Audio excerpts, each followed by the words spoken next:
Li Qiyeh traversed into the world of Zhitian and acquired a remarkable ability known as the Multiverse Cultivation System. Following a reunion with his classmates, he plans to ascend Mount Tai with Yi Fan and his companions, embarking on a tumultuous journey of cultivation, destined to become an unparalleled existence that suppresses the heavens. Chapter 1. Crossing into Zhitian, the System Activation. On June 10, 2010, under clear skies. My name is Li Qiyeh, and I've been transported to this world for over a month. In this realm, I also bear the name Li Qiyeh, and like in my previous world, I am an orphan without parents. I have come to grasp the general circumstances of this world. This world is quite similar to my former Earth, also referred to as Earth, with a rich Chinese civilization and a few prosperous nations. However, there are notable differences. I have arrived here from 2023, hence the absence of League of Legends, Battle Royale games, and pandemics. Yet, these details are trivial compared to two significant matters. The first matter is that I received a phone call yesterday from someone named Lu Yunji, inviting me to a reunion for a 3-year university graduation tomorrow, aimed at rekindling bonds. He mentioned attendees such as Lin Jia, Li Xiaoman, Li Changqing, and Zhou Yi. Upon hearing these names, the phrase Zhitian popped in my mind, prompting me to ask, will Yi Fan be there? The response was curt, affirming his attendance. What a surprise! I am a university classmate of Yi Fan, but why do I lack any memories of this? Am I suffering from amnesia? Or perhaps, the original soul perished, leaving me without inherited memories? Regardless, I shall face whatever comes my way if challenged. I shall claim I was struck by a truck and lost my memory, hoping to recover it through this reunion. After all, I must attend tomorrow. What good is my traverse if I do not partake in the journey of the 9 dragons carrying a coffin towards the northern dipper? What meaning would life hold otherwise? The second matter is of utmost importance. I have acquired a system since my arrival, which was activated just yesterday. Although it arrived a bit late, its arrival fills me with excitement. As someone who often indulged in online novels, I frequently fantasized about traversing through realms, wielding a system to ascend to the pinnacle of life, akin to a certain formidable figure surnamed Gu, who conquers all adversaries across the multiverse. The system is known as the Multiverse Cultivation System, akin to the idle cultivation mobile game I once played. Currently, it encompasses 4 primary functions: the marketplace, cultivation techniques, innate attributes, and space. In a marketplace, one can procure various items from across the multiverse, including cultivation techniques, martial arts, elixirs, weaponry, bloodlines, refining materials, and divine artifacts. Anything imaginable the system possesses. Furthermore, one can sell acquired techniques, weaponry, elixirs, and martial arts back to the marketplace, albeit at less than favorable prices, akin to a shrewd merchant. The cultivation techniques I practice will be recorded by the system, which aids users in upgrading their techniques and martial arts. It also offers a fusion function, capable of amalgamating techniques according to the user's cultivation or provided abilities, resulting in techniques and martial arts tailored to the user's innate attributes. The root bone is categorized into 10 levels, ranging from the lowest to the highest: waste product, common product, yellow product, mysterious product, earthly product, heavenly product, immortal product, perfection, heavenly path, and transcendence. The waste product signifies an ordinary individual lacking cultivation aptitude, while the common product represents the minimum threshold for cultivation. As one ascends through the ranks, the quality of aptitude and the speed of cultivation increase, along with heightened comprehension. Currently, the system's spatial capacity is a mere 10 cubic units, accommodating all but living beings. As one advances in cultivation levels, continual upgrades are permissible. Cultivation techniques and root bones necessitate spiritual energy for enhancement, while items in the marketplace require spirit stones for purchase. Spirit stones can be exchanged for cultivation techniques, martial skills, elixirs, and weaponry. Divine sources can be utilized to acquire physical constitution and bloodlines, whereas celestial sources function akin to currency, exclusively enabling the acquisition of certain celestial-level techniques, weaponry, and divine artifacts. In the realm of Jikan, spirit stones, divine sources, and celestial sources are akin to source stones, differing only in quality. The conversion rates are as follows. 1 celestial source equals 10,000 divine sources, 1 divine source equals 10,000 spirit stones, and 1 spirit stone equals 10,000 units of spiritual energy. All 3 can be transformed into spiritual energy, facilitating the enhancement of techniques, spiritual roots, and weaponry. However, it is imperative to note that the spirit stones, divine sources, and celestial sources available in the marketplace cannot be converted into spiritual energy, nor can they be utilized as source stones. Although the distinction is negligible, the system imposes a strict policy of exclusivity-only intake, no output. Overall, this system is commendable at the very least. It is not a subpar contrivance devised by some celestial overlord to torment its host. It is a fundamentally sound system. Thus, I shall conclude my writing here. This is likely my final diary entry. Initially, I believed I had traversed into an ordinary parallel world, aspiring to leverage my knowledge from my previous existence to become an entertainment mogul, a legendary figure in online literature, a titan of commerce, or a myth of the century. To my astonishment, I have found myself in Japan, and now I am poised to take flight, unimpeded by anyone, not even by Jesus himself, as I assert. Upon completing this entry, Li Qiyeh closed the diary and summoned the system, depositing the diary into the system's space, presuming it would remain there indefinitely. Glancing at the system's marketplace, he marveled at the eclectic array of items available. In addition to celestial gold, divine herbs, primordial purple qi, and other divine artifacts, there were peculiar items such as a certain infant's milk jar, the paper diapers of a young celestial emperor, and even the urine of a shameless dragon aged 500 years. The latter's effect promised to repel all malevolent spirits and deities alike when applied to the skin. It is difficult to fathom how a dragon could abstain from relieving itself for 5 centuries. The thought of such an item touching his skin was unbearable. One could only imagine the overwhelming odor of 500 years' worth of dragon urine. If that dragon were diabetic, it might elevate him to the heavens. Moreover, one must ponder what soap could possibly cleanse such a stench, causing him to shudder at the mere thought. Nevertheless, these trivialities held little significance. Li Qiyeh's primary focus in the system's marketplace remained on cultivation techniques, martial skills, and weaponry. Chapter 2. Meeting Yi Fan at Mount Tai, Ascending 9 Dragons. The following day dawned bright and sunny, a perfect opportunity for an outing. After a restful night and a refreshing wash, Li Qiyeh hailed a cab to the designated location, Mingyue City by the Sea, to attend the gathering. A considerable number of attendees had arrived, including notable figures such as Zhou Yi, Wang Zuan, and Lin Jia, alongside others whose names he did not recognize, presumably the unfortunate souls who perished on Mars. Having prepared a fabricated tale of amnesia from a car accident, Li Qiyeh found it utterly unnecessary as he observed the expressions of those around him, some unfamiliar, others devoid of emotion. He surmised that he had become one of the inconsequential characters from the original narrative. With this realization, he felt a sense of relief. At least he need not worry about antagonizing Yi Fan. As for Lu Yunji, a character destined for demise, there was no need for engagement. Instead, it was imperative to cultivate a favorable relationship with Yi Fan in the ensuing encounters within the Martian and ancient Forbidden Lands, for he was determined to procure the sacred fruit and divine spring for himself. His mediocre aptitude and lack of any extraordinary constitution meant that without the sacred fruit, his forthcoming cultivation would be fraught with numerous obstacles. After dining, everyone returned to their hotels to rest.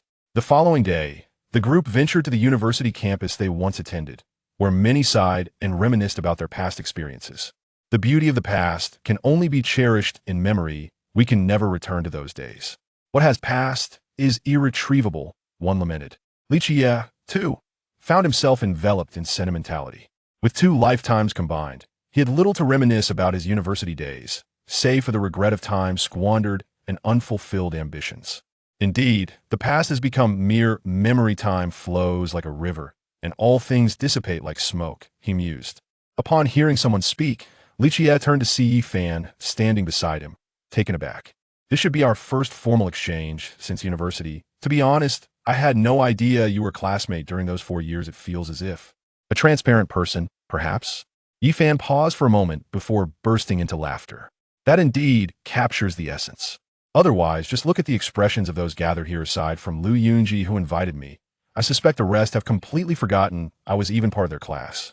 Even Lu Yunji likely doesn't remember who I am. He probably invited me simply because he had my number stored from graduation. Truth be told, my life has been rather unsuccessful, whether in school or society. I've been overlooked, lacking any semblance of presence. Don't you agree? Li Qiyeh chuckled resignedly as he spoke. This was no deception. His former self truly embodied insignificance, living a rather humble existence, likely the least distinguished among this group. Yi Fan, with a gentle smile, responded, "Everyone possesses their own intrinsic value. The essence of life itself is the greatest worth and meaning. The duration of existence does not define significance. It is ultimately the one who laughs last who prevails. I believe you will not remain an ordinary individual. Perhaps you are destined to become someone remarkable. Have faith in yourself." Li Qiyeh, upon hearing Yi Fan's encouraging words, felt an overwhelming joy swell within him. "Look, the future Emperor of Heaven believes I shall become a great figure surely. I shall ride the coattails of the strong and become a being renowned throughout eternity. I shall take your auspicious words to heart. Let us formally introduce ourselves. I am Li Qiyeh, and I hope we can forge a friendship," he declared, extending his hand at Yi. Yi Fan extended his hand and said, "My name is Yi Fan. I am delighted to become friends with you. I hope we can keep in touch and that you will not hesitate to reach out to me. If you need assistance, I will do my utmost to help." "You uttered those words of your own volition. Li, did not compel you," Li Qiyeh mused, contemplating how he might leverage this fortunate individual to accomplish tasks within his capabilities. "Ahem, at the very least, I may cultivate a few more adversaries for Yi Fan yet. Is this not a means of honing his skills? My intentions are noble, more sincere than those of a brother." During the course of this gathering, the group enjoyed several days of merriment. Throughout this time, Li Qiyeh and Yi Fan engaged in delightful conversations. While they may not have reached the status of true confidants, their camaraderie surpassed that of mere acquaintances. Today, they prepared to ascend Mount Tai, a moment Li Qiyeh had long awaited. The anticipated journey of cultivation was about to commence, heralding a pivotal juncture in his life. Would he succeed in overturning his fate and soar through the heavens? Or would he remain an inconspicuous pawn in the annals of history? The answer lay within this moment. The sensation of fate slipping beyond his grasp intensified as he climbed Mount Tai. Since his arrival in this realm and the bestowal of the system, how could he fail to effect change? He refused to become an indistinguishable mortal, nor did he wish to be regarded as mere sustenance by those supreme beings who viewed all life as insignificant. He sought to shatter the so-called shackles, aware that even the system might be but a tool wielded by the powerful against the masses. Yet, he currently lacked the strength to dismantle these constraints. His foremost objective was to rewrite the narrative of his own demise, to survive and ascend to the Northern Dipper, seizing every opportunity that came his way, transcending the past, embracing the present, and seizing control of the future.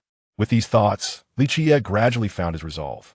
There was no utility in dwelling on uncertainties having arrived at this juncture. What was there left to hesitate about?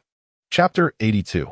Utilizing the Silver Eye for spatial transmission within the Five Elements Palace Stone Workshop. Apart from Li Qiyeh, both Yao Ji and Elder Yun had vacated the premises. They had been politely escorted out by Li Qiyeh, as there were no grievances between them. Yao Ji and Elder Yun exchanged complex glances, their expressions revealing a mixture of astonishment and concern. The commotion Li Qiyeh had caused was monumental, and it would not be long before the news spread throughout the holy city, prompting many powerful factions to converge upon this location. Yao Ji regarded him with an unkind gaze, clearly displeased with his recent actions. She had initially stipulated that he would follow her guidance and refrain from causing trouble. Yet he had completely obliterated the stone workshop. Do you comprehend the magnitude of your actions? Your assault on the Five Elements Palace Stone Workshop will undoubtedly incite dread and animosity from other factions. You have shattered the established order of the holy city and have encroached upon the boundaries set by these powerful entities. Soon, many will come seeking you, and I am eager to see how you extricate yourself from this predicament. Though your strength is formidable, it cannot contend against the collective might of numerous great powers. It would be prudent for you to depart swiftly and abandon any thoughts of treasure. Elder Yun, rarely one to voice his opinion, chimed in, "Young man, our holy maiden speaks wisely. Although you possess the capability to vanquish formidable adversaries, it is unwise to confront many at once. I fear that you will soon attract considerable trouble. It would be best for you to return with us to the Yaoqi Stone Workshop." Upon hearing their counsel, Li Qiyeh nodded in acknowledgement. However, he had no intention of relinquishing the stones and treasures within the workshop. Having painstakingly acquired these assets, he was not about to abandon them easily. After a moment of contemplation, he instructed Yao Ji and Elder Yun to leave the workshop first, assuring them that he would resolve matters promptly. They exchanged glances, bemused by his apparent obsession with wealth, yet they exited the workshop and awaited him outside. Li Qiyeh ascended into the air, surveying the Five Elements Palace Stone Workshop below. In comparison to the Yaoqi and Yaoguang workshops, as well as the Jiang family's establishment, The Five Elements Palace was significantly smaller in scale. However, this proved advantageous, allowing him to expedite the process of removal. He intended to transport not just the treasures, but the very structure itself. His temporal silver eye had reached its fourth stage, unlocking the quantum universe and granting him a star. While it would require some time to encapsulate the stone workshop, it was entirely feasible. He relished the thought of embellishing his star, which had long appeared desolate. The silvery light emanating from his eyes intensified, swiftly penetrating the stone workshop below. This argent radiance expanded with remarkable speed, enveloping every corner of the workshop until it was fully shrouded in its luminous embrace. Yao Ji and Elder Yun observed Li Qiyeh's actions with astonishment. His eyes seemed extraordinary, and the silver light he emitted exuded an aura of unfathomable mystery. Although they felt no immediate threat, they understood that the silver light was immensely powerful, and to inadvertently come into contact with it could lead to dire consequences. As they beheld the silvery radiance enveloping the entire stone pavilion, obscuring its true form, Elder Yun hastily employed her divine sense for investigation, but abruptly severed the connection, her visage reflecting a mixture of astonishment and dread towards the luminous glow. In her attempt to probe the silver light, she immediately sensed a decay within her divine consciousness, a troubling sign that even her very soul faced a similar decline, instilling within her a profound fear. She swiftly cut off the link to her divine awareness. Yao Ji, perplexed, gazed at Elder Yun and inquired, "Elder Yun, what troubles you? Have you discerned the nature of this object? Is its origin remarkable?" Elder Yun, her expression grave, shook her head and replied, "I have not discerned the origin of this entity, but my investigation revealed a decay within my divine sense. Had I not interrupted the connection, my very soul would have succumbed to rot. This silvery light is truly terrifying. I have never encountered such a dreadful power. The eyes of that youth must harbor unimaginable horror. Indeed, they likely possess a terrifying constitution. I suspect that all those from the Five Elements Palace perished beneath the might of his gaze." Upon hearing Elder Yun's words, Yao Ji was equally astonished. The revelations surrounding this individual were incessantly surprising, leaving her to ponder the extent of his secrets, as if his hidden cards were boundless and inexhaustible. The two ceased their discourse, eager to observe his intentions, convinced that his actions bore significant meaning, inevitably intertwined with the pursuit of treasures within the stone pavilion of the Five Elements Palace. However, they soon discerned the reason behind his actions. High above, Li Qiyeh's silver eyes manifested intricate and profound runes, enveloping the pavilion as he initiated a spatial transfer. Given the considerable size of the object intended for transfer, and his desire to encompass an additional 10 meters, the weight was astonishing, necessitating an expansion of the spatial range and considerable exertion of divine power. Fortunately, he was no longer the same as before. Despite the considerable drain on his divine energy and vitality, he ultimately succeeded. As the spatial transfer expanded to encompass the entire stone pavilion, Li Qiyeh promptly relocated it to his own celestial realm. Within his quantum universe, a colossal structure, measuring several tens of meters in both length and width, materialized. Indeed, it was the stone pavilion of the Five Elements Palace, now situated in a location surrounded by level ground. Observing this grand pavilion, he felt a deep sense of satisfaction. The courtly architecture, gardens, and palatial courtyards were all present, complemented by the materials contained within the pavilion, igniting within him a newfound ambition. Chapter 83. The Divine Desires of the Jade Vessel. Noticing the expressions of keen curiosity on the faces of the two, Li Qiyeh revealed an innocent smile and remarked, "Oh, it's nothing much. I initially intended to carry away all the treasures within, but there was an overwhelming abundance. Fearing a delay, I thought it would be more convenient to take everything in one go." Take everything in one go. The two exchanged puzzled glances, seemingly struggling to grasp the meaning. After a moment's contemplation, the realization dawned upon them that this fellow had indeed taken the entire stone workshop. Elder Yin seemed to have an epiphany and inquired, "Your eyes must possess a terrifying constitution, right? Just now, I observed a silvery light emanating from them, enveloping the stone workshop. Could it be that you collected it using your gaze? Your golden eyes must pertain to the legendary pathway of space. It is truly astonishing. Apart from the Void Emperor's void path, there exists such a fearsome divine eye in this world. With just these eyes, you could almost achieve the feat of subjugation. I assume you relied upon them to dispatch the formidable beings of the Five Elements Palace before?" Rubbing his nose thoughtfully, Li Qiyeh chose silence, merely nodding in acknowledgement. He felt no need to conceal his constitution and strength any longer. Unless confronted by someone of the Dao-slaying sovereign caliber, he could boldly traverse without trepidation. Seeing his tacit admission, the two were filled with intrigue, eager to discern the nature of these extraordinary eyes. However, they refrained from direct inquiry, understanding that such overt curiosity might be deemed impolite, and neither were they the type to pry into matters unnecessarily. Casting a glance at the gathering crowd around them, Li Qiyeh and his companions hastily departed, aware that the various factions would soon converge, creating a potential stir. Upon leaving the vicinity of the Five Elements Palace's stone workshop, Li Qiyeh observed the throngs of people flocking to that area and couldn't help but scoff. These individuals must be quite idle. Rushing to witness the pit, what is there to see but dirt and more dirt? Beside him, the two fell silent, sensing that his audacity knew no bounds. He had performed a commendable act, yet seemed unperturbed by the opinions of others. Yao Ji sighed, her expression one of resignation as she gazed at him. You've stirred quite a commotion today. It would be prudent not to provoke further chaos. The Five Elements Palace will soon learn of the events in the Holy City, and you will undoubtedly face their wrath. I advise you to leave the Holy City at once. Remaining here, even my Yaoqi stone workshop cannot guarantee your safety. You may seek refuge in my Yaoqi. It will provide you with peace. As Li Qiyeh met Yao Ji's concerned gaze, he felt a swell of gratitude. He had not anticipated receiving such care from a beautiful maiden. This moment of pretentiousness was truly rewarding, and he resolved to amplify his antics tenfold next time, ensuring Yao Ji's attention would be even more fervent. Shaking his head, he replied, I cannot depart just yet.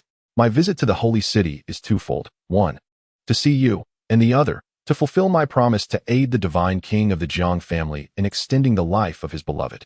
Hence, I cannot leave at this moment. However, there is no need for concern. The Five Elements Palace is not to be feared. Unless a being of the level of a Dao-slaying sovereign is summoned, no matter how many come, their fate is sealed. Yet, I suspect that even if the Five Elements Palace possesses a Dao-slaying entity, it is likely sealed away as a foundational legacy and cannot be brought to the Holy City. Upon hearing this, Elder Yun and Yao Ji were somewhat astonished by the confidence emanating from him, a confidence that seemed invincible, as if he regarded the Five Elements Palace, which has endured for millennia, with disdain. However, considering his enigmatic and formidable strength, it became understandable. It would indeed be strange if such a prodigy were not invincible. As they continued their stroll, the two began to meander idly, hearing many intriguing tales along the way. For instance, they learned that the Holy Son of the Shaking Light and the Golden-Winged Rock King had engaged in a duel that appeared to end in a stalemate. The Ji family's divine scion, Ji Haoyue, along with his sister, had also arrived in the Holy City, reveling in delightful conversations with Jiang Yifei of the Jiang family.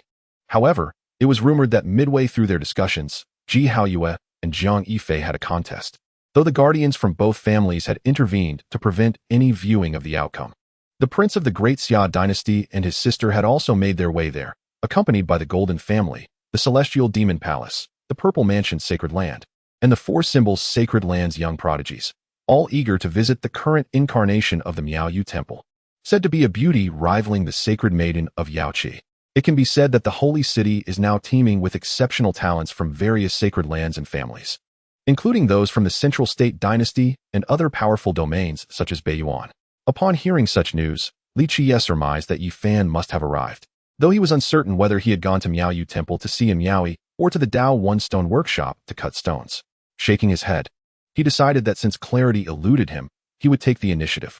It was likely that these two would never permit him to visit the stone workshop, fearing he might obliterate another workshop, which would truly plunge the Holy City into chaos.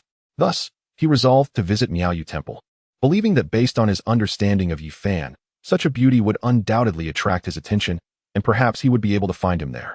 Even if he did not locate him, he could still create a commotion. For instance, he could challenge all those holy sons and divine science, proclaiming his own name, ensuring that Yi Fan would know where to find him swiftly. Subsequently, he addressed Yao Ji and Elder Yun, saying, You two may return for now. I intend to pay a visit to King Jiang. It has been several days since I last saw him, and I miss him dearly. Chapter 82. Yi Fan arrives in the Holy City, setting out for Yaoqi Stone Workshop. Chapter 84. Yi Fan arrives in the Holy City as the group aboard the Jade Boat gazed at the convulsing figure of the Yinyang Saint Sun lying on the deck. Their lips twitched in disbelief. The glances they cast towards Li Qiyeh were laden with profound trepidation. This individual was undeniably formidable. To render a renowned saint nearly lifeless after but a few words was an audacious display of power. The fact that the Inyang saint's son, despite being only one tier below them, exhibited no capacity for retaliation spoke volumes of his might. Particularly, Ji Haoyue from the Ji family, Yue Kong from the Heavenly Demon Palace, and Prince Xia Yiming of the Great Xia dynasty regarded him with utmost caution. All three were cultivators at the fourth level of the threefold heaven, and yet, they found themselves in awe of this man's strength. Only Zhang Yifei was privy to the true extent of this individual's prowess, having heard from the venerable Xian Yi that his abilities rivaled those of great powers, capable of effortlessly annihilating peak half-step mighty beings, a level of combat prowess previously unheard of. A mere existence of the fourth level was, in his eyes, akin to that of an ant. Should he harbor any murderous intent, the Inyang saint's son would perish without even comprehending his demise. Suddenly, Ji Haoyue remarked, "I have heard of you from Ziyue. Your talents are exceptional. You have spent time in the Taishin sect and are a brother to the saint body, Yi Fan. Am I correct?" This revelation caused the assembly to focus intently on him. The brother of the saint body Yi Fan. This individual might hold knowledge of Yi Fan's whereabouts. It was common knowledge across the eastern wilderness that the saint body possessed the exclusive imperial treasure, the root of all Mother Qi, capable of refining an artifact of enlightenment. Many present harbored an intense desire to locate Yi Fan and seize that treasure, so the news of his brother naturally piqued their interest for information. The scene shifts. Standing before the grand gates of the holy city, Yi Fan and Pang Bo were overcome with awe. This magnificent city was unlike anything they had ever encountered. If placed on earth, it would overshadow the seven wonders of the world, standing as a singular marvel. Pang Bo turned to Yi Fan and said, "Leaf, is old Li truly waiting for us in the holy city? With such vastness, how could we possibly find him? It has been nearly a year since I last saw him, and I miss him dearly."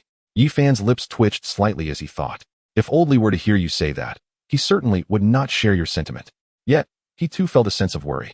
He had initially assumed the holy city would not be overly large, making it easy to find old Li. However, upon witnessing the city's enormity, he realized that if they were to search leisurely, it might take months to locate him. Meanwhile, the Dark Emperor cast a disdainful glance at them and scoffed. "If that fellow has come to the holy city, he is certainly not an obscure character. From the moment I laid eyes on that brat, I knew he was not one to remain quiet. If he were to behave himself within the holy city, that would indeed be a rare occurrence. Rest assured, once we enter the holy city and inquire about any recent significant events, we shall soon discover where he is." Upon hearing the words of the Black Sovereign, both individuals nodded in agreement. Indeed, that fellow, old Li, was ruthless and shameless, not one to lead a peaceful existence. When he had previously led them into the primitive ruins to seize treasures, he had employed all manner of unscrupulous tactics. They both acknowledged his unparalleled skill in causing trouble. Upon entering the holy city, they took in the sights and sounds, immersing themselves in the vibrant atmosphere of a place where mortals and cultivators coexisted. They observed many commoners hawking their wares along the streets, while cultivators auctioned materials and medicinal herbs not far off, the two groups cohabiting in harmonious rapport. They found an inn, ordering a selection of food and drink to satisfy their appetites, having traveled tirelessly without nourishment. Although cultivators could forego meals, they were, after all, still subject to human cravings. They also sought to gather tidings, hoping to learn of recent events in the holy city, particularly any news concerning old Li. The trio, 2 men and a dog, settled around a table, while several passers-by merely cast a glance before returning to their own affairs, as such sights were commonplace. The holy city was rife with cultivators and peculiar happenings, rendering a mere dog unremarkable.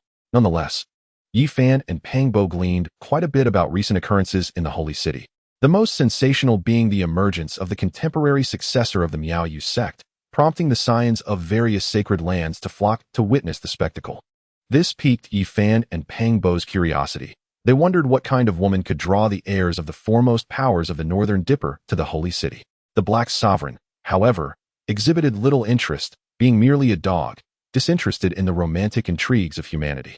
Observing the 2 men's expressions, it disdainfully curled its lip, dismissing the fuss over just one woman. "You seem utterly captivated by her.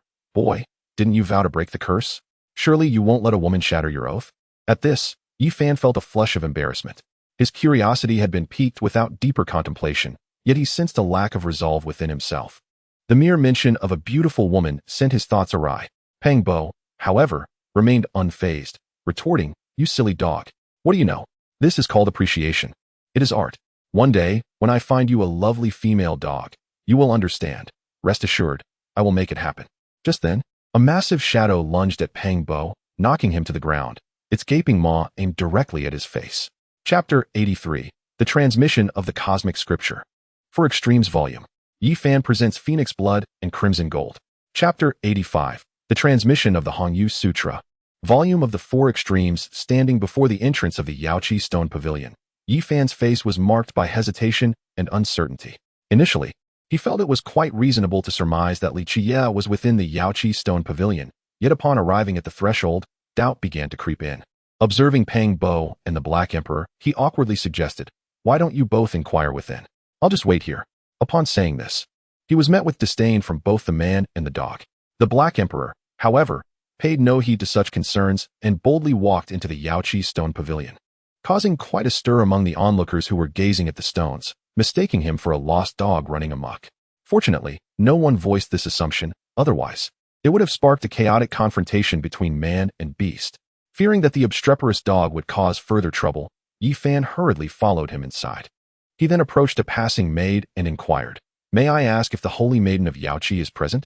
I seek her regarding matters pertaining to Li Qiyeh." Upon hearing that he sought the Holy Maiden, the maid initially intended to refuse, as such requests were commonplace. However, upon hearing Li Qiyeh's name, her demeanor shifted, and she scrutinized Yi Fan with suspicion before instructing them to wait while she went to announce their presence.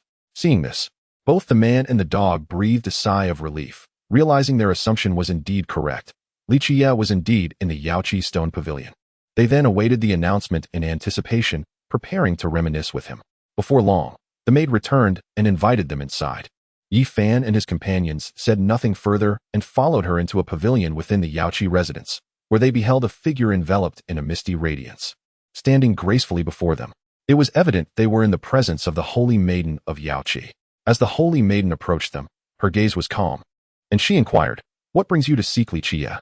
Her eyes fixated on Yi Fan and his companions, as if attempting to discern whether they were friends or foes. Yet Yi Fan remained composed and replied, "I am Yi Fan, and this is my good brother, Peng Bo. Oh, and aside from that dog." The Black Emperor, feeling slighted, nearly snapped at him but managed to restrain himself, recognizing that their priority was to locate Li Qiyeh and settle scores later. The Holy Maiden expressed surprise. "Li Qiyeh has brothers? He has never mentioned this to me. Do you possess any proof?" Given that he had not disclosed this information, it was wise to proceed with caution. Yi Fan and his companions exchanged glances, unsure how to respond. It was the Black Emperor who broke the silence, saying, "My lady, you need not fear we are ill-intentioned. We have come here because he previously informed us that he needed to return a former Holy Maiden to you, and I trust you have already seen the sealed maiden within the source. This should serve as proof, no?" Upon hearing this, Yi Fan suddenly recalled the matter, realizing he had forgotten it entirely, and nodded in agreement. The Holy Maiden's gaze softened at their mention of this particular event. With a gentle tone, he expressed his apologies for any offense caused earlier, clarifying that his mistrust stemmed not from disbelief in them, but rather from the recent tumultuous events stirred by that individual in the Holy City, necessitating a degree of caution. Yi Fan and Peng Bo exchanged knowing glances before inquiring whether this was related to the incident at the Five Elements Palace's stone workshop. Yao Ji sighed and nodded, appearing troubled by the matter. Peng Bo, however, remarked in surprise at how formidable old Li had become, reminiscing that during their time together, they were merely at the Wheel Sea realm, now witnessing a practitioner of the Four Extremes realm capable of eliminating powerful foes. He chuckled, envisioning a future where they could roam freely across the eastern wilderness. Yi Fan regarded him with a bemused expression, while Yao Ji's countenance reflected a peculiar concern, seemingly pondering the oddity of his thought process. Associating with such a character, one would constantly be pursued, and survival itself would be in question. They then inquired about Li Qiyeh's whereabouts, to which Yao Ji shook her head and replied that he had not yet returned, mentioning he had gone to the Jiang family inn in search of King Jiang. If they wished to see him, they could visit there, where they were likely to find him. With this information, they prepared to take their leave for the Jiang family inn, and as they departed, they caught sight of the lamb raised by Li Qiyeh, leading them to believe there was an unusual bond between the sacred maiden of Yaoqi and Li Qiyeh, as she would not allow the lamb to remain by her side otherwise. The group hastened their steps to the Jiang family inn, where they informed the innkeeper of their intention to find Li Qiyeh. The innkeeper, without further ado, sent someone to notify him. Shortly thereafter, a figure descended from the upper floor, and upon recognizing him, Yi Fan and Pang Bo's eyes lit up with excitement as they exclaimed, "Old Li, we finally found you." Li Qiyeh, initially assuming it was someone from Yaoqi seeking him, was taken aback but soon filled with joy upon realizing it was the unexpected trio who had come to visit him. It was indeed fortuitous. After exchanging pleasantries, they noticed the Black Emperor, who had been silently observing them, wore an expression of exasperation. Li Qiyeh led them to the second floor, where they found an empty room and began recounting their experiences during their time apart. Yi Fan was generally aware of the Black Emperor's exploits, including his ventures to the ancient land of Yaoqi to acquire the Western Emperor's scripture and his journey to the Taichu ancient mine, where he obtained Phoenix blood red gold. Though perilous, he had managed to turn misfortune into fortune. However, encountering Pang Bo was an unexpected twist. As his fate had been altered by Li Qiyeh's intervention, he had evaded possession by the descendant of the Demon Emperor and was likely to escape his previous path. Yet, the capacity for fate's correction remained overwhelmingly potent. Chapter 84. Selling off the Holy Sons for profit. Chapter 86. The disgraced Holy Sons at this moment. Aboard the exquisite jade vessel of Miaoyu, numerous scions from various sacred realms fixated their enigmatic gazes upon Li Qiyeh, their expressions betraying ill intentions. Among them, a youth clad in a purple robe stepped forth, a smile gracing his visage, appearing quite affable. Yet, the arrogance glinting in his eyes revealed his true disposition, indicating that he harbored ulterior motives for this facade of friendliness. With a courteous gesture towards Li Qiyeh, he spoke in a congenial tone, remarking on how astonishing it was to witness Li Qiyeh effortlessly subdue the Yinyang Holy Son, inquiring about the esteemed lineage from which he hailed. Li Qiyeh merely cast him a casual glance and replied dismissively, "Is that truly of significance?" Following this, he unceremoniously flung the fallen Yinyang Holy Son overboard. Watching as he plunged into the lake, the onlookers were taken aback. How could he so brazenly disregard the might of the Yinyang sect? Such a blatant affront towards a holy son would undoubtedly provoke the elders of the sect to intervene. How would he navigate that impending conflict? Fortunately, the inhabitants of the palatial realms were not entirely oblivious. They swiftly retrieved the fallen holy son, ensuring his safe passage back to the Yinyang sect for recuperation. Prince Xia Yiming of the Great Xia offered a well-meaning caution, advising, "Brotherly, it would be prudent to depart from this place. The manner in which you have treated the Yinyang Holy Son will surely incite the elders to seek you out, and that could pose a grave danger." Li Qiyeh responded with a light-hearted demeanor, assuring him, "There is no cause for concern. I have encountered such scenarios before. They are hardly alarming. Today, I have come to admire beauty, not to engage in conflict. Let us each attend to our own affairs and disperse." With that, he turned to venture further inside. However, the purple-robed youth barred his path, still wearing a broad smile. "Brotherly, do not be in haste. The enchanting Miaoyi has yet to prepare the banquet. Why not indulge in a conversation?" Li Qiyeh regarded the young man, flicked his fingers, and shrugged, cut to the chase. "What do you wish to inquire? I shall respond based on my mood." The youth's eyes lit up, and many other talented scions nearby shared in his intrigue. He asked, "I overheard, brother, how you mentioned that you are acquainted with the sacred body, Yi Fan. Might that be true?" Li Qiyeh nodded, observing the youth as he awaited the subsequent inquiry. The young man's smile grew even more amiable as he continued, "Might I ask if you know his whereabouts? Is it possible for you to lead us to him?"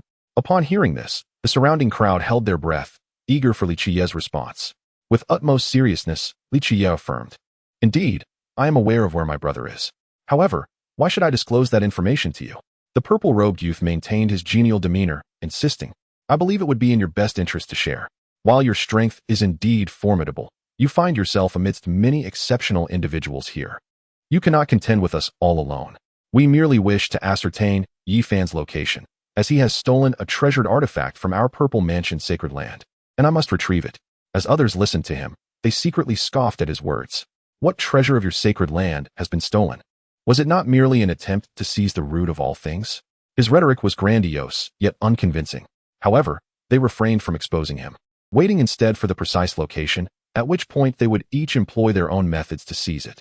Surveying the crowd, Li Qiyeh, with a smile upon his face, inquired, "I am curious to know how many among you wish to learn this information. After all, they are my beloved friends. If you desire to know the location, surely you must offer something in return." Upon hearing this, the crowd understood that he sought compensation, and many revealed smiles, albeit tinged with disdain in their gazes. The holy son of the Purple Mansion chuckled heartily, saying, "Well said. As long as brotherly reveals to us the whereabouts of Yi Fan, I shall naturally reward you handsomely." What do you say? Li Qiyeh, filled with delight, responded, if that is the case, it becomes considerably simpler. Let us consider this our first transaction. I shall grant you a discount of 20%, asking for merely 100 million pounds of source energy. Is this price fair? Many in the crowd were taken aback, particularly the holy son of the Purple Mansion, whose smile vanished, replaced by a frigid expression. He coldly remarked, brotherly, are you intentionally toying with us? Do you truly believe you can escape from our grasp? Raising a finger and shaking it side to side, he declared, no, no, no. I do not intend to flee. I merely wish to amuse myself. You all seem quite naive, believing my jest without question. How entertaining. Witnessing his mocking demeanor, many were incensed, among them Jin Qi Shao, the young master of the golden family of the northern plains, who coldly laughed. Do you truly think yourself invincible? You have merely defeated a Yinyang holy son. There are many here far stronger than he. Do not presume yourself to be formidable. As he spoke, several figures emerged behind him. The holy sons of the four symbols sacred land, the nine heavens sacred land, the great Yin sacred land, along with other prodigies from various esteemed sects, totaling more than a dozen. The expressions of those on the jade vessel shifted. Realizing that these individuals were indeed willing to go to great lengths for Yi Fan's root of all things, even uniting to pressure Li Qiyeh into revealing the location. Casting a glance at the newcomers, Li Qiyeh calmly asked, is there anyone else who wishes to join them? Perhaps by doing so, you might also partake in the spoils. Silence enveloped the crowd, and no one stepped forward, leaving him somewhat disappointed. With a sigh, he turned to them and said, 1000 Chapter 85, Farewell to Yao Ji and Departure from the Dragon's Nest. Chapter 87, Farewell to Yao Ji and Departure to the Dragon's Nest within the Jiang family inn. Yi Fan and Pang Bo gazed at the two incarnations of Li Qiyeh, momentarily at a loss for words, unsure of how to respond. It was no wonder that this fellow had vehemently resisted their journey to the Miaoyu realm. It appeared he was relishing in a solitary indulgence. Pang Bo, intrigued, looked at the two Li Qiyeh figures and inquired, Old Li, is this some kind of doppelganger? It seems incredibly impressive. I can't discern which one is the true you. Pray tell, what secret technique is this? Could you impart it to me? The Black Emperor, his eyes wide with astonishment, turned to Li Qiyeh and exclaimed, is this the digital secret? You must teach me, for I have assisted in bringing your two brothers here. I should at least be compensated with this digital secret as a reward. Li Qiyeh, dismissive, addressed Pang Bo. If you wish to learn, seek out Yi Fan. I once bestowed upon him the complete Tao scripture alongside the digital secret. Mastering this technique not only augments one's combat prowess, but also allows for the adoption of alternate identities. The benefits are manifold, and learning it would not be unwise. Yi Fan, however, felt no urgency. Had the Tao scripture not been given to him by Li Qiyeh, he might have imparted it to Pang Bo long ago. But out of respect, he decided to relay it to him later. The incessant chattering of the Black Emperor grew tiresome, prompting Li Qiyeh to swat it out of the room with a single motion, warning it to cease its noise or face dire consequences. The creature, frightened, retreated in silence. Once the commotion had subsided, Li Qiyeh retracted his doppelganger and addressed them. My earlier incarnation has already discussed the matter of visiting the residence of the ancient royal clan and introduced you to Jiang Shenwang. Since you have all agreed, prepare for departure.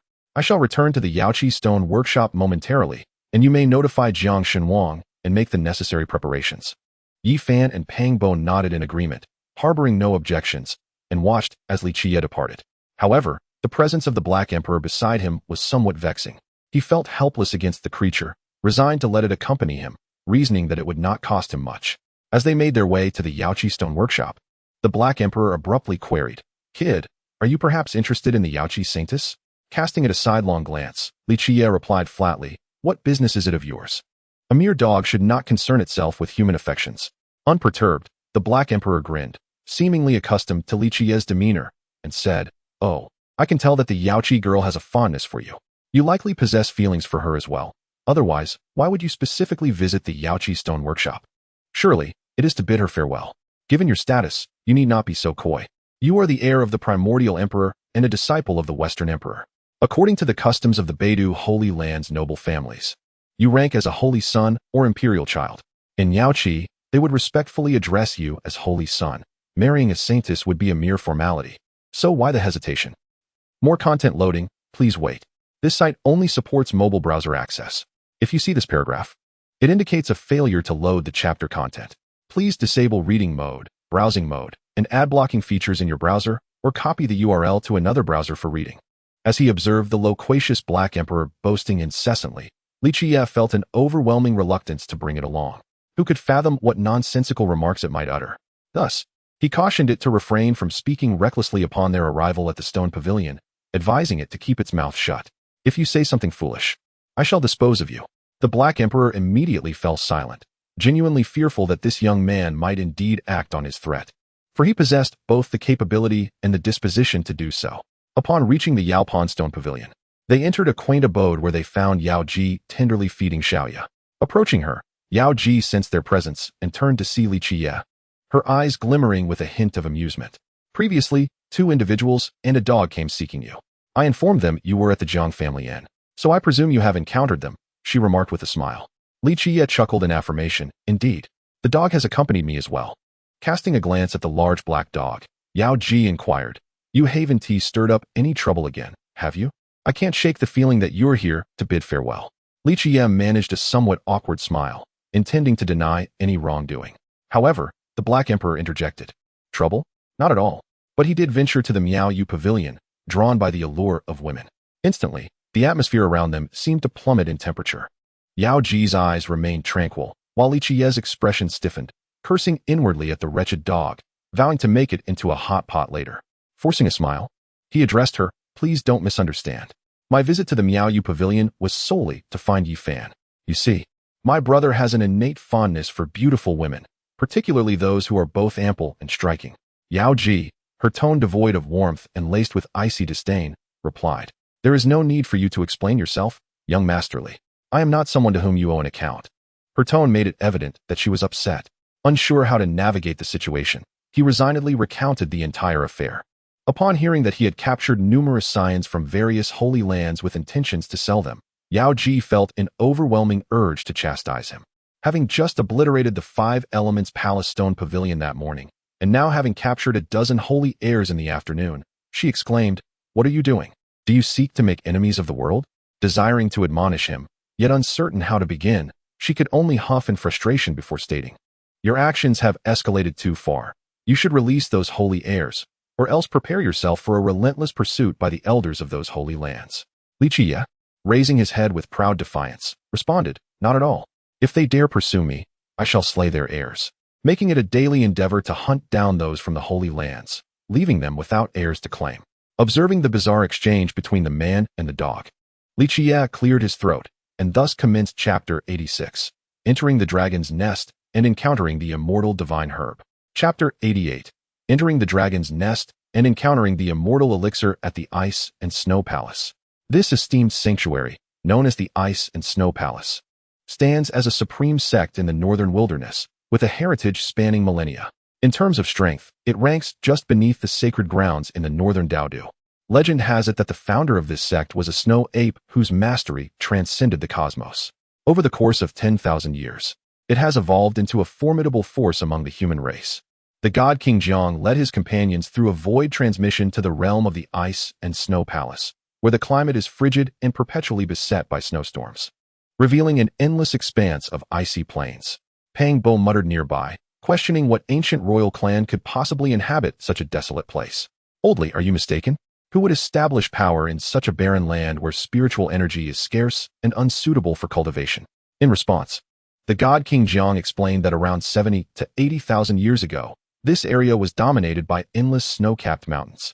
However, a forebear of the Jiang family, a god king, utilized the celestial furnace to level this supreme holy land, resulting in the dispersal of spiritual energy, rendering it inhospitable for cultivation.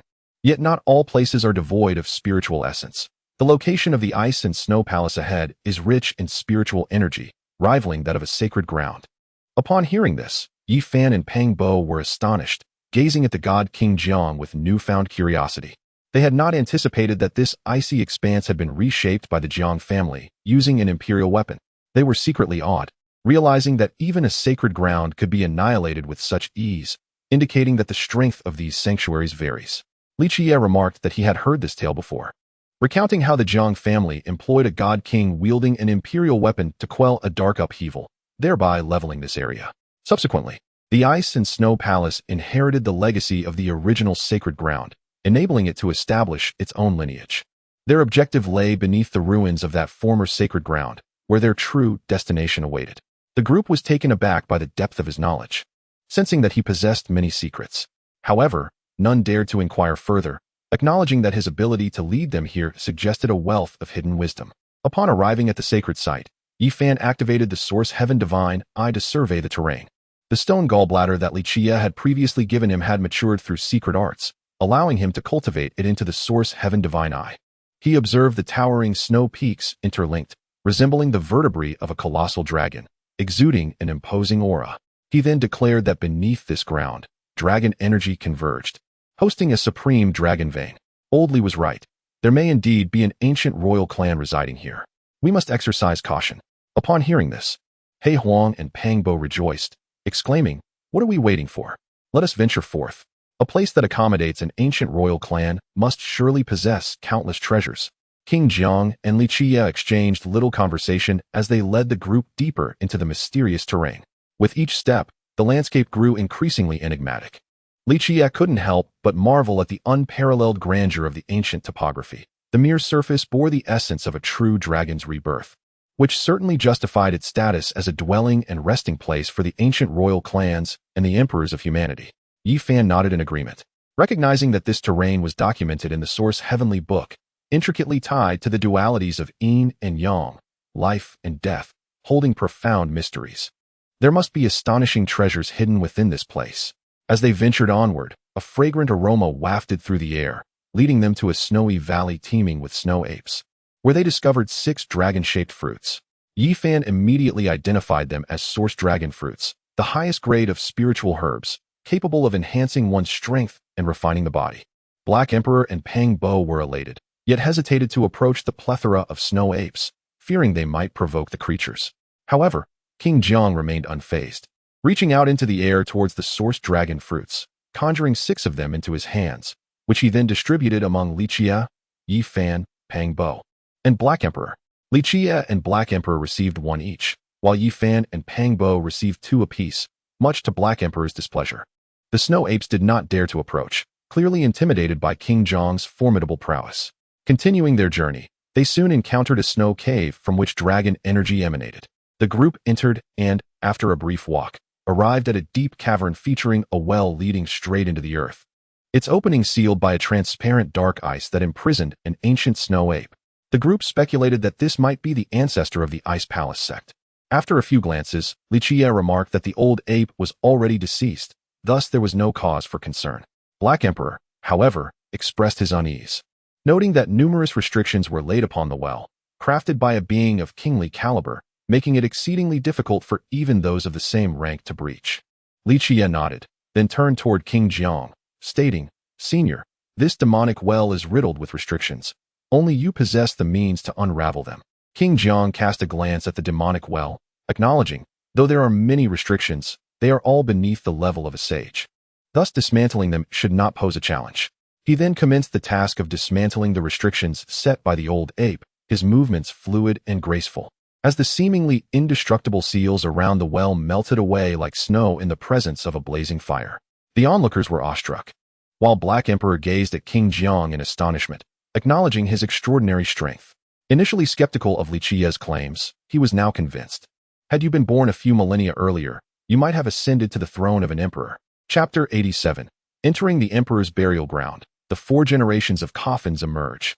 Chapter 89. Entering the Emperor's Burial Site. The astonishing discovery of the 4 generations of coffins, a group of individuals ventured into the ancient royal clan's slumbering domain, the Dragon's Nest, moving with utmost caution and silence, fearful of awakening the ancient beings that lay dormant within. The minimum realm of those who could rest here was that of a pinnacle power, and they had already encountered numerous figures who had attained the rank of king along their journey. If these individuals were to emerge into the outside world, they could undoubtedly establish a formidable sect. As they progressed deeper, the ancient creatures grew increasingly formidable. Among them was the terrifying entity previously seen sealed within an ancient coffin. Even Jiang Taishu treaded carefully past it. Had it not been for the concealment provided by the Hengyu furnace, their presence would have likely stirred the beings within. However, they soon faced a dilemma as a fork in the path appeared. The true dragon immortality elixir had seemingly vanished into one of the diverging routes. leaving the group uncertain of which way to proceed. At this moment, the Black Emperor proved invaluable. It sniffed the air as if detecting the lingering scent of the divine herb. While Li Qiyeh and the others could no longer perceive the fragrance of the true dragon immortality elixir, the Black Emperor could. After a brief while, it successfully identified the direction, indicating the left path to the group. They promptly advanced down the left fork. The further they ventured, the more potent the dragon aura became. For cultivators on the verge of transforming into dragons, this location represented an unparalleled training ground. The boundless, pure dragon energy present here would facilitate breakthroughs in the dragon transformation realm at a rate several times faster than outside. Li Qiyeh, feeling compelled by the atmosphere, began to absorb the surrounding dragon energy through his avatars, though he refrained from excessive consumption to avoid alarming the ancient royal clan. Even at a moderated pace, he sensed that if one of his 3 avatars became fully charged, he could swiftly refine the dragon energy and elevate his own cultivation. After traversing a considerable distance, just as the group began to doubt the Black Emperor's guidance, a sheer cliff emerged before them. It bore an ancient cave, which served as a central hub for the dragon energy that flowed through all the dragon caves within the dragon's nest. Upon seeing the cave, Li Qiyeh's countenance brightened, and he quietly remarked to King Jiang, Senior, the true dragon immortality elixir resides within that cave. However, it is a burial site for emperors. We cannot enter recklessly and will require Yi Fan's assistance. King Jiang nodded gravely. Unlike the others, merely gazing upon the cave instilled in him a sense of dread, as if his primordial spirit were on the brink of annihilation. A rash entry would undoubtedly trigger the emperor's prohibitions within and lead to certain death. As they awaited Yi Fan, the others, including Pang Bo and the Black Emperor, regarded him with curiosity, eager to uncover the nature of the connection that allowed him to engage with an emperor. The Black Emperor urged, "Hurry up, Yi. Prolonged delays may stir the ancient royal clan, and we shall find ourselves in an inescapable predicament." Yi Fan gazed at Li Qiyeh with a bewildered expression. He was aware that Li Qiyeh had mentioned a connection to this place, yet he remained unclear about the specifics. With a sigh of resignation, he addressed Li Qiyeh, stating, "I still do not comprehend why you assert that the great emperor here is related to me, nor do I know how to enter. If you possess any knowledge, please divulge it. This place is far too frightening, and it would be prudent to expedite our departure." Li Qiyeh, with a grave demeanor, responded, "The reason I assert that this location bears a connection to you is due to your Tao-affirming artifact, the Mother Chi Cauldron. You previously mentioned it was obtained from the Bronze Immortal Hall, correct?"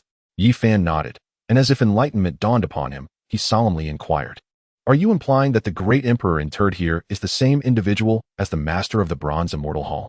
Li Qiyeh confirmed with a nod and continued, "Indeed, there are matters I cannot disclose, as they pertain to great terrors. Speaking of them could summon unimaginable entities. I can only inform you that your Mother Chi Cauldron will enable us to traverse safely within, so you should understand what to do." The other 2 individuals and the dog were equally astonished, realizing the depth of secrets entwined within this situation. The Black Emperor, taken aback, looked at Li Qiyeh and remarked, "It appears you harbor other fortunes of the great emperor, for you wouldn't possess such profound knowledge of this place on your first visit. Your luck is truly remarkable. No wonder you are the heir of an emperor." Yi Fan shot the creature a look of exasperation, even at this juncture. The Black Emperor still sought to boast about its own imperial lineage.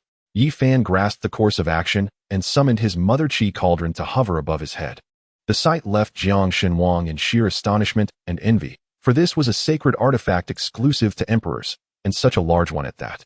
It seemed this sacred body was indeed blessed, perhaps capable of shattering the curse and restoring its former glory. The Black Emperor was drooling at the sight. Had it been any other circumstance, it would have lunged forward to seize the cauldron, but now, amidst the ancient royal family's lair, fraught with countless terrifying presences, it dared not act recklessly and could only watch with longing. With the Mother Chi Cauldron floating above him, Yi Fan approached the cave nestled within the sheer cliff. The others followed closely behind. As they neared the cave entrance, the Hanyu furnace upon Jiang Shenwang began to tremble violently. Sensing an exceedingly terrifying presence that instilled great trepidation in the furnace, the imperial weapon seemed on the brink of awakening. The faces of the onlookers turned ashen. Should the imperial weapon awaken, its overwhelming imperial might would undoubtedly engulf the entirety of the dragon nest. Chapter 90.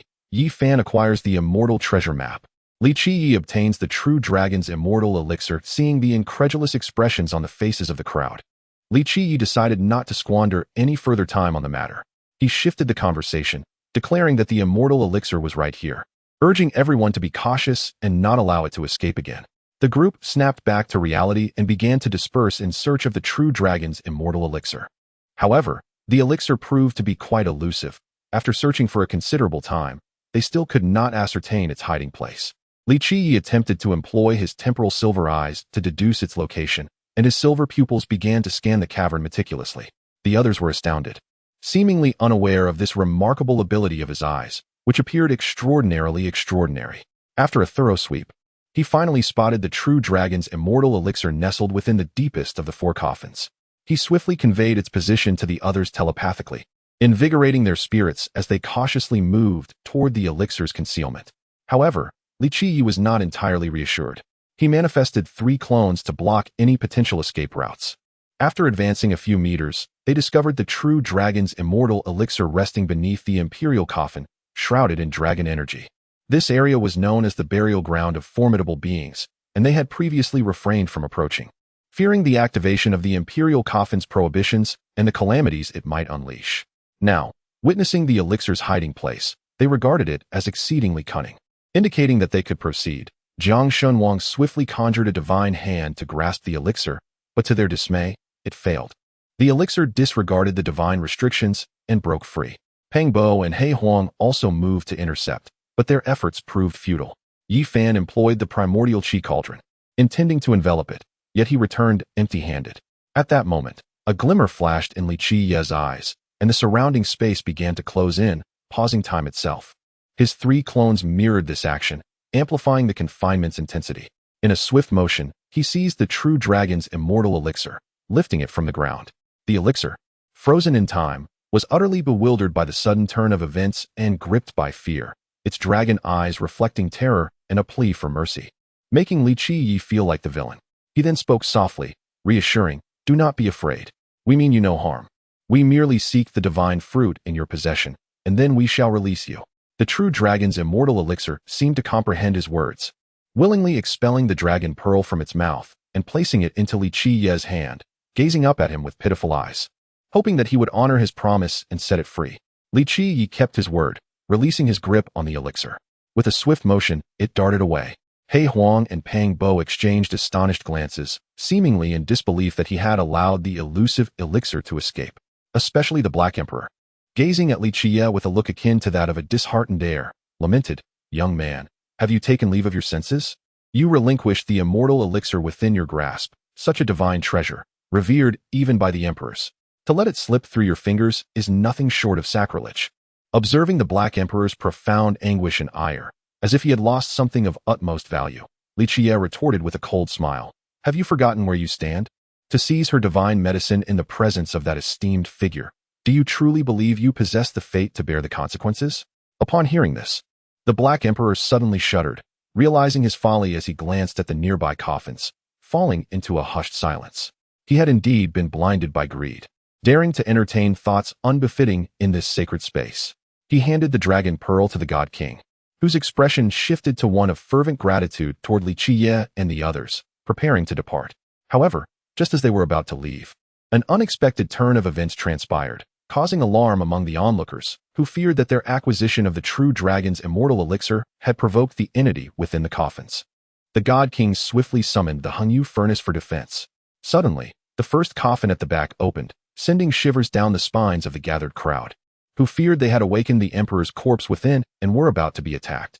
Yet, to their bewilderment, the coffin was empty. Li Qiyeh elucidated to the crowd that the legendary ruthless figure of the first generation, known as the Devourer Emperor, had refined his body into an imperial weapon in his twilight years, transcending to a second existence. The emptiness of the coffin indicated that the imperial weapon was no longer contained within, likely lost to the outside world. Upon hearing this account, the onlookers could not help but admire the ruthlessness of the Devourer Emperor, acknowledging the extreme measures he had taken even against himself. Moments later, the second coffin creaked open, revealing a figure enveloped in chaotic energy, adorned with a bronze mask that obscured its features, a mask crudely fashioned, resembling a ghastly visage caught between laughter and tears. The crowd marveled, realizing that this entity had indeed lived on into a second life, with its body preserved intact. Shortly thereafter, the third coffin was opened, unveiling yet another body akin to the previous one, save for a fissure running along its back. likely a remnant of its transformation into the fourth existence. While the spectators were astonished, they deemed it a normal occurrence. Subsequently, the fourth coffin was unsealed, revealing a fragmented corpse that left the onlookers in a state of shock and solemnity. They speculated that the Devourer Emperor's transformation into the fourth existence had gone awry, resulting in a body incomplete, interred in this place. However, it was then that a surge of celestial energy erupted from the coffin, signaling a new development. Chapter 91.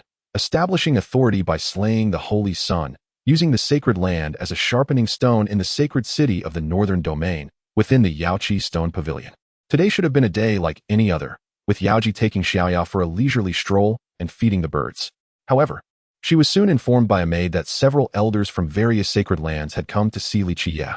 Upon hearing this, Yaoji's first thought was whether Li Qiyeh had caused trouble again. After a moment's contemplation, she decided to meet them. After all, they were esteemed elders from prominent sacred lands, and refusing to meet them might give the impression that Yaoqi was overly arrogant and lacked hospitality. Upon entering the reception hall, she noticed that more than 10 elders from different sacred lands were already seated. Yaoji felt a sense of unease, pondering the mischief that Li Qiyeh could have possibly instigated to attract the attention of so many powerful figures. Yaoji then inquired, "Esteemed elders, may I ask what brings you to the Yaoqi Stone Pavilion in search of Li Qiyeh?" Upon seeing the sacred maiden of Yaoqi, the elders nodded slightly. One elder from the Purple Mansion sacred land spoke. "Sacred maiden Yaoqi, we are not here to trouble you, but rather to seek the young man named Li Qiyeh, who was with you previously.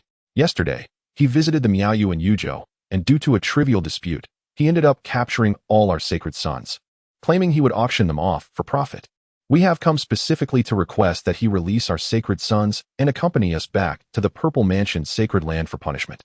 Hearing this, the other elders from various sacred lands echoed the sentiment, insisting that Li Qiyeh return their sacred sons and accompany them for retribution. Witnessing this situation, a flame of anger ignited within Yaoji. Hadn't this man claimed he was going to pay respects to the Jiang family's divine king? How could he deceive her and venture to Miaoyuan instead? Truly, men were not to be trusted. Yet, realizing the magnitude of the disturbance he had caused, she recognized that she had placed too much faith in him, believing whatever he said. When he returned, she would ensure he faced the music. However, maintaining her composure amidst the turmoil, Yaoji addressed the elders with an air of calmness. "Esteemed elders, you may be disappointed to learn that Li Qiyeh is no longer at the Yaoqi Stone Pavilion. He bid farewell to me yesterday and has since departed to an unknown destination. There is nothing I can do." The expressions of the crowd darkened at her words, clearly skeptical of Yaoji's claims. Among them, an elder from the Beiyuan Jin family spoke up. "Sacred maiden Yaoqi, we are aware of your close relationship with Li Qiyeh. Since his arrival in the sacred city, he has been residing here at your Yaoqi Pavilion. We do not wish to impose upon you, as this matter does not directly concern you. However, we hope you will hand over Li Qiyeh so that we may take him with us. His abduction of our sacred sons and heirs has been a grave affront to our dignity, and without a lesson learned. How can the world recognize that the sacred families are not to be trifled with?"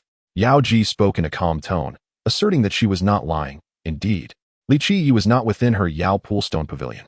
As the holy maiden of Yao Pool, there was no need for her to deceive anyone. Upon hearing her words, the elders from various sacred grounds exchanged glances, their expressions turning grave, as if the situation had become rather complicated. Could it be that the young man truly was not present? The elders from the Purple Mansion and the Jin family locked eyes, a strange glimmer flickering in their gazes. And then the elder of the Jin family declared, "Since the holy maiden insists that this person is not within your Yao Pool Stone Pavilion, perhaps we should conduct a search. Once we confirm his absence, we shall take our leave." Upon hearing this, Yao Ji's gaze instantly turned frigid, and her tone became decidedly unyielding. "Are you all prepared to oppose Yao Pool? Do you believe that my Yao Pool, being a place of women, is easily bullied?" Many elders from prominent sacred grounds paled at her words, as they too sensed that this action was excessively reckless. Yao Pool was a top-tier power in the Northern Dipper, not something that mere sacred grounds could contend with. The audacity of the Jin family and the Purple Mansion left them feeling rather embarrassed. Yet, the elder from the Purple Mansion merely smiled lightly and replied, "Holy maiden, do not misunderstand. We merely wish to locate Li Qiyeh. However, your refusal to hand him over and to permit us to search makes it quite difficult for us. After all, our holy son is in that person's hands, and our urgency is palpable. We hope for your understanding." A cold laugh echoed in Yao Ji's heart. These old fellows were clearly attempting to seize this opportunity to probe into Yao Pool's depths. Should Yao Pul acquiesce? Other forces in the Northern Dipper would undoubtedly perceive Yao Pul as weak and easy to bully. If they refused, this group would leverage Li Qiyeh as a pretext to engage in endless disputes with her.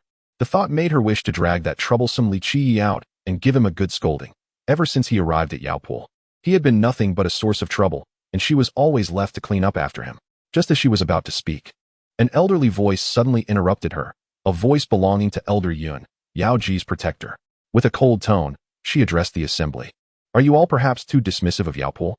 To come to my Yao Pul stone pavilion and coerce our holy maiden while seeking to search our premises? Do you intend to make an enemy of Yao Pul? Or do you think that our prolonged silence has led you to believe we are easy prey, that anyone can come to provoke us? A powerful pressure instantly enveloped the entire hall, causing many elders present to change color. The weakest among them were at least half-step formidable beings, including those from the Jin family, the Purple Mansion, the Four Symbols, and Yin. Chapter 92, 39 million Jin source ransom for the Holy Sun in the reception hall. The elders of various sacred lands fell into an uneasy silence, their expressions shifting between uncertainty and anger. It was their first encounter with such a predicament. Their holy son had been captured. Not only had they failed to retrieve him and punish the perpetrator, but the assailant had audaciously threatened them in plain sight, demanding a ransom or facing the grim fate of the holy son. Moreover, this individual possessed both the strength and audacity to carry out such threats. In that moment, the elders found themselves at an impasse. Should they pay the ransom for their holy son, or unite to eliminate Li Qiyeh? However, should their attempt fail, Li Qiyeh's formidable power would surely allow him to slay all their holy sons in an instant, leaving them with a sense of trepidation. Ultimately, they conceded, agreeing to comply with Li Qiyeh's demands and retrieve their holy son from the Jiang family inn. Even the elder of the Jin family, who had been tossed to the ground by Li Qiyeh, grimly acquiesced, albeit with the stipulation that no harm befall their holy son until they had secured his release. Seeing their compliance, Li Qiyeh wore a benevolent smile, for each holy son in his grasp represented millions of Jin of source stones. Should any harm come to them, it would be a loss he could ill afford, causing him great distress. As he watched the group hastily depart from the Yaoqi stone workshop, Li Qiyeh felt an immense satisfaction. Indeed, robbing these sacred lands proved to be a lucrative endeavor. Kidnapping a holy son yielded millions of Jin of source stones. If he managed to capture a leader, the amount could very well reach tens of millions. The mere thought thrilled him. Although he recognized the slim likelihood of such an occurrence, his actions had undoubtedly provoked these powerful sects, and he anticipated they would soon seek vengeance upon him. Yet, he remained unfazed. As long as no entity above the Tao ruler level intervened, he had no fear of confrontation, whether in duels or skirmishes, for he always emerged victorious. As the situation settled, Yeoheim, an elder Yun, approached him. Yeoheim, her voice frigid, inquired about the beauty of the enchanting celestial maiden that had led him to offend so many factions. Li Qiyeh shivered slightly and turned to face Yeoheim. Although her features were obscured, the intensity of her gaze conveyed a desire to see him thoroughly punished. Embarrassed, he stammered, "You misunderstand. I was merely curious. The holy son of the Purple Mansion sect, alongside other factions, threatened me for the whereabouts of my brother, Yi Fan, and even attempted to assault me." Loading more content. Please wait. You know me. I am generally amiable and seldom resort to violence. However, their arrogance provoked me, prompting the decision to capture them and demand a ransom from their sacred land. This was, in fact, for their own good, preventing them from straying into darker paths. Listening to his convoluted justifications, both Yeoheim and Elder Yun found themselves momentarily at a loss for words. This man was not only malicious and unscrupulous, but also possessed an audacity that left them questioning their own fates should they cross him.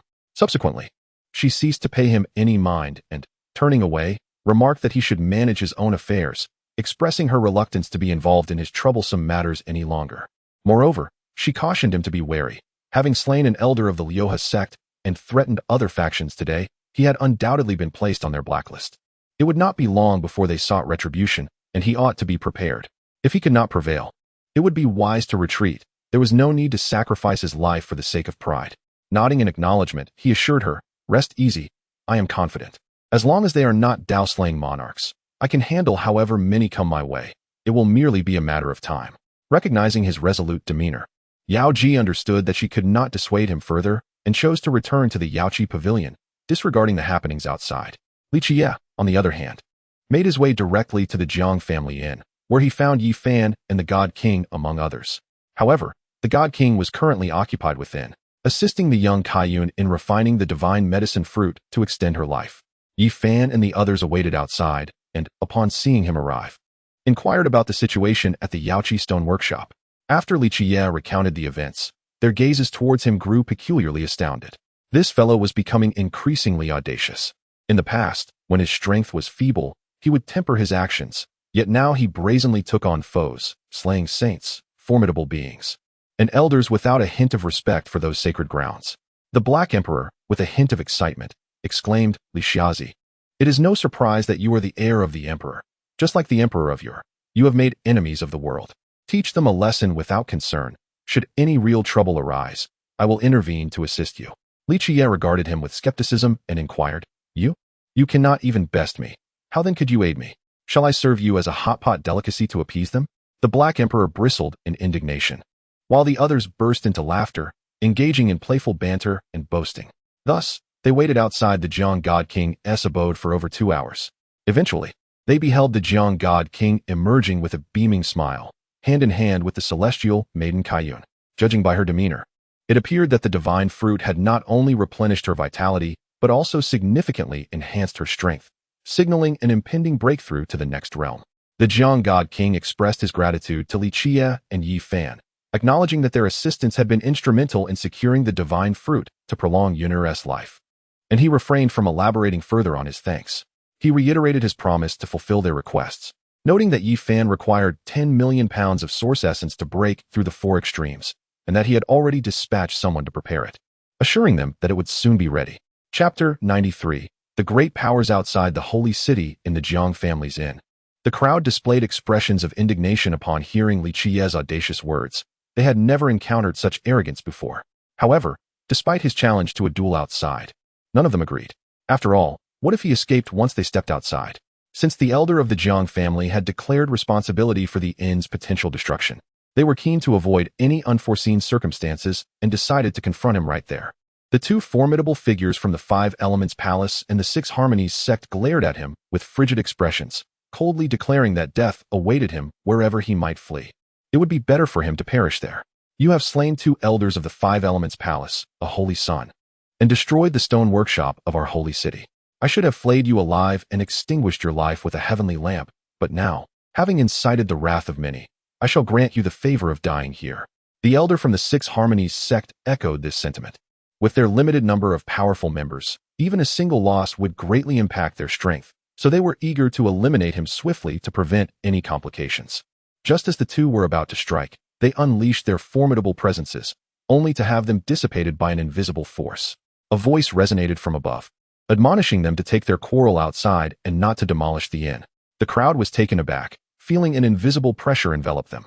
It was evident that a master of immense power was overseeing the place. Continuing their fight could provoke that individual, potentially leading to their demise. They exchanged glances at the Jiang family elder, their expressions tinged with anger, as if to say, "Did you not claim you could bear the responsibility?" The elder's face paled. He recognized who was above and understood the strength of that ancestor, causing him to feel a surge of fear. He had assumed the ancestor was traveling with the fairy of colorful clouds, only to realize he was mistaken. However, recalling the grim fate of his grandson, he steeled himself. If the ancestor forbade conflict within the inn, then surely they could engage outside. With a cold demeanor, he addressed Li Qiyeh, saying, "You are fortunate, boy. You shall live a little longer. If you wish to fight, we grant you the opportunity. Step outside. Your life and death are in our hands." Li Qiyeh smiled and nodded, saying, "I have always suggested we fight outside, yet you refuse to listen. Now, you have been proven wrong. Let us proceed outside. I can hardly wait to vanquish you." Turning to Yi Fan, Peng Bo, and He Huang, he instructed, "You should follow the God King for safety. I fear these people may seek to vent their frustrations on you." Yi Fan and the others nodded in agreement, clearly consenting to his words. Subsequently, Li Qiyeh took a single step and vanished from the sight of the crowd, only to reappear in the sky 1,000 meters away. And in the blink of an eye, he had completely disappeared, leaving behind a voice that echoed in their ears. "I will be waiting for you outside the holy city. I hope you won't keep me waiting too long." The expressions of the onlookers were grave, their hearts filled with astonishment. What kind of speed was this?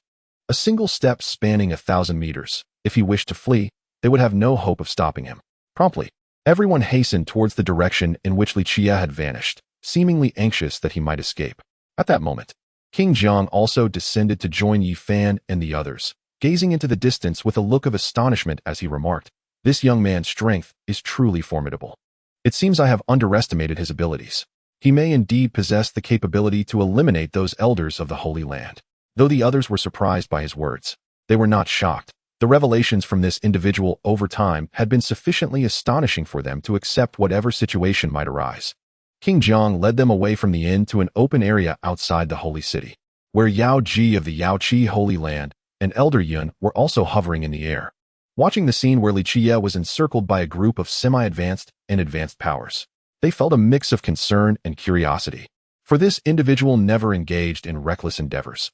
They wondered what hidden card he possessed to remain unscathed amidst the elders of the Holy Land.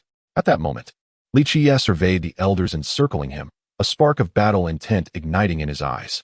While most would have succumbed to despair in such a dire situation, he was different. He sensed the threat posed by the group, but felt no fear. Rather, he believed this battle would enhance his combat experience.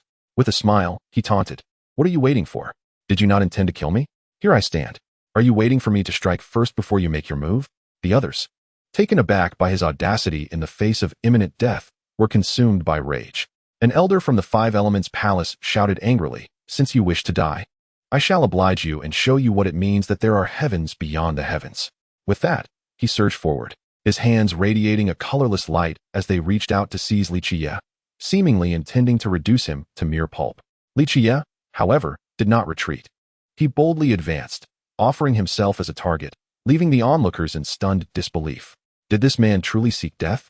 But the elder from the Five Elements Palace had heard tales of this individual's formidable physique, which even their own powerful elders had failed to overcome. Chapter 92. One sword slashes the heavens, slaying the four great powers. The demon Lord Qiyeh shakes the eastern wilderness. Chapter 94. A sword slashes the heavens, slaying the four great powers. The demon Lord Seven Knights shakes the eastern wilderness at this moment. The expressions of everyone present, whether they were half-step powerhouses or elder masters, were grim and terrifying, their eyes filled with fear and disbelief. How could this individual be so formidable? Even the might of the four heavenly realms of the Five Elements Palace could not withstand a single blow. However, this strike had also left him vulnerable to the attacks from the other four powerhouses, resulting in ghastly wounds on his back, chest, and arms, from which flowed shimmering purple-golden blood. Onlookers, whether they were merely spectators or those gathered around him, were equally astonished. Pang Bo and Yi Fan gazed at Li Qiyeh, both worried and taken aback by the purple-golden hue of his blood. Had he been nurtured on purple gold? Beside them, He Huang's expression was grave, and he solemnly remarked, "The innate holy body has not yet fully formed. The blood is purple-golden, just as Ye's blood is golden. Your blood is akin to supreme holy medicine. If perfected, it could extend the lives of others, rivaling divine elixirs." The crowd was taken aback, realizing the extraordinary properties of their blood. If others were to discover this, would they not be seized and made into blood slaves for alchemy? Jiang Shenhuang interjected, "This lad is far too arrogant, overconfident in his physical prowess. Now that he has been grievously injured by the combined might of four powerhouses, should he not devise a corresponding strategy, he may very well be overwhelmed and perish." Others wore solemn expressions, while not far away, Yao Ji's face reflected deep concern, her hands trembling as she held Xiaoya. Elder Yun, beside her, sighed and said, "Do not fret, holy maiden. That lad has rendered a favor to the Jiang family's god king. As long as he is present, he will not let him die. Moreover, even if he does not intervene, I will risk my own injuries to save him." Upon hearing this, Yao Ji was about to respond, but was stopped by Elder Yun, who discerned her feelings for the young man. Though there had been no instances of the Yaoqi holy maiden marrying in history, with that young man's talent, provided he survives, he is destined to become a figure of great renown in the Northern Dipper. Assisting him is tantamount to aiding Yaoqi, finding a powerful ally for their future. At this moment, Li Qiyeh was severely injured, with purple-golden blood trickling from the corner of his mouth, his condition appearing dire. A mere mortal might have succumbed to such wounds. Yet, Li Qiyeh bore no expression of worry. Instead, a smile emerged on his face. "Excellent. This is the first time I've been injured to such an extent. I am quite pleased. Thus I shall return the favor to each of the four with a grand gift." As more content was being loaded, a note appeared, indicating that the site only supports mobile browser access. If you see this paragraph, it signifies that the chapter content failed to load. Please disable reading mode, novel mode, and ad blocking features, or copy the URL to another browser to read. Suddenly, his body began to heal rapidly, utilizing the ultimate technique derived from the fusion of the character secret. A tremendous surge of purple-golden blood energy erupted skyward, dispersing the clouds above. The expressions of the four individuals surrounding him shifted dramatically. One of the formidable beings from the Jiang family remarked, "What manner of physique does this young man possess? His physical strength is unparalleled. This level of vitality is something even a sovereign would struggle to achieve. Moreover, that secret technique allows him to swiftly mend the injuries we inflict. We can no longer remain here. Otherwise, we may truly meet our demise." Upon hearing this, the others hastily summoned their most potent relics and weapons, artifacts capable of severely wounding or even slaying formidable beings. They unleashed their divine powers without reservation, weaving various seals in an attempt to deliver a lethal strike against Li Qiyeh. At this moment, Li Qiyeh brandished his meticulously refined seven-night sword, a protective sword forged from celestial tears of verdant gold, the golden essence of Tao tribulations, phoenix blood-red gold, and dragon-patterned black gold. Previously, he had fused the phoenix blood-red gold gifted by Yi Fan into the sword using the celestial fire from the quantum universe within his eyes, significantly augmenting its might. Li Qiyeh declared with a booming voice, "I possess a sword named Heaven Slash. I wish to test my blade against you. I invite you all to appreciate its craftsmanship." With one hand gripping the sword, he adopted a poised stance.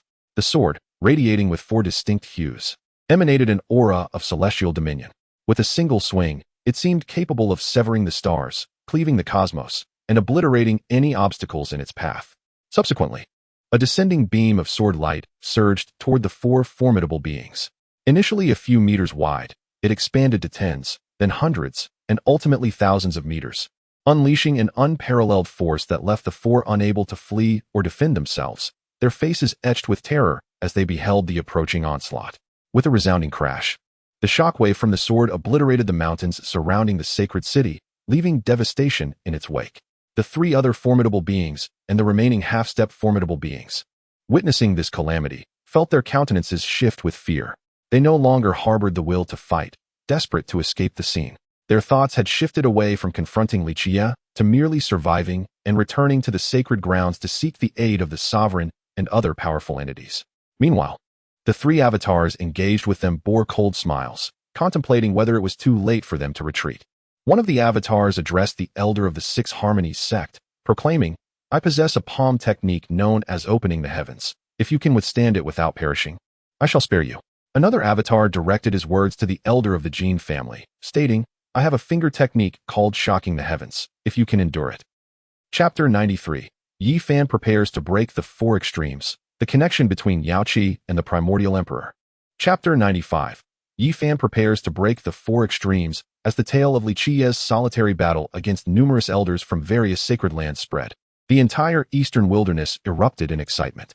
Countless messages flowed from the sacred city to the major powers of the eastern wilderness, swiftly reaching Zhongzhou, Beiyuan, Nanling, and Shima. The Northern Dipper began an intense investigation into the enigmatic figure of Li Qiyeh, eager to uncover the origins of his extraordinary talent. Upon learning that he rose to fame from the sacred city, endured the human-shaped heavenly tribulation, effortlessly vanquished the mighty beings and saints of the Five Elements Palace, and audaciously kidnapped the saints of various sacred lands aboard the jade vessel of Miaoyu, demanding 39 million pounds of source to secure their release, they were astounded. To top it all, he single-handedly battled and annihilated several half-step mighty beings and powerful figures outside the sacred city, disregarding the forces behind him. This left them both astonished by his prowess and intrigued by his mysterious background. Current investigations suggest a connection to a certain divine king of the Jiang family. Yet the specifics of their relationship remain elusive. Nevertheless, this has ignited a clandestine interest in Li Qiyeh among the myriad powers of the Northern Dipper. He is a prodigious talent, capable of slaying mighty beings at the four extremes, surpassing the saints and successors of his time. Even the most formidable figures known as the Northern Emperor, Central Sovereign, Southern Demon, and Western Bodhisattva regard this sudden emergence with great trepidation. Within a courtyard of the Southern Demon Emperor's palace, a tall and poised young man gazes skyward, a smile gracing his lips as he murmurs, "The demon Lord Qiyeh, slayer of mighty beings at the four extremes. Truly impressive.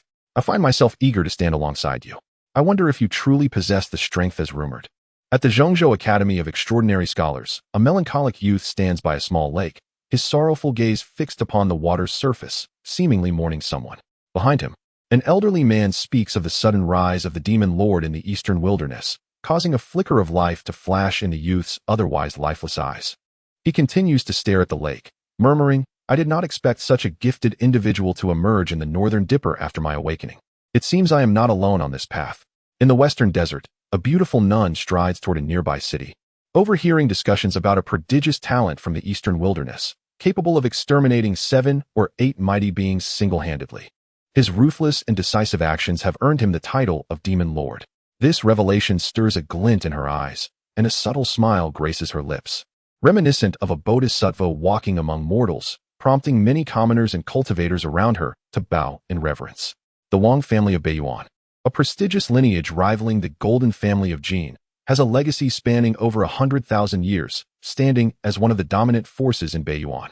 Loading more content. Please wait. This site only supports access via mobile browsers.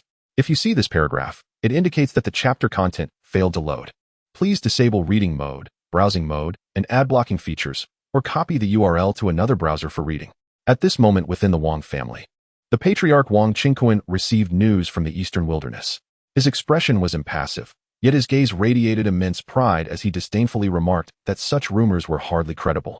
They were likely orchestrated by certain factions in the eastern wilderness attempting to fabricate a prodigy capable of rivaling his son, Wang Tong. Nonetheless, even if this were true, they would remain insignificant before his son.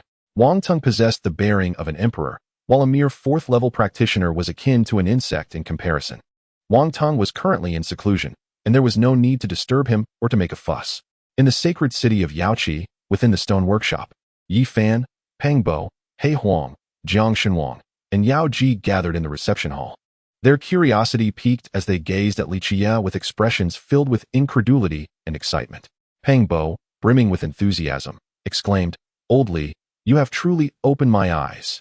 You single-handedly faced a group of half-step powerhouses and even defeated them, slaying some in the process.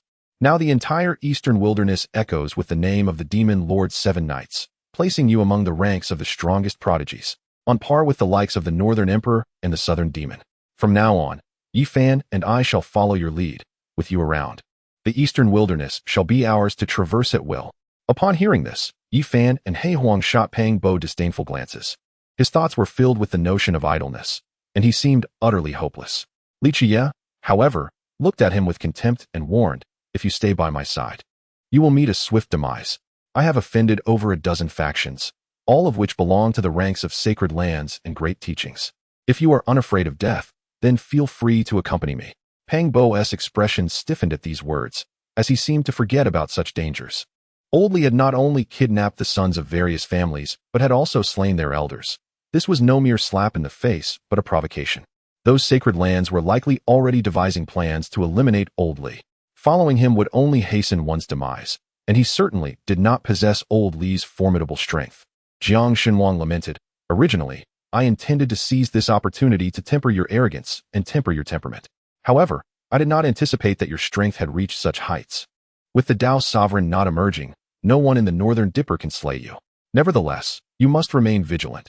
You have now entered the sights of various factions, and those you have offended have undoubtedly placed you on their kill list. Caution is paramount." Li Qiyeh respectfully nodded, then expressed some regret, saying, "Senior, during the previous battle, a powerhouse from your Jiang family was caught up in the fervor, and I forgot to show restraint." Jiang Shenwang replied nonchalantly, "There is no need for such concerns.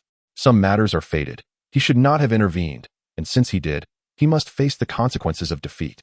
I shall not hold you accountable for this." Li Qiyeh sighed in relief, and after bowing respectfully, the narrative continues with Chapter 94, Yao Ji returns to Yaoqi, preparing plans to annihilate the sect. Chapter 96, Yao Ji returns to Mount Tai, preparing plans to annihilate the sect after listening to the explanations from Li Qiyeh and the Black Emperor. Yao Ji and Elder Yun were momentarily lost in thought, struggling to accept the news that the primordial emperor was the son of the Western Emperor. However, upon recalling the Black Emperor's mention of the Western Emperor Tower's understanding, an undeniable belief began to take root in their hearts. After all, it seemed implausible to jest about 2 great emperors, for they are not figures to be trifled with, even in death.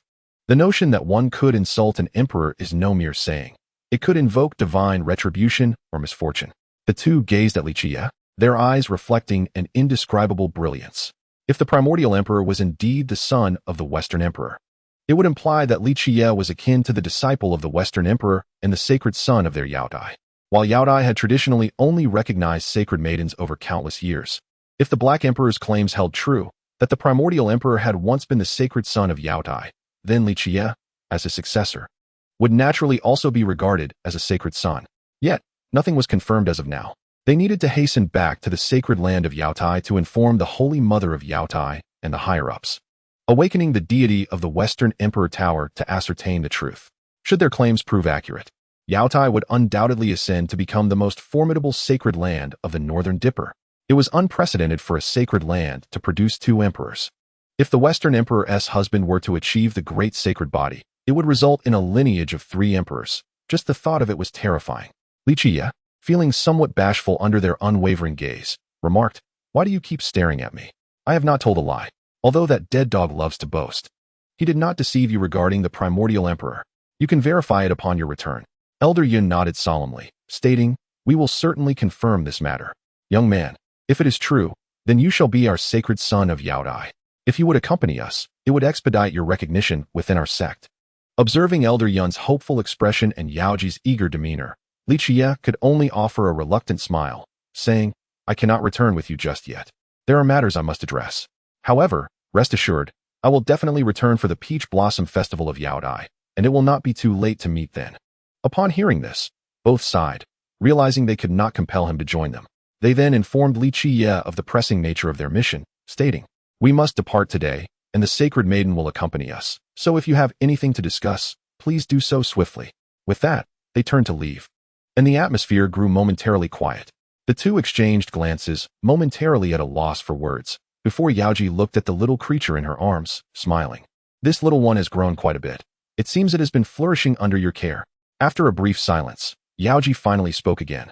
"Are you planning to leave soon after watching Yi Fan's breakthrough?" Li Qiyeh nodded, indeed waiting for Yi Fan to break through the 4 extremes and complete his tribulation before he prepared to depart.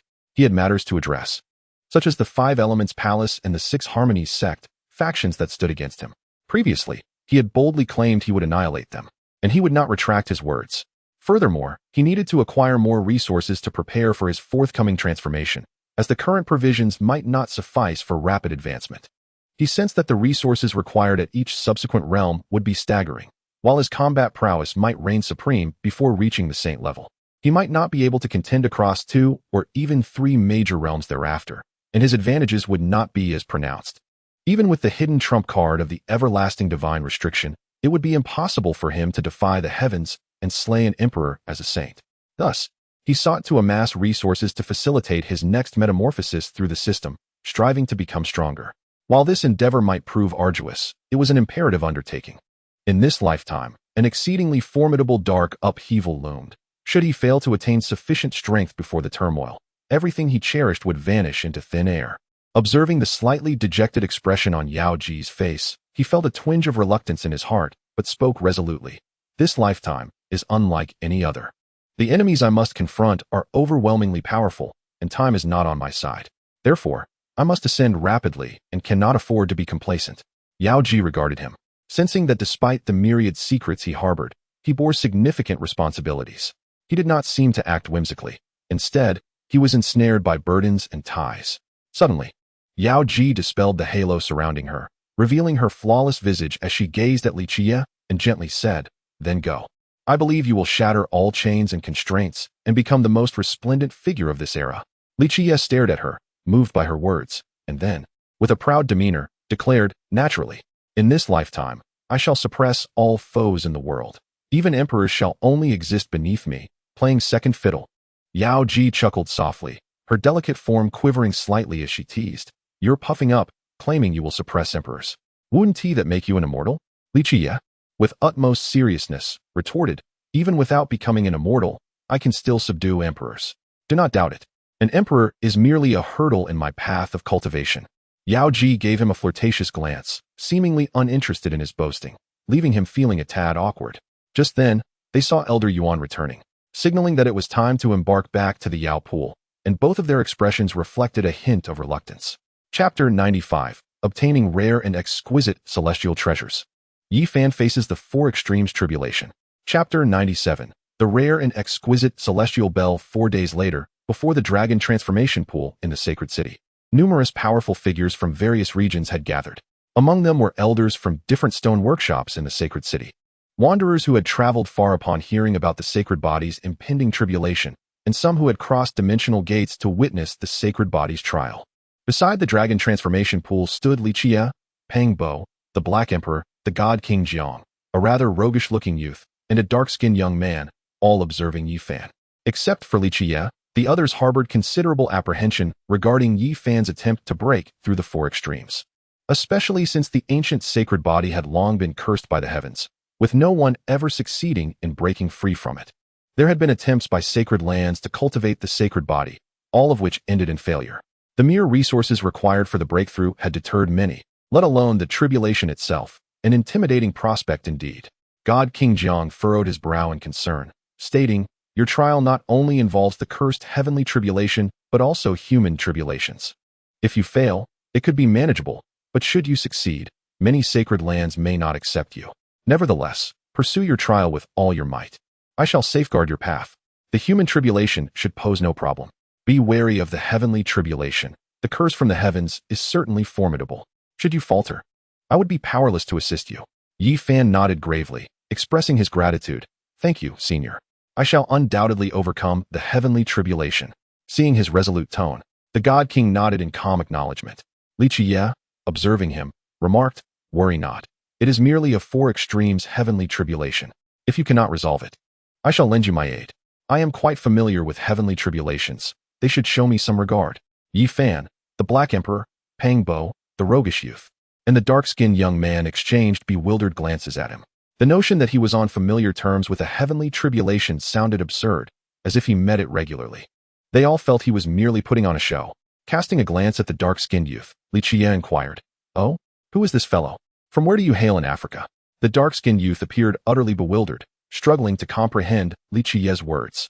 Subsequently, Yi Fan, somewhat exasperated, interjected, "Enough of the nonsense. This is my friend Tu Fei, and the other is Li Qiyeh. They are both descendants of the Northern Domain's notorious bandits, whom I met a few days ago while cutting stones at the Yaowang Stone Workshop." Li Qiyeh nodded in realization, recognizing the two as one of Yi Fan's later companions. Given their names, it was evident they shared similar traits with Yi Fan and the Black Emperor, dark-hearted, dark-handed, and dark-faced. Upon hearing they had visited the Yaowang Stone Workshop, a thought struck him. "Did you go to the Tianzi Garden to cut that celestial tomb and blood sacrifice altar?" Yi Fan, somewhat surprised, assumed Li Qiyeh had been present at the time and nodded, "Indeed, I did. However, what was sealed inside was a primordial creature, one of which was still alive, resembling the legendary Monkey King, making me question the veracity of Journey to the West. In addition, I carved a long, dragon-like primordial creature from the stone of the Ji family, which I sold to the princess of the Great Xia dynasty. I also extracted a celestial exquisite, regarded as a rare treasure, though alas, it proved to be of little use." Upon witnessing the celestial exquisite, Li Qiyeh's eyes sparkled with interest as he remarked that the item held no value for him, as legends suggest its effects are only realized within the celestial realm. He proposed to purchase it for 1 million pounds of essence. Observing the astonishment of Tu Fei and Li Qiyeh nearby, who were taken aback by the notion of spending such a fortune on a seemingly useless treasure, one could only conclude that he was extravagantly wealthy. Yi Fan shook his head, stating that the item was of no use to him either and offered it freely, without the need for payment. Li Qiyeh, not one to decline, accepted the gift out of curiosity to discern its potential benefits for himself. As soon as he held the celestial exquisite, he felt a surge of desire emanating from his quantum universe, sensing that it might indeed serve a purpose. Without further ado, he placed it within the quantum realm.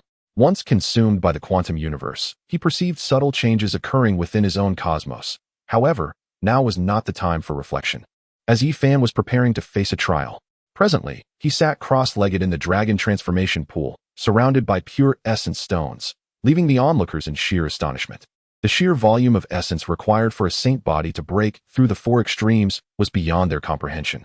It would suffice for an ordinary person to cultivate to the threshold of a great power. With eyes tightly shut, Yi Fan was enveloped in a fervor of vitality, his blood energy soaring, manifesting as a dragon-shaped column of energy, accompanied by a faint roar that dispersed the clouds above. The spectators were left in a state of shock, particularly those from the Holy Lands who harbored enmity towards Yi Fan.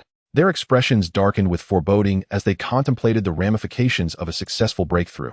It would mean the emergence of a formidable adversary. With Li Qiyeh already posing a significant threat, the prospect of another saint body breaking the curse filled them with dread. They fervently wished for his failure, hoping he would succumb to the tribulations. Even the holy sons and daughters of the Holy Lands were visibly shaken. The power demonstrated by Yi Fan at this stage of his breakthrough was incomparably greater than what they had experienced, instilling a sense of helplessness within them. With the demon lord preceding him and the saint body following, it seemed as though their path to enlightenment was being obstructed. Blood energy erupted like a true dragon, surging forth from his body in waves, akin to the tides of the ocean, soaring towards the heavens, leaving all onlookers in awe. Chapter 96. The innate Tao map subdues Yi Fan. The temporal silver eyes devour and enhance the source. Chapter 98. The innate Tao diagram Yi Fan. With his temporal silver eyes, absorbed the essence, yet he had perished. He had indeed failed. The curse of the sacred body proved insurmountable, as it had for countless millennia without exception. However, their optimism was misplaced. Just as they speculated that Yi Fan had succumbed, his charred form stirred, then rose to his feet, eyes wide open, radiant with divine light, the ashen skin cracking to reveal flawless, glistening flesh. The sacred body had not perished. It had been reborn from the tribulation, its corporeal form strengthened. He Huang, Peng Bo, and their companions were filled with exhilaration. This individual had genuinely transcended the heavenly tribulation, shattering the curse, becoming the first sacred body to break through the four extremes. Observing the fervor on their faces, Li Qiyeh interjected, "It is not over yet. The curse of the sacred body is not so easily overcome. Your joy is premature."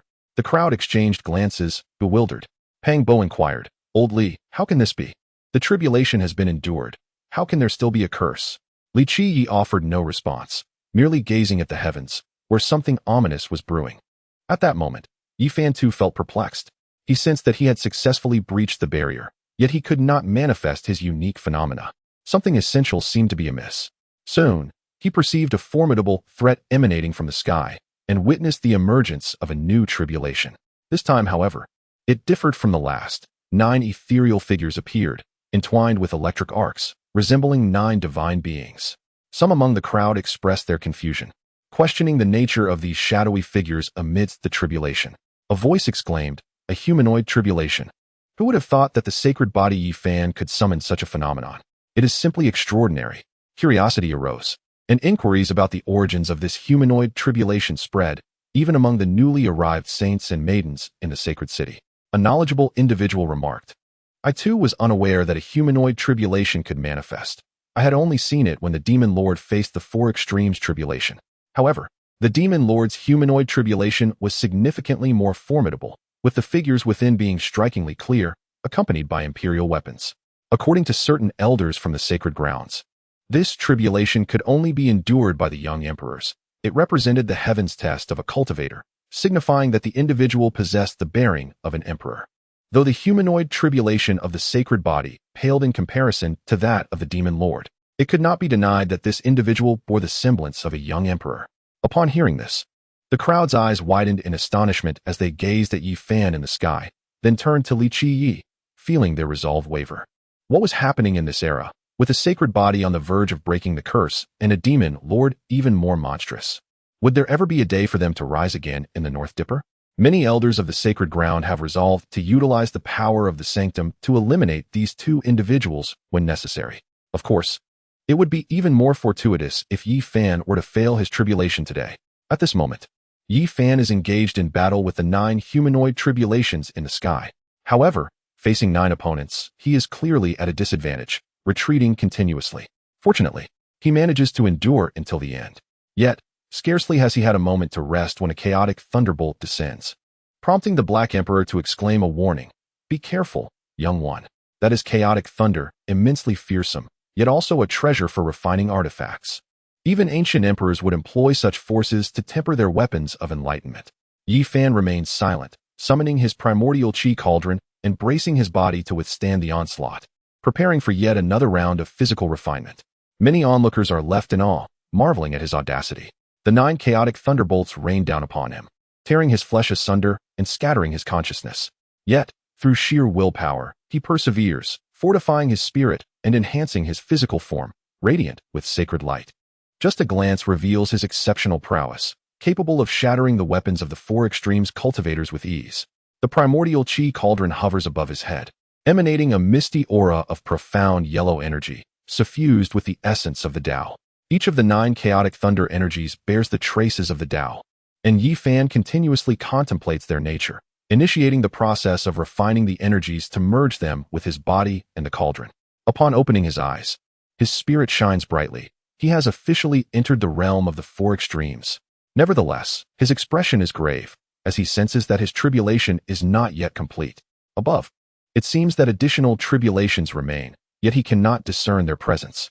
Nearby, the Black Emperor, Tu Fei, and others are puzzled. Tu Fei inquires, "Brother Yi, what is happening? Why do you remain in the sky? Is there another tribulation?" However, no further thunderbolts have descended. The Black Emperor shakes his head, expressing his uncertainty, and turns to Li Qiyeh, asking, "Young Li, you must know something. You appear unfazed by Ye's tribulation. Do you foresee what kind of tribulation he will face?" Li Qiyeh merely gazes at the sky and replies, "I might have some conjectures." The crowd is taken aback, with the Red Dragon Elder and Divine King Jiang looking on in surprise, seemingly eager to know what he understands. Observing their inquisitive expressions, he can only sigh. Chapter 97. Departing from the sacred city and packing the stone workshop, the time for hunting has arrived. Chapter 99. Departing from the holy city to pack the stone workshop, the time for hunting has arrived within the guest room of the Jiang family inn. Li Qiyeh sat cross-legged on the bed, eyes closed as he contemplated the fruits of his recent consumption of the immortal Linglong and the primal Tao map. As he delved into the depths of his internal quantum universe, he discovered that the fundamental laws of his cosmos had become increasingly refined. All paths coalesced around a luminous orb, emanating a faint glow, tightly embracing it as their core. The previously scattered paths now seemed to have found a leader, flowing through his universe and stars in accordance with a newfound rhythm and order. It appeared that a semblance of will had emerged within his universe. Though this will was feeble and lacked the intelligence of the celestial fire, it possessed the capability to command the grand paths, accelerating the operations of the cosmos and significantly enhancing the abilities of his temporal and spatial silver eyes. He pondered silently, suspecting that the will he had absorbed from the primal Tao map had been refined by his quantum universe, subsequently transforming into his own will. As he continued to consume and comprehend the laws of the grand paths, this will would inevitably grow stronger, potentially evolving into a master akin to the celestial Tao. Naturally, even if it were to evolve into the celestial Tao, it would pose no threat to Li Qiyeh. On the contrary, it would bolster his own strength. After all, the will of his universe was synonymous with his own, akin to an embodiment of himself. Furthermore, he discerned a trace of the essence of the immortal Tao among the numerous grand paths. This was derived from his consumption of the immortal Linglong, and he could faintly hear the echoes of ancient scriptures of the immortal Tao emanating from this essence, suggesting a supreme transcendence. However, the scripture was incomplete, abruptly ceasing after a brief recitation. This was due to the absence of celestial energy nurturing the immortal Linglong in this world, rendering its birth incomplete. Thus, the scripture remained fragmented. Yet, with continued consumption of grand paths or celestial energy, he could eventually restore it, perhaps leading to the acquisition of an unparalleled ancient scripture of the immortal Tao. Having sensed the enhancement of his essence from this absorption of the primal Tao map, he noted an approximate increase of 8. Such a substantial augmentation would be improbable during the tribulation, yet the will of the grand paths within this map, which encapsulated numerous distinct principles inscribed by the powerful beings of this realm, significantly aided his progress. Opening his eyes, Li Qiyeh exhaled. Remarking on the considerable gains he had achieved, his quantum universe had become significantly more refined. With sufficient divine artifacts, he might expand its scope, potentially giving rise to a second celestial body, which could yield unforeseen benefits. Rising from the bed, he departed the guest room and made his way to Yi Fan's quarters, where a considerable gathering had already assembled. Yi Fan's success in breaking the curse of the holy body and surviving the tribulation had drawn the attention of numerous factions, eager to forge alliances with him. Even those who harbored intentions of harm outwardly displayed gestures of goodwill. However, Yi Fan was no fool. He understood the motivations behind the fervor of these individuals. Initially, they had intended to host a grand celebration in his honor, hoping to forge connections with him and, by extension, with Li Qiyeh. Yet, he declined their overtures, choosing instead to invite only his closest friends and brothers. Among them were Pang Bo, Tu Fei, Li Qiyeh, and He Huang. Those who preferred solitude, such as Jiang Xinwang and Qi Long Lao Dao, did not attend, while Li Qiyeh had retreated into seclusion upon his return. At that moment, Yi Fan and his companions were engrossed in lively conversation. Tu Fei and Li Qiyeh were scheming to vie for the hand of the saintesses from various sacred lands, while Pang Bo pondered how to enhance his own strength. He Huang desired a small portion of the primordial essence of all things from Yi Fan, only to be met with a forceful blow that sent him sprawling to the ground. Suddenly, a figure entered the room. Upon recognizing Li Qiyeh, Yi Fan's face lit up with joy. He rushed forward and enveloped Li Qiyeh in a bear hug, expressing his heartfelt gratitude. "Old Li, thank you so much. I truly thought I would perish beneath that diagram. I cannot believe it was you who saved me. To be honest, if I weren't a man, I would be inclined to offer myself to you." Li Qiyeh, visibly disgusted, pushed him away and retorted, "Get lost. I'm not into that." Laughter erupted among the group, and they resumed their chatter. Yi Fan proceeded to introduce Tu Fei and Li Qiyeh to Li Qiyeh, who responded with a smile, engaging in conversation with them. Both he and Yi Fan were curious about this rising star, Li Qiyeh, whose reputation had soared to the point where almost no one in the North Dipper was unaware of the infamous Demon Lord. He had nearly ascended to the ranks of the four most distinguished talents of the North Dipper, on par with figures like Bai Di and Nan Yao. They were eager to learn about his cultivation methods and how he had become so formidable, considering the numerous powerful beings who had met their demise at his hands. Once the pleasantries had run their course, Li Qiyeh suddenly addressed Yi Fan and Pang Bo, saying, "Yi, old Pang, I have come to bid you farewell. I have lingered in the holy city long enough and must venture out for further training. There are matters I must resolve, and it may be some time before we meet again. Our next encounter will likely be at the Yaoqi Peach Blossom Festival." Yi Fan and Pang Bo fell silent for a moment before responding with smiles. "It's all right, old Li. Go and enjoy yourself.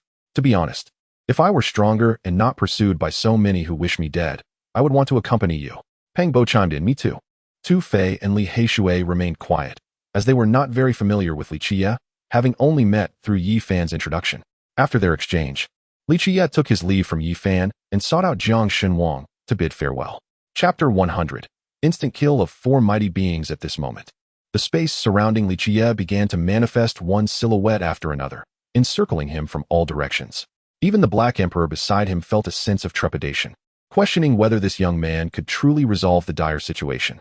Each figure that appeared carried an aura of secrecy, clearly intent on concealing their identity, while others boldly revealed themselves, identifiable by their attire as members of factions that harbored deep animosity towards Li Qiyeh.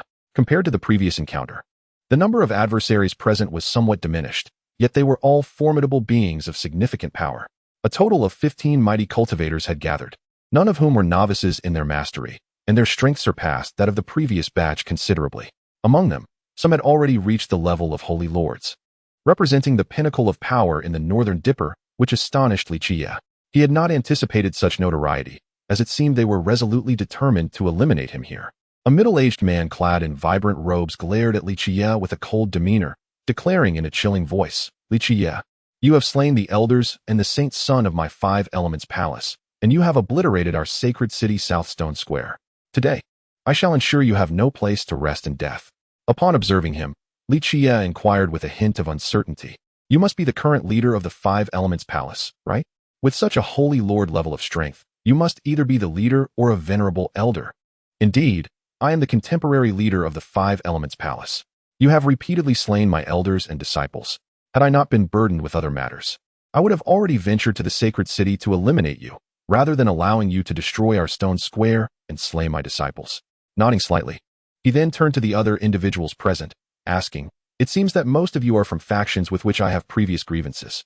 However, who are those two shrouded in light, unwilling to reveal their faces? Why do they appear as if they are thieves?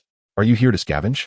The two figures enveloped in light responded in ambiguous tones, "There is no need for you to know so much.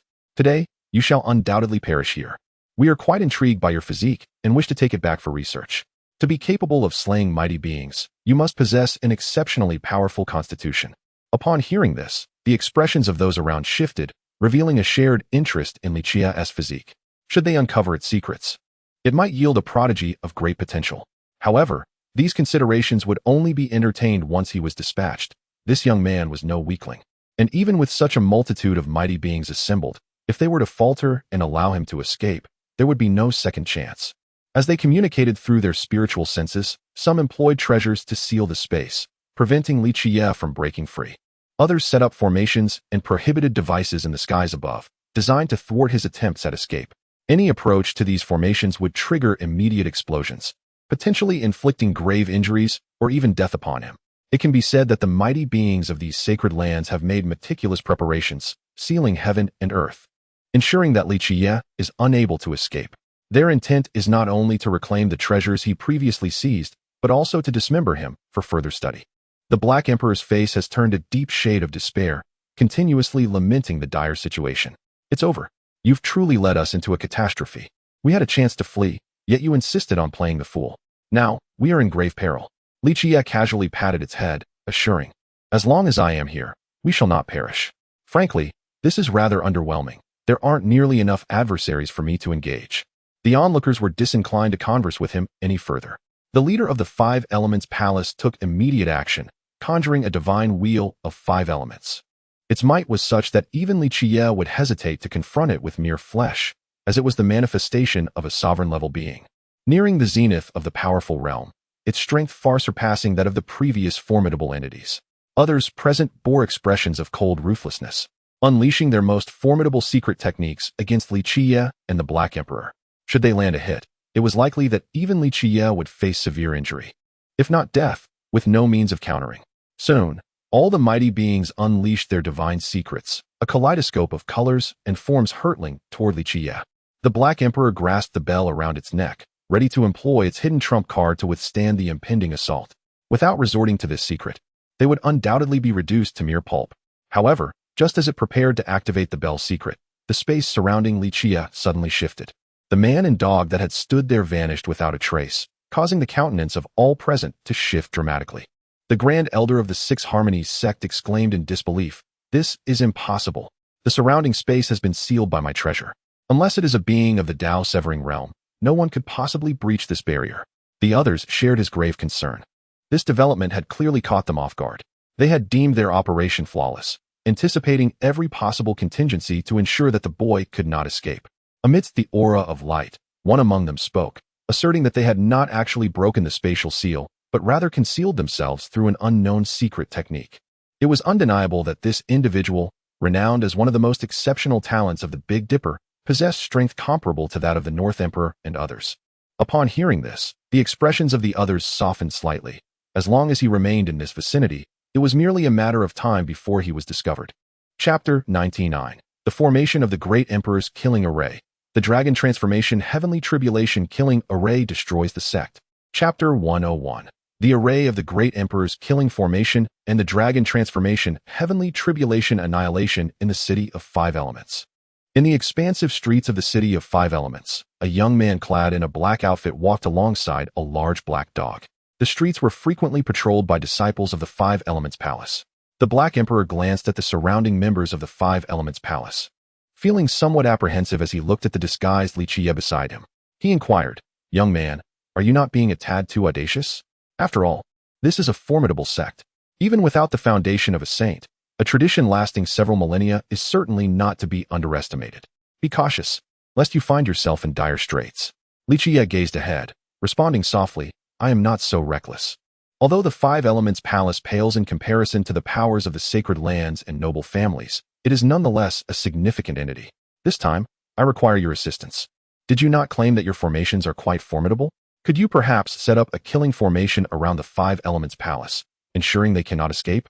The Black Emperor pondered for a moment before replying. To envelop the entire 5 Elements Palace in a lethal formation with substantial destructive power necessitates an abundance of array materials. Moreover, a powerful weapon must serve as the focal point of the formation. Only then can the formations might be fully unleashed. And it will not be easy for those within to break free. Casting a sidelong glance at Li Qiyeh, the Black Emperor continued, "I am aware that you have seized the stone quarries of numerous sacred lands and grand sects, so materials should not be a concern. However, you will require a powerful weapon as the focal point. To contend with a sect of the 5 Elements caliber, at the very least, you will need a sacred weapon. After all, they have produced a slaughtering Tao sovereign and are not lacking in sovereign-grade weapons.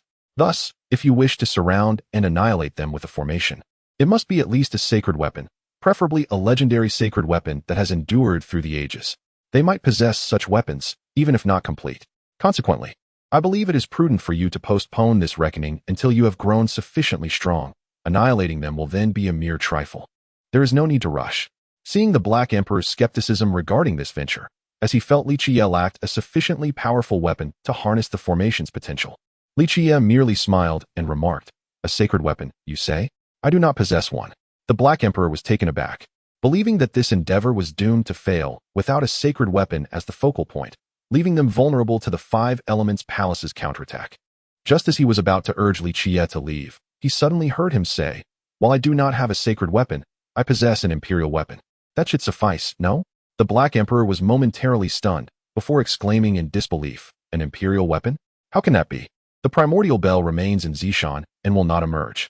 Where did you acquire an imperial weapon?" Li Qiyeh did not answer the question, but instead asked, "If I provide you with an imperial weapon to stabilize the focal point of the formation, how effective could you make the Great Emperor's killing formation? Should we succeed, I shall grant you 30% of the treasures within." Upon hearing this proposition, the Black Emperor immediately became exhilarated. If you truly possess an imperial weapon, annihilating a Five Elements Palace would be a trivial matter. As for the percentage, I believe it is insufficient. Given my considerable efforts this time, I should at least receive 50%, otherwise, I shall withdraw. Li Qiyeh cast a sidelong glance, calmly stating, 20%. Upon hearing this, the Black Emperor immediately grew agitated. "You are being unreasonable.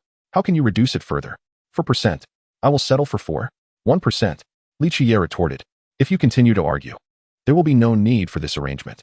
Setting up the killing formation is merely to ensure the plan proceeds smoothly. It is not a necessity." Internally, he scoffed, "Fool. You dare to bargain with me? I shall leave you empty-handed." Listening to such audacity, even the Black Emperor, known for his ruthlessness, felt an urge to curse. This young man was undoubtedly a reincarnation of a shrewd merchant, more merciless than even he. Nevertheless, he ultimately gritted his teeth and acquiesced, thinking to himself that once the Five Elements Palace was destroyed, he would act swiftly and see who could seize the spoils, regardless of the division of profits. After departing from the Five Elements City, they found a secluded spot where Li Qiyeh provided the Black Emperor with ample materials and source stones to set up the killing formation. He also produced the Li Qiyeh Divine Furnace, handing it over to the Black Emperor, whose eyes widened in astonishment, greed unmistakably gleaming within them. However, he did not worry about the Black Emperor coveting his imperial weapon. The Li Qiyeh Divine Furnace was upgraded from a Qiankuan creation stone exchanged through the system. Its material had transformed, and even the extreme laws of Emperor Hung Yu had been altered, thus rendering it a completely new imperial weapon. It was bound to him, meaning it could only be used with his permission, otherwise, it would automatically return to his side. The Black Emperor gazed at the radiant divine furnace, attempting to discern which emperor's extreme laws were inscribed upon it. Yet no matter how he probed, he could not match it with any emperor from history. Eventually, he inquired, "Where did you acquire this imperial weapon? Which emperor's weapon is it? I have observed it for quite some time and have not found a match." This imperial weapon was seized from a small sect in the northern region when I departed from Zishan. Initially, I was unaware of its significance until I inadvertently activated it while refining tools in the fire domain. As for which emperor it belonged to, I do not know. Just understand that it is indeed an imperial weapon. Upon hearing this, the Black Emperor felt a pang of envy. This young man truly possessed remarkable fortune. He could simply annihilate a sect and emerge with an imperial weapon.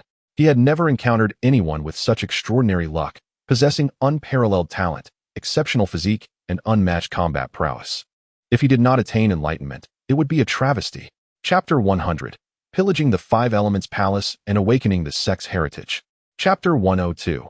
The Robbery of the Five Elements Palace and the Awakening of the Sect's Foundation. The Five Elements Palace is situated at the heart of the Five Elements City, surrounded by watchtowers on all sides to prevent surprise assaults from any direction. It encompasses a vast complex of palaces, pavilions, and various scenic spots including hills, lakes, waterfalls, and bamboo groves, all within a radius of 10,000 meters.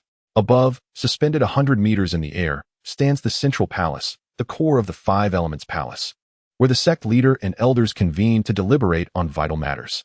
At this moment, Li Qiyeh and the Black Emperor were observing from a nearby pavilion, where Li Qiyeh quietly inquired if everything was in place, urging the Black Emperor not to falter, lest they find themselves besieged. The Black Emperor replied solemnly, assuring him that he had checked multiple times and that there were no issues. The array's focal point was set outside the Five Elements Palace. Unless someone intervened from the outside to disrupt the formation, it would be impossible for anyone within to escape. With an Imperial weapon as the focal point, it was nearly impenetrable to ordinary individuals.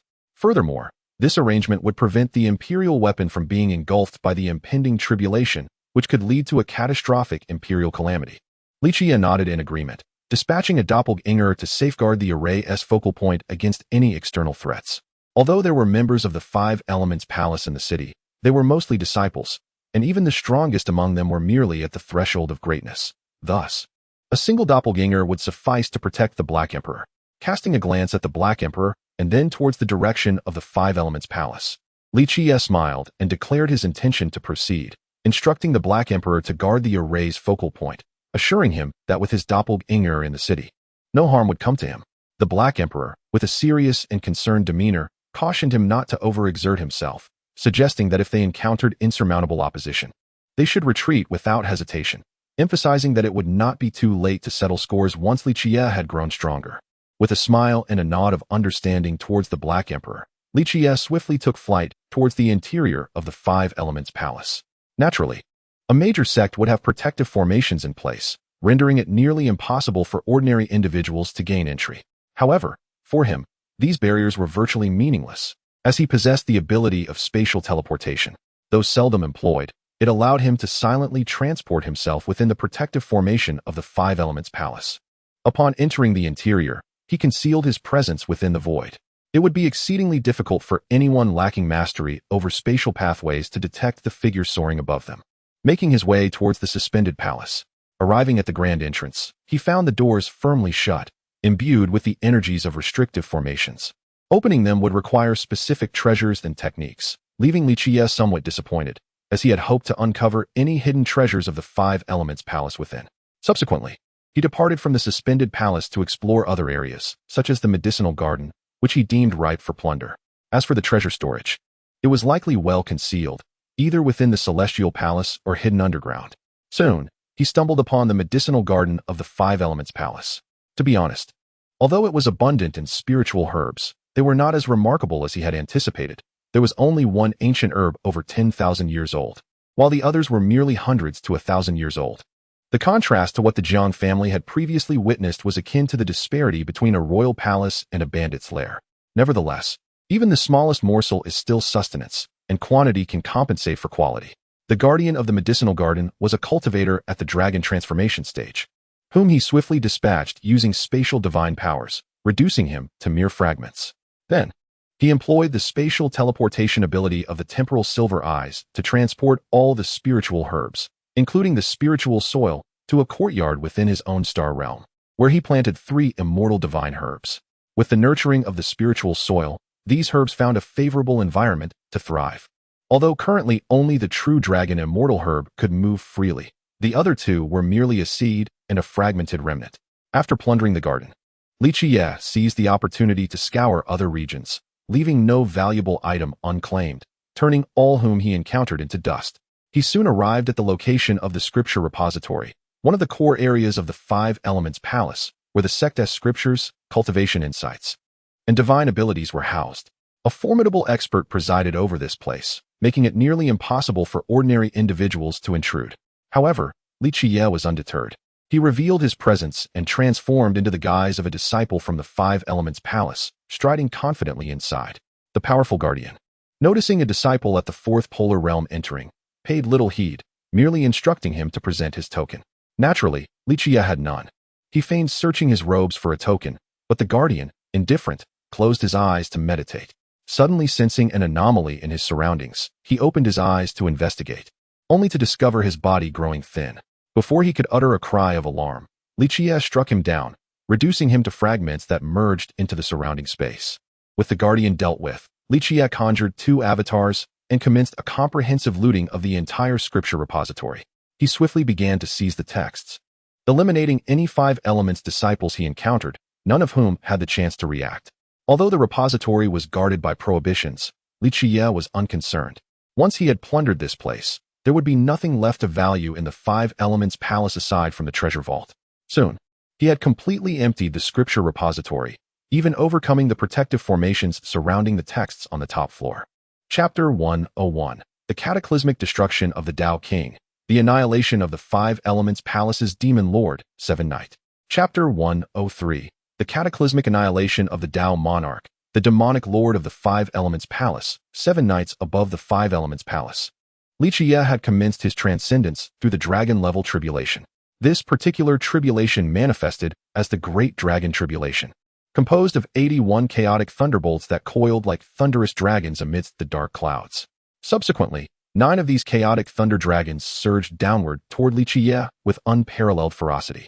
Simultaneously, the entirety of the Five Elements Palace was enveloped in the tribulation, with both disciples and elders alike becoming targets of the celestial wrath, transforming the palace into a tempest of lightning. The disciples of the Five Elements Palace were utterly incapable of resisting such a formidable tribulation. Those struck by the thunder were instantly reduced to charred remnants, while some of the weaker disciples were reduced to mere ashes.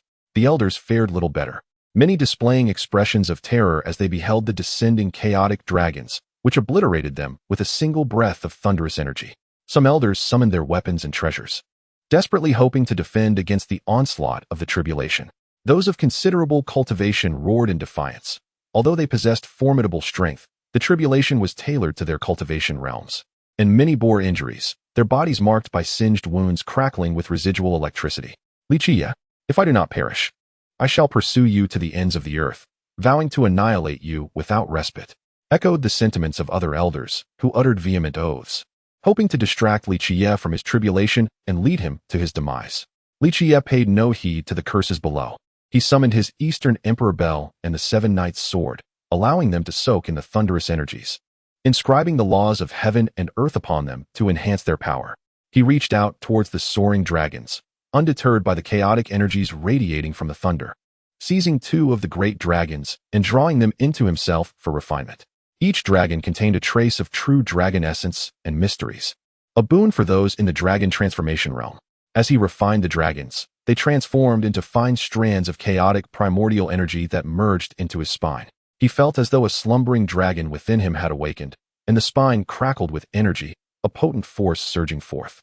Though this power did not exponentially amplify his combat prowess, it was merely the refinement of 1 or 2 great dragons. Should he refine all 79 remaining dragons, his strength could indeed double. As he gazed upon the dragons above, they resembled wolves eyeing their prey. In an instant, he charged toward the dragons, seizing each one that crossed his path and consuming them for refinement.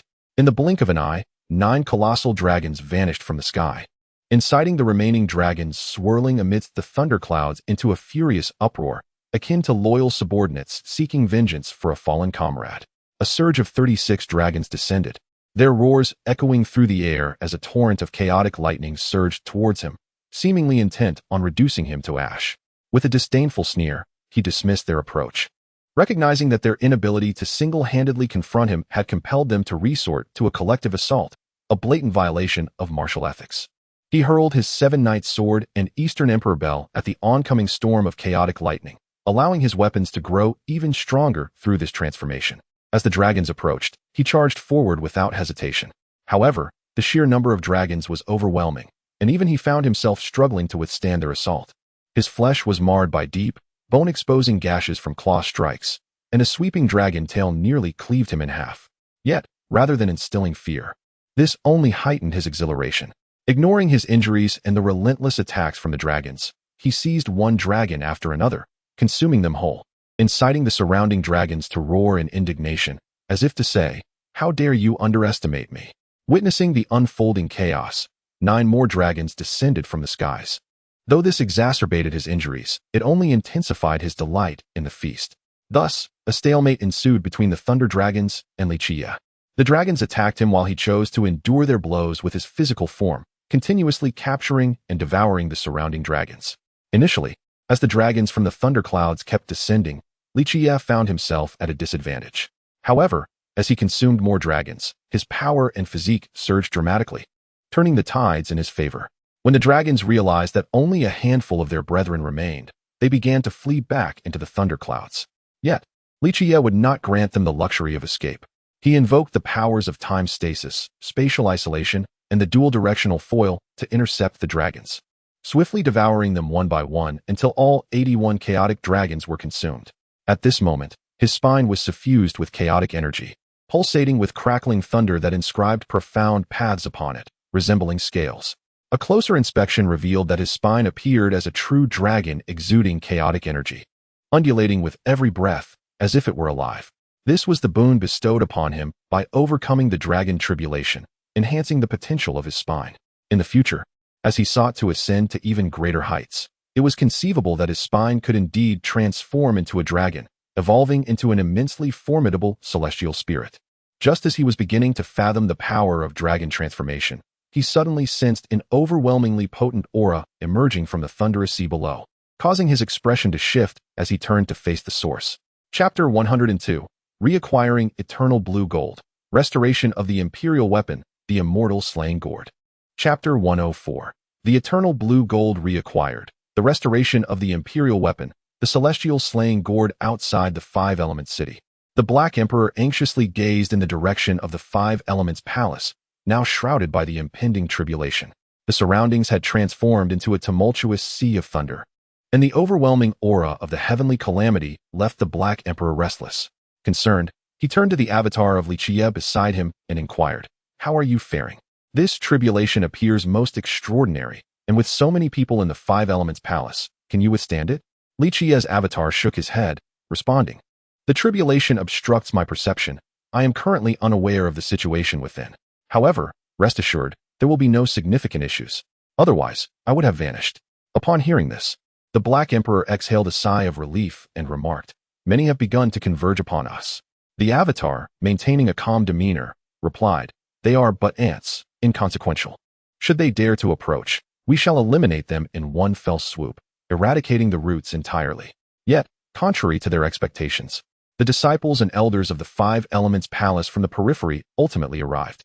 Upon witnessing the Black Emperor wielding the formation plate and the dense tribulation surrounding the Five Elements Palace, their eyes turned red with fury, and they roared as they charged towards him. "Overestimating yourselves, today the Five Elements Palace shall undoubtedly meet its demise. You remnants shall accompany it to the depths." With the deployment of a two-dimensional attack, these individuals had no chance to resist. They were compressed into mere images, disintegrating into spatial fragments and vanishing. After dispatching this group, several more arrived in succession, yet all were swiftly dealt with by Li Qiyeh's avatar. Eventually, no one else dared to approach, and it seemed the Five Elements City had become devoid of disciples and elders from the Five Elements Palace. Any remaining souls had likely fled in terror. After an indeterminate period, the tribulation enveloping the Five Elements Palace dissipated, revealing a scene of utter ruin within, causing the Black Emperor to draw in a sharp breath. The Five Elements Palace had indeed been annihilated by the young lad Li. Although he had mentally prepared himself, witnessing the destruction firsthand left him astonished and incredulous. A remarkable successor the Emperor had found. Soon after, a figure broke free from the confines of the slaughter array and approached them, Li Qiyeh. The Black Emperor felt a wave of relief wash over him. Dismissing his avatar, Li Qiyeh said to the Black Emperor, "Let us depart.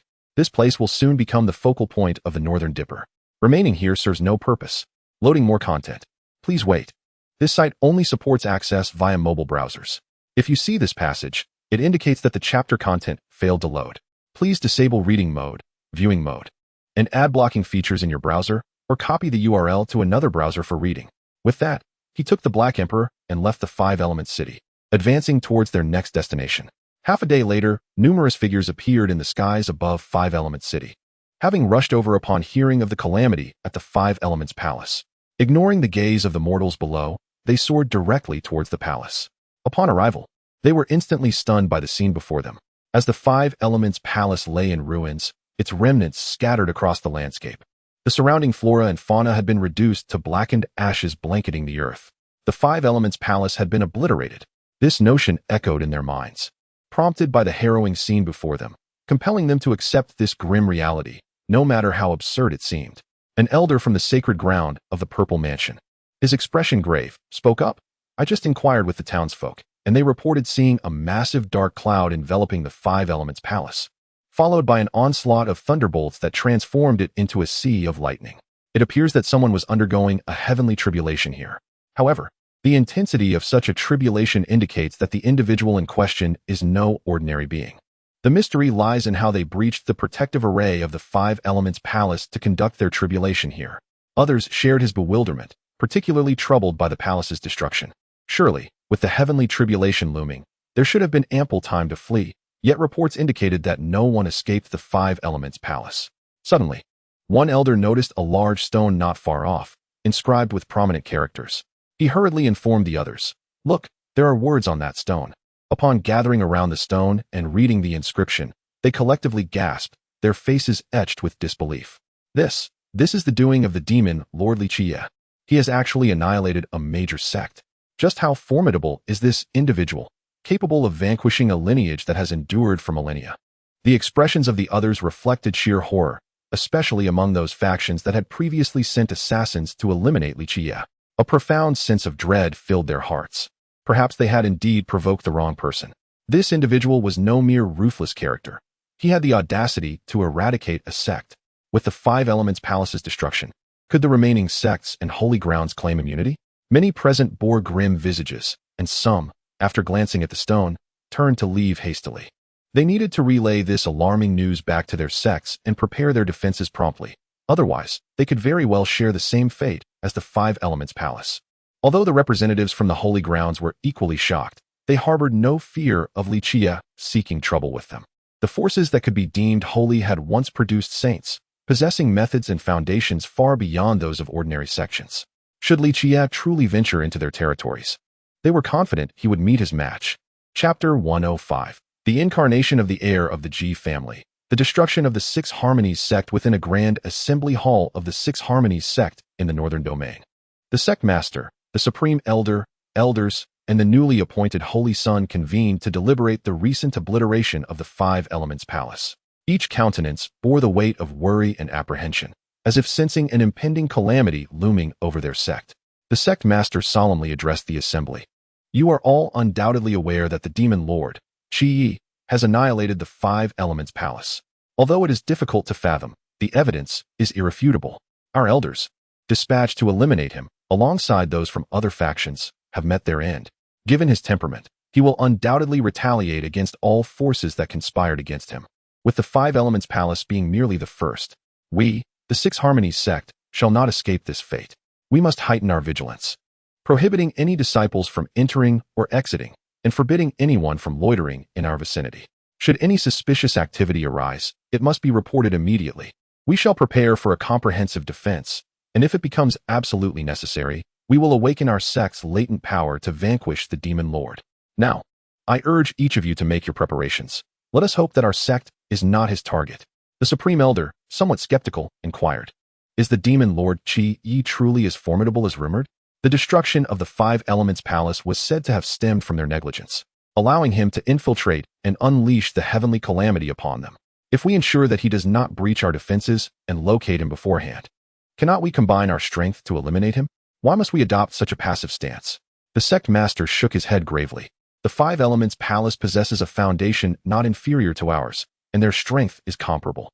It is implausible that they fell victim to carelessness, as the tale suggests. The demon lord's power is transcendent. Previously, numerous esteemed sects dispatched their mightiest to hunt him down, only to be met with their own demise, including those of the Saint Lord caliber. Should we attempt to besiege him without revealing our full potential, we would merely be courting death. Upon hearing the sect master's words, both the supreme elder and the other elders were visibly astonished. When did the eastern wasteland give rise to such a terrifying prodigy? It was nothing short of a harbinger of death. The newly appointed Holy Son, initially brimming with aspirations of grandeur and a bright future, now felt a pallor wash over him. It seemed he might become a target of the demon lord's pursuit, leaving him in a state of despair, contemplating if it was too late to relinquish his position. Meanwhile, several miles away atop a lofty mountain, Li Qiyeh and He Huang stood at the summit, gazing upon the distant Six Harmonies sect, pondering the means to obliterate this sect. Unlike the previous encounter with the Five Elements Palace, these factions were now on high alert, rendering any approach seemingly impossible. He Huang also found it challenging to establish a killing formation in the vicinity, necessitating a clever strategy to infiltrate. Content loading. Please wait. This site only supports mobile browser access. If you see this paragraph, it means the chapter content failed to load. Please disable reading mode, novel mode, and ad blocking features, or copy the URL to another browser to read. He Huang, contemplating the matter, appeared indifferent. In its view, the annihilation of the sect was of little consequence. It was not like Li Qiyeh, who harbored a vendetta and sought to obliterate entire clans. If the sect could be destroyed, that would be splendid, as it would allow it to partake in the spoils. If not, it could simply pass the time contemplating formations. Observing the demeanor of the Black Sovereign, Li Qiyeh, somewhat irked, kicked it and remarked, "Can't you think of a solution? I brought you along this time to showcase your talents. What use are you to me like this? Do you still wish to acquire treasures?" The Black Sovereign, with a tone of resignation, responded, "Throughout this journey, you must have heard the news. The entire Northern Dipper is aware that you have annihilated the Five Elements Palace and that you will seek revenge against other forces that have acted against you. How could they possibly allow you to infiltrate easily? Currently, any stranger is prohibited from approaching, unless you can devise a means to gain their entry. Otherwise, it's futile." Upon hearing this, Li Qiyeh sighed, for this was indeed his predicament. He had previously attempted to use the Source Heavenly God technique to disguise himself, but the Six Harmonies sect had strictly forbidden anyone from entering, forcing him to retreat and contemplate alternative strategies. Lost in thought, a sudden spark of inspiration illuminated his mind. He struck the Black Sovereign on the head, causing it to fall to the ground, and exclaimed, "How could I have overlooked this method? Truly I, Li, am clever and resourceful. How could a mere Six Harmonies sect pose a challenge to me?" The Black Sovereign, irritated, barked, "Woof. What purpose does your idea serve if you strike me? Ouch, that hurts." With an awkward smile, Li Qiyeh then stated, "I have a plan to infiltrate." The Black Sovereign, upon hearing this, perked up immediately, inquiring about the nature of the plan and its feasibility. Li Qiyeh proceeded to elaborate on his method. When he upgraded his temporal space Silver Eyes to the 3rd stage, he had unlocked a new ability that had remained dormant until now, the Source Seal. By devouring the essence of the Great Tao, he could refine the Source Seal, thus harnessing the power of other scriptures. For instance, by consuming the essence of the Void Tao and condensing the Void Source Seal, he could integrate the Void Scripture within it, allowing him to wield the profound mysteries and secret arts of the Void Scripture, appearing indistinguishable from a member of the G family. His intention was to leverage this capability to infiltrate. The strategy was straightforward. He would create a clone of himself and disguise it as a member of the G family. The clone, along with the Black Sovereign, would feign a pursuit near the Six Harmonies sect, prompting them to send personnel to investigate. As long as they confirmed that he belonged to the G family and that the clone was Li Qiyeh, the chances of being granted entry would be significantly heightened. After all, the G family was one of the most powerful forces in the Northern Dipper. Establishing a good rapport with them would undoubtedly yield immense benefits. Thus unfolded Chapter 104. The flesh reaches the sovereign level, exchanging for the slaying of my harmonized Tao. Chapter 106. Achieving the monarch level in physical form. Exchanging for the path of severance. Wow. Kid, I never expected you to be this formidable, annihilating 2 major sects in succession. At this rate, the remaining sects will likely succumb to your might as well, and you shall amass a considerable fortune. The speed at which wealth flows in is indeed astonishing. Who shall be our next target? Which sect will we obliterate next? At this moment, the Black Emperor sprawled atop a heap of source stones and materials. Excitedly addressed Li Qiyeh. This wretched creature had become infatuated with the swift acquisition of wealth through sect destruction and was contemplating the annihilation of a few more to acquire even greater treasures. Casting a disdainful glance at them, Li Qiyeh retorted, "Weren't you vehemently opposing my intention to destroy sects before? Why the sudden change of heart?" The Black Emperor awkwardly chuckled, clearly swayed by the allure of riches. After a moment of contemplation, Li Qiyeh replied, "Let us not rush. Currently, those factions are in a state of turmoil, allowing them to feel the tension for a while longer. I have just procured another batch of resources and wish to retreat and break through once more. We can deal with the sects later." Nodding in agreement, the Black Emperor refrained from further comments and eagerly inquired, "With your current combat prowess, can you rival those who have severed the path?" Exasperated, Li Qiyeh looked at the black dog and chuckled. "Severing the path is a threshold, a realm entirely distinct from that of the mighty. While I previously managed to slay formidable beings relying on my physique and divine prohibitions, those who have severed the path have begun to forge their own way, gaining a degree of mastery over the laws of heaven and earth. To them, slaying mighty beings is as effortless as dispatching ants. I am in no position to contend with them now." The Black Emperor expressed a hint of regret, believing that with a few more breakthroughs, this young man might indeed be capable of slaying a sovereign of the severed path. However, such an expectation was reasonable, as severing the path is a unique state that necessitates the relinquishment of certain obsessions and attachments to attain the Great Way, thus transcending the mundane. Li Qiyeh had also pondered this matter. Initially, he believed that upon entering the dragon transformation realm, he could engage in battle with those who have severed the path. Yet, upon witnessing the aging sovereign of the Five Elements Palace, he realized his aspirations were misguided. Even at the pinnacle of the dragon transformation realm, he lacked the qualifications to confront those who have severed the path. Their powers were simply on an entirely different level. Moreover, unless he could elevate his physical form 2 more tiers, transitioning directly from the might of the great to that of a sage, such an endeavor would be overly ambitious. With his current resources, he could barely progress to the 6th level, which would not grant him any advantage against those who have severed the path. It would merely elevate his physique to their level while still lacking dominion over the great way of heaven and earth. According to his deductions, he would need to cultivate to at least a half step of the mighty to contend with those newly entered into the realm of severing the path. The mighty could engage with those of the 4th to 6th heavens, but all of this remains speculative.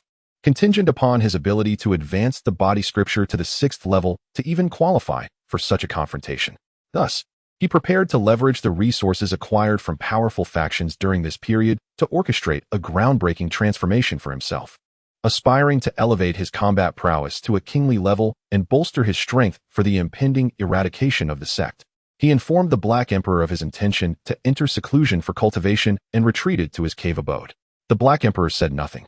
Having grown accustomed to his companion's frequent retreats for cultivation, it had observed significant advancements in his realm each time. After annihilating the Five Elements Palace and the Six Harmonies sect, he had obtained all the scriptures from their repositories. These texts could be sold in the marketplace for a substantial amount of spirit stones, or he could utilize the system's fusion function to further transcend his ultimate path, potentially enhancing his combat capabilities to the level of a ruler. I possess ample resources, Li Qiyeh mused inwardly. He was uncertain of the exact quantity of source stones he held, but his treasury was piled high, filled to the brim. He reckoned that even the holy sites might not possess more, since he had seized these riches from over a dozen stone shops and vanquished 2 holy sites to acquire them. However, merely hoarding resources without application would be a squander. Thus it was imperative to convert them into personal strength.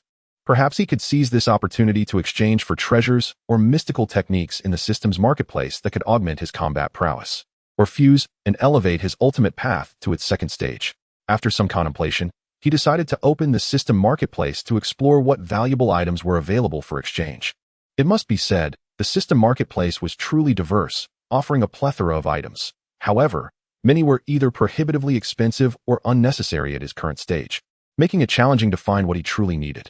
After an extensive search, just as he was on the verge of giving up, the system, perhaps aware of his desires, revealed to him a coveted item, or more accurately, a mystical technique. Cutting my true self? The name bore a resemblance to the cutting my enlightened path technique. Yet this secret art did not merely sever a critically wounded body to restore it to its former state.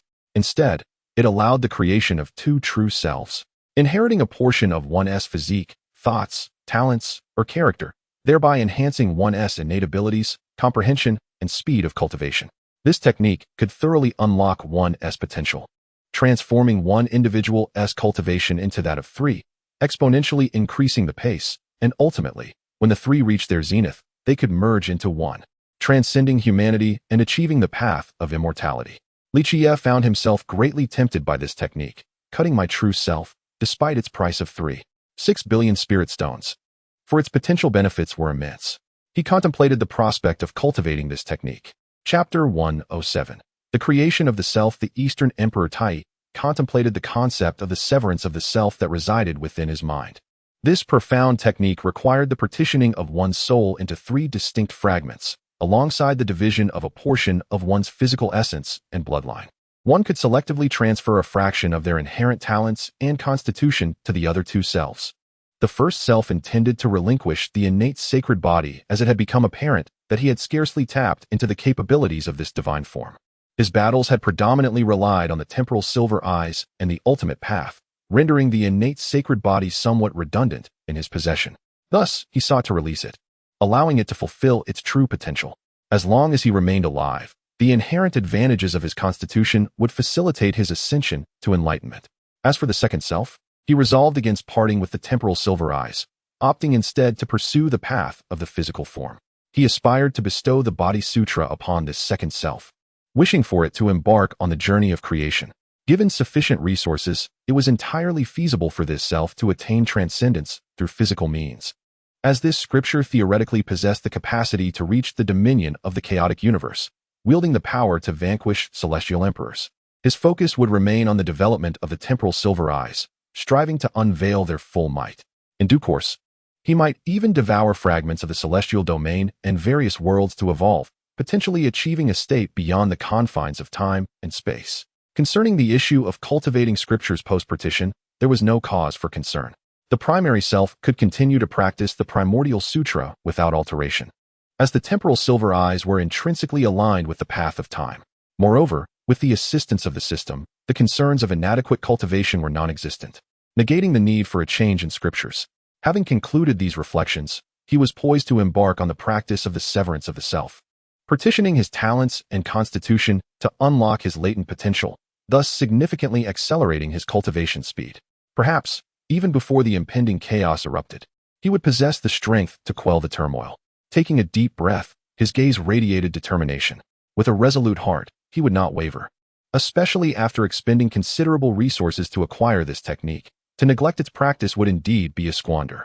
Closing his eyes, he cast aside distractions, meticulously attuning to his soul. The initial step in mastering the severance of the self was to divide his soul. It is universally acknowledged that the soul forms the foundation of a being. For powerful cultivators, even if the physical body perishes, there are means to restore or obtain a new form. However, should the soul suffer affliction, the ramifications could be dire. Soul injuries are notoriously difficult to remedy. If the soul is harmed, it may remain irreparable for a lifetime. Should the soul be annihilated, the individual is irrevocably lost. Even if the body persists, reduced to a mere shell devoid of a sovereign soul, akin to a puppet. The act of partitioning one's soul is fraught with peril. To sever one's essence might appear to outsiders as a form of self-destruction, akin to cleaving the body in twain. Survival seems implausible, let alone dividing it into 3 parts. Were it not for the assurance of the system's efficacy, he would scarcely believe such a feat was attainable. As more content is being loaded, please hold on. This site exclusively supports mobile browser access. If you encounter this paragraph, it indicates a failure in loading the chapter's content. Kindly disable the reading mode, immersive mode, and novel mode in your browser, as well as any ad-blocking features, or copy the URL to read it in another browser. However, the arrow is already on the string, and hesitation is no longer an option. With a surge of spiritual energy, he transformed it into a sharp blade aimed at his own soul, plunging it in with a single stroke. Immediately, a wave of excruciating pain engulfed him, as if his head were being cleaved, a torment that resonated through both his soul and body, prompting an involuntary scream of anguish. Outside, the vigilant Black Emperor, upon hearing the cry of despair, was alarmed. Fearing that something had gone awry in the young man's cultivation, he hastily rushed into the cave dwelling. Upon entering, he was met with the sight of Li Qiyeh, pale and clutching his head, blood streaming from his 7 orifices. The profound agony etched on his face was palpable, evoking a sense of shared suffering in the Black Emperor. Approaching Li Qiyeh with urgency, he inquired, "What has happened, young one? Were you not cultivating? How could such a situation arise? Did something go amiss in your practice?" Yet, Li Qiyeh was unable to respond, as the torment from the severing of his soul rendered him capable only of screams. This suffering was beyond the endurance of mere mortals. He had never experienced such pain even during his previous transformations in the Body Sutra. This was the first instance of soul division. And to achieve the mastery of cutting myself to merge with the Tao, he needed to undergo the severance of his soul once more. Gritting his teeth against the agony, Li Qiyeh activated his temporal silver eyes, utilizing his abilities of deduction to alleviate his pain and bolster his rationality. With a voice laden with anguish, he addressed the Black Emperor, "I am cultivating a divine art, but the threshold is exorbitantly high, demanding inhuman suffering to even begin. I am halfway there. Please guard me and ensure that no one disturbs my practice." He then presented the Li Qiyeh divine furnace to the Black Emperor, requesting it to serve as a protective barrier for the cave. Subsequently, he closed his eyes, preparing for the second severance of his soul. The Black Emperor, though deeply anxious and eager to comprehend the nature of the divine art that inflicted such torment upon the young man, having never witnessed him in such distress, had no other recourse but to assist in guarding him. He withdrew from the cave, retrieving the array disc, array flags, and the Li Qiyeh divine furnace, and began to set up a protective formation around the vicinity to deter any intruders. Another piercing scream echoed through the air as Li Qiyeh endured the painful ordeal. Chapter 106, The Extraordinary Body Sutra, A Confrontation with Heaven. Chapter 108, Uncommon Encounter with the Heavens. Within the cave, the Black Emperor stared, bewildered, at the three identical figures of Li Qiyeh. As he listened to Li Qiyeh's narrative, he was left questioning whether this individual was employing some trick of duplication. For he had never before encountered the notion of splitting one's soul into three and manifesting three distinct selves. Were one to attempt such a feat, it would likely lead to their spirit being utterly scattered. However, as he observed the trio before him, he could distinctly sense their differences. Although they bore identical appearances, their expressions, gazes, and auras were entirely dissimilar. Moreover, from one of them, he sensed the presence of the innate sacred body Tao. Staring blankly at the three, he addressed the nonchalant Li Qiyeh in the middle. So, did you truly divide your soul into three parts and transfer the innate sacred body Tao to one of your original selves? Li Qiyeh nodded affirmatively. Indeed, the individual to my left has named himself Tai, or more accurately, Donghuang Tai. He carries the innate sacred body Tao and has perfectly inherited this physique. Compared to my previous self, his potential is even greater.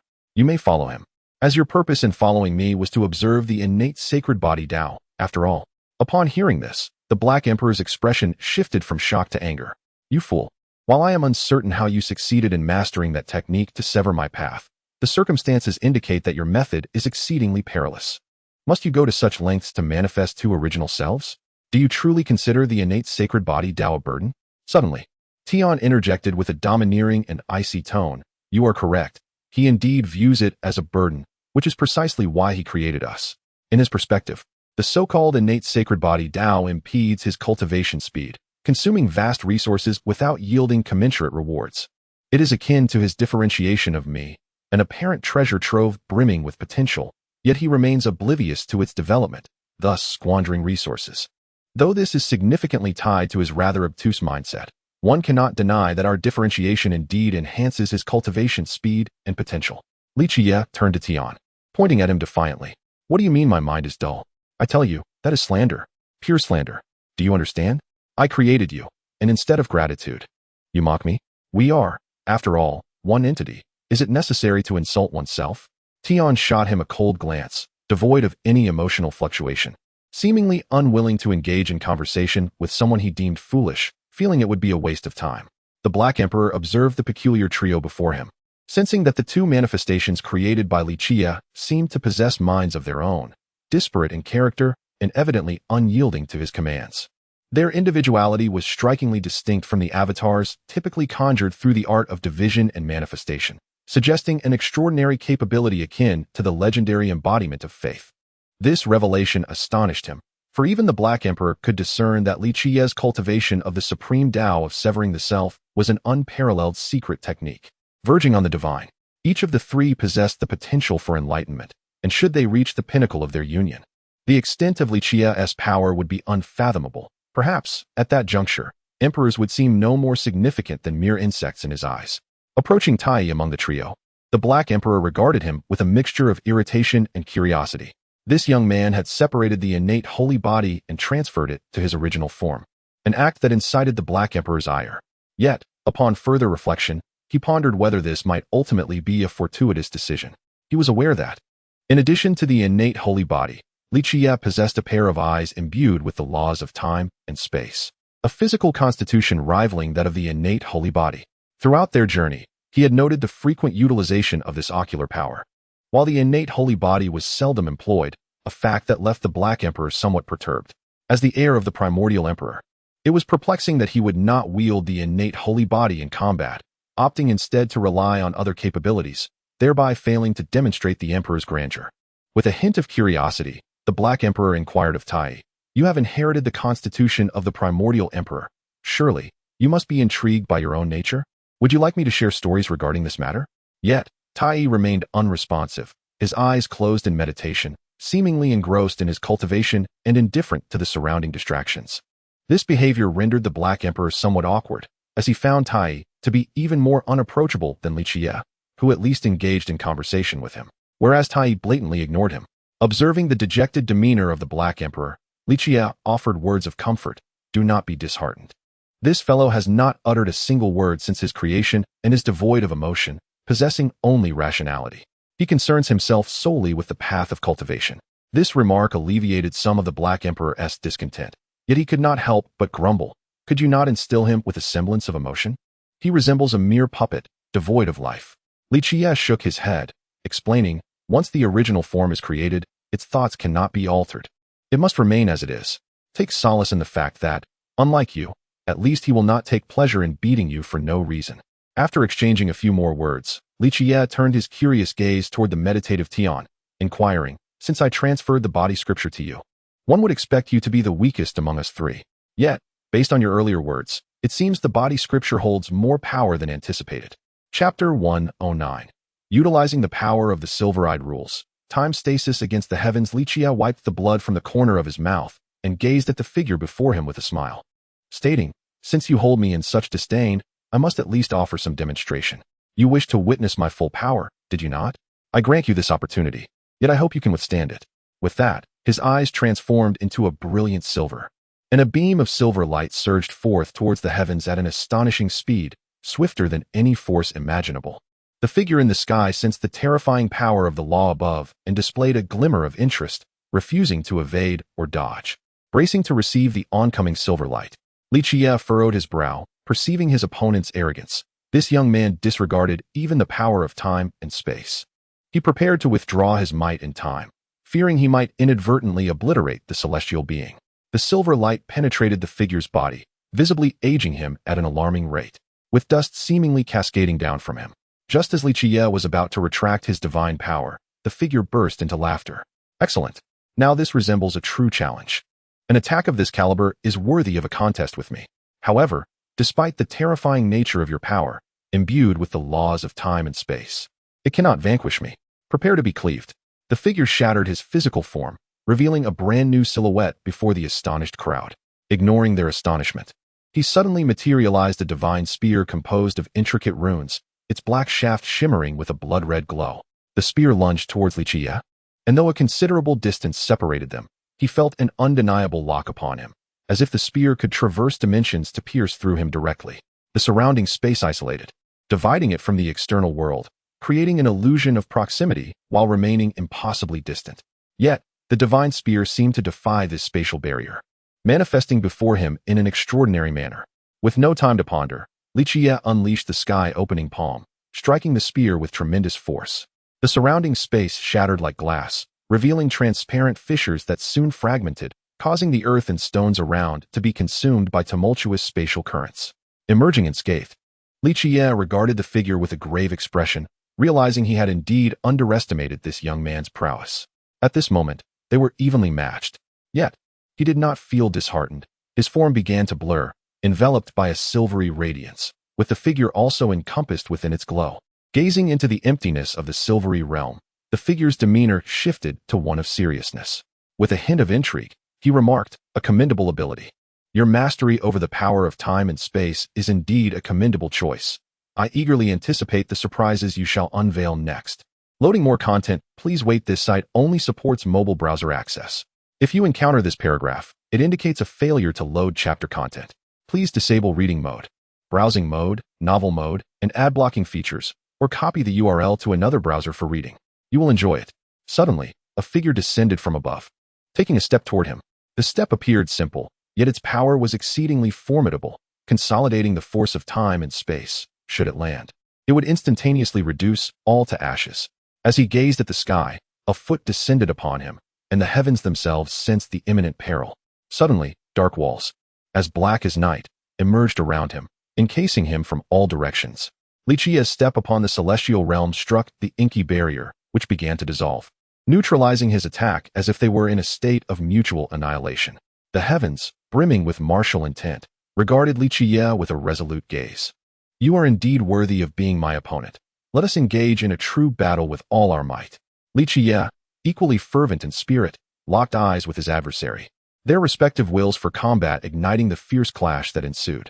Within the silvery shroud of space, the two warriors exchanged blows with great fervor. Li Qiyeh unleashed every technique he had mastered from his ultimate path, breaking the heavens, opening the heavens, astonishing the heavens, treading the heavens, slashing the heavens, subduing the heavens, sealing the heavens, disrupting the heavens, battling the heavens, and commanding the heavens.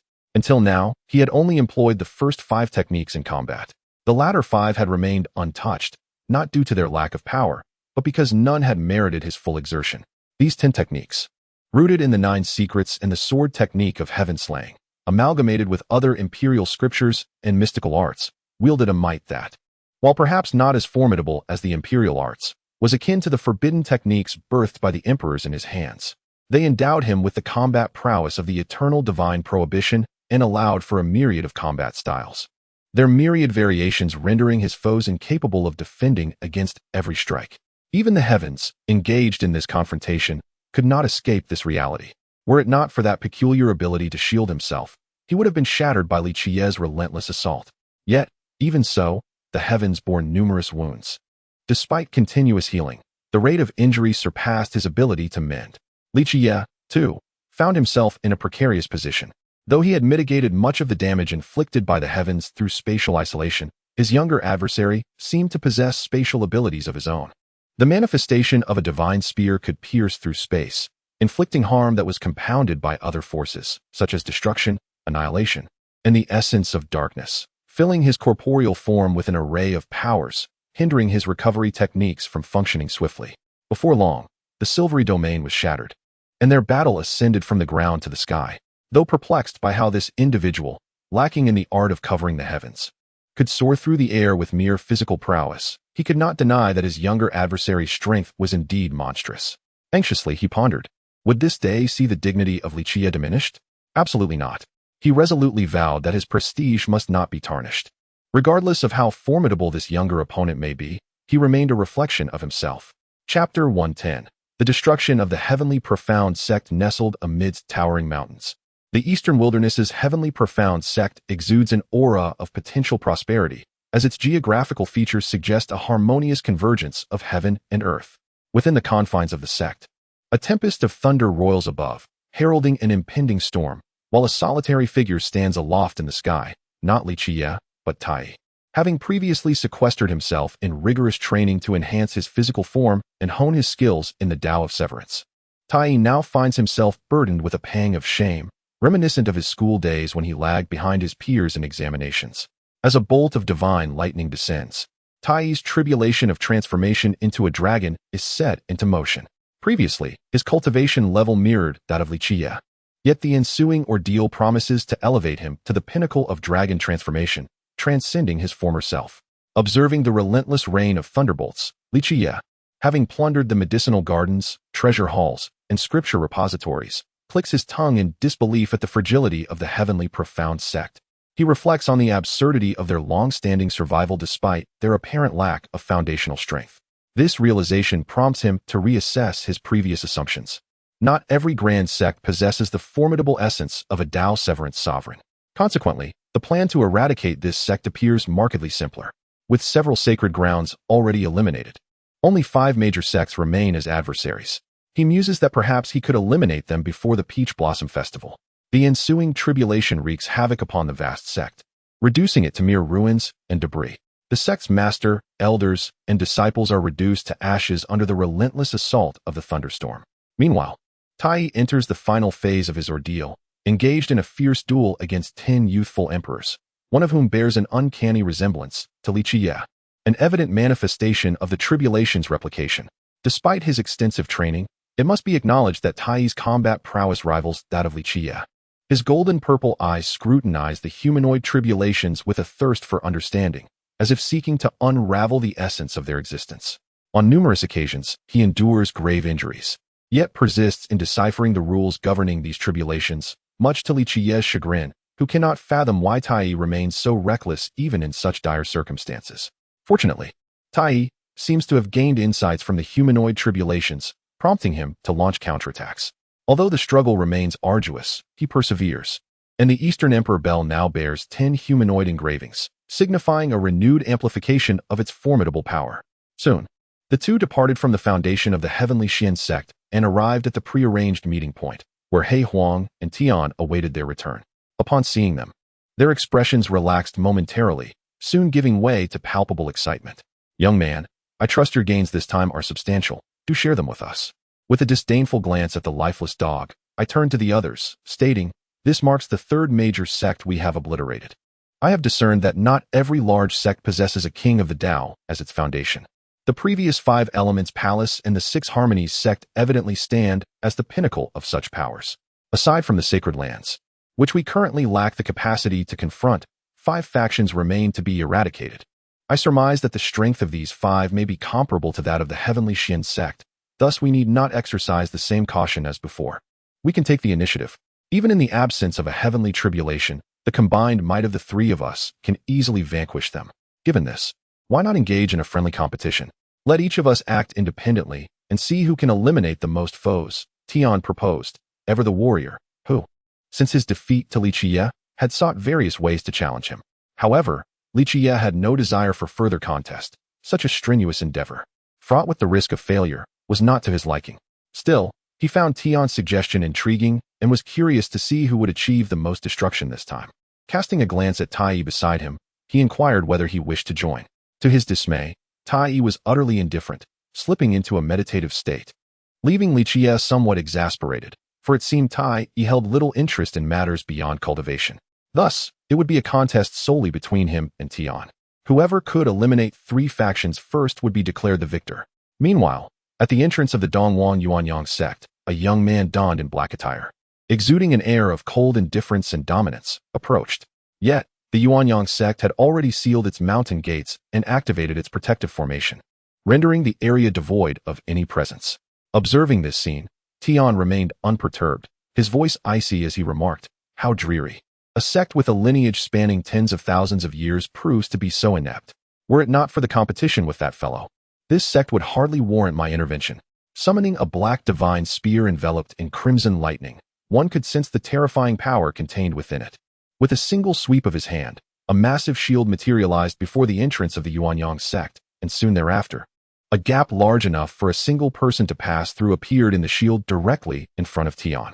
With measured steps, he entered, taking in the scene within the Yuanyang sect. Chapter 111. The Demon Lord's infamous name shakes the Northern Dipper during this period. The Eastern Wilderness has experienced a series of tremors, captivating the attention of all forces within the Northern Dipper. In a mere span of 2 months, 8 supreme sects in the Eastern Wilderness were eradicated, each completely annihilated from top to bottom. Aside from a few fortunate disciples and elders who managed to survive outside, every disciple, patriarch, and elder stationed at the sects met with a gruesome fate. The 5 Elements Palace, the 6 Harmonies sect, the Heavenly Qian sect, the Yuanyang sect, the Xianming sect, the Blood God sect, the Heartless Palace, and the Divine Source sect all fell to ruin. These forces, with legacies spanning thousands of years, had once gazed down upon the Eastern Wilderness for countless years, never having encountered such devastation. Since the destruction of the Tianxian Holy Land 6,000 years ago, when the Jiujiao launched an assault on the ancient Forbidden Zone, major powers have not witnessed the downfall of a sect of such magnitude. However, what shocked them most was that the demise of these 8 sects was not orchestrated by any holy land or coalition of sects, but rather by a singular individual, the young demon lord, Qiyeh. In less than a year, he had gained notoriety in the holy city, drawing the attention of the divine king while making enemies with various holy lands. He single-handedly annihilated the 5 Elements Palace and the other 7 sects, leaving no survivors. His ruthless methods and callous disposition sent shivers down the spines of the noble families and holy lands alike. What kind of temperament and merciless heart could commit such acts of extermination? With the destruction of these 8 sects, the death toll in his wake is estimated to be in the hundreds of thousands. The title of Demon Lord is indeed well-deserved. At the Eastern Wilderness Jiang family holy land, the divine king, accompanied by the fairy of colorful clouds, was enjoying a leisurely stroll and admiring the scenery when he suddenly spotted Jiang Yifei approaching. With a smile, he inquired whether there was something the young man wished to discuss. Jiang Yifei's expression was grave, tinged with a hint of wry amusement. After bowing respectfully to the divine king, he spoke.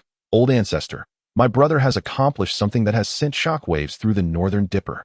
Having previously astonished the Holy Lands by destroying the 5 Elements Palace, he had now received news that the Xianming sect, Yuanyang sect, and Blood God sect had also been obliterated, all at the hands of my brother.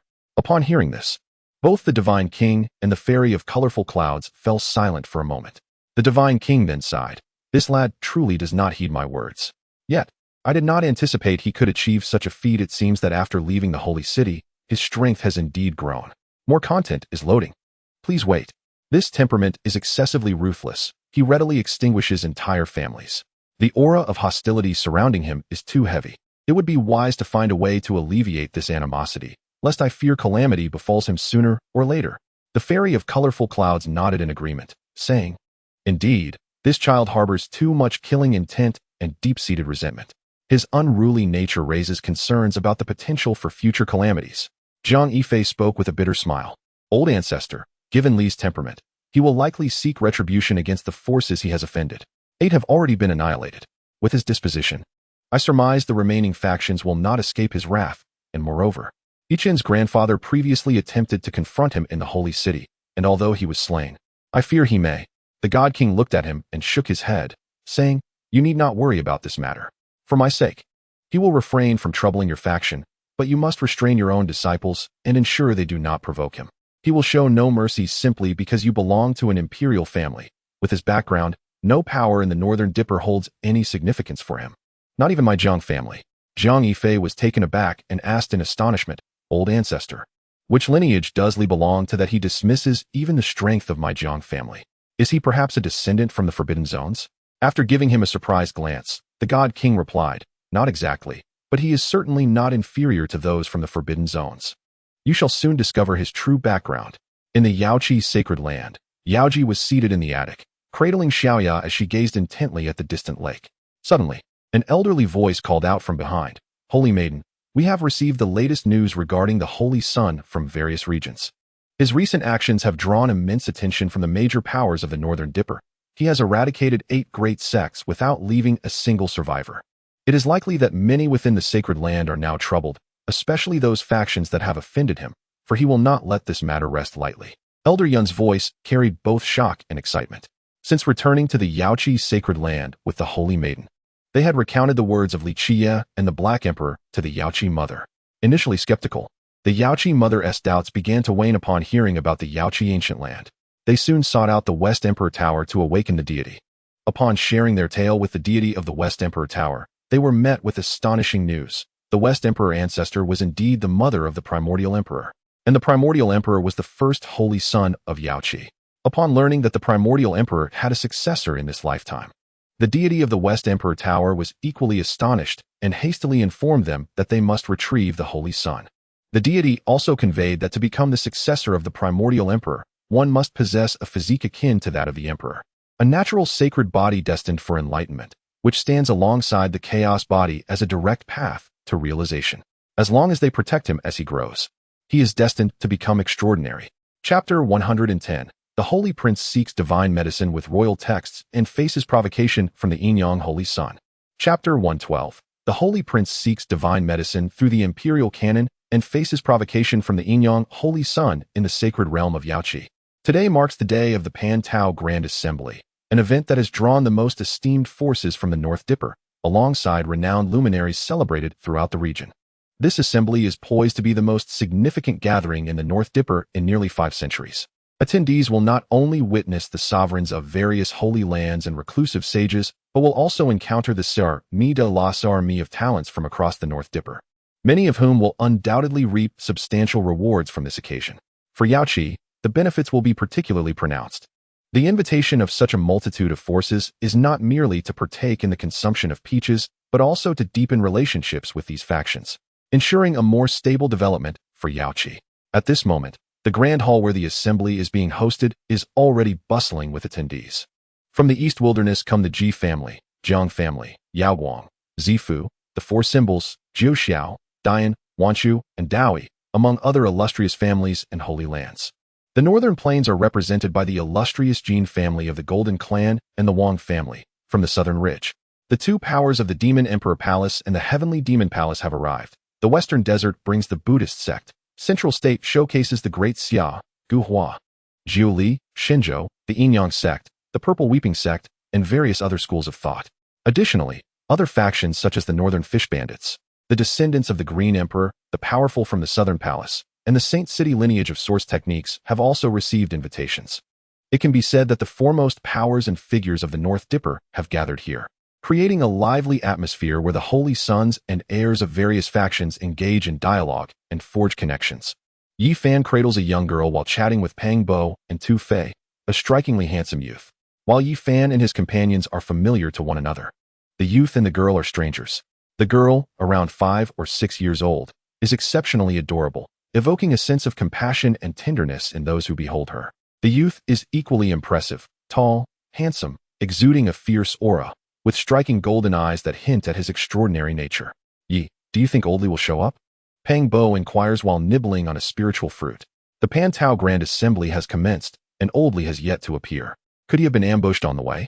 Yi Fan regards Pang Bo with a bemused expression. How many people do you think in the entire North Dipper would dare to rob Oldly?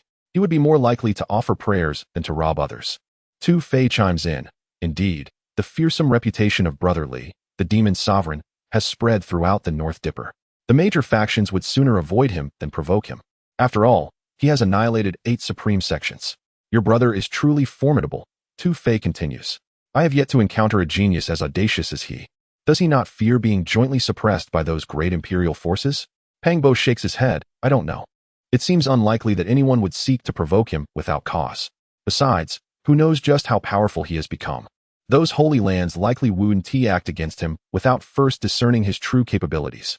The young girl cradled in Yi Fan's arms gazed up at him and inquired, Brother, who is the demon lord you mentioned? Is he truly formidable? Yi Fan gently patted the little girl's head and replied, Indeed, he is exceptionally powerful. He is my dearest brother, having rescued me countless times. Before long, you shall meet him. The girl nodded eagerly. I will express my gratitude to the demon lord brother for saving you. He must be a wonderful person, and I shall offer him many delicious treats.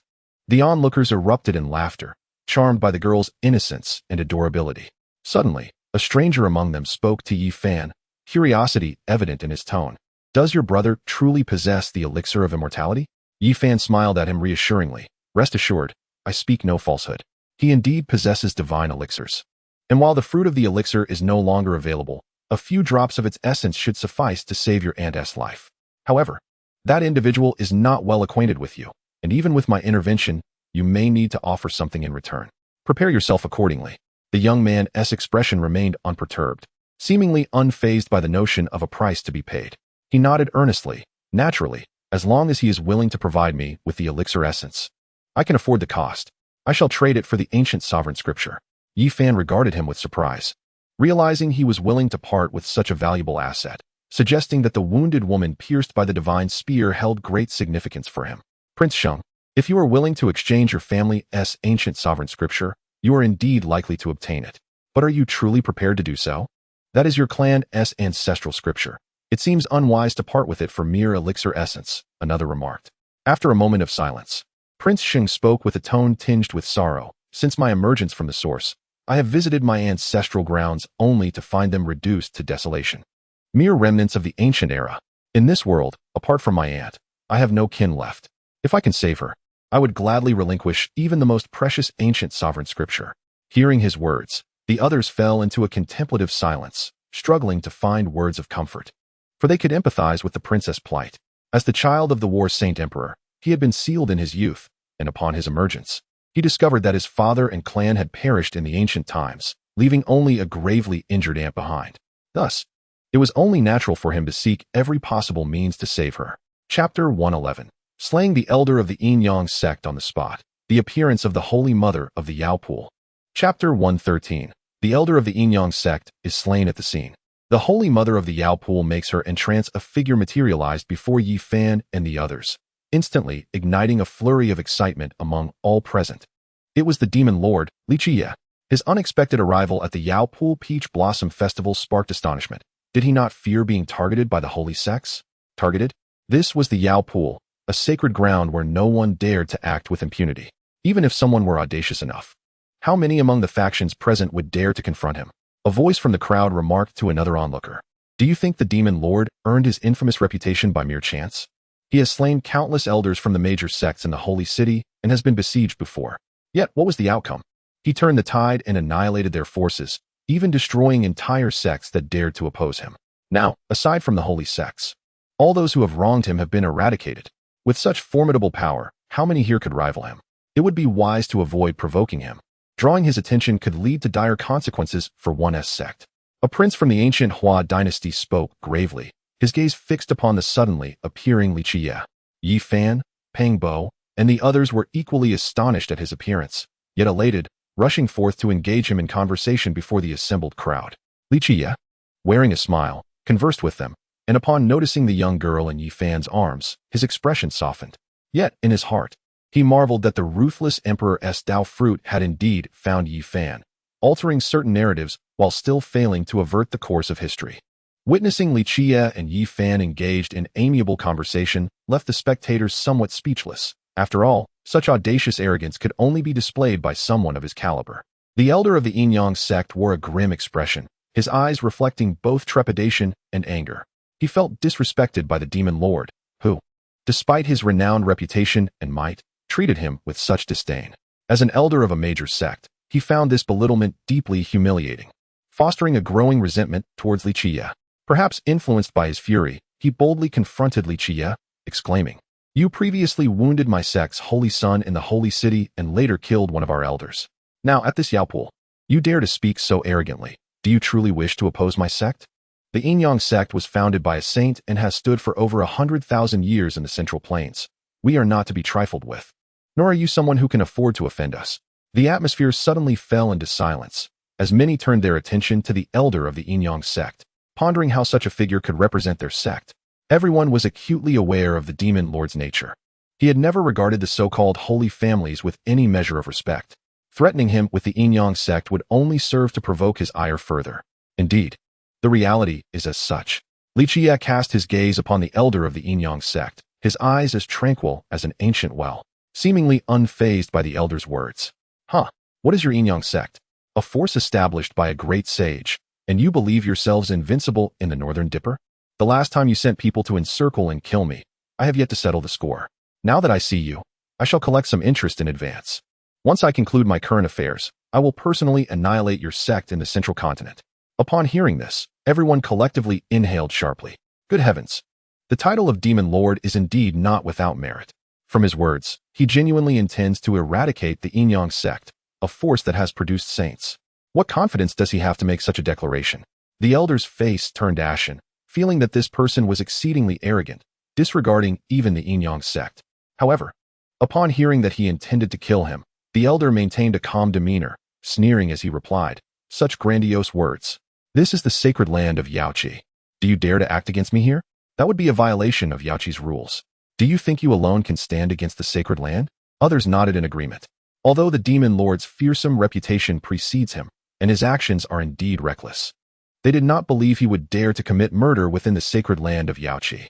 If he were to do so, not only would Yaoqi send people to intervene, but even if he were to succeed, it would provoke the wrath of the sacred land, resulting in his immediate demise. Furthermore, many present would be all too willing to assist Yaoqi in dealing with him. After all, this demon lord possesses monstrous talent and terrifying strength, having surpassed the combat limits of the youthful emperors of antiquity. Should he continue to grow, he would undoubtedly become a grave threat to many factions. Meanwhile, Yi Fan, Peng Bo, and Tu Fei began to counsel him against taking action here, suggesting that there would be ample opportunities to confront him later, without the need to offend the sacred land of Yaoqi. The sacred prince, observing with keen interest, was eager to see whether this demon lord, who had been so wildly spoken of in the Northern Dipper, truly lived up to his reputation of being unrestrained and decisive in slaughter. Unbeknownst to them, a large black dog had appeared beside Yi Fan, addressing Li Qiyeh, "Youngster, feel free to act. You are in your home ground here in Yaoqi. Merely slaying a mighty being is of no consequence." Upon hearing this, everyone found it amusing that a dog would speak so boldly, seemingly unaware of the gravity of the situation, seemingly inviting Li Qiyeh to his own demise. Yet, they thought, should Li Qiyeh truly be provoked to act, they would certainly relish the spectacle. Li Qiyeh remained composed, addressing the elder of the Yin-Yang sect. "I have a splendid relationship with the sacred land of Yaoqi." Chapter 112. My son Wang Tung possesses the potential of an emperor. In the Peach Garden, the ancient dragon eel emerges. Chapter 114. My son Wang Tung possesses the qualities of an emperor in the Peach Blossom Garden.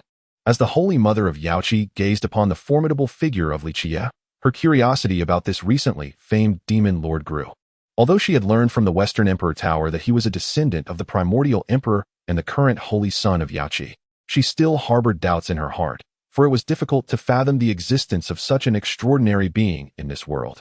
However, after witnessing the recent events, her skepticism vanished, confirming that he was indeed beyond the realm of law and order.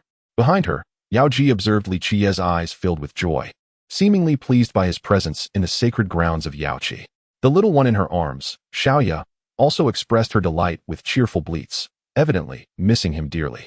The other powers gathered sensed the unusual atmosphere, and suddenly, the head of the Jin family from Beiyuan spoke up, addressing the Holy Mother of Yaoqi. This demon lord has just flouted the rules of your Yaoqi, brazenly slaying an elder of the Yinyang sect before all. It is clear he shows no respect for your authority. If he is not dealt with, we shall inevitably be the subject of gossip, tarnishing the reputation of Yaoqi. Yi Fan, Pang Bo, and the others exchanged glances, their expressions shifting as they glared at the head of the Jin family, recognizing the malicious intent behind his words. The Ancient One was scheming to eliminate old Li, revealing his true nature. The leader of the Zifu Holy Land echoed the sentiment, asserting, indeed, today marks the 500-year Peach Blossom Festival of your esteemed holy ground. If this scoundrel disrupts the proceedings, it would be utterly unacceptable. Moreover, he is malevolent and bloodthirsty. Removing him would eliminate a significant threat to the major powers of the Northern Dipper. Exactly. This individual, relying on his prodigious talents, acts with impunity, committing murder and extinguishing sects, disregarding the rules established by our sacred grounds. It would be prudent for us to unite in assisting the Holy Mother of Yaoqi in subduing him today, to prevent future bloodshed. The Master of the Four Symbols Holy Land added coldly. The various factions, including Jiuxiao, Dian, and the Yinyang sect, all with grievances against Li Qiyeh, responded in agreement. Even the Wang family of Beiyuan, for reasons unknown, joined the fray. The head of the Wang family sneered. He believes himself invincible merely because of a modicum of talent, oblivious to the fact that he is but a frog at the bottom of a well. If my son Wang Tong were here, he would likely not withstand even a single strike from him. Such a person ought to be eliminated. He lacks understanding of rules and respect, and could very well become a nuisance. If the Holy Mother is willing, I would gladly assist in resolving this matter. At this proclamation, the atmosphere grew tense. With odd expressions all around, Yi Fan turned to the Black Emperor, questioning, is this man truly powerful? How dare he speak to old Li in such a manner?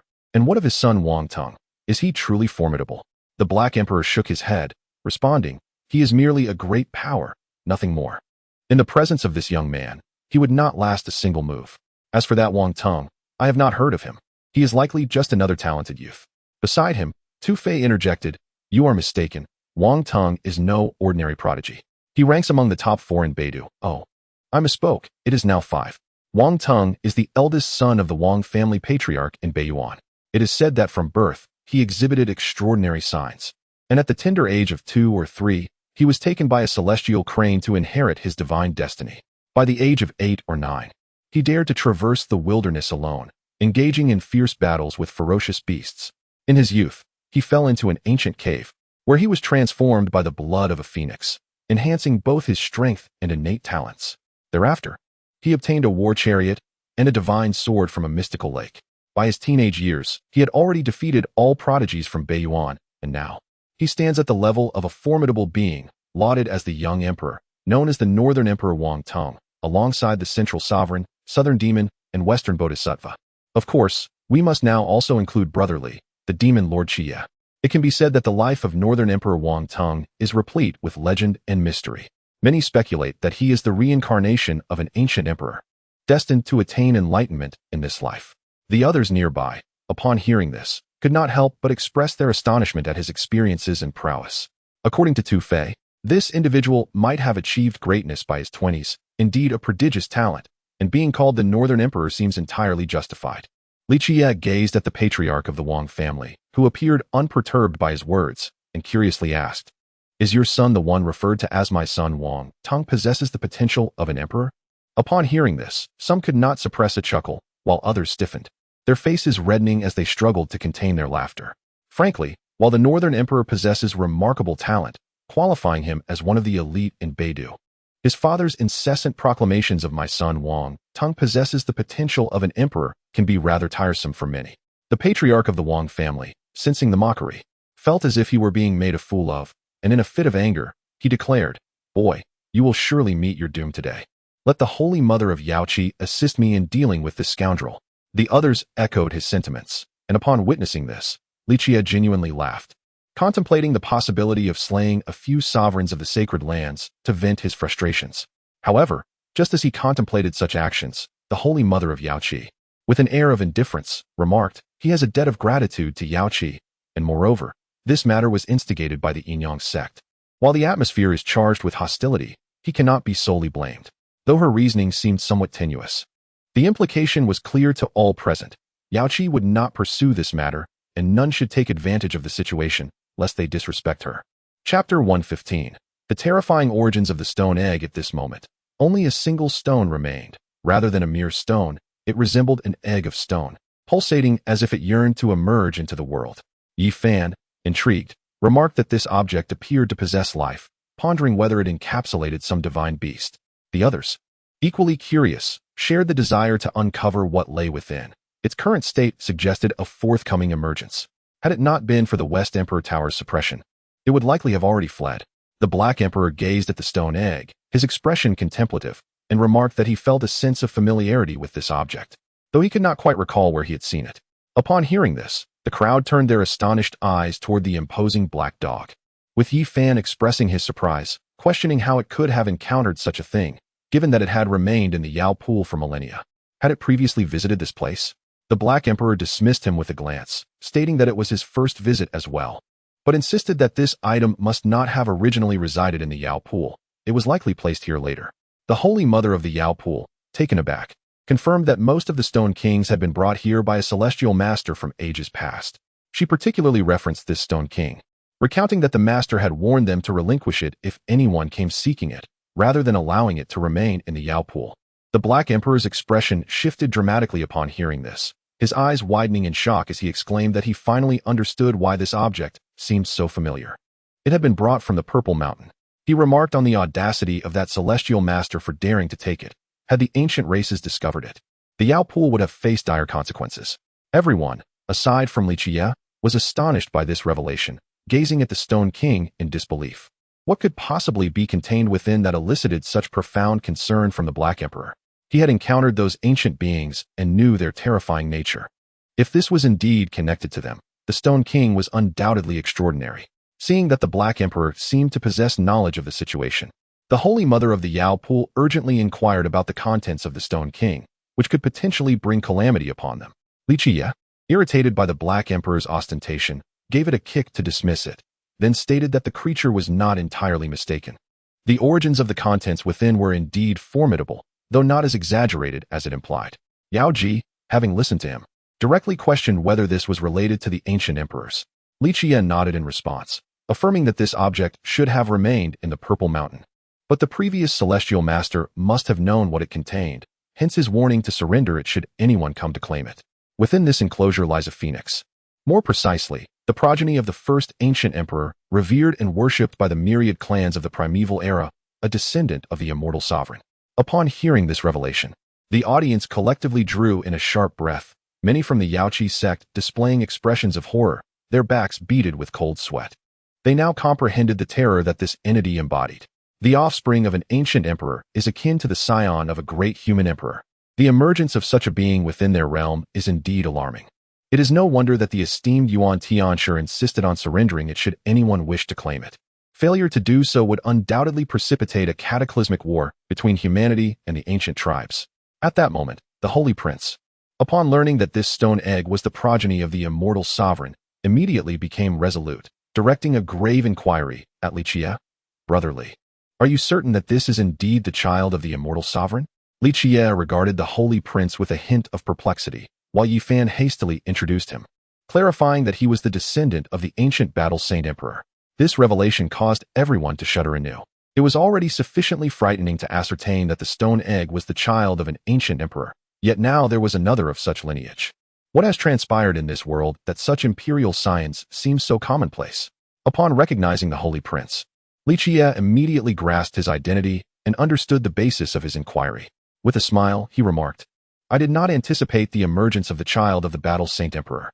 I regret not asking you earlier about your lineage, but rest assured, this indeed is the progeny of the immortal sovereign." Seeing his unwavering certainty, the Holy Prince became increasingly agitated, brandishing a black iron staff. intent on shattering the stone egg into dust. This action, however, startled the members of Li Qiyeh, who swiftly intervened to thwart him. They implored the Holy Prince, "You must not. Should you harm him, our Li Qiyeh will inevitably draw the ire of the ancient tribes lurking in the shadows, which would surely ignite a war between humanity and the ancient clans." Yi Fan and Pang Bo rushed forward to counsel him and inquired about the motive behind his aggression. The Holy Prince did not divulge specifics, but merely stated that his father bore a deep-seated enmity towards the immortal sovereign, and his vendetta against the immortal lineage was irrevocable. While everyone was curious about the animosity between the Battle Saint Emperor and the immortal sovereign, after all, one was the first ancient emperor and the other the last. They belonged to wholly different epochs. How could such a rivalry exist? As Li Qiyeh observed that the stone egg was no longer capable of being contained, he pondered the implications of the situation. Chapter 116. Acquiring the nine-turn celestial art and concerns for the Li Qiyeh sacred spirit in the Purple Mountain of the Northern Domain.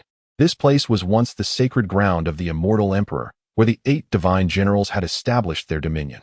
However, over 100,000 years ago, the unfathomable emperor emerged and, upon achieving the title of emperor, chose this location as his own sanctuary. He suppressed the beliefs of the immortal emperor, the immortal Taoist, and the sacred cliff, driving away the 8 divine generals and the immortal empress, leaving only a small portion of their descendants to guard the emperor's offspring. Yet, the previous source, Celestial Master, discovered the progeny of the immortal emperor, bringing them out of Purple Mountain and sealing them in the Li Qiyeh sacred land, hoping to prevent their emergence. Nevertheless, this endeavor ultimately failed. With the arrival of the Golden Age, the marks left by the immortal emperor awakened the emperor's offspring, compelling them to break free from their seal and summon their followers. At this moment, the ancient beings that had long slumbered within Purple Mountain seemed to awaken, as if stirred by an unseen force. Among them, a female ancient spirit with 8 arms and a robust figure spoke. "I sense the calling of the primordial divine power within the blood. The offspring of the deity is about to emerge. This world shall inevitably belong to him. Come with me to retrieve the divine child." Beside her were several figures, some resembling humans and others resembling mystical beasts, all exuding a formidable aura, clearly of saintly caliber. Meanwhile, in the peach garden of the Li Qiyeh sacred land, Li Qiyeh bowed respectfully to the Western Emperor Tower hovering in the air, expressing his gratitude. The deity of the Western Emperor Tower calmly replied, "There is no need for thanks. As the heir of the unfathomable emperor, you must understand the relationship between the two. I hope that in the future, you can attain enlightenment and continue the glory of the Western Emperor lineage." Li Qiyeh nodded earnestly. Since his arrival at Li Qiyeh, he had anticipated such circumstances, so he was not particularly surprised. However, the deity of the Western Emperor Tower continued, "While I believe you are indeed the heir of the unfathomable emperor, I sensed your constitution and found that you do not possess the innate holy body Tao. Logically, to inherit the legacy of the unfathomable emperor, one must share a similar constitution. Yet, you do not possess this. Why is that?" Upon hearing this, Li Qiyeh felt somewhat awkward, scratching his head as he looked at the Western Emperor Tower and the others present, including the Li Qiyeh Holy Mother, Yao Ji, and Yi Fan, who were particularly astonished. How is it possible not to have an innate holy body Tao? Nearby, the Black Emperor interjected, explaining that Li Qiyeh did indeed possess an innate holy body Tao, but he had previously cultivated a certain divine art that allowed him to separate his bloodline constitution from his soul. This lad is not afraid of death. He forcefully separated his innate holy body Tao and transferred it to his true self. Everyone was taken aback. Such a secret technique capable of severing a person's soul from their constitution was simply unheard of. As everyone's gaze fell upon him, Li Qiyeh felt a twinge of embarrassment, yet he released Tai from his celestial sphere amidst their scrutiny. Before the crowd appeared a young man clad in a purple attire, strikingly similar in visage to Li Qiyeh. However, he refrained from releasing his other self, the original Tai, for that individual possessed a temperament even more volatile than his own. It was best for him to remain within the confines of the star. Upon seeing the doppelganger of Li Qiyeh, Yi Fan and Pang Bo were instantly taken aback, their expressions shifting to one of astonishment as they approached Tai to observe him as if they had stumbled upon a new world. They glanced at Li Qiyeh, with Pang Bo exclaiming, "My goodness, he resembles you to the point of being your twin. Are you certain he is not your long-lost brother?" The incredulity in his tone made Li Qiyeh contemplate casting him out of the peach garden. Yi Fan, equally astonished, noted that while this so-called original self bore a resemblance to the digital secret, he sensed that this individual was not merely an incarnation but a genuine person. Despite their identical appearances, there Their demeanor and aura were distinctly different. Tai remained transfixed, staring at a large rock beneath the peach tree, devoid of any response for a considerable time. The Holy Mother of Qiyeh and Yaoji, among others, also regarded Tai with astonishment, realizing that had he not looked exactly like Li Qiyeh, they would never have believed him to be human. The deity of the Western Emperor Tower sensed the situation for a moment, feeling both gratified and surprised, before proclaiming that he was indeed an innate sacred body, unparalleled in flesh, and a primordial path. It was a mystery how such a perfect constitution could be so flawlessly separated. As Li Qiyeh observed the crowd inspecting Tai, he felt a peculiar sensation, akin to being the subject of their scrutiny, which left him feeling somewhat helpless. However, he noted that Tai was fixated on the large rock beneath the peach tree, piquing his curiosity. Before he could inquire of the Holy Mother of Qiyeh, Tai strode purposefully toward the stone. Upon approaching it, his eyes transformed into a golden hue, intensely scrutinizing the rock, as if he had uncovered something significant.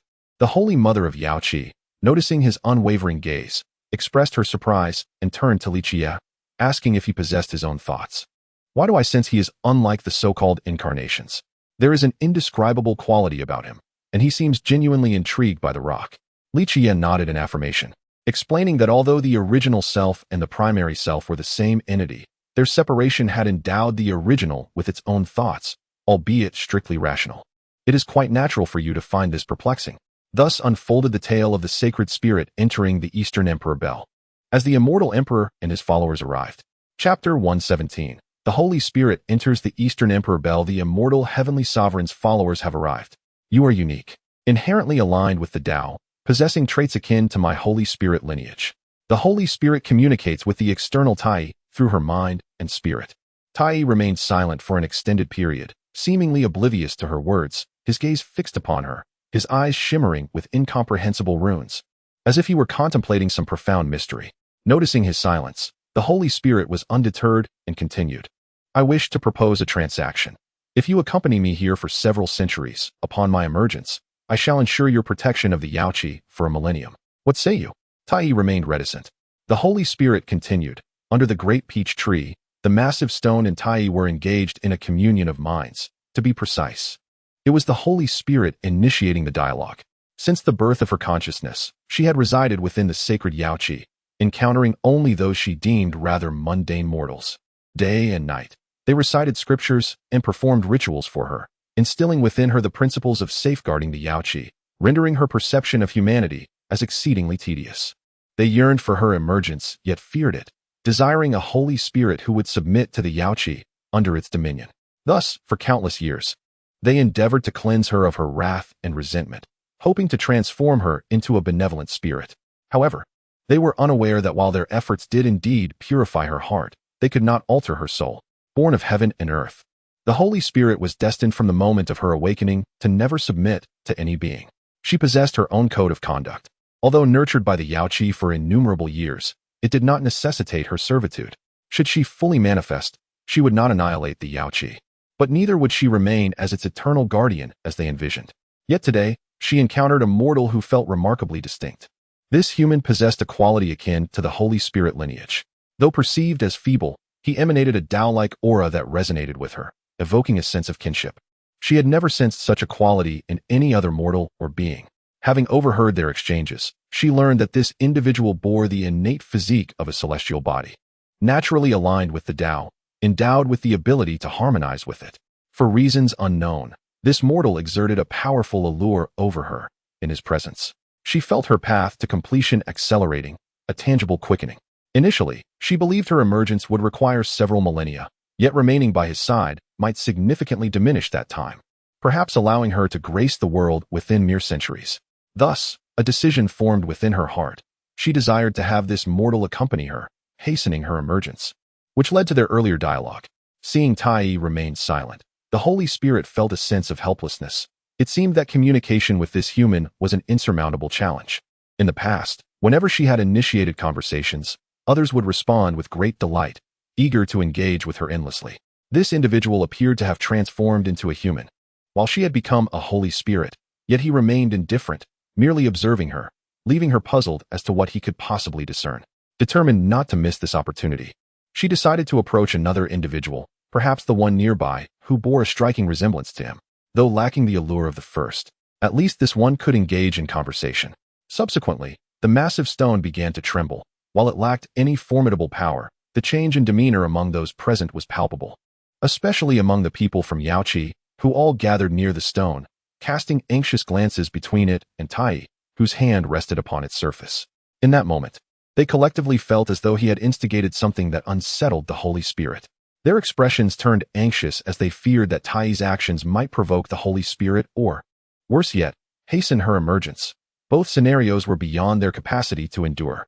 However, as they contemplated this, a melodious voice suddenly resonated from within the stone. "Can you allow this human to remain by my side?" Everyone was taken aback, particularly Yi Fan, Pang Bo, and Tu Fei. Although they had previously learned of certain matters concerning the Holy Spirit, this was the first instance of hearing her voice, and, judging by the sound, it was a female Holy Spirit. Indeed, Qiyeh was a realm dominated by women, with the exception of old Li. Upon hearing the Holy Spirit's words, their gazes shifted toward Li Qiyeh and Tai, as it became evident that she wished for Tai to stay by her side. Instantly, a wave of speculation began to brew within many hearts. Could it be that the Holy Spirit had taken a liking to Tai, desiring to forge a lasting bond with him? The thought of cross-species romance intrigued them. Old Li, ever the player, had unwittingly set the stage for this unforeseen scenario. What would it be like to date a Holy Spirit? Li Qiyeh's lips twitched as he regarded Tai and the stone with a peculiar expression, beginning to suspect that this fellow might actually be courting the Holy Spirit, and perhaps even succeeding. If that were true, he could only admire the talent displayed, recognizing the extraordinary nature of the situation. Despite these thoughts swirling in his mind, he inquired, "I wish to know why you desire him to remain by your side?"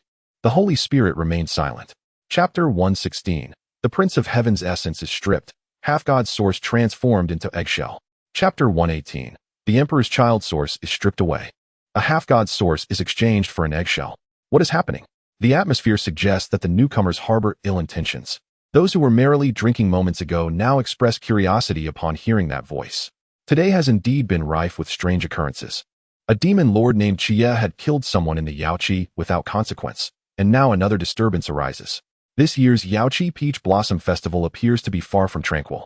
It seems they are seeking trouble with the sacred grounds of Qiyeh. Even a force as reclusive as Qiyeh cannot evade entanglements with conflict.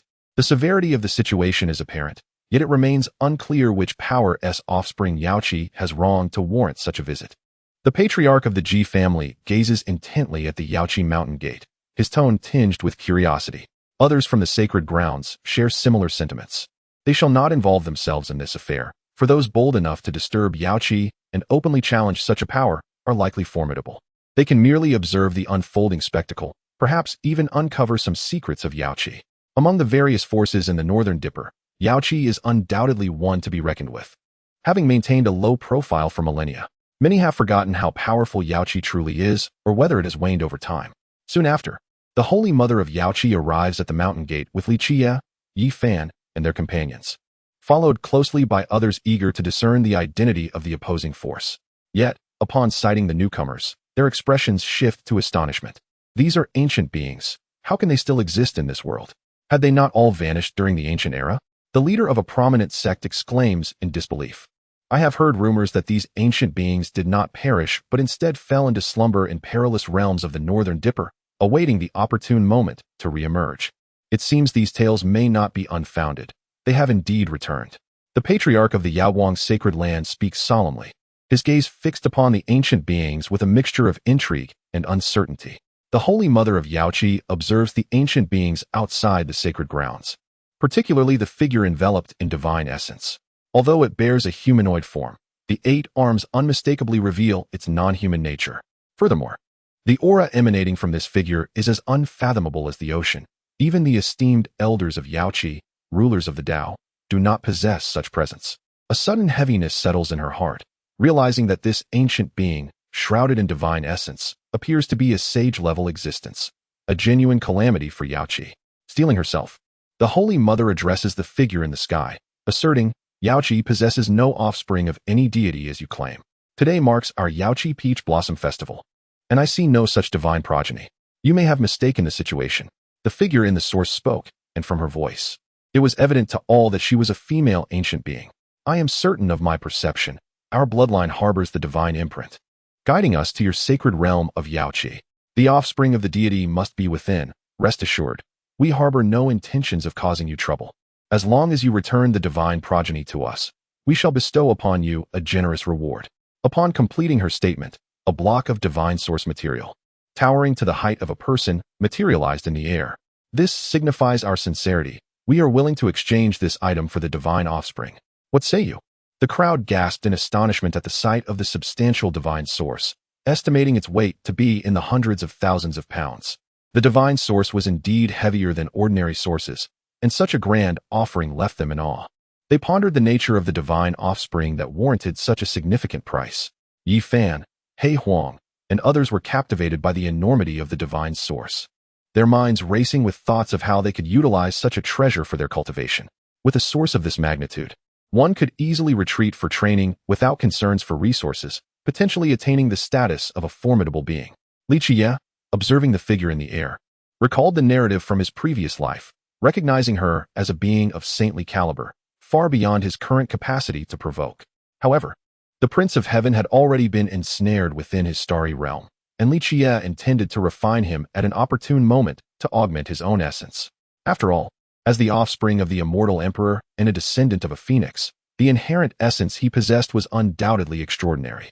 Moreover, the prince had been nurtured by the immortal emperor using the springs of creation, ensuring that his essence was anything but ordinary. At that moment, the Qiyeh Holy Mother was at a loss for how to address the situation, as the stone egg containing the divine offspring had already been consumed by Li Qiyeh. She turned her gaze toward him, hoping he could retrieve the egg to alleviate the impending crisis. Noticing the Holy Mother's expectant gaze, he discerned her desire for him to release the Prince of Heaven to return to the ancient being before them. However, he was unwilling to relinquish what was now in his possession. He then inquired, "Are you searching for a stone egg adorned with a phoenix imprint?" Upon hearing Li Qiyeh's words, the ancient beings became visibly agitated, exchanging excited phrases in a tongue that the onlookers, especially Yi Fan and his companions, could not comprehend. He Huang interjected, explaining that this was the language of the ancient era, once the universal tongue for communication among myriad races. However, in the present age, the human race reigned supreme, leading to the disappearance of such languages, now only found in ancient texts. Chapter 117. Acquiring the Prince of Heaven. Ancient Scriptures of the Deities. Li Qiyeh's sword unites with nine-colored celestial gold. Chapter 119. Acquiring the Heavenly Emperor's ancient divine scriptures and the fusion of the Seven Knights' sword with nine-colored immortal gold. After concluding this farce, Li Qiyeh specifically requested a secluded chamber for cultivation from the Holy Mother of Qiyeh, intending to delve into the spoils of his recent endeavors. The wealth of a royal prince was undoubtedly substantial. The Holy Mother readily acquiesced, instructing Qiyeh to escort him to the sacred cultivation room. She believed it far better for this ruffian to retreat into seclusion than to remain outside, for in just a single day, a succession of tumultuous events had unfolded. This lad was not one to remain docile. Numerous factions had grievances against him. She feared that allowing him to linger would turn the Qiyeh Peach Blossom Festival into a demon-slaying extravaganza. Before departing, Li Qiyeh revealed to the Holy Prince a significant piece of information. His uncle was still alive and had become the fight-winning Buddha of the Great Thunder Sound Temple in the Western Desert.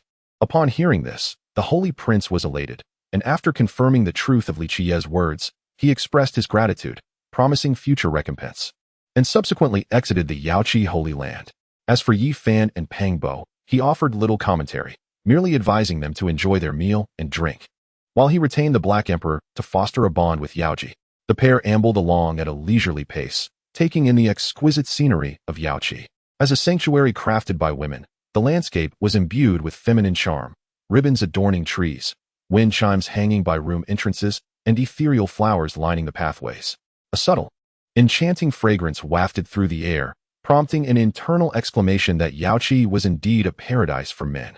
Beside him, Qiyeh observed Li Qiyeh's keen appraisal of their surroundings, noting his murmurs of amazement and wonder. She gently inquired if he was particularly fond of this place. "Ah, you misunderstand," he replied, his expression shifting to one of seriousness. "I was merely assessing the feng shui of this locale. The front is adorned with towering mountains and flowing waters, reminiscent of a phoenix raising its head, embodying the resonance of the phoenix's song soaring through the heavens. To the rear lies a labyrinth of meandering curves, akin to the phoenix's tail feathers.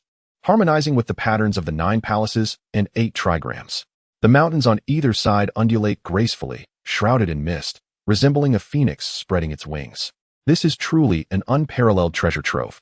In this place of cultivation, one can not only attain tranquility and accelerate their progress, but also grasp the profound mysteries of this sacred ground. Should one fathom even a fragment of its secrets, achieving greatness would be inevitable. Furthermore, if a woman resides here for an extended period, she may enhance her beauty, nourish her form, and dispel ailments. More content is loading. Please hold on. This site only supports access via mobile browsers. If you see this paragraph, it indicates a failure to load the chapter content. Kindly disable reading modes, including browser reading mode, novel mode, and ad blocking functions. Or copy the URL to another browser for reading. A splendid place. A splendid place. She shot him a sidelong glance, pondering how he could conjure such convoluted reasoning. What on earth was stirring in that mind of his? Ugh. The thought made her cheeks flush, and her ears turned a shade of pink, causing Li Qiyeh to gaze at her with a look of enchantment, a hint of mischief forming at the corner of his mouth. Whoosh, cough, nothing at all. Upon my return, I relayed your previous statements to the Holy Mother of Qiyeh and the Western Emperor's Tower, confirming that the primordial emperor is indeed the son of the Western Emperor. This means that you are now the holy son of our Qiyeh sacred land, possessing an equal status and identity as mine, with the potential to govern Qiyeh once the Holy Mother of Qiyeh abdicates. After speaking, I turned my gaze towards Li Qiyeh, eager to discern his thoughts upon hearing this revelation. Initially taken aback, he subsequently smiled at Qiyeh, remarking that he could indeed assume the role of Holy Son, as there is no one else capable of it, right? However, the notion of governing Qiyeh seemed inappropriate for a man like him. Furthermore, should he take the reins of your sacred land, what would the other major sacred lands of the Northern Dipper think of him? The title of Holy Mother of Qiyeh for Li Qiyeh would be rather unflattering. He firmly declined the offer, insisting that she should take on the position herself. With a soft chuckle, Qiyeh found his response amusing, as this was something countless individuals yearned for, yet he treated it as if it were poison. She added that being a man should not deter him. If he were to govern Qiyeh, he could always adopt a different name, thus avoiding the title of Holy Mother altogether. Shaking his head vigorously, he resolutely refused, fearing the day when he, as a great emperor, would be mocked by posterity for having once held such a title. Not wishing to dwell further on this topic, he deftly shifted the conversation, addressing Qiyeh. While I acknowledge your exceptional talent and commendable standing among your peers, I must point out that you still fall short compared to the top-tier prodigies. Of course, you do not require my assistance in cultivation, being the holy maiden of Qiyeh with access to boundless resources. My contribution can be in enhancing your combat prowess. I shall impart the Tao scriptures, the 9 secrecies, and their respective mysteries. The Tao scriptures can serve as a reference, harmonizing well with your cultivation of the Western Emperor's scriptures. Engaging with them may amplify your potential for reincarnation. The other 3 of the 9 secrecies are focused on augmenting your strength. Once comprehended, the 8 bands will pose no challenge for you. Without waiting for Qiyeh to respond, he directly transmitted the imperial scriptures and the 9 secrecies into her mind. She closed her eyes to receive the flowing texts and secrets. After a moment, she opened her eyes, her gaze towards Li Qiyeh imbued with indescribable emotions, and in a gentle tone, she vowed, I shall not disappoint you. With that, she stepped forward to embrace Li Qiyeh and lightly pressed her lips against his, sealing the moment with a tender kiss. Chapter 120. Crossing into the First World Monsters Rampage as falling stars descend. Ghost. Ghost. The ghost is coming. Everyone run. The town is no longer safe. Hurry towards Xianyi City. There, the Demon Exorcism Division will protect us. A middle-aged man, his face etched with terror, shouted as he sprinted. The town had descended into chaos, with people scattering in every direction, their expressions filled with dread as they fled from their homes. Some were so paralyzed by fear that they could only collapse on the ground, wailing for rescue. From certain houses, only the chilling cries of despair emerged, mingled with profound terror and anguish, as if the occupants were enduring the most horrifying ordeal imaginable. Yet, no one dared to linger or investigate. They all fled as if their lives depended on it. The town had been overrun by monsters, and it was no longer a place where one could remain. Soon, this place would transform into a hell teeming with malevolence, devoid of any living souls. Many had already escaped the town and were hastening toward Xianyi City. Although they had momentarily evaded danger, the monsters would not easily relent. To those creatures, humans were the most delectable prey, capable of enhancing their strength and satisfying their insatiable hunger. They would not let their quarry slip away. Uncle Nyo, we must be safe now, right? We're not far from Xianyi City, and those monsters shouldn't dare pursue us. A young man in his 20s inquired of the middle-aged man who had previously urged others to flee. Do not let your guard down. Those monsters are not human. They do not adhere to your expectations. Just because you think they won't pursue us does not mean they won't. Even the esteemed members of the Demon Exorcism Division find it exceedingly difficult to vanquish them. If we entertain any thoughts of luck, we will soon become their next meal. However, before he could finish, a shriek pierced the air from behind. Turning around, they witnessed a young man from their town ensnared by a grotesque creature, its body covered in matted fur and festering sores. Its face was devoid of eyes and nose, save for a gaping maw that split its head in two, exuding a revolting, viscous liquid. With a massive, grotesquely swollen hand, the creature clutched the young man tightly. He barely had time to scream before the monster's grip crushed the life out of him, contorting his body into a grotesque shape. His innards spilled onto the ground, causing many onlookers to blanch in horror and collapse, unable to stand. The expressions of Uncle Nyo and the young man beside him mirrored sheer terror, as if they sensed death looming. Yet, Uncle Nyo, displaying remarkable courage, bellowed with all his might, "What are you all standing around for? Run! Do you intend to wait here until that thing devours each one of us?" Having spoken, he immediately seized the young man beside him and dashed away, indifferent to the terrified souls behind them. They had been warned. Their survival now rested solely upon their own resolve. He could not sacrifice his life for the sake of others. As they advanced, a faint, hazy orange glow began to illuminate the previously dark path ahead, and their expressions brightened with joy. Xianyi City was near. Hurry, let us quicken our pace. Once we reach Xianyi City, we shall be safe. With that, they pushed themselves to run with all their might. Breathless and flushed, their faces began to pale. The young man behind struggled to catch his breath, fearing he might collapse before reaching Xianyi City. Uncle Nyo, I cannot, go on. He gasped, struggling for air. The young man's pace began to slow, as if he had reached his limit. His mind felt starved of oxygen, and his body swayed perilously close to collapse. Ahead, Uncle Nyo, without looking back, urged him, "Hold on. We are almost there. It would be tragic to perish here. Summon your strength. We are nearly there." Clearly, Uncle Nyo himself was also on the brink of exhaustion, yet fueled by an overwhelming will to survive, he continued to run. Perhaps hearing Uncle Nyo's words jolted the young man back to some semblance of clarity. His steps quickened slightly, though he had little strength left. The instinct to survive propelled him toward the brightly lit city ahead. That city was the safest refuge for humanity, where its inhabitants were shielded from the onslaught of malevolent spirits, able to sleep soundly at night and venture out to revel with others. Presently, there remained only 365 such cities across the realm, each capable of accommodating tens of millions, even billions of inhabitants. Among these 365 cities, 5 stood as unique bastions, 4 of which governed 91 cities each, while the remaining 1 remained shrouded in mystery, seemingly detached from the others. Its purpose and location known only to a select few formidable beings privy to its secrets. Almost there. Just cross this bridge, and we will enter the territory of Xianyi City. They dare not pursue us here, Uncle Nyo panted, his face a mixture of exhaustion and exhilaration. Thus unfolds Chapter 119. The Silver Eyes devour the malevolent spirits and harness the power of fear. Chapter 121. The Silver-Eyed Devourer of Demons and the Acquisition of the Power of Fear. At this moment, outside Xianyi City, the demons and the apprenticed demon-slaying guard stood in stunned silence, gazing at the suddenly appearing youth who descended from the heavens, his origins unknown and his strength indiscernible. The demon, feeling a twinge of wariness, coldly inquired, "Who are you? Why have you descended from the sky?" Li Qiyeh regarded the grotesque creature before him, his brow furrowing slightly in distaste as he retorted, "You have yet to answer my question. Where's this place?" Despite the unease instilled by the inexplicable human, the demon's anger flared when it realized it was being disregarded. With a mocking sneer, it declared, "What do I care about your origins? Though I know not how you fell from the sky, your aura reveals you to be an ordinary man. Perhaps devouring you might yield some unexpected gains."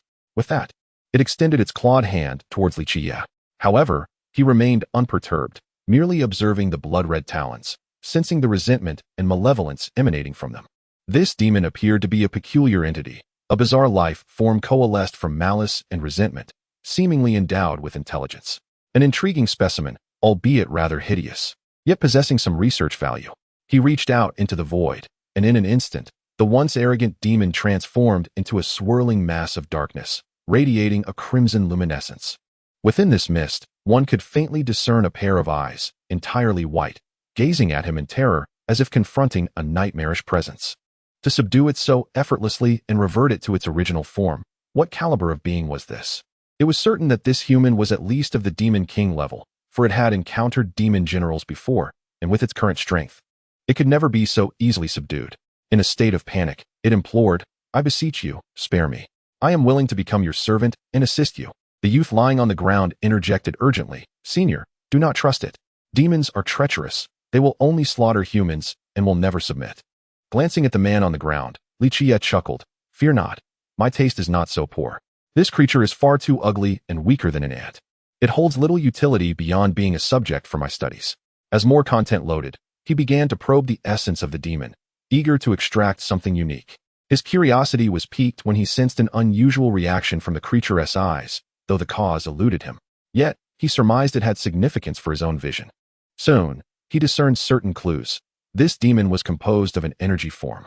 Though relatively lowly by his standards, it contained a faint thread of rule power. Although minuscule, his eyes did not deceive him.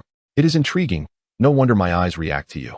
It appears that beings like you have evolved through a thread of the power of rules, albeit feebly. Yet, should you continue to grow, you might become a master of these rules. While it may seem improbable in this realm, it is indeed a delightful prospect for me. The challenges brought me here, and it seems that this minor world is in disarray. The power of rules has given rise to life, and to me, these entities serve as a tremendous boon for enhancing the essence of my eyesight." Regardless of the fearful gaze of the specter, a glimmer of silver flashed in my eyes, and the ghostly mist was devoured, extracting a fragment of the power of rules. Upon sensing it, I realized it was the power of the rule of fear, an uncommon and profound principle. Although it lacks the destructive capability of the rule of slaughter, its bizarre nature renders it insidiously potent, instilling fear and thereby consuming the emotions of others. Those enveloped by its influence find themselves bound by its power, rendering their lives and deaths at its whim. This world may have limited combat prowess, yet the power of rules here promises significant gains for me, suggesting that this realm is rife with malevolent entities. Observing the two individuals lying on the ground, I waved my hand, and two beams of divine light penetrated their bodies. In an instant, they discovered their injuries had healed, and the mind of the sturdy gentleman returned to normal. The two had witnessed my prowess. A malevolent spirit was effortlessly vanquished, showcasing strength that appeared unfathomable, at the very least, on par with a regional demon-slaying guardian. They bowed deeply to me, expressing their gratitude for my timely intervention. I gestured dismissively, stating it was merely a trifling effort, as we are all of the same human lineage. Rescuing you was incidental. By the way, do you know what that entity was? The two exchanged puzzled glances, and one of them asked, "Elder, are you unaware of the origins of that specter?" I shook my head, admitting my ignorance. "I am not from your realm and know little of this specter, though it seems you are quite troubled by it." Despite their confusion regarding my unfamiliarity with the specter, they proceeded to recount its origins. Legend has it that 3,000 years ago, the world underwent a sudden transformation. For reasons unknown, boundless realms of ghosts emerged in the mountains and earth, existing beyond reality, yet tethered to it. Chapter 122. The Devouring Ghost Domain. The annihilation of the ghost sovereign Duanhuan Mountain stands as the sole bastion of the ghost domain near Xianyi City, a realm teeming with countless malevolent entities, including formidable ghost generals and powerful ghost kings. The hierarchy of these spirits is delineated as wandering souls, phantoms, evil spirits, ghost generals, ghost kings, ghost sovereigns, and ghost deities, corresponding to the cultivation levels of humanity: yellow rank, profound rank, earth rank, heaven rank, transcendence, martial saint, and martial deity. Below the heaven rank, in an equal level of confrontation, ghosts possess an undeniable advantage over human cultivators, owing to their remarkable regenerative abilities that make them exceedingly difficult to vanquish. Only those who have mastered specialized techniques designed to counter these entities can hope to achieve parity or even dominance over them. However, such techniques are exceedingly rare and require exceptionally rigorous training, resulting in a scarcity of practitioners. Thus, encounters with ghosts typically involve multiple combatants against a single foe or serve as a diversion until a higher-level cultivator can intervene. The Ghost King represents the apex of ghostly combatants. Even across the vast expanse of the human realm, few exist at this level. The same can be said for humanity, where top-tier powers are comparably rare, leading to prolonged conflicts over the years. Today, within the ghost domain of Duanhuan Mountain, A ghost king and 4 ghost generals preside over all spirits in the vicinity of Xianyi City. Their assault on human villages is orchestrated by them. 1 ghost general, a grotesque amalgamation of flesh and bone with a single eye glowing crimson, addressed the shadowy figure seated on a throne of countless bones, shrouded in mist. My lord Ghost King, we have fulfilled your directives. Tonight, I have dispatched the surrounding spirits to assault the human villages outside Xianyi City. It can be asserted that there are no humans left in that area. All have been devoured. Well done, the Ghost King replied. This endeavor serves to gauge humanity's response. Should they emerge to confront us, I shall seize the opportunity to annihilate them, leaving Xianyi City leaderless. Conversely, if they remain hidden, we shall wear them down. The guardians of humanity, those 2 ancient relics, are nearing the end of their lifespans. Once they perish, the divine protection over their city will dissipate, allowing us to eradicate humanity and seize dominion over this world. Your wisdom is unparalleled. The 4 ghost generals bowed deeply, exclaiming with fervor, seemingly imbued with an intense zeal for the annihilation of humankind. Outside Duanhuan Mountain, Li Qiyeh hovered in the air, observing the scene. Despite the pervasive ghostly aura, he discerned no apparitions. This was merely a surface observation. However, at his level of cultivation, even without the use of his ocular abilities, he could detect the concealed ghost domain nestled within the spatial crevices, revealing the existence of thousands of spirits, particularly the Ghost King enveloped in a swirling miasma, and the 4 ghost generals below him, a satisfied smile gracing his visage. The realm of spirits harbors an abundance of phantoms, far surpassing those found in the outside world, both in quantity and quality, with the lowest tier being that of specters. I am curious to ascertain whether consuming them all would yield multiple strands of diverse powers governed by distinct rules.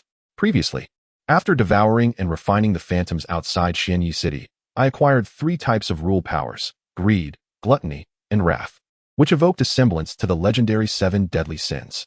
However, this is merely conjecture, as the fear rule obtained earlier does not belong to the 7 deadly sins.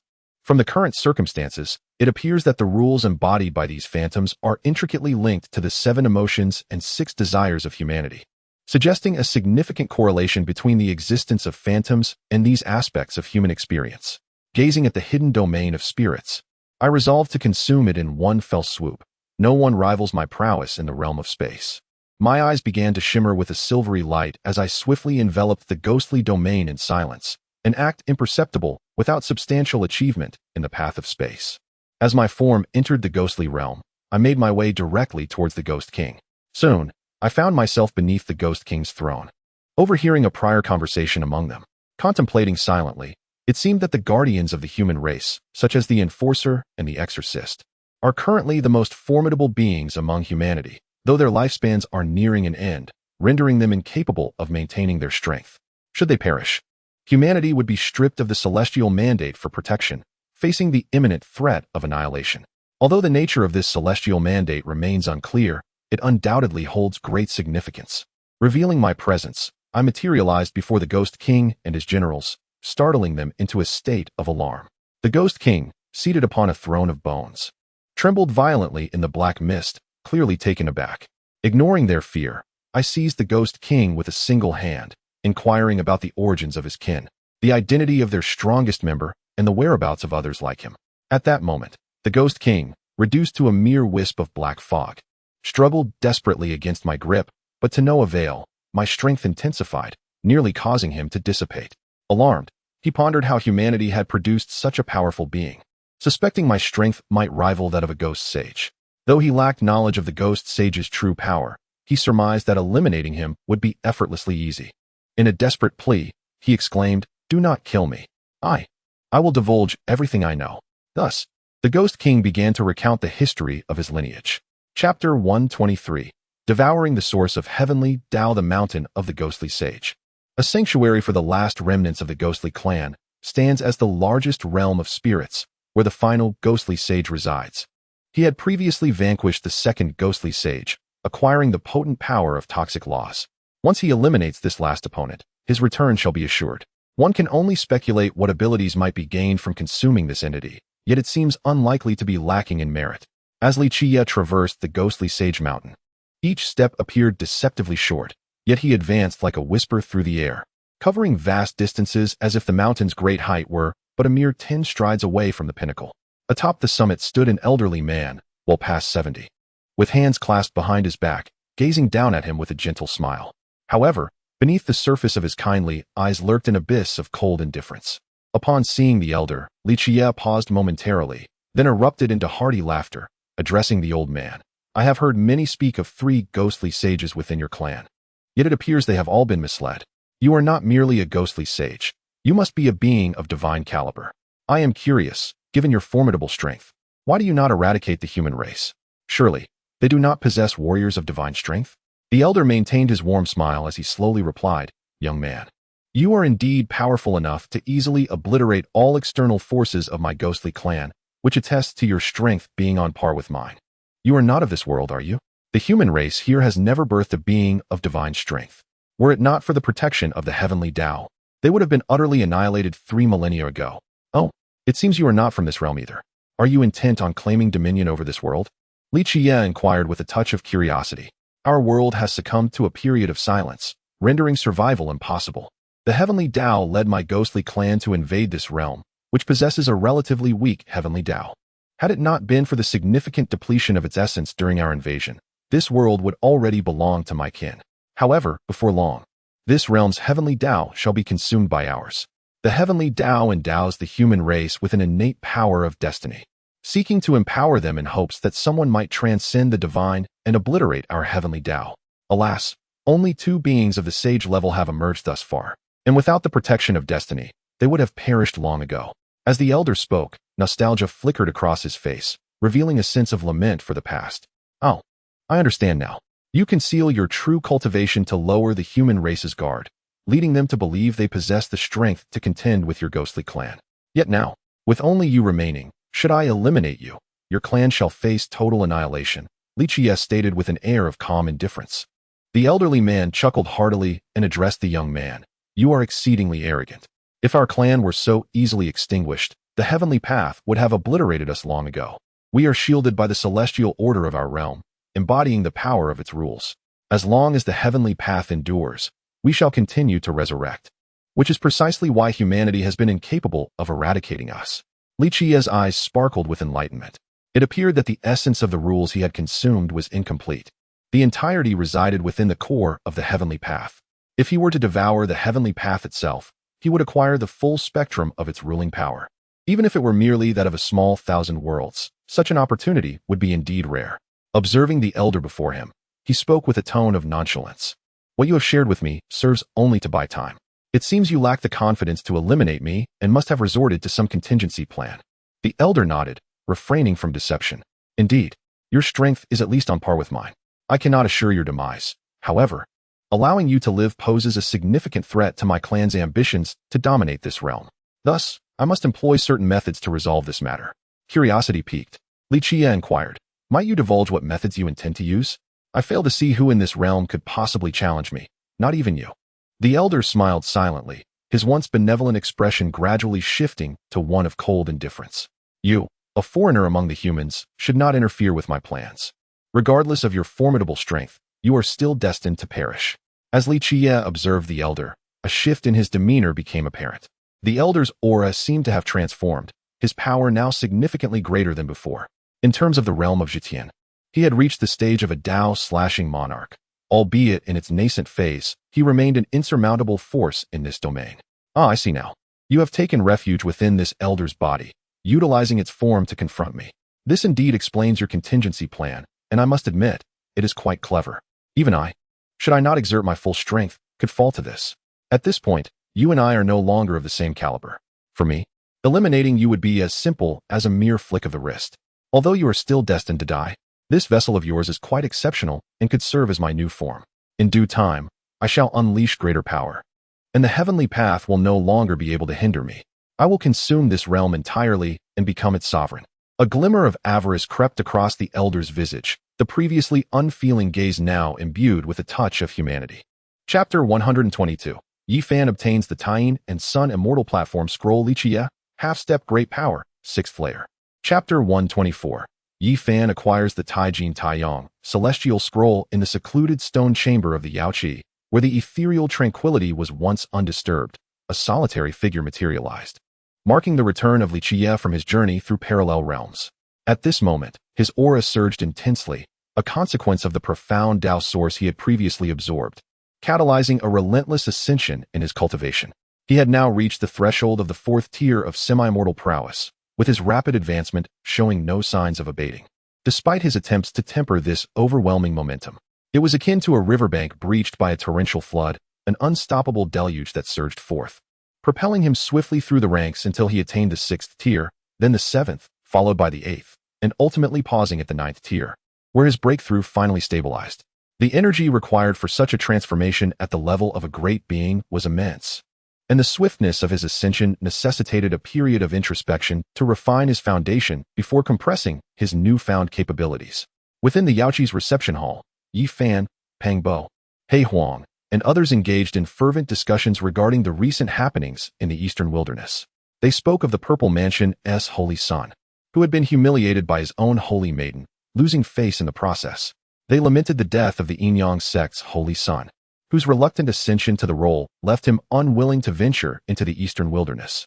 Tales circulated of a despicable chubby individual who had desecrated the tomb of Ji family's Ji Shui, allegedly excavating the 4 symbols and the tomb of Dao Yi, absconding with numerous treasures.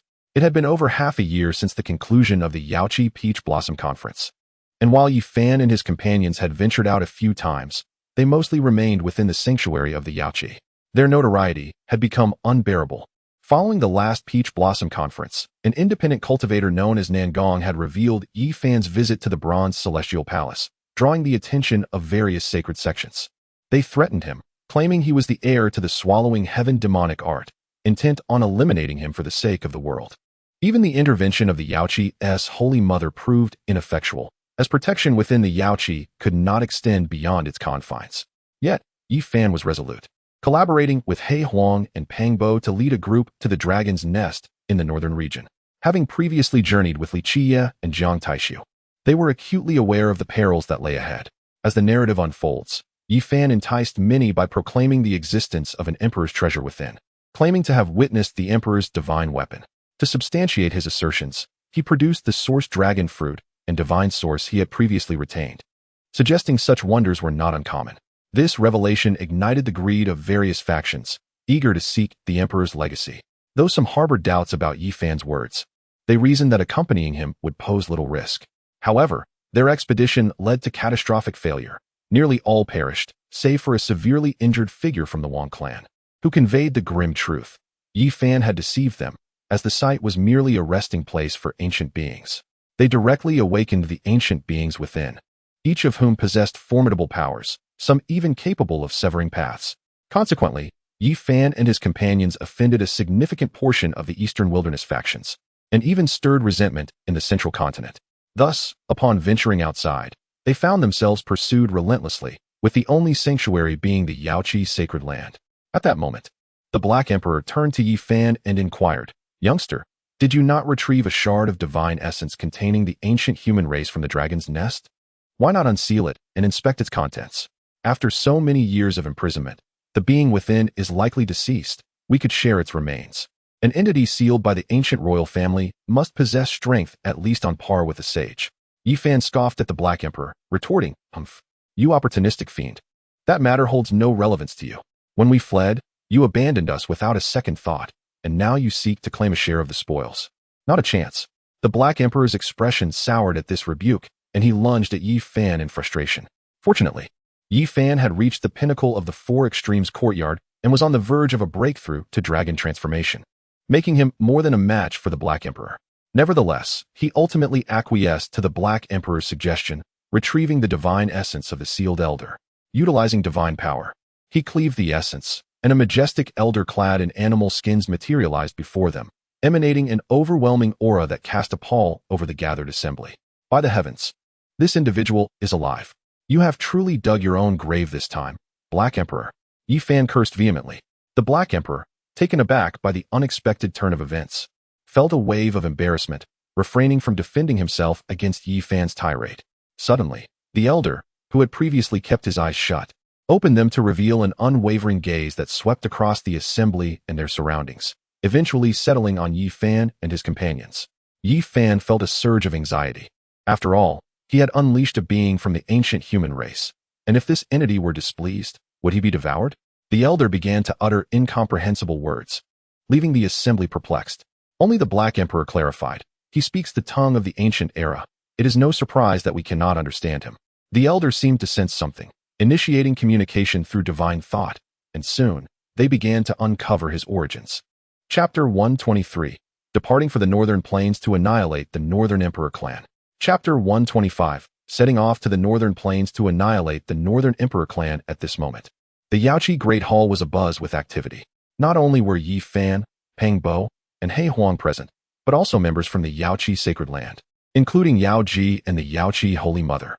Many gazed at Li Qiyeh with the astonishment reserved for a monstrous being, as he had just emerged from seclusion, declaring that he had broken through to become a half-step formidable entity at the 6th level of the heavenly realm. To be candid, had these words not originated from Li Qiyeh himself, few would have believed that he could achieve such a feat in merely half a year. The aura of a half-step formidable entity emanated from him, compelling even the most skeptical to reconsider. At this rate of advancement, he might well ascend to full-fledged greatness within 2 years, an alarming prospect for those who lived alongside him. Yi Fan, in particular, felt an acute sense of error in sharing the same era with him, experiencing a profound sentiment of why must I exist alongside such a being? Old Li, can't you slow down a bit with your breakthroughs? At this rate, by the time I reach your level, you'll have become a king of the path. Peng Bo lamented, draping an arm around Li Qiyeh's shoulder with a tone of feigned sorrow, akin to a wronged spouse, evoking a sense of humor in the gathering. Shaking off his arm, Li Qiyeh retorted, stop creating trouble where there is none. I haven't even faced my tribulation yet. Moreover, this tribulation cannot be faced without purpose. Didn't you mention that many factions have offended you? Let's discuss which ones to eradicate to alleviate your grievances.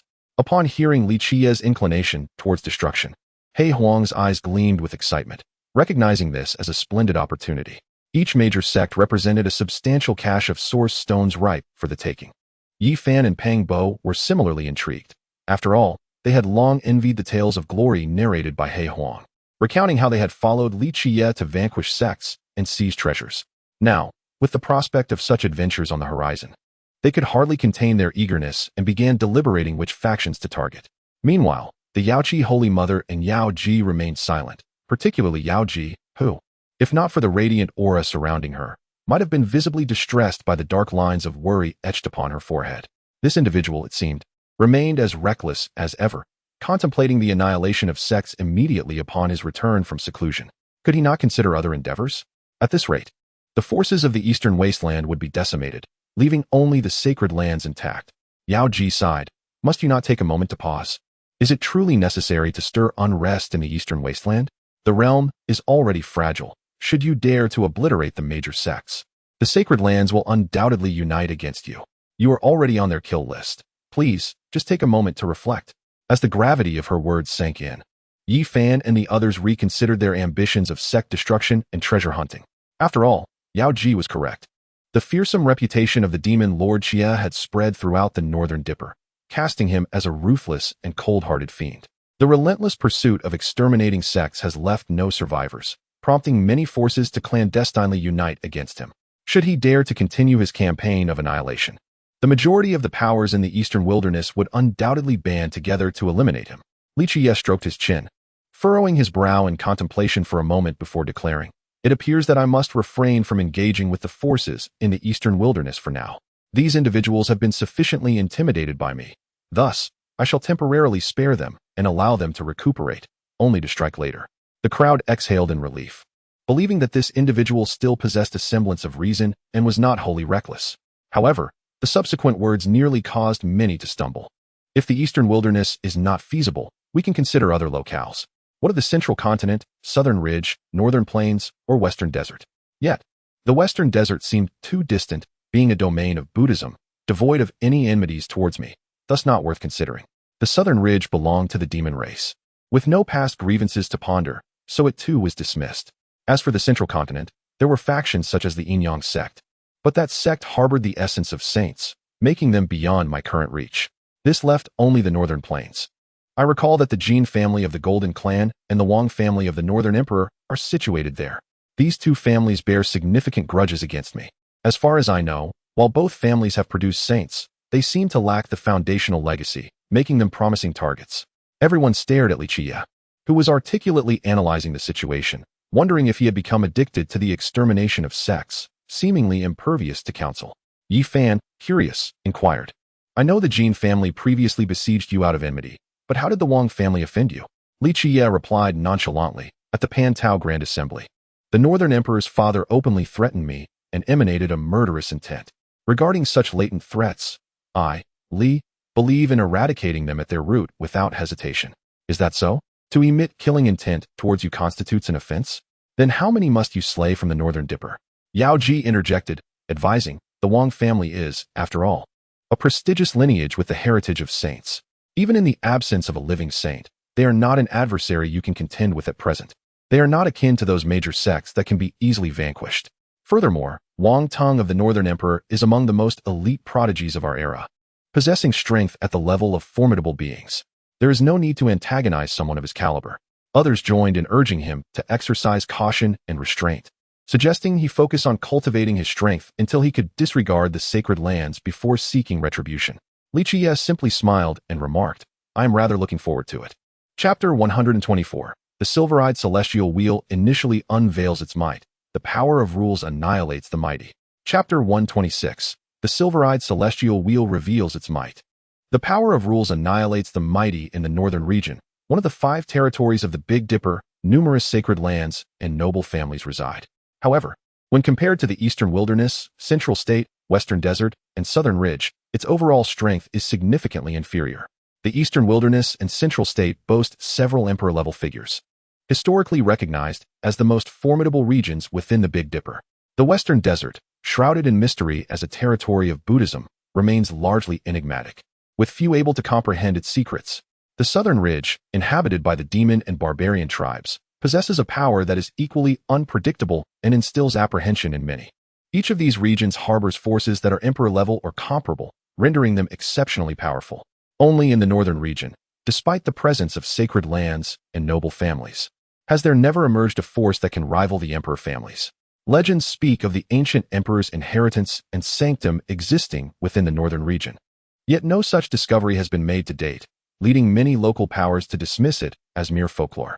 Nevertheless, this is not entirely true. At least the Wang family is aware that the ancient emperor indeed left behind a legacy in the northern region, as their young master, Wang Tong, is the descendant of the ancient emperor. The young master has been in seclusion for an extended period, and it is uncertain to what level he has advanced. Will he become the foremost figure in the Big Dipper, surpassing the Central Emperor, Southern Demon, Western Bodhisattva, and the newly emerged Demon Lord? The Wang family's disciples are engaged in fervent discussion about their young master, filled with admiration, believing him to be the destined emperor of this era. Indeed, our young master is the reincarnation of an emperor, endowed with imperial potential. The Central Emperor, Southern Demon, Western Bodhisattva, and that Demon Lord are destined to play supporting roles. One proud disciple asserted, brimming with confidence in his young master. However, I have heard that the strength of these 4 is not inferior to that of our young master, and they are continuously improving. It is said that the Central Emperor's current realm may already match that of our young master, and this is merely an estimate. He could be even stronger. A concerned voice interjected. What's on your mind? Even if all 4 were to unite, our young master could easily vanquish them. The head of the family declared that our young master is the reincarnation of an emperor, the strongest in the northern region. Those individuals cannot be compared to him. Our family head attended the Peach Blossom Banquet at Yaoqi and encountered the recently renowned Demon Lord. He remarked that the Demon Lord is merely an inflated reputation, not truly powerful, just a dragon transformation cultivator, inferior to the other 3, let alone our young master. Upon hearing this, the surrounding individuals experienced a moment of clarity, their expressions shifting to one of renewed confidence. Indeed, since the family head has stated so, it must be true. In the Big Dipper, only our Wang family's Wang Tong is the strongest. The imperial potential belongs solely to Wang Tong. In the outskirts of the Wang family, the Black Emperor was meticulously arranging a deadly formation. Since the arrival of Li Qiyeh and Beiyuan, he had provided some precious materials for the crafting of sacred weapons, enabling the enhancement and fortification of the array's power. After all, they were facing one of the dominant powers in Beiyuan, the Wang family, and could not afford to be careless. Addressing Yi Fan and Pang Bo, he inquired, "Do you think the Northern Emperor Wang Ting is at home? If he is not, we could suffer significant losses." Pang Bo replied nonchalantly, "Who cares? If he is not here and learns that his home has been destroyed, he will surely return. At that point, we can capture him. But old Li, it seems we have no grievances with him. Is it really appropriate to eliminate him? Yi Fan, however, shook his head, stating, who says we have no enmity? Last time, we were forced into the dragon's nest, and the Wang family played a considerable role in that. This time, annihilating them does not lack justification. Upon hearing this, Pang Bo smacked his forehead in realization. Right. How could I forget? We definitely have a grudge. So let us not hold back and go all out. Yi Fan merely sighed at his companion, thinking that aside from muscle, there was little else in his head. They had come this far. Failing to eliminate the Wang family would be futile. Turning to the Black Emperor, he asked, how long will it take to complete the preparations? The Black Emperor responded, it will be ready shortly. I just need to adjust the formation S position. However, are you certain you want to go in alone? We could simply use the formation to wipe them out. Now that it has been upgraded, even if it does not annihilate them completely, few will remain. And you should be capable of dealing with the survivors. Shaking his head, Yi Fan replied, I wish to test my current strength against them. I cannot engage the sacred grounds for now, and the Wang family lacks the heritage of a sage, making them the perfect target. Even if they possess a king-level fighter, I am not afraid. Understanding his determination, the Black Emperor said nothing further. He knew the nature of his companion. Once a decision was made, it would not change. And he proceeded to arrange the formation as instructed. Before long, the deadly array was set. The Black Emperor utilized the immortal slaying gourd as the focal point, ensuring that even if a sage attempted to breach the formation, it would take considerable time. If the Black Emperor had greater comprehension of the imperial formation, slaying a sage would not be impossible. Unfortunately, he was not yet able to accomplish such a feat. He gestured to Yi Fan and Pang Bo, instructing them to wait outside. Once I have dealt with them, I will bring back the spoils for you. With that, he vanished, moving swiftly to execute his plan. Chapter 127. The Slaying of Wang Tung and the Scheme of the Ancient Imperial Axe within the training grounds of the Wang family. The avatar of Li Qiyeh found itself amidst a gathering of numerous individuals, seemingly engaged in the protection of this locale. They had previously learned of an intruder who had breached the Wang family estate, absconding with treasures from the Scripture Pavilion, the Treasure Vault, and the Herb Garden. In a bid to prevent any disturbances to the young master during his seclusion, they had dispatched guards to stand watch here. Upon the arrival of an individual, the atmosphere turned tense, with expressions of vigilance etched on their faces. One elder of considerable power bellowed, "This place is not for you to enter. Leave at once." Realizing the situation, it became evident that the young master was indeed in seclusion. No wonder he had not been awakened. As Li Qiyeh took a step forward, the surrounding space seemed to buckle under an insurmountable pressure, fracturing as spatial rifts began to manifest.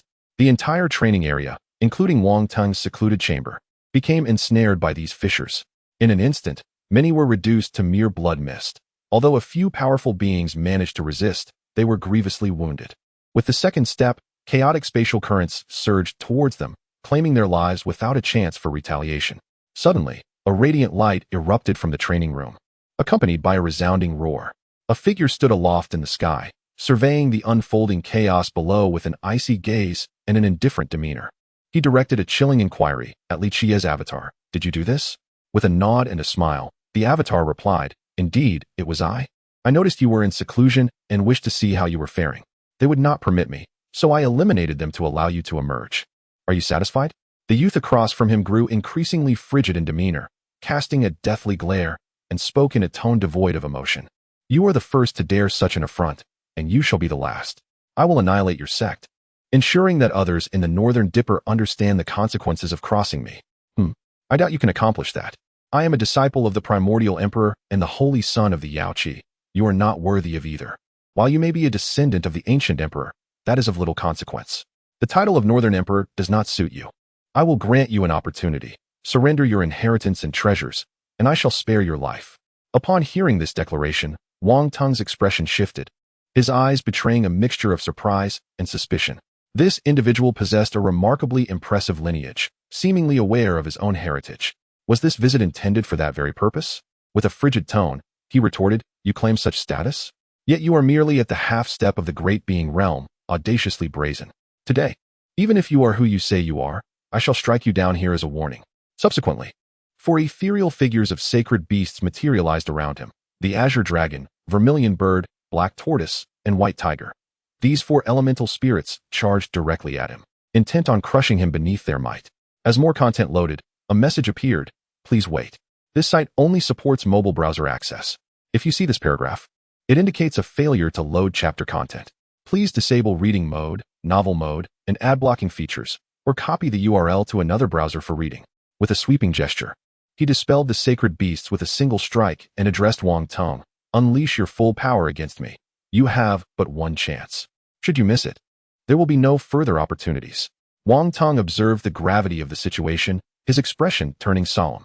He sensed the unfathomable strength of the man before him, and an instinctive fear gripped his heart. If he did not summon all his power, he might very well perish here. Since you are so eager for death, I shall grant your wish. Eternal exile. In an instant, a colossal rift appeared in the space surrounding Li Qiyeh, a powerful force attempting to draw him into the chaotic currents of space, where he would be eternally lost. Nevertheless, Li Qiyeh appeared unfazed. He glanced at the immense rift behind him and reached out to probe its depths, his expression one of disappointment as he shook his head. Is this your most formidable attack? Quite disappointing, indeed. You have yet to forge your own path, relying instead on the secret techniques of the ancient emperor, and your execution leaves much to be desired. Yet, since you have unleashed it, I shall not deny you the courtesy of a glimpse inside, to provide you with some comfort in your demise. With that, he turned and stepped into the rift, seemingly indifferent to the chaotic currents within. Wang Tong's countenance grew grim, a tempest of dread rising within him. His most powerful divine ability had proven ineffective against this man. Just how formidable was he? Could he truly be the heir of the primordial emperor? A profound unease settled in his heart, and he realized that if he did not flee soon, death would surely claim him. Yet, to escape would tarnish the reputation of the northern emperor, leading to ridicule for not living up to his title. Ultimately, fear triumphed over pride. If he could rally the elders of his family to jointly eliminate this threat, all his troubles would vanish. He transformed into a beam of light, racing towards the family council hall, hoping the elders would swiftly dispatch this foe. However, just as he was about to flee, a hand suddenly emerged from the nearby space, seizing his neck. How can you, the northern emperor, resort to flight? You truly disappoint me. Wang Tong found himself utterly powerless, unable to resist, feeling like a lamb destined for slaughter in Li Qiyeh's grip. Let me see what treasures you possess. Ah, the ancient war chariot. Quite impressive. This will certainly elevate my travels. He continued, the heavenly emperor's sacred sword forged by the ancient emperor, an exquisite item, a raw embodiment of extreme path. I have taken a liking to this. Integrating it into my own sword should enhance its might, albeit at the cost of the imperial patterns upon it. TSK. Your fortune is remarkable. Chapter 126. Ascending Ancient Emperor Mountain to Undertake the Emperor's Trial Source. Xion Keyboard Novel Network, Chapter 128. Ascending the Ancient Emperor Mountain to undertake the Emperor's trial. The Ancient Emperor Mountain is said to be the most enigmatic locale in the northern region. Many have heard of this place, yet few truly know its whereabouts. However, certain ancient powers are aware that it is the sacred ground of an emperor, with some speculating that it houses the legacy of the Chaos Ancient Emperor. Such conjectures are not without merit, for historical records indicate that the Chaos Ancient Emperor was indeed active in the northern region and is the only emperor documented in its annals. Li Qiyeh, having acquired memories from the soul-searching King Wang Tong, understands that the site of the Chaos legacy lies within the Ancient Emperor Mountain. He is also aware that a celestial crane of at least the Saint King level resides there, eternally seeking a worthy successor to inherit the Emperor's teachings. His journey is primarily motivated by the desire to acquire the Emperor's artifact, the Chaos Axe, which is shrouded in mystery and has never been associated with any writer in historical texts. Li Qiyeh has gleaned from his past life's memories that this imperial weapon possesses two forms. One is a talisman that bestows formidable defensive capabilities, and the other as an axe that can cleave through all, allowing for seamless transformation between the two, embodying both offense and defense. He is captivated by this weapon, for possessing such a versatile tool would undoubtedly enhance his survival against high-ranking cultivators in future battles. Although he already possesses two imperial artifacts, and with the addition of the unfathomable scripture, it would amount to 3, he believes that having more imperial artifacts is always advantageous. According to the memories of Wang Tong, Li Qiyeh, Yi Fan, Peng Bo, and He Huang journeyed together towards the Ancient Emperor Mountain. Along the way, he imparted his secret arts to Yi Fan, Peng Bo, and He Huang. They are companions who have accompanied him, and although they have not significantly contributed, he felt it appropriate to share his knowledge, especially since he had already mastered all 9 secrets and was indifferent to their significance. The reason he refrained from fully transferring his knowledge to Yi Fan and others was merely to avoid interfering too much with their growth.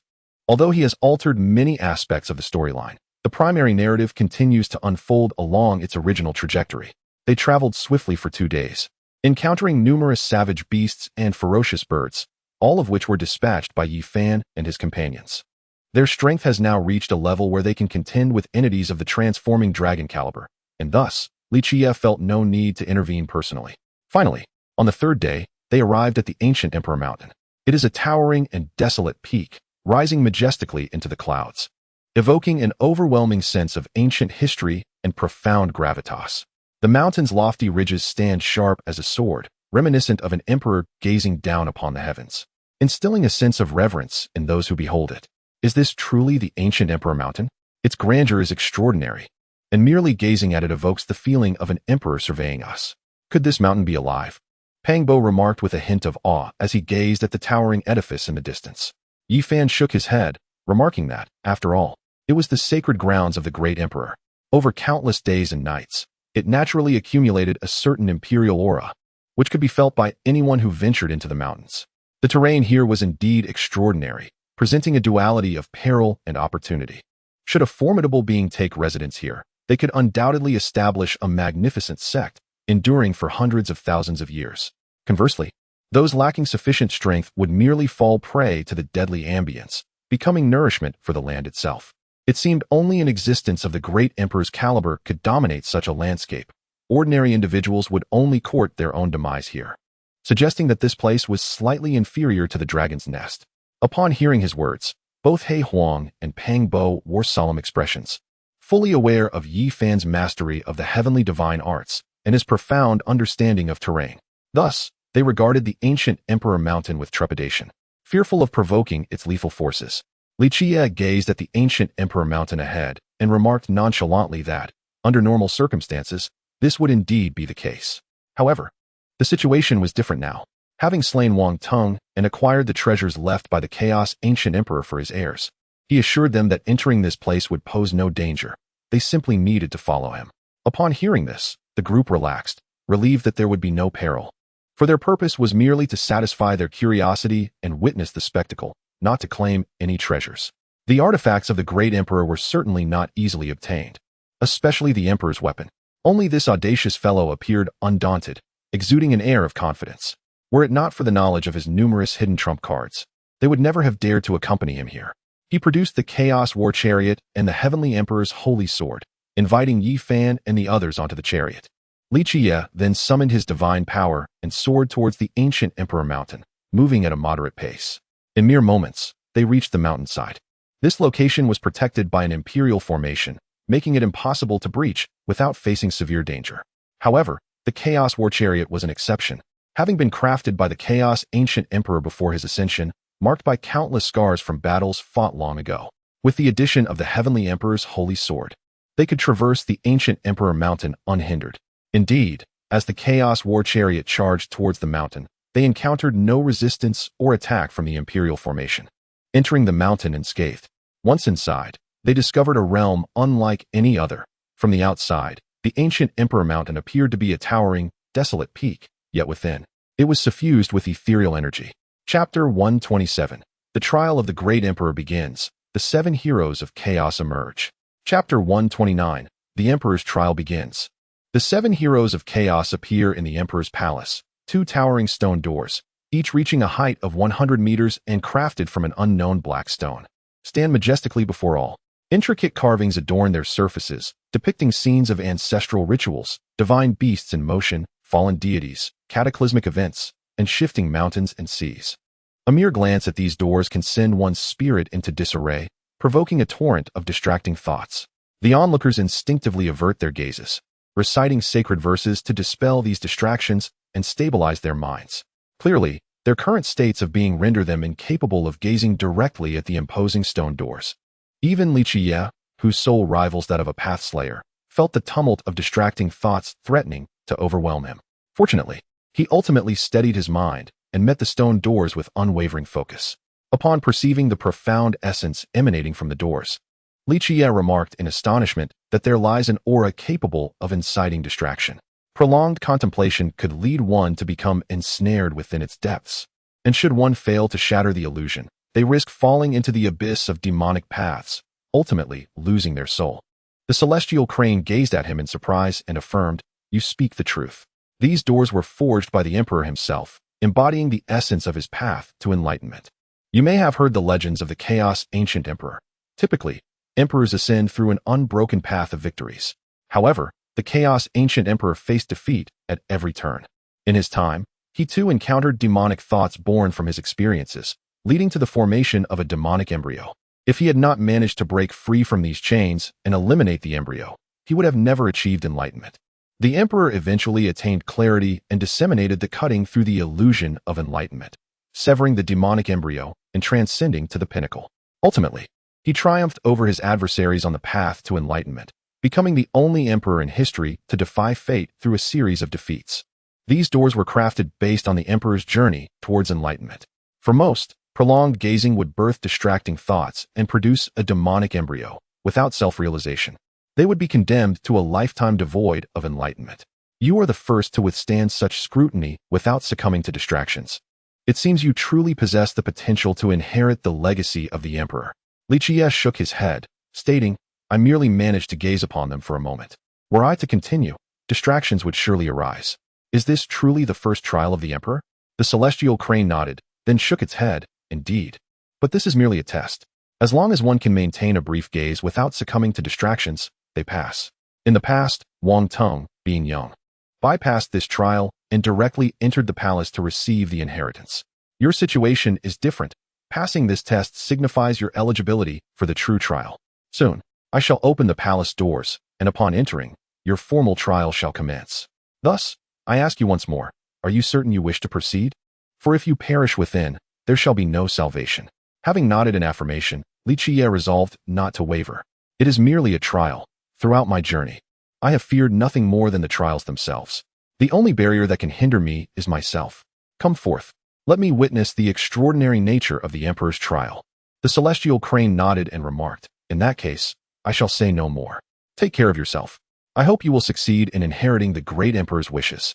However, Yi Fan, Pang Bo, and He Huang looked at him with concern.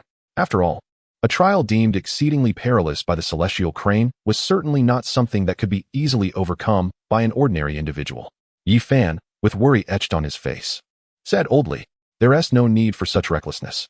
Although imperial weapons are indeed precious, it's not worth risking so much.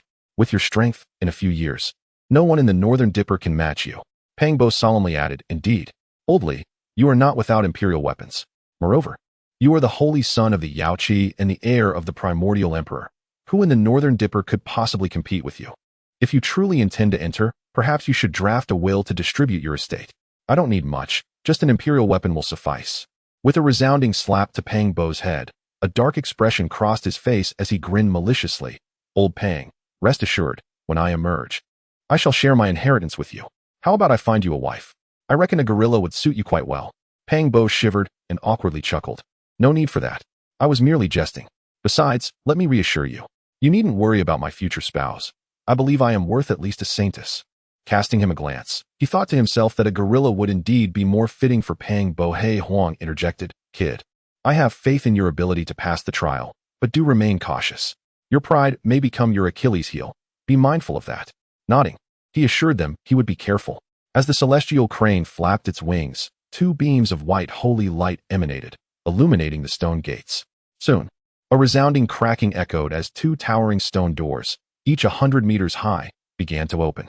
The sound of their grinding against the ground heightened the tension among the onlookers, all eager to glimpse the interior of the emperor's palace. To their disappointment, however, once the doors swung wide, the interior was cloaked in a thick veil of chaotic energy, obscuring all sight. The celestial crane addressed Li Qiyeh, stating, "The palace is open. The trial has commenced. You may enter." With a calm demeanor and without uttering a word, he slowly stepped towards the palace. As he crossed the threshold, the chaotic energy enveloped him, and the stone doors closed behind him, sealing away any further sight. Chapter 128.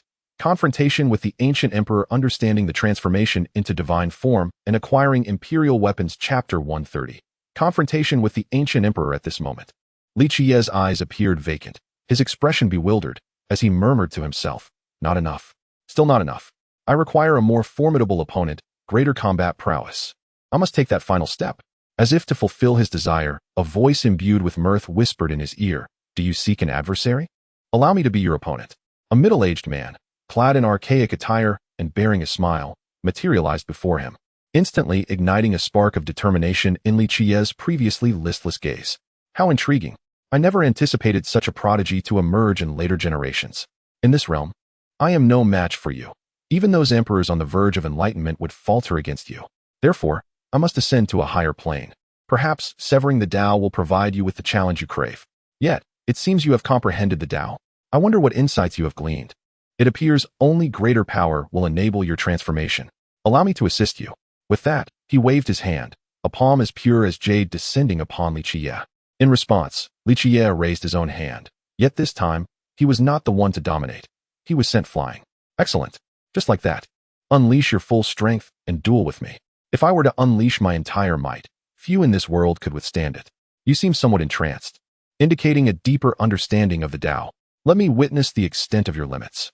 With a punch that shattered the void, Li Qiyeh's surroundings ruptured, revealing a pristine fist that thundered towards his chest.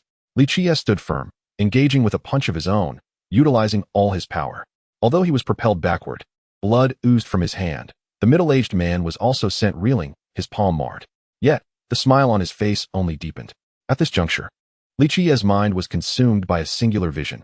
He seemed to see himself engaged in battle with another, observing his own strikes.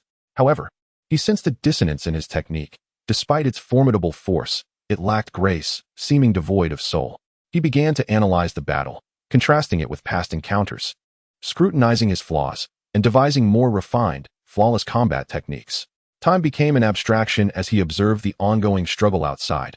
Although he remained evenly matched with the middle-aged man, he clearly began to find himself at a disadvantage. His moves had become transparent to his opponent, who had discerned his strategies. Content continued to load. Please wait. This site only supports mobile browser access. If you see this paragraph, it indicates a failure to load chapter content. Please disable reading mode, novel mode, and ad blocking features in your browser, or copy the URL to another browser for reading. Should he fail to alter his tactics, defeat in this battle was all but assured. It appeared that, influenced by his thoughts, his external self began to adapt his combat style, momentarily gaining the upper hand. However, it was not long before his patterns were once again deciphered, plunging him back into a state of suppression. He continually altered his strategies, employing all the secret techniques and mystical powers he had mastered in the past. Yet, no matter how he transformed his approach, his opponent quickly discerned his patterns. This realization plunged him into a state of confusion. Could it be that he was mistaken, that his path was not the correct one? He fell into silence, a mere observer of the battle between himself and others, now reduced to a defensive position, his body marred by numerous injuries. However, amidst this turmoil, a flicker of insight struck him as he observed the middle-aged man. It seemed that he had indeed been read like an open book. The issue did not lie within his path, but rather within himself. Every mystical technique is ultimately finite. The Creator devised them merely as aids to cultivate even greater strength. Thus, what he truly needed was not the mere replication of techniques, but the infusion of soul into them. Just as a machine devoid of algorithms can only function with manual operation, when paired with the appropriate systematic algorithms, it can be wielded effortlessly, responding to the mind's intent. To the extent that even before a divine action is taken, the technique arrives, imbuing it with spirit, granting the physical form a purpose, achieving the sublime unity of essence and manifestation. He reflected upon all his past confrontations while simultaneously analyzing the battle with that middle-aged man, embodying both the role of an observer and a participant. Outside the fray, the middle-aged man had successfully subdued Li Qiyeh, who could only defend himself, unable to retaliate. The victory seemingly within reach. Yet, at that moment, Li Qiyeh abruptly transformed, no longer shifting through various techniques, but instead resorting to the simplest foundational moves. The middle-aged man threw a punch, and Li Qiyeh mirrored the action, yet his fist emanated an essence, a vibrant fluidity, unlike the previous rigidity. In a flash, their fists collided, and this time, it was no longer a matter of suppression, but rather an equal clash of force.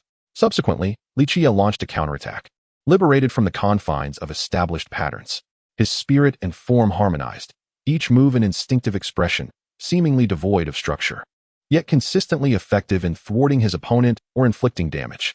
The middle-aged man's smile grew ever broader. Indeed, you have truly transcended into your own path, no longer confined to mere techniques. Li Qiyeh offered no reply. Instead, he unleashed a single punch, a radiant fist of energy that morphed into a humanoid form, hurtling towards the middle-aged man. With a single-handed strike, imbued with an overwhelming force, the middle-aged man was caught off guard, sustaining a grievous wound to his chest. The figure then evolved, executing a fierce palm strike. Chapter 129. Encounter with Prince Gu Hua in Zhongzhou. Challenges in exchange for the soul capture talisman to obtain the Gu Hua Sutra. Chapter 131. Encounter with Prince Gu Hua in Zhongzhou. Excellent. I truly did not misjudge you. You have indeed passed the trials of the great emperor. Now, you are the genuine successor of the Chaos Ancient Emperor, inheriting all that he has left behind. I hope you will utilize it wisely. Outside the great emperor's palace, the celestial crane spoke to Li Qiyeh with palpable excitement, its eyes filled with satisfaction. Although the disciple it had nurtured had perished, leaving a tinge of regret, it felt a sense of reassurance. Believing that the legacy of the great emperor would continue through Li Qiyeh, thus fulfilling the emperor's wishes. Li Qiyeh bowed respectfully to the celestial crane, saying, "Senior, rest assured. Since I have inherited his legacy, I shall ensure that the name of the Chaos Ancient Emperor resonates throughout the Northern Dipper once more." The celestial crane nodded in agreement, indicating that they could depart, for now that the trial was complete, there was no need to linger. Without further ado, Li Qiyeh and his companions took their leave from the ancient Emperor Mountain. Though He Huang cast longing glances at the abundant spiritual herbs scattered across the land, he restrained his desire to harvest them, knowing this was the resting place of the great emperor. Upon leaving the ancient Emperor Mountain, the group found themselves somewhat at a loss, uncertain of their next course of action. With the Wang family of the northern plains obliterated and Wang Tung deceased, the inheritance of the Chaos Ancient Emperor and the imperial weapons had all fallen to Li Qiyeh. They were left pondering their next steps. Could it be that they would continue to eradicate sects and destroy teachings? However, the remaining forces were all rooted in the heritage of saints, which they were ill-equipped to confront, unless Li Qiyeh possessed the combat prowess of a saint, which unfortunately he did not. Since his enlightenment and transformation, Li Qiyeh's combat strength had become capable of contending with kings at the seventh realm of the Tao. Although it was merely an elevation of one realm, the leap in power was indeed vast. The seventh realm represented a consummate king whose prowess far surpassed that of the fifth or sixth realms. Nevertheless, despite this advancement, he still lacked the strength to confront the sacred lands. Even with the three imperial weapons, the divine furnace of leaving fire, the immortal slaying gourd, and the chaos axe, without the might of a saint, their true power could not be harnessed, and he would still face suppression when encountering saints. As the group flew slowly, contemplating their next steps, Yi Fan seemed to have an epiphany and spoke to Li Qiyeh.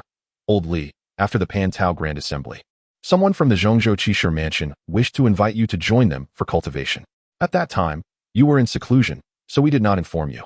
However, since we are uncertain of our destination now, perhaps we should pay a visit to the Zhongzhou Qishir Mansion. I have heard that they house countless scriptures and secret arts, as well as insights left by ancient sages. It is said that the Northern Emperor, Southern Demon, Central Sovereign, and Western Bodhisattva have all been part of it. Though the Northern Emperor has already met his end at your hands, they are quite intrigued by you, believing your strength rivals that of the four. They wish for you to join. If you are interested, you may consider visiting." Upon hearing this, Li Qiyeh's eyes brightened instantly. It was indeed an unexpected turn of events. The Qishir Mansion, a remarkable place, is renowned for its vast collection of ancient texts and the profound insights of sages throughout history. Most importantly, within the Qishir Mansion lies a realm of celestial wonders. It is a haven filled with countless treasures. Not only ancient medicinal herbs, but also legendary artifacts that have long since vanished from the outside world, such as the primeval dragon eel. Furthermore, the remnants of many formidable beings can be found there, along with scriptures of divine abilities, sacred weapons, and sacred arts. However, what truly captivated Li Qiyeh's interest was the repository of the immortal emperor's human skin and the coffin of enlightenment tea, which were precisely what he sought. After pondering for a moment, he spoke to Yi Fan and the others, suggesting that visiting the Qishir Mansion would indeed be a wise choice. "I have previously researched this faction, which specializes in nurturing prodigies, and it could offer us significant assistance. Especially for you, Yi Fan, as you are on the verge of breaking through to the dragon transformation realm. I presume you wish to cultivate the most potent scripture for this transformation, which is why you have yet to make the leap. Fortunately, the very scriptures you require can be found there, although it is undoubtedly fraught with peril." Upon hearing this, Yi Fan's eyes sparkled with hope. He was indeed aware that he could have already broken through to the dragon transformation realm. However, he had temporarily held back. Yearning for the Taiwan scripture dragon transformation scroll, he had previously approached the prince of the Daxia dynasty, seeking to exchange the first 3 volumes of the Tao scripture for the dragon transformation scroll. Nevertheless, the prince hesitated, seemingly needing to consult before providing an answer. In his view, such exchanges rarely bore fruit, and it felt like a rejection of his request. As the Taiwan scripture dragon transformation scroll is a core inheritance of the Daxia dynasty and would not be shared with outsiders. Now, hearing that Li Qiyeh possessed knowledge of the Taiwan scripture, Yi Fan was eager to acquire it, and the sooner, the better. After all, he could not suppress his breakthrough for much longer. Although he could switch scriptures for cultivation post-breakthrough, it would hinder his ability to refine the grand spine and adversely affect his future training. While Li Qiyeh did possess the Taiwan scripture, he was reluctant to pass it on to Yi Fan, believing that doing so might cause Yi Fan to miss out on some crucial opportunities. It would be best for him to obtain it through his own efforts. Heiyang and Pang Bo naturally had no objections, as long as there were treasures to be claimed. They were more than willing to join the expedition. Moreover, with Li Qiyeh leading the charge, it was nearly impossible for anyone to obstruct them. Seeing that everyone had agreed, Li Qiyeh decided to lead the group to Zhongzhou. However, the distance from the eastern wilderness to Zhongzhou was exceedingly vast, and flying there would require considerable time and effort. Chapter 130. Agreeing to join the Qishir Mansion. The ancient Hua sovereign descends to inquire. Chapter 132. The agreement to join the Qishir Mansion within the Grand Council Hall of the Guhua dynasty. The sovereign of Guhua sat regally upon his throne. Flanking him on either side were numerous formidable generals and martial experts, each of considerable prowess. As he listened to 2 injured figures, their pallid faces betraying their distress, recount the abduction of his 8th prince by the demonic lord, Qiyeh, who demanded a ransom of 10 million pounds of source stones for his release, his expression remained unperturbed.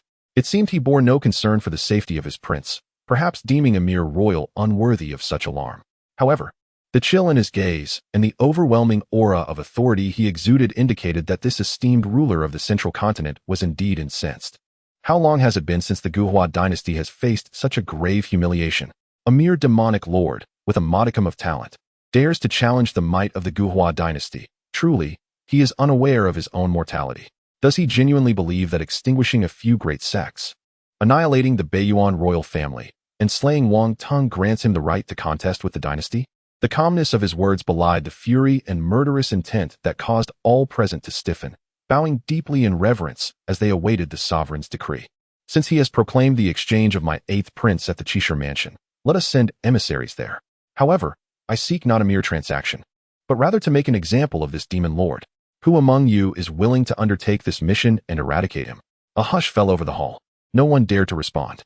They were all too familiar with the tales surrounding the demonic Lord Qiyeh, whose hands had claimed countless lives of the powerful. To confront him was to court death, an endeavor none were eager to embrace. Noticing the reluctance of his subjects, the sovereign maintained a composed demeanor, as if this reaction was anticipated. He then declared, if that is the case, then I shall personally embark on this journey to assess the capabilities of this demonic Lord Qiyeh, to discern whether he warrants my intervention. Your Majesty is wise, resounded the chorus of ministers, their voices filled with fervor. The Qishir Mansion, nestled amidst the spirit-laden mountains, boasted cascading silver dragon waterfalls, bizarre cliffs, and ethereal mists enveloping tranquil lakes, replete with the fragrance of ancient herbs. The stone platforms were impeccably pure, with Qilin beasts resting serenely, surrounded by flourishing spirit grasses. From the cliffs, purple vapors ascended, while the scents of orchids and colorful flowers danced in the air, as divine blooms unfurled and wondrous trees swayed. Celestial deer and immortal foxes roamed freely, accompanied by mystical birds soaring through the skies, occasionally revealing themselves. This was the source of myriad veins, the lair of ancestral dragons, where heavenly fortunes converged, and the essence of the earth was gathered, a veritable paradise that left onlookers in awe. Since the Qishir Mansion began recruiting prodigies, a significant portion of the elite from the 5 regions of the Northern Dipper had flocked here, eager to partake in the superior cultivation resources offered. Li Qiyeh, accompanied by Yi Fan and others, also arrived at the Qishir Mansion, initially poised to enter directly. Their interest was piqued by the sight of individuals engaging in contests and trials outside, prompting them to linger for a spectacle. Yi Fan and Pang Bo expressed no objections, as the group sought a secluded spot to observe the battles of the extraordinary individuals in the distance. Naturally, Such an occasion called for exquisite fruits and fine wines, allowing them to indulge while watching, evoking a nostalgic feeling akin to watching a film in their past. The onlookers perceived this rather peculiar scene and surmised that these individuals were merely there to enjoy the spectacle, dismissing them as non-remarkable talents, thus expressing disdain and reluctance to engage in conversation, believing that the trio and their canine companion belonged to a different echelon. Li Qiyeh and his companions remained indifferent. As long as they were not provoked, they paid little heed to the opinions of these lesser beings. However, during their time observing, they gleaned insights about several remarkably talented individuals from the discussions of those extraordinary beings. Arriving somewhat late, they discovered that the Qiyeh mansion was nearing its capacity. On the first day, a fifth-tier dragon transformation was witnessed. On the second day, a prodigy capable of defeating the Wang body with a single strike emerged. And on the third day, an individual who singularly conquered 9 dragon transformations appeared. These occurrences not only astonished the talents present, but also sent ripples of astonishment throughout the northern region, where practitioners and powerful beings alike were taken aback by the emergence of such numerous prodigious figures. As a month elapsed, the Qiyeh mansion approached its closing, and the appearances of remarkable talents dwindled. Many aspiring prodigies found themselves restless, yearning to capture the attention of the mansion's elders by defeating their peers, hoping to secure an invitation to join their ranks. Yet, such instances were exceedingly rare, with many talents failing to catch the eyes of the elders. The individuals directly invited by the Qiyeh mansion were renowned figures in the Northern Dipper, possessing unparalleled talents. Notable among them were Zhongzhou's Zhong Huang, Shimashi Pusa, Nanling's Nan Yao, Beiyuan's Bei Di, and the Donghuang's Demon Lord. However, with Bei Di having been slain by the Demon Lord, only 4 remained, those whom the Qiyeh mansion fervently sought to recruit. Presently, aside from the Demon Lord and the deceased Bei Di, the others had already joined the ranks. The remaining candidates consisted of the scions of prominent families and sacred lands, the heirs of substantial power, who naturally qualified for entry. Nevertheless, even among these, the number of talents who could join was limited, totaling merely a little over 1,000. These individuals represented the finest qualifications and peak strength within the Northern Dipper, poised to become the future rulers of its various factions. After observing for a while, Pang Bo found the so-called talents to be rather lackluster, their abilities falling short of his expectations. Chapter 133. The Emperor's forces seek to eliminate Li Qiyeh. A profound silence enveloped the scene, lingering in the air without a hint of sound. The onlookers, upon hearing Li Qiyeh's words, stood in stunned disbelief, their faces a canvas of shock, seemingly unable to fathom that such audacity had emerged from his lips. The sovereign of the illustrious immortal dynasty, a figure towering over the 4 most formidable powers of Zhongzhou, had never before encountered such impudence in over 100,000 years of dominion. Even the monarch of the Guhua dynasty and his retinue appeared momentarily dazed, their expressions soon morphing into fury as the atmosphere crackled with tension. Outrageous! A mere insect dares to insult the Guhua dynasty. He is utterly oblivious to the peril he invites. He is but a talented youth, yet we have witnessed countless prodigies over the eons. None have displayed such brazen arrogance and disregard for their own mortality. Humph! No need for further discourse. Seize him at once, locate the prince, and cast him into the dungeons. Let him endure the most heinous tortures, so he may comprehend the consequences of offending the Guhua. Indeed, let his suffering be unparalleled. The sky reverberated with various voices, all fixated on Li Qiyeh, an aura of murderous intent permeating the air. Poised to strike the moment the emperor gave the command to unleash their brutal wrath. Pang Bo, Yi Fan, and He Huang exchanged glances, swallowing hard, their thoughts echoing. Oldly, can we not adopt a more low-key approach? Must we be so ostentatious? Look at the formidable presence in the sky, over 100 powerful beings. Surely, adopting a more conciliatory tone would not undermine our dignity. The Guhua emperor, infuriated yet amused by Li Qiyeh's words, declared, "Well done. You are the first to dare such insolence since the inception of my dynasty. I had initially considered you a prodigy of our human race and contemplated making you a servant, granting you a path to survival. However, you have now severed your own road to life. Execute him on the spot." Understood. At once, several figures appeared above the Qiyeh mansion, arranging themselves into formation before unleashing a devastating strike. A crimson divine ruler descended upon Li Qiyeh. The crowd below was thrown into disarray, many prodigies having already retreated far beyond 1,000 meters. The elders and vice president of the Qiyeh mansion, taken aback, had not anticipated that the Guhua dynasty would truly act against them. This was the Qiyeh mansion, Did they not regard its significance? Just as the vice president and others prepared to counter the impending assault, Li Qiyeh suddenly flickered, appearing beneath the divine ruler, effortlessly catching it with one hand. All gazes turned to the youth in the air, calm and indifferent, who had effortlessly halted the divine ruler's descent, rendering it immobile. An astonished silence fell over the crowd. Though you have orchestrated this ambush, knowing full well that a unified assault would be required to contend with me, it is evident that you cannot hope to vanquish me through mere individual prowess. However, such a feeble assault is utterly inadequate, lacking even the qualification to invoke divine power. Following this, the hand that grasped the divine staff suddenly clenched, causing the 1,000-meter-long staff to shatter with a thunderous crack. The combined assault of over a dozen formidable beings was effortlessly dismantled. Furthermore, these mighty individuals suffered a backlash from the abruptly crumbling staff, their bodies exploding into a crimson rain that fell upon the earth.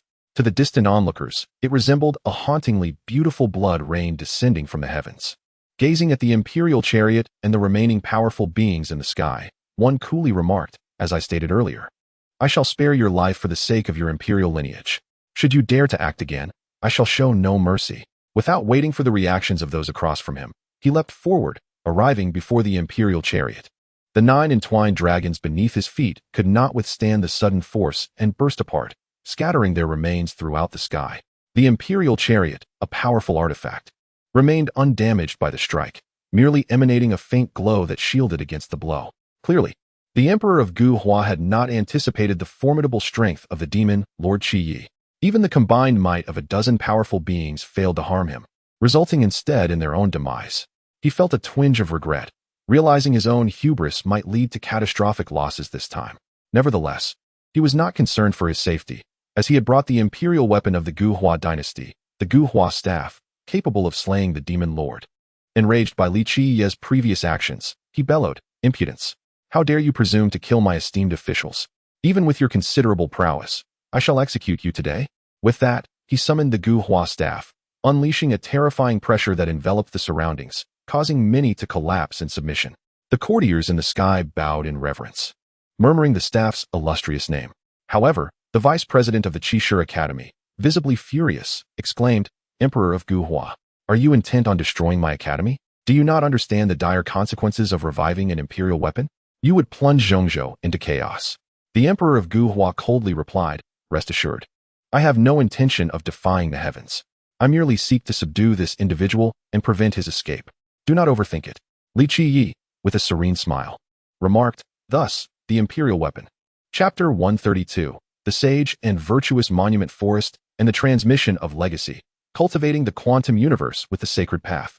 Chapter 134, The Sage Monument Forest and the Inheritance of Enlightenment. Half a day has elapsed since the ancient Emperor Huazi, accompanied by his retinue, descended upon the Qishur mansion to confront Li Qiyeh, only to be vanquished and the imperial weapon, the ancient Huazi scale, subdued. During this brief interval, the entire Qishur mansion has been left in a state of bewilderment by the newly arrived demon lord, who has already enacted a momentous event that has reverberated throughout the North Dipper. He has slain the core officials of the ancient Huazi dynasty, taken the life of the emperor himself, and subdued an imperial weapon, each act signaling that tranquility within the Qishur mansion is now a distant memory. The pressure felt by the denizens of the Qishur mansion is not solely due to the presence of the demon lord. It is also compounded by the catastrophic losses endured by the ancient Huazi dynasty. The deaths of numerous officials and their emperor, alongside the loss of the imperial weapon, will undoubtedly incite their wrath, prompting them to dispatch forces to apprehend the demon lord, or even execute him on the spot. However, they are acutely aware of the demon lord's formidable identity, believing that the likelihood of defeating him is exceptionally slim. His prowess surpasses conventional understanding, and his background is nothing short of terrifying. As a disciple of the primordial emperor and the successor of the chaos emperor, along with being the contemporary saint son of Yaoqi, each of these titles signifies a powerful lineage of emperors and underscores the formidable forces backing the demon lord. Should the ancient Huazi dynasty expend immense resources to eliminate him, they would inevitably face the combined might of 3 imperial families. Even the ancient Huazi would struggle to withstand such fury, especially considering the demon lord is guarded by 3 imperial weapons and possesses undisclosed trump cards, rendering his assassination nearly impossible. Consequently, speculation abounds regarding how the ancient Huazi dynasty will address this predicament. Will they overlook the matter, merely seeking the return of the imperial weapon, or will they adopt a more aggressive stance, dispatching stronger individuals to deal with the demon lord? Opinions among the disciples of the Qiyeh mansion are varied, with many from the immortal dynasties and imperial families believing that the situation will ultimately be downplayed, with the ancient Huaji dynasty swallowing this loss and reclaiming the imperial weapon to conclude the affair. Such entities are acutely aware of the significance of the forces backing the demon lord. It can be said that in the current North Dipper, as long as he does not venture into a forbidden zone or commit an unforgivable crime, there is no one capable of restraining him. Moreover, with his recent affiliation to the Qiyeh mansion, the support he receives has only intensified. The Qiyeh mansion has always shown immense favor and protection towards prodigies of such caliber. Ensuring his safety is all but guaranteed. As more content is loaded, please hold on. This site is optimized for mobile browsers. If you encounter this paragraph, it indicates that the chapter content has failed to load. Please disable reading mode, novel mode, and ad blocking features, or copy the URL to another browser for reading. At this juncture, Li Qiyeh, accompanied by the vice president, arrives at a separate residence specifically prepared for him, situated in the most spiritually rich area of the Qiyeh mansion. Turning to the vice president, he calmly remarks, "Earlier, you wagered with me that if I could defeat Zhonghuang, Nanya, and Zapusa, I would be free to explore the Treasury Pavilion, the Sage Monument Forest, and the Celestial Realm. Now have you summoned them? I would prefer to settle this matter in one fell swoop." The vice president gazed at the ancestral figure before him with a throbbing headache. On the very first day at the Qiyeh mansion, this individual had already caused a tremendous calamity, not only slaying the ancient emperor of Hua, but also subduing the imperial weapon. It was likely that the ancient Hua dynasty had already mobilized its resources to resolve this matter. Now, this individual insisted on competing against the central emperor, the southern demon, and the western bodhisattva, to which the vice president could not possibly acquiesce. It was absurd. He had witnessed the previous battles in clear detail, where this person dispatched powerful beings as easily as one would crush ants. If he were to engage in a duel with those three prodigies, defeat would be inevitable. And even more critically, it could shatter their invincible spirit, potentially affecting their future paths of cultivation. With a wry smile, he remarked that it was unnecessary. He conceded defeat in the prior wager. Now, he could freely access the Tsangjin Pavilion, the Sage Monument Forest, and the Immortal Realm. Given his strength, granting him such privileges was certainly not an issue. Nodding in acknowledgement of this outcome, he was not surprised. If it came to a duel with those three, he would indeed be eager. The Western Bodhisattva was a disciple of Buddhism, versed in the Amitabha Sutra and the six-character mantra. The Southern Demon was a descendant of the Demon Emperor Palace, closely linked to the legendary Demon Emperor, and might possess the inheritance of the Demon Emperor Sutra. As for the Central Emperor, he was uncertain of the lineage but presumed it would not be lacking. Defeating all of them and acquiring 3 soul-capturing talismans to obtain their legacies seemed to him a lucrative transaction. However, this aspiration appeared temporarily unattainable, as the vice president was undoubtedly unwilling to consent. He could only wait for an opportunity in the immortal realm to strike when the time was right. By then, numerous imperial families would surely be present, and he wondered how many volumes of imperial scriptures he could obtain by engaging with them. The thought exhilarated him. Turning to the vice president, he expressed his desire to visit the Sage Monument Forest, intrigued to see if the place was as miraculous as rumored, housing the insights and legacies of sages through the ages. Anticipating his request, the vice president nodded and led him toward the Sage Monument Forest, eager to witness how many sage monuments this individual could potentially awaken. Meanwhile, Yi Fan and others were still engrossed in greetings and conversations with some old friends. This time, representatives from the Ji family, Jiang family, Yao Guang, De Xia, and Jiu Li were also present. Yi Fan shared a good rapport with several of them, leading to pleasant exchanges. Upon arriving at the Sage Monument Forest, Li Qiyeh beheld a vast expanse adorned with countless upright stone tablets, each inscribed with the insights or legacies left by a sage. This was also a significant reason why many powers were eager to allow their disciples to join the Qiyeh mansion.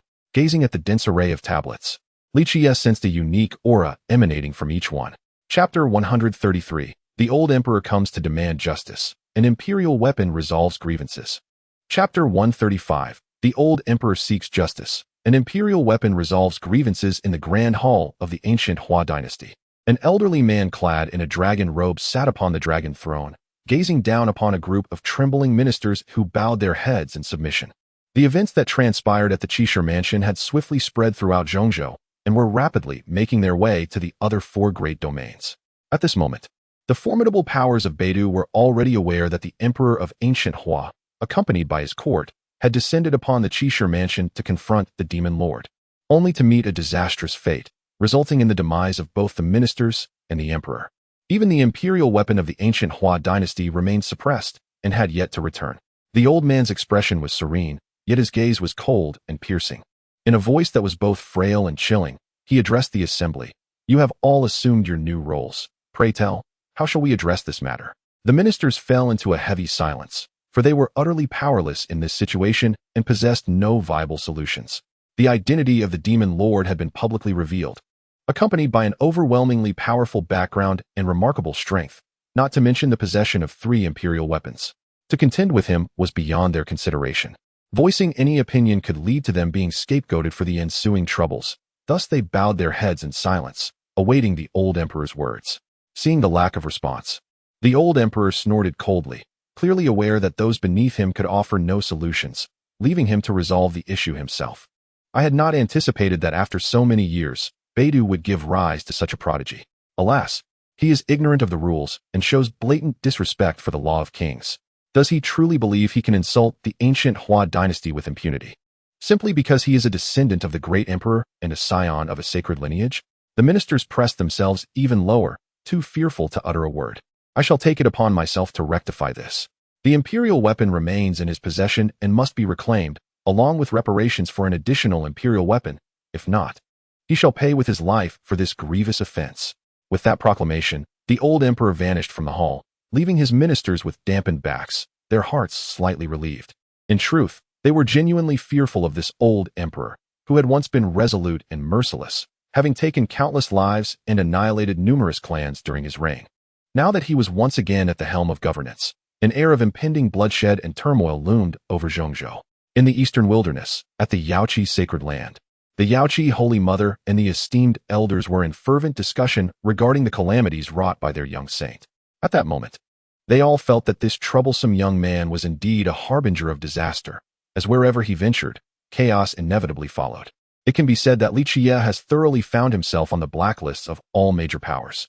Time and again, he has broken the rules, leaving no mercy for those who oppose him, annihilating entire sections. Were it not for his formidable strength, he would have long been eradicated, and the current situation would not exist.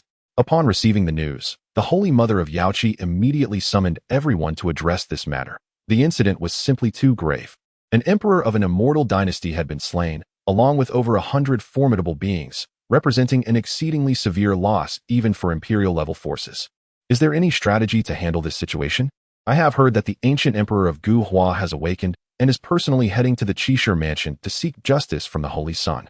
That individual was already a transcendent being back in the day, and with the passage of time, his strength must have only intensified.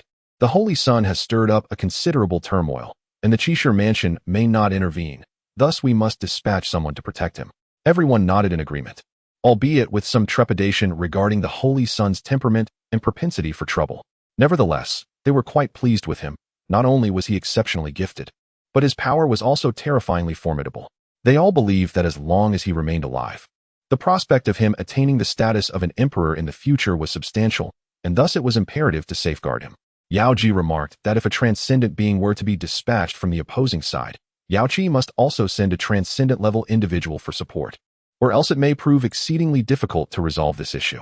The Holy Mother of Yao Qi nodded, assuring them that she had already made arrangements and had awakened a reclusive elder to head to Zhongzhou. The scene then shifted to the Qiyeh mansion, where the sacred sage stone forest had been transformed into a verdant jungle, devoid of any stone tablets. Towering ancient trees, accompanied by spiritual herbs, filled the area with the sounds of birds and the fragrance of flowers, resembling a serene paradise. Several elders and the vice president of the Qiyeh mansion had just concluded their meditations and were gazing at a radiant cocoon in the distance, their eyes alight with intrigue. Who would have imagined that since the arrival of this demonic lord, the sacred sage stone forest, which had stood for over 100,000 years, would be obliterated? All those sacred legacies have now become his. One elder expressed his sentiments. Others nodded in agreement. The vice president wryly commenting that he never anticipated this individual would cause such chaos. Initially, he thought it would be a matter of merely activating a few legacies, but instead, everything was obliterated, and now he truly regrets having consented to it. Everyone raised their heads in a bittersweet chuckle, acknowledging their heavy losses, as a significant core foundation had vanished. Chapter 134. The Divine Sage descends to the mortal realm, slaying the great accomplished king. Chapter 136. The Divine Saint appears in the mortal realm, slaying the great sovereign. A youthful figure stepped forth from the Qishir mansion, approaching the ancient matron of the Yaoqi with utmost reverence. It was her first encounter with Li Qiyeh. She had been in seclusion until recently, and upon her return, she was elated to discover that Yaoqi had produced a saintly offspring. Understanding the circumstances that unfolded, she felt a surge of joy, realizing that Yaoqi was destined for great prosperity. With the heir of the primordial emperor and the latest news of the heir of the chaos emperor emerging, this young saint had undoubtedly become the most significant entity in Yaoqi. Protecting him was the paramount duty of Yaoqi, even if it required immense sacrifice. With a beaming smile, she gazed at him and kindly remarked, "Indeed, as the rumors suggest, you possess unparalleled talent. With you in Yaoqi, our future is bound to flourish." Li Qiyeh, wearing a broad smile, responded, "Thank you, esteemed elder. As long as I endure, Yaoqi shall remain eternal." As the two began their discourse, the aged monarch of the Guhua dynasty, seated across from them, grew increasingly distressed. He had never encountered a moment so humiliating in all his years. With a heavy scoff, he addressed Li Qiyeh. "You are Li Qiyeh, are you not? You have slain the monarch of Guhua and numerous mighty beings, suppressing our imperial treasures. Now, I offer you a chance. Relinquish your cultivation and return our imperial treasures, along with compensation for another. Let this matter rest." Turning his gaze towards the elder, whose earlier smile had vanished, the old monarch's demeanor turned icy as he coldly sneered, "You senile fool. What delusional dream are you indulging in? You expect me to abandon my cultivation and compensate you with an imperial treasure? Do you truly believe the Guhua dynasty is worth even a single imperial treasure? To live beyond one's time is to be a thief. You should have long since found your grave instead of wasting air here." The old monarch's face contorted with rage at this affront, his expression becoming as frigid as ice. The intense murderous intent emanating from him was palpable, prompting the ancient matron to position herself protectively in front of Li Qiyeh, wary of a potential ambush from the old man. "You wretched scoundrel. Time and again, you have humiliated the Guhua dynasty. Even if a transcendent being stands guard over you today, I shall still slay you." The old monarch's figure radiated malice and venom, his tone signaling an unyielding intent to obliterate. It was evident that this old fool was determined to kill, and the situation had turned perilous for the demon lord. Despite his propensity to slay powerful beings as easily as one would slaughter livestock, facing an entity of the transcendent realm was an entirely different matter. Such beings were beyond the common plane of existence. Loading more content. Please wait. This site supports access only via mobile browsers. If you see this paragraph, it signifies that the chapter content has failed to load. Kindly disable reading mode, novel mode, and adblock functionalities, or copy the URL to another browser for reading. Li Qiyeh observed the unfolding scenario without trepidation, smiling as he approached the ancient matron. In response to her bewildered gaze, he assured her, "Esteemed elder, there is no need for you to shield me. I can handle this old fool on my own. Rest assured, I never undertake endeavors without certainty. Moreover, even in defeat, I can retreat unscathed." The elderly woman displayed a hint of concern, however, recalling the rumors surrounding this individual and the possession of 3 imperial artifacts. Her heart gradually began to trust him. As a descendant of the great emperor, he surely possessed numerous means of self-preservation. Otherwise, he would not exude such confidence. Addressing the old man across from him, he remarked, "I have heard your words countless times. Nearly every individual who has perished at my hands has uttered similar phrases. To be frank, I initially anticipated that you would dispatch a sage to address this matter. Yet, it appears you are oblivious to the consequences of this situation. You are merely a consummate monarch. Do you truly believe yourself invincible? I have slain monarchs before. You seek death. A mere half-step into greatness dares to provoke me? I shall subject you to endless torment, rendering your existence worse than death." His voice thundered, echoing as if the very heavens were quaking. An invisible shockwave surged toward Li Qiyeh, aiming to shatter him into a pulp, affecting his very soul, seemingly attempting to disperse it with sound waves, ensuring his complete demise. With a scoff, he dismissed the attack. "Is this your notion of slaying me? Have you grown senile or weak? You possess no strength at all. Allow me another chance to witness whether you are truly diminished." The old monarch bellowed, "Boldness. That was merely a casual strike. I must admit, you are indeed extraordinary. To attain such cultivation and combat prowess at your age is commendable. Nevertheless, No matter how remarkable you may be, you remain but an ant. Without growth, you are nothing. In a swift motion, he appeared directly before Li Qiyeh, his large hand morphing into a claw aimed at his neck, exuding immense power that rendered ordinary individuals immobile. The old woman from the Yao Pool's expression shifted, wanting to warn him loudly, but it was too late. His claw had already seized Li Qiyeh, lifting him effortlessly. With a smug expression, he disdainfully remarked, "I had presumed you were formidable. Your earlier bravado has proven hollow, and it seems you are merely an ignorant fool. Do you truly believe you can contend with someone of the Dao-severing level?" Li Qiyeh, however, remained serene, a smile gracing his face as he replied, "Indeed. I sense that your kind was within my capacity to handle. Moreover, are you certain you have grasped me?" The old man paused in confusion, only to witness the Li Qiyeh he had captured suddenly explode into a powerful surge of energy, enveloping his entire being. The energy did not dissipate outward but surged entirely toward the old monarch's body. The old monarch's expression altered as well. Chapter 135. Entering the immortal realm ahead of time, the celestial compass determines locations. Note: this is a reminder to collect for ease of reading on the new keyboard novel website. Chapter 137. Entering the celestial realm, early death. Death indeed. The former emperor of the ancient Hua dynasty has been slain by the demon lord. Surely, I must be hallucinating. How could this be possible? He was a formidable sovereign. How could he fall to someone who is not even a true power? The demon lord is defying the heavens. From this moment forth, no one in the northern Dipper will dare to provoke him. With such formidable prowess on display, as long as the saints do not emerge, he stands unrivaled. The crowd buzzed with astonishment, their gazes fixed on Li Qiyeh hovering in the air. Whether it be the heirs of the great holy lands or the elders of the Qishir Manor, even the ancient matriarch of the Yaoqi, all felt as though they were ensnared in a dream.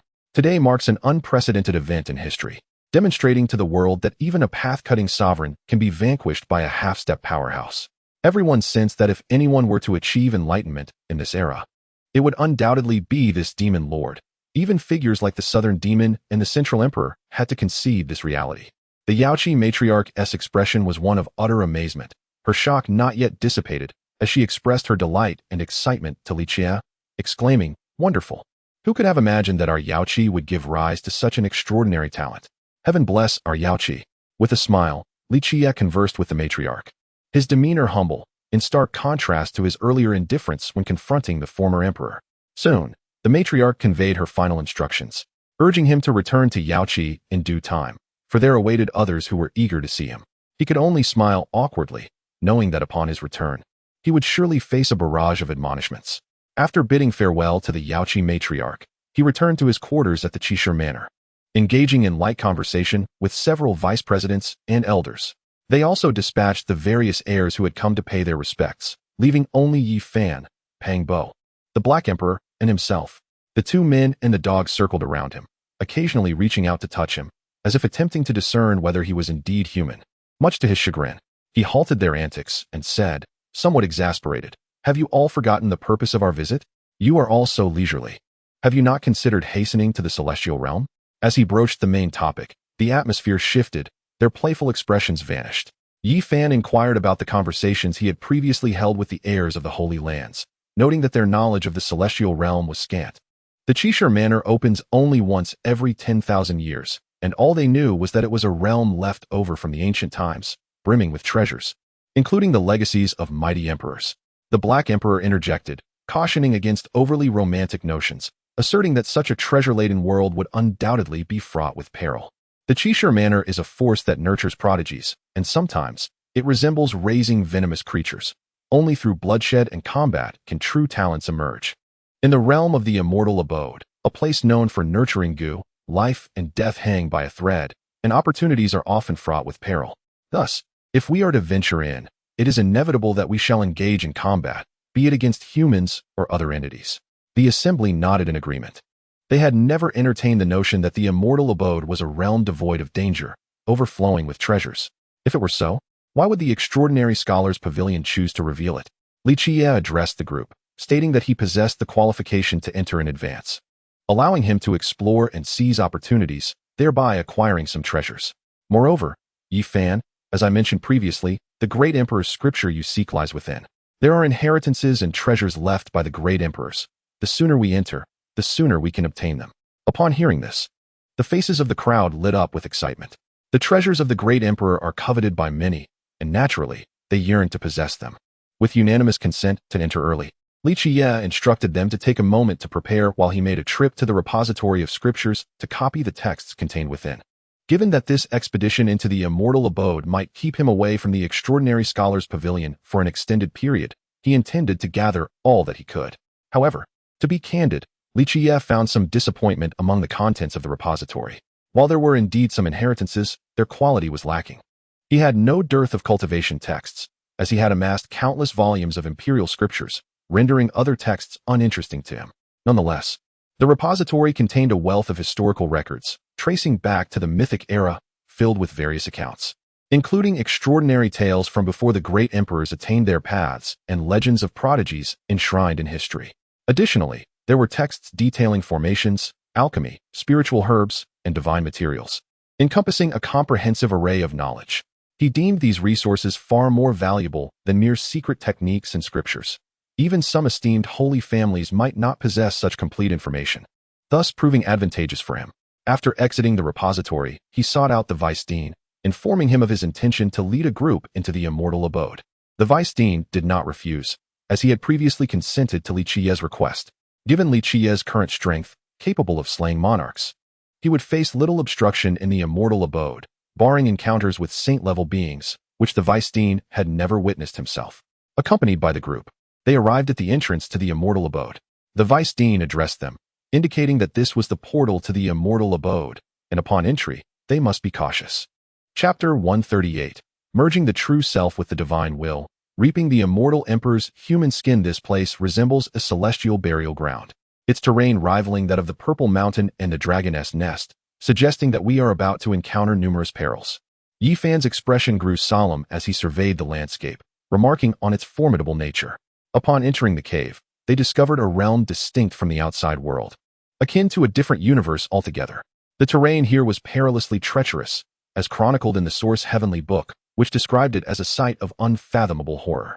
The text suggested that this locale was a burial ground for immortals. However, this remains mere legend, as the existence of immortals themselves is a contentious topic. Nonetheless, even if no immortals were buried here, the interment of a great emperor would certainly suffice. Li Qiyeh was equally vigilant, recalling that this place concealed a divine will, specifically that of the undying emperor. Such divine wills are anything but benign. They are the malice condensed from the thoughts of supreme emperors, embodying malevolence and terror. Each divine will possesses formidable strength, with the weakest being at the sage level. To penetrate the core of this realm, they would inevitably confront this divine will. And given his current abilities, Li Qiyeh realized he would be unable to contend with it.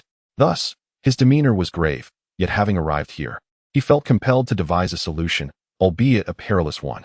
Abandoning this venture was out of the question. It would render their considerable efforts futile. Addressing his companions, he warned, "There exists a divine will here. We must tread with utmost caution, for encountering it would spell trouble." Yi Fan was somewhat perplexed, uncertain of what a divine will entailed, but He Huang understood all too well. Upon hearing of its presence, his countenance paled, and he instinctively recoiled. He inquired of Li Qiyeh, "Are you certain a divine will resides here? This is no jest. Its terror surpasses your comprehension. With your current strength, you stand no chance against it. Encountering it would lead only to your demise." Yi Fan, still bewildered, asked, "Pray tell, what exactly is a divine will? Is it akin to the will of a deity? Your tone suggests it is quite fearsome." He Huang, seeing the need for clarity, began to explain. "You may perceive divine will as the essence of a deity. However, this interpretation dates back to an ancient era when only the celestial sovereigns and ancient emperors were deemed divine. In essence, divine will is birthed from the malevolence of emperors, coalescing into a form imbued with immense resentment and dark intent. Such entities are rarely spawned, almost never chronicled in ancient history, yet once a divine will manifests, its power is invariably at least at the sage level." After the conversation, the Black Emperor exhibited a semblance of fear, his tone laced with hesitation. Suddenly, Li Qiyeh interjected, stating that the most terrifying aspect of the divine thought is that once it faces a grave threat, it can awaken its past combat prowess. This implies that if it awakens its former self, it would possess the strength of a great emperor, which is precisely what makes it so formidable. Both Yi Fan and Pang Bo displayed expressions of shock and trepidation, realizing the sheer horror of the divine thought. Should they encounter it, their fate would undoubtedly be sealed. Consequently, Yi Fan addressed Li Qiyeh, suggesting that given the presence of such a being, it would be prudent for them to depart. With their current capabilities, confronting it would be tantamount to courting death, and there was no need to take such a risk. Pang Bo and the Black Emperor nodded in agreement, lamenting that had they known of its presence, they would have never ventured forth. However, Li Qiyeh shook his head, expressing that he had anticipated this aspect before their arrival. The divine thought was indeed immensely terrifying, and to confront it head-on would lead to certain demise. Yet, this did not imply that it could not be dealt with. Intrigued by his words, the group wondered what method he had in mind to handle the divine thought. The Black Emperor, puzzled, inquired what means he possessed to contend with such a formidable entity, knowing it was at least at the level of a saint, necessitating correspondingly powerful abilities to counteract it. Agreeing with the sentiment expressed, Li Qiyeh proclaimed that he had a way to temporarily attain the strength of a saint, coupled with 3 imperial artifacts. As long as the entity's power did not exceed that of a saint, he was quite confident in eliminating it during its awakening phase. The group was taken aback, curious about this method of temporarily acquiring saint-level power, as they had never witnessed him employ such a technique before. He elaborated that this was closely linked to his true self, which possessed strength on par with his own, with some aspects even surpassing him. By briefly merging with his true self, he could significantly augment his power. The reason he had not used this before was that, even with fusion, he could not breach the saint-level barrier. However, the circumstances had changed. One of his true selves was on the verge of breaking through to the saint level. Should he merge with it, he would momentarily attain saint-level power. He referred to the being that lay dormant within his star, whose energy fluctuations had become increasingly frequent. Although it remained encased in a cocoon, its aura was growing stronger. He could temporarily merge it into his body, thereby gaining saint-level power, which would greatly enhance his chances against the divine thought of the undying emperor. Nevertheless, this endeavor bore significant risks. Chapter 137. The Silver-Eyed Devourer of Human Skin Enhancing the Origin, the Imperial Sacred Land Scheme to Ambush Li Qiyeh. Chapter 139. The Silver-Eyed Devourer of Human Skin enhances its essence in the celestial realm. Li Qiyeh and his companions, including Yi Fan, scoured the expanse for treasures. Anything deemed valuable or unfamiliar was seized without hesitation. Countless spiritual herbs and materials for refining artifacts were acquired, and they even discovered several small veins of source stones. They divided their spoils evenly, with Li Qiyeh transplanting a source stone vein the size of a small hill into one of his stars to observe its effects. Remarkably, it began to grow slowly. Although transforming it into a vast vein spanning 1,000 meters would require an extensive period, this revelation provided him with a promising strategy, transplanting veins into his world for cultivation. This approach could yield a continuous supply of source stones, or even divine and celestial sources, as long as he could locate the veins. During their expedition, they also stumbled upon a living ancient dragon eel, a true treasure. Li Qiyeh claimed it for himself, while the others lamented their fate of merely consuming such a precious creature. Naturally, he had already scavenged most of the items his past life's memories had recorded, taking everything movable and leaving behind only the immovable or elusive treasures. Anyone arriving afterward would likely curse their luck, finding all the good things had vanished. Yi, Lao Pang, allow me a moment to transcend this tribulation. I can hardly contain it, Li Qiyeh said sheepishly, his innocent expression prompting the others, 2 companions and a dog, to feel the urge to reprimand him. Shortly thereafter, dark clouds gathered, thick with impending thunder. From a distance of 1,000 meters, they silently observed Li Qiyeh undergoing his tribulation, though it would be more accurate to say he was putting on a show. Who else could eat fruit while facing heavenly tribulations? The thunderbolts seemed ineffective, striking for an extended period without landing a single blow. However, they were accustomed to this spectacle. During the initial phases of his tribulations, such antics were commonplace. Yet, as the human-like tribulation appeared in later stages, everything would change dramatically. Not only would his combat prowess surge, but he would also summon 3 avatars to divert the onslaught, sustaining injuries along the way. Yi Fan and Pang Bo watched with gleeful anticipation, relishing the sight of their friend's struggles. They found a peculiar thrill in witnessing Li Qiyeh's trials, not out of sadism, but simply due to their disdain for pretense. As the chapter continued, the site only supported mobile browser access. If you encountered this passage, it indicated a failure to load the chapter's content. It was advised to disable reading modes and ad blockers, or to copy the URL into another browser for uninterrupted reading. Once Li Qiyeh completed his tribulation, his body bore injuries, and his face was bruised, eliciting a wave of schadenfreude from his companions. Soon, he healed, disregarding the jests of his two mischievous friends, and sought a suitable location to rigorously cultivate, solidifying his newfound strength. His recent breakthrough had elevated him to a formidable level of the fourth layer of the immortal platform, further enhancing his abilities. Though he remained unable to contend with sages, dealing with kings would now be considerably easier. Just as they were about to tease Li Qiyeh further, Yi Fan interjected, addressing Pang Bo and He Huang. Lao Pang, He Huang, wait for me a moment. Allow me to transcend my tribulation. The figure soared towards the heavens, as dark clouds began to gather ominously, heralding an impending calamity. Pang Bo and He Huang were left in a state of bewilderment, gazing at the distant silhouette amidst the tribulation. Suddenly, they sensed that Yi Fan had indeed learned some mischief from old Li, as he seemed to be putting on a show while facing his tribulation. Yi Fan was undergoing the Transformation Dragon Tribulation, specifically the Great Dragon Tribulation, one of the most formidable heavenly tribulations within this secret realm. He unleashed the primordial Qi cauldron, ruthlessly slaying dozens of great dragons and devouring their chaotic essence to enhance the foundational strength of his dragon's spine.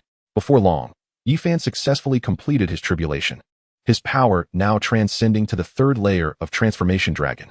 The previous suppression had accumulated to forge his current foundation, and the primordial Qi cauldron grew even stronger, its intricate patterns multiplying and becoming more complex, clearly exhibiting a significant increase in potency. Pang Bo seemed to be provoked. Turning to He Huang, he exclaimed, He Huang, wait for me a moment. Allow me to. Why are you biting me? Woof. Wait for you, my dear fellow. To rescue you. I must endure your delays. After a brief respite from battle, it appears your hide has become itchy. Watch how I deal with you. He Huang opened his massive jaws and lunged toward Pang Bo. The two engaged in a spirited tussle, raising clouds of dust and raucous shouts that even Li Qiyeh and Yi Fan, meditating at a distance, could hear. However, they chose to ignore the commotion, prioritizing the consolidation of their cultivation. Li Qiyeh closed his eyes to assess his body, sensing no flaws in his cultivation. His foundation was exceedingly solid, prompting him to cease further consolidation. Instead, he began to examine his recent gains. The most significant acquisition this time was the human skin of the immortal emperor and the immortal essence. The immortal essence could be deposited into the system marketplace for the exchange of items, which were typically of exceptional quality, often related to the immortals. This particular immortal essence, towering as it was, must weigh several tens of thousands of pounds. Although it could not compare to the celestial scriptures of the former emperor of the wild, it nonetheless constituted a substantial fortune that would undoubtedly prove useful in the future.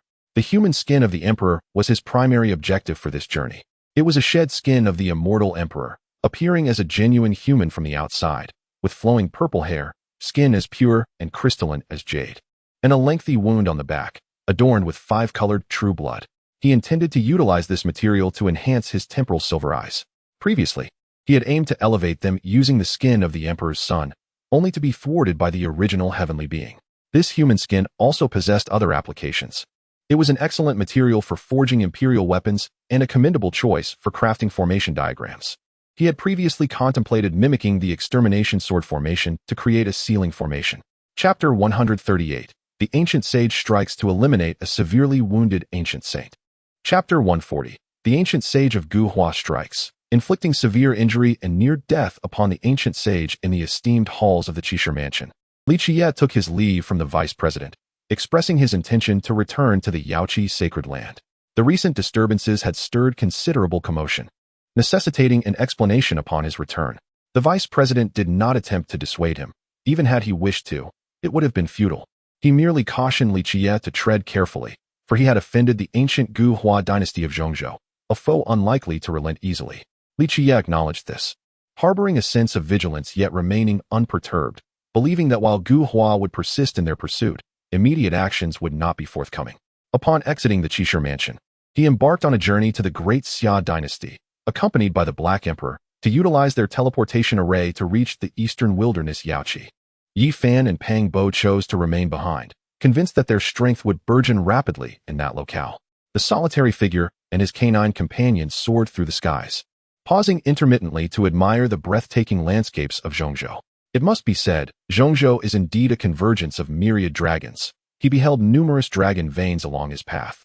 While these veins were minor and overlooked by the sacred dynasties, in other regions, they would undoubtedly constitute a realm of transcendence. Suddenly, the Black Emperor queried, "Youngster, do you genuinely believe the Guhua dynasty will extinguish their pursuit? This is not characteristic of such dynasties. You have offended them gravely. I doubt they will let you off lightly." Li Qiyeh replied nonchalantly, "Of course, they will not let me go. Their imperial weapon remains in my possession, and they will undoubtedly seek its recovery." The Black Emperor expressed concern. "How long can you suppress that imperial weapon? I fear that once it escapes your grasp, they will devise means to strike against you." Li Qiyeh shrugged. "As long as I desire, I can suppress it indefinitely, even until the end of time." Their conversation continued, a mixture of jest and light-hearted banter, as they traversed the route without incident, Li Qiyeh feeling no sense of impending danger.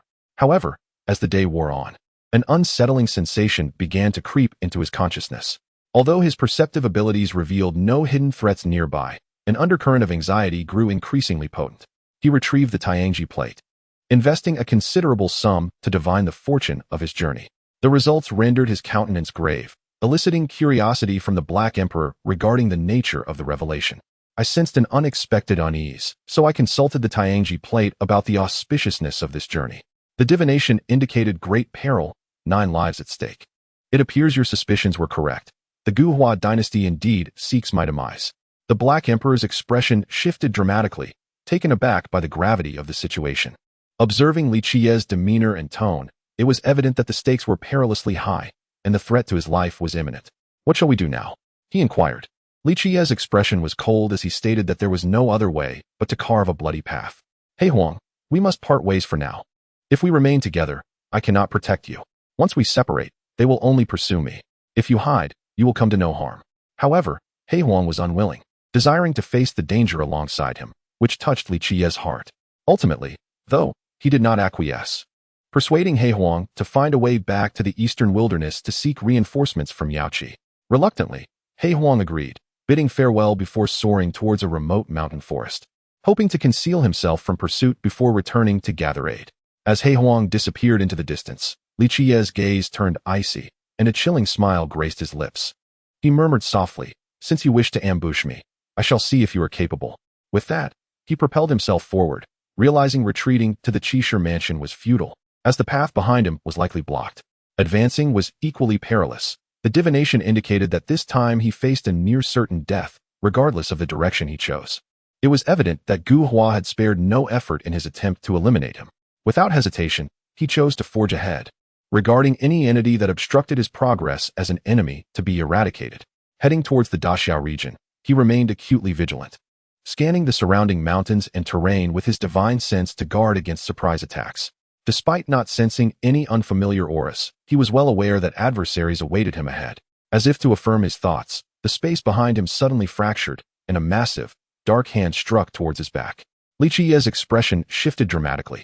He swiftly summoned the Chaos Ancient Axe, transforming it into a talisman to counter the sudden assault.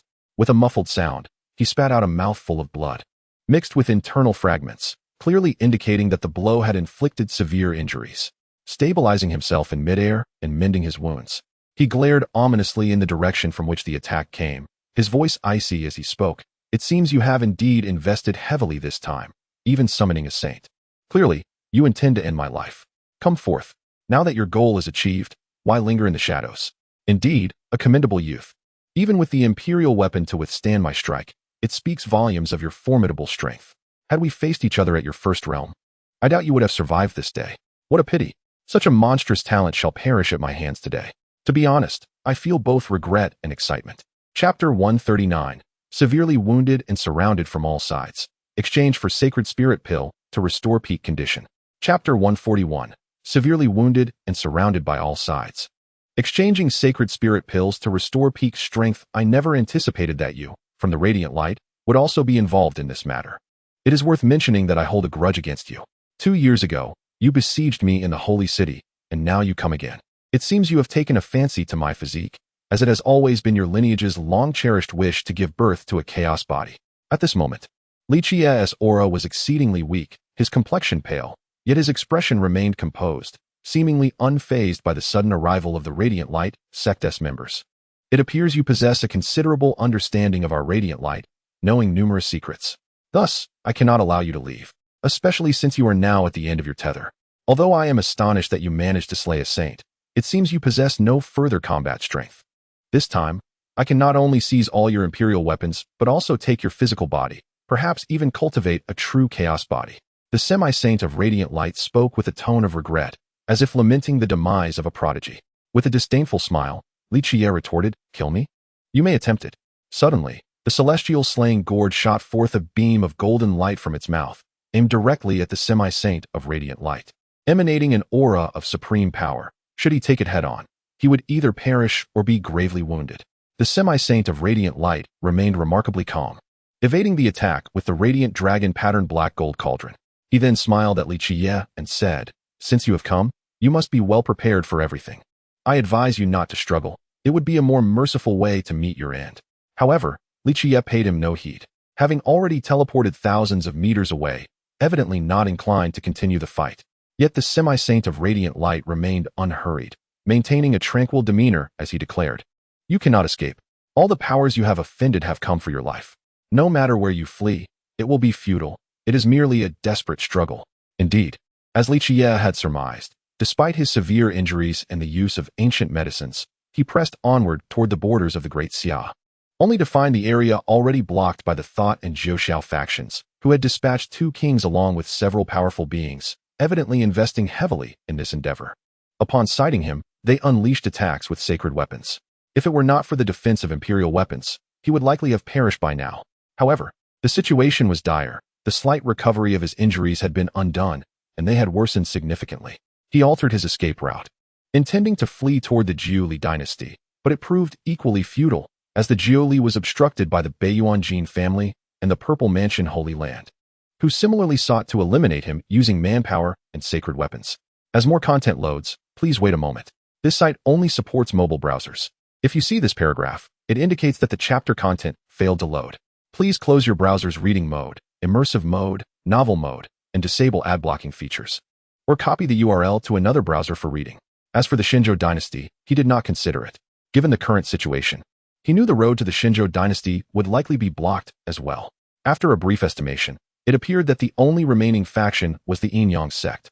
After all the forces he had offended had already made their appearance, leaving only the Yin-Yang sect yet to show itself. A flicker of helplessness suddenly arose within him. The current predicament was intricately linked to his years of reckless behavior. He had offended too many powerful forces and employed excessively ruthless tactics. Now, ensnared in a trap, he faced a multitude of adversaries intent on his demise. If this continued, it seemed inevitable that he would perish here today. The resources mobilized against him were formidable. Rooted beings, semi-saints, sovereigns, imperial weapons, and sacred arms had all emerged. A true testament to the peril he faced. With a resigned sigh, he acknowledged the gravity of the situation. Yet, despite his outward despair, he held a glimmer of hope within. Although he was severely injured, he believed that, once healed, he could contend with those who sought to eliminate him. However, the relentless pursuit from behind made it impossible to recover swiftly using ancient medicine or sacred springs. Attacks rained down upon him, leaving him no respite to mend his wounds. Dividing his focus, he sought items in the system's marketplace that could expedite his recovery. While he lacked any instantaneous healing treasures, the marketplace might offer solutions, albeit requiring time to uncover them. Thus, he found himself evading the onslaught of attackers while simultaneously searching for a means to heal, a taxing endeavor that left him weary. Fortunately, he ultimately discovered the coveted sacred spirit pill, crafted from the blood of sages, renowned for its life-restoring properties. Most crucially, it could instantly rejuvenate one's injuries, restoring them to their peak combat prowess. The potency of the pill was such that even a sage could recover from grave wounds. The price, however, was steep, 100 million spirit stones. Aware that this was essentially extortion, he begrudgingly complied. Soon, he had exchanged the vast sum for the sacred spirit pill and consumed it without hesitation. In an instant, he felt all his injuries heal completely. His body, spirit, and power surged back to their zenith. Yet, he maintained the facade of being gravely wounded, occasionally spitting blood and slowing his flight. Clearly, he intended to play the role of the injured lamb, preparing to launch a surprise attack, particularly against the 2 semi-saints, whom he regarded with special attention. The onlookers, witnessing his feigned vulnerability, wore expressions of assured triumph. Among them, an elder from the Baiyuanjin family mockingly addressed Li Qiyeh, saying, "Demon Lord, you now resemble a stray dog. Look at how wretched you appear. Your previous arrogance has crumbled into this pitiful state. Chapter 142. Suppression of the radiant dragon pattern black gold cauldron in the realms of the four symbols, the nine heavens sacred land, the golden family of Beiyuan, and the Yin-Yang sect. There were no doubts among them. After all, with one less participant, they could each gain a larger share. A representative from the golden family declared, I demand a portion of the imperial weapon. This time, my family is a principal force. I desire nothing further. The Yin-Yang sect responded with a cold sneer. What significance does your golden family hold as a principal force? The recent siege yielded little effect, while my Yin-Yang sect has successfully secured a territory. This imperial weapon rightfully belongs to me. The Zifu sacred land, along with the four symbols and the nine heavens, soon joined in, eager to seize the imperial weapon. A member from the Radiant Light sacred land boldly proclaimed, 3 imperial weapons shall be claimed by us. After all, we have exerted the most effort. We also require his physical form. As for the rest, you may negotiate amongst yourselves.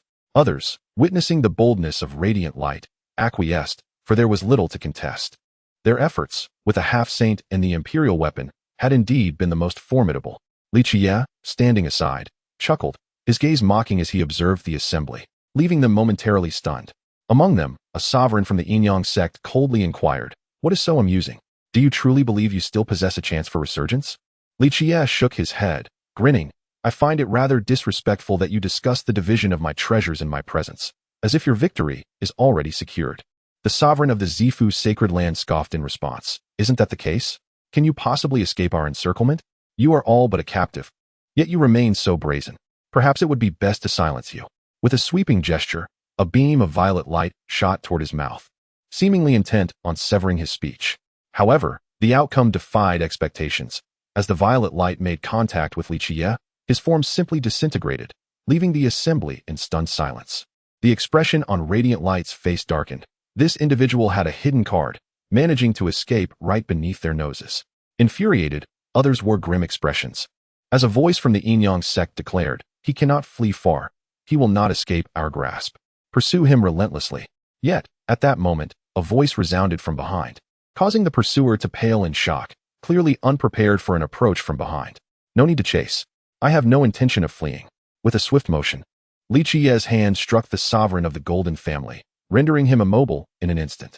Beads of sweat appeared on his brow, his expression a mix of agony and terror, clearly having encountered a formidable attack he could not withstand. The onlookers' faces shifted dramatically, taken aback by Li Qiyeh's sudden resurgence of power, which had evidently returned to its peak, in stark contrast to his previously grievous state. How had he managed this? His injuries had healed so swiftly. It seems that those who have come to eliminate me have all gathered, and they are all old adversaries. The four symbols, nine heavens, Purple Mansion, the Jin family of Beiyuan, the Yin-Yang sect, and Yaoguang, along with the earlier words of Gu Hua. You must be the last 7 forces that I have yet to extinguish. Today, you have imparted a lesson to me, that I have not thoroughly executed my previous standard, to eradicate the roots. From this day forth, I shall systematically obliterate your sacred grounds, dynasties, and noble houses. Do not deem it impossible. Although this endeavor will exact a considerable toll upon me, the mere thought of your existence unsettles my heart. As I spoke, I launched an attack on those surrounding me, the 7-Knight sword materializing in my grasp, with a sweep of the long sword. The blade's trajectory was destined for those who would meet their demise. The 9-colored radiance illuminated the heavens, the colossal sword, akin to a heavenly blade descending into the mortal realm, struck down upon a throng of individuals ahead. This strike could only be withstood by a half-saint king. Others were gripped by terror, employing every means at their disposal in a desperate attempt to resist. As the sword descended, it was as if the heavens were being split apart, severing hundreds of mountain ranges in its wake. Its power was beyond comprehension. Even the 30 kings present were left in a state of uncertainty, clearly aware that the might of this strike would be challenging to withstand unscathed. Soon, only a dozen figures remained in the sky, all of whom were kings and half-saints. The powerful had already been eradicated by that single sword strike. Nodding in satisfaction, I addressed the few remaining. Look, is this not a purification of sorts? Just moments ago, there were so many, buzzing around me like a swarm of flies, driving me to the brink of madness. The half-saint of Yaoguang spoke solemnly. Even so, what difference does it make? Those remaining are kings and half-saints. Can you truly defeat so many? You will still meet your end. It is merely a futile endeavor. In the past, I would have relished the opportunity to face you all in single combat. However, I now find myself with more pressing matters to attend to. Rather than engaging in a brawl here, I would prefer to annihilate entire clans. Thus, I apologize, but I intend to be straightforward and resolve this with Imperial weapons. The expressions of the crowd transformed dramatically, especially that of the half-saint of Yaoguang, who immediately activated the dragon-patterned black gold cauldron, preparing to retaliate and seek to counterattack Li Qiyeh. Yet, Li Qiyeh merely smiled coldly, with a wave of his hands. The dragon-patterned black gold cauldron, once under the control of the half-saint of Yaoguang, severed its connection and broke free, entering Li Qiyeh's grasp. Chapter 141. The Persuasion of the Abyss Proves Futile. Preparing to depart for the Holy Cliff. Chapter 143. Guy Juyo's persuasion proves futile, preparing to depart for the Sacred Cliff Senior. Are you attempting to prevent me from slaying them? Li Qiyeh inquired, his expression somewhat grim as he gazed at the elder hovering in the air. Should Guy Juyo truly intervene, he would find himself unable to carry out his intentions today. With a smile, Guy Juyo regarded him warmly, saying, "Young man, such a fiery temper is not advantageous. I have come merely to dissuade you from awakening the Imperial artifact, lest you shatter the central continent. The power unleashed by the revival of the Imperial artifact is no trifling matter. Your impulsiveness and penchant for slaughter are concerning. The extermination of entire sects is not commendable. After all, they are the backbone of the human race. If you continue down this path, the pillars of humanity may be eradicated by your hand. It would be wiser to relinquish your murderous intent, as it would benefit your future cultivation." Furrowing his brow, Li Qiyeh dismissed Guy Juyo's words. The sanctuaries and noble families, while formidable within their confines, appeared as nothing but ineffectual entities when faced with external challenges. Soon, the ancient races would awaken, and these sanctuaries, ensconced in their isolation, would ignore the suffering of the world, acting timidly as though they were mere descendants. Moreover, in the face of the impending dark turmoil, what role could these individuals possibly play? Their sole focus seemed to be on self-aggrandizement, perpetually turning a blind eye to all else. Reflecting on this, Li Qiyeh remarked, "Senior, do you truly consider these inept sanctuaries to be the backbone of the human race? Can they vanquish the ancient races? Can they withstand the dark upheaval? Or, when the Beidou Forbidden Zone experiences a resurgence, will they bravely advance to fight for humanity's survival?" Guy Juyo's murky eyes flashed with surprise, followed by intrigue as he inquired, "It appears you possess considerable insight into the future landscape and are privy to many secrets. Do you truly believe they will be of no assistance whatsoever?" Casting a disdainful glance at the group below, whose expressions were grim, he coldly retorted, "What role could they possibly fulfill? This age is one of golden prosperity, the most resplendent era throughout history. Soon, the ancient races will awaken, and humanity will no longer dominate this land. It will not merely be the age of the mighty, where rulers can act with impunity." Loading more content. Please wait. This site only supports mobile browser access. If you see this paragraph, it indicates that the chapter content failed to load. Please disable reading mode, novel mode, and ad blocking features in your browser, or copy the URL to another browser for reading. Sages will soon govern the heavens and the earth. Tell me, what role can they possibly play? Can they eliminate the ancient races? Do they possess the foundation or courage to do so? Even the imperial families dare not claim such capability. Therefore, my slaying of them would not undermine the foundation of humanity. Observing the young man before him speak with such confidence, seemingly dismissive of these sanctuaries, even viewing them as worthless, Guy Juyo regarded him with newfound respect, though also with a hint of exasperation. It was no wonder he was called the Demon Lord. His temperament was undeniably audacious, and his inclination towards violence was pronounced. Even if he were to intervene, the young man would still pursue the act of slaughter.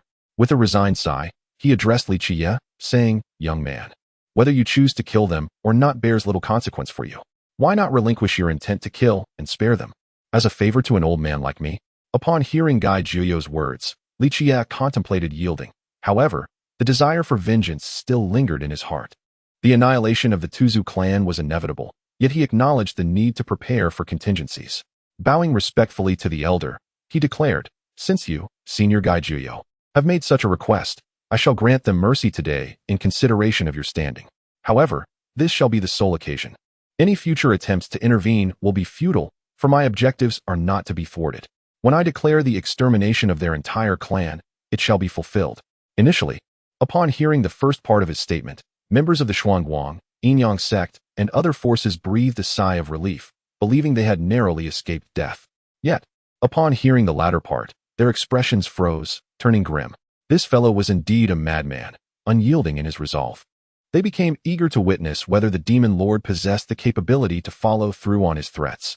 Li Qiyeh looked at him, astonished, not anticipating that this young man recognized his identity and would show him no deference, resolutely intent on exterminating their clan, an act that seemed utterly reckless, leaving him momentarily speechless. After a brief silence, he inquired, "What would you do if I insisted on stopping you?" Li Qiyeh appeared to have anticipated this question, responding in a calm tone, "Senior, your lifespan is limited. You cannot protect them indefinitely. Moreover, the ancient races are on the verge of emerging, and you lack the energy to expend on their behalf." Li Qiyeh let out a low sigh, resignedly stating, "I am old. You younger generations truly do not make it easy for me. I can no longer manage your affairs.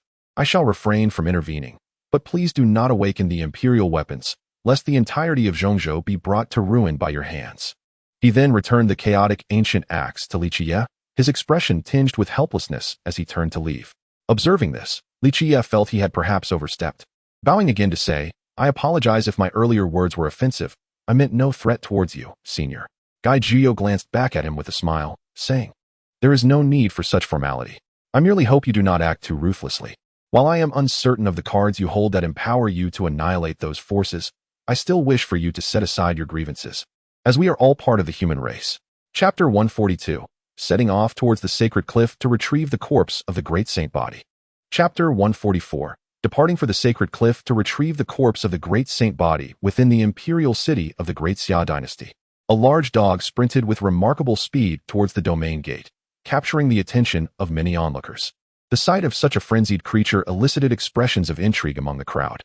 At this moment, the Black Sovereign was consumed by urgency, yearning to be instantly transported to the eastern wilderness. Li Qiyeh must be confronting formidable adversaries, and the fact that this young man found himself in a precarious situation spoke volumes about the inherent dangers involved. Just as the domain gate came into view, the scene abruptly shifted, the gate vanished, and the surroundings transformed into a towering mountain. The Black Sovereign immediately raised the bell hanging from its neck. However, a voice reassured it, prompting immediate relaxation. "No need to be anxious. It is I." An ancient figure materialized before the Black Sovereign, stirring a wave of excitement within it. "Old Gu, it is splendid that you have arrived. Quickly, let us rescue the young lad. He is being targeted by a multitude of forces, and the peril is exceedingly grave. I fear he may not withstand it." The Black Sovereign exclaimed, a mixture of worry and excitement evident in its tone. The elder, Gu Tianshu, replied with a calm demeanor, "There is no need for that. I have already dealt with those individuals. You need not fret." The Black Sovereign paused in surprise, then appeared to comprehend something, asking, "You were providing him protection, were you not?" Gu Tianshu nodded, stating, "Since he emerged from the Purple Mountain, I have been following him in secret to prevent him from being thwarted by some old-timers. The recent ambush involved saints, and while they intended to strike, I was astonished to find that he resolved the situation himself. Truly, he is the heir of the Emperor, and his strength is nothing short of extraordinary." The Black Sovereign, taken aback, responded, "That young man has achieved similar feats before. Merging his innate abilities allowed him to temporarily wield the power of a saint, making it plausible for him to vanquish one." Gu Tianshu, surprised by this revelation, hadn't anticipated such an occurrence. He had not entered the Immortal Mansion, remaining in the quirky scholar's residence, believing the Immortal Mansion posed little threat and thus did not pursue him. He then expressed some exasperation to the Black Sovereign. This young man possesses an excessively bloodthirsty nature. In his quest for vengeance, he even revived imperial weapons. Thankfully, someone intervened in time to halt him. Otherwise, the central continent would likely have been devastated by his actions. The Black Sovereign clicked its tongue in astonishment and remarked helplessly, "That is indeed his character. Anyone who offends him is destined for annihilation. I suspect he is already contemplating how to eradicate entire families." Gu Tianshu sighed, saying, "You should wait for him here. Remain by his side. He will arrive shortly. Do not disclose my presence to him. I am responsible for protecting him from the shadows. If you reveal it, I fear he may cause an even larger uproar." Nodding in agreement, the Black Sovereign prepared to await Li Qiyeh's arrival. Before long, a figure appeared in the distance, soaring towards the Black Sovereign with remarkable speed. "More content is loading. Please wait. This site only supports mobile browser access. If you see this paragraph, it indicates that the chapter content has failed to load. Please disable reading mode, browsing mode, and ad blocking features or copy the URL into another browser for reading." Upon seeing the approaching figure, The Black Sovereign immediately shouted, "Li Qiyeh, I am here." Li Qiyeh, upon hearing the voice of the Black Emperor, displayed a hint of surprise. Noticing the Black Emperor approach, he inquired, "What brings you here? Why haven't you returned to the eastern wilderness? And how did you know I was here?" The Black Emperor responded with a mysterious smile. "Oh, someone informed me, but I cannot disclose who." Ha ha ha. Li Qiyeh, somewhat speechless, pondered that perhaps it was Li Qiyeh who had notified him, deeming that possibility quite plausible. He chose not to dwell on this matter, and then asked the Black Emperor, "I intend to return to the eastern wilderness and visit the sacred cliff. You must know the way." The Black Emperor, taken aback, queried, "Young one, what do you seek at the sacred cliff? It is far from a welcoming place, often regarded as a forbidden zone. The great emperor once used a divine list to suppress the terrifying entities within the sacred cliff." Li Qiyeh replied nonchalantly, "The ones who sought to eliminate me are my old adversaries. I intend to eradicate them and require certain means. The sacred cliff holds what I need." The Black Emperor, intrigued, inquired, "What is it that you seek?" "There lies the corpse of a complete sacred body," Li Qiyeh stated firmly, "and I intend to take it to obliterate the sect."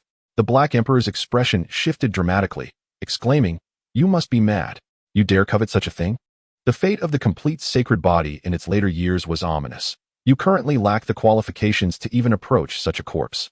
Touching it would inevitably bring misfortune. Li Qiyeh shook his head and reassured him, "I am aware of the natural laws, but fear not, I will not undertake reckless actions.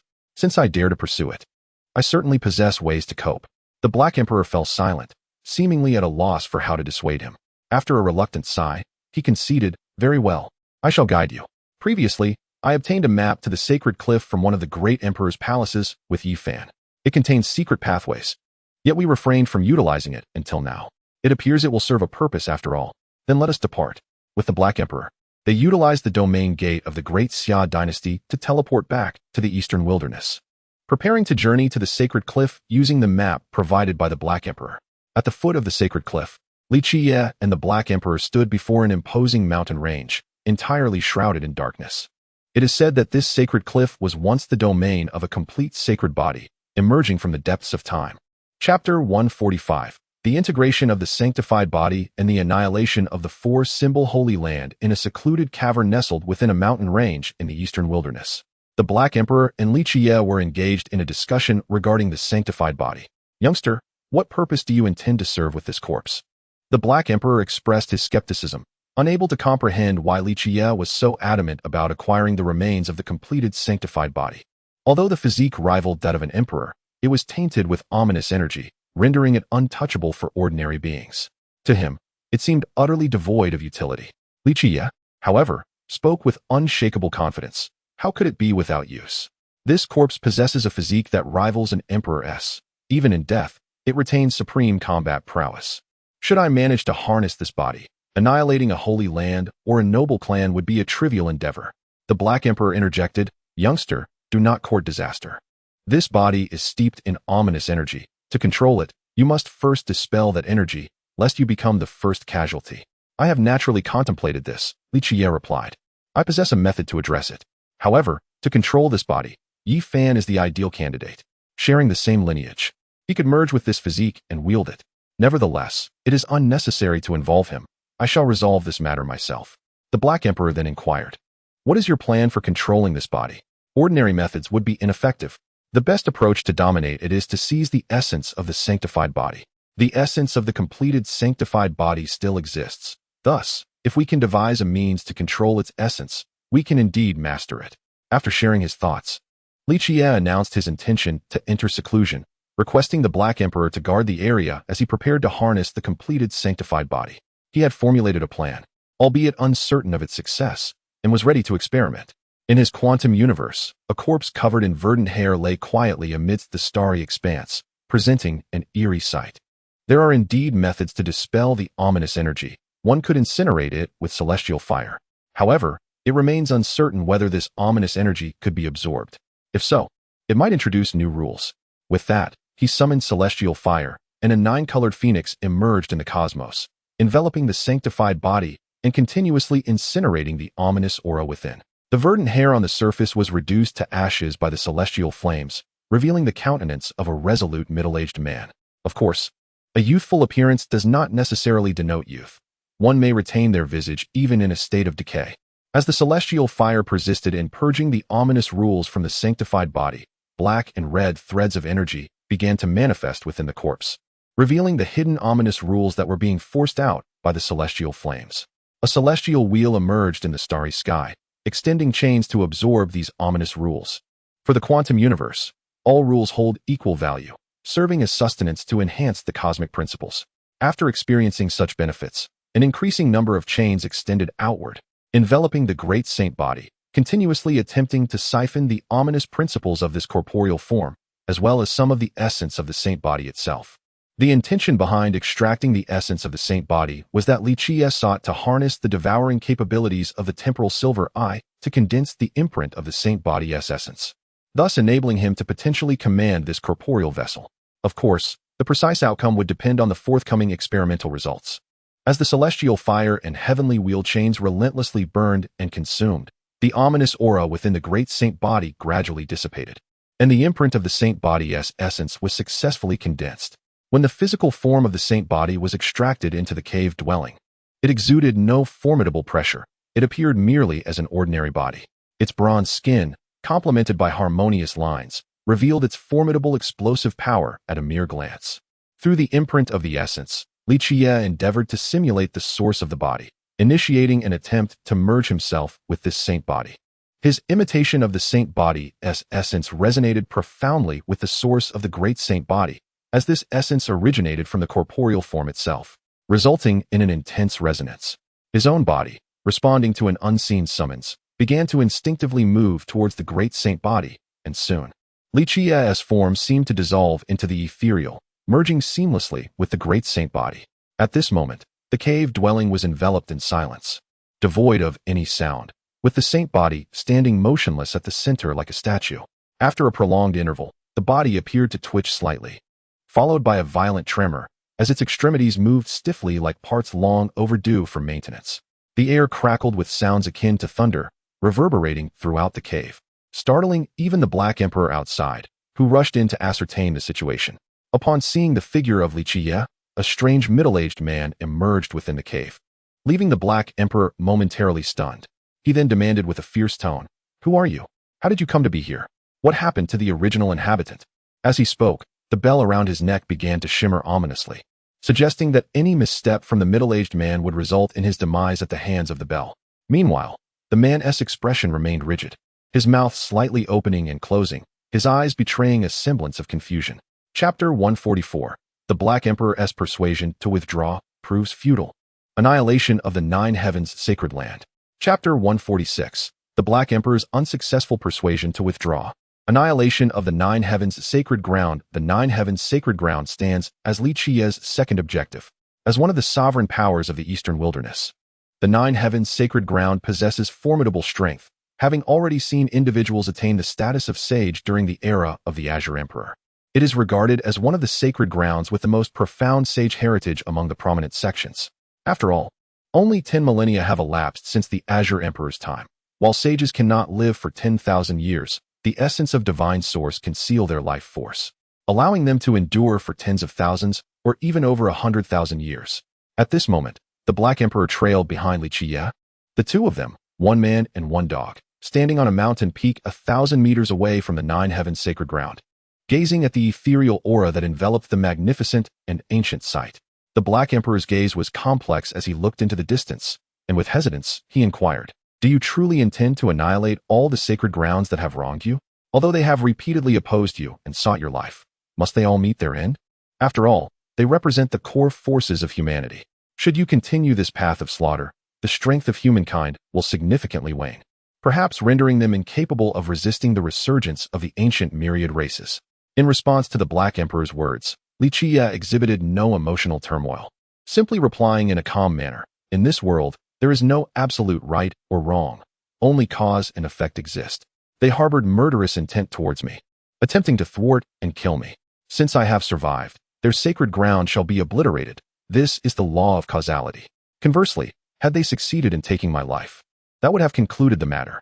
You may deem me unfeeling, believing that the errors of a few high-ranking individuals should not necessitate the demise of an entire sacred ground.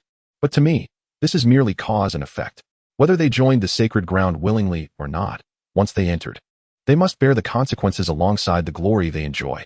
Now that I have survived, the burden of this causality falls upon them all. The victor is king, while the vanquished are deemed bandits. Such is the way of the world. Upon hearing his words, the Black Emperor ultimately refrained from voicing his thoughts. He understood that he could not dissuade this individual nor persuade him to relent. Having accompanied him for so long, he had come to comprehend Li Qiyeh's nature. To his friends and benefactors, Li Qiyeh was devoted and generous, always willing to share good fortune and lend a helping hand in times of trouble, embodying the essence of loyalty and righteousness. However, in regard to his adversaries, he was merciless, cold-hearted, and unyielding. Anyone he deemed an enemy was destined for annihilation, adhering steadfastly to the principle of uprooting all threats. Should he find himself facing a solitary foe, he would eliminate them without hesitation. If they belonged to a faction, he would eradicate their lineage to prevent future repercussions. Casting a profound glance at the Black Emperor, he remarked, "I have never considered myself a good person. To me, the notion of goodness merely serves as a measure to distinguish what is beneficial from what is harmful. Just as I may be perceived as a good person in your eyes, I am undoubtedly a villain in the eyes of those sacred grounds. They merely wish to extinguish my existence. If I do not eradicate them, they will incessantly trouble me in the future. I have no desire to spend my days swatting at these insignificant pests, as the variables are too numerous, and I may very well suffer a significant downfall. Thus, one must act with ruthless determination. If you do not eliminate them, they will eliminate you. In light of this, why should I not resolve the issue at its very roots? This world will not crumble with the disappearance of a few sacred places. They serve no substantial purpose. Even those who hide within forbidden zones hold little sway, for the cosmos will not shift according to human will. Only when one possesses the power to reverse the very fabric of reality can they claim the right to define the order of the universe." Having spoken, the figure vanished before the Black Sovereign, leaving the latter to sigh in complexity, addressing the surrounding air with resignation. "I had already informed you. I cannot persuade him. This individual has thrived amidst blood and chaos, mercilessly annihilating his foes. Even your intervention would yield the same outcome." Gu Tianshu materialized, exhaling a weary sigh, reflecting on the young man's excessive bloodlust and tyrannical nature. Allowing him to continue his rampage would ultimately undermine the foundation of our human race. What can be done? You cannot impede him now. Even with the integration of that formidable sacred body, not even you could halt his advance. Currently, no one possesses the means to stop him. If blame must be assigned, let it fall upon the sacred places for provoking him. This predicament is of their own making. The Black Sovereign remarked with a sense of disillusionment. At the gates of the Jiuxiao sacred land, Li Qiyeh ascended the steps with measured grace, his gaze imbued with tranquility, resembling an ordinary visitor. Outside the gates stood several disciples of Jiuxiao, who, upon noticing a figure approaching the entrance, shouted, "Halt! This is not a place for you. Kneel at once." The newcomer paid no heed to their words, continuing his approach, which altered the expressions of the guards, sensing provocation. One young man, laughing in anger, exclaimed, "How dare you disregard us? This is the first time I have witnessed such audacity. Jiuxiao sacred land is not a place for just anyone. Begone."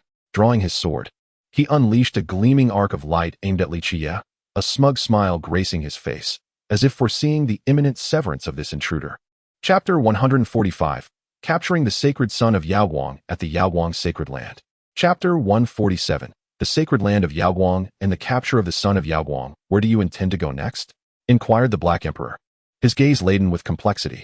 "To the Sacred Land of Yaoguang," replied Li Qiyeh, his voice calm, yet imbued with an undercurrent of murderous intent as he surveyed the dust-laden earth below.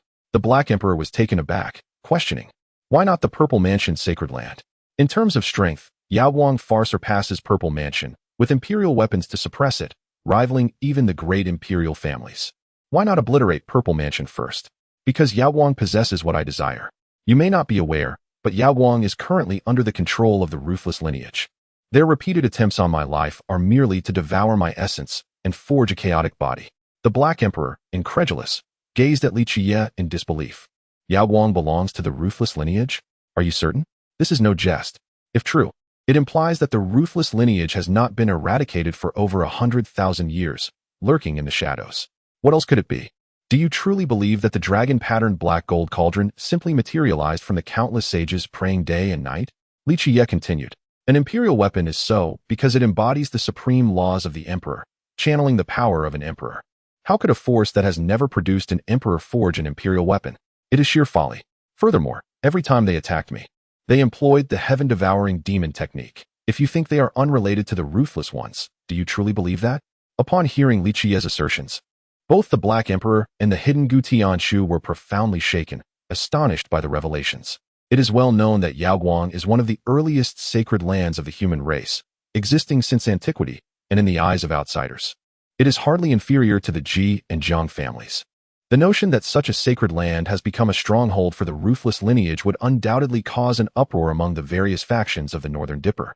Of course, compared to the deeds Li Qiyeh has undertaken in recent times, this revelation pales in comparison, for he has already annihilated 2 sacred land factions. We must locate a significant local sect and utilize their teleportation portal to traverse to the vicinity of the sacred land of Yaoguang.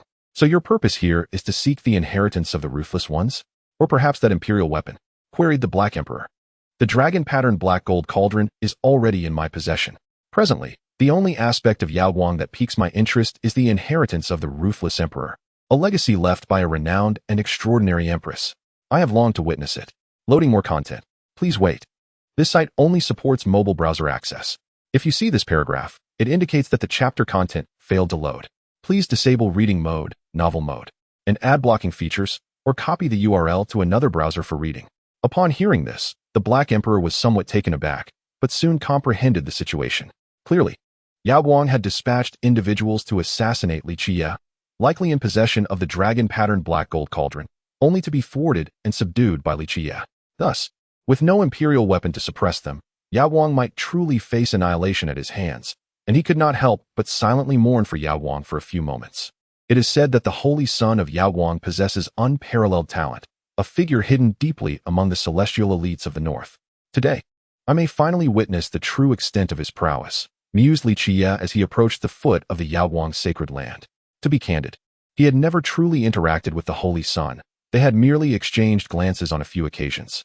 This time, however, his wish would be fulfilled. Addressing the Black Emperor, he instructed, "You may set up a killing formation around the area as a precaution to prevent any potential escapees." With a single step, he vanished from the Black Emperor's sight, reappearing before the gate of Yaoguang Mountain, startling the disciples stationed there. Immediately on high alert, they inquired, "Who are you? What business do you have at Yaoguang?" Li Qiyeh responded nonchalantly, "Is there a disciple named Weiwei among you?" "Weiwei? You mean the one who ascended from Lingshu Cave Heaven? She is not currently at the Yaoguang sacred land. She has descended for training and has yet to return. If you seek her, you may find her at Lingshu Cave Heaven, as she always visits there upon descending," one disciple explained. Nodding with a smile, Li Qiyeh remarked, "I see.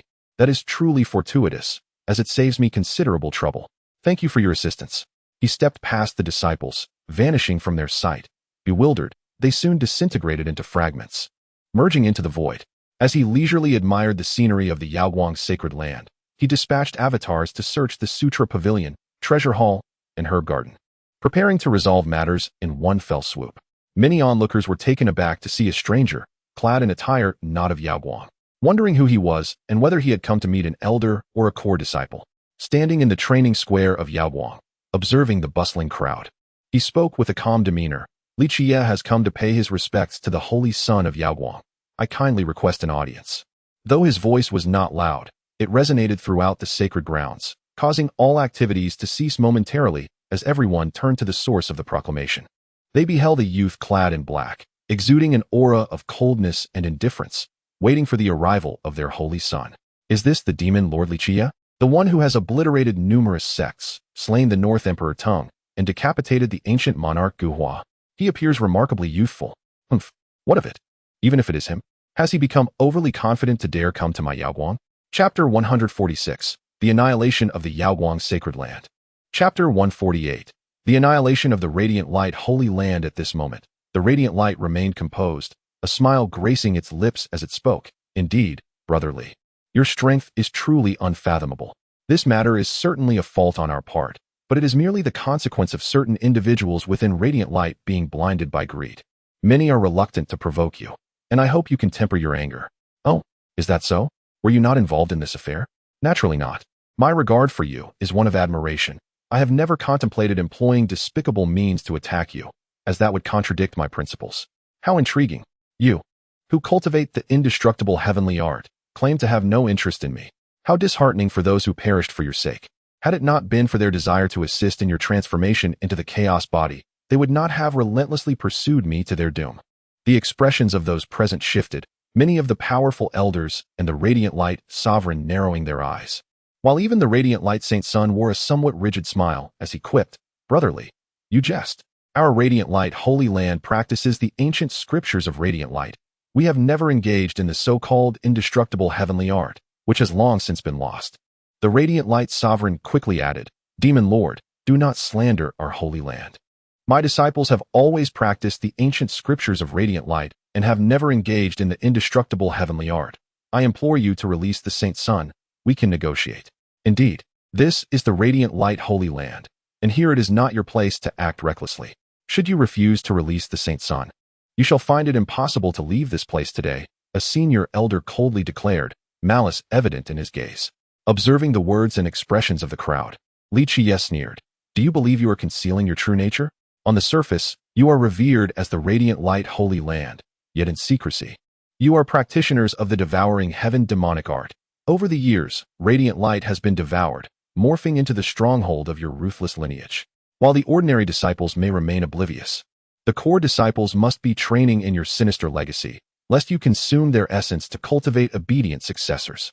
Noticing the confusion and doubt among some ordinary disciples, certain elders began to appear uneasy, for if this matter were to spread, the Big Dipper would no longer offer them sanctuary.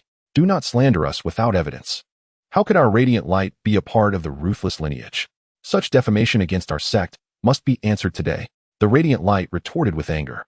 "Humph, are you truly unaware of whether your radiant light Holy Land is part of the ruthless lineage? You dare to establish your Holy Land upon that grave. Only you would have the audacity to build a sanctuary atop an emperor's tomb, believing you can withstand the overwhelming consequences?" Li Qiyeh regarded them with the gaze of one who sees the dead, aware that the stronghold of the ruthless was hidden beneath them, and that below lay a realm of chaotic celestial soil, rich with treasures, celestial gold, and the fundamental essence that Yi Fan had obtained. Loading more content, please hold on. This site only supports access via mobile browsers. If you see this paragraph, it indicates that the chapter content has failed to load. Please disable your browser's reading mode, immersive mode, and ad blocking features, or copy the URL to another browser for reading. These individuals, to put it mildly, are the grim guardians of the tomb, yet they possess a certain audacity, daring to establish a holy ground atop the grave of a formidable figure, which is indeed quite brave.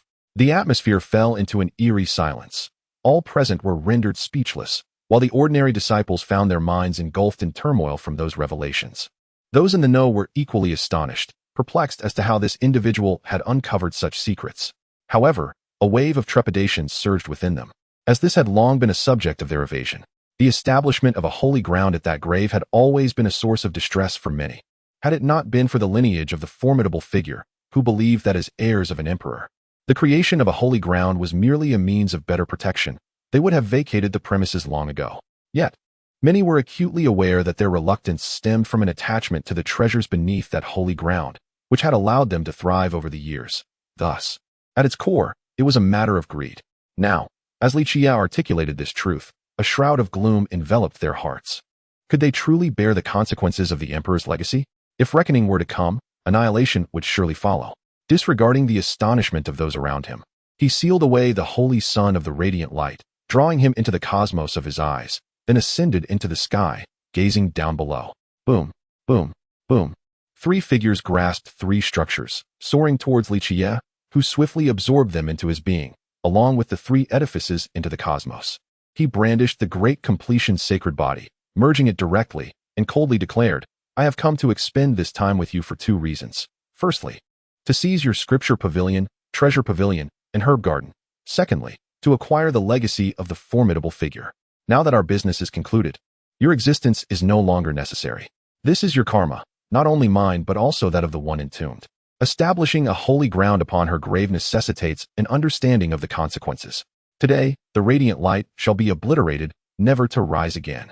With the raging ancient axe in hand, he brought it crashing down upon the radiant light below. Although the imperial weapon had yet to awaken, the power of the great completion sacred body still manifested astonishing lethality. A brilliant beam of white light descended from the heavens, appearing to the onlookers as a divine light of annihilation, illuminating the sacred ground. In an instant, the once respected and feared radiant light, cherished by dynasties and esteemed families, was reduced to mere dust beneath that radiant beam. Yet, this strike merely marked the obliteration of the holy ground. Chapter 147. The regret of the Holy Maiden of the Purple Mansion, the slaying of saints, and the destruction of sacred grounds. Chapter 149. The regret of the Sacred Maiden of the Purple Mansion gazing at the dragon-patterned black gold cauldron suspended before him. Li Qiyeh found himself momentarily perplexed about the intentions of the mysterious figure. Had the individual not exerted enough pressure previously and now sought to impose further? However, after meticulously observing for an extended period, he discerned that the cauldron posed no immediate threat. Tentatively reaching out to touch the black cauldron, he perceived no anomalies, which allowed him to breathe a sigh of relief. He speculated whether this cauldron was intended as a gift for him, reminiscent of the previous bestowal of the true dragon's immortal elixir, followed now by an imperial weapon. A peculiar sensation akin to becoming Yi Fan enveloped him. This treatment left him feeling quite uneasy, caught in a dilemma of whether to accept or decline. Ultimately, he could only sheepishly stow the dragon-patterned black gold cauldron away, feeling that his destiny had become entangled with that of the Ruthless One. He pondered that there might come a time when he would need to repay debts incurred from this association, but such thoughts were futile at present. Casting a glance at the ruins and the grand tomb that had once housed the bronze celestial palace, he felt an urgency to depart, sensing that it would not be long before others arrived to investigate. Upon locating the Black Emperor, he witnessed this individual emerging from a deep pit, his expression brimming with fury. Upon seeing Li Qiyeh, he erupted with indignation, demanding to know what calamity he had unleashed that had caused such a commotion. Did he not comprehend the magnitude of the being they had just attracted? If it had turned its gaze upon them, their lives would hang by a thread. Concealed in the shadows, Gu Tianshu's countenance reflected his displeasure. Had he not wished to reveal himself prematurely, he would have gladly administered a beating to the young troublemaker. This lad's propensity for attracting trouble had escalated alarmingly, even drawing the attention of forbidden entities. If left unchecked, he might next find himself face to face with an emperor. With an awkward smile, Li Qiyeh sheepishly defended himself, attributing the incident to his endeavor to eradicate a flickering light, claiming that his axe had inadvertently cleaved into the imperial tomb below, leading to unforeseen consequences. The Black Emperor's eyes widened in disbelief, exclaiming in shock that he had breached an emperor's tomb. Was there truly an imperial tomb beneath the flickering light sacred ground? Were they courting death by establishing a sacred site atop such hallowed ground, oblivious to the grave repercussions? Even Gu Tianshu found the notion preposterous. The idea of a sacred site being constructed atop an emperor's tomb was beyond comprehension. He could hardly believe that the flickering light sacred ground was unaware of the dire implications of their actions, yet he couldn't help but admire their audacious folly. The prospect of their downfall no longer seemed far-fetched. The karmic weight of a great emperor was far beyond what a mere sacred ground could bear. He surmised that the terrifying presence they had just encountered was likely intertwined with this situation, and a chill crept over him as he hastily severed such thoughts, fearing that further contemplation might summon dreadful consequences. Nervously nodding, he remarked that the flickering light had indeed been seized by the lineage of the Ruthless One, and that the imperial tomb in question belonged to the great emperor of the Ruthless faction. Surely, the mysterious figure was aware of this. The guardians of the tomb harbored delusions of grandeur, attempting to relocate the flickering light to the imperial tomb site. Only they would dare to undertake such a reckless endeavor. Loading more content. Please hold on. This site only supports mobile browser access. If you see this paragraph, it indicates that the chapter content failed to load. Please disable reading mode, browsing mode, novel mode, and ad blocking features, or copy the URL to read in another browser. The Black Emperor was equally astonished. Indeed, this lineage of ruthless individuals was truly formidable, even daring to show disrespect to their own ancestor. He admired them. After saying this, he swiftly departed the scene with the Black Emperor, distancing themselves from the chaos. Soon, many factions arrived at the once sacred site of the Radiant Light, now reduced to ruins. Their expressions a mixture of shock and fear. Recalling the overwhelming pressure and gaze from the North Dipper, they concluded that the Radiant Light had evidently offended a certain forbidden entity, leading to its annihilation. Subsequently, a group of individuals hurried back to relay the first-hand news. Simultaneously, the news of the destruction of the Four Symbols Sacred Land and the Nine Heavens Sacred Land spread rapidly, igniting a state of frenzy across the North Dipper. Regardless of whether they belonged to noble families or major sacred sects, everyone was engulfed in profound terror. Within a single day, 3 sacred lands had been obliterated, one of which possessed an imperial weapon. Many understood the implications of this, realizing they had encountered a terrifying existence. Most attributed this calamity to that fearsome entity, believing that only such a taboo figure could eradicate 3 sacred lands in a single day, never considering that it was the doing of Li Qiyeh. However, this incident would not remain concealed for long. After all, he would eventually reveal himself, for otherwise, all his actions would hold no significance. The Black Emperor and Li Qiyeh had already arrived near the Purple Mansion's sacred land.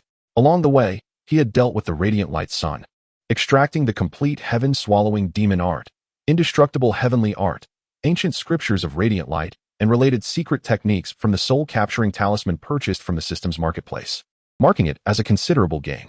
As for the Radiant Light Sun, a figure of immense potential and deep cunning, he certainly would not keep him alive. Having obtained what he desired, the soul was directly dispersed, turning to ash.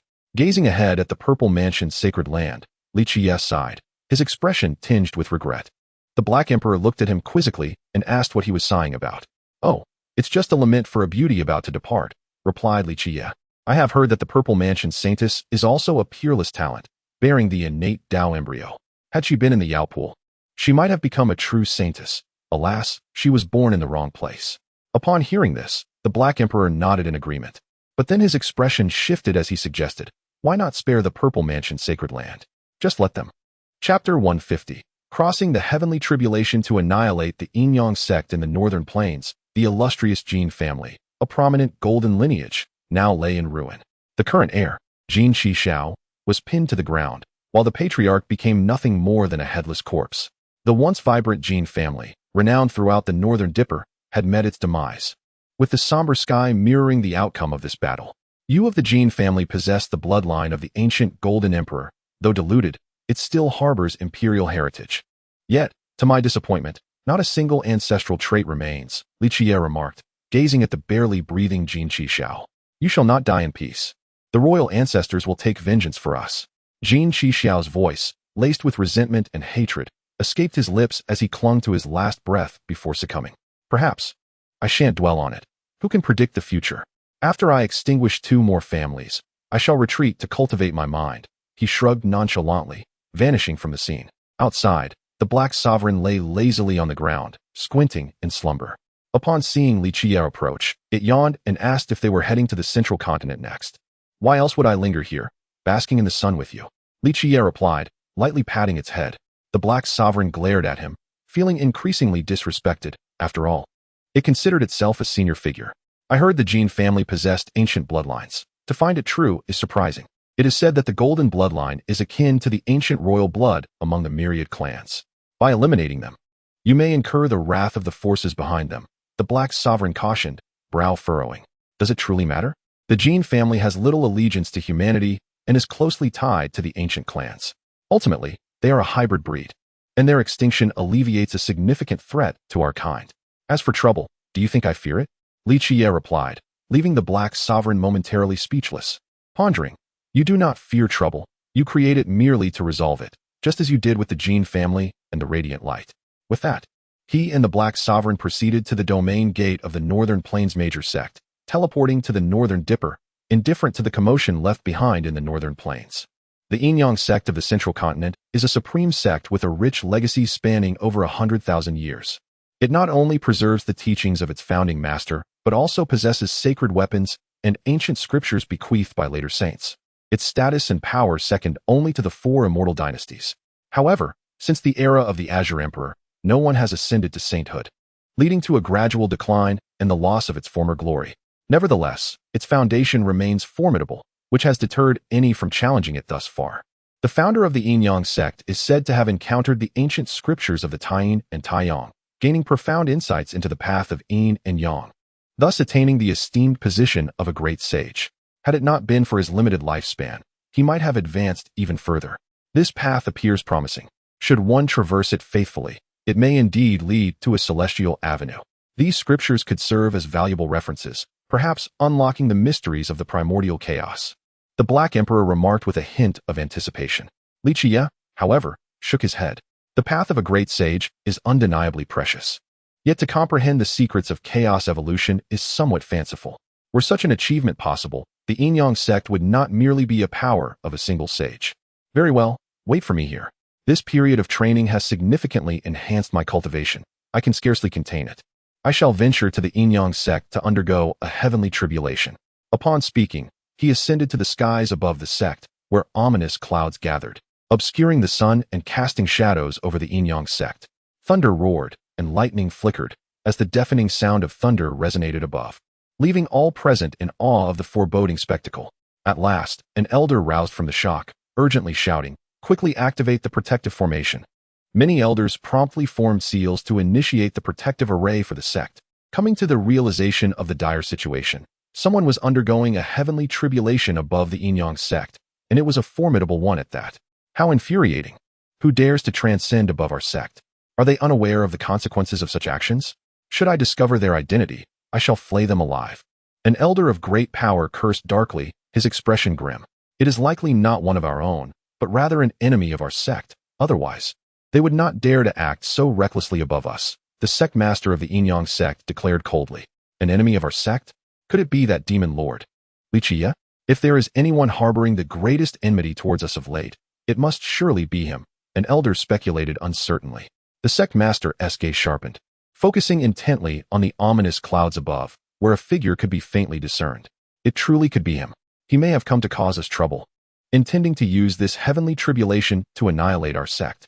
Yet, there was no time for further contemplation. The previously dormant thunder began to stir as if responding to a command. Chapter 151. The Imperial weapons unite to break the Imperial formation. The great sage dies.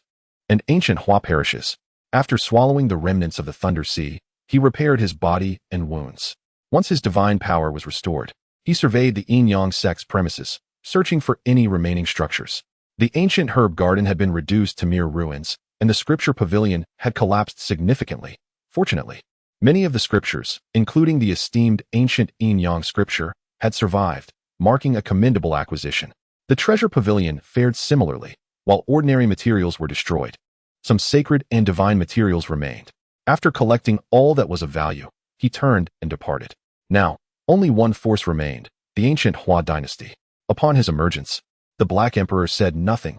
Witnessing the recent tribulation, it was evident that the survival of the Yin-Yang sect was nothing short of miraculous. The intensity of that tribulation was astonishing. Unless one possessed his extraordinary abilities, survival was unlikely.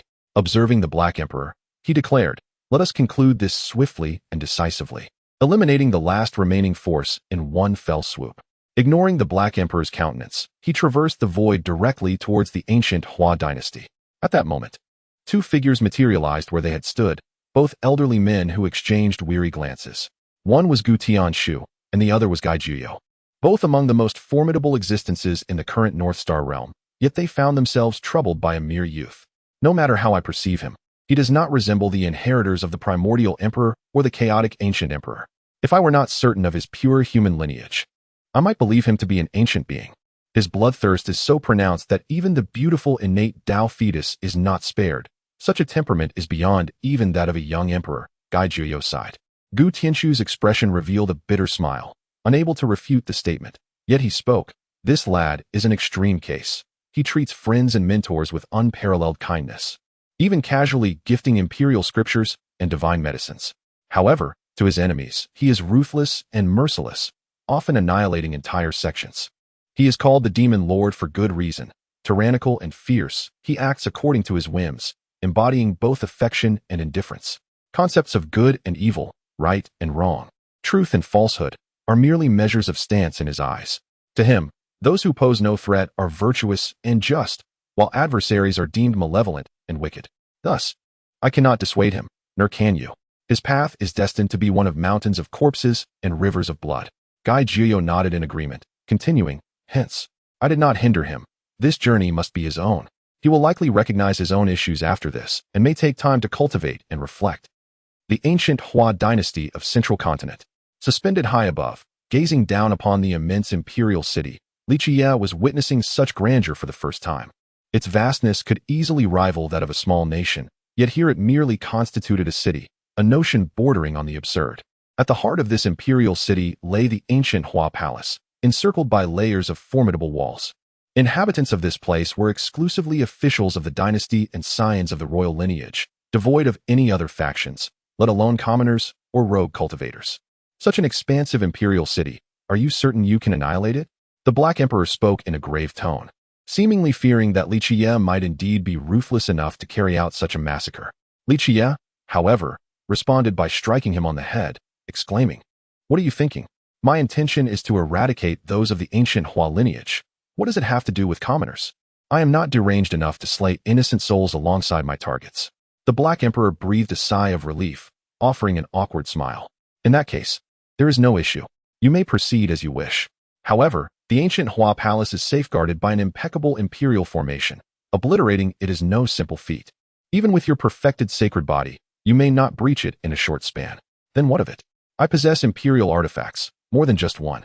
Ultimately, formations are but inanimate defenses, which have their limits. I do not believe it can withstand the assault of 4 imperial artifacts. If necessary, I shall risk severe injury to wear it down." With that, he instantaneously transported himself above the ancient Hua Palace, seamlessly merging with his perfected sacred body. He brandished 4 imperial artifacts and unleashed a ferocious assault upon the palace. In his left hand was the chaotic ancient axe, in his right, the dragon-patterned black gold cauldron. The immortal slaying gourd hovered above his head, while his feet were planted upon the Li Qiyeh divine furnace. With a mighty swing of the chaotic ancient axe, a radiant axe beam, imbued with an aura of ultimate might, descended. Yet, instead of striking the palace, it was thwarted by a protective barrier emanating chaotic energy, preventing any harm to the ancient Hua Palace. Nevertheless, the force of the axe caused the entire palace to tremble violently, prompting all within to change their expressions and rush toward the palace as they gazed skyward. Upon witnessing the attack on their palace, shock and horror spread across their faces. Particularly, some recognized the weapons and exclaimed, "Isn't that the Demon Lord's imperial artifact? What brings him here, attacking our imperial formation? Is he declaring war upon our ancient Hua?" Amidst the murmurs of the crowd, only those who had previously participated in the ambush against Li Qiyeh understood the situation. This time, he had come seeking retribution, and he was not holding back. Regardless of the thoughts swirling within the palace, Li Qiyeh, seeing that his axe had not achieved the desired effect, wasted no time.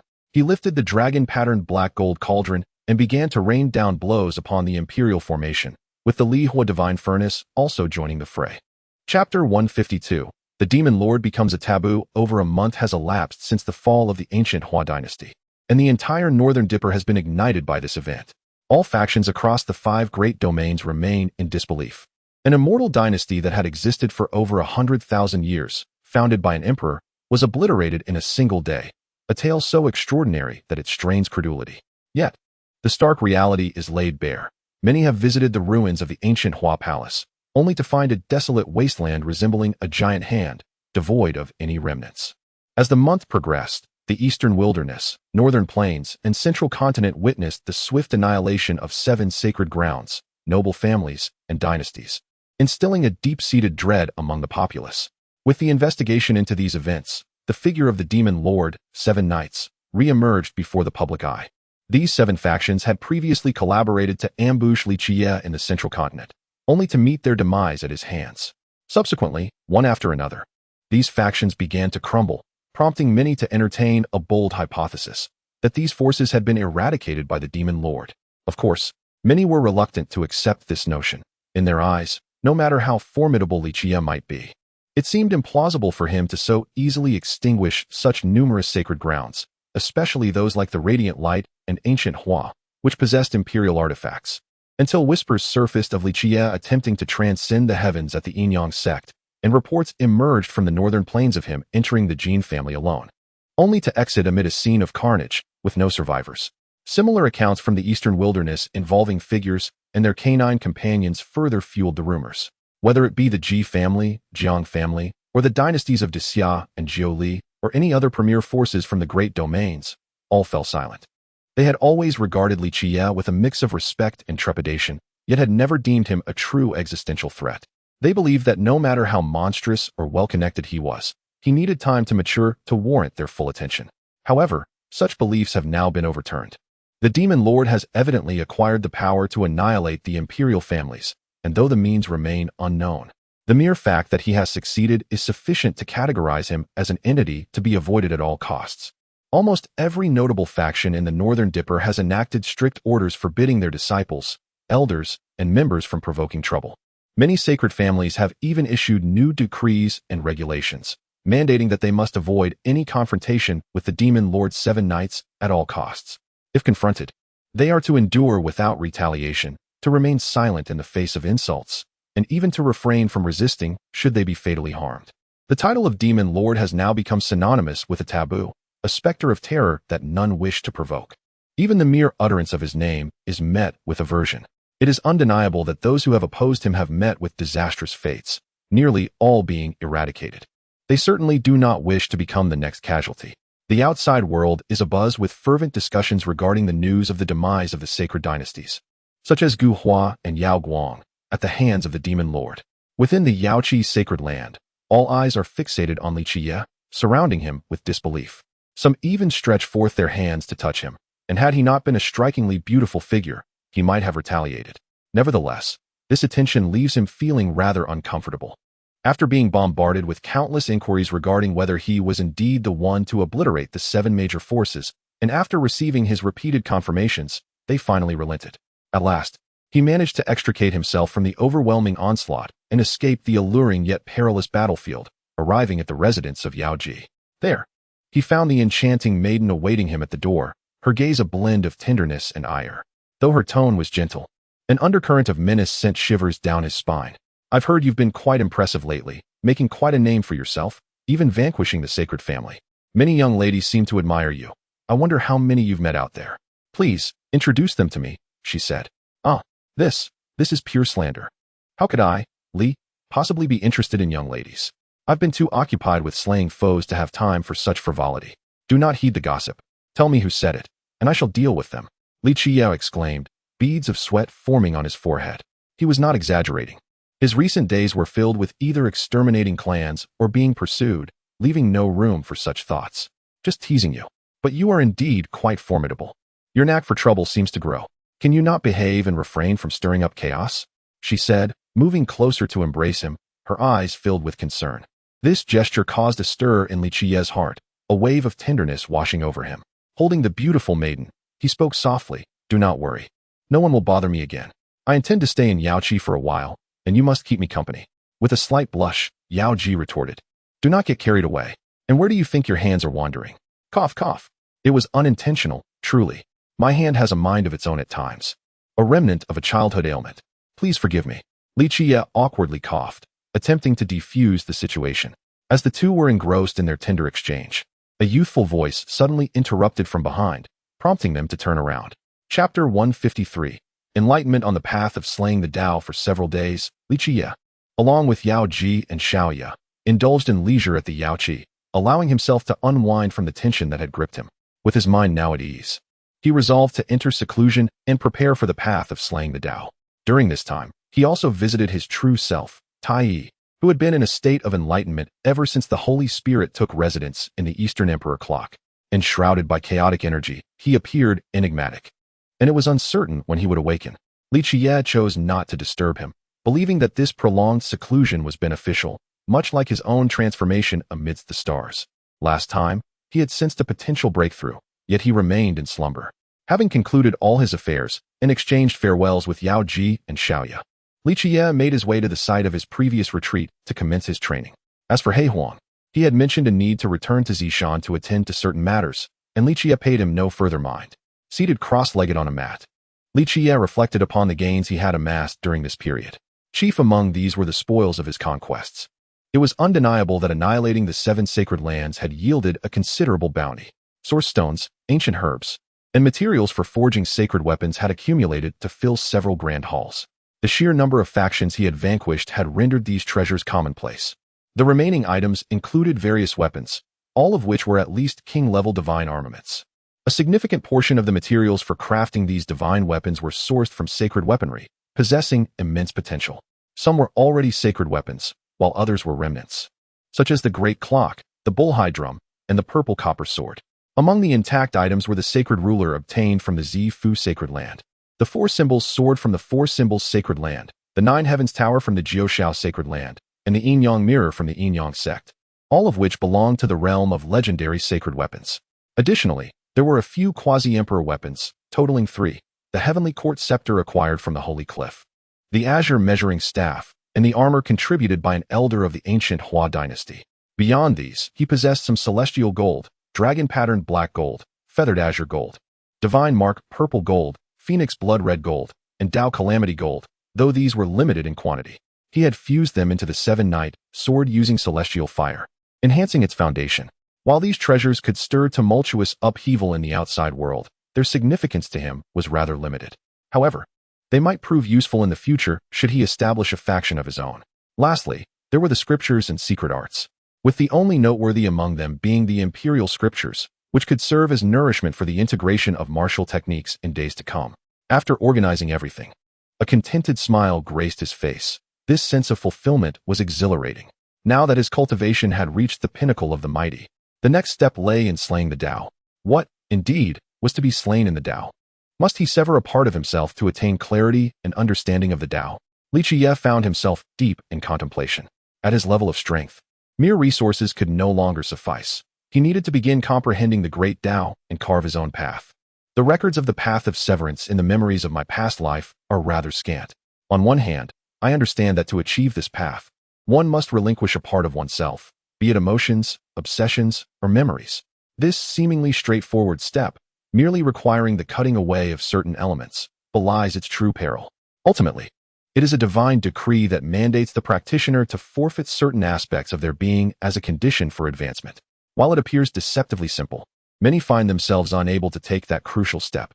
They sever their ties, yet the heavens do not acknowledge this sacrifice, leading to their demise on the path of severance. I am reluctant to discard any part of myself, for each fragment is intrinsically mine. I refuse to forsake any aspect merely for the sake of attaining a state of severance. When confronted with this juncture, Yi Fan chose the path of reverse severance, breaking the constraints imposed by the heavenly order. My current dilemma mirrors his in profound ways. Contemplating this, the haze of confusion in my gaze began to dissipate, replaced by a burgeoning clarity. Why should I allow the heavens to dictate my journey? I pursue the path of transcendence, the ultimate road. The vastness of the universe should merely serve as sustenance for my spirit. What right does it possess to compel me to sever my own path? If severance is to be enacted, let it be upon the bindings that restrain me. Should the heavens obstruct me, I shall sever the heavens. Should the path impede me, I shall sever the path. My journey must be relentless, with all paths yielding to my will. As the fog in my heart dissipated, the shadows of doubt vanished completely. A profound clarity from within enveloped me, making me acutely aware that I had drawn closer to the threshold of severance. Though I now perceive the road ahead with greater insight, the true act of stepping forth will require further accumulation of experience. This forthcoming period of seclusion will grant me the tranquility needed to contemplate the essence of severance.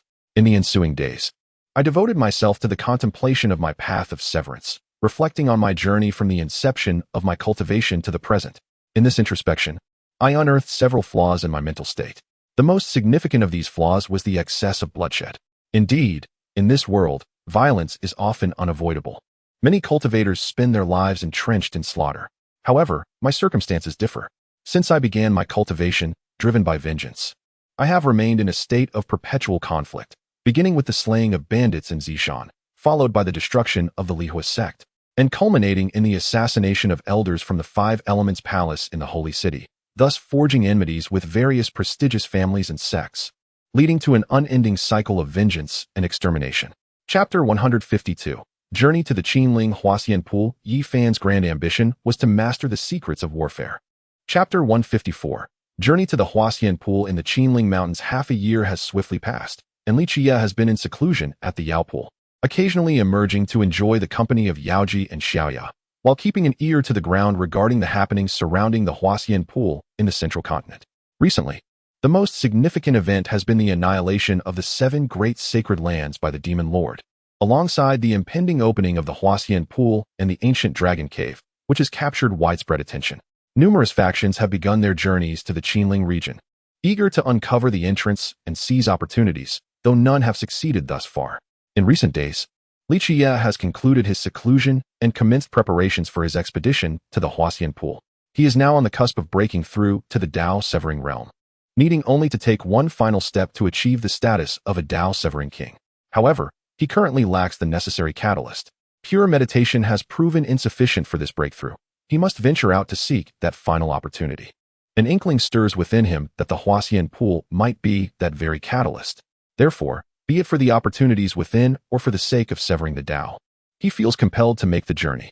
With his current strength, few dare to oppose him, and the instances of being besieged as he once was have become a distant memory. His defeat of the 7 sacred lands has served as a clarion call to the various factions. The demon lord has, at present, become a taboo figure, one whom no one wishes to provoke.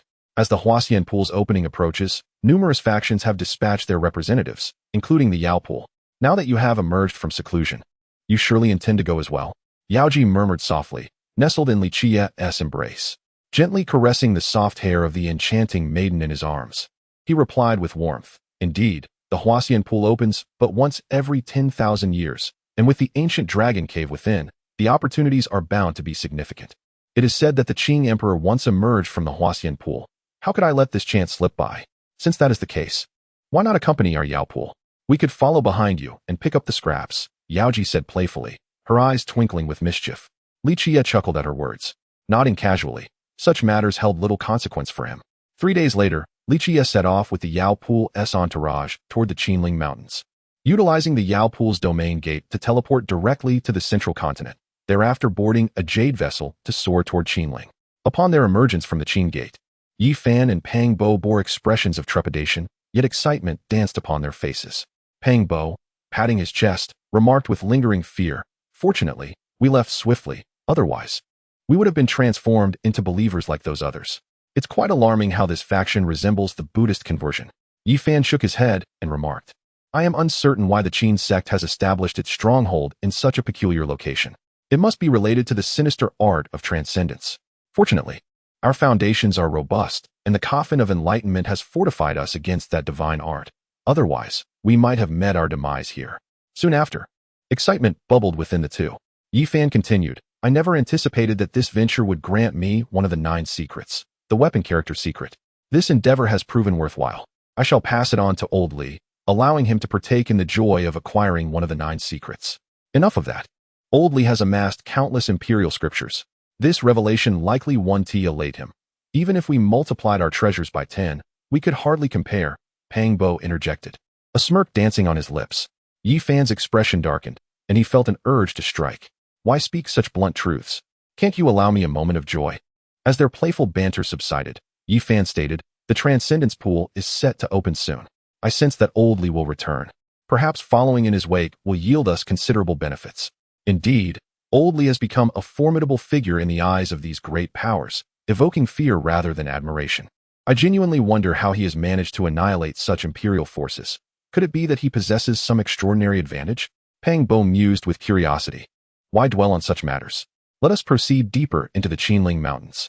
I have heard whispers of individuals discovering the entrance to the Transcendence Pool, and many have enlisted the aid of source art masters and experts for exploration. With that, the two turned and ventured toward the depths of the Qinling Mountains. After their departure, an elderly figure materialized, his eyes betraying a glimmer of intrigue. So he is also coming. This Transcendence Pool promises to be quite the spectacle. I hope it does not escalate too much. Otherwise, this old body of mine may not withstand it. With those words, he vanished into thin air. Beneath the Qinling Mountains of Zhongzhou lies an intricate web of dragon veins, their geography exquisite. Legend has it that one of the great ancestral dragon veins of Zhongzhou resides beneath the Qinling. Consequently, emperors and sages throughout the ages have chosen to be interred here, hoping to harness the dragon energy and terrain to achieve resurrection or even transcendence. This place not only harbors the fabled ancient dragon lairs and the Transcendence Pool, but also the traces of past emperors. For example, it is said that the Azure Emperor emerged from this very region, and there are tales of the Southern Emperor having left his legacy here, along with the ancestors of the Zhongzhou dynasty. Thus, while the Qinling remains shrouded in mystery, it is fraught with peril. The sheer number of buried remains exceeds 100,000. Chapter 155, Plotting for Duanda's Legacy with a Resounding Slap. A sudden blow to the back of his head caused Yi Fan to grimace in pain, his expression fierce as he turned to look behind him, only to find no one there. Realizing something, he exclaimed in exasperation, Old Li, you rascal. I merely spoke a few words to you. Why strike so hard? Is that merely speaking? You are tarnishing my reputation. Were it not for our brotherhood, I would have turned you to ashes, Li Qiyeh retorted with irritation. Upon hearing Li Qiyeh's voice, Pang Bo expressed his surprise. "Old Li, I knew you would come. But where are you? Why do you not show yourself?" "I do not wish to reveal myself just yet. If I do, these forces might unite against me. Though they may not act directly, they will surely create some troubles. We will wait until the transformation pool opens. For now, you all can watch from behind." The transformation pool is not easily accessible. Only when some perish will they truly understand fear. The two nodded in agreement, then began to converse about their recent experiences, which primarily involved their rapid cultivation in the immortal mansion of the Qiyeh house, reaching the peak of the dragon transformation stage, and nearing a breakthrough into the realm of semi-greatness. Additionally, they had made several acquaintances within the Qiyeh house, including the talented Dongfang Yi of the barbarian tribe, the young master Yao Yuekong of the demon palace, and Jiang Yifei from the Jiang family. As their conversation continued, Pang Bo suddenly inquired, "Is that black fellow not with you?" Li Qiyeh chuckled, "No, he is not with me, but he should arrive shortly. You know his nature. Wherever there are treasures, he cannot be absent. However, he is currently engaged in a brawl with someone." The two exchanged glances, their expressions turning peculiar as images of a man and a dog rolling on the ground, locked in combat, flashed in their minds. They both felt a twinge of sympathy for the unfortunate soul being bitten by the dog. Truly, to be targeted by that black creature was a stroke of misfortune. They had both suffered from its bites in the past. Had it not been for the creature's incredibly tough physique, they might have considered it for a hot pot. As for how Li Qiyeh was aware of this, it was thanks to the ability of causal law developed during his 6th stage of the temporal silver eyes. The simplest function of such laws of causation is that they provide a means of locational awareness. On his way, he had practiced the causal green technique and discovered that the causal lines of the black fellow and Duanda were intertwined. Tracing both lines, he found them both in the Qinling Mountains, even revealing fragments of a scene where man and dog were battling. Just as this thought crossed his mind, a brilliant idea sparked in Li Qiyeh's mind. He turned to Yi Fan and Pang Bo, asking, "Do you remember that chubby Duanda we encountered in the primordial wasteland?" Both nodded, and Yi Fan remarked, "Surely the black fellow isn't biting him, is he?" Upon witnessing Li Qiyeh's nod, both individuals revealed expressions of schadenfreude. They had encountered this fellow on several occasions, suffering numerous setbacks at his hands, and upon hearing that he had been bitten by the Black Emperor, they could not help but feel that the rotund man had it coming. An idea struck them. This corpulent figure was rumored to specialize in grave digging, undoubtedly possessing a wealth of treasures. Why not conspire against him and thoroughly plunder his belongings? Yi Fan and Pang Bo, without a moment's hesitation, nodded in agreement, their faces alight with excitement, as if this plan had long been nestled in their hearts. With consensus reached, a faint silver glimmer flickered in their eyes, and the exterior sky was adorned with numerous, translucent threads. Some of these threads connected to his body, such as those linking him to the denizens of Yaoqi, Yi Fan, and Pang Bo. Others intertwined with various individuals, crossing paths in a complex web, as if each person were a puppet controlled by some unseen force. These threads represented the karma of each person. Once born into this world, one would perpetually generate karma, intersecting with others throughout their lives. By locating the karma threads of the Black Emperor and Duanda, they traced the origins of these threads to identify their positions. Once their locations were secured, they departed from the scene, soaring towards the direction of the Black Emperor. At that moment, the Black Emperor and Duanda were engaged in a fierce struggle amidst a grove, a scene that could be described as a certain rotund man being bitten by a dog, specifically, a bite to his backside. Duanda was infuriated, cursing his misfortune for encountering such a mad dog. Merely passing through, he had spotted a black dog with a bald tail racing about, and had casually remarked on how it looked rather delectable. To his dismay, he found himself bitten, and the worst part was that he was utterly powerless against this canine. The creature's physique was as hard as iron, and its strikes were deviously aimed, particularly at his rear and groin, leaving him momentarily defenseless as he struggled to fend off the onslaught. "Damn dog, release me, you despicable creature. If you have the courage, challenge me openly." "Ah, biting my backside, are you? Don't push me. I swear I'll bite you back." Duanda raged, desperately attempting to free himself from the dog's grasp, his face contorted in agony. Meanwhile, Yi Fan and Pang Bo had been concealed by Li Qiyeh within the void, observing the comical battle between man and dog below, their expressions reflecting sheer delight, reveling in the spectacle. Chapter 154. Entering the Celestial Land and Evolving the Celestial Pool, the Ancient Dragon Cavern emerges. Chapter 156. Entering the Immortal Land and Evolving the Immortal Pool, the Ancient Dragon Cavern emerges after obtaining what he desired from Duanda. Li Qiyeh led the group back to the entrance of the Immortal Pool, where the moment of truth had arrived. The outer perimeter of the pool had already been breached by others, and many were eagerly rushing inside, fearful of missing a significant opportunity. He used his divine sense to notify the people from the Yao pool, allowing them to be the last to enter, thus ensuring their safety. With Yi Fan and the others, he ventured inward. Upon entering, they discovered a landscape of grotesque rock formations resembling a stone forest. In front of this stone forest lay a parched lake, shrouded in a veil of mist that obscured the view of its depths. Numerous individuals from various sacred sects were probing the area, with many gathered around the dry lake, attempting to advance, only to find that no matter how hard they tried, they could not approach it. Their figures were swallowed by the mist, vanishing from sight. Yi Fan gazed at the lake, his expression betraying a hint of astonishment. This place was indeed extraordinary. The Black Emperor inquired, sensing something unusual. Is there something special about it? Yi Fan responded, I feel that the lake is rather peculiar. Could it be the immortal pool itself? This suggestion ignited excitement among those present, who eagerly prepared to investigate further. However, Li Qiyeh interjected, stating that the terrain was documented in the source heavenly book. This was the legendary land of ascension, a portal to a mystical realm. They needed to navigate through the mist and overcome its dangers to reach the immortal pool. Upon hearing Li Qiyeh's words, Yi Fan recalled the tales and exclaimed, Indeed, this land of ascension is a rare and wondrous place, a passage to an enigmatic domain. Yet, such locations are fraught with peril. One must utilize protective treasures to traverse safely. Instantly, all eyes turned to Li Qiyeh, who assured them, Wait for the Yao pool members to arrive.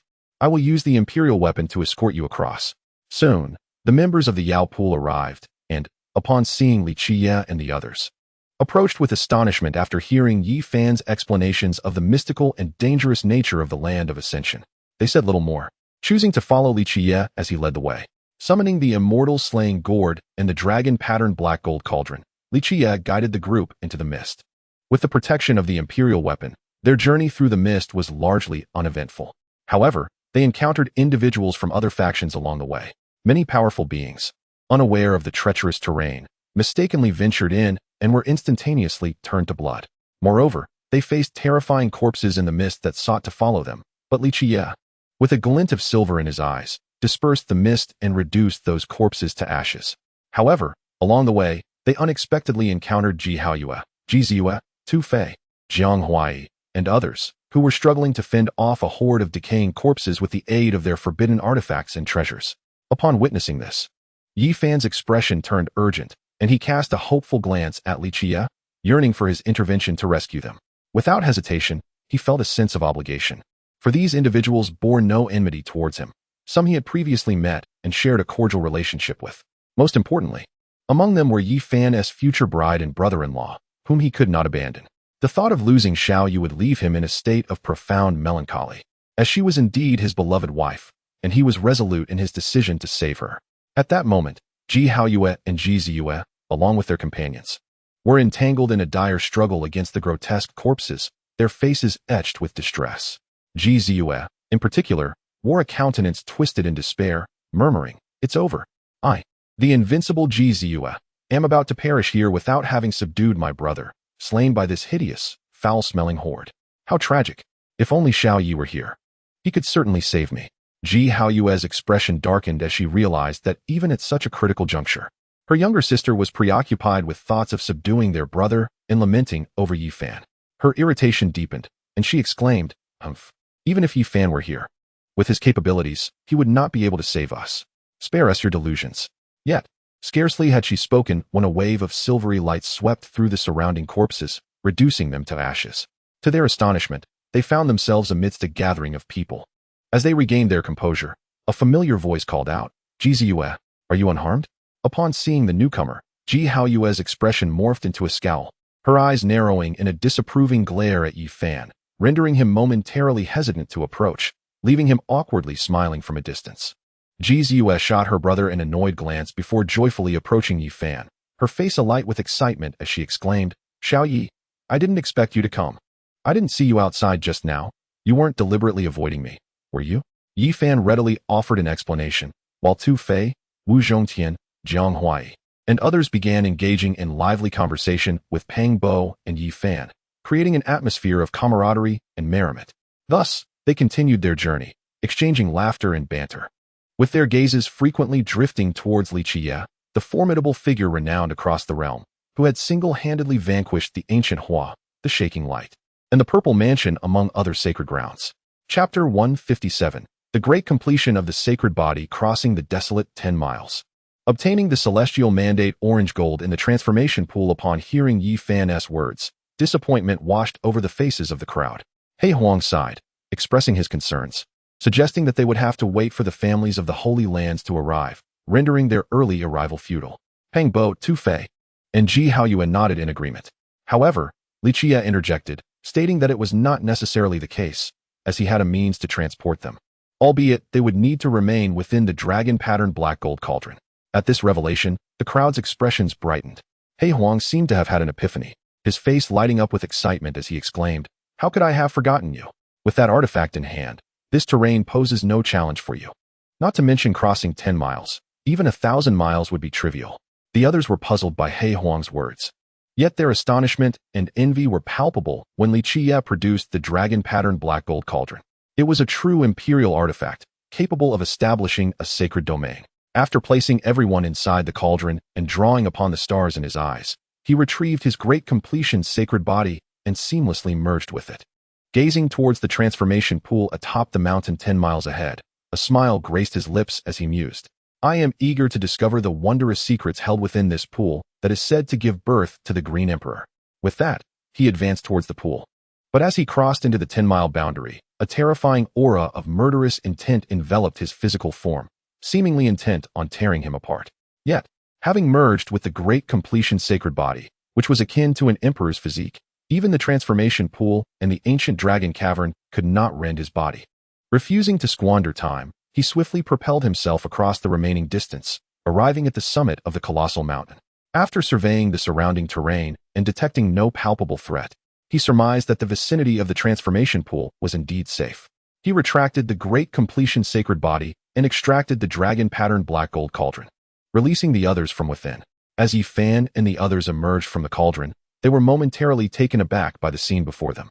"This is the transformation pool atop the mountain. Old Li, how did you manage this? You traversed 10 miles that even celestial beings cannot cross. Truly impressive," Yi Fan exclaimed, a blend of astonishment and curiosity in his tone. "I will explain later. This is not the time for such discussions. Now that we have arrived, let us each seek our fortunes at our own pace. However, take heed not to touch the waters of the central transformation pool, as it harbors great peril. One misstep could lead to utter destruction," Li Qiyeh cautioned solemnly. Upon hearing Li Qiyeh's serious warning, the group felt a chill run down their spines and committed his words to memory. They then dispersed, beginning their search for treasures in the outer waters of the pool. Soon, Tu Fei's voice rang out, filled with excitement. "This is a large chunk of Deluo silver essence, nearly the size of my fist. I cannot believe my luck." As the crowd looked on, they beheld Tu Fei holding a silver metallic block, roughly the size of a fist, which was none other than the precious Deluo silver essence, a material for forging divine weapons. This sight ignited a wave of excitement among the onlookers, who swiftly began to search through the waters. Before long, one individual in the Yao pool discovered a piece of the Nine Heavens divine jade, which brought great joy to the crowd, prompting them to delve even more fervently into their exploration. Ji Ziwei, too, was fortunate, unearthing a piece of the purple flame divine jade from the Nine Heavens divine jade, which was the size of a human head. Cradling it in her hands, she wore a triumphant expression and grinned at her brother Ji Haoyuan, beginning to mock him playfully. Perhaps spurred by his sister's success, Ji Haoyuan threw a punch into the water, only to strike something hard, resulting in a jolt of pain. Upon retrieving it, he discovered a blue glowing metallic fragment, large enough to fill 2 palms, adorned with lingering Dao patterns. A closer inspection filled Ji Haoyuan with elation, for it was a fragment of the Eternal Trace blue gold weapon. Although he did not know from which weapon this shard had originated, the material alone assured him that he had struck gold. Witnessing Ji Haoyuan's acquisition of the celestial gold invigorated the crowd even more, inciting a frenzy. And soon many others were also met with success. Even Peng Bo emerged triumphant, securing a piece of the fairy tears green gold, roughly the size of a small fist, which brought him to the brink of tears with joy. This marked his first genuine stroke of luck, fueling his spirits and reinforcing his belief that his fortune was not as dismal as he had once thought, merely overshadowed by Yi Fan and Li Qiyeh. Yi Fan's fortunes were commendable as well. Although he did not procure an imperial weapon, he managed to collect the Red Jade King, White Jade Wall, by Luo Divine Jade, and the obscured Divine Jade from the Nine Heavens Divine Jade, drawing exclamations from the crowd regarding his remarkable luck. Li Qiyeh was not idle either. Utilizing his temporal silver eyes to sweep through the pool's depths, gathering an array of materials, including fragments of broken weapons crafted from feathered blue gold, a handle of Dao Calamity gold, a fist-sized Daluo silver essence, a damaged small tower forged from 9 varieties of Nine Heavens Divine Jade, Sheep Fat White Jade Divine Iron, Zijing Divine Copper, and Starfall Meteor Iron. Everything his gaze fell upon was collected, though he left behind a significant portion for the others, mindful that hoarding everything would be rather ungracious. However, his current focus was on the central transformation pool. Chapter 158, the third-generation source Celestial Master appears. Slaying the red-haired monster to obtain the immortal elixir. Gazing at the head-sized celestial gold, Yi Fan, Ji Haoyue, and Tu Fei stood in stunned silence. Such a substantial piece of celestial gold, particularly the exceedingly rare Destiny Orange gold, left them profoundly astonished. Their eyes were filled with incredulity directed at Li Qiyeh, pondering how this individual consistently stumbled upon extraordinary fortunes. In the sacred city, he had once extracted celestial gold, divine herbs, and imperial scriptures from stone. Now, merely wandering here, he managed to unearth such a significant chunk of celestial gold. It would be disingenuous to claim they felt no envy. Oldly, I've always had a notion that you must be cheating. Why do all good things gravitate towards you? Pang Bo observed him with a probing gaze. With a confident smile, Li Qiyeh replied, "This is what one calls fate, you see. I assure you, it's all due to my natural charm. There's simply no way around it." Huh. The collective thoughts of the others echoed in disdain, taken aback by his unabashed self-admiration. After more than half an hour had passed, everyone had thoroughly explored the surrounding pools, except for the central transformation pool, having returned multiple times without yielding anything further. They finally ceased their efforts, their expressions revealing a lingering desire, and their gazes shifted toward the central transformation pool, eager to investigate further. However, recalling Li Qiyeh's prior admonition, they hesitated. Li Qiyeh, observing their expressions, understood their curiosity about the center. With a hint of resignation, he spoke, "If you wish to look, that is permissible, but do not touch the vital waters, nor employ your divine consciousness for probing. I tested it earlier. The transformation pool can harm one's soul. Should you use your divine consciousness to investigate, you might inadvertently plunge into it, and at that point, I cannot save you." Upon hearing his warning, the group's expressions turned serious as they cautiously approached. Before long, they beheld a verdant lotus blossoming in the center of the pool, rooted on a piece of green copper. Many gazes were filled with curiosity, sensing that the lotus and copper were extraordinary, yet none dared to reach out. Yi Fan's astonishment was most pronounced. Both the lotus and the copper evoked a sense of disbelief within him. With a tremulous voice, he remarked, "It is said that the Green Emperor was born from the transformation pool and took root on a green copper block. Could this lotus and copper be?" At Yi Fan's revelation, a wave of shock coursed through the group as they turned their wary eyes toward the lotus, instinctively distancing themselves from the central waters. If Yi Fan's words bore truth, this place was indeed terrifying. Although the Green Emperor had perished, the connection between the lotus and the Emperor within the transformation pool remained uncertain. Regardless of the relationship, any association with an Emperor, especially in such a perilous domain, was something they preferred to avoid, even if it harbored supreme opportunities. Li Qiyeh maintained a tranquil demeanor, perceiving their reactions as entirely reasonable. After all, the azure lotus embodied the murderous intent of a great emperor. Awakening it recklessly could lead to unforeseen consequences. He then cast a glance at Yi Fan, noting the affinity between the green bronze block and him. It was likely that when the sacred spirit emerged and the azure emperor made his move, this artifact would ultimately belong to Yi Fan. Thus, he refrained from offering any warnings, as what was destined for him would inevitably find its way into his hands. Since there is nothing more to be done, let us exit this place for now, lest we attract trouble from the external forces should they discover our presence here, he suggested. The others concurred, understanding the wisdom in keeping their riches concealed. Subsequently, Li Qiyeh utilized the dragon-patterned black gold cauldron to gather them within, while he himself soared back down using the perfected holy body. After more than an hour had elapsed, individuals began to emerge from the immortal ascension grounds, each bearing injuries and appearing quite disheveled. Notably, the prominent families such as the Great Xia, the Julie, and the Ji family remained unscathed, thanks to their imperial artifacts, though they had certainly endured a lengthy ordeal inside.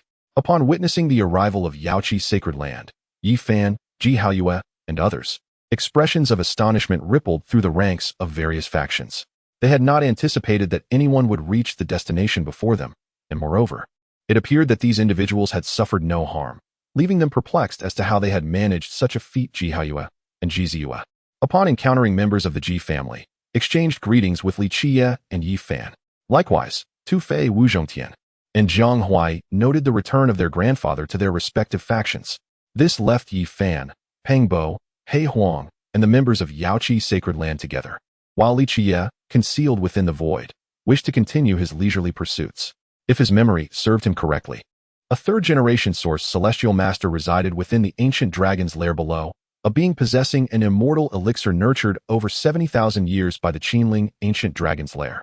This elixir had absorbed fragments of primordial essence and the Tao, earning the title of a worldly immortal pill, reputed for its miraculous ability to enable one to attain enlightenment. Admittedly, such assertions may be somewhat exaggerated. True enlightenment seemed improbable, for had it been genuinely that formidable, the spirits within would have consumed it long ago, rather than allowing it to remain until now. Its effects were undoubtedly immense, likely comparable to a complete immortal divine medicine, and it could even accelerate the cultivation speed of others, enhancing their innate qualities. Chapter 157. The Great Completion of the Sacred Spirit's Intervention, Erasure of Cause and Effect. The Jade Stone and the Small Man. Chapter 159. The Great Ascension of the Holy Spirit Unleashed. Erasing fate and the small villain of jade and stone outside the ancient dragon's lair, the once terrifying red-haired beast had vanished, leaving behind only a gruesome scene of severed limbs and pools of blood. Many gazed in astonishment at Li Qiyeh, who had suddenly materialized from the void. They had suspected his absence was peculiar, but now they realized he had been lurking in the shadows, observing them all along. The Demon Lord, he has indeed come, uttered a powerful figure from the Jiang clan, wearing a look of affirmation. Given his temperament, how could he resist such an opportunity? The others, however, felt an overwhelming sense of trepidation and dread. The Demon Lord was no longer the once pursued prodigy. He had become a terrifying entity, towering above the esteemed families of the sacred lands. Especially alarming was the revelation that he could single-handedly subdue a being of saintly caliber. The display of his might left them shivering in fear. To what extent has his power grown? It is utterly terrifying, making even the mightiest among us feel a chill at the nape of our necks. They silently rejoiced at having previously avoided his ire, for had they not, they might have faced a fate akin to that of Yaoguang and Guhua. He is becoming increasingly formidable. Our hopes of surpassing him seem ever more elusive. How can such a prodigy emerge in this era? Is the throne of the emperor already destined for him?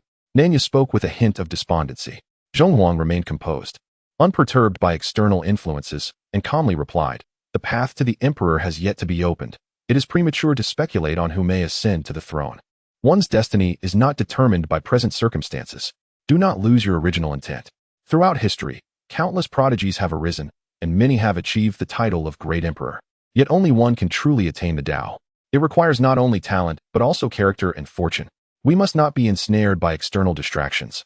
All phenomena are but illusions, and our true nature is emptiness. If one comprehends the essence of the mind beyond mere appearances, they will remain steadfast and authentic. Jueyo, with a smile, seemed to concur with Zhonghuang's sentiments. Nanya also took a moment to regain composure, dispelling her distractions.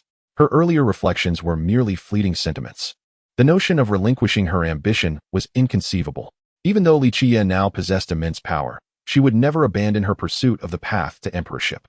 Meanwhile, Li Qiyeh had returned to the side of the assembly at the Yaoqi sacred ground, completely indifferent to their astonishment and apprehension.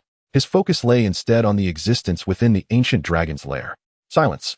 A thunderous roar emanated from the depths of the ancient dragon's lair, akin to an exalted being awakening from a deep slumber. A wave of energy, vast as the ocean, rippled through the entire Huaxian pool. The atmosphere was enveloped by this resonant energy, causing the dragon aura within the lair to disperse as if recognizing its master. A faint dragon's chant echoed from the depths, seemingly celebrating the awakening of a significant presence. An ancient war chariot burst forth, standing barely a foot tall, drawn by a diminutive purple qilin over a foot in length, with a cerulean dragon coiling above. Following closely was a crimson phoenix, measuring more than half a foot, soaring gracefully behind. In front of the chariot, 7 or 8 diminutive figures, each less than half a foot tall, forged ahead, their varied hues reminiscent of exquisite jade carvings, sprinting swiftly. Upon the war chariot stood a being slightly over a foot high, resembling a deity, encircled by 108 divine rings. With a booming voice, it proclaimed, "Who dares to disturb the slumber of my clan's immortal ancient emperor?" Despite its diminutive stature, its tone and demeanor exuded the gravitas of a sovereign, casting a judgmental gaze upon the gathered crowd, akin to that of a master surveying his thralls. The aura it radiated instilled a profound sense of dread among those present, a terrifying force capable of shattering the very heavens and earth.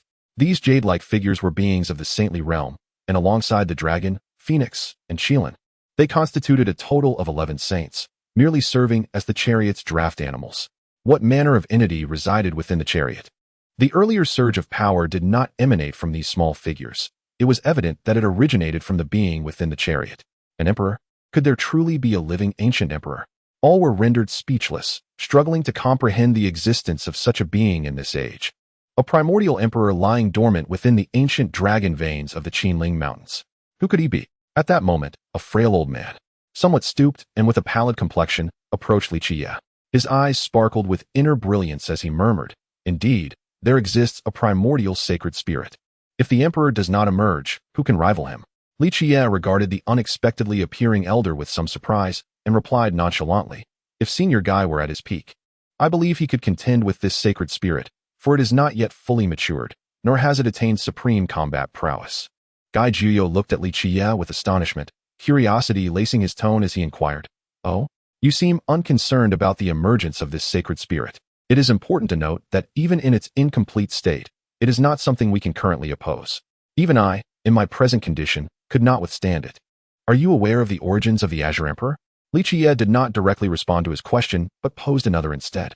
Guy Juyo paused, seemingly recalling something. Chapter 158. The immortal elixir transforms into sacred body power. The final confrontation approaches.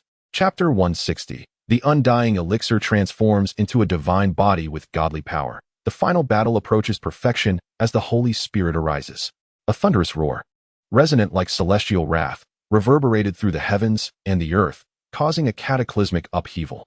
The skies darkened, and in response to this furious bellow, lightning descended from above. Echoes of dragon roars emerged from the dragon's lair, imbued with a hint of anger, while the ground trembled violently. Fissures appearing in various places and mountains shifting from their positions. Li Qiyeh, listening to the uproar, smirked derisively. "Do you not pride yourself as an emperor? Why have you failed to save your subordinates? Is this the extent of your power? I dare say, you might as well dissolve into the Tao. After being nurtured by the universe for millions of years, you have only emerged as a waste of a Holy Spirit. What is the purpose of your existence?" Silence enveloped the surroundings. None dared to utter a word, paralyzed by the overwhelming despair of the situation. This demon lord was utterly mad, disrespecting an emperor-level being, having slain his subordinates, and now audaciously insulting the emperor.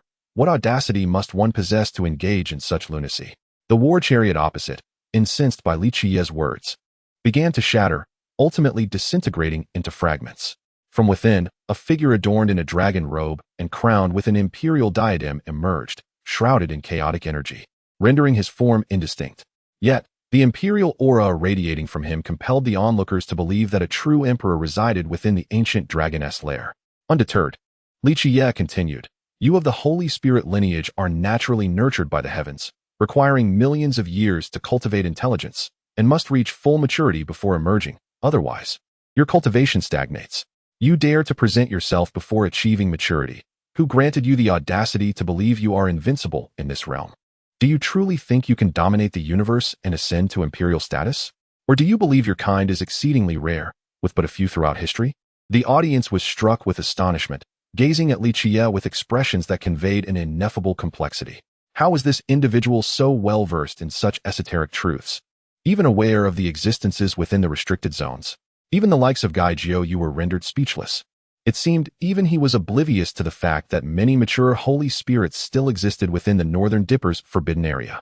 The figure in the dragon robe coldly retorted, "Nonsense. We Holy Spirits in our prime are invincible in the world. Even an emperor cannot hinder us. How could an insignificant ant like you comprehend our terror?" Li Qiyeh snorted, his eyes ablaze with a fierce intent, disdainfully replying, "You are but a worthless being. What right do you have to grasp such secrets while still incomplete? If you were to achieve maturity, you would naturally understand everything. However, today, your demise is inevitable. Initially, I had no intention of intervening in your affairs. Your fate shall be dealt with by others. However, you have provoked me, and I am not one to be trifled with. Whoever dares to incite my wrath shall face dire consequences. Today, I shall ascertain the true strength of an incomplete Holy Spirit. Li Qiyeh, Yi Fan, and He Huang were all momentarily taken aback, as were the other factions present. They regarded Li Qiyeh as utterly deranged for daring to challenge an emperor. What audacity and self-importance led him to believe he could contend with such a formidable opponent? Did he truly fail to comprehend the terror of an emperor? Even in its incomplete state, it remains an entity beyond the reach of an ordinary mortal. Li Qiyeh was not acting without reason. An incomplete Holy Spirit is still a being of the 7th level of quasi-emperor, far beyond his current capabilities. His audacity stemmed from his intention to temporarily harness the power of a perfected holy body through the use of the undying elixir. He aimed to channel the divine strength of the perfected holy body as a vessel for his power, protected by an imperial weapon to safeguard his soul. Through this, he sought to engage in a battle against a fully realized Holy Spirit. Of course, this endeavor was fraught with peril.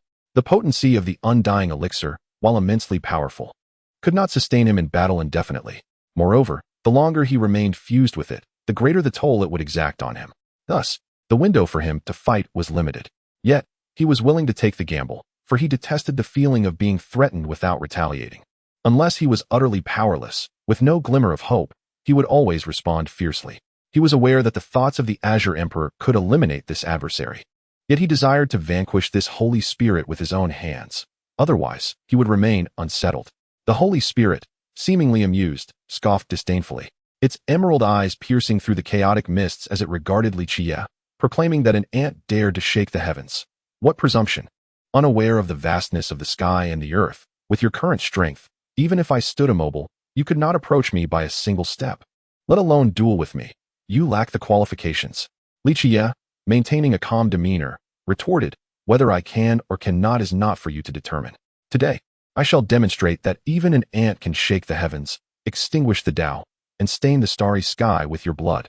Before him, a figure materialized, that of a middle-aged man, eyes tightly closed, yet the aura emanating from him caused the countenances of many to change dramatically. This aura, how could it be reminiscent of that individual? Chapter 159, Endless Starry Sky Blood Battle with the Holy Spirit. Countless starry blades slash the heavens. Chapter 161, The Blood Battle of the Endless Starry Sky against the Holy Spirit like a declaration of life and death. Li Qiyeh coldly addressed the Holy Spirit while commanding the perfected holy body. With his bronze skin, flowing black hair, and silver eyes, he stood like a celestial being, radiating an overwhelming aura of battle intent. The onlookers, as well as the Holy Spirit opposite him, were left in profound astonishment. This was a scenario they had never envisioned. They had assumed Li Qiyeh merely intended to wield the perfected holy body in combat, yet were unprepared for the revelation that he had seamlessly merged with it. The sheer presence he exuded, one that could intimidate the heavens and inspire dread, left everyone trembling.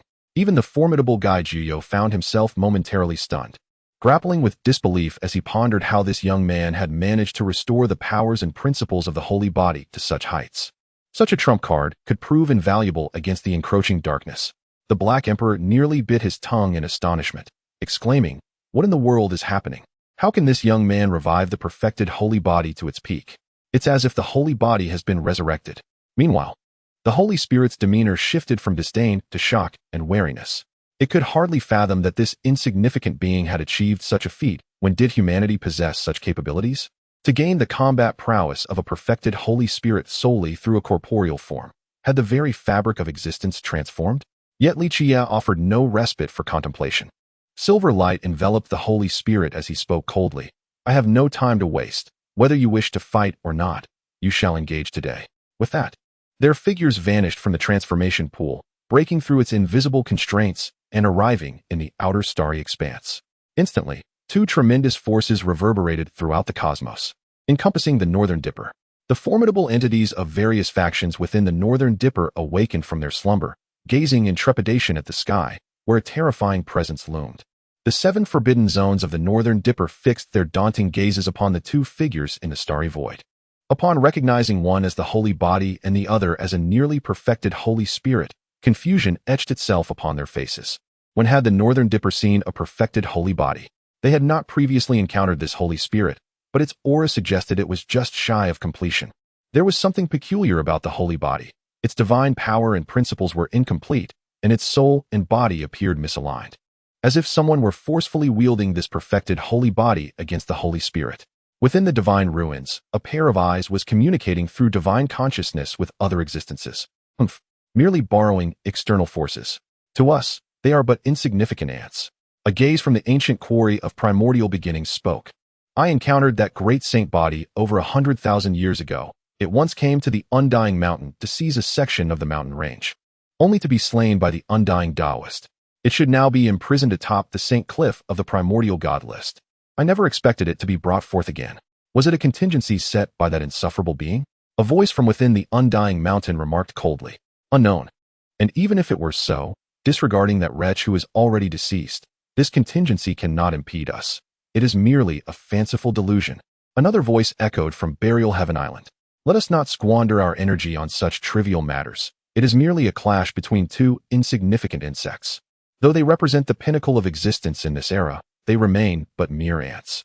We should await the opening of the path to immortality, conserving our strength as we strive to enter the immortal domain. An entity from the sea of reincarnation suggested. The other gazes seemed to concur with this proposal, swiftly retracting their attention, leaving only a golden gaze from the ancient forbidden zone, observing the two combatants already engaged in battle within the starry expanse, its expression somewhat intricate.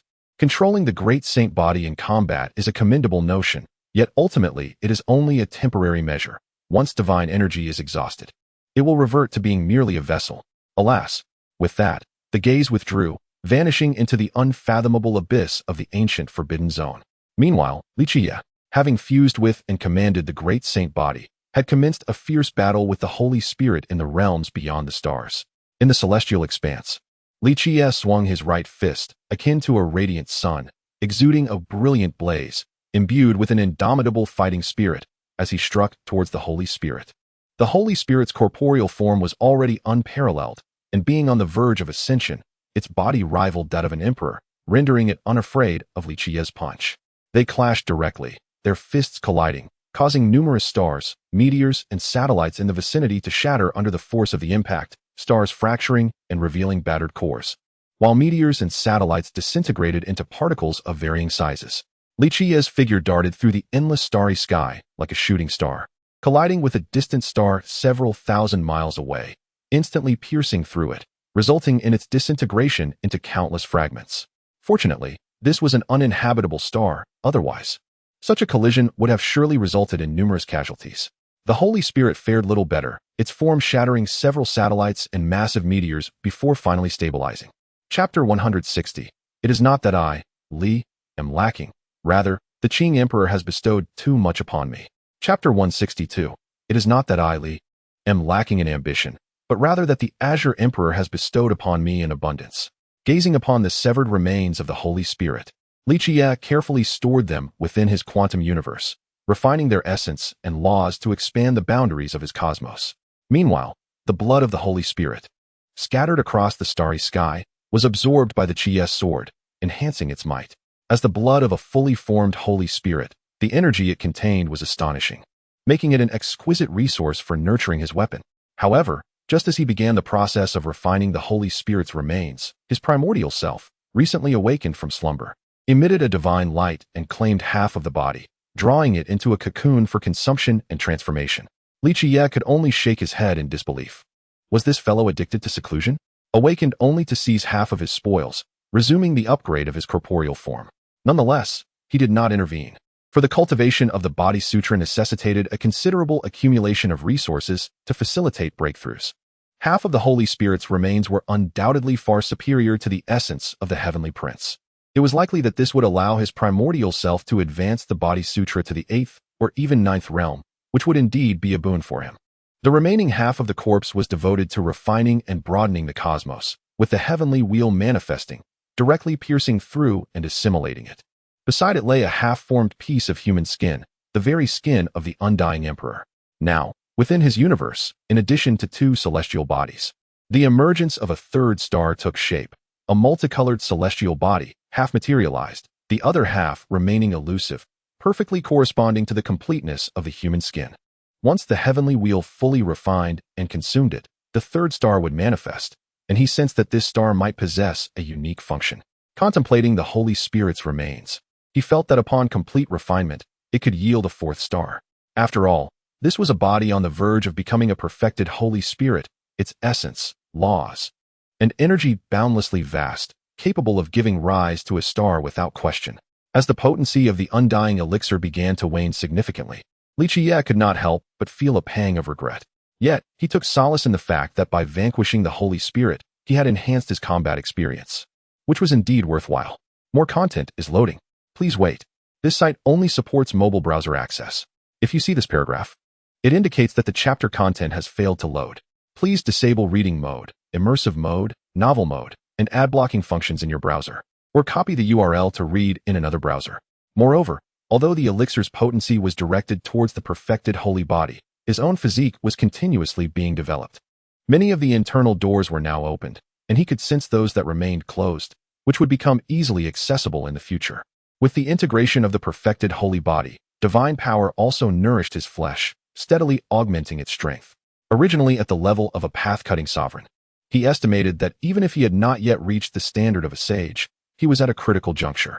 Should he break through the path-cutting realm, he might very well achieve a sage's corporeal form. It is time to return. Otherwise, many below may cause a ruckus, Li Qiyeh remarked with a hint of weariness. Although this battle was swift, it had drained his mental resources significantly, leaving him on the brink of exhaustion. Moreover, his fusion with the sacred body was nearing its limits. Continuing any further would only jeopardize his physical form and potentially affect his foundation. Just as he prepared to depart from the extraterrestrial expanse and return to the Northern Dipper, a melodious laughter caught his attention, instantly heightening his alertness. He turned around, and his gaze involuntarily narrowed. Indeed, to reach such a level of cultivation at your age and achieve unprecedented feats, your potential surpasses my expectations. No wonder you exhibit such arrogance. My contingency plans have been rendered obsolete by you, which is quite astonishing. A handsome man clad in a cerulean robe, with long black hair cascading over his shoulders, appeared behind him. At that moment, Li Qiyeh felt an inexplicable urge to express his grievances. He had initially wished to remain uninvolved with this individual's fate, yet he found himself entangled regardless. With a somewhat stiff smile, he greeted, "Senior Qingdi, your words suggest otherwise. I merely sought to alleviate your burdens. After all, if you were to intervene, a single strike would suffice to annihilate him, which would indeed be a waste of your time." This individual was none other than Qingdi, or rather, the murderous intent of Qingdi. It was also possible that this was his true form. For if this esteemed figure were to awaken from his slumber due to this encounter, it would not be entirely unexpected. Qingdi maintained a calm smile, observing the young man before him with a hint of mockery. "You seem quite fearful of me. It appears you are aware of some of my secrets. Knowing that I am not dead? Do not deceive me. I can discern that you are privy to the truth of my continued existence." In response, Li Qiyeh offered a resigned smile. "Senior Qingdi, I am indeed aware of certain secrets. I once encountered the graves you established in the primal ruins, both the Yin and Yang tombs. Later, after studying the secret techniques within the Source Heaven arts, I gained fresh insights into the geographical significance of those two tombs. The Yang tomb is merely a false grave, a legacy left for your descendants, while the Yin tomb lies at the utmost end of darkness, yet exhibits signs of Yang energy, akin to rebirth from death. I surmise you may not be deceased. Of course, all of this is mere conjecture on my part, lacking any means of verification, hence I never gave it much thought. I never anticipated you would seek me out specifically concerning this matter." Qingdi gazed into Li Qiyeh's eyes, an inexplicable expression crossing his face. "To be precise, I am here for your eyes. Your eyes are truly extraordinary." Chapter 163. The Refinement of the Ancient Dragon's Lair. The desolate tower enters the Wheel Sea, the northern dipper of the central continent. Within the Huaxian pool of the Qinling Mountains, Yi Fan and his companions were observing the figure clad in azure garments emerging from the pool, a green bronze piece levitating above his head, making his way towards the ancient dragon's lair. Yi Fan was no stranger to the green bronze piece, for he possessed one himself. Though he desired it, he managed to suppress his yearning. The identity of this figure was known to all present. The eternal blue sky, a single lotus of the Azure Emperor. No one dared to covet his possessions. The reappearance of the Azure Emperor, who had transcended for millennia, was nothing short of astonishing, even causing the formidable Guy Jiuyu to struggle with his composure. Having been born during the era of the Azure Emperor, he was but a youth when the Emperor ascended. By the time he reached the pinnacle of his cultivation, he found himself unable to transcend the path established by the Azure Emperor. Gazing upon the Azure Emperor before him reignited a long-dormant desire for battle within him. He yearned to confront this figure in a duel to fulfill the aspirations of his life. However, such thoughts quickly dissipated as the Azure Emperor suddenly looked skyward, seemingly observing the celestial expanse beyond, before turning his gaze towards the eastern wilderness, his expression inscrutable. Standing before the ancient dragon's lair for a considerable time, he finally spoke, acknowledging the unforeseen developments of this era as a potential opportunity. Since this is the case, why not adapt? Perhaps I can realize my vision after all. The gathered crowd was left perplexed by his words, yet it seemed the Azure Emperor was contemplating a change in a matter he had previously orchestrated.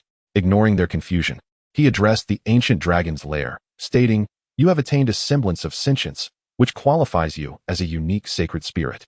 However, to achieve the pinnacle of sacred spirit status, it remains uncertain how long that may take. Today, I grant you this opportunity, perhaps allowing you to be reborn." Upon concluding his words, he extended his hand towards the ancient dragon's lair. The colossal Qinling dragon, rooted in the mountains for countless years and measuring thousands of zhang in length, was effortlessly grasped by the Azure Emperor as if it were a mere worm. Before being retracted, casting a glance at the woman in the crowd holding the chaotic azure lotus, his eyes softened momentarily. He pointed towards her, sending a stream of azure light into her consciousness. "Indeed, as my descendant, you are destined for great transformation. Contemplate this deeply. It shall greatly benefit you." The woman gazed at the resonant voice with adoration, reverently proclaiming, "Azure Emperor Ancestor," her demeanor profoundly earnest, vowing to never disappoint her forebear. Afterward, she glanced at Yi Fan, specifically at the azure lotus within his wheel C and the green bronze piece, before retracting her gaze. Suddenly, her figure vanished from sight, and a green bronze piece fell from the sky, landing at Yi Fan's feet, leaving the onlookers momentarily stunned before erupting in exclamations. "This is a treasure of the central continent. To my astonishment, the Green Emperor has chosen to remain. Could it be that he intends to return it to my middle state? It seems likely, for otherwise, he would not have left it behind, encompassing all of my middle state." Many individuals from the middle state forces are fervently debating, seemingly eager to claim the verdant copper block as their own. Others from different domains are less than pleased, vociferously exclaiming that such claims are absurd. When has the verdant copper block belonged to you, middle state? The Green Emperor clearly established his influence in the eastern wilderness, and this treasure rightfully belongs to us of the eastern wilderness. You speak nonsense. The Green Emperor was born in the Qinling of the middle state, thus it should be our treasure.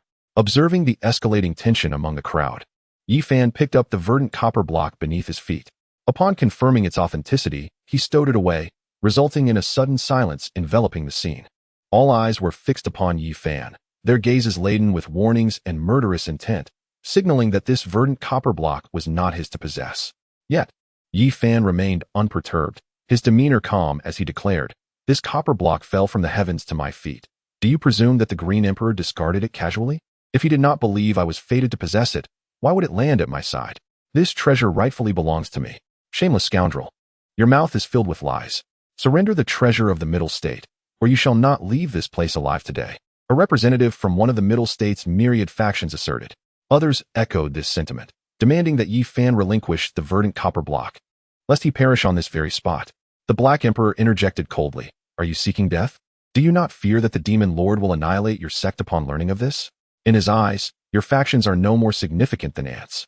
At that moment, many faces grew tense. Suddenly, a voice from the military faction of the middle state inquired, "Is the Demon Lord even alive at this moment? Engaging in a duel with an emperor? Do you genuinely believe he survived? He may very well have been reduced to mere fragments, scattered among the stars." This assertion prompted several individuals from various factions to concur. However, some of the top-tier forces, such as the Great Xia dynasty, the Ji clan, the Jiang clan, the Eastern Wilderness Demon Tribe, and the Northern Domain Bandits, retreated to the sidelines, unwilling to wade through this murky water. Hearing these words, the Black Emperor, Yi Fan, and Yao Qi's expressions turned frosty, the atmosphere taut with tension. Yi Fan recognized that this group was. Chapter 162. A falling meteor. This is the Z-Way. Chapter 164. The meteor falls here lies Zi, the purple tenuity star, revered both on Earth and within the Northern Dipper as the imperial star. It is an extraordinarily unique celestial body within the realm of Zhetian. Numerous emperors have emerged from this star, among whom the most illustrious are the Lunar Sacred Emperor, the Solar Sacred Emperor, and the Supreme Emperor Hongyu, all hailing from Zi. This star was once the quintessential imperial star, dominated by the two formidable imperial clans of the Moon and Sunday. However, over 100,000 years ago, both clans mysteriously declined. The lineage of the Lunar Sacred Emperor was ruthlessly annihilated, leaving no trace of their royal descendants in Zi. Similarly, the Solar Sacred Emperor's lineage has suffered greatly, oppressed by the Jinwu clan, leading to a dire depletion of talents, and now faces the brink of extinction. Thus, the current Zi is devoid of any imperial powers or imperial artifacts. Instead, a consortium of sages has come to govern this expanse. Notable among these are the nations of the Fusang Divine Tree, the Lunar Sect, the Guanghan Palace, the Zi Divine Dynasty, the Hall of Kings, the Longevity Taoist Temple, Tianling Mountain, the Tianji Sect, and the Tianyao Alliance, among others. Zi is divided into 4 great continents: the Eastern Divine Continent, the Western Bull He Continent, the Southern Jianbu Continent, and the Northern Jilu Continent, each housing its own elite powers. On the land of Zi, within the domain of the Guanghan Palace, the contemporary divine maiden I Qingwu stands upon the moon viewing terrace, gazing at the starry sky, with the current palace master standing behind her. Qingwu, you are on the verge of breaking through to the realm of great power, making you the most outstanding disciple of Guanghan Palace in nearly a millennium. The son of the lunar sect has taken a keen interest in you, wishing for you to become his companion. You might consider his proposal, the palace master remarked. I Qingwu's expression remained serene, seemingly unmoved by her master's words. In a calm tone, she replied, Master, please do not trouble me with such matters. I only wish to cultivate and grow stronger, to elevate Guanghan Palace. Other considerations are not my focus at present. Upon hearing this, the palace master sighed softly, a look of resignation crossing her face, as she understood the outcome all too well, having raised her disciple with such care. I Qingwu continued to gaze at the starry sky, as if something there was calling to her. Suddenly, a dazzling meteor streaked across the sky, plummeting towards the mountains not far from Guanghan Palace. This sight captivated not only I Qingwu and the palace master, but also other nearby factions within Lu continent. Curiosity filled their hearts, for Zi is no ordinary star. It has not witnessed a meteor entering its domain for over 100,000 years. As most are shattered by the star's cosmic powers before they can reach its surface, the falling meteor may herald the emergence of a rare treasure. If it descends upon the territory of Guanghan Palace, any extraordinary artifact shall rightfully belong to us. Qingwu, let us go and investigate, the palace master urged. I Qingwu did not decline, her eyes sparkling with curiosity as she followed her master, accompanied by a host of elders and disciples, flying towards the distant mountains. In the depths of a mountain range, a meteor fell into a basin, causing the already sunken landscape to descend another 100 meters. The tremor reverberated through the surrounding 1,000-mile expanse of mountains. Coughing, a figure emerged from the crater, pale-faced, clothed in tatters, and stained with blood. It was Li Qiyeh, who had been unceremoniously dispatched by the powerful Guy Juyo. How dare that old fool Guy cast me away without a second thought? When I return, I shall not let this go unpunished. Li Qiyeh exclaimed, his voice a mix of anger and helplessness. He was genuinely infuriated by Guy Juyo's actions, having been thrust into an entirely unfamiliar star without a chance to explain himself. He found himself in a state of utter disorientation. He did not know where he was, the location of the North Dipper, or when he might return to it. He felt like a lost wanderer, with Guy Juyo being the root cause of his predicament, inciting both fury and frustration. I, Li, am a person of integrity, kindness, benevolence, and generosity, who relishes in sharing. Why should I be cast away? It is simply unjust. He sighed, deciding to view this as a vacation instead. With his cultivation speed, he could achieve sainthood in a mere decade, perhaps even less. He pondered the nature of the star to which Guy had sent him. If it were a desolate place devoid of life, he would be sure to confront the old man upon his return. Truth be told, Guy Juyo's prowess was indeed formidable. He was once a mere step away from becoming an emperor. Even in his diminished state, he had managed to transport Li Qiyeh to this star within just a few days. In his prime, he could likely have teleported him directly. After tending to his injuries and donning fresh garments, Li Qiyeh stored away his perfected saintly body.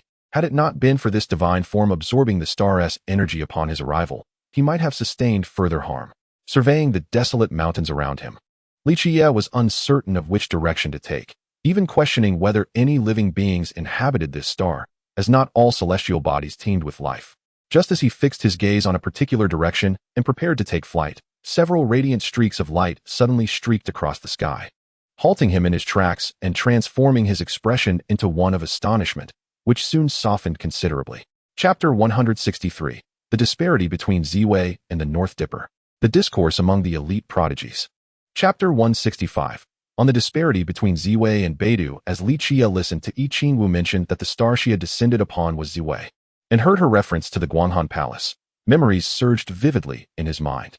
Ziwei, Guanghan Palace. Could it be that this was the mother star of the holy emperors of the Taiyin and the Taiyang? Had that old man brought him here? If that were the case, then he was not far from Beidou, and should he attain sanctity, it would not take long for him to return. Furthermore, he recalled that Ziwei possessed some remarkable legacies and treasures, such as the Beijing Palace inheritance left by Laozi, the Fusang Divine Tree of Tonggu, and the Laurel Tree in Guanghan Palace, which was rumored to be a divine elixir of immortality. These were indeed valuable assets. Contemplating this, Li Qiyeh murmured to himself, Ziwei, the mother star of the holy emperors of Taiyin and Taiyang, and also the homeland of the emperor of the cosmic universe. I never expected to be sent here by that old man. The others, upon hearing his words, exchanged astonished glances, sensing that he seemed to possess a profound understanding of Ziwei's history. The master of Guanghan Palace, intrigued, inquired, You seem well versed in the history of Ziwei. Yet from your earlier demeanor, it appeared you were unaware that you were in Ziwei. It seems you were cast here for some purpose. Might I ask what that is? Gazing at the master of Guanghan Palace, he replied nonchalantly, Indeed, I am familiar with certain tales of your Ziwei. Do not find this surprising, in the vast universe. It is unlikely anyone is unaware of the exploits of the holy emperors of Taiyin and Taiyang. This is no secret. As for why I have come to your realm, to be frank, I had no desire to be here at all. I was merely sent here against my will by a meddlesome old man who disapproved of my penchant for causing trouble. You need not worry. I harbor no interest in your Ziwei. As long as you do not provoke me, I wish to remain uninvolved in any matters here. Upon hearing this, Yi Qingwu and the master of Guanghan Palace remained somewhat vigilant, yet their wariness had significantly diminished. After all, the ability to transport someone from another star to this place indicated a presence of at least saintly caliber, if not something far greater. Such individuals, with their saintly backgrounds, were not ones they wished to provoke. Would you honor us with your presence at Guanghan Palace? I have waited in Ziwei for over 100,000 years, yet have seldom encountered beings from beyond. The most recent was a sage who claimed to be Laozi, over 2,000 years ago. As more content began to load, Li Qiyeh, observing her eager expression, did not refuse and graciously accepted their invitation to visit Guanghan Palace. His primary motivation, of course, was to ascertain whether the laurel tree within Guanghan Palace was indeed a divine elixir. In his previous life, many had speculated about the laurel tree being a miraculous herb, with some claiming it accompanied the holy emperor of Taiyin, said to possess the qualities of immortality. The reason for this assertion lies in the fact that the laurel tree embodies the sacred power of the moon, which coincidentally aligns with the heritage and techniques of the Moon Emperor. Consequently, numerous individuals have speculated about this connection. Following the crowd, they journeyed to the palace of Guanghan, where arrangements had already been made to prepare a banquet in honor of Li Qiyeh, with the intention of gleaning valuable information from him. Questions such as his origins, the nature of external forces, the levels of inheritance, the number of saint-level beings, and the existence of other celestial bodies akin to Ziwei were pressing concerns for the palace. Should someone in the future ascend to the ranks of saints and traverse the stars, they might mark the celestial bodies he mentioned. At the banquet, the master of Guanghan Palace and the elders raised their cups in toast to him, their faces adorned with flattering smiles and commendatory words. For an ordinary person, such praise would likely be overwhelming. However, for him, such flattery held no weight. Did he truly crave it? All factions of the Big Dipper were well aware of the illustrious name of the Demon Lord, revered as a forbidden prodigy. And would he care for the praises of others? Naturally, many extolled his handsome demeanor and extraordinary presence, acknowledging him as a great beauty even among the Ziwei, a fact he wished to downplay, yet could not deny. Yi Qingwu also raised a glass in his honor, which surprised him, for she had previously maintained an aloof and enchanting demeanor, seemingly unapproachable. Suddenly, she inquired, May I ask your esteemed name? It has been rather impolite not to know it during this time. Li Qiyeh responded with a smile, I am called Li Qiyeh. In the Big Dipper, I am known for my benevolence and unmatched righteousness, often sacrificing for the sake of others, thus earning the title of Saint Lord. Upon hearing his name and title, the gathered crowd exchanged perplexed glances, some regarding him with skepticism. This fellow hardly appeared to be the charitable type. Could he be deceiving them? Nonetheless, Yi Qingwu seized upon the key point, pressing further, the Big Dipper? Are you implying you hail from the Big Dipper star? How does it compare to our Ziwei? Which is stronger? As others heard their divine maiden's inquiry, they too focused intently on Li Qiyeh, eager to extract the answers they sought. Li Qiyeh glanced at the assembly, recognizing their thoughts, but remaining unperturbed. After all, while Ziwei was an imperial star with numerous esteemed families, it paled in comparison to the Big Dipper. Chapter 164. The Great Sage's Ancient Texts Exchange for the Laurel Divine Tree. This time, Li Qiyeh has profited immensely. Chapter 166. The Great Sage's Ancient Scripture and the Laurel Tree of the Moon. In this moment, I, Li, have reaped immense rewards. Yi Qingwu fell silent, struggling to process the overwhelming information regarding her own strength. After a lengthy pause, she finally spoke. May I inquire about your status in the North Dipper, Brother Li? Are you among the celestial prodigies? Not at all, he replied, shaking his head. The level of my standing in the North Dipper is well known to all, yet none dare to define it for fear of retribution. Disappointment flickered across her face as she surmised that this Brother Li was merely an ordinary prodigy, perhaps backed by a formidable force which had led to his current predicament. Once she had exhausted her inquiries, Li Qiyeh interjected.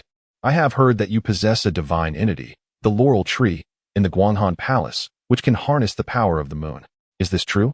Both the master of Guanghan Palace and Yi Qingwu exchanged astonished glances, taken aback by his knowledge of such matters. Just how much did he know of the secrets of Ziwei? The master of Guanghan Palace confirmed, indeed, our palace does possess a laurel tree. I cultivate divine power that is akin to the essence of the moon, which is why many celestial prodigies and elders come to refine their strength and enhance their cultivation. Is it possible that you also have a laurel tree in the North Dipper? She asked, intrigued. Shaking his head, he replied, No, the North Dipper lacks a laurel tree. It is a unique entity in this world. I wish to behold your laurel tree. May I do so? The mentor and apprentice exchanged glances, surprised and hesitant. Before Yi Qingwu responded, might I ask the purpose of your visit to the laurel tree? Does it harbor some unknown origin or purpose? Others regarded him with a mix of anticipation. If the tree possessed undisclosed powers, its worth would be greatly magnified. I cannot say for certain, he replied. I merely wish to see it and ascertain whether it is as wondrous as described in ancient texts. Might I have the honor of a glimpse?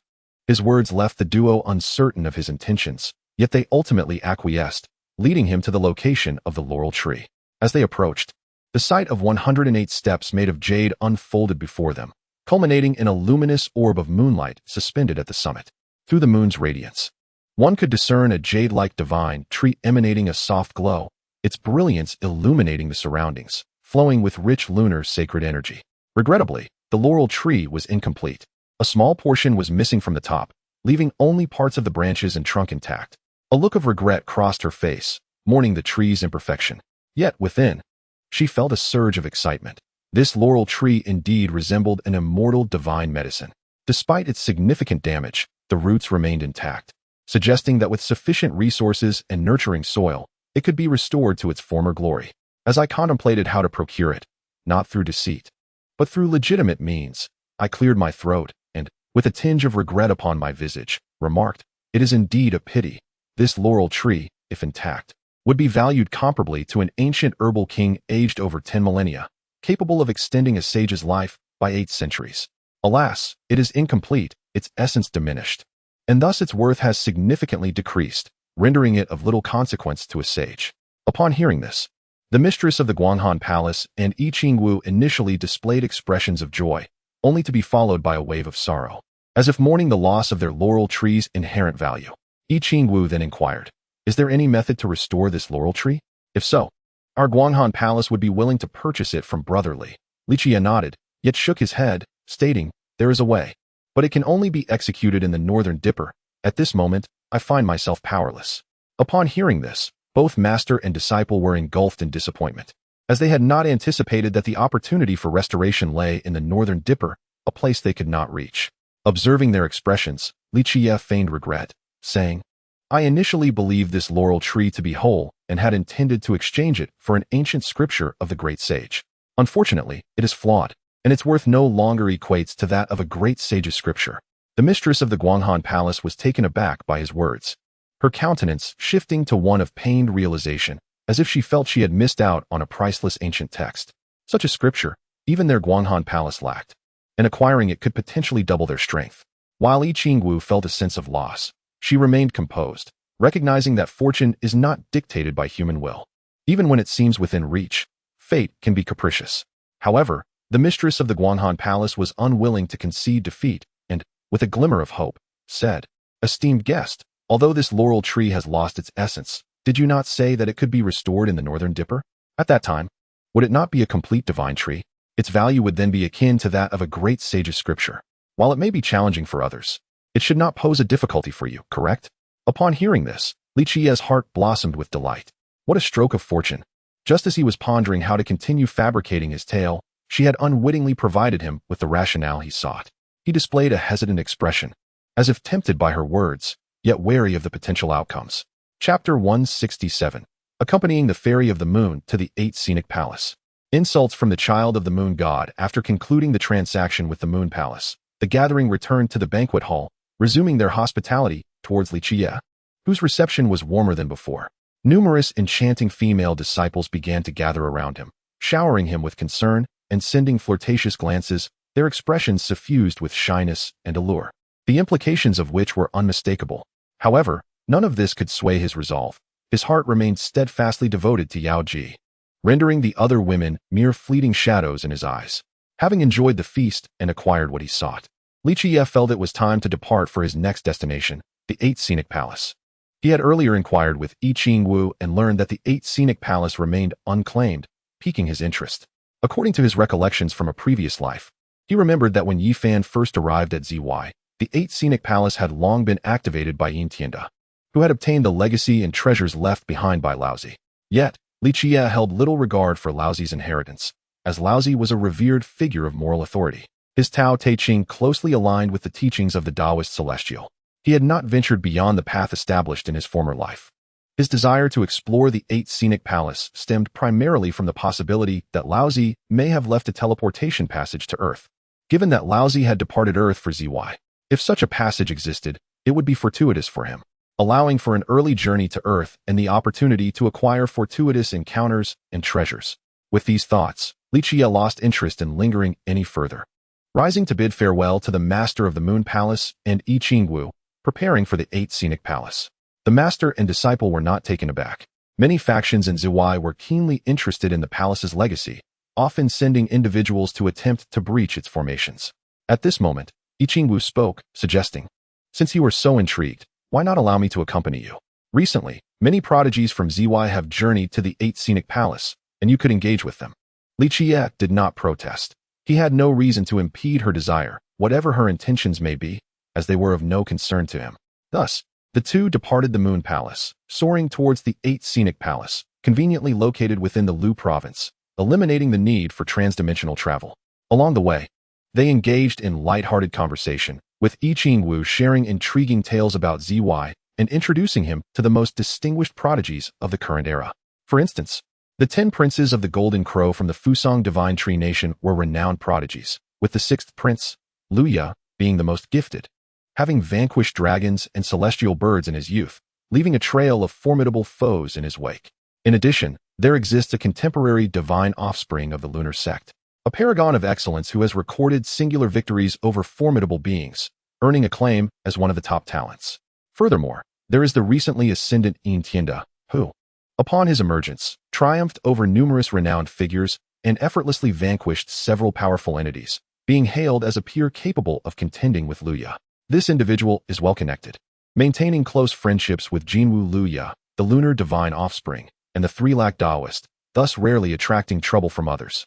Upon hearing Li Qiyeh recount tales of these prodigious figures, Li Qiyeh remained unfazed, for they were merely secondary characters of notable significance in his former life, particularly Yin Tianda, who stood out as an exceptional talent. The others either met their demise prior to Yi Fan's rise or fell afterward, rendering them inconsequential in his eyes. After flying for half a day, they finally arrived at their destination, the 8th Scenery Palace. Nestled amidst a mountain range in Luzhou, the palace appeared as a magnificent edifice suspended in the air, surrounded by numerous formations and prohibitions that deterred proximity. Upon arrival, they discovered a considerable gathering outside, where individuals were engaged in hushed conversations. As others noticed the arrival of a man and a woman, many looked up. The man was unfamiliar to them and thus garnered little interest, but the woman beside him elicited gasps of astonishment. The Guanghan fairy. To their surprise, she too had come. What fortuitous luck to behold the most beautiful woman of ZY. If only one could converse with her, they would willingly sacrifice 10 years of life. How naive, another remarked. The Guanghan fairy is beyond your reach. It is said that the contemporary divine offspring of the lunar sect has already taken a liking to her and has sought the hand of the Guanghan palace master in marriage. Do not harbor any delusions. Beware of drawing the attention of the lunar divine offspring, lest you lose your life. True enough, another agreed. But who is that man beside her? I've never seen him before. Could he be her admirer? Uncertain, they speculated. However, it appeared that the Guanghan fairy did not seem averse to his presence. Could it be that she harbored feelings for him? Listening to the discussions around him, Li Qiyeh remained nonchalant, while Yi Qingwu furrowed her brow, evidently discontent with the gossip surrounding her. Chapter 166. The Emergence of Causal Rules and the Fall of the Lunar Sect. Chapter 168. The Rule of Cause and Effect. The Fall of the Taiyin Sect. Li Qiyeh maintained a serene demeanor, his gaze fixed upon the Taiyin divine sun before him, uttering words that left the assembled crowd gasping in shock. Did this audacious individual comprehend the gravity of his statements?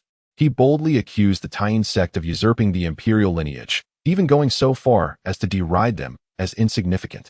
Ever since the Taiyin sect successfully claimed dominion over the Taiyin orthodoxy, the subject had become a forbidden topic, one that no one dared to mention. For those who did mysteriously vanished without a trace. To speak of such matters in public, to openly mock the opponent, was tantamount to courting death. Even the three individuals behind him appeared stiff, their expressions betraying the awkwardness of the situation, as they shared a deep connection with the Taiyin divine sun. Faced with this revelation, they found themselves at a loss, rendered mute by the uncomfortable truth. Indeed, what Li Qiyeh spoke was factual, yet no one would dare come to his defense. Even Yi Qingwu regarded Li Qiyeh with a complex expression, her heart wavering as she contemplated whether to intervene. Yet, the potential repercussions weighed heavily upon her. Her own faction, the Guanghan Palace, would be ill-equipped to withstand the wrath of the Taiyin sect, and she feared that such an act might ensnare her as well. Though guilt gnawed at her conscience, she refrained from taking action. At this moment, the Taiyin divine sun's countenance darkened, the surrounding atmosphere turning frigid. Many in the crowd began to tremble, instinctively retreating from the hub of conflict. Their gazes toward the Taiyin divine sun were laced with awe and trepidation. The rumors had proven true. His strength was indeed formidable. Tales of him single-handedly vanquishing powerful foes were not mere fabrications. He was, after all, one of the most illustrious prodigies of the Ziwei lineage. Young man, do you grasp the enormity of your words? For countless years, none have dared to insult my Taiyin sect in such a manner. We are the rightful heirs of the human emperor, a fact known throughout the realm. Your distortion of truth shall not go unpunished. Today, I shall extract your soul and place it before the gates of my Taiyin sect, where it will burn eternally, enduring the agony of an endlessly scorched existence. Your flesh shall be rendered to refuse, nourishing the sacred soil of the Taiyin. As these malevolent declarations echoed, fear gripped the hearts of many, and a wave of pity for this audacious young man washed over the crowd, though it remained only pity, nothing more. Is that so? I have heard such threats countless times before. Every would-be assailant utters similar words, whether it be lighting the soul on fire, skinning me alive, or dismembering my body. I genuinely hope you can follow through with your threats. I grant you a chance, one incense stick's worth of time. Unleash your full power against me, whatever method you employ. So long as you can breach the 10-meter radius surrounding me, I shall allow you to proceed as you wish. Conversely, should you fail to do so within this time frame, I will annihilate your Taiyin sect, eradicating your lineage entirely. Not a single soul shall remain. Gazing upon the Taiyin divine sun, who stood merely 10 meters away, Li Qiyeh's calm words betrayed an ominous intent that sent chills through all who beheld him. They stood frozen, astonished that anyone would dare utter such earth-shattering claims. Even Yi Qingwu felt a disorienting sense of unease, as if she had overlooked something of great significance, or perhaps had misjudged and erred in her actions. Upon hearing Li Qiyeh's proclamation, the Taiyin divine sun was initially taken aback, only to be consumed by an overwhelming rage. A massive black hand, forged from the essence of Taiyin's divine power, descended towards Li Qiyeh. The surrounding crowd, gripped by the terrifying aura of Taiyin, instinctively retreated. with only a select few prodigies remaining steadfast, while the others withdrew beyond a 1,000-meter radius. As the area became enveloped in a shroud of black frost, the ground continued to exude the chilling essence of Taiyin, emanating an extreme cold. Even Yiqing Wu and her companions were compelled to summon their divine energies for protection against the assault of Taiyin's force upon their corporeal forms. Observing the seemingly unperturbed Li Qiyeh, who remained calm and expressionless, the onlookers exhibited a range of emotions, some disdainful, others grave, while a few were merely curious, eager to discern whether this individual was merely boasting or possessed genuine prowess. The Black Hand, a manifestation of divine power, was poised to strike, leading many to believe that Li Qiyeh had indeed been speaking empty words, and that even the mightiest could not escape such a fate. However, to their astonishment, the hand halted just 10 meters above Li Qiyeh, unable to advance any further, seemingly validating his assertion regarding that precise distance. Without even glancing at the looming hand, Li Qiyeh coolly remarked that if this was all the power one possessed, he would end the game prematurely and lead him to annihilate the entire Taiyin sect. Provoked by his words, the Taiyin divine son let out a furious snort, channeling even greater divine energy into the descending hand, determined to shatter the invisible barrier. Yet, no matter how fervently he exerted himself, he could not breach the 10-meter perimeter surrounding Li Qiyeh. In that moment, it became evident not only to the Taiyin divine son, but also to Yiqing Wu and the onlookers that the situation was spiraling beyond their control. Chapter 167. The Imperial Weapon breaks the 8 Views Palace restrictions, acquired the legacy of the Tao Te Ching. Chapter 169. The Imperial Weapon breaks the 8 Sceneries Palace's restrictions and gains the legacy of the Tao Te Ching. Once haughty and disdainful, the son of the Dark Moon now resembled a beggar stripped of his refuge, his eyes devoid of life, staring blankly into the distance. That direction was the home of the Dark Moon sect, and tears of blood streamed down his cheeks. The Dark Moon sect had perished, and with it, his family, relatives, and friends. All this calamity stemmed from his own moment of jealousy. His gaze was one of despair, his heart reduced to ashes, as he truly comprehended that living was a greater torment than death itself. The spark in his eyes gradually dimmed, and the vitality of his body swiftly faded. At that moment, the son of the Dark Moon knelt, facing the direction of his sect, willingly extinguishing his own soul and life force, embracing complete oblivion. For him, existence had become the ultimate punishment. Perhaps in death, all would cease to be. With a mere snap of his fingers, the lifeless body was instantaneously reduced to ashes. Collecting the severed head, 9 ghostly bamboos, and the kingly demonic bell, Li Qiyeh conjured a doppelganger to journey to the Dark Moon sect and retrieve its treasures. For it was, after all, a sacred ground, likely abundant in valuable artifacts. Ignoring the astonished gazes of the onlookers, Li Qiyeh turned his attention to the 3 young men beside Yiqing Wu, his expression impassive. He addressed one of them, a composed youth. "You are Yin Tianda?" The young man, seemingly surprised that Li Qiyeh spoke to him, replied, "Yes, I am. May I inquire what guidance you have, esteemed sir?" After a brief appraisal, Li Qiyeh acknowledged that Yin Tianda was indeed a top-tier talent, explaining why he could contend with Yi Fan in the early chapters of the original tale. "It is nothing of great significance. I merely find you intriguing. In the current generation of Ziwei's young prodigies, you should undoubtedly rank at the pinnacle." Yin Tianda was momentarily taken aback by this remark, then clasped his hands in modesty. "Your praise is excessive, esteemed sir. I cannot claim to be the foremost among Ziwei. At the very least, I am not your match." Yiqing Wu's expression grew complex. For Li Qiyeh to regard this individual as the foremost in Ziwei indicated that Yin Tianda's strength was indeed formidable, else he would not have received such commendation. Especially considering that when she had previously sought his opinion, she seemed to barely register in his eyes. "I am not one of your Ziwei. Do not count me as such. I merely speak the truth. If you believe otherwise, then so be it." Turning his gaze towards the distant 8 Sceneries Palace, Li Qiyeh began contemplating how to gain entry. Suddenly, the languid youth beside Yin Tianda spoke. "Did you truly annihilate the Dark Moon sect? To be frank, I find it somewhat hard to believe. How could you accomplish the destruction of the Dark Moon sect from such a great distance? Might you enlighten us?"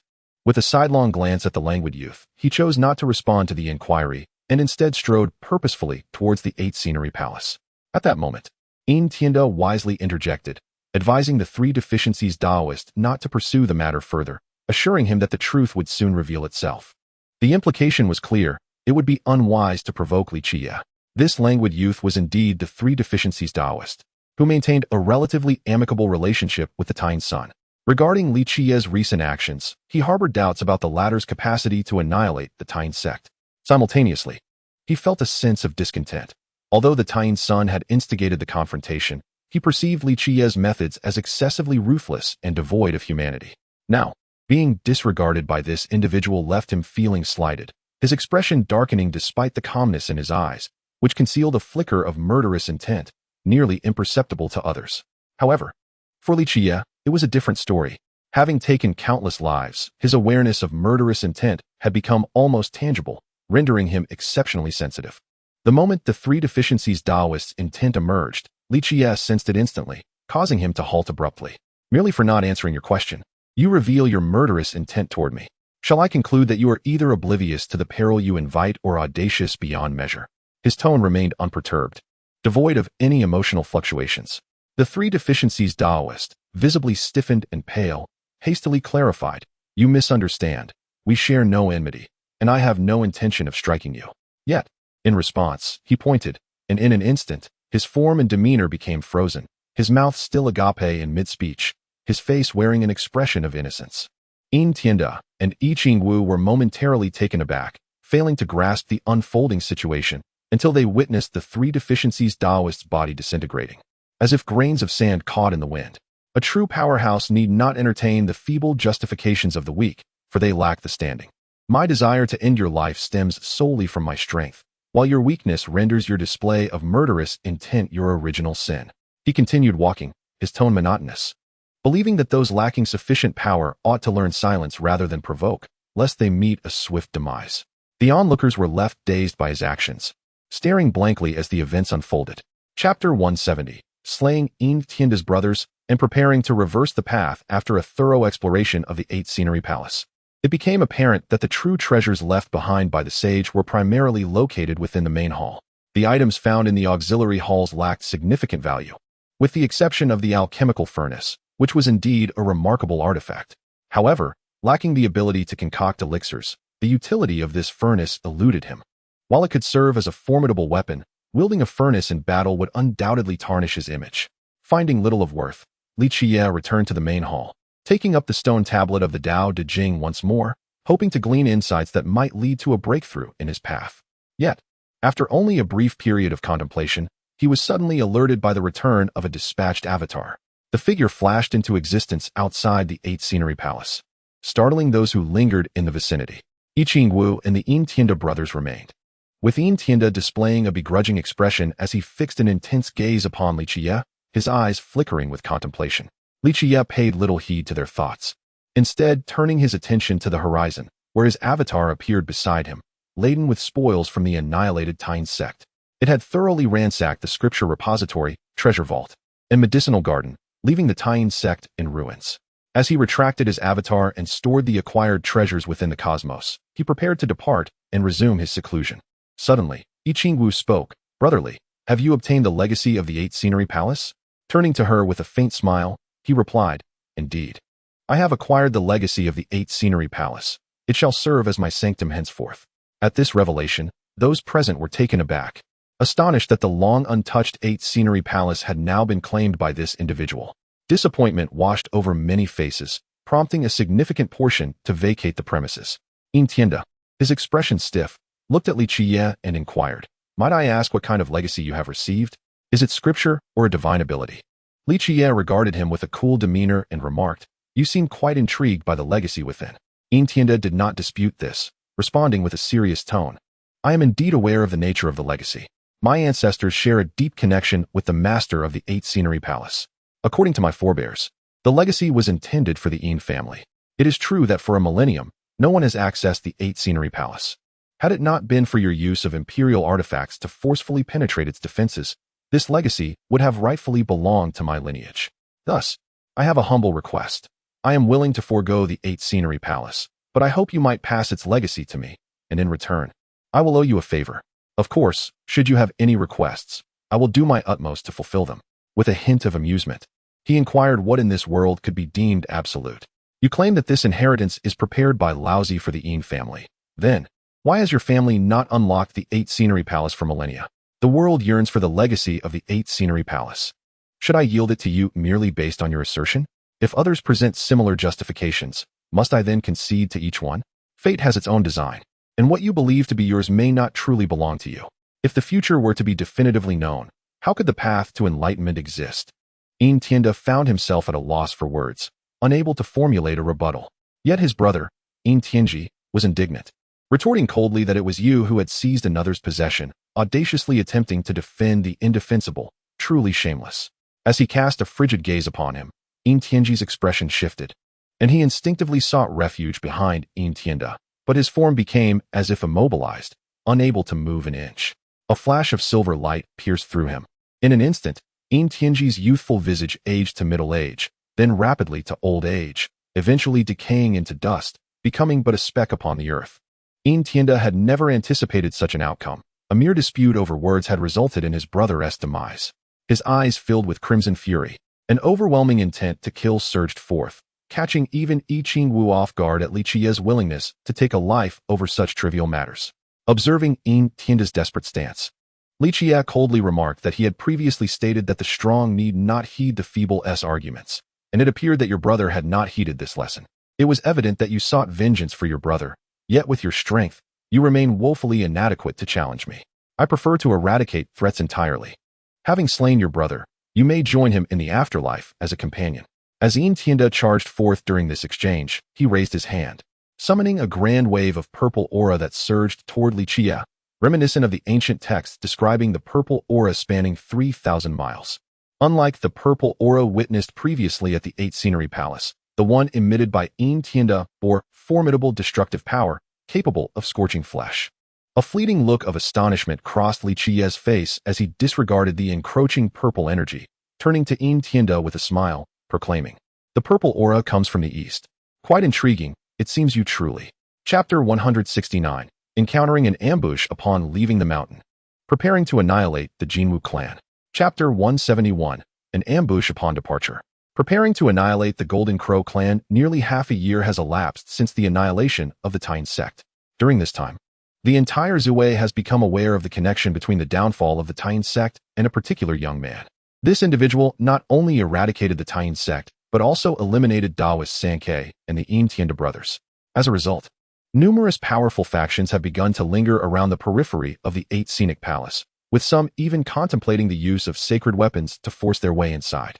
However, they have grossly overestimated their own capabilities and are incapable of breaching the outer restrictions.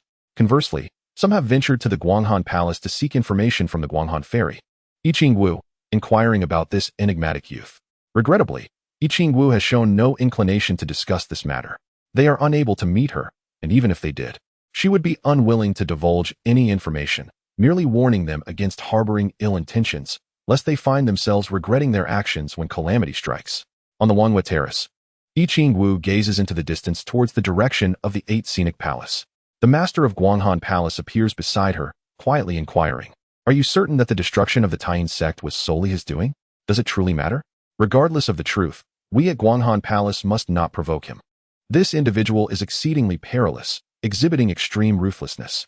The last time at the Eight Scenic Palace, I witnessed him drive the Taiyin Divine's son to madness, leading to his own demise. I also saw him slay Daoist Sankei merely for harboring a fleeting thought of malice against him. And he killed the Tiende brothers over a single remark from the younger sibling. Master, it would be wise to dismiss such unfounded thoughts. Imperial weapons are beyond our reach. From my preliminary understanding of him, should we offend him, he would annihilate us, just as he did the Tai sect." After a moment of silence, the master of Guanghan Palace replied, "Since you say so, I shall refrain from further commentary. If an opportunity arises, you might consider developing a closer relationship with him. An individual capable of carrying an imperial weapon must possess an extraordinarily powerful backing. If we could forge a connection, Guanghan Palace might ascend to greater heights." Loading more content. Please wait. This site only supports access via mobile browsers. If you see this paragraph, it indicates that the chapter content has failed to load.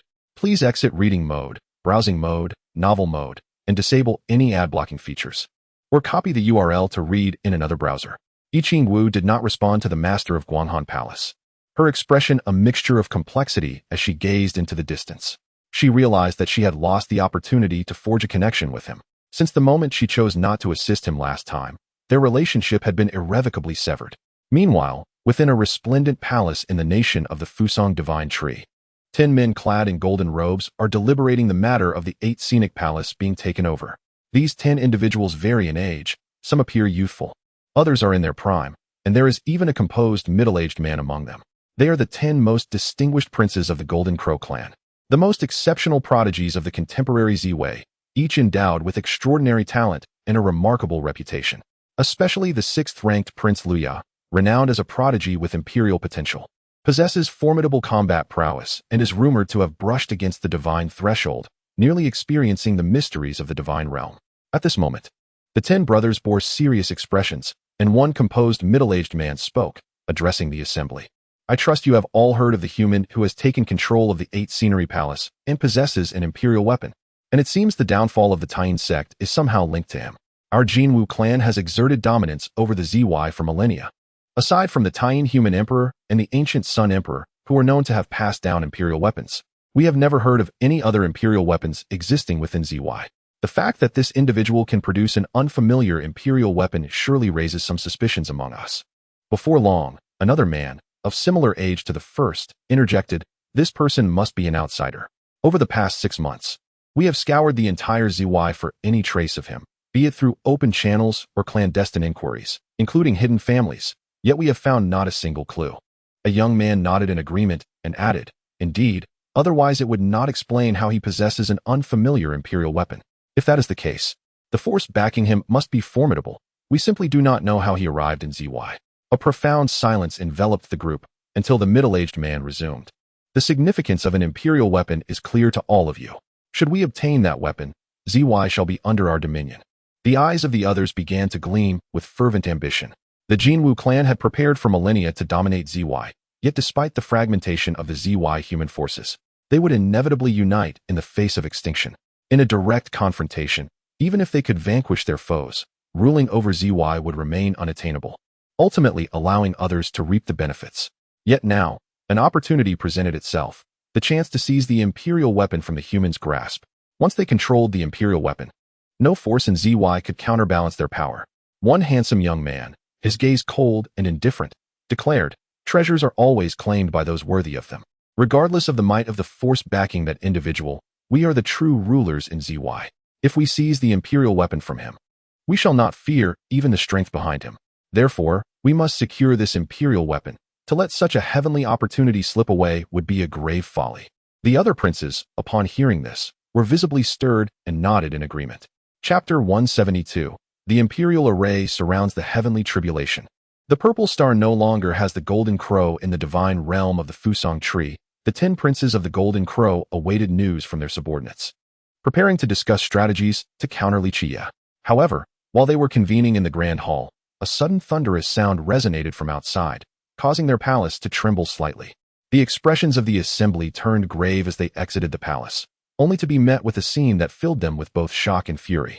Above the Fusang tree divine realm, an endless expanse of thunderclouds loomed, pulsating with flashes of heavenly tribulation, and the ominous rumble of thunder echoed throughout the divine territory. In the heart of the storm, they beheld a man who was sweeping away their Golden Crow clan's scripture repository, treasure vault, and medicinal garden with a mere wave of his hand. Impudent! Who dares to wreak havoc in the territory of the Golden Crow clan? The eldest prince's face turned ashen, his eyes glinting with a fierce coldness, an overwhelming aura of murderous intent radiating from him. The 6th prince, Li Qiyeh, also glowered at the figure in the sky. Yet reason prevailed, urging him to prioritize the evacuation of the Fusang tree divine realm. He turned to the others, urging them to swiftly contact their father and clan uncles, instructing them to lead the Golden Crow clan in a hasty retreat from the divine realm. The heavenly tribulation has not yet descended. We still have time to escape. Should it fall, our clan may very well be reduced to ashes by this individual. The assembly felt a chill run down their spines, fully aware of the dire consequences that awaited them should the tribulation descend. The eldest prince quickly produced a jade talisman to send a message to their sequestered father and clan uncles, urging them to evacuate the clan. He and the others hastened towards the exit, their resolve hardened. If this man survived the tribulation, they vowed to inflict upon him endless torment until all traces of his existence were extinguished. Curiosity gnawed at them as they pondered how this individual had silently breached the divine realm's surveillance and barriers, entering without alerting the protective array. Meanwhile, At the heart of the divine dynasty, the reigning Golden Crow King, father to the 10 princes, awakened from his seclusion upon receiving his eldest son's message. Upon learning that someone was undergoing the heavenly tribulation within their divine realm and that it would soon descend, he swiftly exited the grand hall, his hand sweeping to gather the core disciples of the Golden Crow clan. Soon, another middle-aged figure appeared beside him, executing the same actions without hesitation. "Brother," the Golden Crow King spoke solemnly, "what in the world is happening?" Shaking his head slightly, the middle-aged man replied coldly, "I do not know. But it is prudent for us to withdraw from the range of the tribulation. We must take the core disciples and leave this place. We shall not concern ourselves with the others." The middle-aged man nodded gravely, casting a glance at the figure in the sky, his eyes brimming with boundless murderous intent. A group of individuals swiftly caught up with the Golden Crow's 10th prince, reaching the edge of the heavenly tribulation. As they prepared to soar beyond, a formidable array of restrictions barred their passage, the rebound force propelling them back several hundred meters. The Golden Crow King's expression turned icy as he scoffed. "A mere formation dares to impede my progress? Break for me." With a powerful punch, his golden fist engulfed in flames struck the formation, yet it failed to shatter as he had anticipated. In that moment of bewilderment, a tremendous force rebounded violently against him, causing his countenance to shift as he was thrown back, blood spewing from his mouth and one arm utterly shattered. The onlookers gazed in disbelief at this scene. The mightiest of the Golden Crow clan had been injured by a mere formation, a fact that was almost unfathomable. They turned their attention towards the array, astonished by its formidable nature. Wiping the blood from his lips, the Golden Crow King watched as his severed arm healed miraculously, his expression darkening as he remarked, "Such a powerful formation. It must have been crafted at the great sage level. This is a carefully orchestrated scheme aimed at annihilating our Golden Crow clan." A wave of panic washed over the crowd, fear evident on their faces. Were they destined to perish here today? However, the Golden Crow King remained resolute, stating coldly, "Yet the architect of this layout underestimates our clan." He swiftly produced a weapon, the ancestral sacred armament, the golden-winged Li Qiyeh halberd, forged by the clan's great sage. Stained with the blood of countless saints, exuding an overwhelming aura of holiness and a thirst for blood. The others felt a surge of hope upon witnessing the emergence of the halberd, believing that with their sovereign and the clan's sacred weapon, the formation would surely fall. Awaken the divine weapon. Summon the peak strike of our ancestors to shatter this grand array. The Golden Crow King bellowed, as the others instantly converged their divine energy, channeling it into the sacred weapon. Soon, the golden-winged Li Qiyeh halberd emitted a dark, golden divine light, and a colossal golden crow manifested from within, its terrifying sanctity capable of overwhelming even the mightiest of saints. The Golden Crow let out a piercing cry, "Caw!" and then charged towards the formation's restrictions. As the onlookers held their breath in anticipation, the Golden Crow collided with the array, its dark golden radiance enveloping the scene. Chapter 173. The 33 Layers of Heavenly Tribulation. The physical body breaks the king and achieves sanctity. The vast expanse of the thunderous sea envelopes the entire sacred realm of the Fusang tree, while chaotic thunderclouds gather relentlessly in the sky. Li Qiyeh gazes upward at the stormy heavens, where the thunderous sea bifurcates above, towering like a pyramid with layers upon layers ascending, soon forming a majestic, pyramid-like thunderous sea. Divided into 33 layers, each level is adorned with palatial pavilions, celestial soldiers, and divine beasts such as dragons, phoenixes, and Shilants. In the celestial palace at the center, one or more figures stand tall. Many of these are the projections of youthful emperors etched by the heavenly tribulation that Li Qiyeh has encountered before. The corners of his mouth twitch uncontrollably. With such a configuration, he feels that whether he can withstand this trial truly depends on luck. As one ascends, the celestial soldiers diminish. Yet the projections of emperors multiply, one in the first layer, two in the second, three in the third, and so forth, culminating in 33 in the final layer. It feels absurd. He fears that he might be overwhelmed and perish halfway through. Damn it! This heavenly tribulation genuinely seeks his demise, wishing to prevent his survival. Is the reversal of the Tao truly so intolerable to heaven and earth? Was Yi Fan also subjected to such a formidable tribulation? How did that fellow endure it? Reflecting on this, he feels vastly superior to Yi Fan. If Yi Fan were in his position, he would likely be lying cold in a coffin by now. Curse it! Is it merely a matter of being besieged? Who is afraid of whom? At worst, I can be a bit cunning and endure it. Li Qiyeh gritted his teeth, resolutely declaring within. Without further contemplation, he soared directly into the first layer of the celestial palace. As he stepped into the first layer, The celestial soldiers immediately launched an assault, forming an orderly phalanx that charged at Li Qiyeh, their spears aimed straight at him. These mere celestial soldiers dare to obstruct me. Li Qiyeh, break through the heavens. With a single, thunderous punch, he unleashed an overwhelming force, obliterating the celestial soldiers before him into thunderous vapor. Yet, new figures swiftly coalesced from the thunderous sea, with replacements ready to continue their charge. Damn, if this is merely the first layer filled with insignificant minions. Is this heavenly tribulation truly attempting to exhaust me? Li Qiyeh's expression darkened, and he cursed vehemently. This is unbearable. Observing the two figures at the heart of the celestial soldiers, Li Qiyeh concluded that rather than slaying the minions, it would be far more efficient to eliminate the leaders, which might resolve the onslaught of celestial soldiers. Having repelled the surrounding soldiers, he ascended with a powerful step. With each stride, the thunderous sea of the first layer quaked, and by the seventh step, he had already dispersed a significant portion of the celestial soldiers, arriving before the two figures. However, just as he intended to strike, the two figures opposite him unleashed their assault simultaneously, executing the same technique. A mighty punch, golden fists adorned with 6 luminous rings, radiating an aura of terrifying power. As Li Qiyeh beheld this technique, he exclaimed, "The 6 paths of reincarnation fist. Could it be?" Such ferocity right from the onset. Nevertheless, he did not retreat and unleashed his fists to engage in a fierce confrontation. The silver and golden radiances collided, shattering the surrounding palaces. 2 figures were sent flying, crashing into the rear palace, engulfed by the vast sea of thunder. What of the sacred body? Even among equals, the emperors are not worthy. You both pale in comparison. Be shattered, Li Qiyeh declared coldly, his figure instantaneously vanishing into the sea of thunder. Before the 2 sacred body figures could restore their forms, he obliterated them and devoured their essence. Gazing at the central heavenly palace, he did not hesitate and flew forth. Outside the grand entrance stood a lone figure, a young man with a mirror of the void suspended above him. The Void Emperor, an old adversary, devoid of novelty. Li Qiyeh scoffed. Yet he did not relent in his assault, opting for a preemptive strike. His figure swiftly approached the projection of the Void Emperor, launching a kick aimed to shatter his skull. However, the opponent anticipated this, merging into the void and evading with a kick that struck nothingness. Undeterred, Li Qiyeh pivoted sharply and directed a kick upwards, striking forth the projection of the Void Emperor from the void. The void mirror above emitted a beam of light aimed at his form. In a flash, he teleported behind, sweeping his hand to send the projection of the Void Emperor flying. Then his legs transformed into mere afterimages, executing rapid kicks around him, swiftly reducing the Void Emperor, who was coalescing thunder, to mere lightning.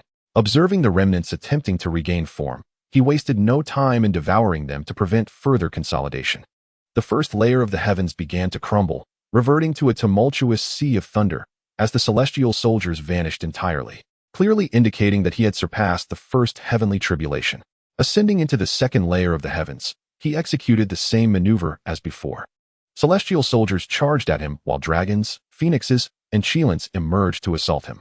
However, these posed no threat, as he effortlessly dispersed the surrounding forces, delving deeper toward the heavenly palace. Soon, 4 figures appeared before the grand entrance, 2 in gold and 2 in purple. With a hint of exasperation, he regarded them. Sacred bodies, dominant bodies. Chapter 172. Contemplating the Path to Sanctity, the Second Traversal of the Eternal Realm. Chapter 174. Contemplating the Path to Sanctification, the boundless sea of thunder has dissipated, revealing a desolate ruin beneath. Just a day prior, this place thrived as the prosperous realm of the Fusang Tree God, one of the sovereigns of the Ziwei, but now it lies in shambles. The once mighty Jinwu clan utterly annihilated. With a detached glance at the devastation below, he grasped a massive stone and inscribed the words Demon Lord Qiyeh before vanishing from sight. It would not be long before many would come to this place, and upon seeing the stone, they would comprehend who was responsible for the extermination of the Jinwu clan. Of course, few knew his identity. It was likely that many remained unaware that the one who eradicated the Taiyin sect was Demon Lord Qiyeh. However, he did not concern himself with such matters. His intention was merely to await Yi Fan's arrival, allowing him to know of his presence here. Upon returning to the 8 Sceneries Palace, Li Qiyeh immediately resumed his seclusion. This recent breakthrough in severing the Tao had yielded immense rewards. Yet there were numerous aspects he had yet to organize, requiring reflection and digestion, alongside contemplation of his own path to sanctification. Presently, he was at the 7th level of severing the Tao, not far from completion, Given his aptitude, he anticipated achieving perfection within a year. At that juncture, he would prepare for his sanctification. However, attaining sanctification would undoubtedly not be a simple endeavor. It might prove more arduous than severing the Tao itself. The Golden Age had yet to dawn, and the world remained in an age of decline, rendering the hope of achieving sanctification exceedingly tenuous. Yet, should he attain sanctification under such circumstances, his combat prowess would surely surpass that of sanctifying after the decline's conclusion, akin to Jiang Tai-su, who could engage multiple holy kings at the pinnacle of sainthood, slaying saints with ease. The time until the Golden Age's onset is scant, estimated to be within the next 20 years, heralding an era of the revival of ancient races and fierce competition among imperial prodigies. He had no time to engage in contests of supremacy with these prodigies, despite their standing as the foremost elites of the age. To him, they were mere weaklings, easily subdued with a mere finger. Should he return, he would undoubtedly seek to challenge the ancient races, for these beings regarded humanity as mere fodder, slaughtering at will, often razing entire cities. While he held little regard for the lives of those from the sacred families, the plight of the common folk weighed heavily on him. The conflicts among cultivators should not ensnare the innocent. He himself had risen from the ranks of the ordinary and understood that the aspirations of the common people revolved around peace, happiness, and familial harmony. Thus, he felt compelled to eradicate those ancient races harboring malice towards humanity, instilling dread within the royal clans and imperial lineages, ensuring they recognized that humanity was not to be insulted. It is likely that Jiyo sent him to Ziwei with this very thought in mind. He feared that Li Qiyeh might cause a stir in the Northern Dipper. Should he act too recklessly and eradicate the ancient emperors, it could provoke entities residing in the forbidden zones. In his view, he required approximately 30 years to attain sanctification. By then, he anticipated a coexistence between the myriad races and humanity. Although many commoners would inevitably perish in the interim, he believed he would ultimately achieve his objective. Loading more content. Please wait. This site only supports access via mobile browsers. If you see this paragraph, it indicates that the chapter content has failed to load. Please disable reading mode, browsing mode, and ad blocking features, or copy the URL to read in another browser. Rubbing his temples, he realized he had been overthinking. There was no need to dwell excessively on future matters. As long as he possessed strength, he could eliminate even the supreme beings in the Forbidden Zone. After some contemplation, he concluded that achieving a breakthrough in his cultivation would likely take around 30 years. However, he could not accept such a lengthy timeline. At the current pace, reaching the status of an emperor within 200 years seemed implausible. He did not wish to face the impending chaos without the means to protect himself. Thus, he needed to find an alternative path. Fortunately, a method lay before him that could shorten his journey to sanctification, traversing to another world. Since his last crossing, he had refrained from utilizing the system for further travels, primarily due to being occupied with exterminating sects and cultivating, as well as uncertainty regarding which world to enter. Indeed, the more powerful the world, the greater the danger, necessitating an increased amount of spiritual stones or divine sources. The lesser worlds offered him little benefit, and the mid-tier worlds were likely similar. Presently, he was well-resourced, and his divine source was sufficient to facilitate his journey to the vast realms. He glanced at his system panel. Name, Li Qiyeh race, human realm, 7th layer of Tao severing physique, 6th stage of temporal and spatial silver eyes. 1. Techniques, primordial sutra martial arts, ultimate path. 2nd stage perfection spiritual stones. 1,000,000 divine source. 820,000 immortal source. 630,000 traversals. 0. Recharge, upon inspection. He discovered that traversing to the vast realms required 3,000,000 pounds of divine source. Even for him, this was a painful realization, as divine sources were inherently scarce. After annihilating numerous sacred lands and clans, he had merely amassed around 10,000,000 pounds. This expenditure would deplete a third of his resources, leaving him to wonder if the system was intentionally designed to exploit him. He proceeded to inject 180,000 pounds of divine source into the system, combining it with the previous 820,000 pounds to precisely reach 3,000,000 pounds. With a decisive click on the recharge button, the number on his panel transformed from 0 to 1. As for which world to visit, he had already made up his mind. Preparing to traverse to the Long Life realm, one of the earlier works of an author he admired in his previous life. He had been deeply moved by the characters and events within that novel. Chapter 173, crossing to the Dragon Island and encountering Shao Chun for the first time. Chapter 175. The Arrival at Dragon Island. A first encounter with Shao Chun in the realm of eternal life. There lies an expansive golden sea spanning nearly 1,000 miles. The golden waters teem with no life, yet exude an aura of terrifying divine power and a destructive force capable of annihilating all. Even the most formidable cultivators are unable to traverse this vast expanse of golden sea. Legendary beings of unparalleled strength have perished while attempting to cross it, some becoming drifting corpses, others sinking as mere bones to the ocean floor, and a few dissolving into the very waters themselves. The origin of this sea has long been shrouded in mystery. Its ominous nature and fearsome reputation have led to it being dubbed the Forbidden Sea. Typically, the Forbidden Sea is devoid of any form of life. Yet amidst its depths stands a rugged island, home to numerous fearsome beasts, mythical creatures, and divine beings, predominantly the legendary dragon race. Ancient tales speak of dragons, and here they exist in truth. There are 8-armed fiendish dragons said to battle the sea god, along with various others such as Tyrannosaurus dragons, Triceratops dragons, and long-necked dragons. This island is referred to by outsiders as Dragon Island, for it is the stronghold of the dragon race. The dragons here possess terrifying divine powers, each being at least of semi-divine caliber in the outside world. However, it remains a mystery why the dragons of Dragon Island, despite their formidable strength, lack conscious awareness and are perpetually in a state of frenzy. Additionally, any being on Dragon Island experiences a significant suppression of their power, only able to manifest abilities up to the level of the Insight realm. At this moment, Dragon Island has gathered a multitude of individuals, many of whom are disciples and heirs from various factions within the realm of eternal life, who have fortuitously entered this island that has remained untouched for centuries. Among them is an exception, Shao Chun, who inadvertently stumbled into the realm of eternal life from the lower realms. He was pursued by the renowned beauty Zhao Linner of the 9 continents, and found himself near the formidable celestial maiden Lano, on the verge of shattering the void, thus becoming ensnared in the upper realms. Initially, this seemed fortuitous, but misfortune struck as the node for breaking the void was ill-fated, placing him near the perilous Dragon Island.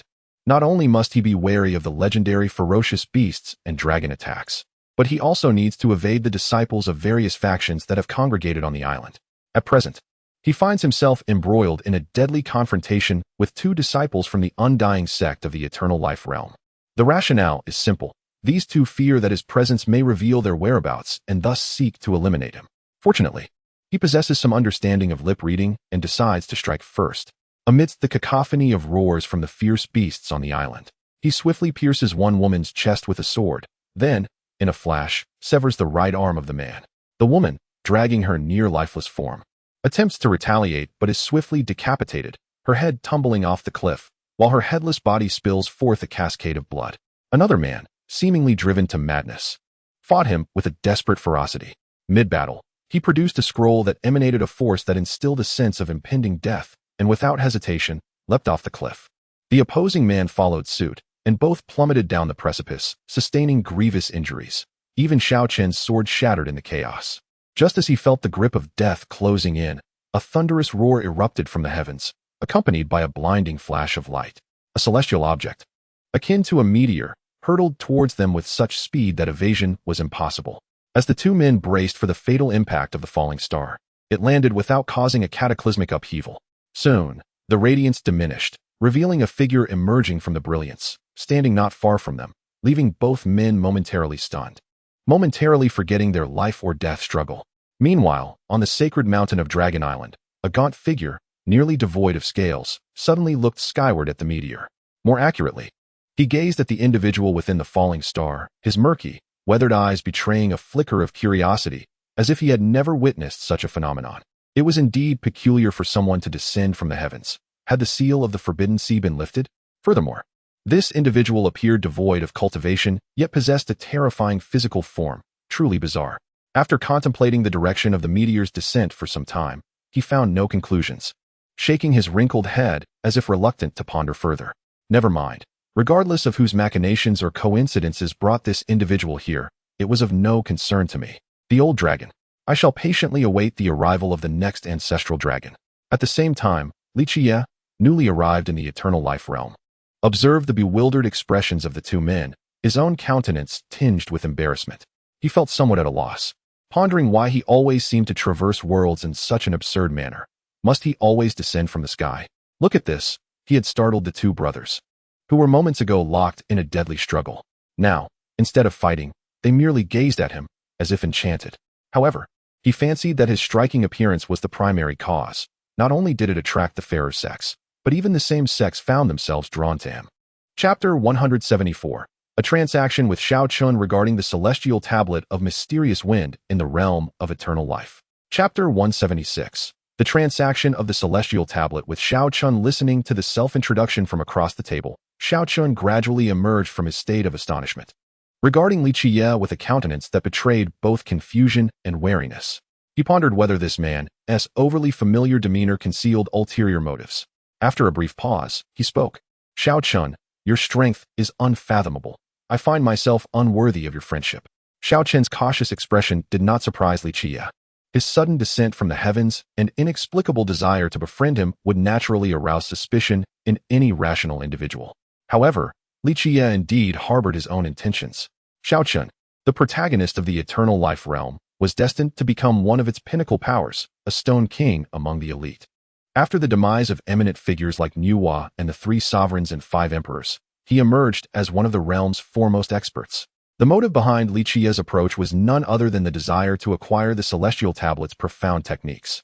This discipline had the remarkable capability to continually unlock one's inherent potential, amassing boundless magical energy, allowing practitioners to possess a power level vastly superior to their contemporaries, irrespective of their cultivation stage. Nevertheless, the celestial tablet's significance extended beyond mere power augmentation. It represented a contingency laid down by Nuwa, Pangu, and the 3 sovereigns and 5 emperors. It was pivotal in activating the 49 battle swords and divine diagrams, crafted to counter formidable threats posed by sovereigns who had escaped from the unique true realm. Li Qiyeh was particularly intrigued by this technique, aspiring to explore the synergy between the celestial tablet's methods and his own techniques from the heavenly shroud. Both paths aim to unlock one's potential, and by integrating the celestial tablet's principles into his practices, he could potentially amplify his own capabilities.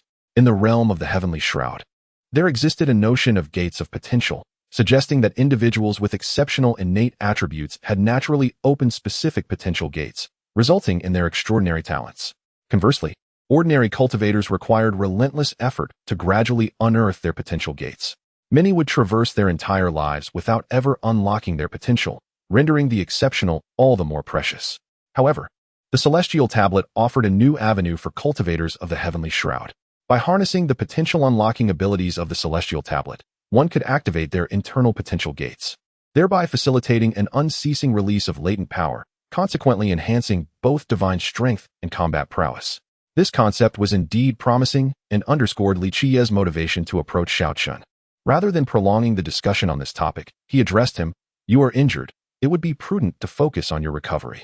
Upon hearing this, Shao Chun recalled the severity of his injuries sustained during the skirmish with the Undying Sect and the subsequent fall from the cliff. He required time to recuperate.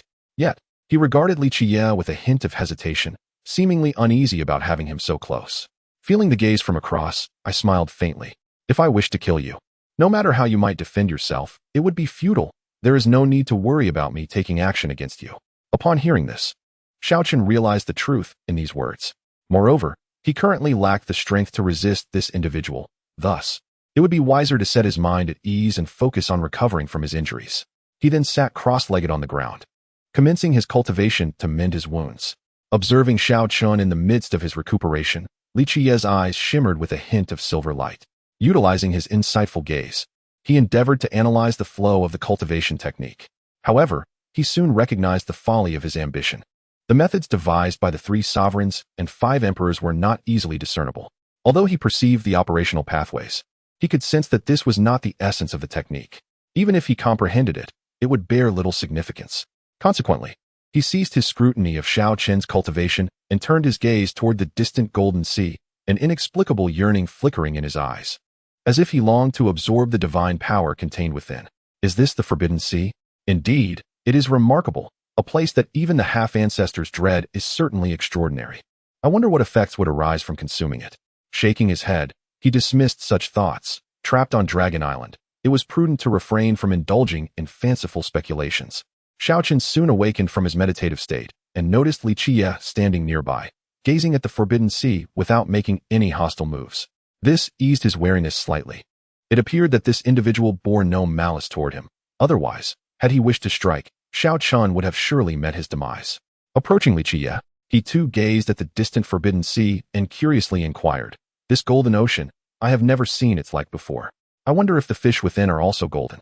Glancing at Xiaochen, Li Qiyeh replied, "There is no life within. This golden ocean is known as the Forbidden Sea. Divine beings cannot cross it. Should one inadvertently draw near, they would be melted and assimilated by the seawater."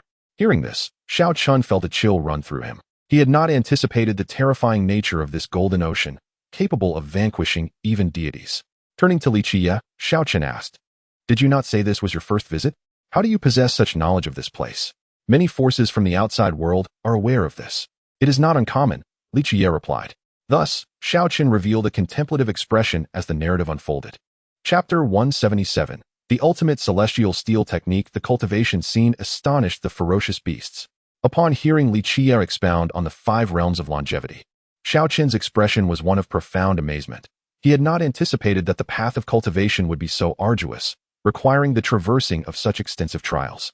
Simultaneously, his heart brimmed with excitement. Longevity. This was the very essence that humanity had perpetually sought.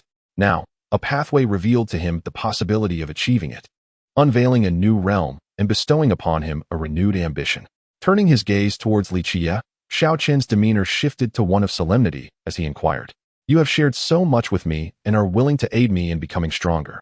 Is it merely for the sake of acquiring my techniques? Or do you harbor ulterior motives?" Doubts lingered in his mind regarding Li Qiyeh's intentions. Although he claimed his cultivation method was unparalleled, Xiaochen felt an unsettling conviction that there was more beneath the surface. With a faint smile, Li Qiyeh replied, "What else could possibly pique my interest aside from your techniques? Surely, it cannot be you who has caught my fancy?" Xiaochen, taken aback by this remark, felt a tinge of embarrassment. Indeed, he could not conceive of anything beyond his techniques that would warrant such attention. The thought sent an inexplicable shiver down his spine. It was inconceivable that Li Qiyeh had any romantic inclinations. After a moment of hesitation, Xiaochen stated, "I can agree to impart my techniques to you, but you must first assist me in enhancing my strength. Otherwise, what if you refuse to honor your promise after I share them with you?" Li Qiyeh, unfazed by this condition, readily acquiesced. Such trivial matters held no weight for him. Aiding in Xiaochen's strength was a mere trifle, a task easily accomplished. With a casual gesture, he produced several items from thin air. This spectacle astonished Xiaochen, leading him to suspect that he was witnessing the legendary Shumi mustard seed, capable of containing objects within an exceedingly small space. Upon inspecting the items on the ground, he discovered 2 medicinal herbs and a fearsome claw of a ferocious beast, the aura emanating from it instilling a sense of dread in him. If struck by such a claw, even he would likely be reduced to fragments. Addressing Xiaochen with a calm demeanor, Li Qiyeh remarked, "Your current realm is too low. If I were to provide you with overly advanced items, your body could not withstand them. These 2 herbs are a millennium-old spiritual medicine with gentle properties. Consuming them will aid in opening your acupoints, refining your vital energy, expanding your meridians, and enhancing your vitality." He continued, "As for the claw, it belongs to a hybrid blood dragon, with a realm not excessively high, hovering around the void control stage. You may consume a small portion daily to fortify your physique, rendering it more robust.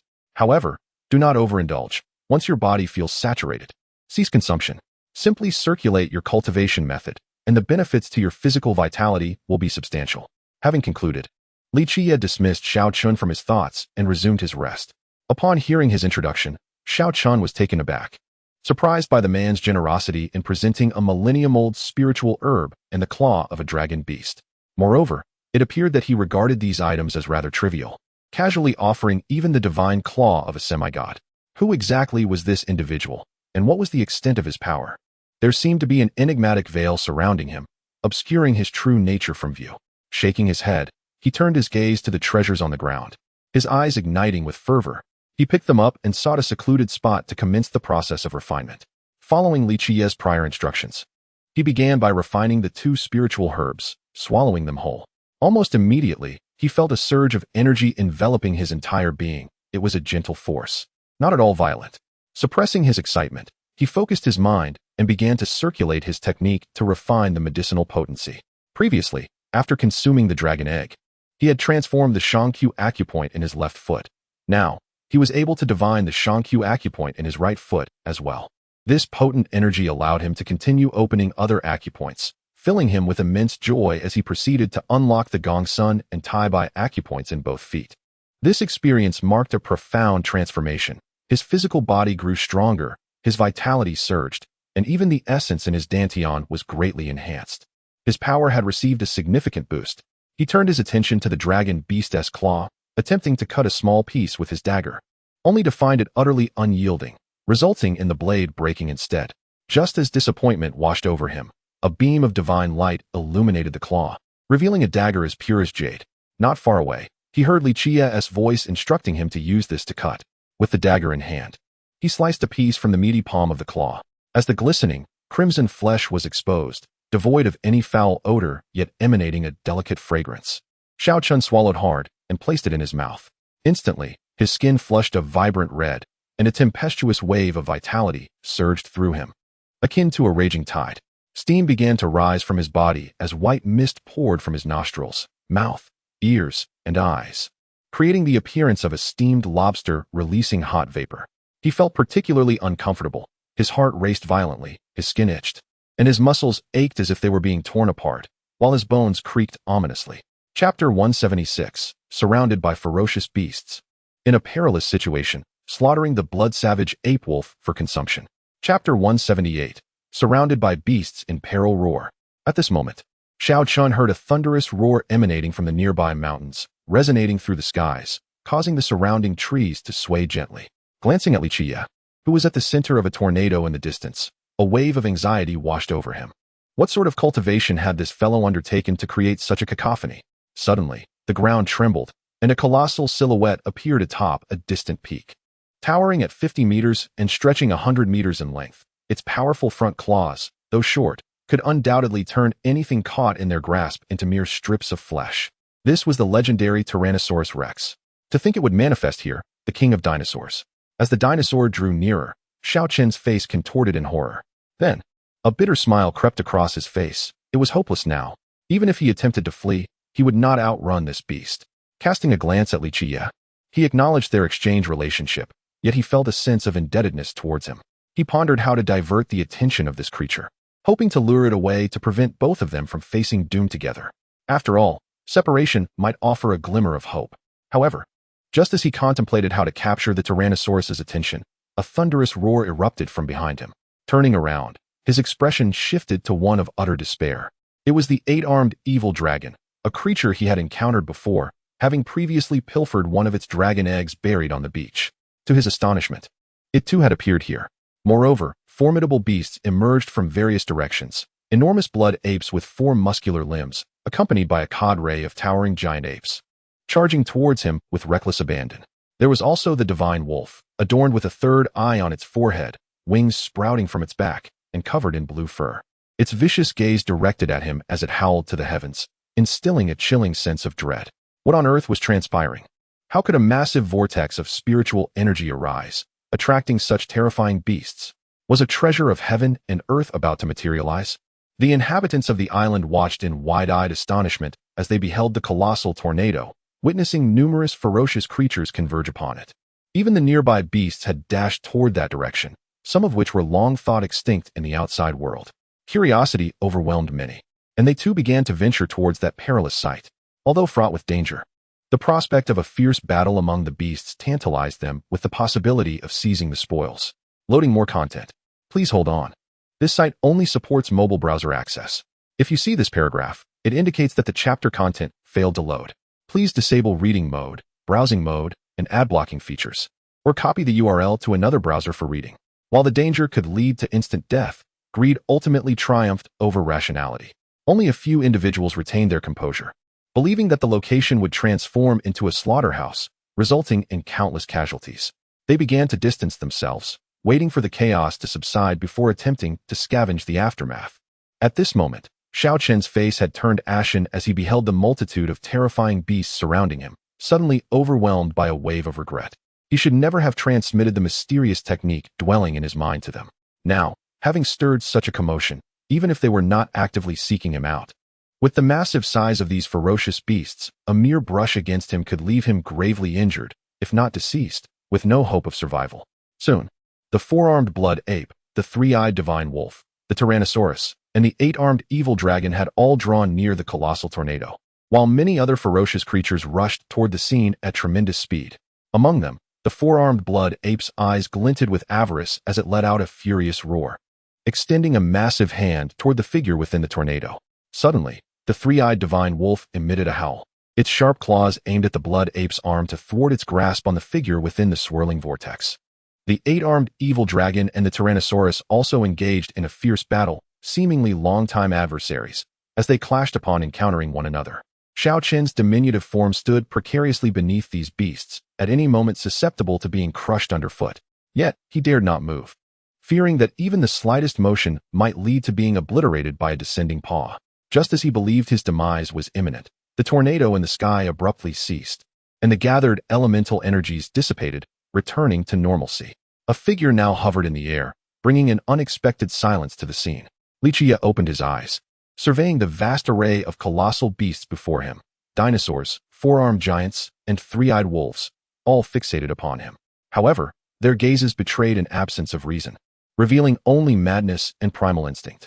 With a thunderous roar, the four-armed blood ape growled at Li Qiyeh, seemingly attempting to intimidate him, maintaining an expression of indifference. He suddenly turned to Xiao Qin and inquired about the situation. What on earth is happening? Why have these creatures suddenly appeared? Xiao Qin, with a face full of exasperation, gazed at him in silence. How did you get here? Don't you have any awareness? Can't you see they're all staring at you? Seemingly grasping the implication in Xiao Qin's gaze, Li Qiyeh awkwardly smiled and then addressed the roaring blood ape, saying, "Quiet down." Chapter 177, setting off to seek the second heavenly steel, encountering the three kings of the underworld in the swamp. Chapter 179, setting off to seek the second heavenly steel, encountering the three kings of the underworld in the marshlands. Though Dragon Island is a perilous and terrifying place, one can still discover its breathtaking scenery upon closer inspection. On a moonlit night, Xiao Qin is roasting a massive wolf leg over a towering bonfire, the golden juices occasionally splattering and wafting a delectable aroma of roasted meat into the air. This enticing scent prompts those nearby to involuntarily swallow and their stomachs to audibly protest. As he offers the roasted wolf leg to Li Qiyeh, the latter glances at it, shaking his head in refusal. "You may indulge," he remarks, "though this fare pales in comparison to the dragon claw I provided. It will still serve you well." Unperturbed, Xiao Qin begins to feast, his hunger outweighing any hesitation, and he observes Li Qiyeh with intrigue, sensing an air of mystery about him. Yet, he discerns no ill intent, as the only exchange between them has been the transfer of martial arts knowledge. Meanwhile, Li Qiyeh finds himself inadvertently practicing the heavenly steel's profound techniques he had recently acquired. Within his wheel of fate, countless doors manifest, many of which stand ajar, while others remain closed or only partially open. Previously, he had been unable to unlock the latent potential within him, but now, with the aid of the heavenly steel's teachings and the infusion of natural energies, his dormant doors have begun to reveal themselves. As he unconsciously cultivates the system of longevity, more doors swing open, expanding his wheel of fate and amplifying his divine power. The influx of vital energy intertwines with his divine strength, devouring and repelling one another, gradually evolving into a new form of energy. He perceives that his divine power has multiplied several-fold, a testament to the potential unearthed through the heavenly steel's techniques. With the continuous excavation of his wheel's potential, divine power saturates the entire realm, spilling forth toward the Tao Palace's secret domain, unlocking its latent capabilities.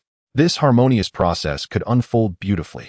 As long as the natural energies keep flowing, he could swiftly integrate the potential of his 5 secret realms with the heavenly steel's teachings, allowing each realm to wield divine strength several times greater than its peers.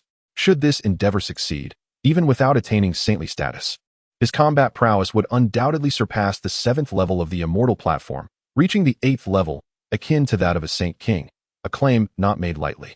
He had already possessed the strength to slay saints. If he were to unlock the potential doors of his 5 secret realms through the heavenly steel's methods, he would surely attain the power to contend with a saint king. More content is loading, please wait. This site only supports mobile browsers. If you see this passage, it indicates that the chapter content has failed to load. Please disable reading mode, immersive mode, and any ad blocking features, or copy the URL to another browser for reading. Though this may seem exaggerated, it represents a genuine possibility that could be realized, provided he merges the celestial steel profound method with the 5 great secret realms. However, as he sought to develop his Dao Palace realm to its utmost and prepare for the 4 extremes, the flow of celestial essence was abruptly severed by a terrifying force, resulting in his failed transformation. After a moment of contemplation, he discerned the reason behind this interruption. His cultivation of the celestial steel profound method effectively aligned him with the world system, allowing the celestial essence to continuously surge into his body, thus achieving the pinnacle of the consciousness reservoir realm. Yet, the Dragon Island was under suppression, causing anyone who set foot upon it, including cultivators, to be restrained within the consciousness reservoir realm. As he sought to break through to the Dao Palace realm, his recognition would inevitably propel the lifelong realm system towards a breakthrough into the void ascendance realm, thereby triggering the island's prohibitions and halting his cultivation. Having clarified his thoughts, Li Qiyeh let out a resigned sigh. It appeared that in order to further explore and integrate the remaining 3 secret realms, he would need to leave Dragon Island. Of course, he could return to the Shrouded Heaven universe at this moment, yet he sensed that remaining here was far more advantageous, as the celestial essence was abundant and the laws of the world were intact. Whether he aimed to advance to the sacred realm or to delve deeper into his own potential, staying here was decidedly preferable to returning to Shrouded Heaven. Having contemplated this, he turned to Xiao Chun and suggested they rest for the night, proclaiming, "Tomorrow, we shall venture into the depths of Dragon Island." Xiao Chun, somewhat perplexed, queried why they needed to journey inward, as it seemed more perilous there. He struggled to understand the rationale behind traversing deeper into Dragon Island when the current location seemed safe, allowing him to enhance his strength without significant danger. Li Qiyeh cast him a sidelong glance and replied, "The cultivation method you practice is incomplete. It is merely a fragment. If you wish to continue your cultivation, finding the next celestial steel is imperative. Fortunately, Dragon Island harbors the 2nd celestial steel, situated deep within. However, we must wait for the right moment, otherwise, we shall not encounter that steel." He had long been aware of the incompleteness of the celestial steel profound method, which was fully contained within the first 6 steel. Thus, to assemble the complete method, one must gather all 6 steel. Nonetheless, he had no intention of collecting them. For him, the celestial steel profound method merely served as a reference to provide a new path for his cultivation of the Shrouded Heaven method, rather than being an absolute necessity to master. Chapter 178. The Upgrade of Divine Power Attributes. The Appearance of the Little Beast Cuckoo. Chapter 180. The Upgrade of Divine Power Attributes. As Xiao Chun observed the fierce clash between 2 formidable beings in the sky, one silver and the other white, he was utterly captivated. It was as though he had never witnessed such a battle before. Compared to the instantaneous annihilation executed by Li Qiyeh, this conflict ignited a fervor within him. Although it appeared to unfold upon Dragon Island, the reality was that such powerful entities were forbidden from entering. The skirmish actually transpired at the island's periphery. Evidently, the radiant holy dragon was no match for the fallen angel, being struck down into the depths of Dragon Island, which captured the attention of several dragons. However, due to the remote location of its descent, none dared to pursue. As Xiao Chun watched a luminous wyvern plummet towards their vicinity, he felt a sense of bewilderment and instinctively prepared to vacate the area, only to be halted by Li Qiyeh. "Do not worry. With me here, it cannot harm you," he assured, leading Xiao Chun and 3 skeletal companions towards the direction where the radiant holy dragon had fallen. They soon entered a stone forest with a singular entrance, surrounded by towering stone walls, rendering escape from other directions nearly impossible. Before them lay an expansive stone grove, where a colossal silver dragon lay in slumber, despite having engaged in a fierce battle moments prior. Confounded, Xiao Chun turned to Li Qiyeh for clarification. Li Qiyeh succinctly explained that the dragons on Dragon Island had been subdued to a state devoid of rationality. Should any dragon from the outside enter, they would succumb to the same fate. Before long, King Qingguang gestured towards the radiant holy dragon, prompting both Xiao Chun and Li Qiyeh to focus their gaze. They discerned that the dragon's sleeping posture was quite peculiar.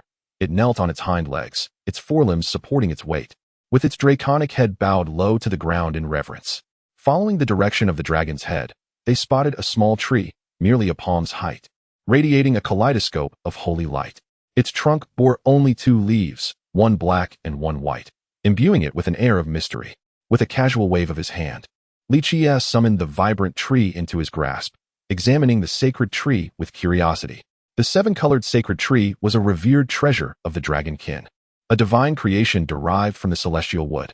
If memory served him correctly, it was sustenance left for the little creature, Cuckoo, by its parents, capable of absorbing the essence of heaven and earth to bolster Cuckoo's cultivation, while also enabling it to wield the great powers of its lineage.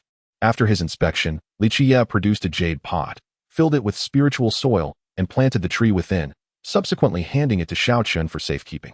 Intrigued by the seven-colored sacred tree, Xiaochen accepted it without hesitation, eager to examine it closely. More content is loading. Please hold on. This site only supports mobile browser access. If you see this paragraph, it indicates a failure to load the chapter content. Please disable reading mode, browsing mode, and ad blocking features in your browser, or copy the URL to read in another browser. The three kings of the Yin Palace, brimming with eagerness, advanced towards the remarkable sapling, yearning to pluck its leaves. However, they were halted by Xiaochen, for such an extraordinary tree should not be defiled by these three. Glancing at the slumbering holy dragon of light, Li Qiyeh contemplated briefly before delivering a gentle pat to its head. With a resounding thud, the sound of the strike roused the drowsy holy dragon of light, which initially appeared bewildered. Upon spotting Li Qiyeh, Xiaochen, and particularly the radiant sapling nestled in the jade basin held by Xiaochen, it erupted in a furious roar. Another swift slap silenced the holy dragon's outburst, leaving it momentarily dazed, as if struggling to comprehend the reason behind its chastisement. What are you making such noise for? Out of pity, I shall send you away. So cease your clamor. With a sweeping gesture, a silver radiance enveloped the dragon, transporting it beyond Dragon Island, before Li Qiyeh and the others continued deeper into the island. Once outside, the holy dragon of light appeared momentarily dazed, but soon regained its composure. Gazing back at the depths of Dragon Island, its expression reflected astonishment and gratitude, before it transformed into human form and vanished into the horizon. As evening approached, the group discovered a suitable spot to rest temporarily. Xiaochen produced the claw of a flood dragon, slicing off a small piece to consume, preparing to further refine his physique. The three skeletons were fixated on the sapling within the jade basin, their yearning palpable. Observing this, Li Qiyeh retrieved several crystal stones, offering them to the skeletal beings for absorption, alleviating their longing for the tree. He then closed his eyes, delving into a meditative state to scrutinize his Wheel C and Dao Palace. Within the secret realms of his Wheel C and Dao Palace, divine power and primordial energy intertwined, consuming one another. To his astonishment, he discovered that these two forces had partially fused, resulting in a silvery divine power, which filled him with wonder. Tuning into this newfound divine power, he realized its potency surpassed that of his previous divine energy.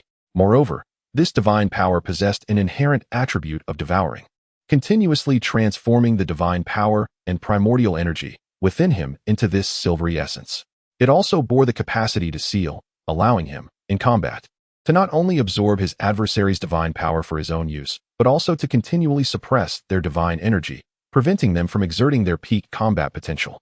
Such a gift seemed tailor-made for him. However, the transformation of divine power was not yet complete. Only the two secret realms were on the verge of full conversion. Chapter 179.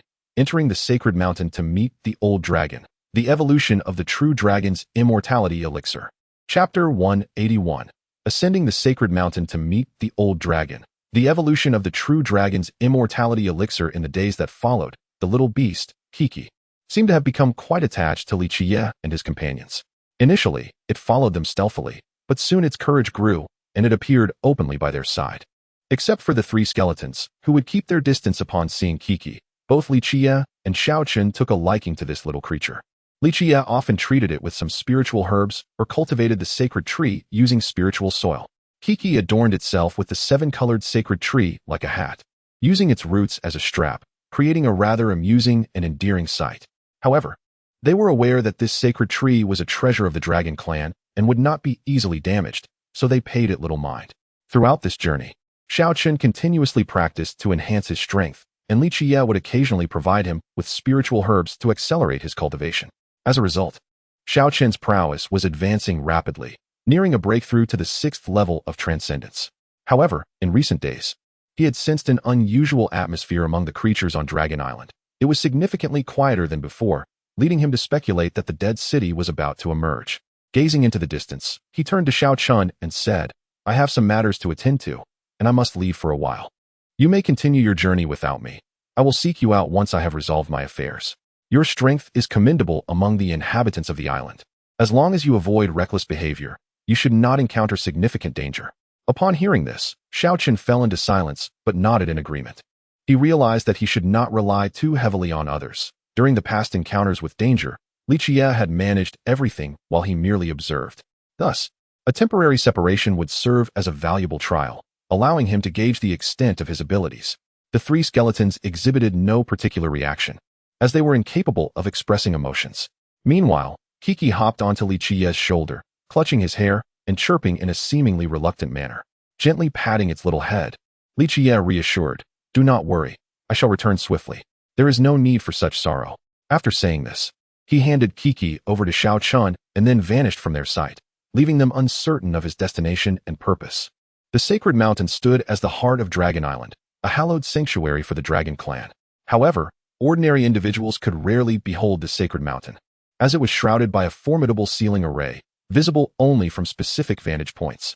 Li Qiyeh, with his silver eyes, disregarded the array's seals and beheld the magnificent, ancient sacred mountain. From afar, he could see numerous palatial structures, some intact, while others lay in ruins. Surveying the ceiling array surrounding the sacred mountain, he quickly identified a node through which he could enter. Along the way, he deliberately avoided the adjacent palace ruins, for they were fraught with terrifying restrictions and formations. Any misstep could trigger them, or worse, ensnare him. Some formations possessed a power that even made him feel a pang of trepidation. Thus he refrained from indulging his curiosity to investigate further. His desire to come here stemmed from a peculiar causal thread he had observed previously, which plunged deep into the heart of Dragon Island. He intended to unravel its essence by following this thread, only to discover the futility of his endeavor. A mixture of curiosity and apprehension brewed within him, prompting his journey along the causal line to the sacred mountain. Upon his arrival, a sudden realization struck him. He deduced the identity of that causal line belonged to the old dragon of Dragon Island, the former ancestor dragon, whose lifespan was evidently dwindling, on the verge of passing away. Following the causal line, he arrived at a site marked by two dilapidated palaces, the origin of the causal thread resting here. Yet the surface revealed nothing but crumbling ruins. He understood this was due to the old dragon's domain overlapping with reality, akin to his own spatial isolation, seemingly in one place, yet not truly in the same space. Observing this situation, he hesitated, contemplating whether to employ divine powers to force his way in. However, he reconsidered, realizing such an action would likely lead to his demise. Regardless of its age, the old dragon remained an ancestor dragon. His intrusion could provoke its ire, or at the very least invite some form of retribution, and he was not in a position to contend with such a being. In terms of the celestial realm, this entity was on par with an emperor, and mere depletion of lifespan did not equate to a loss of imperial strength. With a sense of resignation, he shook his head. Having come this far, it was probable that he had already been detected, yet the old dragon had chosen not to make an appearance. Seemingly disinterested in meeting him, he prepared to turn away, accepting that if a meeting was not to be, then so be it. Although he yearned to converse with the old dragon regarding the system of the realm of eternal life, the circumstances appeared bleak. Just as he turned to depart, an ancient voice resonated from behind him, imbued with weariness and the weight of time, yet still resonant and strong. "Since you have come, you might as well step inside for a moment. It has been long since I have conversed with someone from the outside world."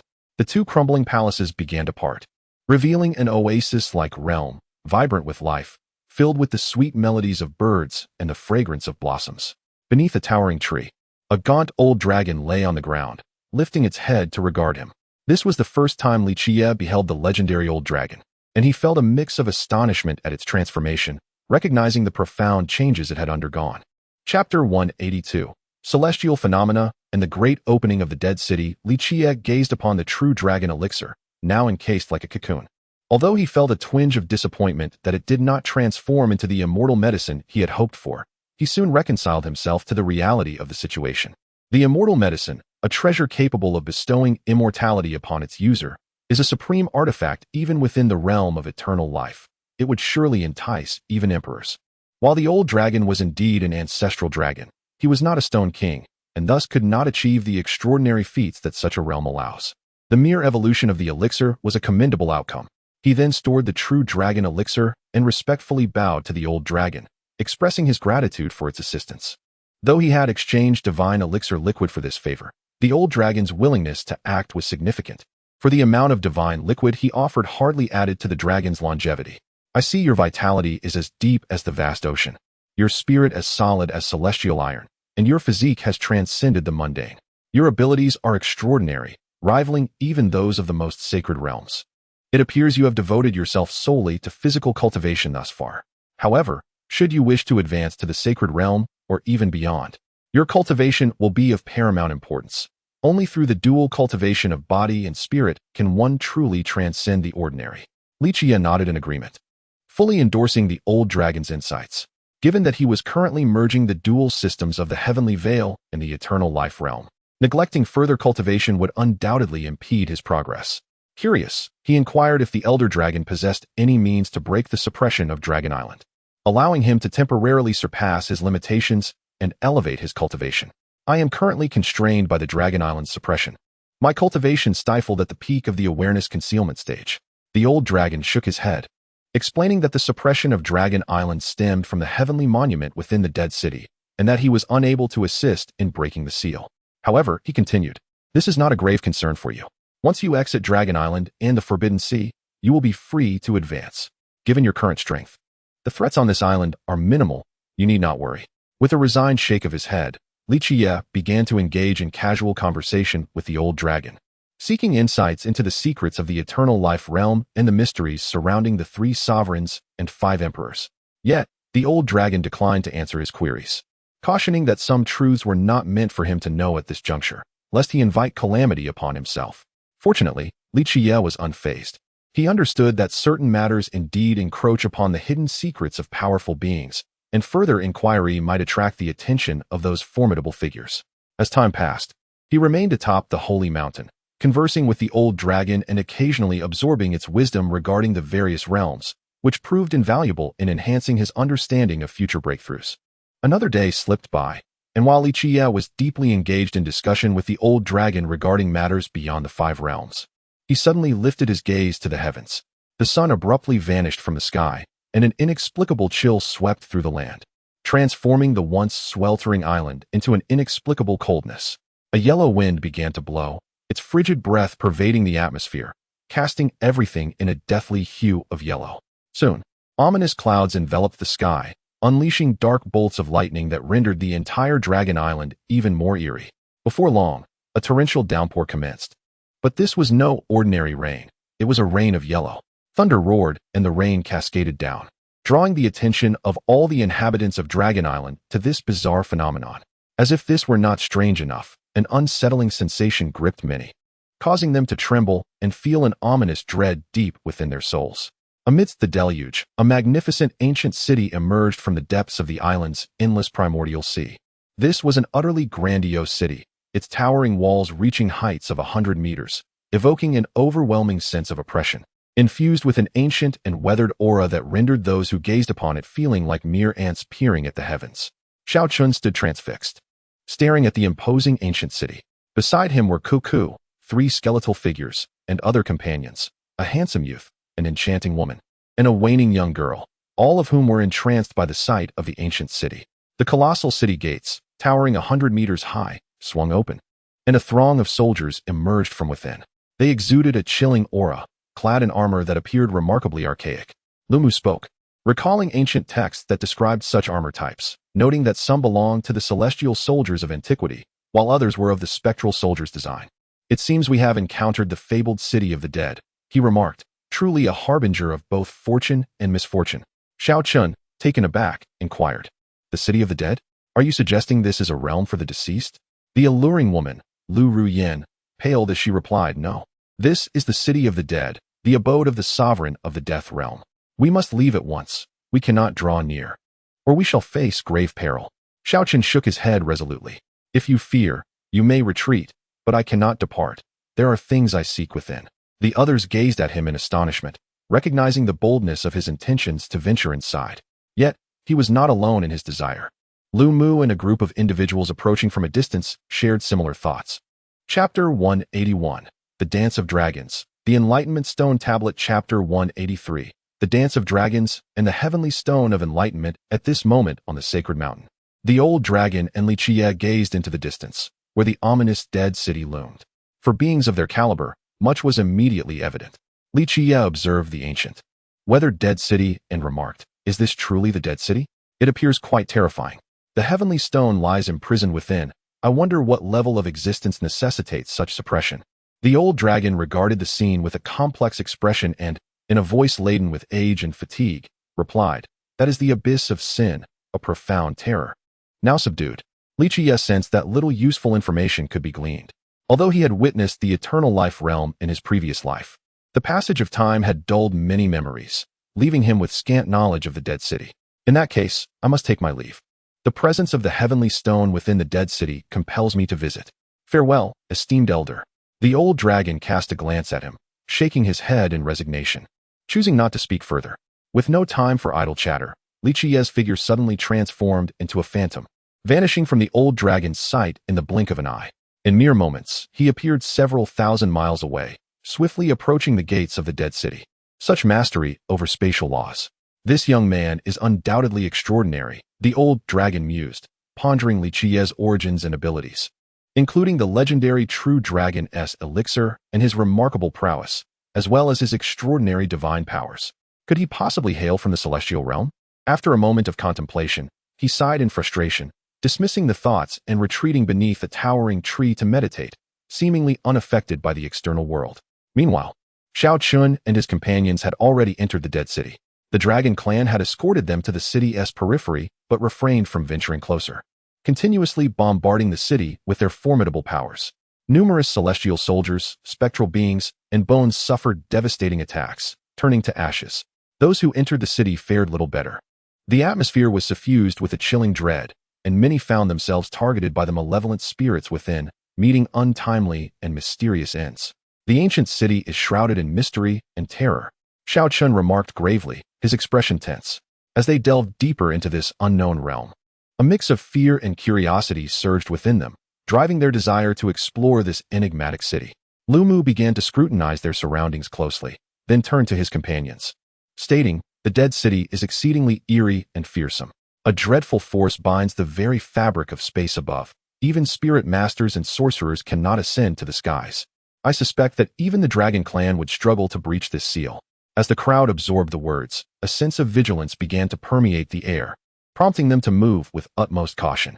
The sight of the celestial and spectral soldiers nearby elicited a change in their expressions, though these guardians did not impede their progress. Instead, they regarded the group with an indifferent gaze, as if surveying a gathering of the deceased. The distant sound of thundering hooves echoed, urging the crowd to advance. They soon beheld a malevolent aura rising before them, accompanied by an acrid scent of blood. A river, shrouded in a crimson mist and composed entirely of blood, surged relentlessly before their eyes. This visceral spectacle rendered many pale, particularly the women, some of whom began to retch. Fortunately, a stone bridge spanned the blood river, enabling their passage to the opposite bank. Without hesitation, the group swiftly traversed the bridge, arriving on the other side. What awaited them was an astonishing sight. A colossal stone monument loomed in the center of the square, towering over 100 meters high. Upon seeing the monument, Xiao Chun felt a surge of astonishment. He had encountered this very stone in the sea of bones outside, and was taken aback to find it here. However, upon observing the intricate carvings upon it, an inexplicable joy welled within him. Initially skeptical of Li Qiyeh's assertions regarding the celestial monument and its associated powers, he now found himself convinced. Meanwhile, the surviving practitioners began to arrive in succession, among them a young man enveloped in dark mist and a woman shrouded in ethereal colors. It appeared that the two had recently emerged from a fierce battle, their energies still fluctuating violently, yet they stood not in combat, but rather gazed at the ominous, towering monument. Suddenly, the immense stone monument radiated a blinding divine light, tearing through the dark, blood-red sky above the desolate city. The torrential blood rain from the outside world was thwarted, unable to descend. A terrifying wave of energy surged forth, crashing against the surroundings like a tumultuous ocean, exuding an aura so potent it seemed capable of obliterating the multitude below. Yet this was merely an illusion born from the overwhelming spiritual pressure, an immense force that rendered those present nearly incapacitated, invoking a primal fear that gripped their very souls. Most were unable to withstand this oppressive force and fell to their knees, akin to feeble ants bowing before the dominion of the universe. Xiao Chun, Lu Mu. The enigmatic figure cloaked in dark mist, and the woman enveloped in colorful fog all struggled against this pressure. Chapter 182. The Nine Heavens Monument appears in the mind. The layout of the 3 sovereigns and 5 emperors. Chapter 184. The Nine Heavens tablet appears in the mind. The layout of the 3 sovereigns and 5 emperors at this moment. The gathered crowd gazed in sheer astonishment at the man enveloped in radiant silver light. Merely approaching him would result in being reduced to ashes by the brilliance, leaving no opportunity to react. Many were filled with disbelief, pondering the nature of this formidable power and its terrifying implications. Some disciples from significant factions trembled as they speculated that this was the law of time, akin to the power possessed by the woman before, but far more potent and fearsome in this man's case, exuding an irresistible might. The others, upon hearing this, bore expressions of shock. How had such prodigies become so commonplace? One was not enough, and now another appeared, even more terrifying than the last. I have seen this man before. He accompanied Xiaochun. Previously, I witnessed him effortlessly vanquish the 3-eyed divine wolf and the 4-armed demon ape, soaring through the skies with unfathomable strength. We should not provoke him, a young man with a stern demeanor suddenly remarked, his tone laced with deep apprehension. The crowd seemed to share a consensus, collectively wary of Li Qiyeh. After all, his origins were shrouded in mystery, and his depth of power was unknown. The mere display of his might was sufficient to annihilate many present, clearly marking him as an entity beyond their reach. Meanwhile, within Li Qiyeh's mind, a series of astonishing images began to unfold. Initially, a stone tablet merely materialized in his vision, but as his comprehension deepened, the seemingly concluded engravings on the tablet quivered. In an instant, he beheld the phantom of another stone tablet, which swiftly morphed into a succession of vivid scenes. A farmer guiding his oxen to plow the fields, a herdsman driving cattle and horses across the vast plains, a fisherman casting nets from his boat, a merchant calling out from his shop. These disparate images, when woven together, revealed the myriad facets of human existence, each imbued with unique significance. As the second stone tablet's engravings completed their display, the third phantom emerged in his mind, showcasing majestic celestial palaces standing atop the clouds, veiled in ethereal mist, with jade towers and crystal pavilions shimmering in and out of view. The fourth phantom appeared next, shrouded in endless violet clouds that enveloped the heavens and earth, reminiscent of 1,000 soldiers galloping into battle, echoing the roars of countless beings, exuding an extraordinary aura. The fifth phantom materialized, showcasing engravings he had previously encountered, the eternal suppression of the Yellow River. Dark clouds loomed ominously, torrential rain fell in sheets, lightning flashed. The earth fractured, and tsunamis surged, a vivid portrayal of an apocalyptic scene. Soon, the 6th, 7th, 8th, and 9th tablets will arrive. However, the engravings upon them have significantly diminished. By the time one reaches the 8th celestial tablet, it stands as a blank stone, while the 9th bears a depiction reminiscent of oracle bone script, seemingly incomprehensible to mere mortals. At this moment, Li Qiyeh has entered a state of profound enlightenment. Originally focused on deciphering the engravings upon the stone monuments of the dead city, grasping the techniques and methods contained within, he has encountered legendary, defiant techniques such as the reversal of Chaos 30, 8 methods of demon suppression, and god-slaughtering scatter hands, which he perceives as the greatest gains of this journey. Should he integrate these techniques into his ultimate path, it might lead to a transformative evolution. However, with the emergence of the second stone tablet's illusory form, events began to unfold beyond his expectations, for he had never anticipated deriving insights from these spectral images. After all, in his previous life, he observed that only by locating each celestial tablet could one acquire its inheritance. The remaining 8 stone tablets were mere phantoms, their engravings indecipherable to outsiders, all shrouded in obscurity. Yet, this time, it appears to diverge from his assumptions, as all 9 celestial tablets reveal their engravings and techniques. Even the blank stone emanates a distinct aura, a sense of profound essence. In this state of contemplation, he finds himself delving deeper into the mysteries of enlightenment, as if everything has slipped beyond his control. At this moment, in an unknown realm of time and space, several figures materialize, transcendent in nature, each enveloped in a halo that obscures their features. Nevertheless, the oppressive aura emanating from them invokes feelings of reverence and admiration, compelling one to kneel at a mere glance. One robust man, with a deep and resonant voice, speaks, expressing surprise that an outsider has ventured into this realm, as he should not have been able to enter. Another man beside him remarks that since he is indeed an outsider, he cannot be an ordinary individual. Observing his journey, It appears he harbors a keen interest in the celestial tablets and has begun to learn the methods of our world, seemingly seeking to carve out a unique path for himself. However, the techniques of the celestial tablets are intricately linked to our ancient designs. He is not among the chosen. Should he learn the methods of the celestial tablets and disrupt our future plans, it would spell disaster. Others remained silent for a moment, clearly acknowledging that the arrival of this outsider has significantly disrupted the course of events. Chapter 185. Bearing the burden of the Emperor's causality. As his temper flared and the urge to fight surged within him, Li Qiyeh emerged from his moment of enlightenment. The nine-faced heavenly monument had completed its transmission, suddenly merging into a singular entity, transforming into a celestial monument as shadow that pressed down upon his spiritual essence, becoming an enigmatic mark upon his brow. At that moment, Li Qiyeh could feel the entirety of his previous experiences coalescing, and he sensed the celestial mark upon his soul, revealing fragments of the knowledge it contained. An indescribable emotion surged within him, an amalgamation of joy and sorrow. What on earth was happening? All he sought was to comprehend the heavenly monument. Why had these formidable figures set their sights upon him? He had never intended to gather all the legacies, nor to become another pawn for these titans. Was having a single Shaochen not sufficient? The efforts and ambition of others should suffice. Why drag him into this? A feeling akin to being spat upon by a llama washed over him. Here was Li, a mere citizen, who had never committed any wrongdoing. Yet misfortune seemed to seek him out relentlessly. If only he had heeded the old dragon's advice. For this place was indeed not meant for him. Merely coming to observe had entangled him in such terrifying causality. Now that he was ensnared, escape was not an option. He would have to return and help them clean up the aftermath. What a predicament! Grasping his head, he felt immense anguish, as if he had foolishly leaped into a nightmarish abyss from which he could not extricate himself. Indeed, Li Qiyeh had been drawn into the grand design of Pangu, Nuwa, and the 3 sovereigns and 5 emperors, becoming yet another pawn in their ancient stratagem to counter unforeseen variables. Moreover, he could not refuse. The mark of the heavenly monument upon his spiritual brow served not only as a complete legacy, but also as a binding constraint. Should he defy their demands, the mark would ultimately obliterate his soul when their plan reached its culmination, leading to his irrevocable demise. Even if he returned to his own world, he would remain unable to escape, for this soul-binding curse had been meticulously inscribed by Pangu, Nuwa, and the sovereigns.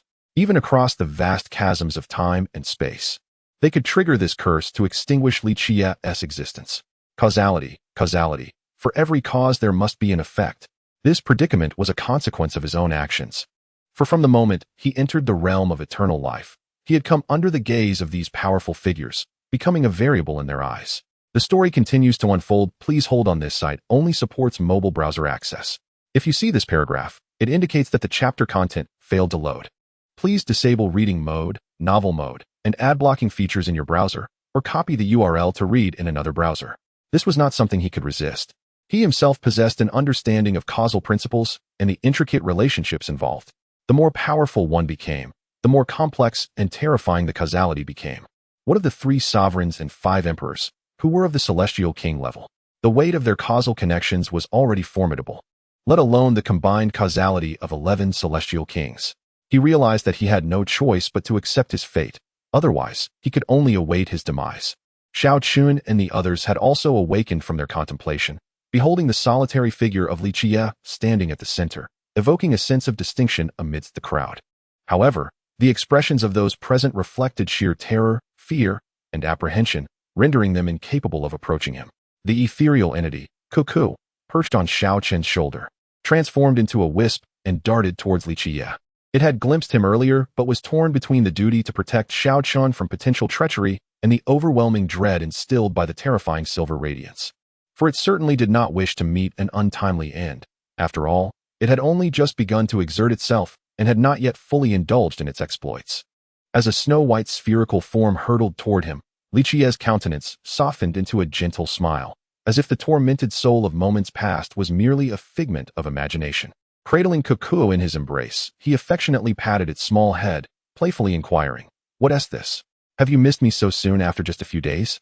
Or is it my elixirs that you yearn for?"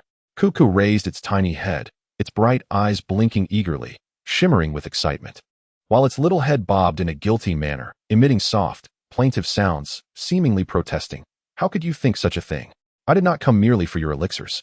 Yet, The drool escaping from its mouth unmistakably betrayed its true desires, although the little creature indeed harbored affection for him. It was clear that culinary cravings played a significant role as well. With a smile, Li Qiyeh produced 2 millennium-old elixirs and presented them to Cuckoo, saying, "Seeing that you still possess a modicum of conscience, I shall reward you a little." Cuckoo's eyes widened in astonishment at the sight of the 2 elixirs, and its mouth could no longer contain the drool that flowed forth like a slender stream. It then opened its tiny mouth and began voraciously devouring the elixirs, oblivious to everything else around.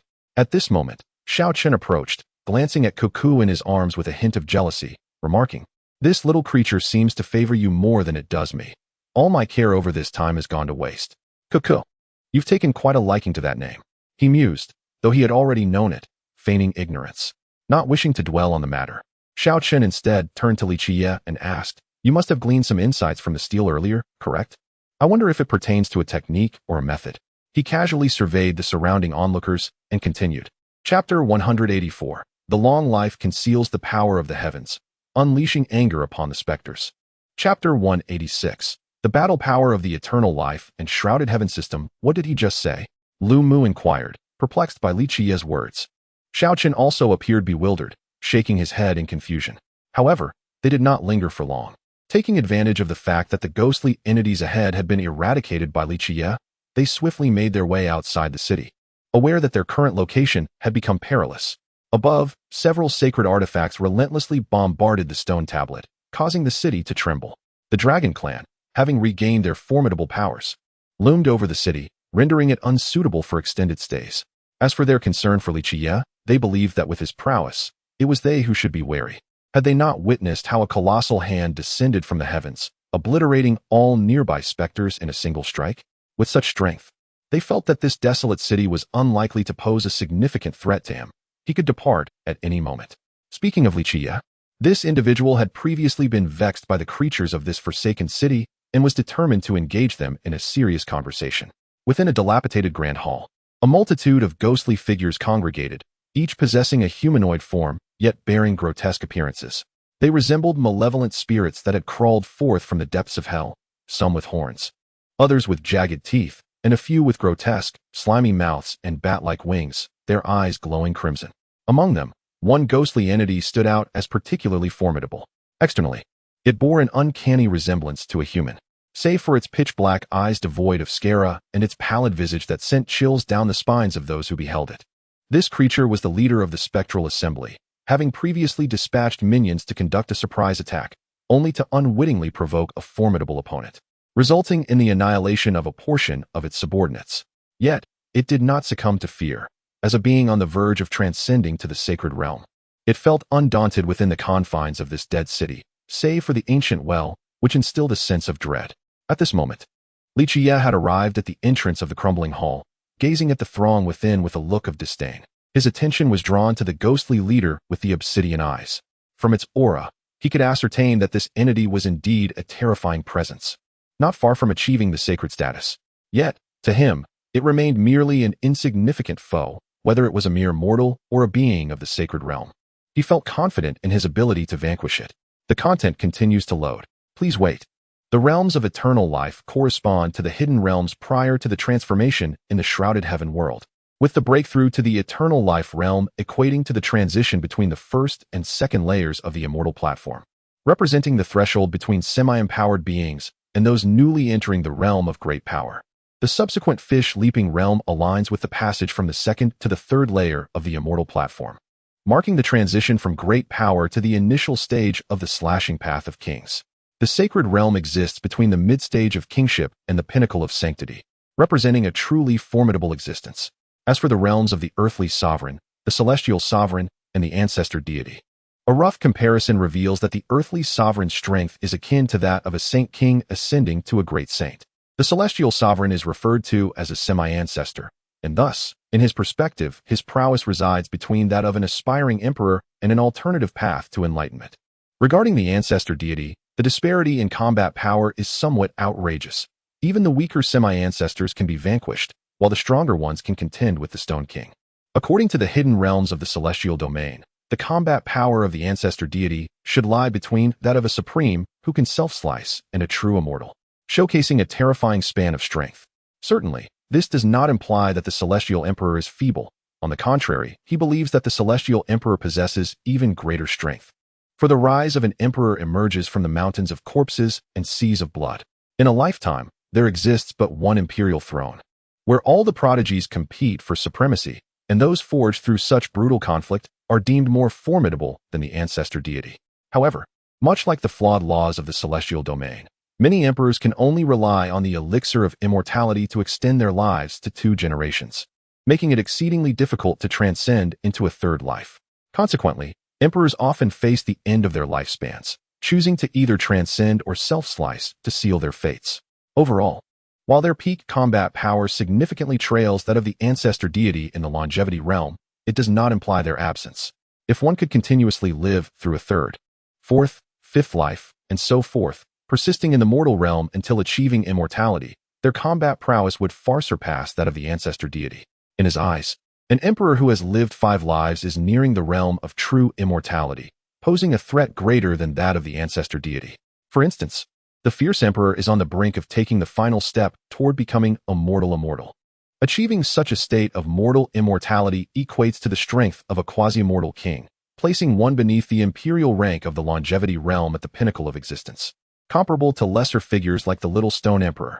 Returning to the subject, Li Qiyeh harbored no trepidation towards a mere ghost that was not even a true saint.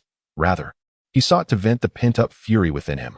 Having been forcibly entangled in fate by the 3 sovereigns and 5 emperors, he felt a lingering frustration. For although they bestowed upon him the complete inheritance of the heavenly tablet, he found it entirely unnecessary. Engaging with such entities often led to a high probability of being ensnared in perilous circumstances. With no outlet for his fury, he felt increasingly uncomfortable.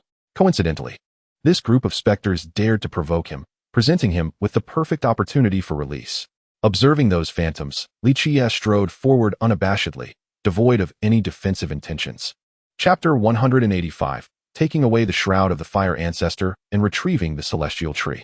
Chapter 187, Taking Away the Shroud of the Fire Starter and Collecting the Heavenly Tree outside the gates of the Dead City. Shao Chun and his companions had just escaped, their hearts heavy with the chilling wails echoing from within the city. Clutching Cuckoo in his arms, Shao Chun gazed upon the horrific scene. In the sky, symbols of halberds, wheels, trigrams, dragon horns, and claws relentlessly assailed the stone tablet below, seemingly unwilling to relent until it was subdued. This place felt like a cursed realm, akin to a descent into the abyss. Who could have constructed such a city? Could it truly be the work of the Death Monarch? Lu Mu observed the grand yet terrifying city, exclaiming in awe, "Regardless of its origins, we have managed to escape, free from the dread of those ghastly entities." Lu Rian's pallor remained, her expression betraying lingering fear. Shao Chun shook his head, countering, "Who can say for certain?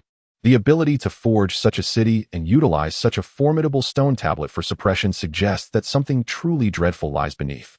If one day that seal were to be broken, we may yet again face peril." Lu Rian shot him an annoyed glare, wishing he would refrain from uttering such ominous thoughts. Speaking of which, where is that person? He mentioned he was going to fight. What could he possibly be facing? Surely, it isn't something horrifying? Lu Mu inquired, curiosity evident as he turned his gaze towards Shao Chun. The others too looked to him, eager to glean any information regarding Li Qiyeh. After all, such a powerful figure must possess an extraordinary background, yet they remained in the dark. Many speculated he must be an ancient relic, having just emerged, for it was hard to believe someone so young could be so formidable. Even if one were to cultivate from the womb, achieving such prowess at this age seemed implausible. Casting a glance around, Shao Chun spoke in a calm tone. "I am not privy to his origins either. I merely encountered him by chance and answered some of his inquiries, which led to my presence by his side. If you wish to know more, feel free to ask him directly. There is no need to seek information from me, for my knowledge is limited." He spoke truthfully. He indeed knew little about that individual, save for his name. As for the rest of his identity, he remained entirely uninformed, though he refrained from mentioning the transaction of techniques. After all, to be regarded by Li Qiyeh as the foremost divine art of the age surely implied authenticity. Should he divulge too much, he might attract unwanted attention from those present. Suddenly, a brilliant light illuminated the skies above the dead city, as if the stone tablet had been vexed by several sacred artifacts, or perhaps the assaults from the sacred relics had begun to take effect, causing the engravings on the tablet to manifest in the air. As the surrounding ethereal stone tablets began to manifest intricate carvings, They intricately coalesced into a fragmented celestial map. This map was adorned not only with incomprehensible divine scripts, but also with numerous martial techniques, including long-lost skills and divine abilities. For instance, Shao Chun recognized the incomplete techniques of the god-slaying palm and the reversal of chaos. More significantly, he glimpsed the portion of the Qi cultivation diagram that he had not fully memorized, essentially the next segment of his cultivation method. Many individuals, upon witnessing this spectacle, hastily retreated. Despite having exited the dead city, they remained uneasy and wished to distance themselves from the location, not wanting to become entangled in further peril. Lu Mu, Lu Ruyen, and others wore solemn expressions and prepared to withdraw, as did the likes of the monk Yijin and the sword demon Dugu. However, upon noticing Shao Chun standing still, gazing at the celestial map in the sky, Lu Mu suddenly called out to him, advising against looking further. He warned that the map was incomplete and cautioned against practicing the Qi cultivation diagram, stating that many had met their demise attempting to master it, as it was far too flawed for any mortal to cultivate. Yet, Shao Chun disregarded his warning, remaining transfixed by the divine map, seemingly intent on committing it to memory. Upon viewing the celestial map, he felt a peculiar sensation emanating from the acupoints of his divine body. It seemed as though he could resonate with those sacred artifacts. Though he was uncertain of the reason behind this phenomenon, he sensed it was not a harbinger of doom. Unlike the others, who perished in their attempts due to lacking the foundational chapter of the Qi cultivation diagram, he possessed that crucial element. By merely committing this segment of the celestial map to memory, he could merge it with the patterns of his cultivation method in his mind, thereby creating a coherent technique. The sword demon Dugu, however, sneered, declaring Shao Chun to be recklessly courting death. If the Qi cultivation diagram were truly so easy to master, it would have already spread throughout the realm of eternal life.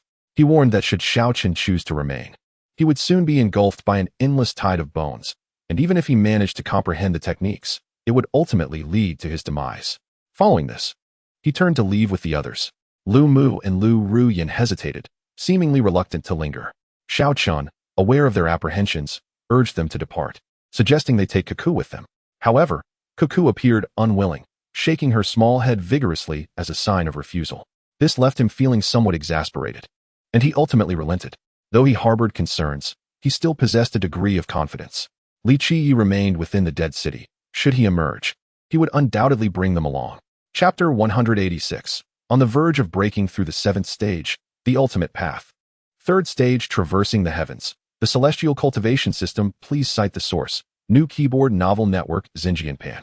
Com. Chapter 188.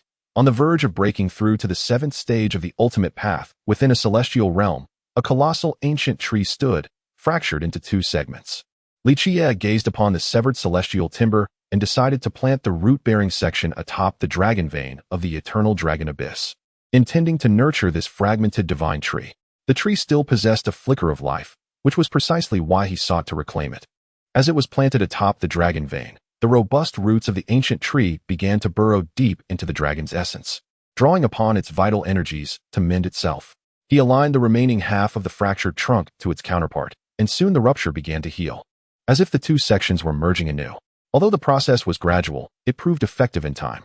Observing the celestial timber, he sensed the profound life principles it embodied, along with the essence of immortality, thereby enriching his cosmic path with two formidable rules. The possession of life principles and immortality significantly bolstered his self-preservation capabilities and physical restoration, marking it as an extraordinary avenue of power. The celestial timber, often referred to as the ladder to heaven in ancient lore, serves as a bridge between the celestial and the mortal realms, capable of shielding the heavens above and cloaking the earth below, a revered object of faith throughout the ages. Whether this celestial timber was akin to the legendary one remained uncertain, yet its exceptional nature was undeniable, and it held the potential to become the legendary timber within his own universe. With this thought, Li Qiyeh proceeded to transplant the true dragon, Kirin, humanoid elixir, laurel divine tree, and the budding branches of the enlightenment tea tree beneath the celestial timber. In no time, a lively little dragon, spiraling around the celestial timber, took root beneath it, its eyes sparkling with remarkable intelligence, evidence of its prior transformation, which had endowed it with wisdom surpassing that of other elixirs. Perhaps in the future, it could evolve into a being akin to the second Green Emperor, transcending its elixir form to embark on the path of enlightenment and ascendancy. The remaining humanoid elixir had progressed beyond mere fragmented feet. Through years of resourceful nurturing from Li Qiyeh, it had been restored to the ankles, a significant improvement from its previous state. The Kirin elixir had transformed from a mere seed into a small purple Kirin, curiously surveying its new abode, evidently pleased with its surroundings, and began to take root beside the true dragon elixir. The laurel tree had also fared much better than during its time in the Ziwei Guanhan Palace. Although its essence remained partially unhealed, there was a firm belief that, given sufficient time, it could evolve into a complete elixir. As for the seedlings of the Enlightenment tea tree, he too planted them nearby. While not an elixir, their value was certainly only a step below that of the immortal medicines. To enhance the aesthetic appeal of his surroundings, he relocated the spiritual soil and ancient herbs from the forces he had previously vanquished to the periphery of the celestial tree, thereby enriching the area with spiritual energy and facilitating the rapid growth of divine medicines. Observing his meticulous arrangements, Li Qiyeh felt an overwhelming sense of satisfaction. He now possessed nearly 100 ancient herbs aged over 10 millennia, while those under 10 millennia were too numerous to count, easily surpassing 10,000, varying from several hundred to several thousand years old. If placed in the outside world, his collection alone would render him unrivaled among any of the factions in the Northern Dipper. As he gazed upon the spiritual herbs, the apothecary king and divine medicines, a sudden thought crossed his mind. He turned his attention to the location of the ancient dragon's lair, where a towering ancient peak stood, housing a dragon cave filled with dreamlike essence and a mother plant, which was no ordinary entity, its worth comparable to that of an immortal divine medicine. Initially contemplating the transplantation of this mother plant beside the celestial tree, he ultimately decided against it, recognizing that the dragon cave served as the optimal habitat for such beings, far superior to any other location. Retreating back into the cosmos, he observed the remains of the once mighty saint spirit, now reduced to half, and the skin of the undying emperor, which had dwindled to a third of its original size. The upcoming transplantation of the celestial tree into the quantum universe would yield significant primordial energy.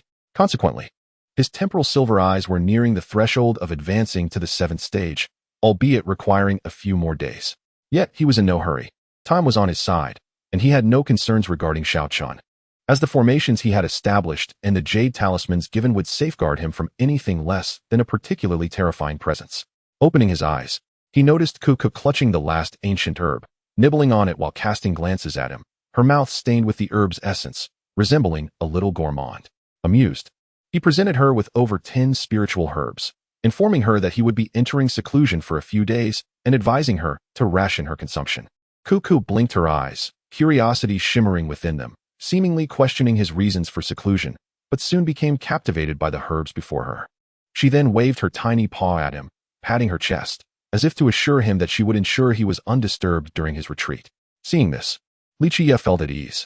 He arranged a formation nearby, settled down, closed his eyes, and began to quietly await the transformation of his vision, simultaneously contemplating the profound technique of the heavenly monument he had previously acquired. Chapter 187. Foreseeing the Future. Integration of Abilities. Chapter 189. Foreseeing the Future. Integration of Abilities. Thus, 4 days passed as Li Qiyeh awaited the culmination of the transformation of the temporal silver eyes, which had now entered its final phase. In the boundless cosmos, a vast, seemingly infinite river of time and space began to manifest, its source and terminus unknown, revealing an endless array of scenes within its immense flow. Images of Earth, Mount Tai, the Nine Dragon Coffin, Mars, the Great Thunder Sound Temple, the Northern Dipper, the Ancient Forbidden Zone, the Spirit Void Cave, the Primal Ruins, the Tai Xian Gate, the Northern Region, and Purple Mountain, among others, emerged within this river, extending even to the Dragon Island of the Everlasting Realm. Among these visions were familiar faces: Yi Fan, Peng Bo, Yao Ji, He Huang, Xiao Chun, Cuckoo, and others, alongside unfamiliar figures, some mere ordinary mortals, while others held distinguished status as elders or sovereigns of various sacred lands. Some exuded a terrifying aura, their forms shrouded in a veil of chaos. The presences varied in strength. Some stood defiantly amidst the starlit expanse, radiating a murderous intent, causing the invisible threads of causality to shimmer ominously red, indicative of a hostile relationship. Others, although their causality lines remained transparent, bore an imposing presence akin to a true dragon, suggesting that their counterparts were profoundly formidable. Fortunately, they were not adversarial at that moment, or his demise would have been inevitable. Yet, this was not the crux of the matter. Countless figures were interconnected by innumerable threads of causality, spawning an abundance of scenes. For instance, from a crimson figure intertwined with his causality line, he witnessed himself being reduced to ashes by a terrifying hand on the Northern Dipper. However, along another causality line of that very figure, he remained unscathed. This was merely a fraction, for other lines revealed that he was rescued by a woman enveloped in chaotic energy. Moreover, there were instances where that figure met an inexplicable demise at the hands of an unknown entity. As Li Qiyeh gazed upon the river of time and space manifesting within his quantum universe and observed the ever-evolving scenes, he felt that this advancement of the temporal silver eyes was distinctly different from previous ones. While his ocular abilities had always been potent and enigmatic, they had been somewhat singular and disjointed, akin to a video game where weapon designs often favor synergetic effects to enhance attributes, cohesion, and progression. This time, however, all his previous abilities seemed to intertwine and integrate into a cohesive whole. Not only had his power magnified significantly, but he had also unlocked numerous mysterious capabilities, such as the foresight of certain futures and dangers, an ability he had previously lacked. Though he possessed the paths of time and causality, the two had never been interconnected, rendering him incapable of employing them in unison. Once, an attempt was made to merge two formidable principles, yet it proved exceedingly challenging. The two mighty paths exerted a powerful repulsion, yielding neither the desired outcome nor an absence of harm, though fortunately, it was merely an experiment and not severe. This advancement felt like an amalgamation of all the abilities acquired through his temporal silver eyes, enabling them to coalesce into a cohesive whole, enhancing the potency of his vision. No longer resembling a disarray of particles, the quantum universe was birthed from his gaze, yet the paths contained within were merely those he had previously absorbed. Some incomplete, and others whole, many imbued with attributes from the original world, which did not align seamlessly with his own universe. This advancement also addressed that issue. The chains of the grand rule of celestial fusion underwent transformation. Although many remained flawed, they continuously evolved, striving toward completeness, thus forming a unique set of grand rules for his universe. While this process is notably gradual, possessing ample resources in the future would expedite its progression. His abilities of temporal acceleration, spatial isolation, insightful deduction, time suspension, primal imprint, bidirectional foil attack, celestial wheel, and the path of causality have now become integral components of his universe, undergoing profound integration. He can freely manipulate temporal acceleration and suspension, transform stars and all entities into a singular image, wield the grand principles he commands instantaneously as primal imprints, and harness their power. Furthermore, he can utilize his insight and deduction to continuously calculate various potential futures, thereby discerning multiple outcomes to avert certain dangers, and even preemptively eliminate potential foes. Any entity that manifests within the river of his time and space, regardless of prior intersection, may be eradicated through the strands of causality, provided their strength does not surpass his own or they cannot withstand his causal assaults. With his current prowess, even beings of the Sage Realm cannot withstand his causal obliteration, akin to his annihilation of the Shadow Moon sect, which he could eliminate from an immeasurable distance through the lines of causality.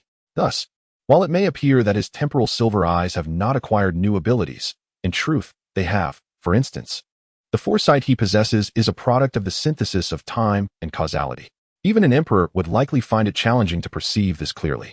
Chapter 190. On the verge of departing from Dragon Island upon arriving at the secluded chamber where Shao Chun was in seclusion, the devil sensed an absence of presence within. Shao Chun had already vacated the premises. Thus, he did not linger but instead began to survey the entirety of Dragon Island with his spiritual consciousness. Before long, he located Shao Chun, who was presently in the company of a group, accompanied by a number of young dragons, each appearing remarkably exceptional.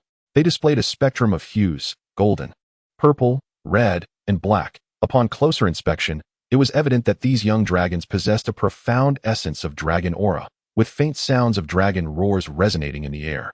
With the presence of 9 accompanying dragon kings, it seemed indeed that the time to depart from Dragon Island had come. Is this the little stubborn dragon? Quite intriguing. It truly is a combative young dragon, unyielding in spirit. No wonder it is destined to become the rebellious dragon king in the future. Upon discerning Shao Chen's figure, Li Qiyeh wore a smile of interest. To be honest, he was quite eager to acquire a few dragon kings to bring back to the Zhitian world. After all, the accompanying dragon kings were not limited to these 9. There were many more among the elder dragons. However, the last time the elder dragon had not shown him, and he understood that such an endeavor was implausible. The birth of a progenitor dragon in the eternal life realm was exceedingly arduous, akin to the emergence of emperors in Jitian. Only after the previous progenitor dragon's disappearance could a new one be born. Hence, the elder dragon would unequivocally prohibit him from pursuing this. Even if he attempted it, the formidable figures among the 3 sovereigns and 5 emperors would likely intervene. These individuals were intertwined with their future strategies, and if he were to recklessly disrupt their plans, he might risk obliteration. Such a gamble was one he dared not take. Having pinpointed Xiao Chen's location, he instantaneously transported himself before him. His sudden appearance startled those present, leaving them momentarily bewildered as to how he had arrived.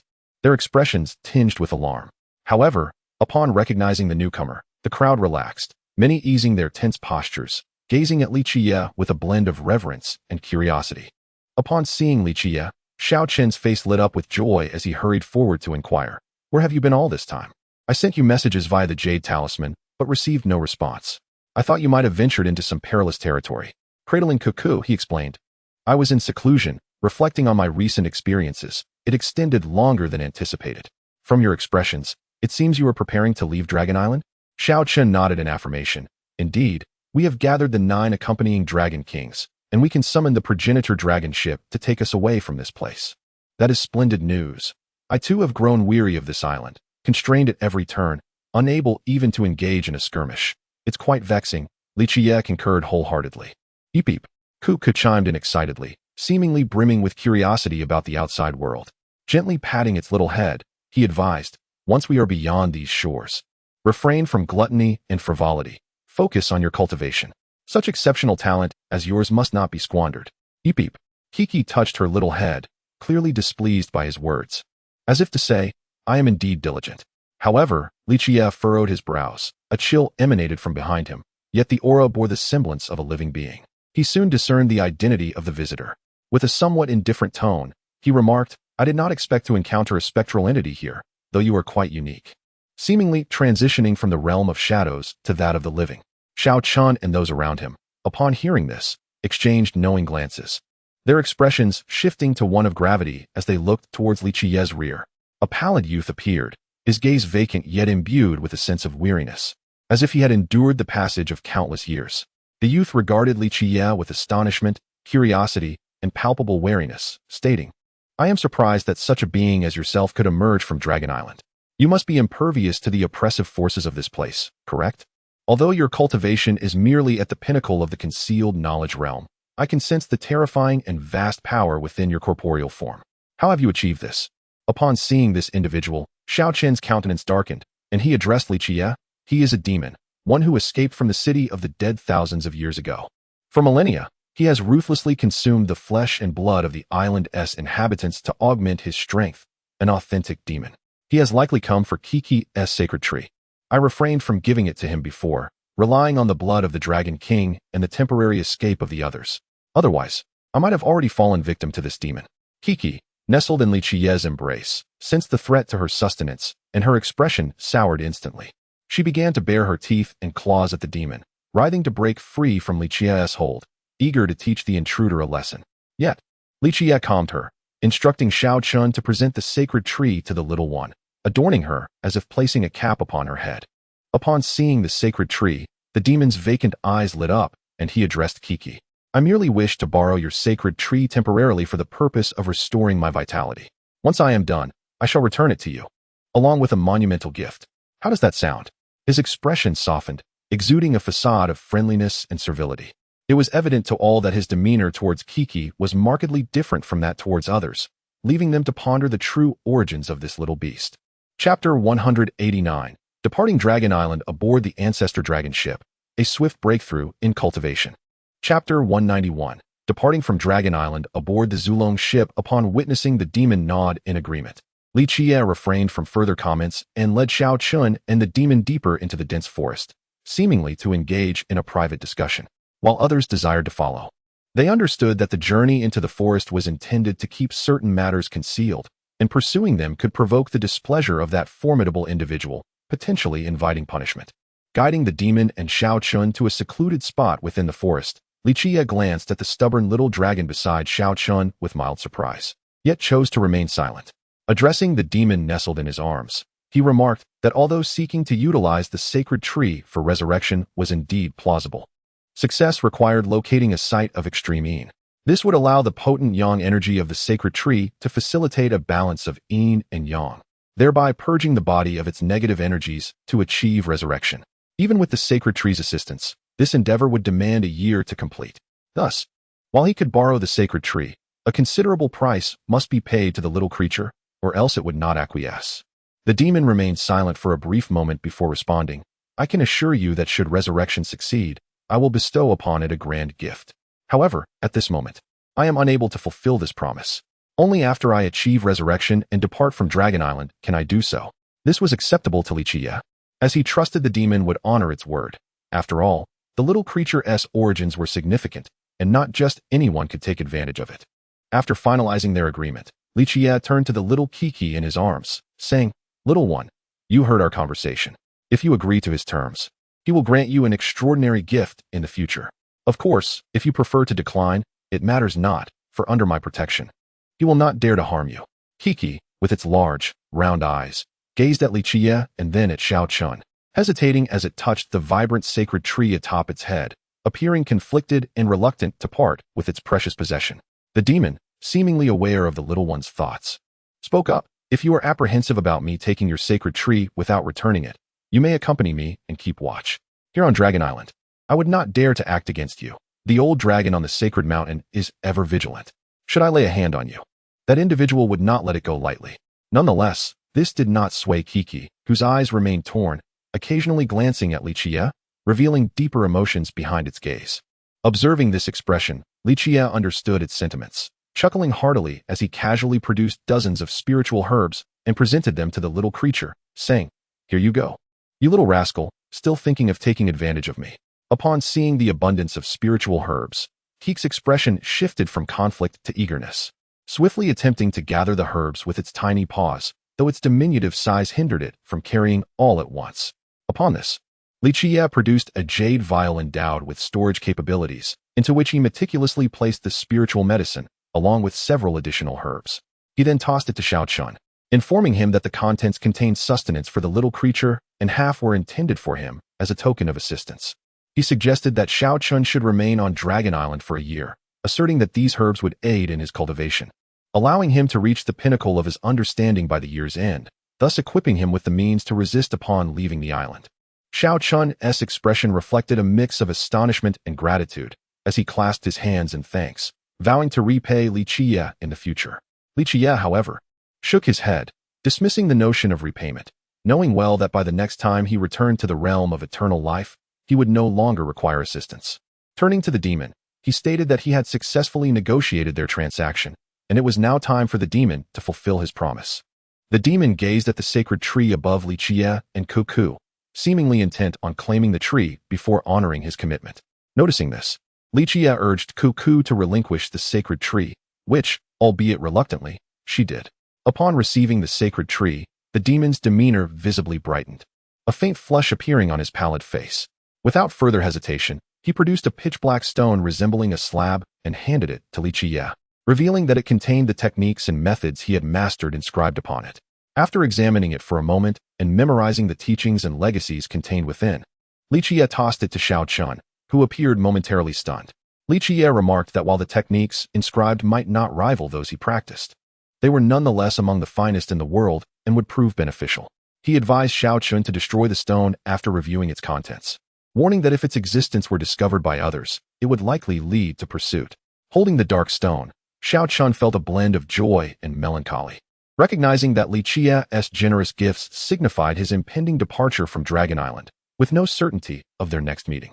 As the affairs drew to a close, Li Qiyeh addressed Cuckoo, indicating that their future endeavors were to unfold. Chapter 192, Eternal Life in the Grand Tapestry of Existence. The protagonist experienced a rapid ascension in his realm, swiftly advancing from the first to the second heaven, and soon thereafter to the third and fourth heavens, eventually reaching the ninth heaven. Before long, he transcended into the Nirvana realm, a stage aptly named for its promise of rebirth. Surmounting this phase would elevate him from mortal to immortal, while faltering would seal his fate in death. Though he harbored aspirations akin to the grand transformation of the heavens, there remained distinctions, The core principles bore similarities, yet the nuances were significant. However, for him, this was not a formidable challenge. His body and spirit were already indomitable. The process of nirvana unfolded with ease, propelling him swiftly into the realm of eternal life. Yet, upon reaching this exalted state, his pace of advancement began to wane. Within him, the 5 great realms of the immortal domain and the abyss of secrets began to intertwine, with the wheel of fate expanding to an unfathomable horizon. The ethereal sounds of Tao echoed throughout the celestial palaces, each seeming to embody a realm unto itself, guarded by a majestic celestial citadel, shrouded in mystery and solemnity. The 4 poles resembled profound abysses, akin to towering pillars that defied perception, adorned with countless silvery gray divine patterns, as if imbued with the power to subdue the cosmos. The transformation into a dragon manifested as a living embodiment of a true dragon, its roars resonating through the air, while silver-gray patterns morphed into scales, invoking a sense of soaring towards the heavens. Above this majestic dragon lay a vast celestial platform, reminiscent of the firmament itself, radiating with silvery divine light. The sounds of Tao reverberated continuously, echoing across the skies, striving to breach the celestial vault and convey its essence to another realm. Yet, it appeared to encounter an insurmountable barrier, for the sounds remained confined above the platform. As Li Qiyeh opened his eyes, a flicker of understanding mingled with a hint of resignation graced his expression. It was evident that the fusion following the attainment of eternal life would demand time. Indeed, achieving sanctity in this realm was far from a trivial endeavor. It necessitated focused cultivation. Nevertheless, this process was markedly more expedient than in the previous realm. Once he harmonized the Tao-obliterating realm with the aquatic leap realm of this world, attaining sanctity would be a natural progression, likely within a decade. With this resolve, Li Qiyeh commenced his first prolonged retreat of his life. 10 years of secluded cultivation would lead to his eventual sanctity, and thereafter, he would return to the previous realm. As the narrative unfolds, after a year of remaining on Dragon Island as per Li Qiyeh's guidance, Shao Chun and Ku Ku witnessed the devil's transformation through the sacred tree and the city of death, preparing to depart from Dragon Island. However, having missed the ancestral dragon ship and lacking the auspices of the Nine Dragon King for summoning, they found themselves unable to leave the island. In the throes of frustration, Shao Chun was informed by the devil that departing from Dragon Island was not solely contingent upon the ancestral dragon ship. The ancestral monarch ship could also facilitate their exit, albeit such vessels were often regarded as ominous. Once, there were individuals who boarded this vessel, yet thereafter, they either never disembarked or succumbed to madness. It is a cursed ship. Initially, Shao Chun was reluctant to board, but considering the prospect of remaining on Dragon Island indefinitely, he gritted his teeth and resolved to embark on the ancestor's ship, taking a gamble. He surmised that since the devil was familiar with this ship, having likely boarded it before, his presence would mitigate any potential dangers. Ultimately, he, Cuckoo, the stubborn little dragon, the devil, and 3 skeletons all boarded the ancestor's ship. Feeling the chilling and ominous aura that permeated the vessel, along with the occasional sigh emanating from the cabin, which instilled a sense of dread in everyone. Even Cuckoo and the little dragon dared not approach the cabin to frolic, and the devil warned them against entering, suspecting that something terrifying lurked within. Fortunately, their luck held, and they encountered no peril. Moreover, Cuckoo utilized the sacred tree to absorb a considerable amount of divine power from the forbidden sea to nurture it, which greatly pleased her. Ultimately, they departed from the forbidden sea and entered the outside world, igniting immense curiosity and excitement among the group. After all, this marked their first genuine encounter with the eternal life realm, furthering their understanding of this domain. The devil also left with them, stating that he would retrieve the opportunity owed to Cuckoo and deliver it to her, promising to return after a while. Shao Chun did not impede this. He was indifferent to the devil's so-called opportunity, as they had remained wary of him throughout the past year, even after his resurrection as a human. His departure was, in fact, a favorable turn of events, ideally leading to their paths never crossing again. However, upon arriving in the eternal life realm, they heard numerous pieces of information, such as the Dragon King brought back by disciples from various sects a year prior, and the treasures and legacies from the island that continued to be the subject of fervent discussion. Shao Chun, accompanied by the little dragon, Cuckoo, and the 3 skeletons, roamed about to gather intelligence and inquire about Li Qiyeh's whereabouts, seeking to discern where he had gone. Yet, no one seemed to discuss Li Qiyeh, leaving him perplexed. After all, if Li Qiyeh had departed, he should have boarded the ancestor dragon ship, yet there was not a whisper regarding him. Perhaps these factions were intentionally withholding information about him, considering that fellow was. Chapter 193. After enduring the heavenly tribulation. Meeting Yi Fan. The celestial tribulation lasted an entire day, during which the surrounding stars and satellites were shattered into fragments, drifting through the cosmos, with many of these shards coalescing into a small meteor swarm. Li Qiyeh was not taken aback by the sudden intensification of the tribulation. He had faced such trials on numerous occasions, encircled by a group of young emperors, each representing the final challenge prepared by the tribulation. He knew that as long as he could withstand their collective assault, he would pass the test. Each young emperor stood at the sage realm, their powers immensely formidable. Any ordinary disciple witnessing such a scene would likely exclaim, "My life is forfeit." Yet, Li Qiyeh felt no significant pressure, even in the past. He had never feared such confrontations. Having already endured the 33 layers of heavenly tribulations, he saw no reason to be intimidated now. Seemingly unfazed by the daunting spectacle before him, or perhaps indifferent to the young emperors, he stepped forward, causing the starry sky beneath him to ripple with silver waves, akin to the gentle ripples on a lake. The young emperors, transformed from the tribulation itself, sensed Li Qiyeh's impending strike and began to wield their imperial weapons against the spreading waves. Some launched direct assaults towards him, as countless rays of holy light shimmered amidst the tempest, while the starry expanse became riddled with intricate cracks. The void fractured, unleashing a torrent of chaotic energies that engulfed the surrounding tempest. Facing the onslaught from the young emperors, Li Qiyeh remained motionless, his eyes emanating a silver glow. And like a darting dragon, he weaved through the ranks of the young emperors with grace. The silver light formed an elongated, serpentine thread, akin to a string of pearls, connecting the figures of the young emperors one after another. In a short span of time, every manifestation of the young emperors was pierced by the silver light and linked together. Suddenly, the silver thread that had penetrated their bodies branched into countless finer strands, enveloping each figure entirely. Soon, one by one, they seemed to dissolve, merging into the threads. Ultimately, only a slender silver light flickered in the void, moving gracefully, before swiftly returning to Li Qiyeh's gaze, leaving behind a silent expanse of chaotic energy. Shaking his head, seemingly dissatisfied with the meager essence of power derived from the tribulation, he stepped out of the chaotic void and returned to the starry sky. In the midst of the tribulation, the manifestation of humanoid calamities had ceased, and the tumultuous sea of thunder began to dissipate, heralding his successful passage through this sanctification ordeal, thus truly becoming a formidable sage. With a mere wave of his hand, the thunderous sea, which was on the verge of vanishing, was abruptly halted, only to be subsequently consumed by Li Qiyeh. After all, even the smallest of mosquitoes are flesh. One cannot traverse a tribulation without reaping some reward, for that would not align with his character.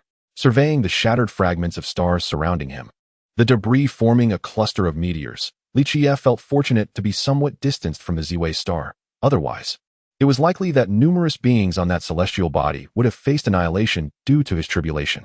Although he had broken through to a new realm, there remained a necessity to further solidify and refine his strength. Otherwise, wielding his power could become unwieldy. With that thought, he vanished into the starry expanse, soon returning to the 8 Scenery Palace. This time, his seclusion lasted merely half a month, during which he not only honed his newfound realm, but also meticulously reviewed his previous state, rectifying unnoticed flaws. He primarily focused on the secret realm of heaven, supplemented by the long life realm's framework, integrating the profound techniques of the heavenly steel to further expand the laws of the secret realm of heaven, thereby awakening the potential of the 5 great secret realms. Although this method was uniquely suited to him and not broadly applicable at present, it was conceivable that in the future, as he attained enlightenment or even ascended to immortality, he might propagate his teachings. I wonder if Yi Fan has arrived at Ziwei. Li Qiyeh mused suddenly, a smile gracing his lips as another thought crossed his mind. A pair of silver eyes manifested, and a silvery river flowed forth from them, appearing before him, filled with countless figures. Following the thread of causality, Li Qiyeh located Yi Fan's silhouette, then employed his newly acquired foresight ability to discern whether Yi Fan had reached Ziwei. Soon, numerous scenes emerged surrounding Yi Fan. Some depicted him in the void, others on a star, and some showed him plunging into an abyss. However, the majority of the visions revealed that this fellow had ascended the 5-color altar, accompanied by the figure of a one-armed elder. Li Qiyeh speculated that he would soon arrive. As he traced the thread of causality, he discovered that Yi Fan was continually drawing closer to him, and this approach was unceasing. Li Qiyeh's eyes sparkled with delight as he laughed heartily, Indeed, this fellow was on his way. This was fortuitous, for when he arrived, Li Qiyeh would ascertain the location of the Soup Valley, and perhaps even procure something from the hands of the Sun Sage Emperor. Chapter 192. Divine Thoughts Bestow the Divine Tree. Soup Valley sinks beneath the sea. Chapter 194. The Divine Thought Sends the Divine Tree. Tang Gu suddenly rose, his expression filled with excitement as he approached Li Qiyeh, exclaiming, "Old Li, I thought I'd never see you again." A line of black appeared on his forehead as he raised a hand to fend off Yi Fan's attempt to embrace him, disdainfully replying, "I'm not into that. So don't come close." Upon hearing this, Yi Fan became incensed, retorting, "What? I'm not into that either." The two exchanged glances and suddenly burst into hearty laughter, sharing a brief embrace before parting. After separating, Yi Fan remarked, "Back when we ventured into the ancient dragon cave, you were truly formidable. Wielding the great holy body and battling a nearly perfected saint spirit. Many believed you had perished at the hands of that saint spirit, but later, Senior Guy Jiyo returned to Mount Tai to inform us that you had slain that saint spirit and obtained great fortune. He finally mentioned that he sent you back to the Northern Dipper to continue your escapades, only to find you here. What a surprise."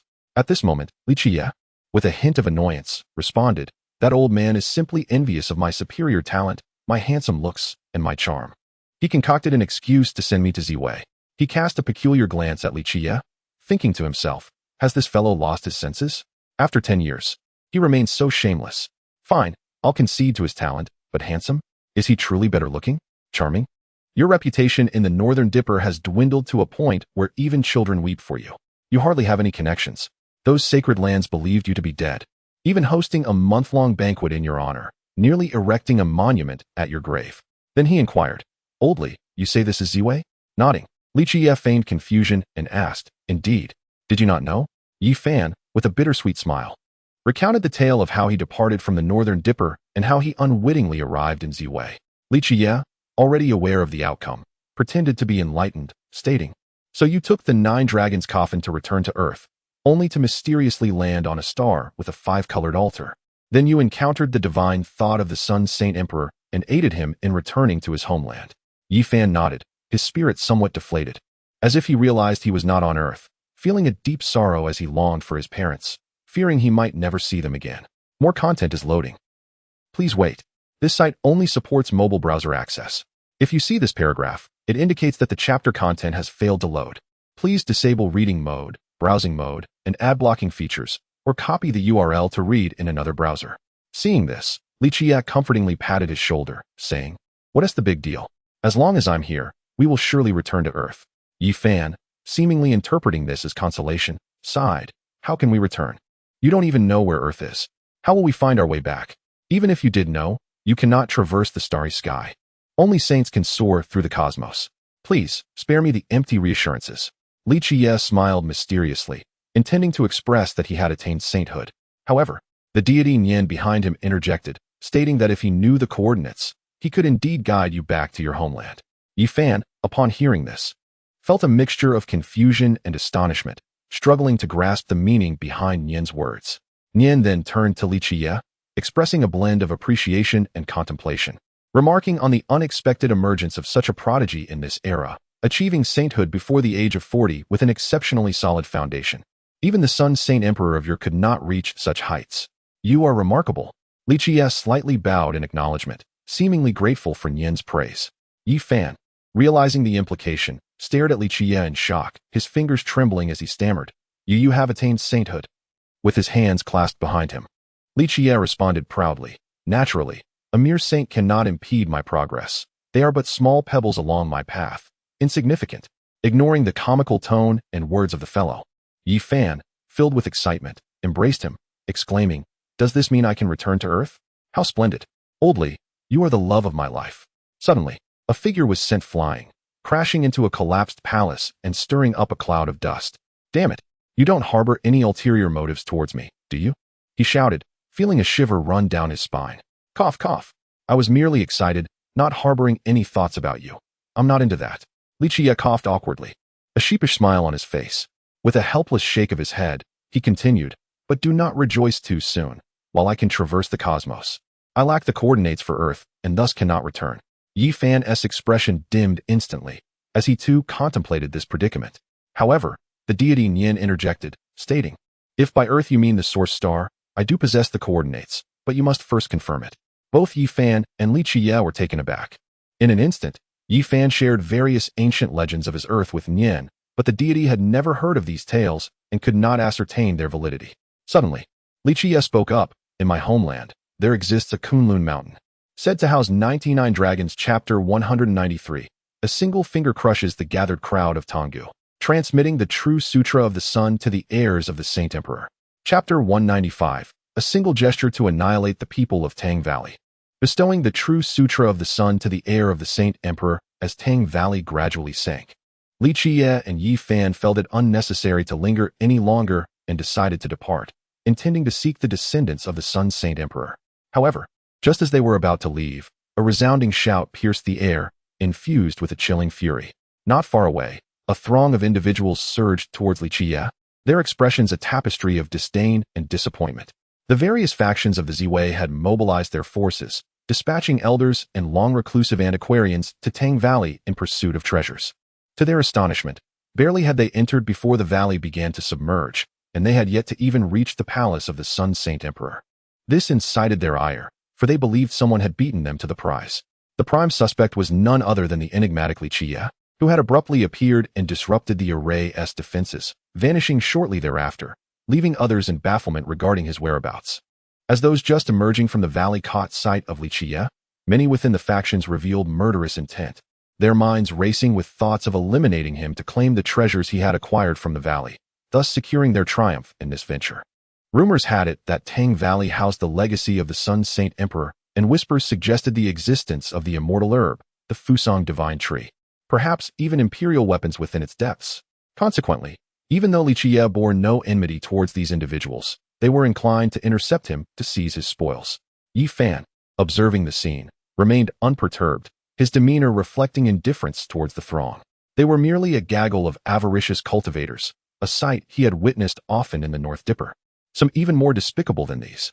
He turned to Li Qiyeh and remarked, "You seem rather obscure in Ziwei.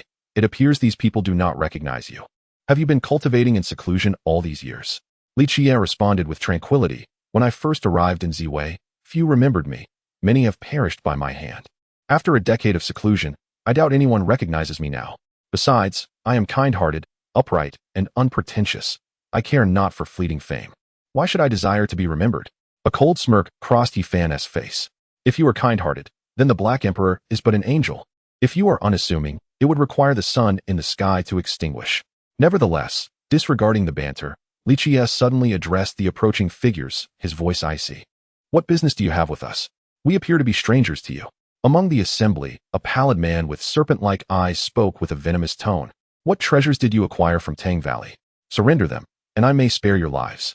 Yi Fan maintained a stoic expression, replying, "We have obtained nothing of value. We merely exited hastily as the valley began to sink. Moreover, even if one were to acquire the treasure, it would rightfully belong to us. Those with destiny may possess it, but what concern is it of yours?" Upon hearing this, the middle-aged man's expression turned ashen, resembling that of a lifeless corpse. With a cold sneer, he declared, "I cannot possibly believe your words unless you open the wheel sea for me to inspect. Furthermore, it is not the fortunate who claim the treasure, but the powerful. It seems you lack the strength to safeguard what you have obtained." Although his words were harsh, they reflected a reality within the world of cultivators, which Yi Fan was well aware of, hence he chose to remain silent. Instead, he turned to Li Qiyeh and inquired, "How shall you handle this situation? Will you flee or retaliate?" After glancing at him casually, Li Qiyeh replied nonchalantly, "Whatever.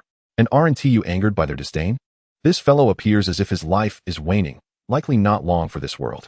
Yi Fan nodded in agreement and said, "Indeed, you are correct. This man looks as if his end is near. I believe I could facilitate his journey." Upon hearing the two mock him openly, the middle-aged man was consumed by rage, his face darkening, and the surrounding air grew frigid, causing the sea surface to begin freezing. With an icy tone, he addressed them. "You too are the ones nearing your end. Today, you shall witness the might of Ice Demon Lord, and learn the perils of reckless speech."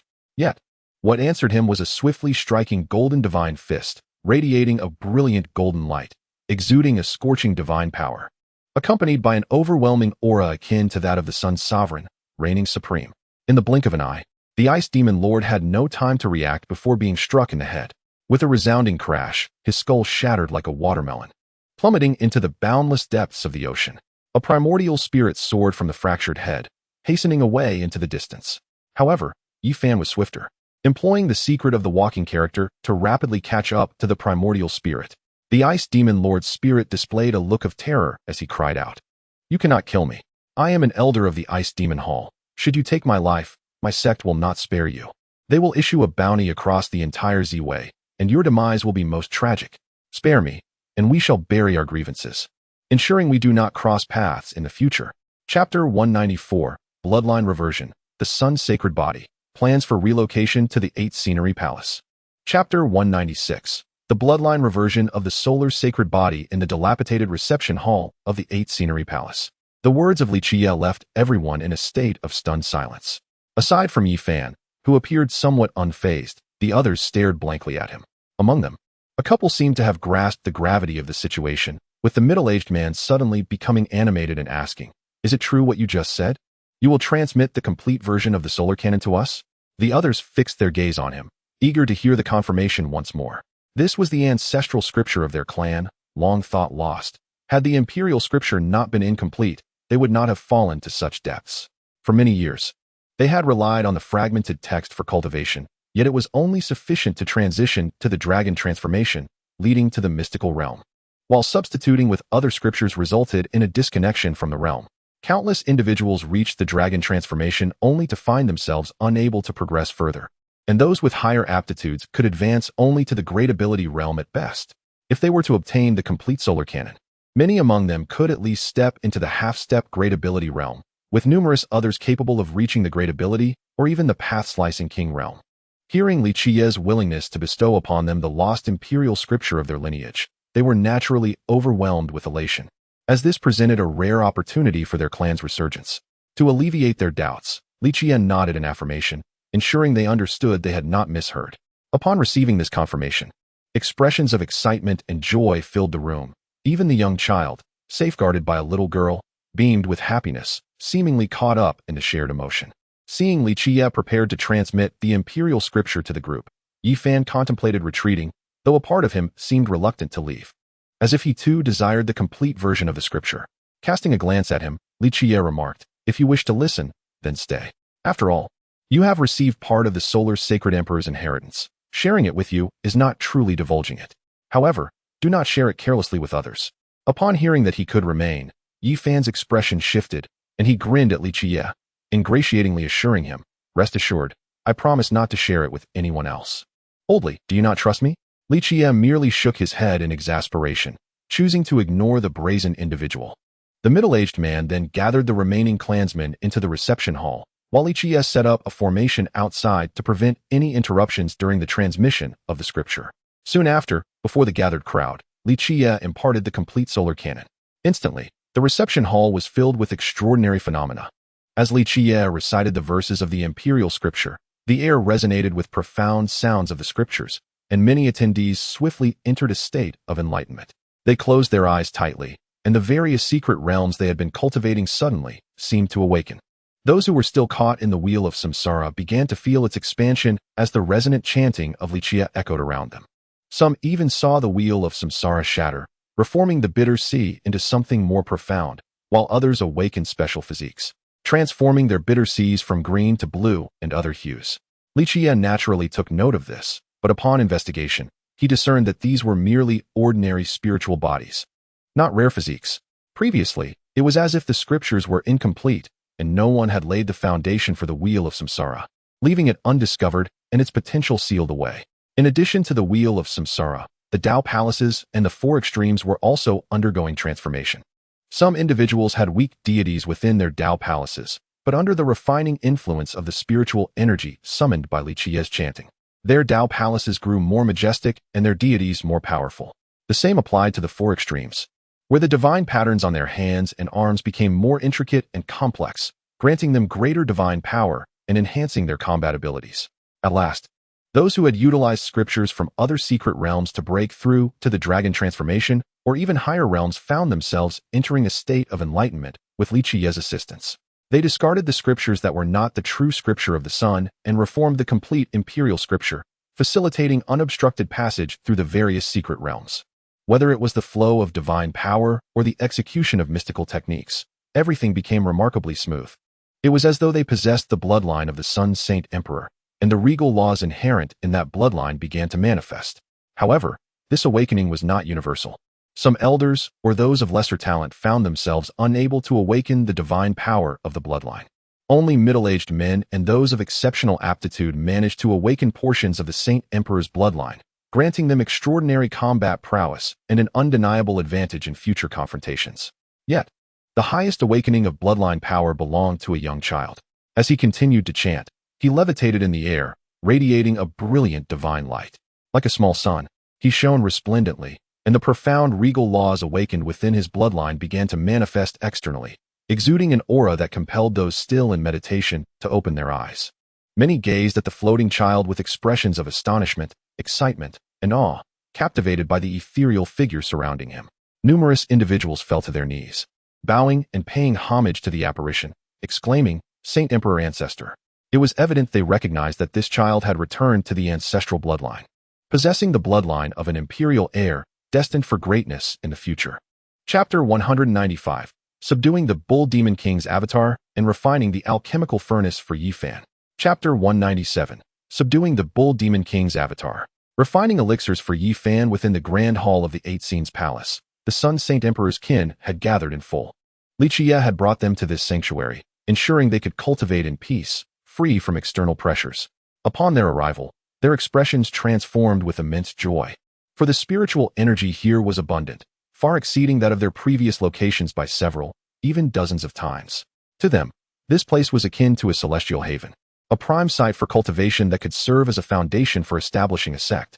Observing their satisfaction, Li Qiyeh addressed them, stating that there were numerous palaces to choose from for residence and cultivation, and they could even consider this as a future site for founding their own sect. He mentioned that he would not be staying in Zuwai for long and would soon depart, leaving the use of this place entirely to their discretion without interference. Hearing his words, gratitude and a hint of awkwardness filled the crowd, as they felt indebted, having received so much without being able to reciprocate. However, Yifan, sensing their discomfort, smiled and reassured them that Li Qiyeh was no ordinary individual, possessing substantial wealth. A mere sacred land was insignificant to him.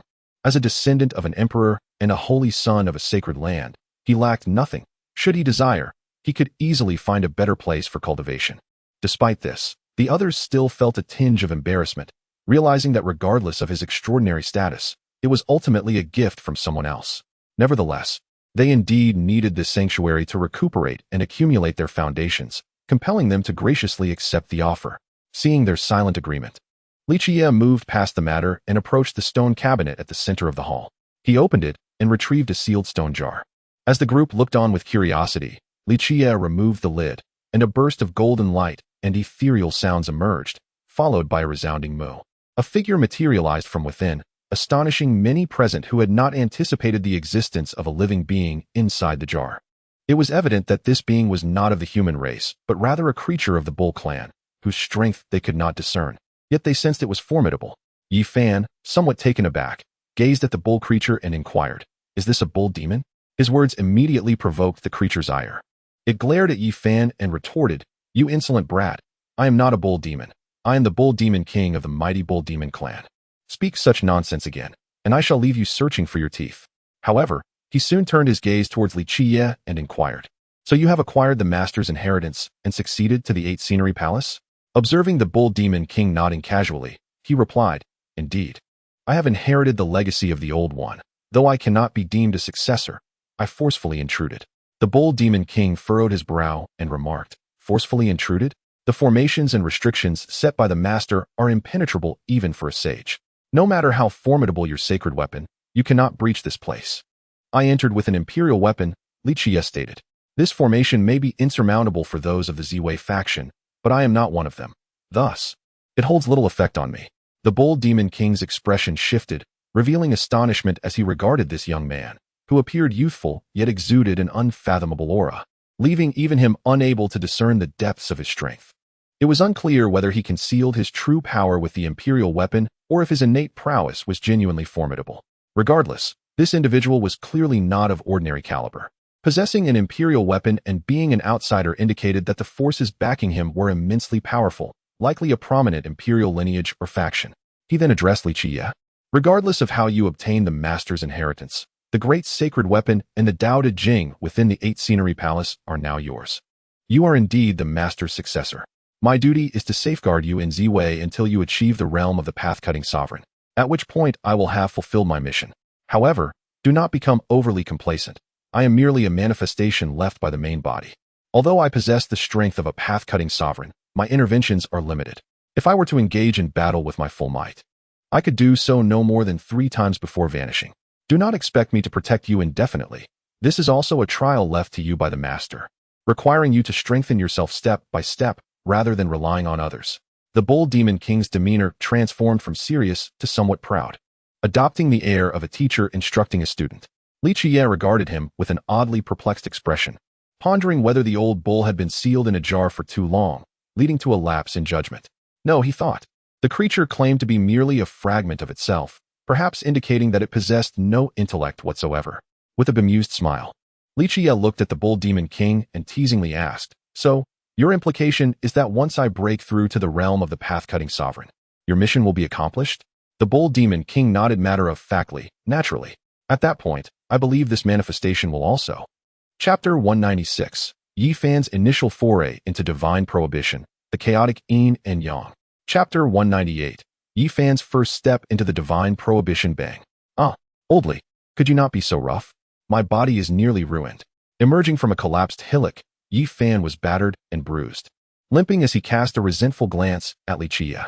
Beside him, Li Qiyeh nonchalantly indulged in spiritual fruits and drank celestial nectar, observing Yi Fan being mercilessly beaten by his avatar. To be candid, he never tired of this spectacle. For each instance of the Heavenly Emperor being thoroughly thrashed became a rarity. One must cherish such fleeting opportunities. He had recorded previous instances of Yi Fan's defeats using a memory stone, which would serve as delightful material for future teasing. At that moment, Yi Fan was enduring a relentless onslaught from Li Qiyeh's avatar, yet after enduring such punishment for an extended period, he began to adapt to the rhythm of the battle. From initially offering no resistance to now exhibiting slight defiance, despite still being thoroughly beaten, at least he demonstrated the capability to retaliate, indicating significant progress.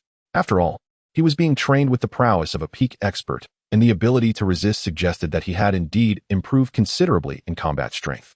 This can largely be attributed to Li Qiyeh's refining of Yi Fan's physical body through the alchemical furnace 6 months prior. Although his cultivation had not broken through to the level of a formidable being, his foundation had become significantly more robust. His physical form had also grown stronger. At least in terms of raw physicality, he could hold his own against peak experts, which explained his newfound ability to fight back. Of course, since that time, Yi Fan had no desire to return to the alchemical furnace. Having experienced it once, the haunting memories lingered. He felt akin to iron being forged. The relentless barrage of medicinal liquids and sacred powers amplified his physical suffering manifold, an ordeal beyond human endurance, and he would rather die than endure it again. Boom. After a prolonged beating, Yi Fan was sent flying by a slap from the avatar, crashing into the recently repaired Shankyu, stirring up a cloud of dust. Once more, he emerged from the collapsed hillock, staring at Li Qiyeh's avatar, his eyes ablaze with fierce determination.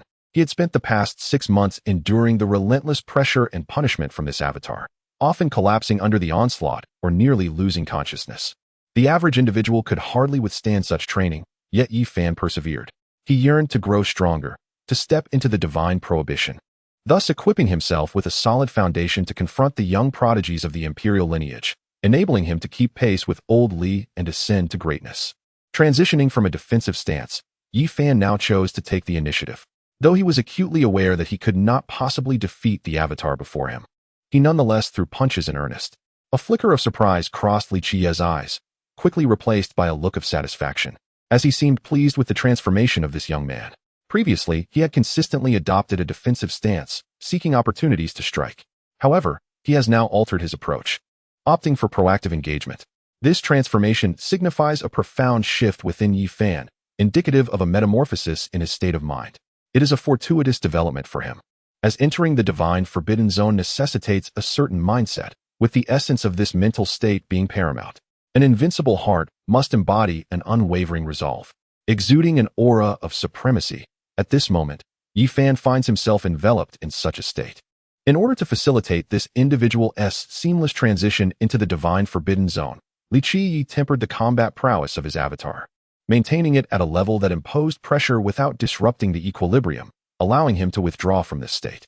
Yi Fan relentlessly unleashed a barrage of attacks. The 9 slashes of the Demon Emperor, the secret of the word Xing, the secret of the word Bing, the secret of the word Do, the secret of the word Ji, the secret of the number, the secret of the word Qian, the Sun God Fist. All the esoteric techniques he had mastered were directed towards Li Qiyeh's avatar. He became immersed in a state of selflessness and clarity, acutely aware of his actions and intentions, with an unprecedented lucidity pervading his consciousness.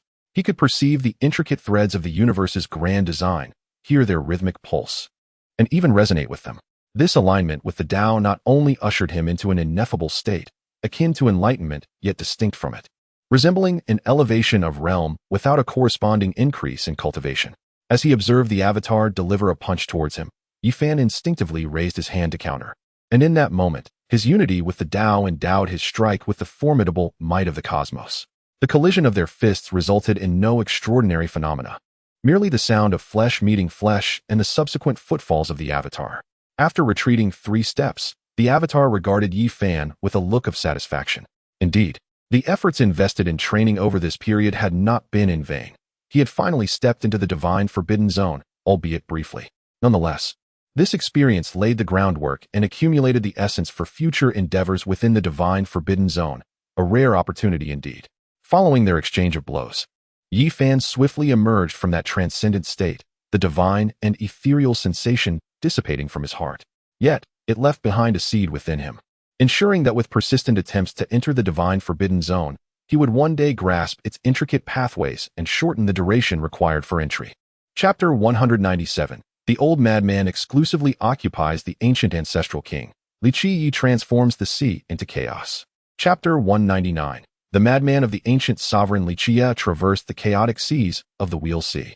Luzhou, Tianyuan City, a realm populated by cultivators, was bustling with disciples from various sects and solitary practitioners.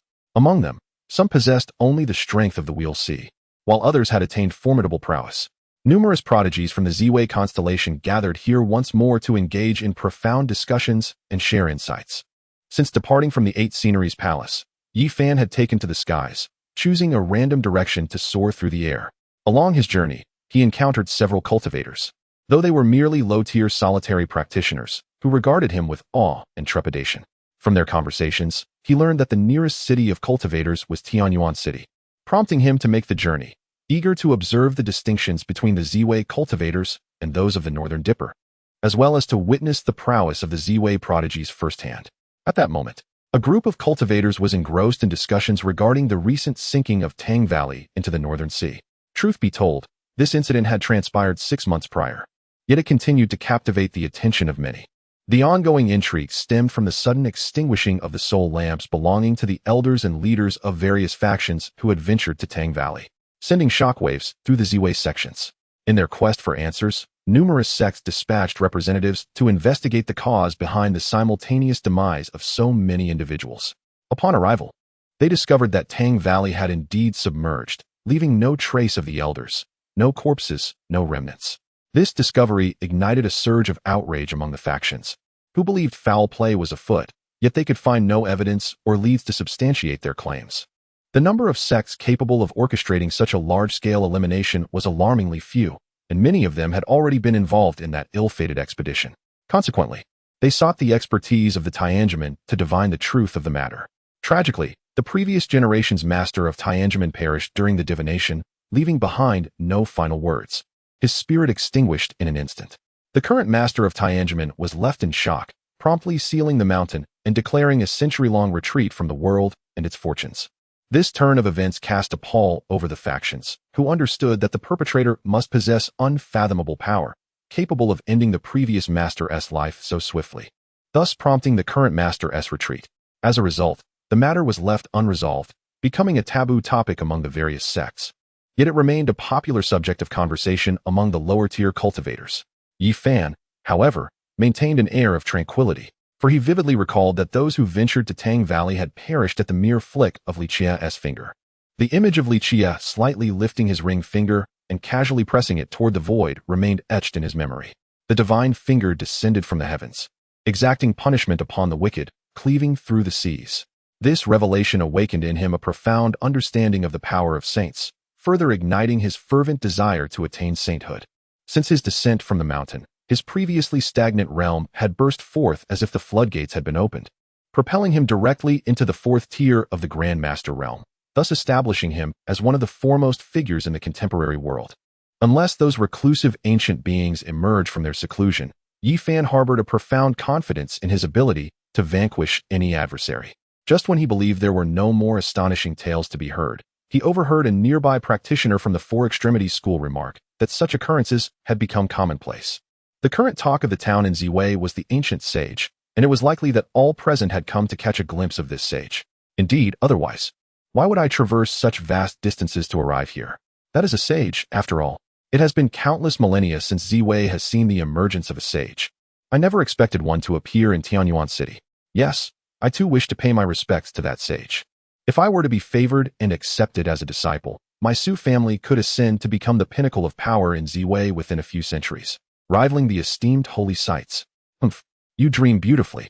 Becoming a sage's disciple is not for the likes of you. Numerous prodigies from various holy sites have come here, including the current princess of the Ziwei divine dynasty, the holy maiden of the Guanghan Palace, the young master of the White Tiger sect, the heir of the Chongqing Temple, and the scion of the Wangding Hall. If you wish to be a disciple of the sage, first, you must pass through the scrutiny of these individuals. Otherwise, do not harbor such dreams. Indeed, and do not hold on to false hopes. Many have sought to pay homage to that sage before, yet they were all ignored. The sage has been preoccupied with searching for something during these days in Tianyuan City. Upon hearing the conversation of the crowd, Yi Fan felt a profound shock within, realizing that Ziwei was even more formidable than Beidou, where one could stumble upon an ancient sage merely by wandering about. To verify the truth of the practitioner's words, he followed them, making his way toward a place filled with grotesque stones and the presence of insignificant creatures, an area that appeared most unwelcoming. The assembly gathered around the periphery of the bizarre rocks, gazing in reverence and adoration at a figure deep within. Yi Fan also turned his gaze in that direction, and suddenly, his expression shifted in disbelief, his eyes filled with astonishment as he beheld the towering silhouette amid the stone forest, appearing almost ethereal. He recognized a person he knew well, a robust figure, exuding an air of majesty, with flowing black hair and skin like bronze, forged by divine flames. Standing there, he resembled a legendary god of war, evoking a deep-seated sense of reverence within all who beheld him. Chapter 198, Slaying the Saints. Returning to the Eight Scenery Palace. Chapter 200, Slaying the Saints and returning to the Eight Scenery Palace above the bronze warship. Dozens of ancient ancestral kings encircled the old madman, with several of them taking the initiative to strike first, intent on eliminating this ancient saint of the human race. The old madman, however, displayed no signs of fear. Instead, a fierce battle spirit and murderous intent radiated from him, instilling a sense of trepidation among the ancestral kings. Indeed, the situation was as dire as it appeared. Undeterred by the assault of several ancestral kings, the old madman surged forward, shattering one of the ancestral kings with a single punch, ending his life in an instant. This left the faces of the other kings pale with shock. Yet 3 of the grand saints remained composed, as if still in control of the situation. This ancient saint of the human race was formidable. They had only recently awakened, their essence and bloodline depleted, yet to regain their peak strength. Individually, they were no match for him, and only by joining forces could they hope to vanquish him. Moreover, the flesh and blood of an ancient saint were far more precious than those of ordinary mortals and cultivators. If they were to consume his flesh, they would undoubtedly recover their peak strength in a short span of time, allowing them to sweep through this ancient star and establish it as the second dwelling place of the ancient myriad races. Seeing this, the other ancestral kings unanimously agreed, their eyes filled with greed and murderous intent as they gazed at the old madman. They no longer held back. Aside from the 3 grand saint ancestral kings, the remainder of the ancestral kings launched their assault, intent on swiftly dispatching him. This left Yi Fan and the others from the Ziwei faction, who were anxiously observing from the periphery, in a state of desperation.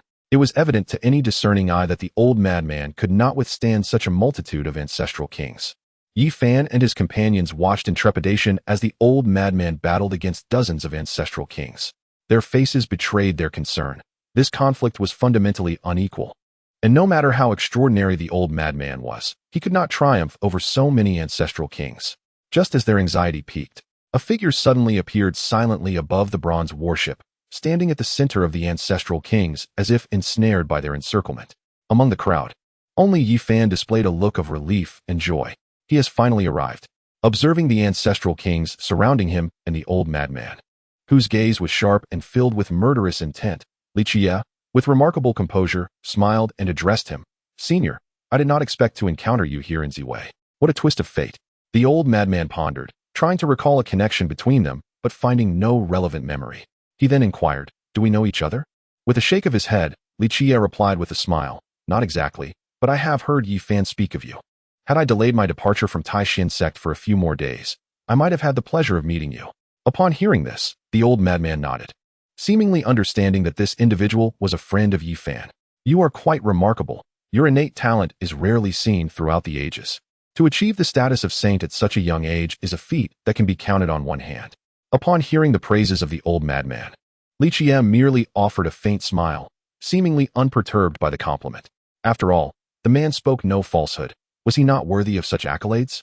The ancestral kings, who had besieged them, cast cold glances in his direction, their demeanor betraying a hint of trepidation towards this unexpected visitor. The ability to appear before them without a sound suggested formidable strength, at least that of a sage. However, after prolonged observation, they discerned that this individual was perhaps not as powerful as they had initially surmised. They speculated that he had mastered some form of stealth technique, rendering him elusive. One of the ancestral kings, bearing the form of a dragon-headed man, fixed Li Qiyeh with a chilling gaze and coldly declared, "Human, I grant you a chance. Depart this ancient star at once, and we shall spare your life. Otherwise, you shall perish today and become our sustenance."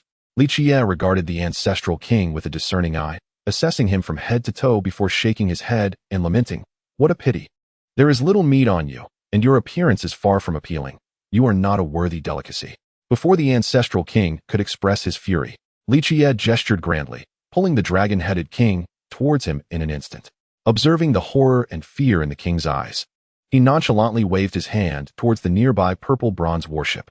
In a swift transformation, the vessel morphed into a colossal purple bronze cauldron, engulfing the ancestral king within. His corporeal form rapidly disintegrated into a pool of radiant purple blood, rich with the essence of sacred laws. This spectacle caught the ancestral kings off guard, leaving even the old madman and Yi Fan astonished, perplexed as to the motive behind Li Qiyeh's actions. Standing with his hands clasped behind his back, he strode confidently towards the assembly of ancestral kings, his gaze appraising them with an air of casual scrutiny, as though he were selecting goods. This scrutiny made the numerous ancestral kings exceedingly uncomfortable, akin to lambs awaiting slaughter, at the mercy of a farmer's choice. "To be frank, I find you all quite unsatisfactory," Li Qiyeh remarked. "Your essence is depleted, your bloodlines nearly withered. Your worth in my eyes has diminished significantly. Were it not for your status as sages, you would merely serve as kindling. Nevertheless, with the combined forces of several ancestral kings and 3 great sage kings, you may just suffice." Chapter 199. The divine vessel devours the origin's sacred blood and transforms into the chaotic body once more. Chapter 201. The abyssal vessel absorbs the sacred blood of origin and transforms into the chaotic body once more in the exquisite confines of the 8 Sceneries Palace. Li Qiyeh sat across from the old madman, engaged in a profound discourse about the myriad happenings that transpired before his departure from the Northern Dipper. Occasionally, Yi Fan would interject, offering his own insights. Their conversation meandered through philosophical realms, elucidating their interpretations of the Tao, from which they gleaned newfound wisdom to remedy their respective shortcomings. Undoubtedly, the old madman, a being of unparalleled eccentricity on the path to enlightenment, possessed an understanding of the Tao that transcended mere cultivation realms, almost grazing the celestial heights of the great sage. Even Li Qiyeh found himself awestruck by many of the old madman's revelations, acknowledging the considerable chasm in their exploration of the sacred Tao. Yi Fan, too, was bewildered, observing the exchange with a look of utter confusion, dutifully taking notes for future contemplation. Despite being an ancient sacred body with extraordinary talent, he struggled to retain the profound insights of the sages, as they seemed to slip away from his mind like water through a sieve. As their discussion deepened, the old madman suddenly inquired whether Li Qiyeh intended to utilize the collected sacred blood of the ancestral kings for body refinement or to achieve a breakthrough in cultivation. "Are you in a hurry to advance?" he asked. Li Qiyeh nodded, acknowledging, "Indeed, time is of the essence for me. However, my purpose in refining that cauldron of sacred blood is not merely for physical enhancement or cultivation breakthroughs. Rather, I seek to manifest the chaotic body."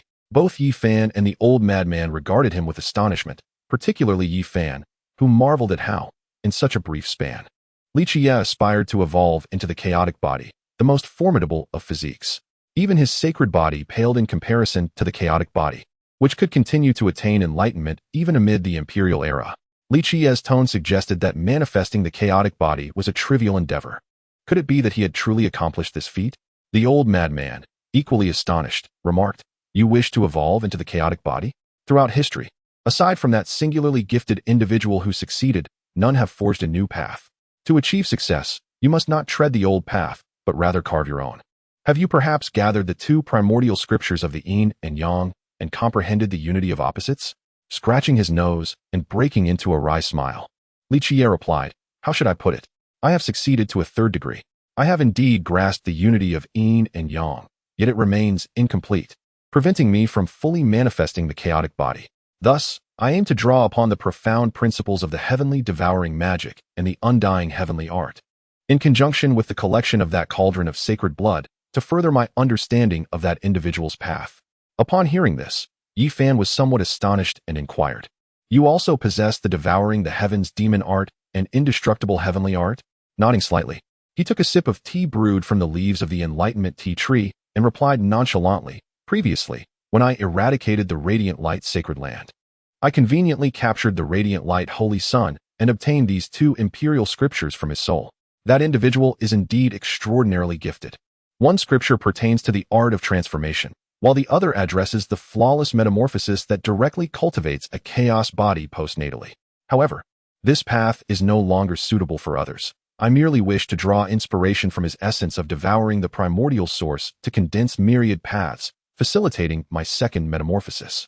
If successful, achieving a flawless chaos body shall be within reach." Old Li, with a hint of concern, remarked, "That technique possesses a demonic nature. Previously, when I encountered Hua Yunfei in the Northern Dipper, that fellow had also practiced the devouring the heavens demon art. The demonic influence is exceedingly potent, making one susceptible to manipulation." Yi Fan, also somewhat apprehensive, responded, "I am well aware of this," he said, casting a bemused glance at him. "I am not foolish enough to directly practice it. I have stated my intention to draw from it. I aim to extract the primordial laws from the sacred blood, subsequently devouring, refining, and integrating them to forge my own primordial laws." Upon hearing this, the old madman furrowed his brow in contemplation and remarked, "So you intend to utilize the devouring and transformative abilities of the devouring the heavens demon art to refine the source of the sacred blood, and then through the metamorphic capabilities of the indestructible heavenly art, merge it into your own bodily essence?" Seeing Li Qiyeh nod, the old madman expressed his astonishment. "Indeed, this is a commendable approach. Extracting its essence for transformation does hold a substantial probability of success. However, you must also consider that these are imperial scriptures, crafted by that individual. Attempting to draw from his profound teachings carries significant risks. A moment's carelessness could lead to your demise." With an expression of tranquility, Yi Fan replied to the old madman, "Every endeavor carries its risks. One must seek fortune amid peril. Any grand opportunity must be pursued with tenacity. Since I dare to proceed, it is evident that I possess a measure of confidence." Upon hearing this, the old madman suddenly extended his right hand, and a fissure appeared in his palm. Subsequently, streams of radiant blood emerged, coalescing into a large sphere of crimson light that hovered in the air. With a somewhat rigid smile, he remarked, "I truly admire your courage and intellect. Should you succeed, a great emperor shall emerge among humanity in this era, which would indeed be a fortuitous event." Chapter 200. Chaos commands myriad paths. Farewell to the stars. Feng is not wind. Chapter 202. The chaotic mastery of all paths. Farewell to the starry sky. Old Li. Are we truly going to Earth? Yi Fan gazed at Li Qiyeh with a blend of excitement and astonishment, hardly believing the swiftness of their departure. He had anticipated a wait of at least 6 months, considering the complexity of refining the chaotic body. At that moment, the old madman fixed his penetrating gaze upon Li Qiyeh, astounded by the faint yet palpable aura of manifold suppression emanating from him. A profound shock coursed through his heart, and his eyes betrayed a flicker of amazement. You succeeded? Have you truly refined the chaotic body? The old madman's voice carried a hint of disbelief, as if he were yet to fully grasp the implications of this revelation. With a smile gracing his lips, Li Qiyeh shook his head gently.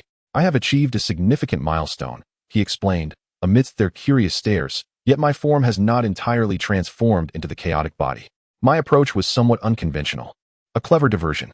To fully metamorphose into the chaotic body, a vast quantity of divine materials is necessary to expedite the process. Otherwise, I must await the gradual evolution of my body, which I estimate could take several centuries.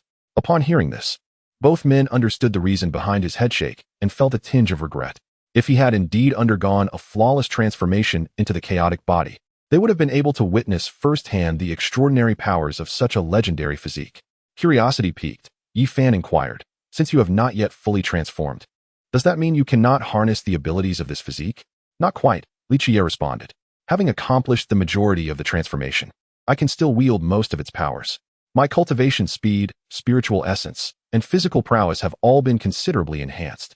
And I can even employ the mastery of all paths, albeit incompletely. Full transformation is required for complete control. Both men were taken aback. The mastery of all paths sounded remarkable, presumably the core ability of the chaotic body. Could it truly command the myriad paths? Noticing their intrigue, Li Qiyeh decided to demonstrate this mastery. Suddenly, a radiant chaotic light enveloped him, as countless pathways began to materialize in his vicinity, swirling around him in a stunning display, revealing extraordinary phenomena. Behind him, a vast expanse of chaotic starry sky emerged, with chaotic energy undulating like nebulae, as myriad paths intertwined within the celestial canvas, their divine light twinkling like countless stars. Even the surrounding world began to manifest unusual phenomena. The old madman and Yi Fan found themselves more attuned to the celestial principles. Faint sounds of the Tao whispering in their ears, as if someone were imparting profound teachings to them. The flora and fauna around them seemed to gain sentience. And if this continued, they might evolve into beings of remarkable intelligence.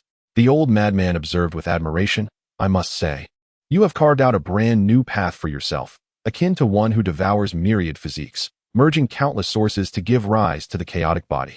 You have drawn inspiration from the interplay of the moon and sun, as well as the concepts of devouring and transformation, paving a unique path. For others, the journey towards enlightenment may seem like a fierce struggle against the myriad of races, yet for you, it appears merely a matter of time. You have transcended the majority of individuals throughout history, destined to become a legendary figure etched in the annals of time. Listening to the old madman's extravagant praise, Li Qiyeh felt an awkwardness wash over him. It was not due to a lack of merit on his part, but rather his modest nature, ill-equipped to endure such commendation. Coughing lightly, he responded, Senior, your flattery is excessive. Currently, in my quest to metamorphose into a perfect chaos entity, I must seek out divine artifacts. The Ziwei star lacks what I require. I must journey to Earth for my final transformation, and I wonder if you would accompany us, as there may be something there of use to you. Yi Fan also regarded the old madman with eager anticipation. Recognizing that having another saint by his side would enhance his safety, one could never predict the dangers lurking in the vastness of the cosmos. The old madman shook his head, politely declining the proposal, and calmly stated, I have my own matters to attend to. My personal issues remain unresolved, and I may encounter unforeseen circumstances at any moment, thus I cannot accompany you. Upon hearing this, both individuals displayed expressions of regret. Li Qiyeh merely wished to engage in deeper discourse with him to accelerate his understanding of the sacred path. Yet it was evident that the old man was beset by troubling predicaments that had yet to be addressed. He did not press the matter further and respectfully said, Then I wish you success in resolving your own issues soon, Senior. The old madman nodded, exchanged a few pleasantries, and took his leave. The two accompanied him to the 8th Scenery Palace, watching as he disappeared into the horizon before returning. Li Qiyeh turned to Yi Fan and said, Prepare to bid farewell to your disciples and family. After all, this journey will not be a brief one. Once we have concluded our affairs on Earth, I shall bring you back. Yi Fan felt a pang of melancholy and turned towards the residence of Yi Tong and her family. He was acutely aware that this departure would mean a lengthy separation, having only recently begun his role as a master. He shared heartfelt farewells with Yi Tong's parents and her siblings, leaving behind a branch of the Fuso divine tree for the young one, hoping it would expedite her cultivation. After all, with old Li around, he could always retrieve it if he desired, without any hesitation. Upon rejoining Li Qiyeh, he informed him that he was ready and could depart at any time. Chapter 201. Arrival on Mars. The god of death, the crocodile, consumes. Chapter 203. Arrival on Mars. The vastness of the cosmos stretches infinitely, brimming with boundless mysteries and wonders. Countless stars shimmer in the expansive firmament, akin to myriad worlds silently narrating untold stories. Each celestial body possesses its own unique trajectory, congregating, moving, intersecting, colliding, and evolving in a grand and enigmatic cosmic tapestry. The dance of planets and the stillness of stars entwine to create breathtaking vistas, revealing universal truths to those who traverse this domain. Within an immense silver galaxy lies an abundance of star systems, and among the myriad solar systems exists a singularly extraordinary planet. This azure orb, enveloped in a delicate atmosphere, radiates a gentle yet enduring luminescence against the dark void. It revolves around the sun, distinct from other planets in its orbit, boasting vast oceans, majestic mountains, lush forests, and expansive grasslands. This is a world teeming with life, where towering skyscrapers and steel structures house countless mortals. Clearly, this is a realm of humanity, markedly different from celestial bodies like Zy and Beidou. Here lies Earth, the mother planet of Yi Fan and Li Qiyeh, and the homeland of those who once embarked on a journey with the Nine Dragon Coffin. In the blink of an eye, nearly 2 decades have elapsed since the cataclysmic event at Mount Tai that once stunned the world, now thoroughly erased from the annals of governments worldwide. Even those who bore witness to the occurrence remain resolutely silent, as if the event were merely a trivial earthquake, entirely forgotten. Not far from Earth, on Mars, the great Thunder Sound Temple has vanished without a trace, replaced by a colossal and terrifying figure. This is a gigantic crocodile, its immense form overshadowing all structures surrounding the temple as it rests in slumber, absorbing the essence of the sun and moon for its cultivation. For reasons unknown, the creature suddenly opens its colossal eyes, which gleam like 2 enormous incandescent bulbs, illuminating the realm around it. With serpent-like pupils, it gazes skyward, seemingly perceiving something beyond. A disquieting sensation grips my heart, a feeling fraught with the threat of death, as if it emanates from beyond this realm. Could it be that the figure of Shakyamuni has returned, intent on obliterating me once and for all? More content is loading. Please wait. This site is optimized for mobile browsers. If you encounter this paragraph, it indicates that the chapter content has failed to load. Please disable reading mode, browsing mode, novel mode, and ad blocking features, or copy the URL to another browser for reading. The enormous crocodile's mouth emits human language. If discovered by scientists on Earth, it would undoubtedly be deemed a marvel of the biological world. This individual is none other than the divine crocodile, once suppressed and sealed beneath the great Thunder Sound Temple. At this moment, it has managed to break free from a portion of Shakyamuni's seal, yet it remains confined to Mars. Meanwhile, a figure strides through the boundless expanse of the starry sky, each step traversing immeasurable distances, shimmering intermittently among various celestial bodies. Soon, this figure appears above Mars, coming to an abrupt halt, gazing at the distant azure planet. A smile graces the stern and tranquil face of Li Qiyeh, as though the long absence of a smile has rendered his expression somewhat rigid. After 3 years of soaring through the cosmos, he is finally on the brink of returning to Earth, a reward for his arduous journey. However, just as he prepares to head towards Earth, his gaze shifts downward to Mars, his eyes penetrating the invisible barriers to discern the situation surrounding the great Thunder Sound Temple. A smirk forms at the corner of his mouth as he recalls, I nearly forgot that this fellow remains on Mars. Indeed, a peak saint-level demon sage should be quite delectable. In the blink of an eye, he teleports to Mars, arriving beside the once vibrant 5-colored altar, now shattered and incapable of facilitating any further transport. Releasing Yi Fan from the dragon-patterned black gold cauldron, the young man tumbles to the ground, landing awkwardly on his back. Clearly still groggy from sleep, Yi Fan rises, bewildered and disoriented, before his gaze settles upon Li Qiyeh. He mechanically calls out, "Old Li, what's the matter?" However, he quickly halts, his mind snapping to attention as he surveys his surroundings. Excitement blossoming on his face upon seeing the 5-colored altar and the stele inscribed with the name of the planet Mars. Yi Fan's eyes shimmer with brilliance. Yet he suppresses his exhilaration, grasping Li Qiyeh's arm and exclaiming, "This is Mars, isn't it? We are about to reach Earth, right?" Li Qiyeh, with a hint of exasperation, ruffles his hair and nods. "What else would it mean for me to release you?" This is indeed Mars. Did you not witness it years ago? Have you truly forgotten? Yi Fan forces down his excitement, continuing to scrutinize his surroundings, where everything appears as familiar as ever. Memories flood back, recalling their initial journey aboard the Nine Dragon Coffin to Mars, followed by their expedition to the Great Thunder Sound Temple, where they each acquired their respective treasures and fortunes. Wait, the Great Thunder Sound Temple. Chapter 202, Arrival on Earth, Unveiling the Nuwa Heritage. Chapter 204, Arrival on Earth and the Awakening of the Nuwa Legacy. Beside the vibrant five-colored altar on Mars, Li Qiyeh and Yi Fan gathered around a grand black cauldron, within which succulent meat simmered, its aroma tantalizing and irresistible. Adjacent to the cauldron, a roasting rack had been erected, where colossal chunks of meat were being grilled, their golden surfaces glistening with droplets of rich fat. After vanquishing the divine crocodile, Li Qiyeh dismembered it, utilizing one half for a delectable stew in the dragon-patterned black gold cauldron and consuming the other half directly.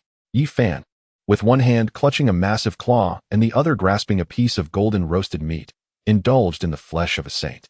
For an ordinary person, a mere morsel would be transformative, and for a practitioner like him, it was even more potent. Being of the ancient sacred body, he could withstand such indulgence. Otherwise, a typical cultivator would have long succumbed to excess. Nonetheless, after finishing the meat in his hand, Yi Fan promptly sat down to refine and absorb its essence. Li Qiyeh, in stark contrast, radiated contentment, sipping on a divine wine while savoring the roasted meat, methodically consuming every last morsel of the divine crocodile.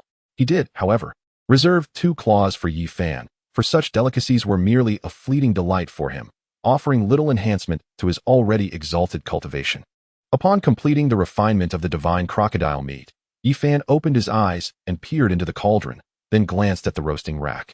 Discovering that it had been entirely devoured, with a look of discontent, he turned to Li Qiyeh and lamented, "Could you not have saved some for me? I desired to consume more to elevate my cultivation." Li Qiyeh tossed 2 divine crocodile claws to him, rolling his eyes and remarked, "Do not claim I left you empty-handed. These claws are more than sufficient to bolster your cultivation. Given your current level, you cannot handle much more, so take your time refining them." With a joyful expression, Yi Fan accepted the 2 massive claws and then rose to inquire, "Shall we now proceed to Earth?" Gazing into the distant starry sky, Li Qiyeh nodded, having feasted well.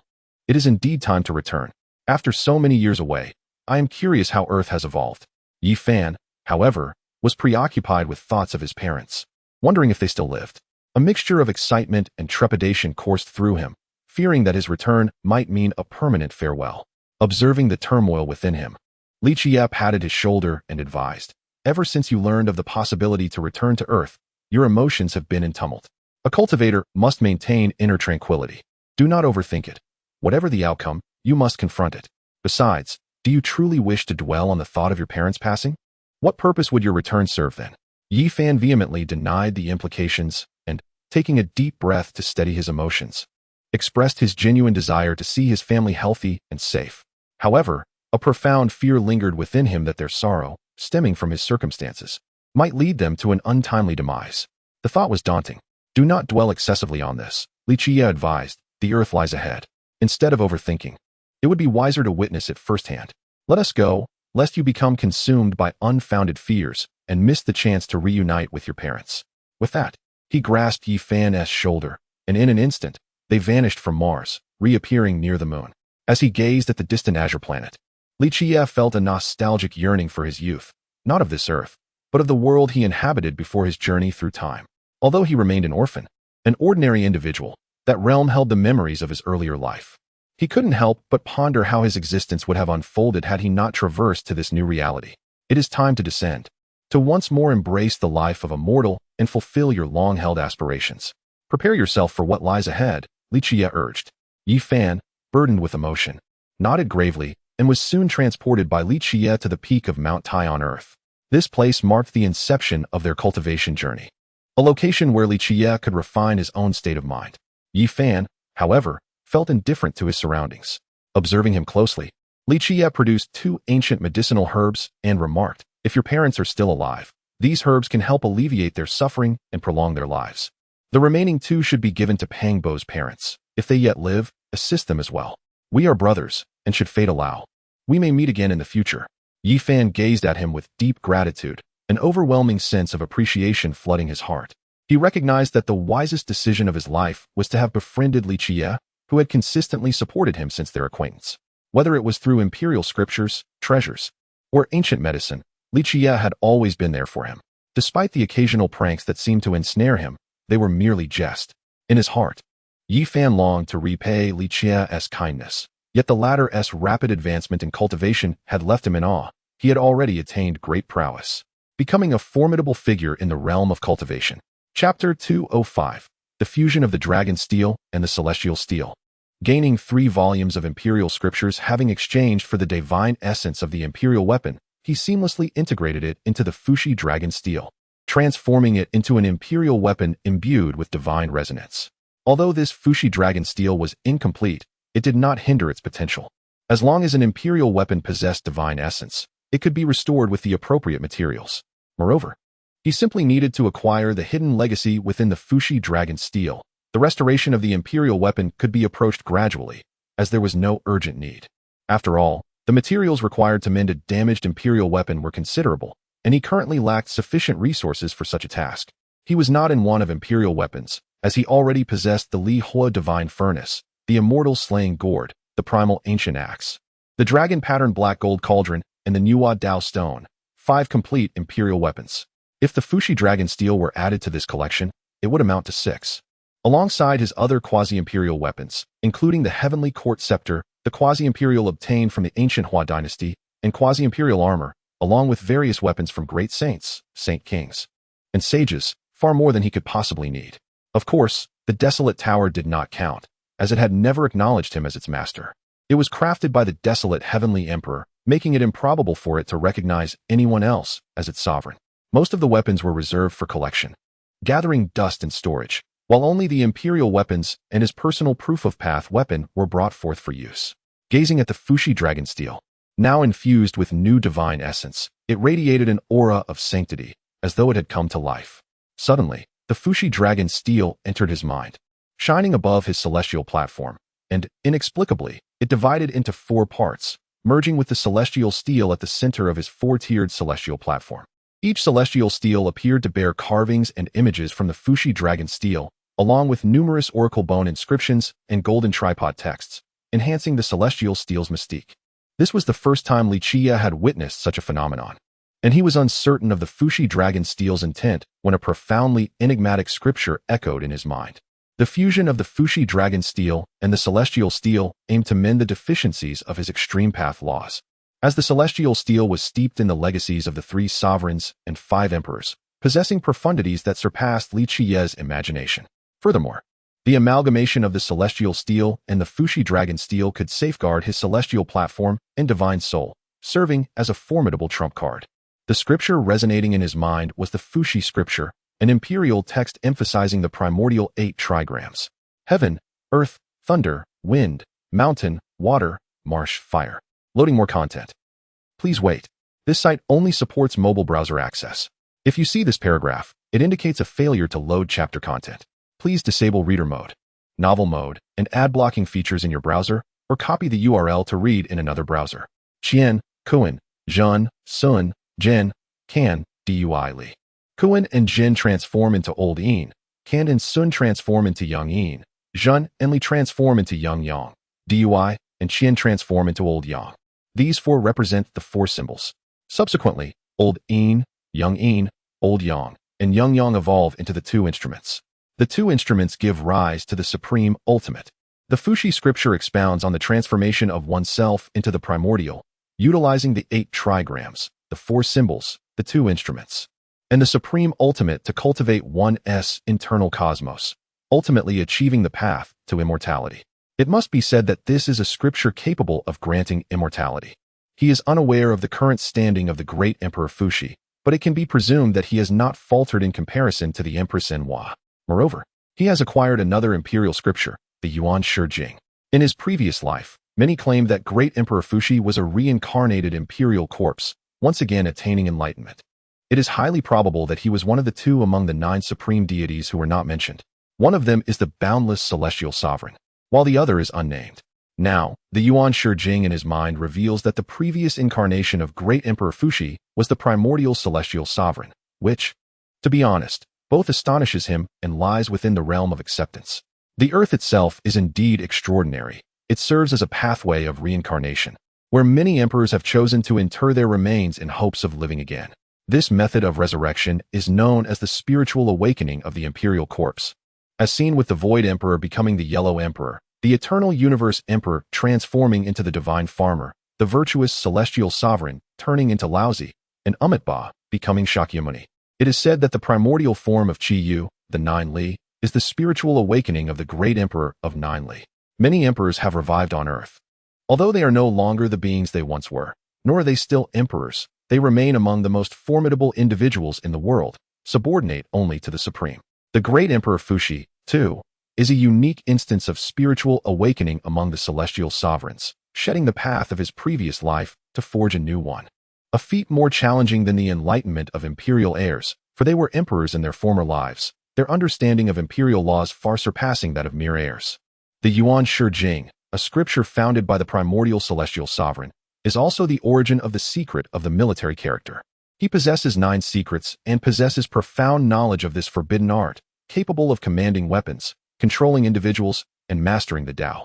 Remarkably, he did not anticipate such a bountiful harvest. A mere stroll has yielded such treasures and legacies. Truly, Earth deserves its reputation as the most enigmatic place, with opportunities here likely surpassing even those found in the Northern Dipper. If my memory serves me correctly, Longhu Mountain houses a fragment of the Lingbao Jing.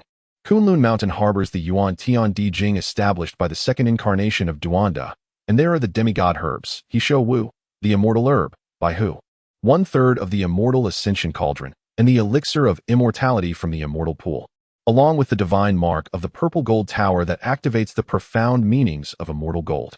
Reflecting on this, Li Qiyeh cannot help but click his tongue in admiration.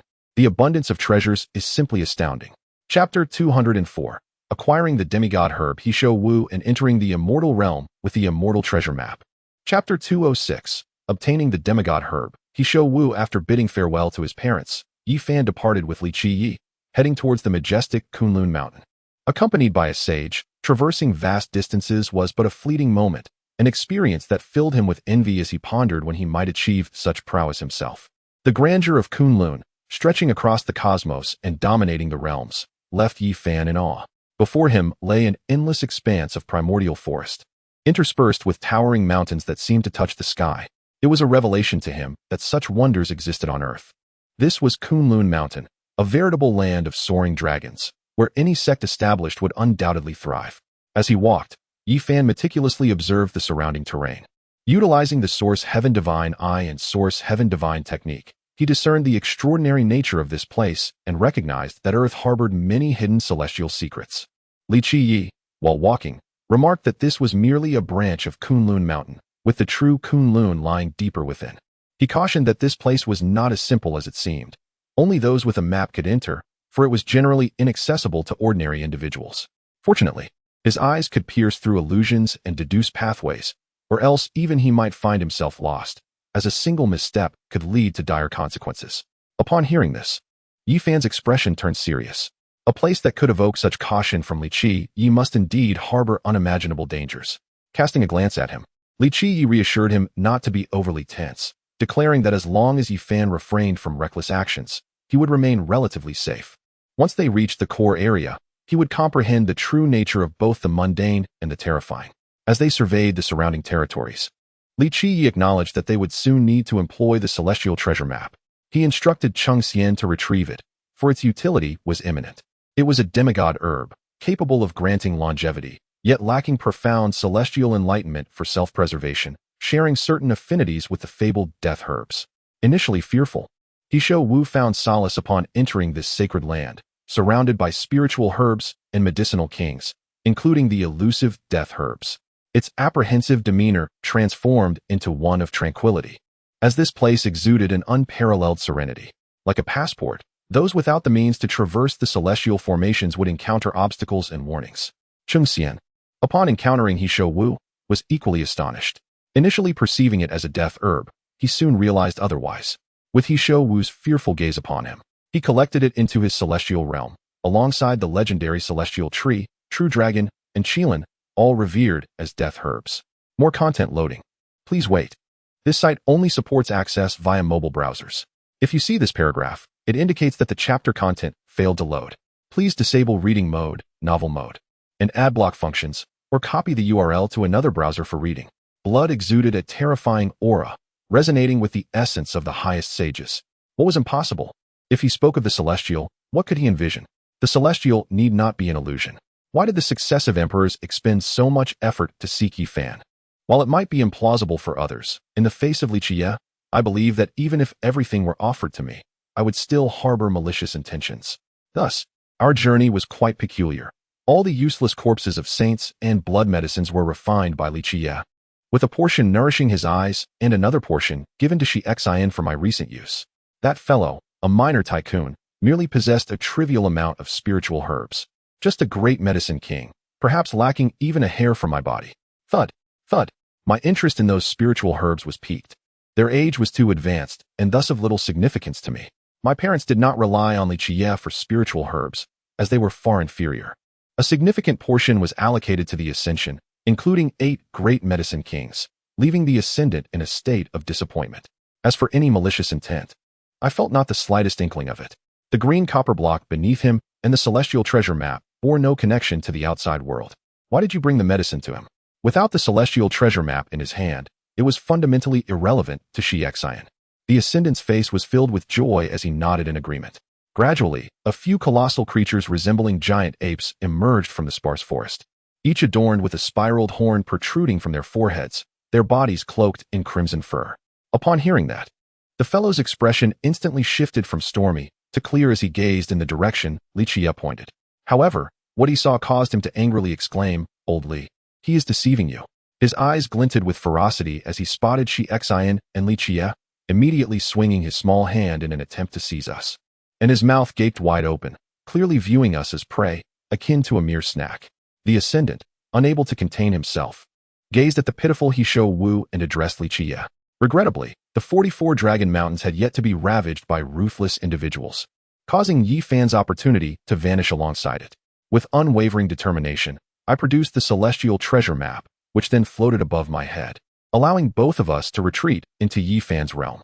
I did not dissuade Shi Xian's actions. Instead, I sensed that outside lay an untransformed stone man, a sacred spirit drained of its essence by the terrain of Kunlun Mountain. The spiritual energy here, compared to within, was indeed lacking. Chapter 205, Collecting the Corpse of the Quasi-Emperor and Acquiring the Divine Marked Purple Gold Pagoda. Chapter 207, Retrieving the Corpse of the Semi-Emperor and Acquiring the Divine Marked Purple Gold Tower. This is a primordial sacred weapon, a vital artifact for a great saint. Even in the Northern Dipper, it has the potential to establish a sacred ground. It serves as an excellent means of protection for you. Li Qiyeh remarked to the visibly excited Yi Fan, his expression lacking any fervor towards the purple sacred lamp. While this treasure was undoubtedly remarkable to him, it did not reach the level of necessity, as possessing an imperial weapon significantly diminished the need for other items.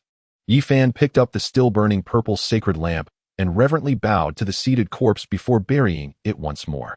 The lamp flickered momentarily, seemingly pleased with his actions. Li Qiyeh chose not to devour the corpse, as he believed in the moral obligation of returning a complete body after taking something from someone. The two continued on their journey, unhindered by obstacles thanks to the celestial treasure map, and with Li Qiyeh, a saint, there was little cause for concern regarding danger. At last, they arrived near the valley surrounded by the myriad dragon heads, estimating that they were not far from the ascension pool. However, upon approaching, they were met with a chilling aura of murderous intent. Even Li Qiyeh's expression shifted dramatically, feeling as though his very body was being torn apart. Yi Fan, unable to withstand it, quickly summoned the purple yang lamp and his mother Qi cauldron to fend off the terrifying malice. I understood that this was due to the tower activating the mysteries of celestial gold, having been refined by the Semi-Emperor, thus imbued with the Semi-Emperor's laws, rendering it exceptionally formidable. Longing also beheld the divine mark purple gold tower, his jaw agape. Such a small celestial gold artifact was a first for him. Aside from his mother Qi, as they neared the cave entrance, a faint but forceful gust of wind rushed toward my head, prompting me to alter my expression and hastily retreat from the threshold. Previously, only when Shou had been capable of merging the 4 small celestial golds with the mother of all things to match my prowess. At this moment, my knight's sword had likely become a weaker weapon. With a mix of skepticism and determination, I approached the cave entrance, ensuring my protection by invoking the Mother of all things. Loading more content. Please wait. This site only supports access via mobile browsers. If you see this paragraph, it indicates that the chapter content failed to load. Kindly disable reading mode, browsing mode, and any ad blocking features in your browser. Or copy the URL to read in another browser. He insisted on retaining it, for it was something he had labored hard to acquire. Without his efforts, you could not have obtained it solely on your own, especially since you lack the Mother of all things and were in dire need of that item. The Mother Qi cauldron looked on eagerly at the blood and flesh of the corpses and fragments, eyeing Li Qiyeh's flesh, which was a divine material. Whether for refining weapons or concocting elixirs, it served as an exceptional ingredient.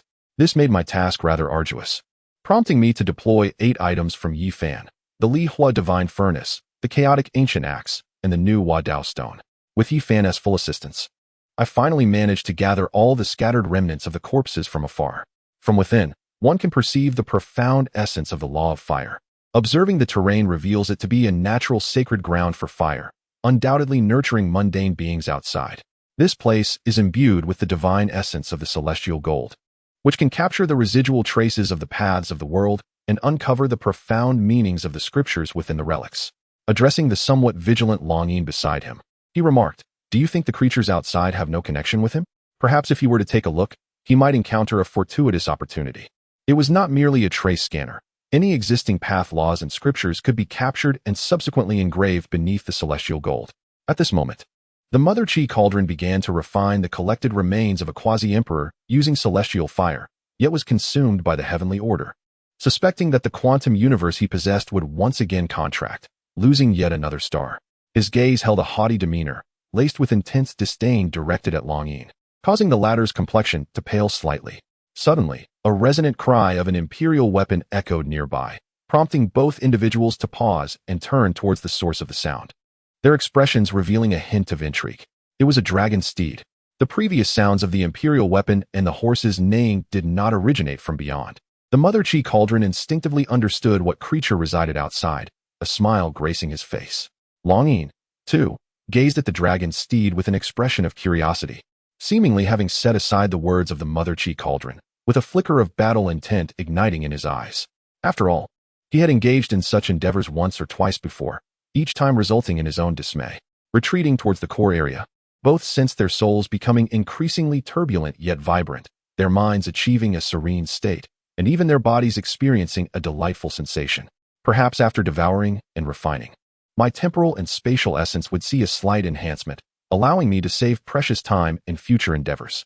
The two entities involved comprised one that had absorbed the imprint left by divine thoughts, and the other, the self-engraved essence of celestial gold, which depicted the foes slain and the laws manifested within his sword, albeit only capturing faint traces of existence. They urged the two artifacts to exert their full power, drawing forth the flesh and bones beneath the ground, still entwined with blood. To be candid, it was not a particularly intricate task. The murderous intent of the quasi-emperor was accompanied by an overwhelming aura. Chapter 206, Subduing the Dragon Steed, Arrival at the Celestial Realm. Chapter 208, Subduing the Dragon Horse and Arriving at the Immortal Land. The dragon horse, with its powerful forehoofs, aimed a fierce kick at Li Qiyeh's forehead, intent on ending his life. Just as the hooves were about to strike his head, an unexpected turn of events occurred. Instead of crashing down upon Li Qiyeh, they struck its own skull. Though this defied the laws of physics, it unfolded before Yi Fan's very eyes, akin to the impossible act of one leaping onto their own back. The dragon horse, struck by its own blow, plummeted to the ground, creating a significant crater upon impact. Previously brimming with arrogance, it now lay motionless in the pit, a gaping wound on its head from which flowed radiant crimson blood, carrying a peculiar fragrance. Had it been any other creature, they would have likely succumbed to such a devastating hit. But the dragon horse, being a naturally born holy spirit with a formidable physique, was merely gravely injured, not dead. Observing the dragon horse lying in the deep pit, bleeding profusely, Yi Fan expressed his astonishment, wondering if this creature had inadvertently fatally harmed itself. Li Qiyeh, with a hint of amusement, remarked that while it wouldn't die, it was certainly gravely wounded. The proud creature, accustomed to reigning supreme in Kunlun Mountain, was in dire need of a lesson to comprehend that there are greater powers beyond its comprehension. Then, with a wave of his hand, Li Qiyeh enveloped the dragon horse in a silvery holy light. Remarkably, The massive wound on its head began to heal swiftly, and the divine blood that had spilled out flowed back into its body. The dragon horse, witnessing this miraculous scene, marveled at the saintly prowess. Realizing that the rules of existence could indeed be transcended, and that a being once gravely injured could be restored to its former state in an instant. As they approached the immortal pool, the dragon horse's gaze fell upon a peculiar grave situated by the roadside, obstructing the array within the immortal valley. In a sudden twist, it deftly seized the mane at the nape of the neck of the one destined for immortality, leaping onto its back. That grave belongs to the renowned younger brother of the formidable little emperor. The dragon horse exclaimed in astonishment. Human, what is his name? After pondering for a moment, the dragon horse's gaze drifted toward the immortal pool and itself, as memories surged forth in its mind. The dragon horse, filled with anticipation, nodded and declared, "This is a challenge worth undertaking. After all, that individual possesses immense strength, and it is uncertain how much of your own power you will be able to wield. Alas, that human actually desires to consume it." To the one destined for immortality, the dragon horse remarked, "I have heard that the immortal clan is a naturally born holy spirit, rumored to be the exclusive steed of the little emperor. If you manage to subdue it, does that not imply you possess the potential for enlightenment as well?" Facing the dragon horse, he commanded, "Utilize the lunar wheel to unlock the restrictions of this place." Indeed, retreat was not an option for them. The ruthless individual sought to reconstruct his physical form by extracting the lingering essence of his brother's soul from the river of time, aspiring to resurrect him before the victory was achieved. Thus, the research on reincarnation commenced. At this moment, the Dragon Gate found itself in disarray due to that singular strike. Having never encountered such a situation before, in a contest of physical prowess, it was unexpectedly bested by a human, even being forced underground. How could you possibly lose to such a mere human? The dragon let out a long, resonating roar, its flames blazing more fiercely beneath it. The dragon horse, feeling the weight of its predicament, realized that the divine power of ascension was not infinite. Prolonging the stalemate was not a viable option, as it was certain that opportunities for counterattack would arise. The mask, though crafted from mundane copper and exhibiting a smooth finish, possessed an enigmatic charm that stirred emotions deep within. Although the dragon horse did not fully comprehend the intentions of that peculiar being, it nonetheless inquired, "You are called Dragon Horse. What is it that you seek?" Yet, it too was an inexperienced novice, caught off guard by the sudden assault. It hastily employed a secret maneuver to narrowly evade the impending strike of the lunar wheel. At this moment, the valley was suffused with ethereal energy. Swirling like ribbons in the air, vibrant clouds of divine light shimmering and flowing, creating a breathtaking celestial landscape. All of this was merely an attempt to awaken the memories of a past life within the dragon horse, to restore him to the form of his brother. It became evident that this was not the imperial Lord Yi Fan's cauldron. It had been brought here by the people of the Feathered Ascension dynasty, aiming to restore Yi Fan before his ascension. Alas, everything was but a fleeting dream, a mere illusion. The dream of ascension remained unfulfilled, resulting in the demise of the ruthless man's brother. In a fit of rage, he shattered the embryonic vessel of ascension, destroying the 44 Dragon Mountains and reducing the Feathered Ascension dynasty to ruins. Thus, does submission equate to mere consumption? When has your path to immortality been marred by such indignities? Do you assume that we believe you would fear death, that you would surrender? A farce. Before their descent into immortality, the two beings and the horse set forth once more towards the heart of the valley. Immortality was birthed here, making the surroundings unfamiliar to them. However, the apex of this domain had previously been traversed, and the terrifying restrictions allowed any being to retreat within. Slowly. Chapter 207. The White Tiger Divine Herb reveals its presence as they enter the immortal pool for transformation. Chapter 209. The White Tiger Divine Medicine reveals its shadow entering the immortal pool for transformation. The life of the ruthless emperor has been exceedingly tragic. Had her brother not perished, perhaps the outcome would have been drastically different. Yi Fan gazed solemnly at the distant grave, his expression steeped in melancholy, and could not help but exclaim. For reasons unknown, the sight conjured images of Nuan in his mind, stirring an inexplicable pang within his heart. He wondered how that little one was faring, whether all was well and joyous in the Yao pool. Longma, meanwhile, had retreated behind the two. The haughty demeanor that once characterized it vanished, replaced by a cautious reverence. The voice of the woman resonated within it, sending shivers through its very being, compelling it to kneel involuntarily. The aura of supremacy, transcending both heaven and earth, was palpable even through the annals of time. Li Qiyeh and Yi Fan remained unchanged, Their connection to the ruthless emperor was profound, and this was not their first encounter with her formidable presence. The 4 generations coffin in the dragon nest had already unveiled the terrifying power of this great emperor to them. In this world, what is there to ponder upon the what-ifs? If such possibilities existed, it would only be when one ascends to the pinnacle of power, strong enough to alter the fabric of time and unafraid of the consequences, that one could reshape the past and future. Li Qiyeh observed the ghostly mask within the grave, his expression inscrutable. If the ruthless emperor's brother had not died, would there still be a prodigious figure emerging from the mortal realm, transcending into immortality? Would Yi Fan exist as he does now? Perhaps everything would change, or perhaps nothing would. It all hinges upon the enigmatic choices of fate. Am I to fear being struck to ashes by the formation? Sitting cross-legged, Yi Fan absorbed the ethereal liquid from the immortal pool, causing the surrounding brilliance to tremble and the liquid to shimmer with celestial light, sending ripples across the surface. He must have discerned that the green bronze cauldron bore a striking resemblance to the green bronze piece he had acquired later, suspecting that the one submerged in the sea of bitterness had yet to stir. After speaking, Wu Yin ventured deeper with the immortal treasure map. Along their journey, they unearthed 11 medicinal kings, an astonishing sight that would have left even the stars of the Northern Dipper and the Purple Star in awe. The content is still loading. Please wait. This site only supports mobile browser access. If you see this paragraph, it indicates that the chapter content has failed to load. Please exit reading mode, immersive mode, novel mode, and disable ad blocking features, or copy the URL to another browser for reading. At last, we have arrived at our ultimate destination, the Wu Yin Pool. Both Longma and Fei Xian were momentarily speechless upon hearing the words of the immortal cauldron. The revelation was so staggering that it transcended our wildest imaginings. My remark was directed at Wu Yin, that fellow, with his capricious nature and greed. Rivals even the White Emperor. I feared that should he encounter something undesirable, he might impulsively rush forth, jeopardizing the very mount he had subdued. Should he meet his demise in such a manner, it would be a considerable loss. Longma opened its heavenly eye, peering through the resplendent liquid of the immortal pool, and beheld the shattered artifacts within. Its countenance froze, undergoing a series of transformations. The 44 dragon mountains did not arise from the hands of immortals. Rather, I harnessed their essence and cast them into the same celestial bodies, drawing upon the spiritual energy of heaven and earth, ultimately succeeding in nurturing an immortal artifact known as the immortal pool. At that moment, the immortal cauldron was no longer preoccupied with the situation of the dragon horse. Instead, it seized the dragon horse's treasured map and, with a graceful leap, submerged itself into the depths of the pool.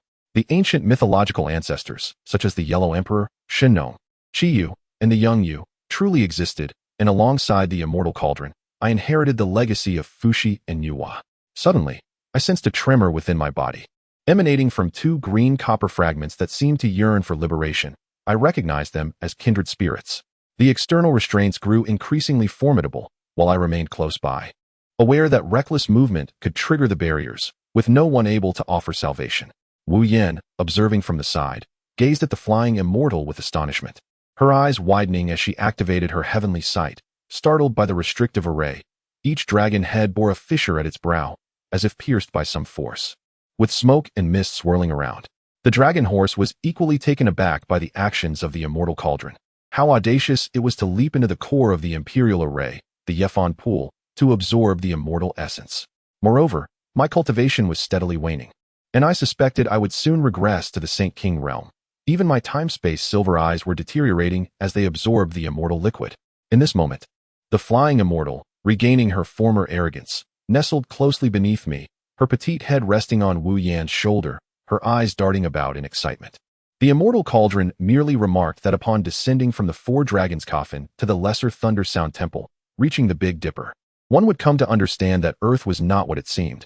My bones, flesh, blood, spirit, and the yet-to-be-formed chaotic path were all gradually nearing completion, albeit at a painfully slow pace, aided by the accumulated essence of heaven and earth from the Yefan pool over countless years. I decided to voice my uncertainties to the immortal cauldron, which revealed a harsh truth. The celestial realm of the mythological era did not possess Yefan. Specific matters were known to few, and it was essential to inquire whether certain elements could be comprehended only upon reaching a certain level of enlightenment.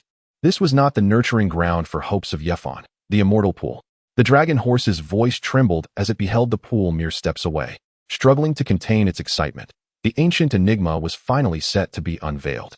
Chapter 208. Complete transformation into a new chaotic body. Reviving the earth with the immortal cauldron. Chapter 210. Transformation of the complete new chaos body within the immortal pool. Li Qiyeh radiated a chaotic aura, causing the once resplendent pool to take on an unusual hue of chaos that stood out remarkably. His physical form underwent continuous transformation, revealing the intricate network of tendons and blood vessels beneath his skin, pulsating with a translucent glow. The crimson blood began its metamorphosis, gradually shifting from a vibrant red to a chaotic hue, flowing with the essence of chaotic laws, akin to a great dragon navigating the ocean of chaos. In the distance, ethereal sounds could be discerned, reminiscent of celestial beings reciting verses, as if the very chaos of creation resonated with its own voice. The sounds permeated through his blood and flesh, with the chaotic laws manifesting as a colossal dragon carving out a cosmic sea. His body transformed into a universe, with major acupoints evolving into planets, satellites, stars, and black holes, each interconnected as if forming a vast galaxy. This arrangement resembled a celestial formation, seemingly chaotic yet intricately linked, allowing his flesh to operate as a cohesive entity. Soon, the chaotic laws infiltrated his bones. The once formidable, divine gold-like bones began to disintegrate, their tightly knit marrow particles appearing as if they had been imprinted with a resetting command. Each bone particle dispersed, and the once solid bones turned to sand, causing his body to lose its structural integrity and collapse.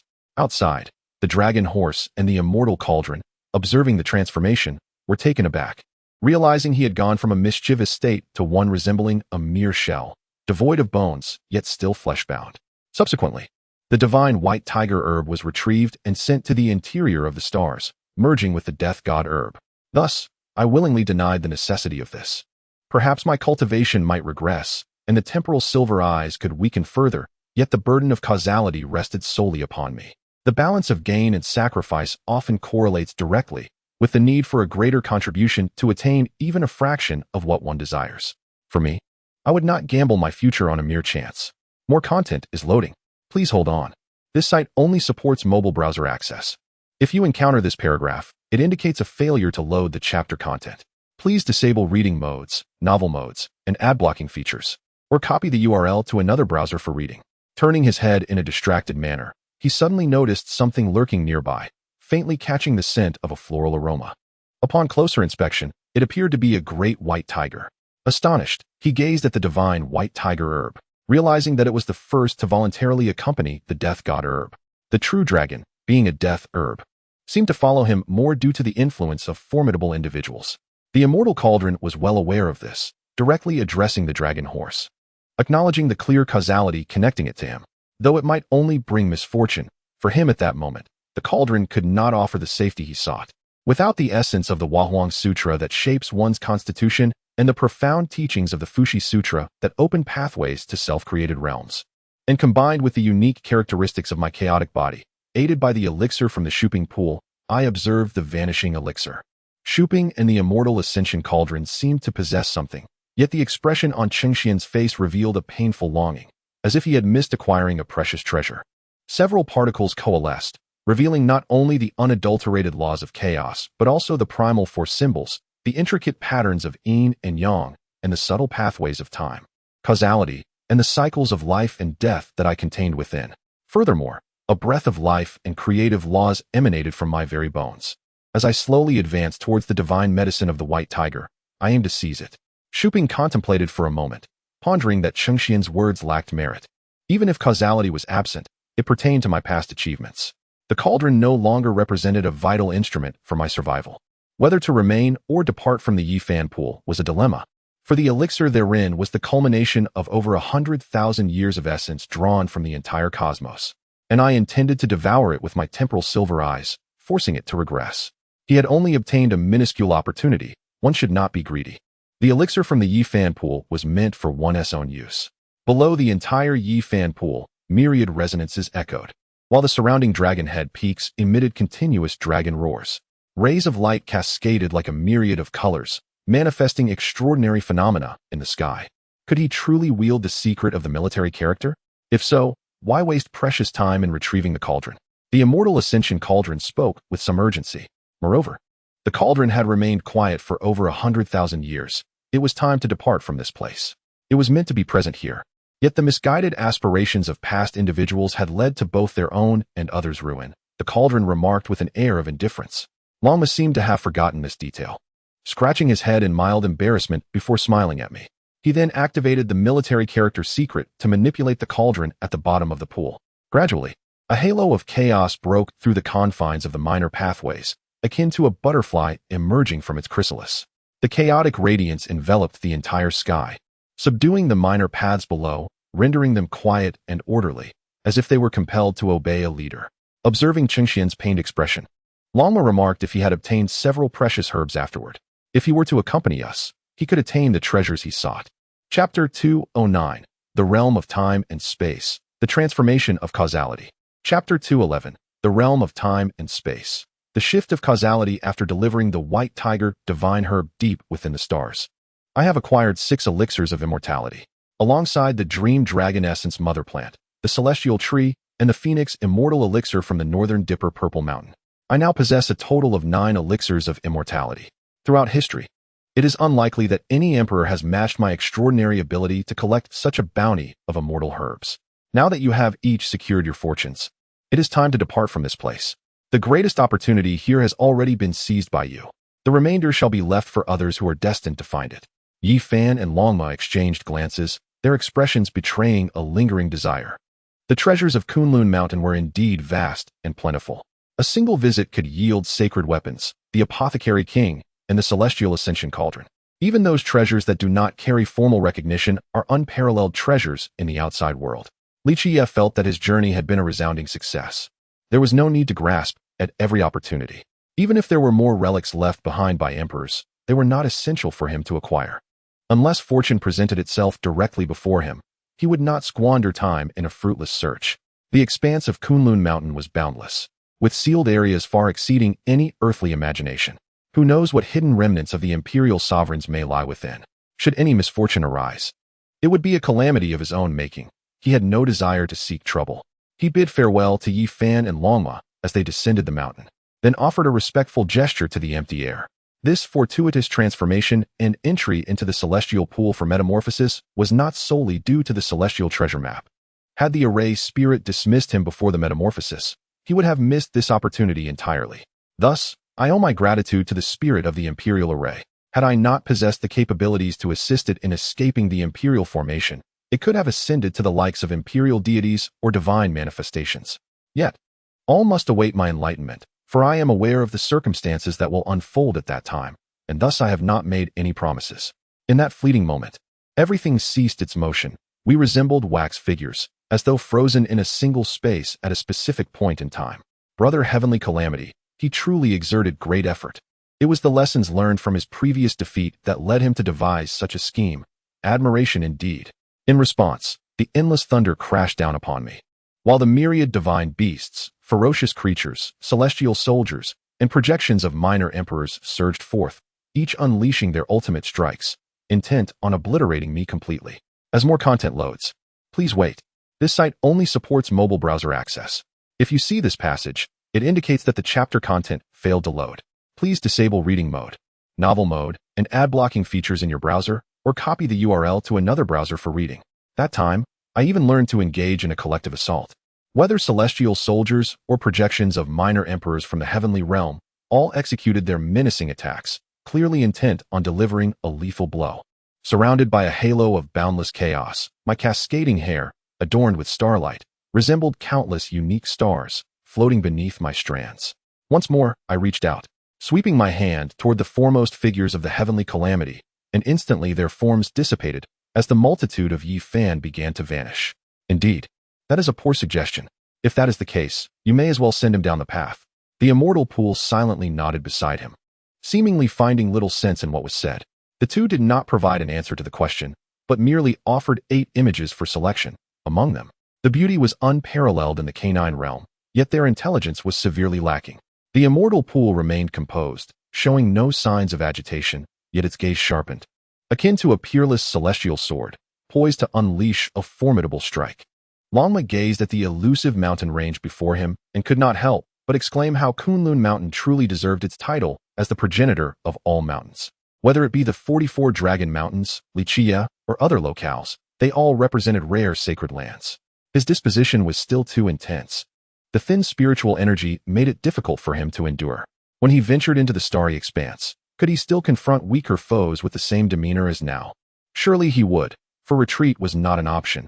He would perish under the path of enlightenment that Qinxiao walked. Observing the situation and the scene, the corners of his mouth twitched, not out of fear, but pondering why each time he faced the heavenly tribulation it was always the same, albeit with varied methods of confrontation. Initially, Li Qiyeh believed his thoughts were met with the approval of the others and was about to revel in his pride, only to suddenly feel as if gravity had been lost beneath his feet, causing him to slowly ascend before halting. Upon hearing those words, Li Qiyeh felt a surge of delight and immediately remarked on the notion of a zoo, questioning why he should be concerned. How could the likes of mere mortals provoke the esteemed dragon young master? Let him showcase his might, allowing them to witness his prowess, for in the mortal realm, he was the one in command. Seemingly aware of Li Qiyeh's thoughts, the immortal pool interjected, noting that it appeared there was no predecessor. That did not matter. One could not employ the technique of causality to transfer his blessings to oneself and Longma. Even without a predecessor, they could still inherit fortunes for generations. Thus, he would accompany Longma, and remember to alter his form, for his current appearance was suited for a world of the extraordinary, lest he be ensnared by the zoo. Aware that his strength could only momentarily pause in a limited range against the faint humanoid tribulations, he decided to forcibly tug on the threads of causality in his hand. Is it truly necessary to alter one's form? He inquired. Do they need to frighten you so? Chapter 210, The Semi-Divine Medicine of Changbai Mountain. The sword-washing pool of Mount Shu bestows the legacy of the Sword Dao. Chapter 212, The Half-Divine Medicine of Changbai Mountain, and the Sword Dao inheritance from the sword-washing pool of Mount Shu above Pluto. The tempest of thunder has dissipated. Yet Li Qiyeh remains undisturbed. He is engrossed in experiencing the combat prowess and insights of the Saint King realm. Each breakthrough signifies a form of growth and metamorphosis, particularly for him. As he ascends through the 3 layers of the Saint King realm, it appears that the speed of advancement diminishes. Nevertheless, his strength has surpassed the confines of this realm. Should the celestial steel mystical method transcend to the earthly realm, the accumulation of dual realms may enable his power to reach the pinnacle of the great sage. The earthly realm of the eternal life realm differs from that of the obscured heaven Saint King. This realm is analogous to the great sage realm, while the supreme being realm embodies a fusion of the sage and Saint King. Thus, his breakthroughs have not facilitated a commensurate advancement in the celestial steel mystical method. Otherwise, he would have already attained the combat prowess of a peak great sage, positioning him amongst the elite forces in the entire cosmos. However, he remains unhurried, as the celestial steel mystical method serves merely as a means to navigate the obscured heaven secret realm and assist in his cultivation. It is intended to unlock his boundless potential, allowing him to possess combat strength exponentially greater than that of others within the same realm. Currently, he has yet to discover a point of convergence between the two systems. He has merely fused his divine power, enhancing his attributes and lethality. Yet, he is unable to achieve complete integration or carve out his unique path. This limitation arises from his current inability to establish or pioneer a new system. Should he succeed in transcending this barrier, it would be tantamount to discovering the gateway to his 6th secret realm. The 6th secret realm is a crucial cornerstone for achieving immortality or even ascending to the status of an immortal emperor. In ancient times, the Emperor of the Wild Heaven established the secret realm methods and passed down only 7 minor secret realm techniques, leaving the 8th minor secret realm unshared. This is not due to reluctance. Rather, the 8th secret realm is an ordinary one that requires individuals to navigate according to their own Tao and insights. If I were to disclose the method for the 8th secret realm, it would compel others to follow my path. He is concerned that the Four Seasons Palace's transmission altar is unable to directly return to the Northern Dipper, and he should not harbor thoughts of returning to bring him along, for time is not on his side. Yi Fan, too, recognized the situation, his human visage betraying an expression of terror as he hurriedly prostrated before Li Qiyeh, pleading for release, reminiscent of the fabled He Shou Wu. A sword possesses form and essence, distance and measure, with the heart as its hilt, the Tao as its blade, and intention as its soul. Even with the presence of a sword, one can confront distant enemies and sever the stars with mere thought. I have long ventured to Kunlun Mountain. Even if Lan Jia had previously visited, it is likely that she found little of intrigue. Of course, all of this remains uncertain. Should that individual wish to explore this place, it would bear little significance for me. More content is loading. Please wait. This site only supports mobile browser access. If you see this paragraph, it indicates a failure to load chapter content. Please disable reading mode, novel mode, and ad blocking features, or copy the URL to another browser for reading. There is a method. It either involves ancient herbs devoid of sentience, or those of a lower rank, which can interact with the likes of He Shou Wu. Li Qiyeh's arrival here is not merely for the so-called myths and legends, but rather for a particular demigod herb nestled within this mountain. Mount Tai exudes an air of mystery that eludes my comprehension. It seems to encapsulate a small territory, with Mount Tai merely constituting a significant portion of it. Gao, you do not intend to slay him, but rather wish for him to accompany you. Changbai Mountain, since ancient times, has been steeped in numerous legends, including the tales of the heavenly man's bathing pool, the mirror of treasures, and the locking of dragons. These stories have circulated among the populace, rendering Changbai Mountain even more enigmatic in the eyes of the world. Yet, despite this, I previously ventured to Zhongnan Mountain and Mount Tai, yielding no rewards. Zhongnan Mountain indeed lacks sects, and there was nothing that met my expectations. Li Qiyeh's expression remained unchanged as he realized that Lan Jizi's swordsmanship had not yet reached the preliminary quasi-emperor stage. Given sufficient time, attaining the status of quasi-emperor seems plausible.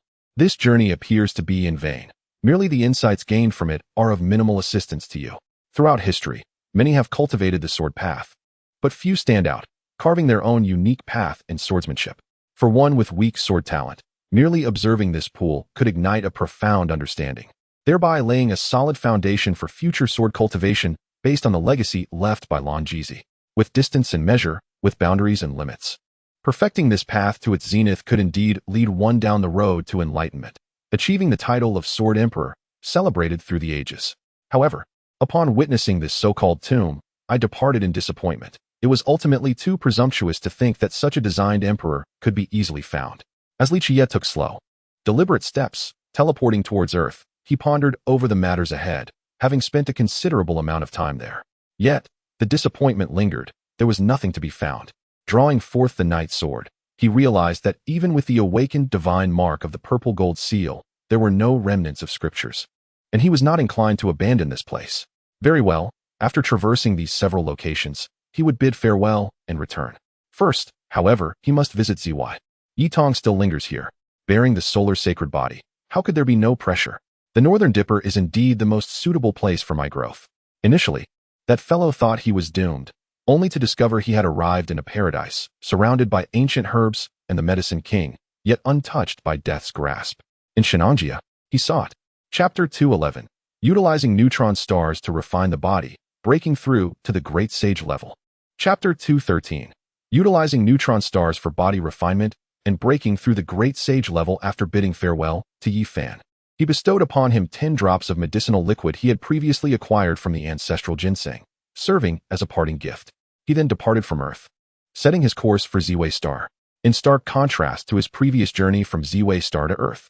The speed attained after breaking through to the Sage King level was nothing short of extraordinary, significantly reducing the travel time to Ziwei. It was estimated that he would arrive in less than a year, a journey that had once taken over 3 years to traverse the vastness of space. A speed that surpassed the limitations of the Sage King realm. The vastness of space was perpetually desolate and monotonous, devoid of any signs of life apart from the endless darkness and the faint glimmer of distant stars. Stars capable of nurturing life were ultimately a rarity in the universe, emerging solely from the vastness of immense galaxies, where countless stars converged under minuscule probabilities, a phenomenon that could only be deemed as a cosmic miracle. However, this journey through the cosmos was not undertaken in solitude. He occasionally paused to observe certain extraordinary celestial bodies. For instance, he witnessed the various fates of stellar evolution. These stars, having existed for billions of years, met with diverse endings, some transformed into white dwarfs, others into neutron stars, and still others into black holes. Compared to ordinary stars, these celestial entities were far more formidable.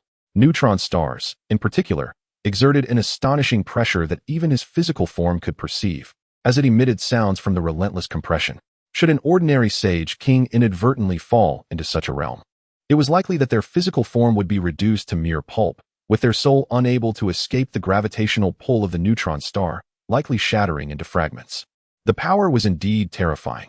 It was said that the density of a neutron star reached a staggering 1 billion tons per cubic centimeter, an unfathomable pressure distributed throughout its entirety. In addition to this overwhelming gravitational force, the frigid temperatures posed an equally daunting threat. At every moment, blood, bones, and flesh were stripped from his body, disintegrating into ashes or compressing into fine particles, only to be inhaled back into his flesh. The experience was both a harvest and a trial. Although his cultivation did not improve, his combat prowess waned. Upon returning to the Big Dipper, he would have no fear of any adversary, save for those reigning supreme in forbidden zones. Simultaneously, the frigid temperatures scorched his body, yet to him, it was hardly a concern, having minimal impact. As he swiftly withdrew some of his divine power to envelop his body, he found himself unable to withstand the proximity to the neutron star's core. His form began to disintegrate, blood and bones scattering into the void, ultimately ignited by the surrounding heat before evaporating into nothingness. To aspire towards greatness is indeed a formidable challenge, for the formidable nature of a neutron star lies in its terrifying gravitational field and temperature. Yet, ultimately, it is a lifeless entity. Employing divine powers for a remote assault can indeed shatter it. If one merely seeks stability in the realm of obscured skies, it is not a victory. One can only attain an imperial throne for a fleeting moment, forever relegated to weakness. The pursuit of strength is not an act of surrender. Who would willingly pause to await the actions of others? The tumult of the White Twilight Rebellion has lingered for nearly 2 centuries. Time is a luxury I cannot afford. Despite my ascension to the rank of Saint King, the journey ahead becomes increasingly arduous, for the path of cultivation grows ever more challenging. It is the pressure of adversity that compels me to break through my limitations once more. With this thought, hesitation fades. Reflecting on past and future is not my inclination. As long as I can grow stronger with manageable risks, the venture is one worth taking. My physical form is slowly being torn apart and then painstakingly mended. A relentless cycle. I do not shield myself from pain. For me, suffering is a form of training and refinement. As I endure the same harrowing process repeatedly, the dread gravitational field and the searing temperatures continually invade my flesh, threatening to obliterate my body. Yet, I am resolute in my desire to undergo this transformation. If I can withstand the core of the neutron star, my physique will be further enhanced, a rare treasure in my eyes. Bearing the Nuwa stone, I advance towards the core. The further I venture outward, the more terrifying the temperatures become. The core of a special sun is merely tenfold that of the surface temperature of a neutron star. My form is guided uncontrollably towards the core. The external gravity too overwhelming to resist, compelling me to summon my divine power to withstand it. The temperature at the neutron star's core is 1,000 times that of the sun's core. Even my chaotic body, if caught unawares, would be reduced to mere molecules within moments. As I approach the realm of the neutron star's gravitational field, a dreadful pressure envelopes me, akin to an immense gravitational machine compressing every inch of my skin and flesh. With each step closer to the neutron star, the gravitational force intensifies, demanding ever more of my cultivation to maintain my stance. After enduring numerous cycles of compression and searing heat, my flesh dissipates, and my bones ultimately reveal a similar fate. In the struggles of the small world, every moment counts. The weak tread upon the bones of the strong. Chapter 212, The Return to the Ziwei Star. Transmitting the Secret Technique of Yitong. Chapter 214, Reappearance on Ziwei Star in the Grand Square of the 8 Scenery Palace on Ziwei Star. A child of 6 or 7 years was effortlessly raising a massive cauldron, which weighed thousands of pounds, as if it were featherlight. With a casual toss, he sent it soaring into the air, and as it descended, he deftly caught it, leaving the onlookers both astonished and delighted. Little Tong Tong is growing increasingly formidable. At merely 7 years old, he has already attained the Dao Palace realm. If he weren't so determined to suppress his progress, he could very well break through to the 4 extremities, remarked a middle-aged man, his face brimming with pride. His child was extraordinary, possessing the Sun Saint body inherited from their ancestor, the Sun Saint Emperor, and was guided by a remarkable mentor. Since the beginning of his training, his speed of cultivation had been astonishingly rapid. The acquisition of the complete version of the Sun True Scripture allowed Yi Tong, with his Sun Saint body, to cultivate with remarkable efficiency.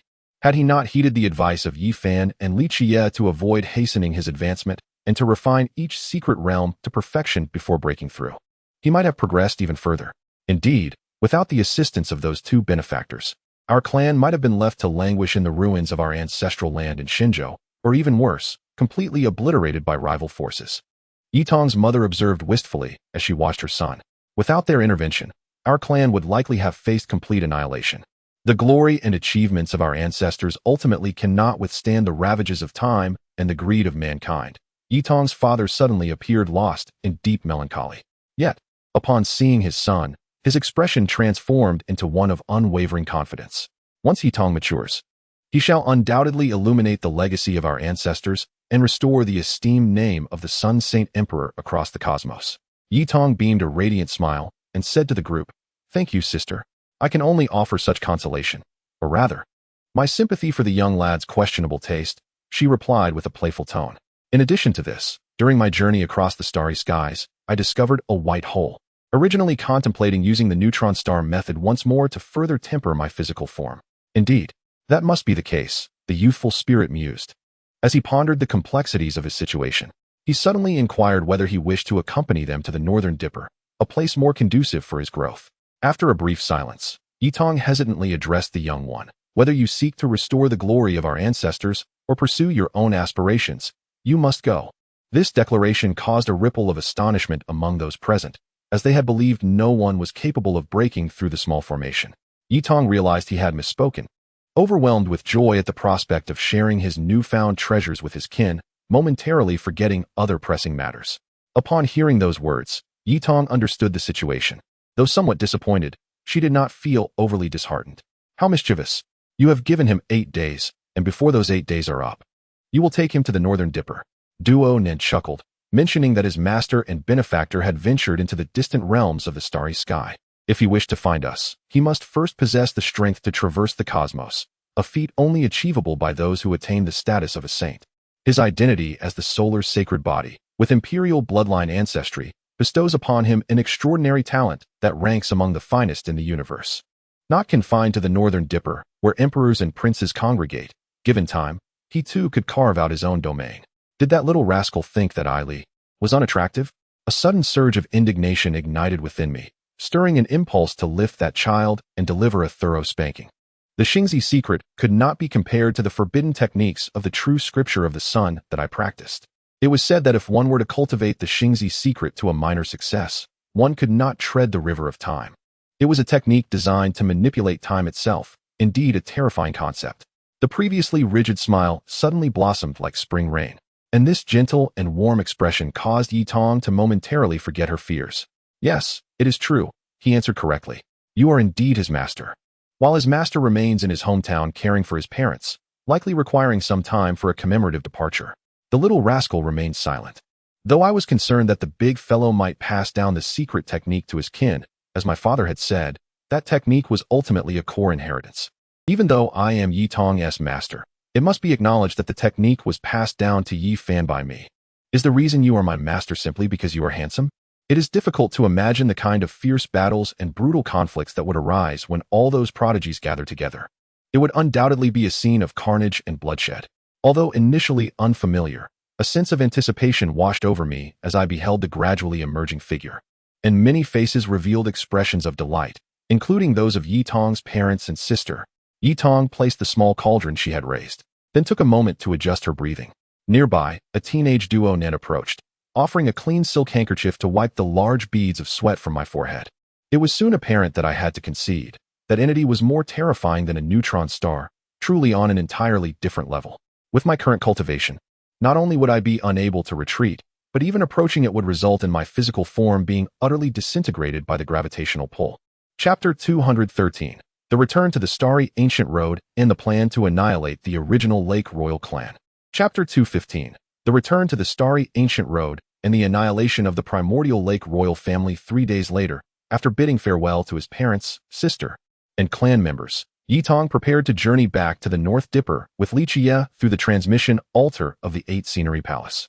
As he glanced back at his family and the sorrowful expressions of his kin, a deep sense of reluctance welled up within him. Struggling to hold back tears, he turned to Li Qiyeh beside him and said, "Let us depart, Master Li. I fear that if I linger any longer, I will wish to stay." "Very well." Without further ado, Li Qiyeh retrieved a divine source, roughly the size of a human head, and placed it upon the altar. In an instant, the altar began to radiate light. To Yitong's astonishment, The brilliance intensified and transformed into a void-like black hole, revealing a passage that connected to another realm. The atmosphere emanating from it felt profoundly alien and unsettling, instilling a sense of fear. It seemed that the world on the other side was not a safe haven. Suddenly, the void black hole unleashed a terrifying gravitational force, attempting to draw both him and Li Qiyeh into its depths. Fortunately, with Li Qiyeh present, that overwhelming pull was countered, as he enveloped Yi Tong in a protective holy light to prevent him from being inadvertently consumed by it. As they gazed into the distant realm, a smile crept upon Li Qiyeh's face. Indeed, it is the North Dipper. It seems my efforts have not been in vain. Soon, I shall see you all again. I wonder how you have fared in my absence. A hint of nostalgia and joy colored his voice. It had been nearly 20 years since he last returned, and he pondered how his old friends and cherished individuals were faring, whether they remembered him. Taking Yi Tong's hand, they stepped into the void black hole, traversing an ancient starry path accompanied by a cacophony of sounds, both eternal and ephemeral. Upon hearing this, Dia and Yao Ji exchanged surprised glances at Sheng Yuqing. Yao Ji, trembling slightly, inquired, "Am I his?" Observing the minuscule stars behind them, Yi Tong felt a profound shock to his spirit, momentarily rendered speechless, unable to articulate the overwhelming sensation. This is due to the deliberate suppression by these holy families. Are you familiar with the Purple Mansion Sacred Land, the Flickering Lights Sacred Land, the Seven Elephants Sacred Land, and the Four Heavens Sacred Land? Indeed, but what of it? Does the Jade Pool only harbor male cultivators? How could there be no position for a holy son? Despite her uncertainty, Yao Ji seemed determined. If only you would agree to my request and return to inquire whether the Jade Pool has a holy son, she added. The ancient myriad clans nodded in agreement. But then one boisterously laughed. That is only natural. It is but a minor force. Yet, you have indeed triumphed over them. More content is loading. Please wait. This site only supports mobile browser access. If you see this paragraph, it indicates that the chapter content failed to load. Please disable reading mode, novel mode, and ad blocking features, or copy the URL into another browser to read. This is Dia, though it has not diminished in stature. It has become even more imposing and subtle. Oh, it is essential to perceive that this is reality. Once he has ventured out to gather experience and encountered these sacred sites, the elders of the minor imperial family should inquire if we are willing to divulge the truth. Which is not as you have articulated. Sheng Yuqing responded in kind, causing the entrance of the Yaoqi to transform into a bustling thoroughfare, filled with people. In the midst of the astonished male disciples, one grasped you and led you to the Yaoqi Sacred Hall. Upon encountering both the sacred son of Yaoqi and the Holy Mother, before a multitude of elders, we traversed the path that led us onward. With each step backward, the overwhelming and fearsome aura intensified. Who is Pangbo? Yi Tong inquired with a hint of mischievous curiosity. In the eyes of the bewildered male disciples, you were guided toward the Yaoqi Sacred Hall, while one exclaimed in delight, the sacred son has returned. He can resolve these pressing matters and demonstrate that Yaoqi is not to be trifled with. At that moment, another cultivator, bearing a sorrowful countenance, remarked with deep-seated animosity evident in his eyes, a manifestation of hatred towards the ancient beings. The elders promptly relayed the recent news to the assembly, which incited a tumultuous response, compelling everyone to rise from their seats and gaze at the two individuals. Suddenly, a youthful voice resonated around, captivating yet causing hearts to tremble. After a brief interval, I found myself within the gates of Yaoqi. The once fervent gazes abruptly sharpened, as those around felt an unusual ease in their breathing, their heartbeats, and souls stirring to life. A subtle sense of suffocation and dread washed over the crowd, revealing their alarmed expressions. Thus, the voice of humanity was swiftly usurped, with only those sacred places guarded by saints and minor imperial families, along with their imperial weapons, able to withstand the tide. Cradling the person in my arms, I expressed a tinge of remorse. It is your fault for returning late. I apologize, Yaoji. Observing the confidence radiating from the ancient tribes, it was evident that Sheng Yuqing was an extraordinary figure, having accomplished feats rarely attainable. Casting a glance at the cultivator who had provided the information, I expressed my gratitude for his insights, stating that it served as a fitting retribution for his inquiries. Turning to the male disciple, I recognized his lingering skepticism regarding everything that had transpired, and I remarked as we walked, he only knows of my past glory because he entered too late to witness my legendary exploits. Chapter 214, Arranging the Reversal Formation, the Primordial Lake Approaches Annihilation.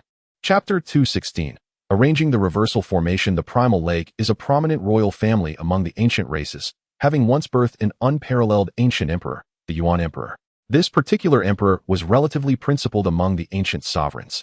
Instead of taking his own life to seal himself in a life-restricting zone, he chose to exhaust his lifespan naturally and passed away peacefully. This was far superior to the fate of other ancient emperors, making him somewhat of a benevolent figure among them. Since the establishment of the ancient era by the undying heavenly emperor, numerous ancient sovereigns have resorted to self-sacrifice. Notable figures include the Dragon Emperor of the Dragon Nest, the Qiyeh Emperor of the Qiyeh Cave, the Blood Phoenix Ancient Emperor of Blood Phoenix Mountain, and the Golden Emperor of the Golden Cavern. Within these ancient powers, the undying heavenly emperor schemed in the shadows to ambush supreme beings and emperors, consuming their essence to undergo transformation in the mortal realm. The remaining sovereigns, such as the Dragon Emperor, Blood Phoenix Ancient Emperor, Qiyeh Emperor, and Golden Ancient Emperor, chose to self-slay and conceal themselves within life-restricting zones, awaiting the opportunity to ascend to immortality. Among them, the Divine Emperor continually transformed through the Divine Silkworm's 10 changes, achieving a legendary status as the longest-reigning ancient sovereign. His longevity instilled despair in the beings of the life-restricting zones, commanding their respect and awe. Ultimately, he chose to entomb himself in the ancient divine coffin to undergo the 11th transformation, leading many to believe he had perished due to the exhaustion of his lifespan.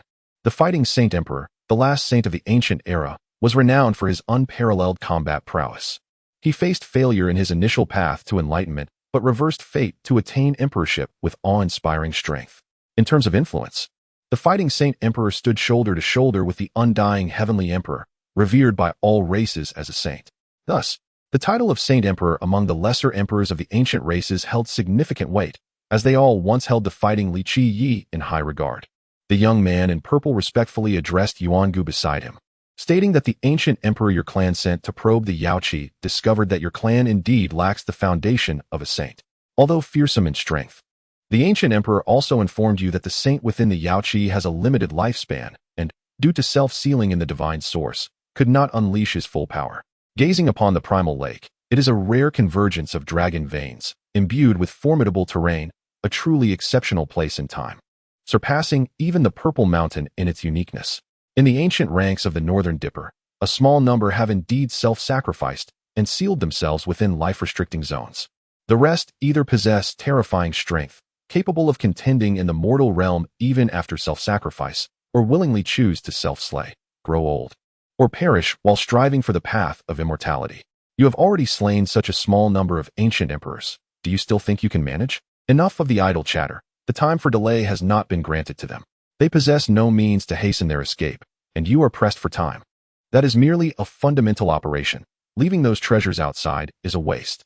Rather, fulfill my request and allow me to utilize them to their fullest potential. Indeed, the human race, in its early stages of procreation and existence, has yet to undergo significant transformation, remaining akin to the ancient era where this noble lineage was heedlessly slaughtered.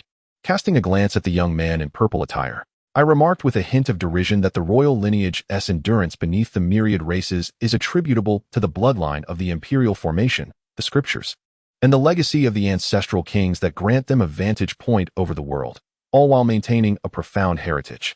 Gradually, I discovered a feeble point within the formation, penetrating it with the clarity of my vision and relying solely on my fragile physical form to force my way through. Indeed, it is as the palace has stated. However, now that the War Saint Emperor has awakened, the members of my clan are in a state of ample vitality, far surpassing us in strength compared to these human factions. Even this revered prince, honored by all races, would be suppressed and become a stepping stone for another.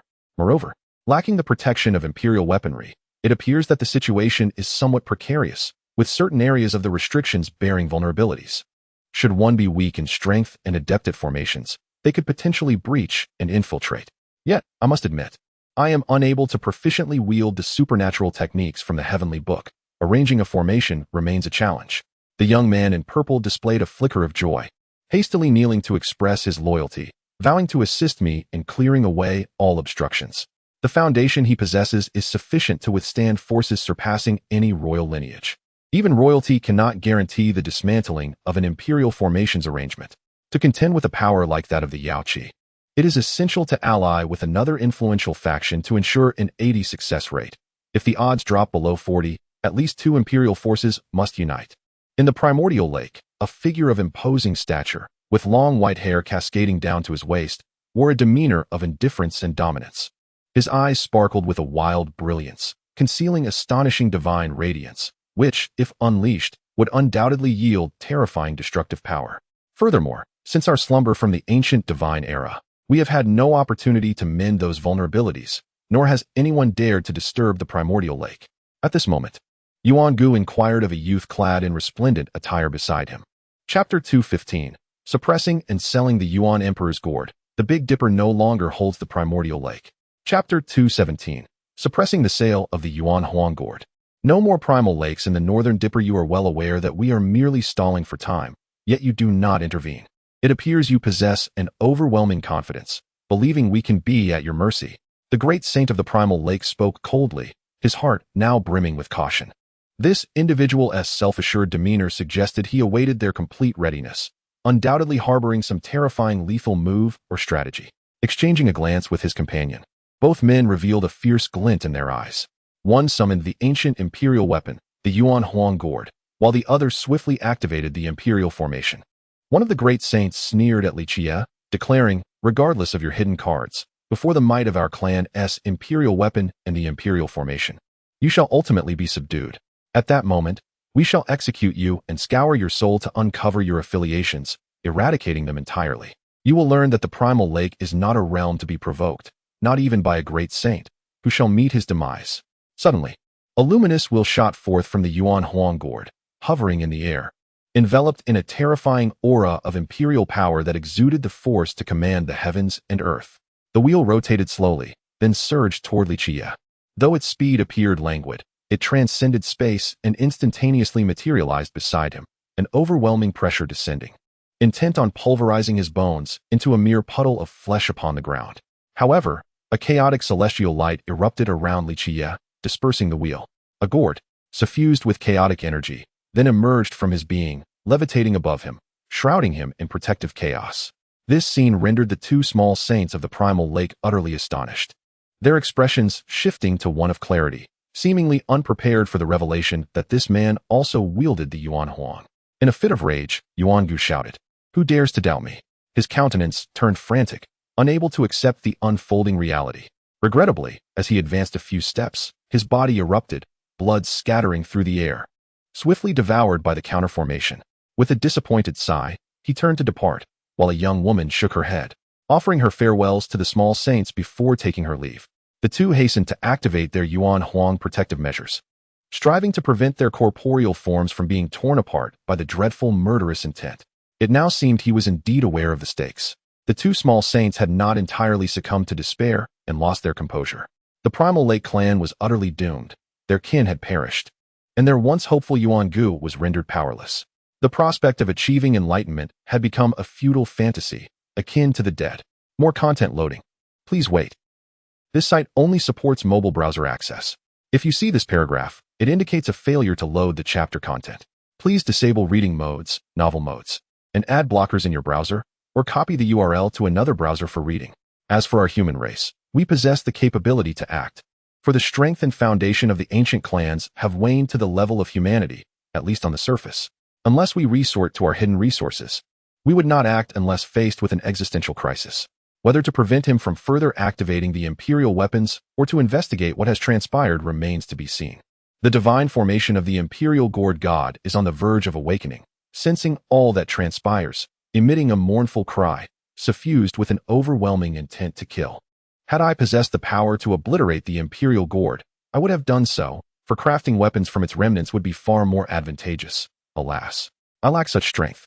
Observing these dual entities, divine in nature, cradling the weeping Yuan Gu, Li Qiyeh felt a profound torment, yet it seemed futile. For he ultimately regarded himself as nothing more than an insignificant insect. After a brief interval, a multitude of figures emerged, witnessing a scene that was nothing short of astonishing. Meanwhile, in Blood Phoenix Ridge and Divine Silkworm Ridge, the little saints were dispatched to investigate. The robust bodies were slowly withering, on the brink of being drained entirely. Just as the cataclysmic strike threatened to annihilate the entire eastern wilderness, a terrifying divine light suddenly rebounded from the primordial lake's terrain, as if time itself were reversing. The Ji and Jiang clans of the human race also sent their kin to probe the situation. The imperial soldiers and divine beings roared in fury. Behold, as the withered form of their Yuan Gu, eyes filled with a peculiar spark, stared blankly at the heavens. The figure before them, a man of strikingly grotesque beauty, possessed an alluring grace, with elongated legs accentuating a proud physique, a sight most captivating. His waist-length violet hair flowed freely over his shoulders, and in his violet eyes, there was no trace of the charming severity of a handsome youth, but rather an aloofness, arrogance, and the confidence of an adversary. Simultaneously, in the Golden Cave, the Golden King sought to investigate as well, accompanied by a man clad in golden garments, who eagerly remarked upon the audacity of none daring to activate the imperial soldiers in the Northern Dipper. Was this a premeditated strategy? One that would provoke their royal lineage to retaliate? Suddenly, the mouth of the immortal slaying gourd popped open, and an astonishing aura of murderous intent locked onto the two little saints opposite. This palpable intent caused their bodies to fracture instantaneously. They lacked the imperial gourd. How fortuitous! For you also possess no gourd of the Yuan Emperor. Is it evident that their imperial gourd is inferior, or is it your immortal slaying gourd that falters? Yet, gradually, that sensation of devouring faded, for Li Qiyeh desired that the entity perish in such a manner. My energy remains, and my essence must spare my life, rewarding me personally. Summoning the system store, he directly sold it to the system, reaping a substantial profit. Chapter 216, The Fall of the Royal Family. Opinions vary. Assisting Xiaoya in enhancing her bloodline purity. Chapter 218, The Fall of the Royal Family. The once mighty primordial lake, a sacred land revered by the ancient tribes, now lies in ruins, littered with desiccated corpses and fissured earth. The vast expanse of the lake has fragmented into numerous smaller bodies of water, with spiritual energy dissipating and the dragon vein irrevocably damaged. Even the terrifying terrain of the primordial lake has been ravaged, its once formidable power diminished, though remnants of its fearsome might still linger. However, after the backlash from Li Qiyeh's counter-array and the clash with the Yuan Huang gourd, it has lost its former grandeur. The imperial array was thoroughly obliterated during the prior revival of the royal soldiers, leaving no protection in its wake. The site left the esteemed saints of the ancient royal families, along with spies from the Ji and Jiang clans, utterly speechless. What on earth could have transpired to bring about the annihilation of the primordial lake? The Golden King could hardly fathom the reality before him. How could such a formidable royal family, with its unparalleled strength, have been destroyed? Other saints from the royal families gazed in astonishment at the scene, pondering what level of existence could have brought down the resurrected extreme path royal soldiers of the primordial lake, even with the might of other royal families. Such a feat seemed unattainable. Suddenly, a saint from the Qilin cave noticed an unusual corpse. Though desiccated, this body retained a semblance of vitality compared to the others. Upon closer inspection, his expression shifted dramatically. This corpse belonged to Yuan Gu. Yuan Gu had perished, and shockingly, by his own hand. What could have driven such a brilliant and noble figure to such a desperate act of self-destruction? The Qilin little saint, observing the corpse's despairing and forlorn gaze, felt a chill run through his heart. Yao Ji's face betrayed a mix of embarrassment and alarm as she hastily pushed Li Qiyeh away. Then, in a flurry of panic, she pinched him at the waist and fled as if escaping from a petty thief. With a smile that twitched at the corners, he nodded, acknowledging her state of fatigue. "Let us discuss this another time," he chuckled. If there is something to say, just like that, goodbye?" Casting a glance at her retreating figure, he mused on her uncanny ability to foresee the future, yet her reaction was anything but surprising. Oh, and in her departure, she had left behind Yuan Gu, who, against all odds, had taken his own life. Such resilience in the face of adversity is remarkable. How could one not rise again to seek vengeance? What if success awaited? Indeed, it is true that finding such divine artifacts is exceedingly rare. Many have sought assistance in the Yao pool, yet none have uncovered anything that could purify one's bloodline. Loading more content. Please wait. This site only supports mobile browsers. If you see this paragraph, it indicates a failure to load chapter content. Please disable reading mode, browsing mode, and ad blocking features, or copy the URL to another browser for reading. The enhancement of precognitive abilities. Will it pave the way for prophetic insights or perhaps the secrets of the heavens? Regardless of its classification, whether it be a path of foretelling or celestial knowledge, such a phenomenon is undeniably extraordinary, though it may superficially appear to be auxiliary in nature. The potency of such abilities becomes increasingly formidable in their nascent stages. Alas, the endeavor has faltered. Li Qiyeh shook his head. remarking that such divine artifacts capable of augmenting one's bloodline are exceedingly rare, perhaps even more precious than the fabled elixirs of death. After all, items that can directly elevate one's potential and innate qualities are regarded as the most coveted treasures by myriad beasts and the purest of bloodlines. In a conversation with Daeong, he expressed that he had awakened his own abilities, noting the palpable aura of law emanating from beneath him. This aura bore some resemblance to my own path of causality, yet it remained wholly distinct. Regrettably, it appeared that he had not succeeded. Rather, he was interrupted, leading to the destruction of the primordial lake's imperial formation and topography. If a singular individual were to intervene, their strength, if below that of a minor saint, would not be deemed particularly formidable, a mere weakling on the brink of imperial status. This realization momentarily disconcerted Li Qiyeh, who was poised to whisk the beauty away to a private chamber when, unexpectedly, a pair of bright, blinking eyes appeared beside them. Slowly, I became aware of a divine artifact, the blood source stone of the demon saint.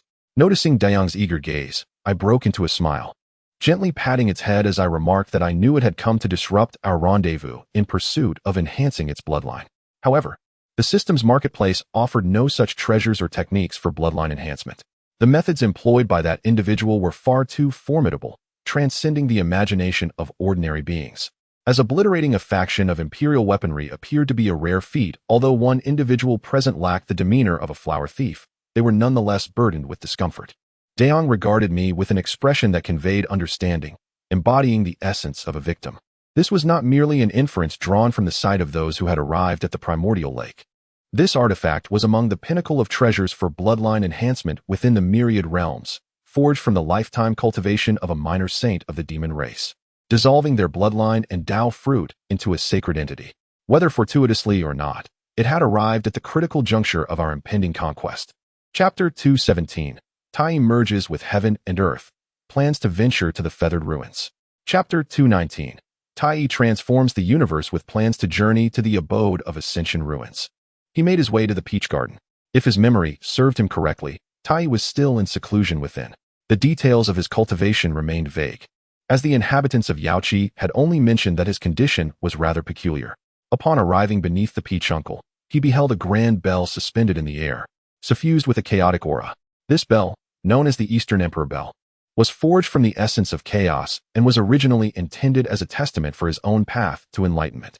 However, after he practiced the art of self-division, separating into two distinct selves, he entrusted the bell to Tai. Yet, beneath the Eastern Emperor Bell, it was not Tai sitting in meditation, but rather an ethereal shadow, existing in a liminal space between reality and illusion. This apparition lacked a definitive form or color, constantly shifting and morphing. It resembled an illusion. But Li Qiyeh understood it was no mere fabrication. He could sense the essence of Tai nearby, yet something incomprehensible had transpired. The sight before him was indescribable. Had he not sensed Tai's soul fluctuations, he might have thought that the latter had succumbed to a misguided path of cultivation.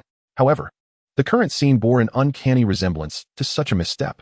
Activating his temporal silver eyes, he sought to pierce through the veil of the shadow beneath the Eastern Emperor Bell, eager to discern its true nature. The silver pupils began to manifest profound runes, gradually enveloping his gaze, as his expression morphed into one of cold indifference, devoid of emotional hue. After all, in that era, the aspirants for the imperial throne were of the highest caliber, the likes of which were barely qualified to contend for the path of enlightenment. Suddenly, he surged into the sky, breaking through the clouds, and found himself beneath a resplendent orb, akin to a radiant sun. It was a sight that dared not be gazed upon directly, as it emanated a piercing, chilling light. In a mere 70 years, this being had ascended to such heights, embodying the universe and achieving dominion. The brilliance of his intellect was indeed remarkable, and it appeared that he had succeeded partially in his own endeavor. Should he transform his self-evolved world into the Tao of heaven, he would truly forge a realm of his own. Abruptly, two beams of light erupted from his being, akin to burning candles, as his form began to dissipate. Content loading, please wait. This site only supports mobile browser access. If you see this paragraph, it indicates that the chapter content failed to load. Please disable reading modes and ad blockers, or copy the URL to another browser to continue reading. Yet this signified that I had recently become the lowest deity, Tai. Given my qualifications, such an existence seemed possible after all. After a prolonged silence, Li Qiyeh released a resonant sound, and a melodic voice echoed from outside. Boom. Retracting his gaze, he relinquished his insight into the unfolding mystery, allowing his emotions to gradually resurface once more. However, as my physical form began to dissipate, the world around me underwent a profound transformation. From the flat earth, low hills emerged, rising like clouds, while parched lands suddenly collapsed, revealing a small sea. Yao Ji slowly recounted events from my years concerning the Big Dipper, rarely touching on significant matters, as these occurrences held little influence and altered nothing. The Holy Spirit sighed, recognizing that Yu Xinjian was truly an extraordinary individual. Even if one achieved a perfect existence, it would be challenging to rival such a person. At that moment, Yu Xinjian's face was suffused with indifference as he spoke of creating a new realm, seemingly having cultivated some remarkable ability that allowed him to merge with the cosmos. Aided by the Holy Spirit and Li Qiyeh, Bad Joe had finally come to see us. Seizing the opportunity to gather, would he join us? Reflecting on this, I recalled my own quantum universe, where this individual had been responsive ever since consuming half of the Holy Spirit's corpse. Aware of the extent to which I had cultivated the Body Sutra. Meanwhile, rain began to fall from the clouds, shifting from fine needles to a torrential downpour, accompanied by thunder and lightning. It was evident that Yao Ji had no intention of opening the door, and the scene that unfolded left my face flushed. If the door were to open now, who could predict what actions I might take? I touched my nose, pensive. Was I truly so sentimental? After all, I was not a malevolent villain. If he were to remain in the Big Dipper, given his nature, it was likely that half of humanity would perish at his hands. Though he would never admit it, his viewpoint was always one of right or wrong, based solely on position. Opposing him was neither error nor evil, simply a matter of perspective. Looking at the figure shrouded in a cocoon, I shook my head in resignation. They were all reliable individuals, each engrossed in seclusion, while I was left to toil alone. Within that shadowy realm, I beheld a world still being forged, and it was none other than Tai who was shaping this new domain. Yu Xinjian awkwardly touched his forehead, aware that subsequent events made Yao Ji hesitant to face others. Yet, one could not help but admire that individual named Tai. I found myself wishing to embody such a figure. In the annals of history, Tai is regarded as an ancient deity of China, the very creator of heaven and earth. Chapter 218, Bestowing the Yaoqi Scriptures and Treasures. Amidst the ruins of the feathered immortal dynasty in Central State, the latest chapters of Traversing the Heavens, the cultivation system of all realms, are updated promptly. Chapter 220, Bestowing Treasures of the Yaoqi Scriptures at the remnants of the ascendant divine dynasty in the Central Continent. After spending several days in Yaoqi, on one hand, I recounted the experiences of my departure from the Big Dipper to other star realms over the years. On the other hand, I imparted some of the scriptures and secret arts I had acquired to Yaoqi, along with a considerable amount of materials for artifact forging, ancient medicines, and sacred weapons. Many of these items were no longer of use to me. Materials and sacred artifacts below the saint level had little significance, as my celestial bodies could now autonomously evolve these mineral veins. In my earlier endeavors, I had attempted to integrate some mineral and source veins into my cosmic stars, resulting in several successes, including the acquisition of saint-level mineral veins. For instance, the star that evolved from a sacred spirit's remains harbored veins of the Nine Heavens divine jade, although they were still in the gestation phase, requiring more time due to their elevated tier. Upon the expansive training square of Yaoqi, it was now occupied by small mountains exuding divine light, fragrant medicinal aromas, and resonant scriptures. The Holy Mother of Yaoqi and a group of elders and disciples were rendered speechless in astonishment. The sheer volume of treasures, ancient medicines, weapons, and scriptures was staggering. One could only ponder how many forces had been vanquished to amass such wealth. Even for a grand imperial power like Yaoqi, collecting this myriad of items would be an arduous feat, given that their own accumulation had taken eons to build. Witnessing someone like Li Qiyeh presenting it all at once, forming small mountains of riches, was indeed a first for them. Did you annihilate all the forces of a star realm? With so many scriptures, secret arts, sacred weapons, and ancient medicines, one could practically establish a holy ground. The Holy Mother of Yaoqi exclaimed in admiration. Li Qiyeh, with an air of nonchalance, remarked that a small fraction of these items were of no use to those below the minor saint level. The artifact forging materials were primarily from the Yin family, and there were no comprehensive imperial scriptures among them. Seeing the fellow still smiling, Duan's ire diminished, and he contemplated engaging in a duel, only to abandon the thought. Yi Tong, with a curious gaze, surveyed the surroundings, seemingly encountering such a spectacle for the first time. This gathering was not limited to humans, but also excluded the demon tribes and the ancient myriad races. The ascendant divine dynasty of yore was far more illustrious and prosperous than the decaying imperial dynasty of today, commanding nearly half of the central continent's territory. The imperial capital was established upon a primordial dragon vein, a truly rare and divine land on this earth. Without my presence, traversing to the central continent would be a matter of mere moments, without the need to utilize domain gates or teleportation platforms. More content is loading. Please wait. This site only supports access via mobile browsers. If you see this message, it indicates a failure to load the chapter content. Please disable reading mode, viewing modes, and ad blocking features in your browser, or copy the URL to read in another browser. With a sigh, I shook my head, realizing that this individual was quite proud. If he desired resources, given my relationship, a visit to Li Qiyeh could yield favorable treatment. Not a single emperor, sect master, elder from the Buddhist clan, or even a minor demon from the ancient myriad races was present here. If that individual were to feel low, there is a high likelihood that I would be stripped bare once again, leading to another wave of heartache. They cannot be retained, nor can my disciples be permitted to cultivate them. The forces behind those scriptures have already been obliterated, and I am concerned about the potential troubles that may arise. Li Qiyeh has remained silent, seemingly unfazed by the treasures I have presented, her gaze exceptionally gentle, akin to a tranquil autumn lake, filled with the reflections of youthful figures. As the heir of the minor emperor, you possess an intrinsic connection to the Yao pool, and in a broader sense, can be regarded as a disciple of the Western emperor. Bestowing them with treasures and scriptures does not render them weaker. Their decline does not equate to your own. After resolving those matters, I proceeded to observe Yi Tong, who had not ventured outside since arriving at the Yao pool. The reasons are complex, primarily due to the elder sisters who are all closely related to me, embracing me and instilling a sense of profound fear. Through the threads of causality, I gradually pinpointed the whereabouts of Bai Huang and Shi Qing. Indeed, those two were together, accompanied by that unscrupulous fellow, Duanda. After all, with so few resources at hand, even a mere accumulation could suffice, especially considering that the disciples recruited by the Yao pool are all exceptionally gifted, with immense potential for rapid enhancement and strength over a short period. Yi Tong seemed indifferent to their conversation, her attention fixated on the diminutive city above. To be candid, it was my first encounter with such a small city, dwarfed by the 4 scenic palaces I once resided in. Deya, having absorbed the blood essence of the demon saint, is currently in a state of purification and must remain within the sacred grounds of the Yao pool.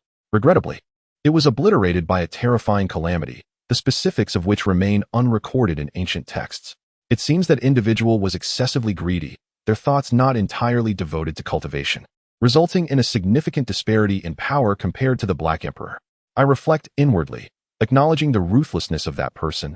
Their methods are decisive and fierce, even instilling fear in those with a hint of fortune, directly obliterating them. It is worth noting that the destruction of such ancestral dragon veins invites divine retribution. Even a minor emperor would hesitate to annihilate one. Gradually, we beheld Li Qiyeh and his companions, who soon let out a chorus of astonished exclamations. Sensing the imminent arrival, Li Qiyeh chose not to linger, proceeding onward.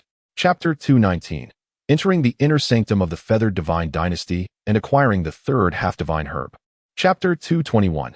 Entering the inner sanctum of the feathered divine dynasty to acquire the third semi-divine herb upon a mountain peak on the outskirts of the feathered divine dynasty ruins.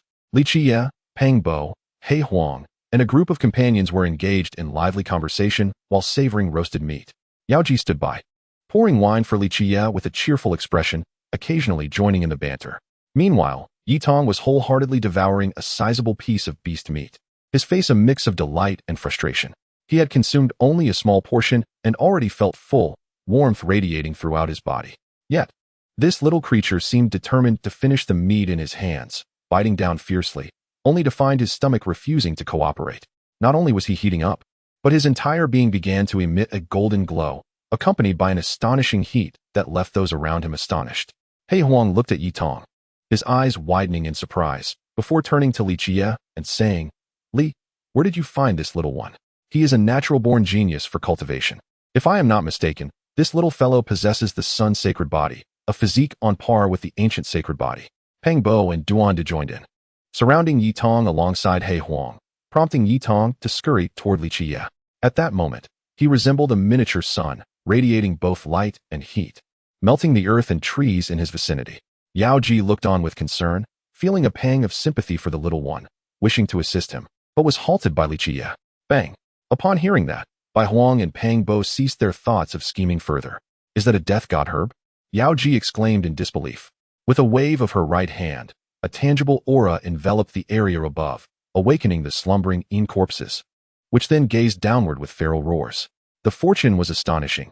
It was as if they were templates of a long-forgotten small emperor. Pang Bo's expression turned grave as he addressed the group, stating that the resentment here was overwhelmingly potent, heavily influenced by the deceased ancestral dragon veins. They had absorbed too little resentment, resulting in the corruption of the bodies of the cultivators in this place.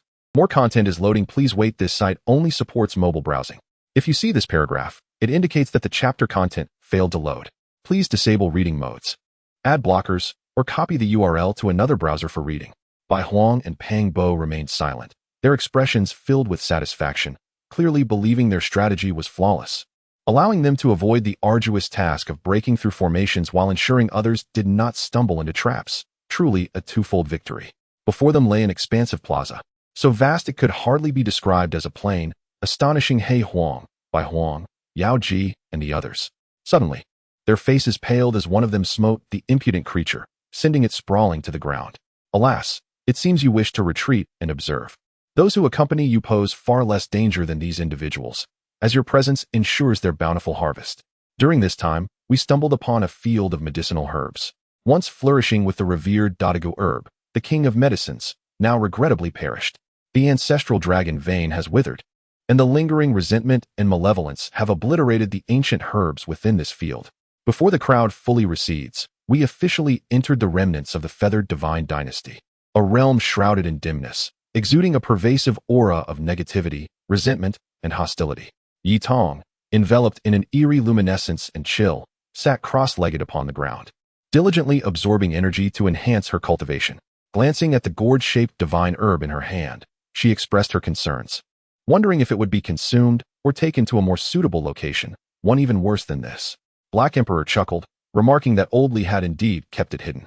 It was true that when you first discovered that place, your intention was to hoard it entirely, but you soon realized that the protective formations and restrictions were rather feeble.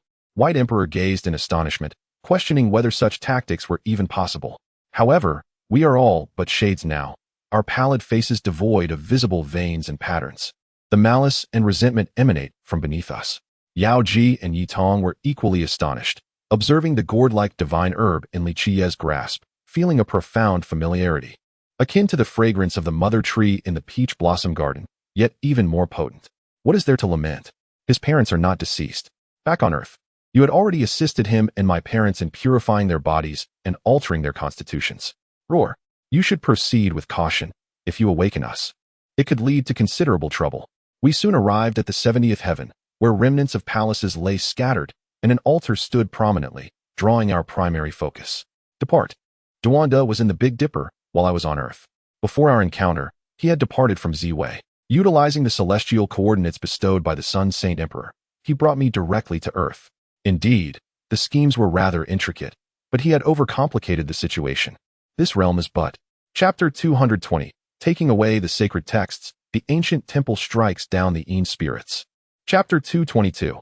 Taking away the sage scriptures and slaying the shadow god in the ancient temple, such a splendid treasure, young man, why not consider sharing? Surely, it wouldn't be too much trouble for that demigod elixir to yield a few hundred drops for us, chuckled the Black Emperor, grinning mischievously. Naturally, Duanda mirrored this sentiment, his face adorned with a cunning smile as he gazed at Li Qiyeh, hoping to procure some of the demigod elixir from him. This substance, while perhaps not on par with true immortal elixirs, was nonetheless a treasure second only to divine elixirs. Its worth was incalculable, particularly in dire moments when it could be a lifeline. Li Qiyeh cast a disdainful glance their way, scoffing, a few hundred drops? Why not just suggest consuming it directly? He continued, if you desire divine elixir, wait until we exit this ruin. With that, he pressed onward into the depths, unwilling to squander time in this place where countless treasures had long since turned to dust under the force of a ruthless hand. Many remnants had succumbed to the ravages of time, deteriorating into decay. Even sacred weapons had become mere scrap metal, devoid of their former divine power and might. This sight caused Duanda and the Black Emperor considerable heartache, such magnificent treasures, wasted due to neglect. However, Pang Bo and Yi Tong remained unperturbed, their thoughts solely focused on following Li Qiyeh, confident that benefits would surely come their way, unlike the embarrassment faced by the Black Emperor and Duanda. They traversed several layers of the celestial realm, encountering only a few shadowy specters and the ruins of palatial structures. Duanda and the Black Emperor eagerly rummaged through the remnants, hoping to unearth some treasures. Indeed, they stumbled upon some oddities. For instance, a shadow spirit discovered a small fragment of the tears of the immortal in green gold, while the White Emperor found a portion of the Ascendant Emperor array, which he planned to study. Such a wealthy fellow, that Li Qiyeh. Even a mere demi-human can retrieve 2 treasures. I must have missed out on quite a bounty, remarked one of them, feeling a twinge of envy. Hearing this, Ji Yin refrained from further commentary, considering that even Li's wife had acknowledged the situation, deeming it unnecessary to continue speaking lest it dampen the mood. The Black Emperor inquired of old Li. He mentioned that there are no sage-level beings in this ruin. Have you all not noticed anything during your journey? Are we not still alive? Suddenly, the area enveloped in silver light began to distort, as rooms vanished in the blink of an eye. Within mere seconds, all the rooms had disappeared, absorbed into the cosmos. Loading more content. Please wait. This site only supports mobile browsing. If you see this paragraph, it indicates that the chapter content failed to load. Please disable reading mode, novel mode, and ad blocking features in your browser, or copy the URL to another browser for reading. Pang Bo shot a fierce glare, whispering furiously, he speaks nonsense. How could the young emperor perish? It was the young emperor who awakened you, granting you another chance at life. What do those insignificant creatures know of the young emperor's intentions? What realm are you in now? Are you truly confident in your ability to confront him? What if you are weaker? Ji Yin, concerned, queried, worried that the individual might be underestimated. Expressed a desire to relinquish certain items, acknowledging that the scriptures held no monetary value and that transporting them would pose a significant challenge. He suggested that a copy be meticulously organized and preserved for others, while lamenting that the small household would be left out. The young boy chuckled, remarking that it would be a grave waste to consume him for attire. Doing so would significantly enhance their cultivation, granting them ample time to safeguard the young emperor. They are likely individuals who underestimate the gravity of their situation, foolishly coveting the treasures and divine relics of the young emperor. If the young emperor were still in slumber, none would dare trespass so brazenly into the ancestral temple. A voice, aged and gravelly, interjected. Upon hearing's words, 2 peculiar creatures seemed to be incited with fury, unleashing terrifying roars. A foul, rancid wind swept toward and his companions. The ancestral temple of the Feathered Ascension dynasty was said to be the very site where the legendary ancestor, the Feathered Emperor, sought enlightenment, aspiring to extend his existence. You are mistaken. If he employs tricks, they are mere illusions, he retorted, addressing in a tone that conveyed disdain. They are just 2 insignificant creatures. Do they truly consider themselves divine? They claim the Feathered Emperor is deceased, yet you assert my demise. They regard that ancient temple as their ultimate faith, and you have shattered it, leaving them in utter despair. Observing the 2 imposing figures, could not help but smile at their expressions of disdain. They may fear death, yet they undoubtedly dread the loss of their faith even more. That is their greatest fear. He continued, indeed. You are aware that it has been quite some time since new garments were fashioned. Those individuals are incapable of producing even a few. At that moment, from the depths of an ancient voice echoed, who possesses such audacity to intrude upon our sacred ground? The mocking laughter reverberated throughout, causing the 2 formidable beings to hesitate in their assault. Fear not. We are delving deeper into the ruins. At your pace, you will soon encounter us. With a gesture toward the depths of, a humanoid figure materialized before the assembly. Chapter 221. Acquisition of Feathered Scriptures and Retrieval of the Ancient Divine Coffin. Chapter 223. Acquiring the Transcendent Scripture and taking away the Ancient Divine Coffin. After vanquishing the 2 spectral entities, the frigid atmosphere surrounding them dissipated, restoring tranquility to the surroundings. The oppressive feelings that had weighed heavily on everyone's hearts vanished in an instant. Observing the shattered stone vessel, the Black Emperor inquired, somewhat perplexed, about how they could ascertain that it contained merely an empty shell rather than a sealed imperial corpse. Duanda stepped forward to examine the situation. Yet all anomalous signs had already faded, leaving behind only a trace of imperial might. Li Qiyeh's expression remained composed as he posed a question to the Black Emperor. Do you know why the Transcendence Divine Dynasty met its abrupt downfall? The Black Emperor shook his head, admitting ignorance. Perhaps an emperor knows, but has never divulged the details. However, to annihilate an eternal dynasty so effortlessly indicates that the assailant must possess the strength of an emperor, or at the very least, a being on the path to enlightenment. Li Qiyeh countered. The Transcendence divine dynasty was once resplendent, its influence sprawling across the cosmos. Even a being on the path to enlightenment could not have guaranteed its destruction. The true catalyst for its demise was an emperor, who, with a single strike, severed the ancestral dragon vein and obliterated the Transcendence divine dynasty. Everyone was taken aback. To be annihilated by an emperor raised questions of what profound enmity could provoke such a frenzied act of retribution. An entity capable of achieving emperor status would not easily extinguish a faction unless driven by deep-seated hatred. They had ascended to the pinnacle of the mortal realm and would not lower themselves to deal with mere insects. Duanda queried, which emperor was responsible for this destruction? Was it of the human or demon race? Trouble looms. We must not delve too deep, Yao Ji interjected, shaking her head. The coffin has never been a resting place for the deceased. It often harbors unspeakable horrors. We must tread carefully to avoid unforeseen calamities. The White Emperor, growing impatient, retorted. Enough with the prattle. Let us open it directly. I am aware that the ancient divine inscriptions within require divine blood to be awakened. Yi Tong concurred, expressing similar sentiments. Indeed, I sense an ominous dread emanating from that stone coffin. Should we proceed to open it, we may unleash unforeseen terrors. They speculated that the treasures within were likely remnants of the Transcendence divine dynasty, including the Transcendent scripture, forged from azure gold. It seemed plausible that the offspring of the slain god-slaying insects had been sealed within. As the scene unfolded, a shimmering silver light materialized, revealing a void passage behind them. As the radiant glow suddenly dimmed, the group instinctively closed their eyes, and when they reopened them, they found themselves within. Having departed from the remnants of the Transcendence divine dynasty, gazing upon the palm-sized stone sarcophagus, he addressed the gathering, inquiring if they had ever heard of the divine ancient coffin. After all, those who attain the status of an emperor are not to be trifled with. I certainly do not wish to embroil myself in any entanglements. The immortal remarked, do you truly believe you are unconnected to the imperial corpse? The Green Emperor, a ruthless character, the Grand Empress, and now the divine ancient coffin. Could it be that interred within lies a nascent little emperor? Such a relic is a compendium of imperial scriptures, a foundation capable of establishing a sanctified realm. A treasure so extraordinary that even a multitude of holy texts could scarcely compare. Naturally, we would not wish to overlook it. Upon hearing this, the White Emperor relinquished his earlier thoughts, for Kai Fubo had implied that should he possess any foreknowledge, it would be prudent to refrain from meddling, lest he provoke a dire fate. Let us depart. There is naught of significance to be found here. The identity, the background, and the threads of causality hold no value for me. This object is merely a replica. The true Li Qiyeh resides in the Northern Dipper, grounded on Earth, and is now in the possession of Duanda.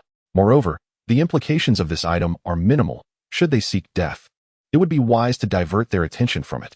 Kai Fubo regarded Kai Fu with a smile that was neither here nor there, seemingly curious about his reaction to the statement. Pang Bo had not abandoned his intentions. He pondered how to seize the opportunity to acquire this object from me once Duanda returned. Yet, it was evident that the desolate tower remained utterly unresponsive, still adrift in the well of fate, indifferent to the affairs of the outer realm. With a flick of his wrist, he encapsulated the entire small hall, prompting the onlookers to conclude that he was indeed a covetous individual. The White Emperor and Kai Fu found the immortal's assertions rather unreasonable. After all, the Ascendant Divine Dynasty had placed the stone sarcophagus in the open, guarded by two saint-level godslayer insects. Aside from their own progenitor, the nascent little emperor, there should be no others. Furthermore, they encountered a dark swarm of ominous beasts, all surging toward us. Those creatures, lacking sufficient strength and means, would find it exceedingly difficult to breach our defenses. Gradually, the group committed the scriptures and secret techniques to memory, thus embarking on the cultivation of the Ascendant scriptures. However, the secret arts remained inaccessible, particularly the forbidden technique of ascendant flight, which grants the wielder the power of transcendence. It surpasses the four secrets and is a true art of life and death. As for the remnants, they were merely a fragment of the 222nd chapter. Those who follow me shall prosper. Those who oppose me shall perish. Chapter 224. Those who follow me prosper. Those who oppose me perish at long last. We have departed from this accursed place, though it has left me thoroughly shaken. Were it not for your presence, we would likely have perished within these ghastly confines. The Black Emperor, weary and prone upon the ground, expressed that this tomb raid had proven to be the most exhausting he had ever encountered, even surpassing the arduous tasks he faced alongside that corpulent companion. The sheer mental fatigue weighed heavily upon him, and he yearned for a place to rest for several days to regain his strength.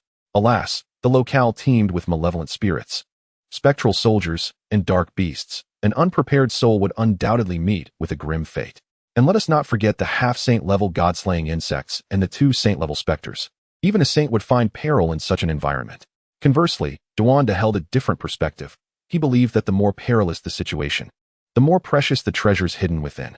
Take, for instance, the feathered divine dynasty, which housed sacred scriptures, half-god elixirs, celestial gold, quasi-emperor weapons, imperial texts, ancient star maps, and the divine ancient coffin, all remarkable artifacts of tremendous worth.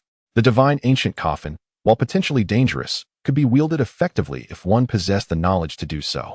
It could mitigate numerous threats, particularly in areas protected by imperial formations, which are insurmountable by mere individuals. However, using the coffin as a medium could ensure one's safety, for it contained the remains of a great emperor. Unless another emperor were to walk the earth, nothing could harm them. Turning to Li Qiyeh, Duanda's countenance brightened with enthusiasm as he exclaimed, "Young man, with such formidable abilities at your disposal, it would be a shame not to employ them. Why not join us in our tomb raiding endeavors? With your skills combined with my experience, there would be no tomb too challenging for us to breach. You would become a legendary figure in history, the progenitor of tomb raiders, navigating even the most forbidden imperial tombs." The White Emperor's eyes sparkled with excitement, asserting, "If that young man is willing to accompany us, my prowess would enable us to traverse any ancient crypt with ease, even those belonging to lesser emperors." However, he was met with a sharp retort from the Black Emperor, who warned, "You fat fool, utter one more word, and I shall have your words for dinner." The surrounding ancient beings displayed their discomfort, recognizing they had provoked formidable adversaries. The ancient myriad races watched the exchange between man and dog with amusement, while one of them turned to Yao Ji and remarked. Just as one foot stepped forward, a voice rang out, both shocking and regretful. Stunned silence enveloped the ancient myriad races as they absorbed the words that rendered the entire assembly speechless, including the White Emperor and Duanda, who were equally taken aback. As the utterance concluded, several individuals suddenly lost their divine power and plummeted from the sky, crashing into the ground and creating multiple deep craters. Since they believe Li Qiyeh to be so formidable yet fragile, you will extinguish them one by one, annihilating their entire clans until they are rendered extinct. Tan Shunfang and Ziling wore expressions of fierce determination, clearly indicating that such occurrences were rare for us. Ziling, who had been bitten numerous times, had lost count. Every time we divided the spoils, she would be bitten by dogs. He spoke foolishly, claiming that the master of the Divine Valley was in seclusion and questioning when he would perish. Was he hoping to provoke your clan into pursuing him? The Black Emperor retorted angrily. However, they are too aware of their own mortality. It has been a long time since you have spilled blood. Do they truly believe that Li Qiyeh is so weak? Is he merely attempting to mediate? Surely, our confrontation will lead to trouble, Yao Ji inquired somewhat hesitantly. Those inept individuals continue to dwell in the dreams of antiquity. Do they truly believe that their so-called ancestral kings and minor saints can still dominate the heavens and the earth? Because Yuan Gu once uttered similar words. Must you then extinguish our lineage? He was the first to dare speak such words in your presence. The Black Emperor's expression slightly tightened as he remarked, "I am the master of your divine valley. Does he know me? If so, then spare you, for that would merely harm our relations." How intriguing. The tombs you have discovered are devoid of any saintly significance. What value do they hold in your eyes? Of course, if they were to uncover an imperial tomb, you might not be able to collaborate with them, but as for the rest, it is inconsequential. The mesmerizing woman was at a loss for words, unable to articulate a response. Her gaze shifted toward the young man in purple attire, the Black Emperor, as she questioned, "Are they not all from your divine valley?" If he were to be slain on the spot, what would remain? In his current state, he could only pray for mercy from this individual. Before she could finish speaking, a fissure suddenly appeared on her forehead, revealing a look of terror as she attempted to mend her body, only to find it irreparable. The several minor royal clans also voiced their opinions, their expressions exuding arrogance despite the evident suppression they faced, believing that we would not dare to harm them. "I shall take you along as well. Hee, so you may witness the splendor of the budding little emperor," Duanda leered with a smirk. Every eye reflected fear. We were terrified, realizing we had encountered a formidable adversary. Chapter 225. Choosing not to be the celestial emperor who saves all, but yearning to be the demon who follows my heart, return and convey my words to your superiors.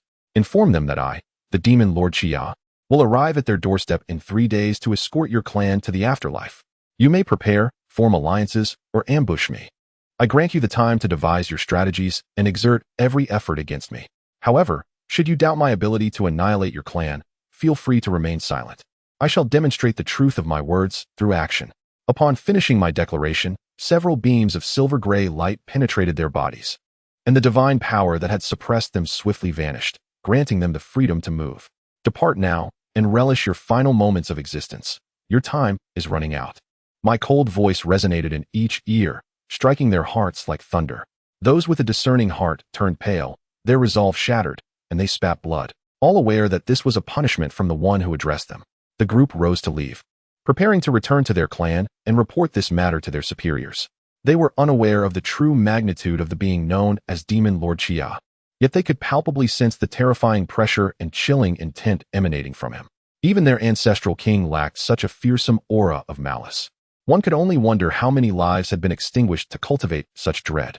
They dared not conceal the truth, for whether it was genuine or not, it must be reported. Moreover, an ominous premonition lingered in each heart. The dreadful individual spoke the truth.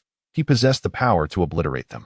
If he truly had destroyed the primordial lake, then his capabilities were beyond imagination. Naturally, there were ancient beings who chose not to depart, not out of desire, but rather due to an inability to leave, unlike the seductive Mezu woman who had been sullied by her words toward Yeoheim. Yet, the world has never known true peace or justice. Good does not always beget good, nor does evil meet its due recompense. There exists no clear delineation between right and wrong, truth and falsehood. Do you wish to become such a person?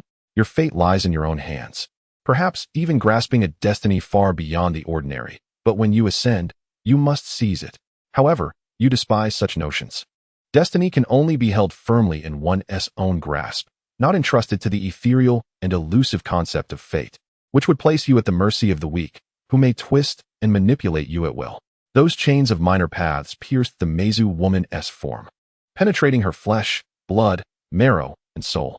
In my eyes, you are nothing more than a group of paper tigers without claws or fangs, devoid of courage and ferocity, incapable of being humiliated or slaughtered at will. Loading more content. Please wait. This is the true voice of the ancient myriad clans, the expression I have longed to convey. Yet, my path remains incomprehensible to many. Seemingly just, the Northern Dipper, sheltered by powerful families and sacred grounds, actually adheres to the doctrine of the strong devouring the weak, filled with schemes, mutual suspicion, and internal strife driven by greed. The White Emperor shook his head, a trace of bitter amusement crossing his face as he recounted how he had just returned to the Northern Dipper and obliterated an ancient royal clan. His temperament remained unchanged, decisive and ruthless. I act for the multitude, driven by the path within my heart, even if it means a deluge of slaughter, a sea of corpses, and divine retribution. I shall be the demon lord whose followers thrive, while those who oppose perish. The crowd remained silent, pondering my words and grasping the essence of my message. If you possess the power to annihilate Li Qiyeh, you must single-handedly quell the abhorrent state of the world, ridding it of its tedious trivialities. Those around me observed my demeanor with a somber silence. Both Duanda and the White Emperor bore expressions of disbelief, while Pangbo's face twitched uncontrollably. Yao Ji covered Yi Tong's eyes, gazing at Gu Wanzu with a mix of reproach and emotion. You know little, grasp even fewer truths, and are aware that even the minor emperors are privy to hidden secrets. You are undoubtedly following the old man guy's scheme, which could lead to a fragile equilibrium between Li Qiyeh and humanity, ensuring your safety. He gazed at the forest, where life and death perpetually intertwined, leaves withered, insects and beasts perished, nutrients returning to the earth. Peering into the distant woods, he eloquently narrated a seemingly trivial matter capable of upheaving the Northern Dipper. Yao Ji, filled with concern, remarked, "Survival is to be sought, while death is an option." Gu Wanzu responded, "What do you mean? Do you think he is deceiving you? Even if you confront Li Qiyeh, can humanity truly coexist peacefully with us?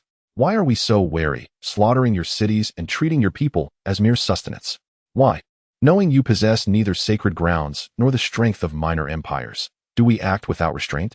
All this transpires because your kind is inherently weak, your hearts divided, each pursuing their own interests, harboring mutual suspicion."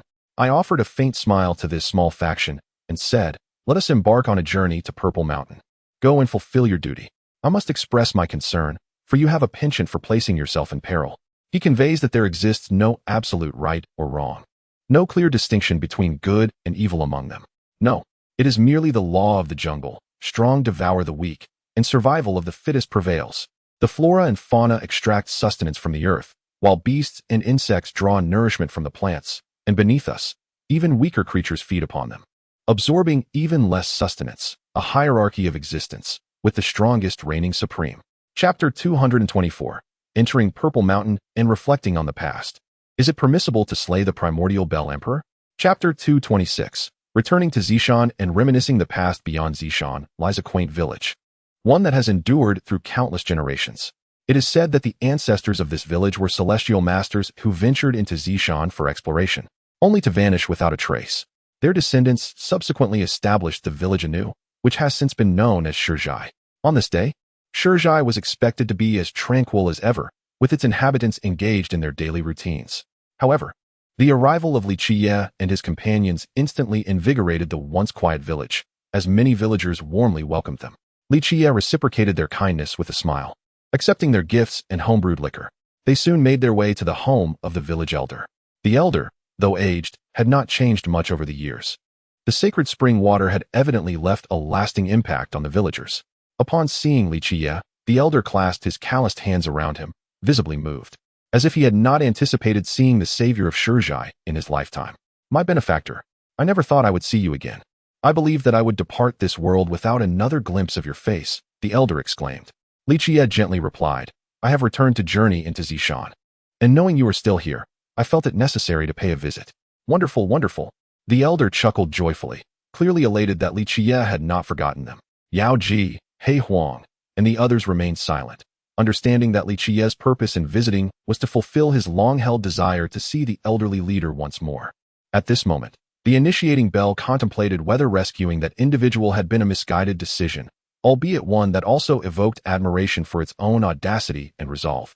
Regrettably, the individual had not heeded the call to save the existence of the sacred cliff, leading the young emperor to lose interest and suppress the matter with the god-suppressing list. The previous hand may have been somewhat reckless, with minimal risk. Had the situation not escalated to this extent, one might have preferred such an outcome. In this world, aside from the emperor, it was rare for any existence to warrant such attention from the young emperor, compelling him to deploy the god-suppressing list as a weapon. The white emperor's countenance darkened as he lay prostrate on the ground, his expression one of profound regret. The initiating bell, after a prolonged silence, remarked that since it was aware of the situation, it should also recognize the potential for provocation, and that such terror was beyond imagination. Shaking his head, he led the group towards the small hall of the initiating bell, encountering no barriers or threats along the way, indicating that the beings within the ancestral realm had yet to awaken. They understood that outside was the domain of the initiating bell and thus chose to retreat. Although the odds of confrontation were high, they remained cautious, for while they sought ascension, they also represented their lineage and needed to establish a strategic approach. The reason the young emperor did not eliminate the being atop the sacred cliff was merely to bait a trap. That entity was perhaps a manifestation of the faith of his formidable rival. Suddenly, the white emperor exclaimed in fury, Eldest son, do not tell me he intends to use the flesh of the young emperor's father. That is a betrayal of his master and an affront to his ancestors. This is his dark emperor. He is a rebel against the divine order. With a solemn expression, he inquired if the white emperor had encountered the source celestial master upon his next return. If so, the actions he undertook would proceed without hindrance, eradicating all enemies of the human race, including the royal lineage. Thus, was it not possible for him to answer your questions now? Should his plans for the young emperor be affected, he would need to seek alternative solutions to resolve the matter. Indeed, eliminating the being on the sacred cliff would have some impact on the young emperor's schemes, but concerning the minor matters, once the path to immortality opens, death would be inevitable. Pang Bo and Duanda regarded the ancient 10,000 races with admiration, as if they wished to give a thumbs up. Yes, I have returned, and I wish to inquire about certain matters. I have not yet taken the Death Phoenix elixir, the ancient 10,000 races fervently replied. The onlookers gazed at the primordial bell with astonishment, clearly witnessing such an ancient sovereign for the first time. To send that individual away, he would have to be willing. Otherwise, that individual would find a way to return, and the trouble would only exacerbate. The primordial bell, however, did not react with anger. Instead, he calmly asked if it was impossible for him to allow another to dominate the minor sacred body. If he could accomplish that, and should you assist him once more? Even if victorious, he could not guarantee his safety. Yet, Prior to this, he would send him to the ancient celestial path. Gazing at the red-haired figure below, he felt that the individual must still be lurking in the distance. He was curious to meet that being and see if he could manage the red-haired matter beneath him. It would undoubtedly require the cooperation of the extermination sword array. Could an unconventional path to enlightenment be achieved by you dominating the minor sacred body? The old village chief had yet to approach the twilight of his years, with at least 70 years of life remaining. That was the least he could accomplish. If only he could remain tranquil, having returned to eradicate the primordial lake. Now he sought to engage with the ancient celestial beings and eliminate an emperor. Did he understand the gravity of his words? Li Qiyeh was at a loss for words, as that individual had utterly shattered his perception of arrogance. Chapter 225. Preparing to implement the Emperor Assassination Plan to extend a life in the Netherworld. Chapter 227. Preparing to execute the Emperor Assassination Plan to extend the life of the Nine Nether. It is time for you to awaken from your long slumber and take action. Li Qiyeh spoke to his companion, Benmo Tian, with a calm demeanor, expressing the necessity of this individual in his grand scheme. Benmo Tian displayed no particular emotion, merely glancing around at the others before inquiring. What do you wish for me to do? Kill or annihilate a sect? Both, Li Qiyeh replied, but on a grand scale. This time, billions of lives will be extinguished in a sea of corpses and blood. Furthermore, you must assist me in slaying an emperor. At this, a flicker of intense interest and battle spirit ignited in Benmo Tian's cold gaze, and a smirk graced his lips. Oh, that sounds quite intriguing. I did not expect such a bold and reckless idea from you. However, I find it delightful, for it aligns with my nature. With a hint of exasperation, Li Qiyeh continued, your current strength is on par with mine, but it is far from sufficient to confront an ancient emperor. Therefore, I require you to merge with an imperial body to enhance your combat prowess. You need to accompany the Black Emperor to the ancient site of Qiyeh and retrieve the complete saint body. The Black Emperor, somewhat taken aback, asked, aren't you coming with me? I must seek out the old man guy, Li Qiyeh responded. This plan necessitates his assistance to restore his peak power, otherwise, it cannot be executed. You can take him there. You have been before, and it will not take long. Once you acquire the complete saint body, bring it back to me, and I shall purify the ominous with celestial fire. Casting a glance at the others, Li Qiyeh instructed them to follow Yaoji back to Qiyeh. For the impending upheaval in Beidou would surely unleash a tempest of bloodshed, fraught with peril. His companions remained silent, aware that they had no means to thwart the impending actions of their adversary and could only adhere to his directives. Even Duan Da, typically lighthearted, adopted a serious demeanor.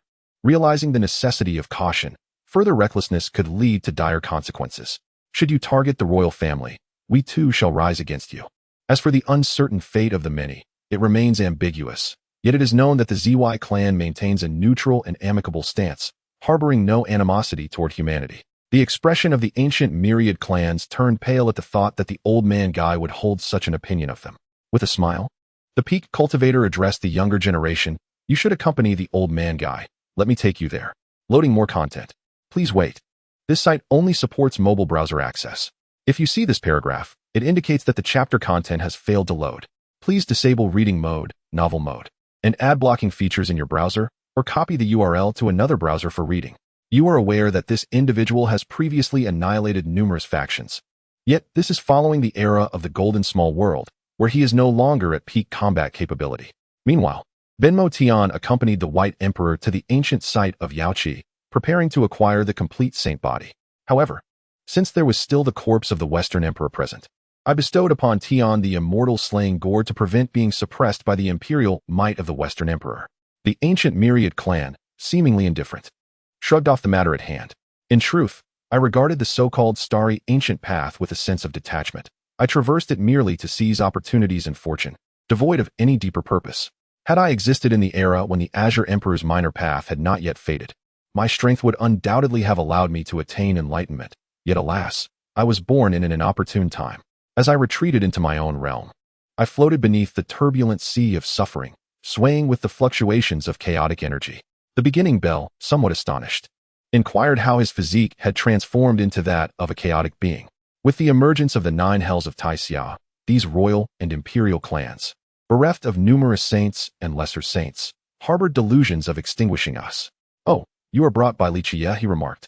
I meant no ill will towards the old man, which is why I left you outside after bringing you here.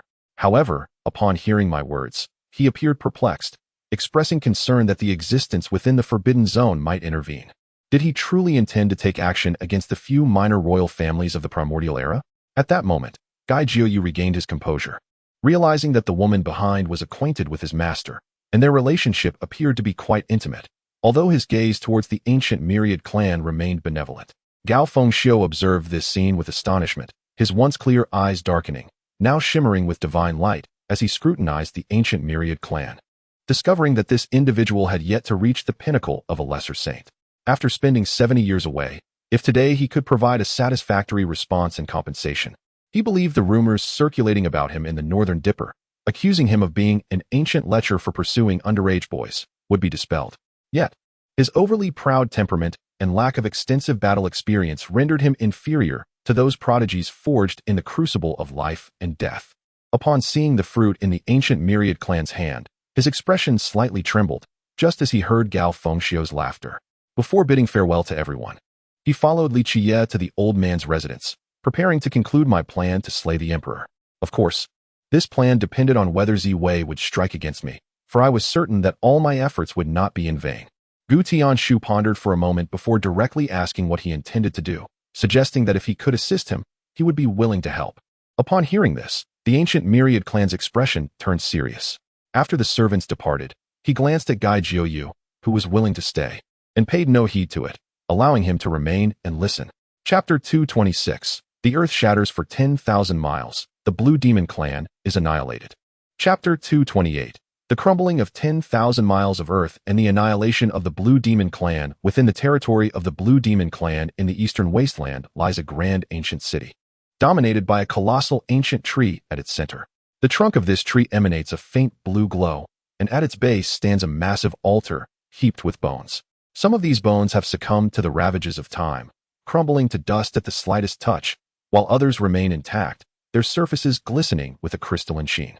There are even some that are remarkably fresh, still bearing remnants of flesh and blood, evidently offered in recent sacrificial rites. Without exception, the numerous bones upon the altar predominantly belong to humans, many of whom are mere mortals. Captured by the Blue Demon Clan, they are brought to this place to be sacrificed to the ancient tree, their souls devoured and transformed into the most primal essence to nourish the cultivation of the Blue Demon kin. At this moment, within a grand hall before the ancient tree, a young member of the Blue Demon Clan is reporting to the clan's higher-ups regarding the events that transpired at the ruins of the Feathered Ascension Divine Dynasty in Central Continent. His expression betrays a mix of terror and concern, for according to the words of a human youth, this individual not only killed the young lord of the Divine Valley, but also annihilated the Primordial Lake clan. If this were indeed true, then the claims made by the human youth could not be mere fabrications. He would certainly come to their territory to eradicate their clan. However, when he relayed this news to the higher echelons and the Blue Demon King, the ancestral kings and elders were skeptical, dismissing his account as an encounter with a merely powerful human prodigy, at most a saint. They could not fathom how one individual could bring about the downfall of the Blue Demon Clan, a lineage recognized as one of the 10 ancient ferocious clans, second only to the ancient royal families and undeniably a top-tier force. The Blue Wind King, with a face full of intrigue, regarded the young man with a tone of indifference, questioning whether he truly believed that a single human could obliterate the Primordial Lake. Even if their entire clan were to emerge, facing a royal clan like the Primordial Lake would only lead to their demise.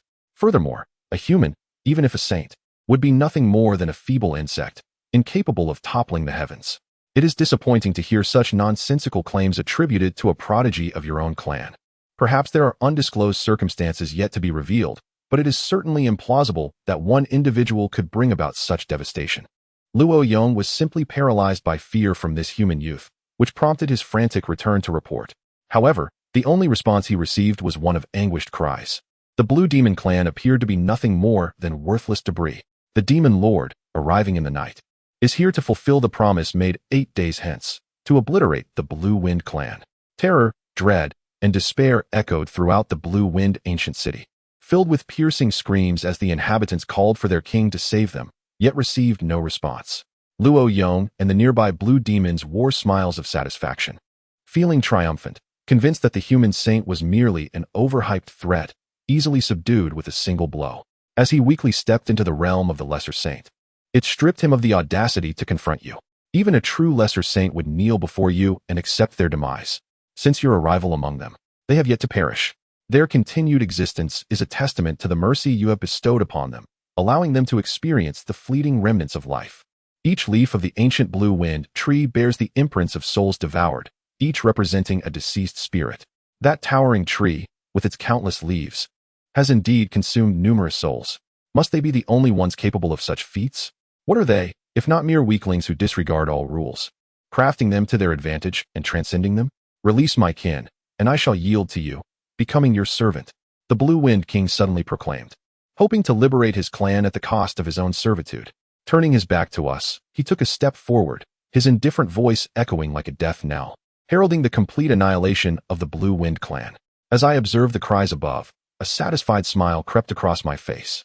How melodious those sounds, yet alas, they cannot endure. Regardless, their ancient kin are but a scant few, sufficient for my satisfaction. O human saints, let this be the end. My clan has reconciled past grievances and seeks to coexist peacefully, having reached an understanding with your kind after the invasion of your territories. The Blue Wind King uttered in an utterly indifferent tone, questioning whether he was not the one destined to obliterate the primal lake. A silver holy light enveloped the area where the Blue Wind King and his followers stood. In a moment, the bodies of several blue demons slowly withered and crumbled to dust, having failed to react in time, scattering towards the molten depths above. The primal lake's primordial essence had met a similar fate, albeit with a lesser degree of malevolence, as it still contemplated the act of killing you, a quality you found somewhat admirable. Yet, the game has reached its conclusion, and their lives are now at an end. Only a solitary blue ancient tree remained, suspended in the air, its branches adorned with blue leaves, each etched with a human visage, void of terror, rage, fear, or cries. A scene that the myriad beings below could not behold. Seeing the king speak thus, the elders said little more, clearly sharing the sentiment that the sovereign was gripped by terror. However, King Luo Yong, with an expression as calm as a still pond, remarked on the necessity of the primal lake ruins, having been there himself. Chapter 227, The Annihilation of the Divine Valley. The complete destruction of two great fiend clans. Chapter 229, The Annihilation of the Divine Spirit Valley. The ancient royal clans, while seemingly of an equal stature, are in fact stratified in hierarchy. Within the myriad ancient races, any clan that has produced a sage is deemed a royal family. However, this classification represents only the most basic echelon of royal lineage. It may instill a certain level of intimidation over lesser clans, yet it holds little sway over those of a comparable or superior rank. For instance, a royal family presided over by a sage king effortlessly dominates those who have merely produced sages. Above them lie the royal families of the great sage level, which represent the pinnacle of royal status, second only to the imperial lineage. Moreover, there exists a unique category of royal families that, despite lacking an ancient emperor, have given birth to quasi-emperors across multiple generations. An example of such a lineage is the Silver Blood clan, once heralded as the crownless emperor. They stand above the top-tier royal families, yet fall slightly short of the ancient imperial families. However, during the era following the demise of ancient emperors, they possess a strength that surpasses even that of imperial families, owing to the presence of a living quasi-emperor. The Divine Spirit Valley, one of the ancient royal families, is not among the most illustrious of clans. It is home to 2 or 3 ancestral kings, including one of sage caliber, who, though nearing the end of his life, remains sealed within the divine source, awaiting a crisis in the valley to break free. Today, they confront the impending peril of extermination with no glimmer of escape, left only to languish in their fate. The protective array of the Divine Spirit Valley has been activated. However, it is already riddled with numerous cracks, on the verge of collapse. Within the array, the 3 ancestral kings of the valley are exerting their utmost to withstand the terrifying forces from beyond. While the sage-level ancestral king still perseveres, the other 2 are on the brink of bodily rupture, oozing purple blood, signaling that they have not yet reached their limit. But continued resistance would surely lead to their demise. Yet, should we breach their defenses, the entire Divine Spirit Valley would face instantaneous obliteration, and we too would perish, with no hope of escape, for the entity beneath the small array is exceedingly feeble. The skin of the few remaining clansmen, once stone-like, has now turned to a soft, muddy consistency, washed away by the blood rain and mingling with the earth. A voice, laced with a chilling yet cruel intent, emanated from the Blood Moon clan's territory, as several figures materialized behind Lan Mo Gu. The Li Qiyeh tree, known for its soul-devouring nature, is selective in its consumption, preferring to absorb only those that provide sufficient energy, rendering the meager ancient beings unworthy of its appetite.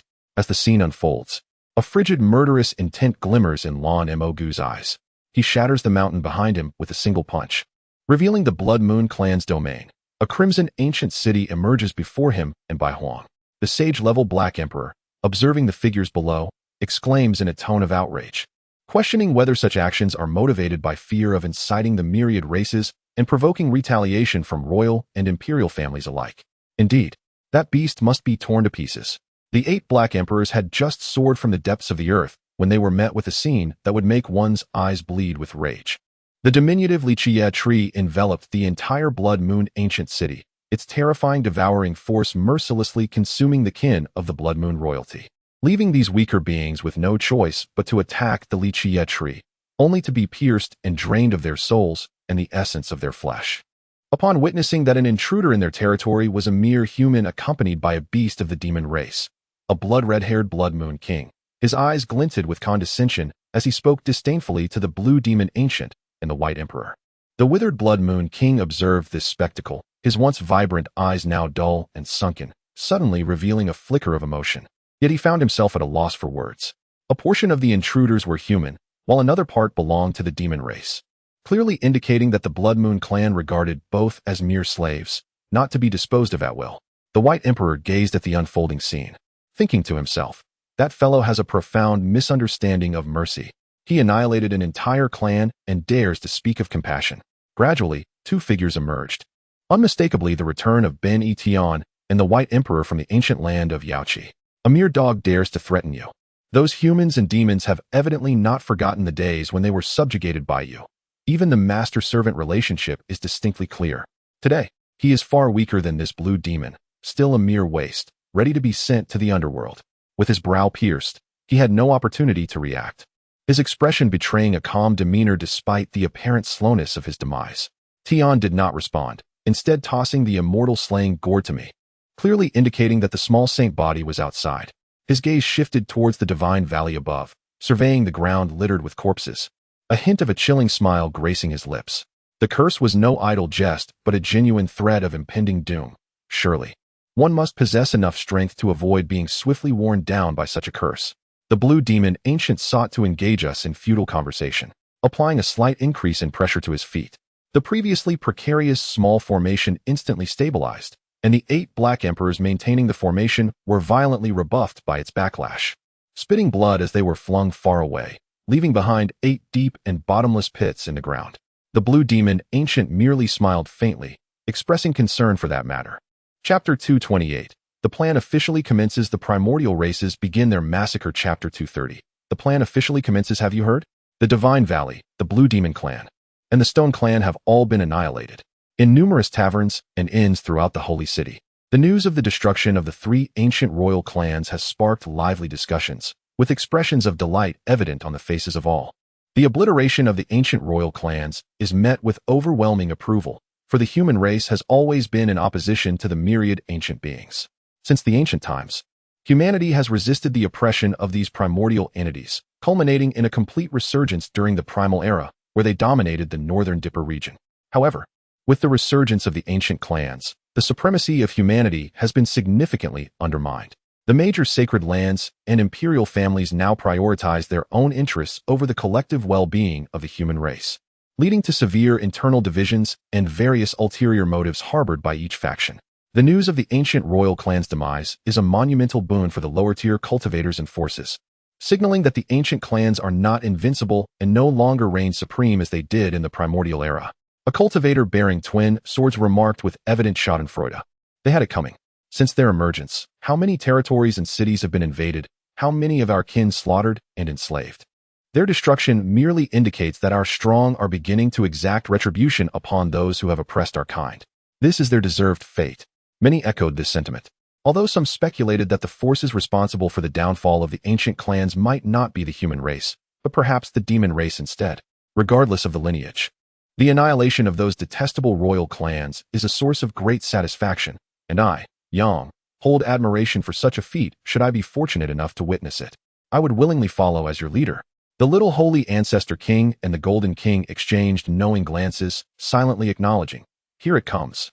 You must rendezvous with this young master." The previous commotion was insufficiently subdued, and the Dark Emperor clan and royal clans will not sit idly by. You must intervene to obstruct some royal factions, thereby adding pressure to this young master. Thus, Tianshu rose and spoke.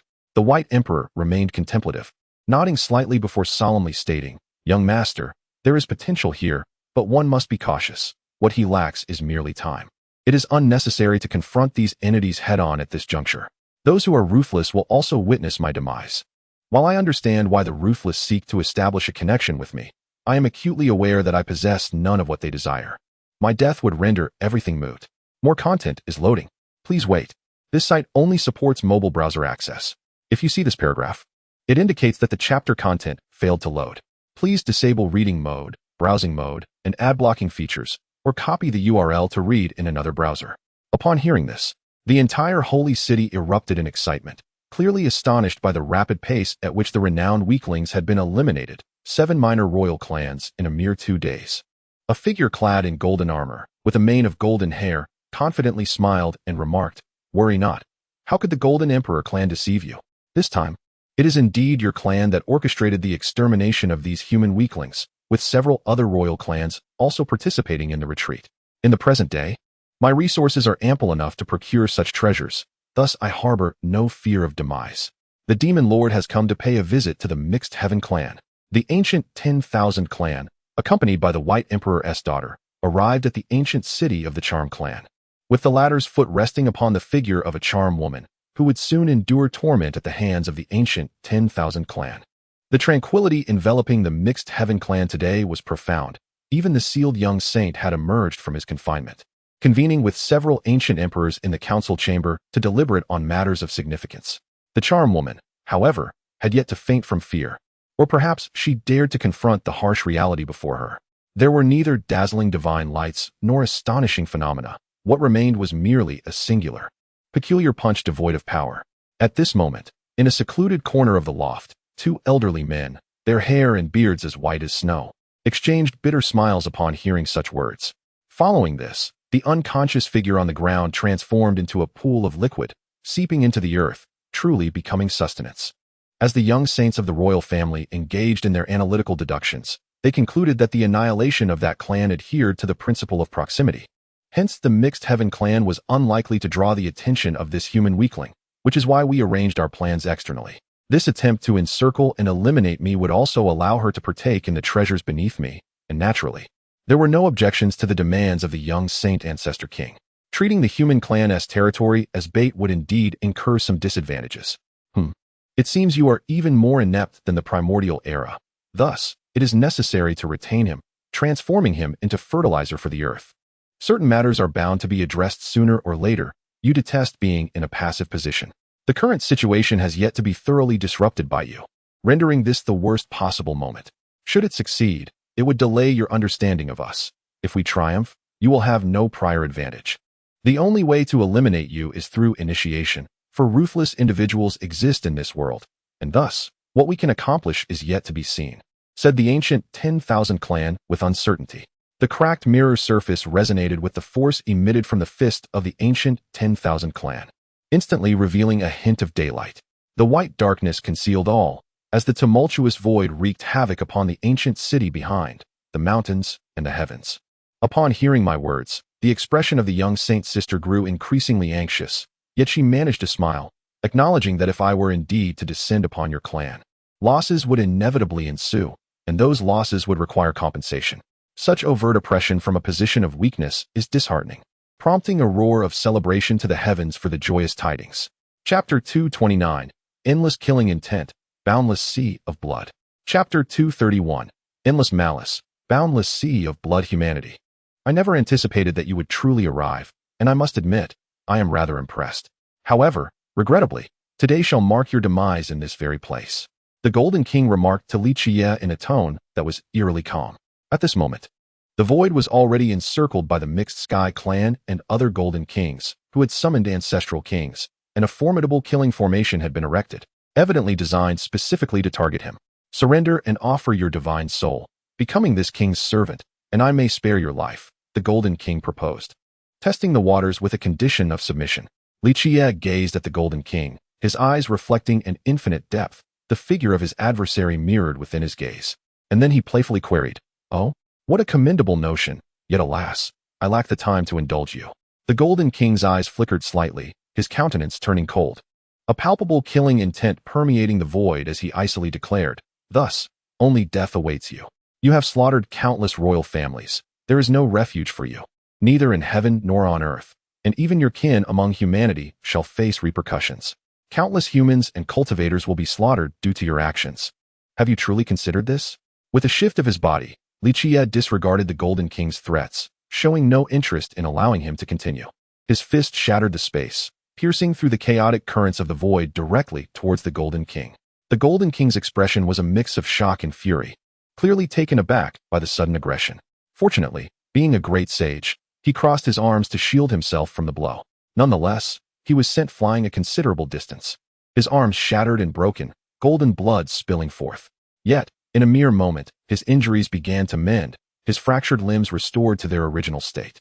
"You come here to annihilate my clan, not to engage in idle chatter, and the strong have no right to make demands," the Golden King declared. Raising his hand and pointing backward, a blood sword shot forth towards Li Qiyeh and the Mixed Sky Clan's lesser sage, reaching them in the blink of an eye. Although Li Qiyeh possessed the royal weapon, he had lost his combat effectiveness, rendering him no different from a lamb awaiting slaughter. What manner of being is this human? He is not merely a ruthless killer.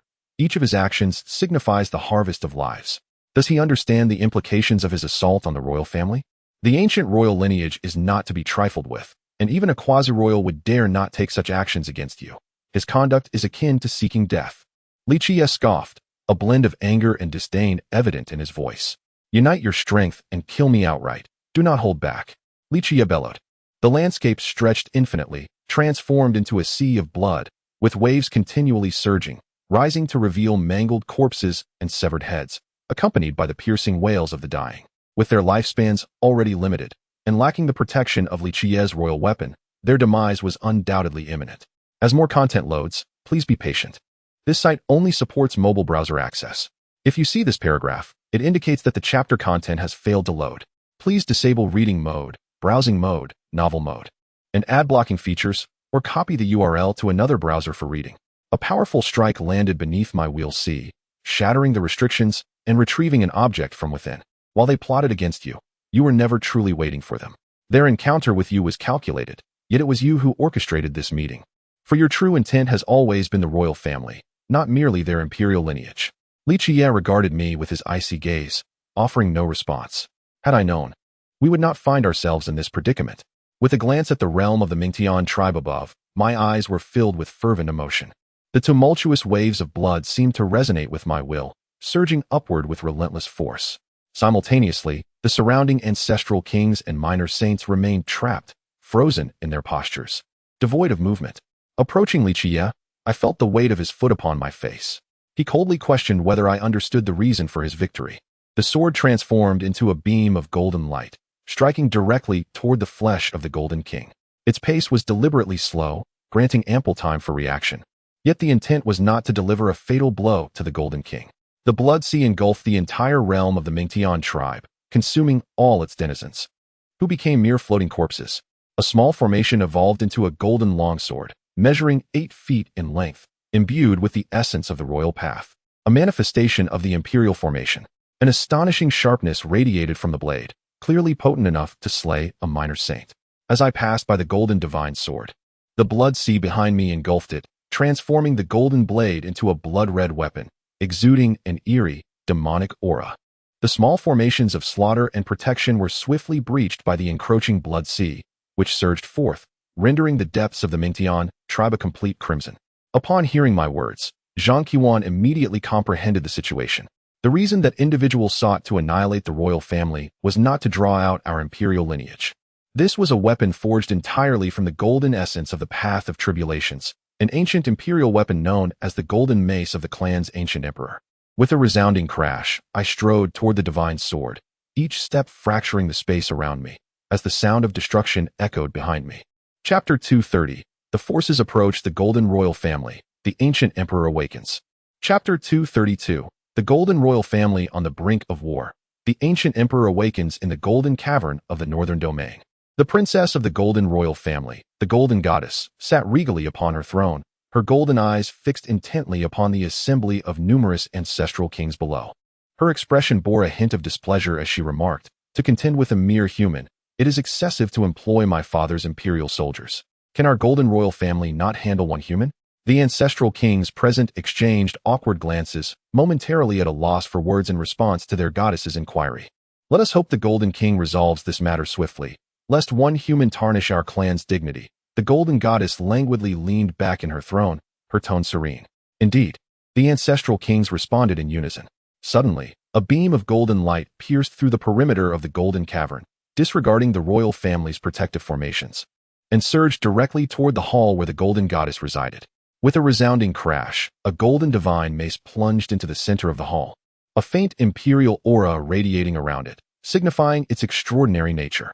The Golden Goddess rose from her throne, her demeanor turning grave, filled with astonishment. The other ancestral kings mirrored her expression, shock evident on their faces. How could the imperial weapon return unaided, especially when we did not summon it? Has something befallen the Golden King? One ancestral king spoke with a somber tone. "Indeed, there is no time for hesitation. The golden mace has revived, countering the imperial might from the other realm. My child, devour the blood of the royal family. If he can regress, then he shall possess no value for survival." The ancient emperor declared coldly. Upon hearing this, the blue demon ancient tree ceased its frenzied consumption, seeking to regress and break through. The restrained golden mace suddenly shot forth like an arrow, crashing down upon the dragon-patterned platinum cauldron, unleashing a devastating clash of formidable power. With a howl, the figure clutched their head, their expression twisted in agony, before their head burst apart, leading to their demise. "If you all perish, I shall avenge you. As long as you are dead, the Golden Royal Family shall inevitably reclaim its former glory and descend from the pinnacle." Another young saint of the Golden Clan spoke gravely to the Golden Goddess. Loading more content. Please wait. Observing the imperial orders from his subordinates, the Golden Prince, with a heart full of sorrow, slowly activated a decree of imperial power. A wave of royal authority emanated from the token, which detached from his grasp and shot into a massive cliff. "That is your kin, yet they must sacrifice themselves in the hopes of paving a path for you. How can this not grieve you? The Golden King has not perished. He was slain by a weak human. Furthermore, that individual's feeble actions have awakened you from your slumber, revealing how I acquired my strength, enabling me to unleash power close to that of the Supreme. You have the means to eliminate me. You must return. Princess, shortly you must exert all your strength to revive the golden mace to its utmost potential, enabling it to carry him away from this place. He shall journey to the primordial ancient mine with the imperial weapon order, seeking assistance from the external entities." During that clash of imperial might, the golden mace ultimately found itself at a disadvantage. Its revival power surpasses that of the ancient emperor order, while the dragon-patterned platinum cauldron possesses the means to withstand such impacts. Upon concluding, her figure vanished within the small palace, leaving the others in bewildered silence, momentarily comprehending the implications of the words spoken by the divine king ancestor. The golden mace radiated a golden light, all its energy concentrated within it. At this moment, the revived ancient emperors were limited to the lesser saint and two peak saint kings. Beneath the golden cavern, the enigmatic figure of Li Qiyeh had yet to appear by the ancient emperor order, inquiring if he lacked confidence. With the divine light having failed to break through and the minor formation restored to its original state, a collective sigh of relief swept through the crowd, fearing that the divine light might breach the imperial weapons formation and obliterate them. An adversary of potentially meager strength might soon arrive, necessitating their utmost preparedness. Fixated on the departing golden mace, they directed their gaze towards the Golden Royal Family above, asking in a calm yet probing manner if they had no further means at their disposal. If not, they should send them on their way. The Golden Heaven Man was enveloped in confusion, pondering when such a formidable weakling had emerged among the human race. If they were indeed so feeble, why had they intervened to thwart the invasion and slaughter of the myriad tribes during the revival of the ancient primordial? They must hope that this imperial weapon still harbored the bonds of kinship. Otherwise, their assertions would dissolve into mere fantasies. The cauldron's body appeared shrunken and fragmented, revealing the silhouette of the ancient emperor order, allowing the lesser saints and the two ancient emperors above to finally behold the foe that threatened their clan with annihilation. The expressions of the few ancient emperors were grim and astonished, unable to fathom how the royal family could remain unscathed by the enemy's assault without being on full alert. Such a state was an utter disgrace. Had they lost their senses? To revive the imperial weapon upon descending, were they fearful of sinking the eastern wilderness? The golden heaven man's visage turned frigid, his tone imbued with icy intensity. After speaking, he vanished in an instant, leaving behind a group of bewildered figures. Within the lair of the northern region's marauders, an elder gazed solemnly towards the horizon, flanked by several other aged men, who warned of the potential upheaval that could arise from the northern dipper, foreboding catastrophic consequences if mishandled. Chapter 231. Slaying the Golden Heavenly Maiden. The Extermination Sword Array Ensnaring the Ancient Emperor. Chapter 233. Slaying the Golden Celestial Maiden and the Ensnaring Sword Array of the Ancient Emperor in the Primordial Ancient Mine. Numerous ancient sovereigns, still in self-imposed seclusion, were abruptly awakened by the Golden Ancient Emperor. Their gazes converged upon the region occupied by the Golden Ancient Emperor. "What is your intent, Golden Ancient Emperor?" A voice, cold and detached, resonated from the depths of the primordial mine, causing the nearby Golden Celestial Maiden to blanch. Merely the sound of this voice nearly shattered her composure. Fortunately, her father shielded her from the overwhelming force, sparing her from any turmoil within her heart. "What concern is it of yours?" retorted the Golden Ancient Emperor icily, clearly displeased by the intrusion into his affairs. "Were it not for your unwarranted disturbance, we would not have been compelled to address this matter. It is not yet the time for the path to immortality to be unveiled. Do not disrupt our slumber." Another foreboding voice echoed, laden with a tone of warning. Swish! A beam of golden light shot forth towards the source of the voice, met with a disdainful snort that caused the golden light to shatter and vanish into the void. "My actions are not subject to your scrutiny. Should you dispute this, we may settle it on the path of immortality, or if you prefer, we could engage now." Humph. The entities within the forbidden zone merely snorted in response, choosing not to escalate the confrontation with the Golden Ancient Emperor. The others in the forbidden zones fell silent as well, their auras gradually dissipating. Returning to a state of tranquility, a voice emerged from the primordial ancient mine, reaching the vicinity of Li Qiyeh, imbued with a tone that, while indifferent, hinted at intrigue. At this moment, Li Qiyeh and Li Qiyeh had not yet completed their arrangements and were acutely aware that there was no place to conceal themselves before the imperial weapon. Their preparations involved creating a lifeless star domain, facilitating the impending battle. Numerous threads of causality materialized before their eyes, tracing to the Golden Celestial Maiden. With a deliberate gesture towards the void, the ethereal form of the Golden Celestial Maiden gradually manifested behind them. In the blink of an eye, her figure traversed the spatial fabric, arriving in the starry expanse, and swiftly reached the domain where Li Qiyeh resided. The terrifying laws of the extreme path caused the entire star domain to tremble, as if it could scarcely endure the weight of such formidable power. This was inevitable, for she was, after all, a perfect imperial weapon. A self-inflicted wound would grant her a fleeting glimpse of her peak power, a perilous gamble for her. More content is loading. Please hold on. This site only supports mobile browsers. If you see this paragraph, it indicates that the chapter content has failed to load. Please disable reading mode, novel mode, and ad blocking features in your browser, or copy the URL to another browser for reading. Upon concluding, he summoned the Celestial Slaying Gourd, the Li Fire Divine Furnace, and the 8 ancient sovereign artifacts of Nuwa, casting forth the dragon-patterned platinum cauldron and a jade vial containing semi-divine elixirs to Li Qiyeh, enhancing his strength and defenses. After all, this was once Li Qiyeh, and even with a self-inflicted wound, she remained among the most formidable of the weak. Even the slightest reverberation of battle could obliterate stars. With that said, his gaze pierced the heavens, scanning the vast starry expanse, searching for the figures of Li Qiyeh and Li Qiyeh. Crack. Upon hearing those words, the Golden Emperor soldier suddenly chuckled softly, looking at Li Qiyeh, and remarked that one cannot deny the remarkable feat achieved by an emperor soldier who, at the realm of a sage king, dared to scheme against an emperor soldier. He is indeed the first of his kind throughout history. Li Qiyeh, without further ado, wielded the chaos ancient axe towards the direction of the northern dipper, and with a single swing, cleaved through space, aiming directly at the position of the Golden Emperor soldier. Such audacity. However, the cost of breaking the seal was minimal, as it was at the expense of our lifespans, which were already scarce. I believe that the Golden Emperor soldier would break the seal, and that we could resolve this matter upon the opening of the path to immortality. Li Qiyeh, with a smile, remarked that to earn such an evaluation from an emperor soldier signifies the lowest form of acknowledgement. Yet regrettably, you are adversaries. With a surge of golden light, a wound pierced through Li Qiyeh's palm, yet his expression remained fervent, with a flicker of fierce combat spirit in his eyes. Evidently thrilled by the recent clash. At this moment, Guy Juyo spoke, his demeanor revealing palpable anxiety, with a gaze that radiated a chilling intensity. Boom. The axe's light struck directly at the Golden Emperor soldier's self-sealed source of immortality. Li Qiyeh fully activated the Chaos Ancient Axe, unleashing its pinnacle might. A strike of absolute dominance. Laughing heartily, he addressed the Golden Emperor soldier, expressing a keen interest in knowing whether his adversary would break free should he fall to the ground. The countenance of the 8 individuals in the air was both bright and grim as they observed the massive bell. In my eyes, it unveiled a sense of trepidation.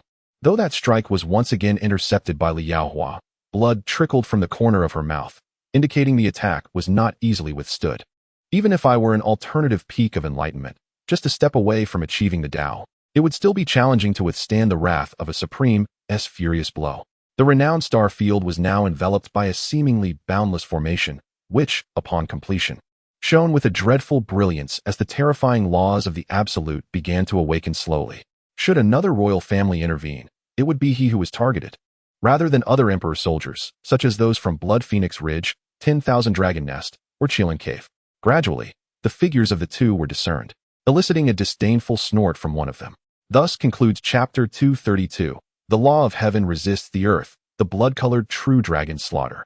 Chapter 234, The Convergence of Heaven and Earth, the blood-soaked true dragon slays the 4 swords of extermination emanated a dazzling crimson light, conjuring forth terrifying visions. The remains of emperors lay scattered upon the blood-soaked earth, while true dragons and phoenixes bathed the starry sky in their blood, their heads pierced by swords cloaked in bloodlight. Amidst these harrowing scenes stood a figure, back turned to the masses, wielding a celestial sword and bearing a formation map, locked in a fierce battle with a formidable being enveloped in celestial radiance. Ultimately, this figure wielded the 4 celestial swords and the formation map to vanquish the powerful adversary, using them as a stepping stone to ascend. These frightful images transcended mere illusions, as the emperors, true dragons, and phoenixes depicted began to materialize, seemingly reborn.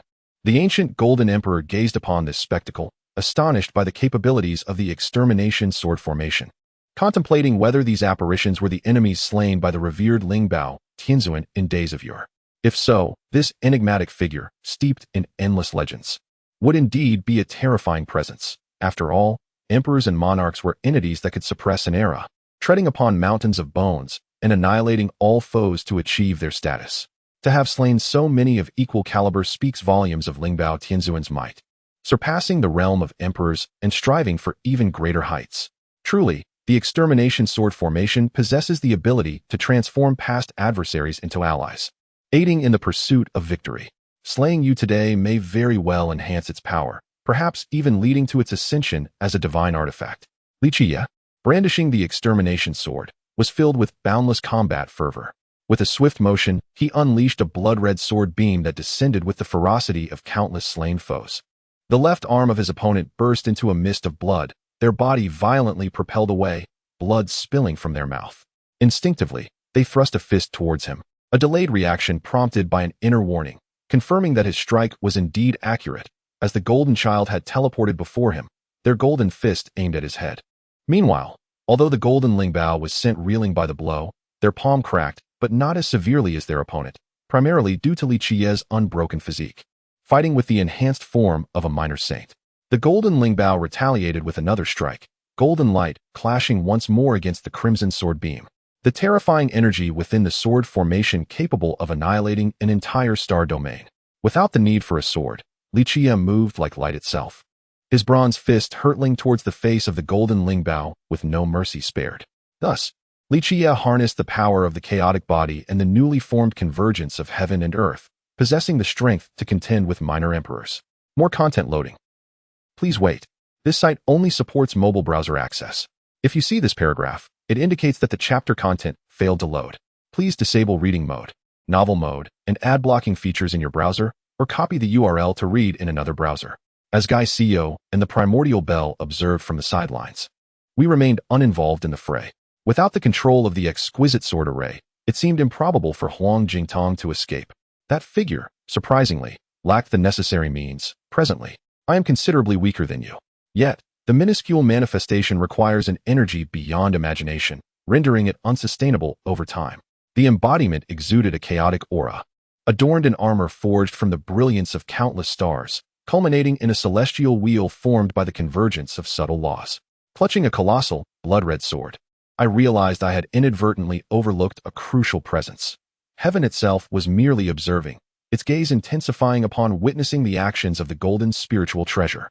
With a resounding clash, our fists met, producing a thunderous echo. Both heaven and the golden spiritual treasure were sent hurtling backward, a distance of several 100,000 miles in mere moments. As I swung the enormous sword, the crimson light emanating from its blade expanded, slowly enveloping the entire star domain in a blood-red radiance, transforming it into a veritable azura purgatory. Such a feat had not exceeded your expectations, and I had yet to breach the ancient rules and taboos. Even a minor emperor at my age and level would not have attained such prowess. Crack. Bloodshed. Observing the emperors, the true dragon, and the phoenix phantoms still suspended below. Along with the unmoving Li Qiyeh and the primordial bell, a hint of a sinister smile crept upon my lips. My expression displayed a trace of amusement as I joined the battlefield. How could I possibly miss such a wickedly enjoyable affair?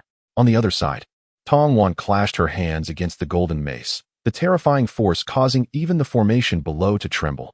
Her aim was complete suppression. If she could merely delay for a moment, it would suffice. The golden spiritual treasure, however, bore a resolute expression as it lifted a hand to counter the attack. The golden palm met the blood-red sword's radiance, and the resulting collision of golden and crimson energies unleashed an overwhelming force that transformed the stars in the vast cosmos into mere cosmic dust. What a predicament! I had not imagined you would find yourself in such disarray, sustaining injuries that would lead to your pride being thoroughly humbled. Next, let them witness what it truly means to be an emperor. Grasping the blood-colored spear, I felt the crimson thunder pulsating beneath it. With a swift motion, I brandished the blood spear, my scarlet eyes fixed intently on the golden spiritual treasure as a blood-red diamond mark emerged upon my forehead, composed of intricate patterns and divine scripts, heralding the fierce battle ahead. Chapter 233, Decapitating the Ancient Golden Emperor, Acquiring the Golden Ancient Emperor Scripture, New Keyboard Novel Network, Xinjianpan.com, promptly updates the latest chapters of Crossing the Heavens and Cultivation Systems of all realms. Chapter 235, Slaying the Golden Ancient Emperor and Acquiring the Golden Ancient Emperor Scripture today. I shall unveil to you the essence of what it truly means to be an emperor. As the Golden Ancient Emperor concluded his proclamation, all his injuries vanished instantaneously, and his aura intensified, elevating his entire being. It was as if he had shattered some form of restraint. His celestial platform radiated brilliance, and the crowd could faintly hear a dragon's roar emanating from it. He then leaped upward, soaring like a dragon through the heavens. In a sublime transformation, the Golden Ancient Emperor returned to the pinnacle of the Ancient Emperor realm, possessing unparalleled imperial combat prowess capable of injuring even the supreme beings with a single strike. At this moment, Li Qiyeh and Tian returned to their original state, feeling immense pressure upon witnessing the Golden Ancient Emperor's resurgence. Indeed, it was evident that an emperor is not easily vanquished. Engaging him now would only result in unilateral oppression. His ascendance was absolute, reclaiming his rightful place in the imperial hierarchy, a realm beyond our reach. In light of this, a collective assault was deemed necessary. I refuse to believe that he can sustain this resurgence indefinitely, exhausting his lifespan to maintain his peak form. Eventually, he shall succumb to exhaustion. Li Qiyeh had abandoned the notion of using the Golden Ancient Emperor as a mere sharpening stone and instead allied with Li Qiyeh and Wu Shizhong to launch a concerted offensive against him. To reason with an enemy is akin to the folly of a saint. At this juncture, Li Qiyeh and Wu Shizhong joined Li Qiyeh's side, their expressions solemn as they beheld the rejuvenated Golden Ancient Emperor at the apex of his power. Exterminate the Celestial Sword Array, suppress him, commanded Li Qiyeh, wielding the Exterminate the Celestial Sword, fingers forming the sword seal to unleash the array's lethal force without wasting a moment. Indeed, after all, he is the one who has slain me. How he chooses to deal with this is his affair. It is ironic that the path to immortality remains untraveled while he has not yet descended to the end. How utterly absurd. Having sealed himself for 1,000,000 years, he has long lost his original resolve. Perhaps from the moment he stepped into the forbidden zone, his fate was sealed. As the myriad divine beings swept forward, they discovered that the Golden Emperor's remnants bore the Golden Emperor scripture, leaving them somewhat astonished. To think that the one who annihilated my kin would gift me the Golden Emperor scripture. Absurd. Indeed, during the reign of the Little Emperor, none of those wretches dared to confront me. They merely slumbered in the forbidden realms. Geng Ximping scoffed with disdain. More content is loading. Please hold on. This site only supports mobile browser access. If you see this paragraph, it indicates that the chapter content has failed to load. Please disable reading mode, browsing mode, novel mode, and ad blocking features, or copy the URL to another browser to read. All phantoms were struck vividly, inflicting wounds upon the Golden Emperor's remnants, depleting a significant amount of lifespan, yet the desired effect remained unfulfilled. With a thunderous roar directed at the heavens, Geng Ximping, now revitalized from his elderly state, transformed from a hunched figure into one of upright stature. His once clear eyes turned dark and piercing, captivating the soul. Gradually, the aura beneath Geng Ximping dissipated. The divine restraint lifted. He could no longer contend with the Golden Emperor's remnants, who struck him with a punch, sending him careening through the air. Li Qiyeh's figure suddenly teleported behind the Golden Emperor's remnants, delivering a decisive strike to his head, aiming to inflict a grievous blow, possibly even a fatal one. With the utmost precision, the chime resounded, marking the end of the Golden Emperor's soldiers, their bodies marred with wounds, as the golden royal blood drifted through the starry sky. This also impeded the advance of the Golden Gongxin. The rhythm was evidently disrupted, suppressed by the ancient myriad clans. And though they had not yet fully gained the upper hand, both the starting bell and the injuries of Li Qiyeh and the ancient myriad clans were considerable. At this moment, Li Qiyeh had returned to his peak state. To call him a minor emperor would be an understatement, for at this juncture, Gongxin truly bore no significant difference from a minor emperor, his aura resonating with that of the Golden Emperor's soldiers. After imbibing a few drops of the Divine Phoenix's elixir, Gongxin's injuries gradually began to mend, yet the profound laws of the extreme path remained deeply rooted within him, causing a sensation of obstruction in his divine power. As the secret realm struggled to flow freely, he was far from being at his weakest. Having absorbed so few imperial laws, he could endure for a while longer. But if he continued, he would soon be eroded by the imperial laws, leading to his demise. Indeed. It should be said that he was merely leaving a legacy for his elder brother. Meanwhile, the heavens held the ancient emperor in hand. His blood-red gaze fixated on the battlefield's changes, while the aura beneath him continued to coalesce. The ancient emperor in his grasp emitted a dim bloodlight, instilling a sense of dread in those who beheld it. After speaking, he withdrew into the quantum universe, allowing me to focus on my breakthrough in peace, simultaneously sealing the minor saint body to be released back into the Yaoqi ancient land upon my return to the Big Dipper. It appeared that there was no one laying traps for you, waiting for you to take the bait, as the path to immortality had yet to open, and thus no one was keen on commencing their journey. Voices echoed from the Isle of Buried Heavens. While he spoke, his subordinates' actions ceased. The Excalibur of immortality swung with fervor, striking, chopping, stabbing, and slashing at the Golden Emperor's soldiers with feeble attacks, even as their wounded bodies refrained from halting. While celestial artifacts might be challenging to wield, semi-celestial artifacts were within reach, akin to the void mirror of the G family, which absorbed too little blood from the Imperial soldiers, yet had not become a semi-celestial artifact. Regrettably, the G family lacked the means to unleash its true power. Lamented the ancient myriad clans. In the primordial ancient mind, a few beings lingered in silence for a moment, contemplating that your child resided in the depths of the great abyss, seemingly necessitating a word of caution from us. As intervention in the matters of Gongxin and the ancient emperor became imperative. Chapter 236. The ancient sovereign's message in the ancient cave of the Qilin clan. Within the core ancestral hall lay the ancient imperial weapon of the Qilin royal lineage, an emblem of their faith and formidable protection. The grand hall was fortified with layers of defenses, guarded by those who had transcended the path, including saints and even great saints. Only the core members of the clan were permitted near, while any outsiders who dared approach would meet with annihilation. At that moment, the Qilin staff radiated a rich violet glow, and the divine imperial weapon stirred to life, alerting the saints and great saints who stood watch. The Qilin great saint instantly arrived at the scene, followed by other elder saints who gathered in the grand hall. Simultaneously, the princes and princesses of the Qilin clan also made their appearances. All present gazed in astonishment at the Qilin staff, pondering what circumstances could have prompted its autonomous revival. However, it soon became clear. A figure emerged from the staff, tall and majestic, adorned in a royal robe embroidered with Qilin motifs, exuding an aura of unparalleled supremacy. Surrounding him were manifestations of the Tao, with myriad beings bowing in reverence. It was the ancestor of the ancient sovereigns. The Qiyeh great saint expressed both joy and shock, utterly unprepared for the appearance of the ancient sovereign of his clan in such a manner. The princes and princesses of the Qiyeh clan, too, looked incredulously at their father before them, their longed-for parent, whom they had thought they would never see again. "Father!" cried Fire Qiyeh, his face alight with excitement. "Father, I have missed you so much."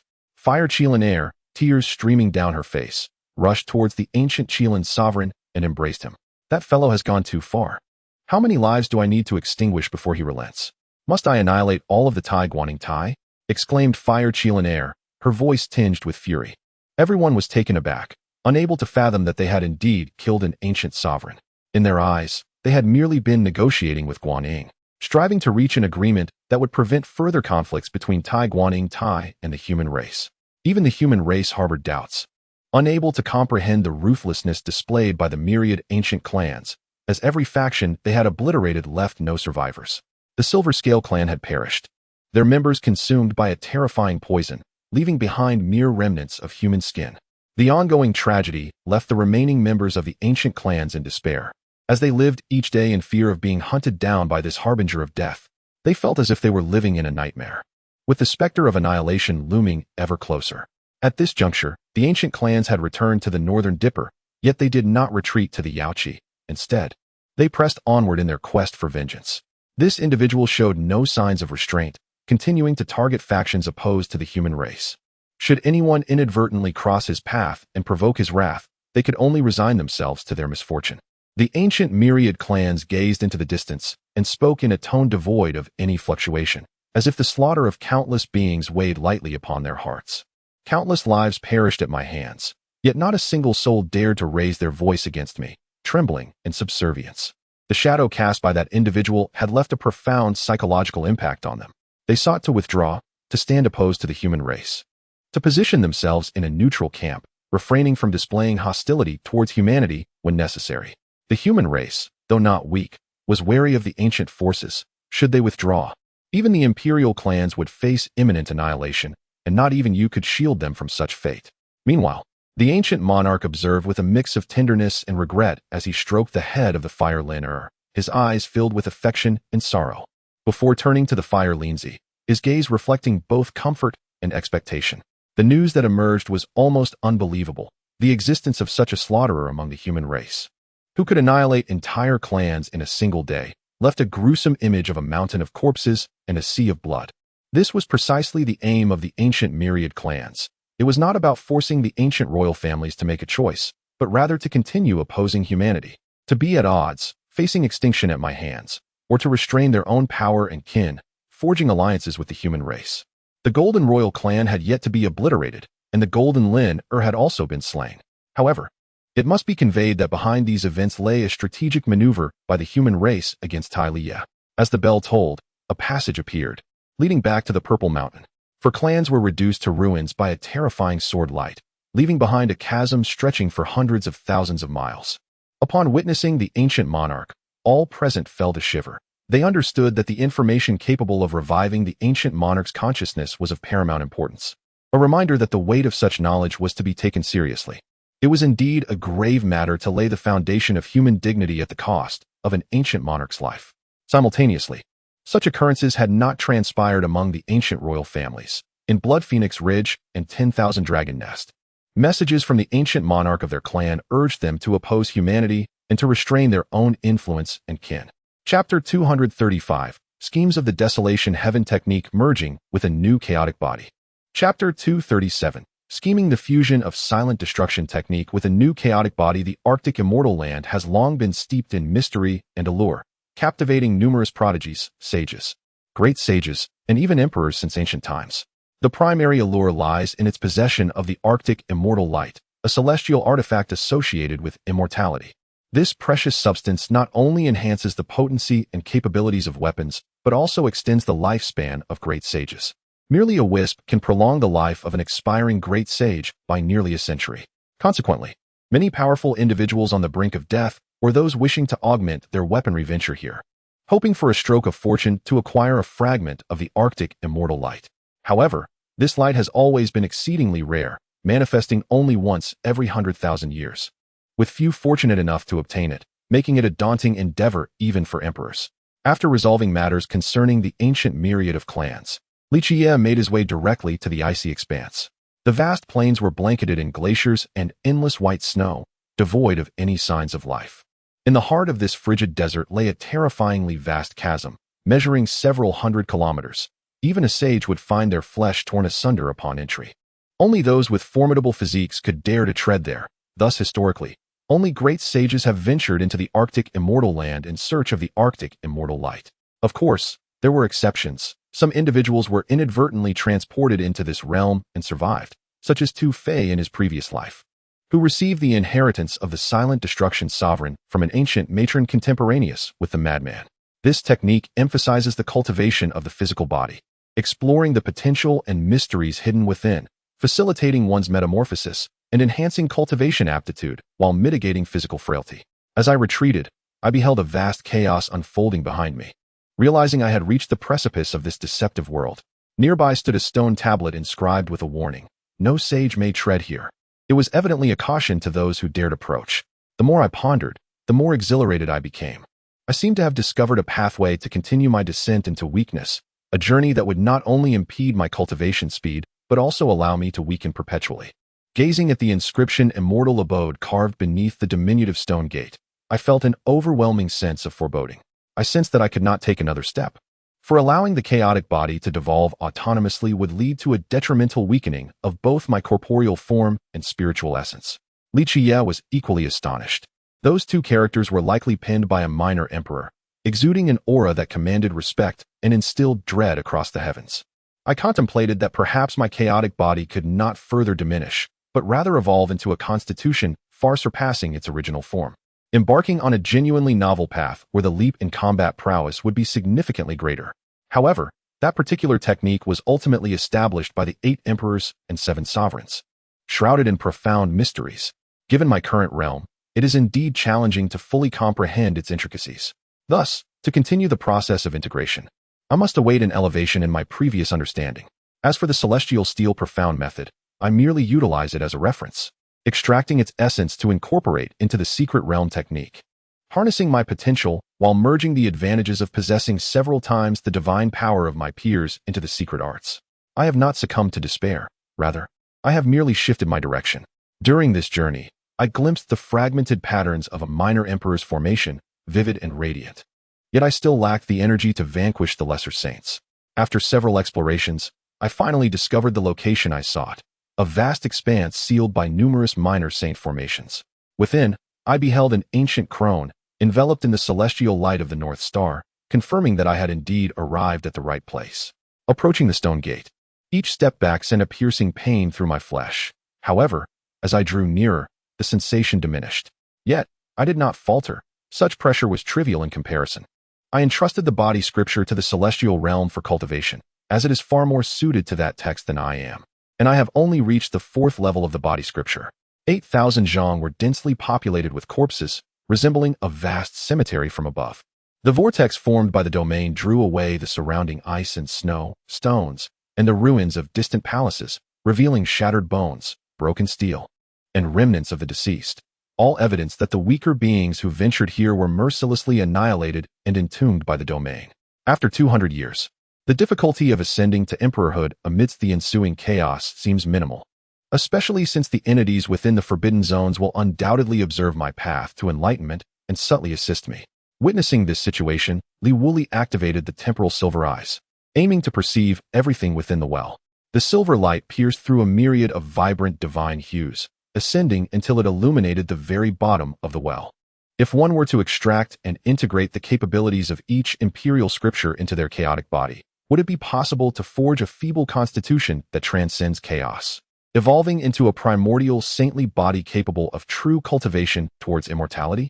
However, regardless of the circumstances, one must acquire the external annihilation heavenly technique, which is not a possession of any single individual. Whoever obtains it first claims it as their own. Yet, achieving such a feat is not an endeavor of mere moments. Nurturing the myriad scriptures is still premature. It is best to proceed step by step, first sampling the essence of the journey ahead. Chapter 236. absorbing chaotic energy to strengthen and merging the saintly body to forge the path to immortality. Chapter 238. Absorbing the chaotic energy to strengthen and merging with the sacred body to open the path to immortality. Behind the old woman lay a path obscured by chaotic energy, from which the northern polar celestial light had emerged. The Emperor of Desolation had once endeavored to breach the barriers of the 9 heavens and 10 earths to enter the immortal realm, managing to carve out several paths to immortality, yet all attempts ended in failure, unable to penetrate the world's barriers, though he did indeed touch upon the immortal realm. The northern polar celestial light had flown into the path of immortality through these barriers.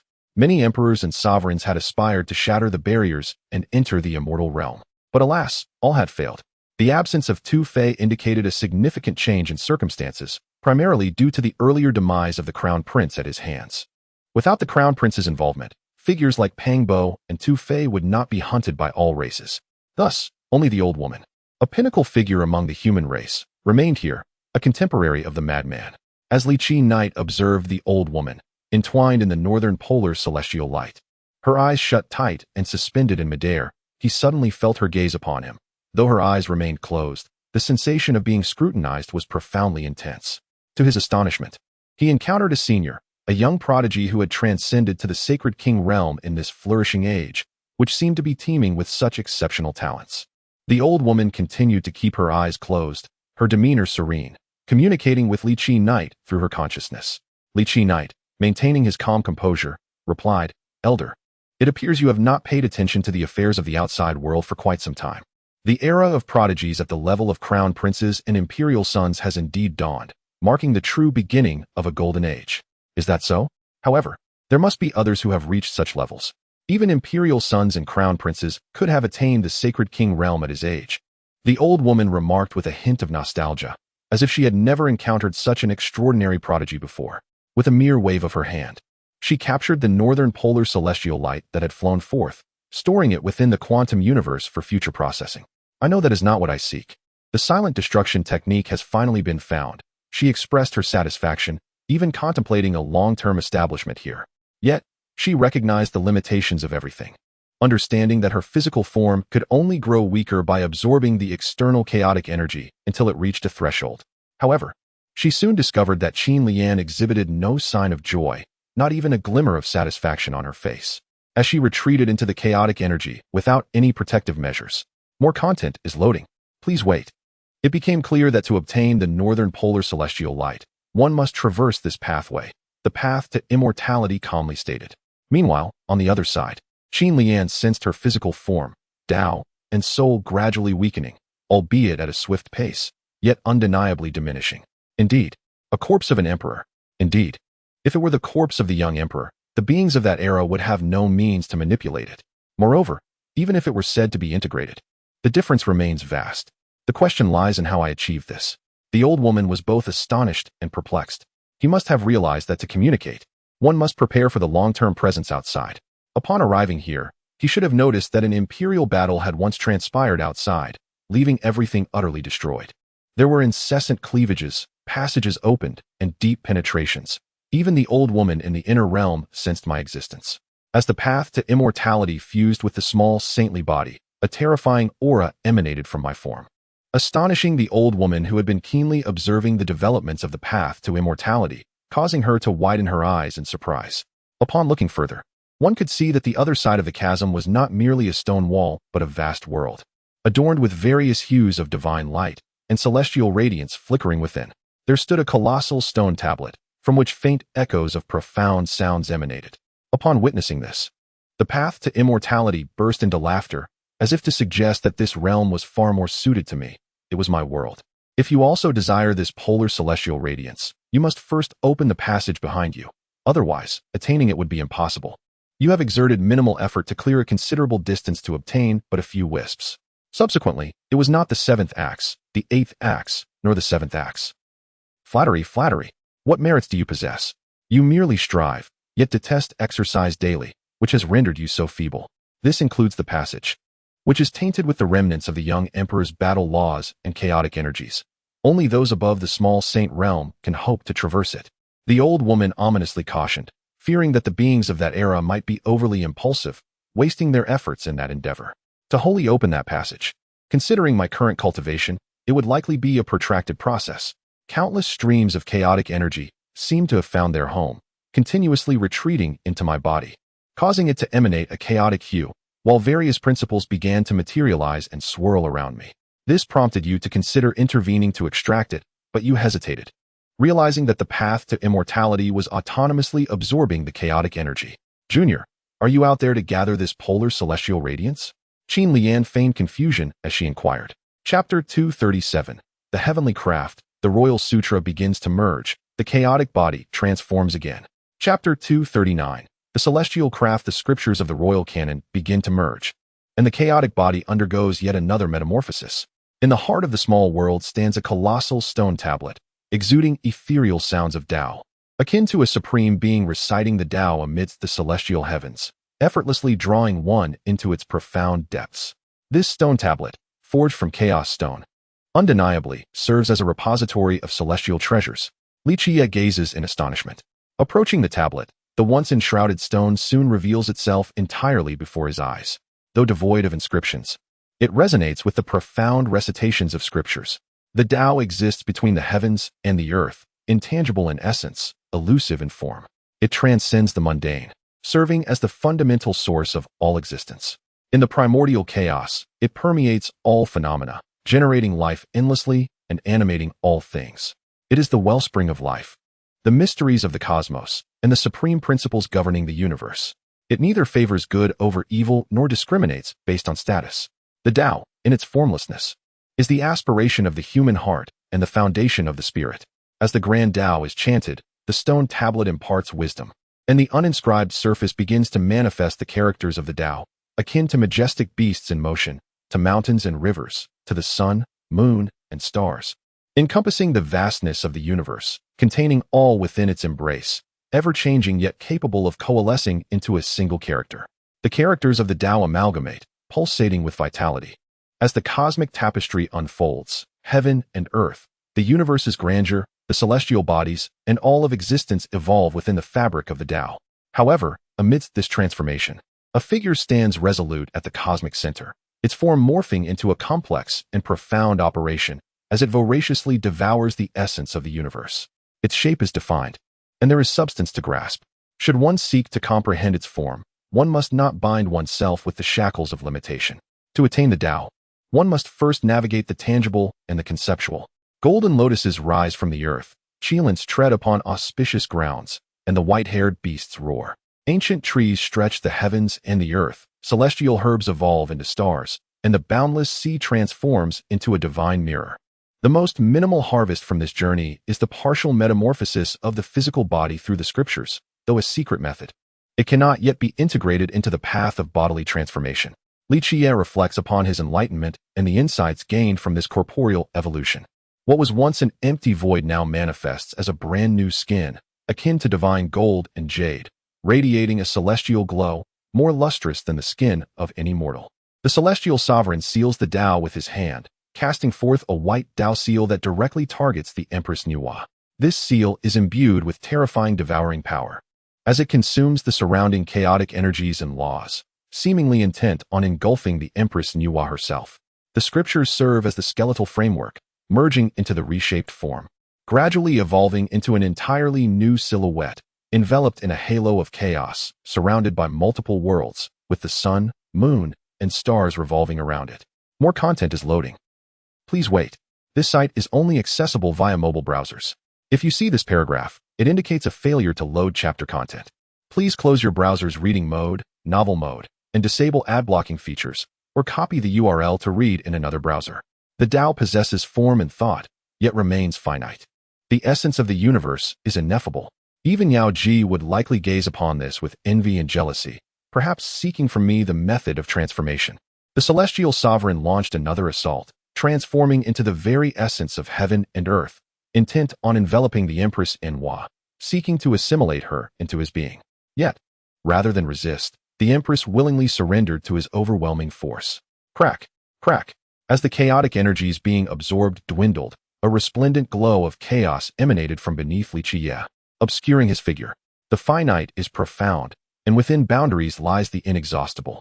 Just as the sea has its shores, and the sky has its limits. With a heart constrained by limitations, one flows freely, merging with the Tao. The finite begets boundless possibilities, giving rise to myriad phenomena. Concurrently, my cultivation surged, bringing me ever closer to transcending the eighth heaven of the sacred king realm. Whoosh! My body became engulfed in the laws and powers of the celestial sovereign, rendering him increasingly feeble. Boom! I stowed away the steel, a treasure forged from chaotic stone, second only to celestial gold, a rare gem indeed.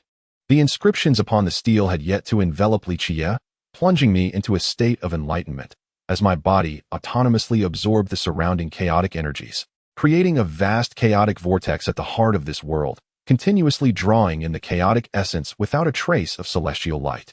The figures of the celestial sovereign and the male sovereign stood in stark opposition, seemingly hailing from the same epoch, traversing the river of time. The grand world trembled, and the chaos-formed realm appeared to stabilize. My eyes opened, two beams of silvery light shot forth, piercing down into the world below, shaking the very dome above. After a moment, I regained my senses, surveying the vast world around me, only to discover that the once plentiful polar celestial light had now diminished. A bitter smile escaped my lips, realizing the vast resources consumed during my recent transformation. My physical form had grown weaker, yet the bottleneck in my combat prowess shattered once more. I could not contend with the feeble, yet still unbroken, barriers of the quasi-emperor realm. My body now weaker than that of a peak minor saint, yet akin to that of a quasi-emperor. It was indeed the figures of the celestial sovereign and the Empress Enwa.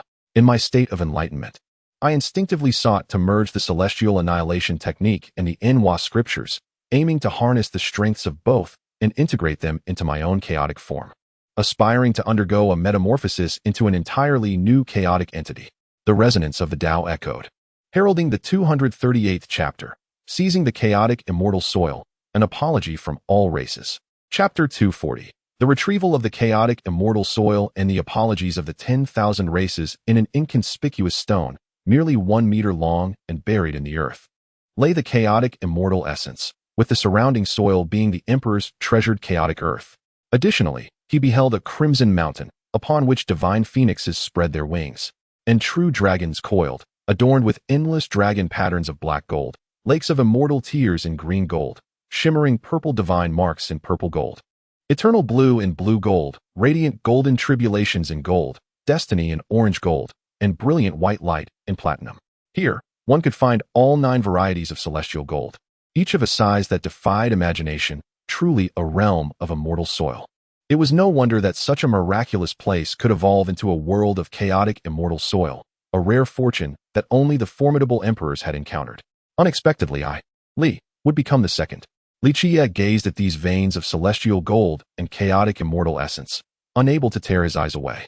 Beyond the celestial gold and chaotic immortal essence, there were also the 9 heavens divine jade, great luo silver essence, source stone veins, and various other divine treasures, both familiar and unfamiliar, all present in abundance. Given the vastness of this chaotic immortal soil, he could not possibly leave it behind. He was uncertain whose celestial relics were left here by that emperor, but now they had become his possessions. As he stood amidst the resurgence of the chaotic immortal soil, a silvery divine light emanated from his body, rapidly spreading outward and soon enveloping the entire realm of chaotic immortal soil. He intended to incorporate this land into his universe. With the silvery light enveloping the entire immortal soil, its intensity grew, even causing the surrounding chaotic airstreams to be devoured, creating a vacuum in its periphery. The weight of this chaotic immortal soil was immense. The celestial gold, sacred materials, and various rare divine objects were all substantial in size, making the retrieval process arduous and depleting his divine power at an alarming rate. Your Excellency, the Demon Lord's pavilion has been misunderstood. We seek reconciliation with you, and simultaneously wish for the human race to achieve a peaceful coexistence agreement. We hope that your 2 races can cease the wars and killings, avoid mutual invasions, and together embrace an era of peace. The small sage Qian Luan from the dragon's nest earnestly stated. His tone was genuinely sincere, devoid of any anger or disdain. His demeanor modest, an unimaginable situation in the future. The young saints of the ancient royal family exchanged glances, each revealing a bitter smile. The outcome was anticipated, given the accounts they had gathered from the past. At this moment, the great divine Silkworm Ridge had come to the Jade Pool's sacred land not to cause trouble, but to meet with the demon lord who instilled fear in the 10,000 races of the North Star. Having departed from the celestial realm behind the immortal abode, I descended to the depths of the ancient well, retracing my steps directly to the surface. Beholding the boundless expanse of ice and the minuscule domain, the ancient 10,000 races casually swept their gaze across the landscape, fixing on a particular direction before vanishing from sight. As the colossal hand of the ancient 10,000 races enlarged, it grasped a vast world emanating chaotic brilliance, which was then cast back into the silver ring behind them. Gradually, the ring closed of its own accord. Now, we are aware of that individual's whereabouts, whether it pertains to the Yao Pool or the primordial royal clan. They are indeed formidable. We fear that Chun Fan's ruthless tactics may provoke a full-scale war between our races, a situation that could become irreparable. The ancient sovereigns had mandated that we regard the human race as adversaries, urging us to engage in conflict with them. At this moment, Yao Ji stepped forward and addressed Chun Fan, her expression resolute, bringing a sense of relief to the royal attendees. Since the holy man of the Yao Pool had articulated such sentiments, it seemed unlikely that they were merely insincere. This poses a dilemma. Should we encounter the demon lord in the future, it would be prudent to convey, through the holy man, that your primordial royal clan desires peaceful coexistence with the human race, refraining from any invasions or harm towards their kind, and expressing a hope for the cessation of bloodshed. The young saint from Blood Emperor Mountain spoke earnestly and courteously at this juncture. In addition, the primordial royal clan had also sent many representatives, including those from Qilin Cave, Dragon Nest, and Li Qiyeh, among other royal factions. Upon hearing this, the elderly matron couldn't help but exclaim in astonishment, realizing that she had encountered a legacy from a celestial sovereign, a rare opportunity indeed, one that could be a significant boon for her. What is it you wish to say? Why not speak openly in my presence? I am keen to discern what the esteemed figures from the divine Silkworm Ridge intend to communicate. We have lived in a state of trepidation during that period, as the dread instilled by the ancient 10,000 races has severely undermined our beliefs. The Qilin Cave cannot allow its dominion to cede the territories of the human race to those who have invaded, nor can it fail to offer substantial reparations, which must include several prime sources of precious or sacred texts, divine essences, and ancient medicinal treasures, the young saint from the Qilin clan declared solemnly. Suddenly, a voice resonated in the ears of the assembly, startling everyone within the small hall, eliciting a myriad of expressions, neither joy nor terror, but a blend of emotions. Should any junior member release the Array-S passage without ulterior motives and elucidate the external circumstances, it is conceivable that they might obtain the imperial scripture. Seeing the difficulty in retracting the chaotic celestial soil, the ancient 10,000 races merged into a diminutive saintly form, wielding a faint corporeal strength. Their left hand transformed into a colossal appendage capable of enveloping the celestial soil, directly seizing it. Chapter 239, soon to depart from the Northern Dipper, finally attaining the Divine Emperor Scripture. Chapter 241, departing from Beidou. At last obtaining the Divine Emperor Scripture, I wish to propose a transaction with your esteemed Divine Silkworm Ridge, exchanging a divine artifact for your Emperor Scripture. What say you? Li Qiyeh beamed at the great sage of Divine Silkworm Ridge, confidence gleaming in his eyes, as if he were certain that the divine object he presented could indeed procure their clan's sacred text. The great sage of Divine Silkworm Ridge's expression instantly shifted, his countenance fluctuating between light and shadow, as he contemplated that this demon lord sought to deceitfully acquire their clan's Emperor Scripture under the guise of a bargain, merely seeking an excuse. The royal factions, such as Qilin Cave and 10,000 Dragon's Nest, remained taciturn, choosing not to intervene, clearly wary of being targeted by Li Qiyeh should they involve themselves in this matter. Sensing the great sage's apprehension, Li Qiyeh assured him, "Rest assured, I am not here to impose. Should you be unwilling, I would not pressure you into relinquishing the scripture. I genuinely desire to engage in this trade, which would be nothing but beneficial for your clan, even ensuring the everlasting prosperity of Divine Silkworm Ridge." Upon hearing this, the great sage's demeanor softened. Curiosity etched upon his face, eager to discern the nature of the divine artifact Li Qiyeh spoke of, one that could purportedly guarantee their clan's enduring success. What manner of divine object could possess such properties? If it truly holds such potential, I may return to discuss it with my kin, and perhaps we could reach an accord, he responded, his attitude humble and inquisitive. Li Qiyeh, smiling radiantly at the great sage's respectful demeanor, elaborated. This object has profound ties to your divine Silkworm Ridge, its origins intertwined with your lineage. If you believe it could connect with your clan's royal offspring, I would be willing to negotiate. Observing Li Qiyeh's continued air of mystery, the ancient clan of Wan Clan communicated telepathically, maintaining their composure as they awaited clarification on the nature of the proposed exchange. Subsequently, a modest celebration was held at Yaoqi, commemorating the human race's triumph over divine Silkworm Ridge, achieving equality and peaceful coexistence, while also honoring the contributions and efforts of the ancient Wan Clan. At present, you lack the strength to confront the beings within these forbidden zones. The previous victory over an ancient emperor was largely due to the assistance of the initiation bell and the venerable Guy, making it evident that you could not have achieved this alone. The elders of the divine Silkworm clan gazed at the ancient coffin with palpable excitement, feeling the stirrings of their bloodline. Both the divine Silkworm Taoist and the divine Silkworm princess knelt in reverence before the casket. More content is loading.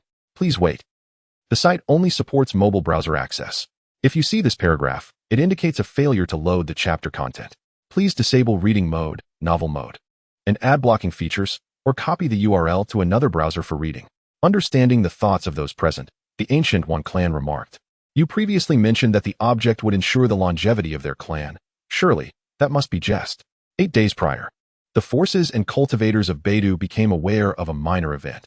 The Tai Shunkin Ridge expressed a desire for peaceful coexistence with humanity, pledging to return previously encroached territories and compensate for the corresponding losses. With a thoughtful touch to his nose, El Huanrong reluctantly nodded, acknowledging the impending journey to the ancient Starry Road, a venture that might extend over a considerable duration. Consequently, various royal families hastened to the Yaoqi sacred land to draft preliminary agreements for the joint governance of Beidou alongside humanity. Currently, the only formidable entities remaining in Beidou were those within the forbidden zones, aside from the seasoned elder, who might pose no threat to you.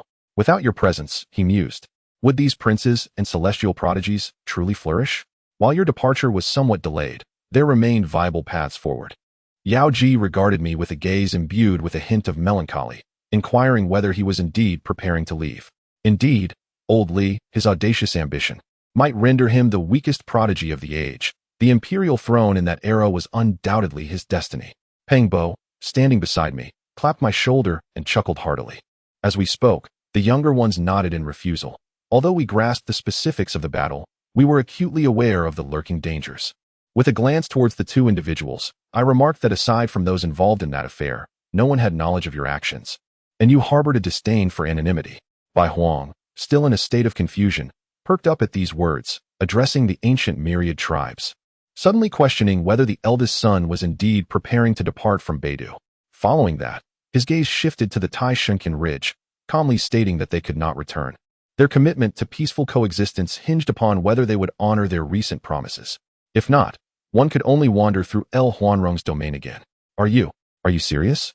Li Qiyeh, the little saint, stammered with a tremor in his voice, his emotions clearly stirred. After a brief pause, the ancient myriad tribes entered the small hall, where they encountered the members of the Li Qiyeh clan, among whom was a rather disheveled youth. The expressions of the holy Silkworm princess and several elders shifted, as they were acutely aware of the ominous presence outside. A realization dawned upon me as I gazed in disbelief at the coffin held by the ancient myriad tribes. Once the banquet concluded, everyone retreated to their respective abodes to rest, weary yet invigorated enough to enjoy a restorative slumber. Chapter 240. The Conference of the Myriad Tribes commences. Saint King. Sixth layer of heaven foam, not the wind, reminds you. Please collect after reading. New Keyboard Novel Network Xinjianpan.com for greater convenience in your continued reading. Chapter 242. The Summit of All Races commences in the sixth heaven of the Saint King. May our transactions be fruitful. With a beaming smile, Li Qiyeh entrusted the ancient coffin of the divine spirits to the Taoist of the divine Silkworm, receiving in return the coveted sovereign scripture. Observing the group from divine Silkworm Ridge, who gazed at the coffin with a mix of excitement and reverence, it was clear they feared disturbing the being within.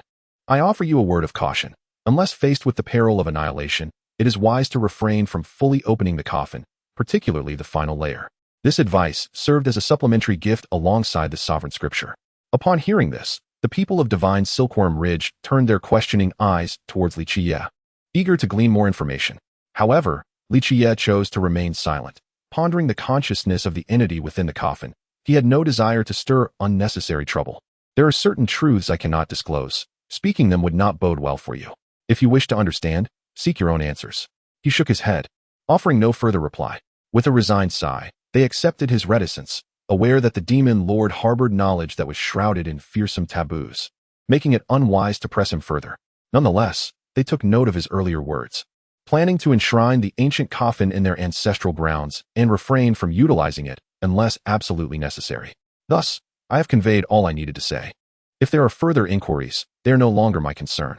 For assistance, you may seek the Holy Mother of Li Qiyeh.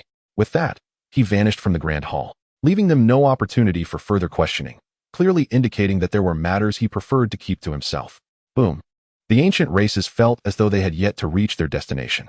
By integrating the core of Jiang Boyo into their being, they anticipated a modest enhancement of their combat prowess, enough to delay the inevitable, even before attaining the status of a quasi-emperor. The summit extended over half a month, with various issues, regulations, and demands continuously debated and revised. Jiang Boyo frequently intervened to resolve particularly troublesome matters. A divine sword, forged from four-colored celestial gold, emerged overhead, enduring the relentless baptism of thunder. The ancient races infused all projections of the small emperor into the knight's sword, creating a series of imprints that diminished its might. Having slain but a handful of ancestral kings, and without a single ancient emperor among them, their celestial acquisitions remained scant, each star holding the same significance. For instance, amidst the few stars, one gleamed with a golden radiance. Loading more content. Please wait. This site only supports mobile browser access. If you encounter this paragraph, it signifies that the chapter content has failed to load. Please disable reading mode, browsing mode, and ad blocking features, or copy the URL to another browser for reading. Moreover, the Holy Mother of Li Qiyeh spoke softly beneath the small hall, articulating the drawbacks of harmonious coexistence between the human race and the myriad races. After a brief period, the various factions and luminaries of the human race gradually arrived at the Li Qiyeh sacred land, signaling the impending conclusion of the summit between humanity and the myriad races.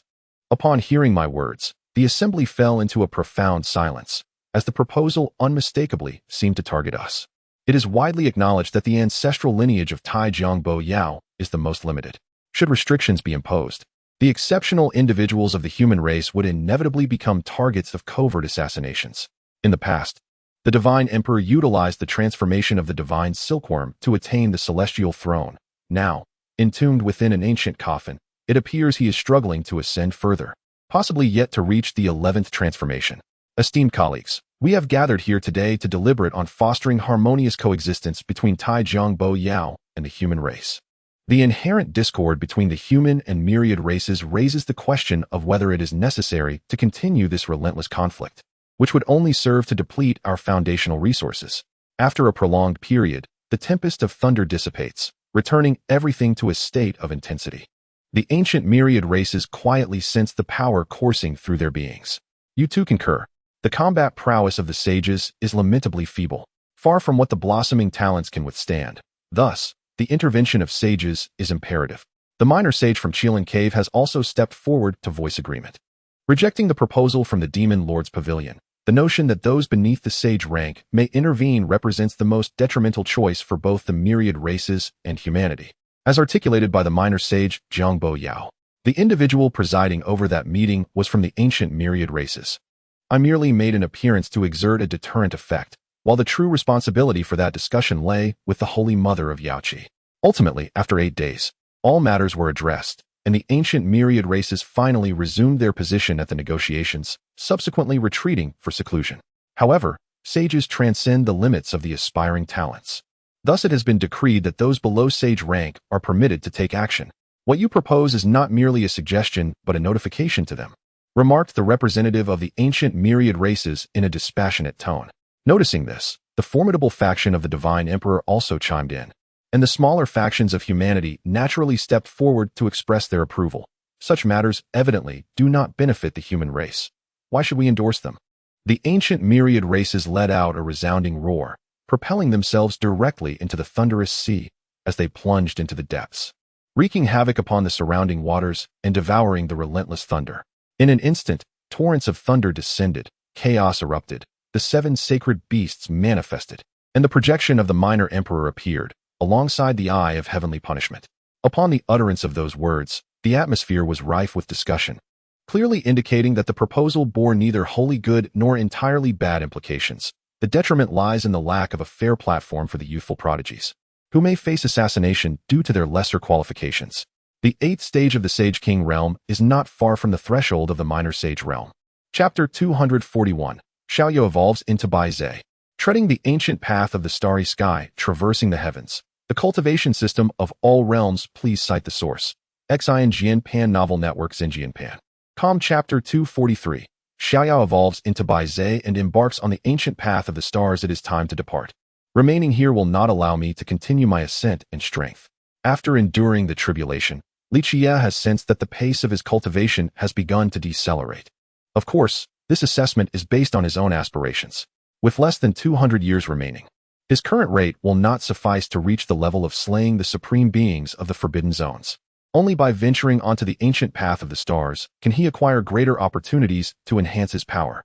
The Eternal Star, the tomb of the Demon Emperor, the Divine Realm, the Underworld, and the Phoenix Nest all harbor elements that can fortify his strength. A contemplative glint sparkled in Li Qiyeh's eyes as he considered these locations, each possessing formidable treasures. For instance, the Eternal Star holds the most potent evolution liquid, while the first trial for humanity contains the source of Tao. The tomb of the Demon Emperor conceals the fractured Demon Emperors, and the Divine Realm is home to the Celestial Sovereign's life-giving liquid, the Ancient Tree of Life. And the mainline Sword Array, though he already possesses it, he would not mind obtaining a complete set of the exquisite Sword Array. Moreover, the Underworld and the Phoenix Nest also harbor what he requires: quasi-emperor powerhouses, alternative paths to transcendence, and the Ancient Emperor who self-slashed. Each of these represents divine artifacts of evolution for him. He yearns to rapidly ascend, to reach a level capable of contending with the supreme beings of the Forbidden Zones within 200 years. This is the most auspicious shortcut for him. All things can be devoured. The evolution of the temporal and spatial Silver Eyes demands immense resources, as does the evolution of the quantum universe. Slaying powerful beings and devouring their essence can significantly expedite this process. In the direction of the Yaoqi sacred land, where Yaoji resides in her garden, a beam of celestial light erupted skyward, enveloping the area where Yaoji was located. In an instant, both the Holy Mother of Yaoqi and the elders exhibited expressions of astonishment. They initially feared some calamity had befallen Yaoqi, but upon arriving at Yaoji's front garden, they breathed a sigh of relief.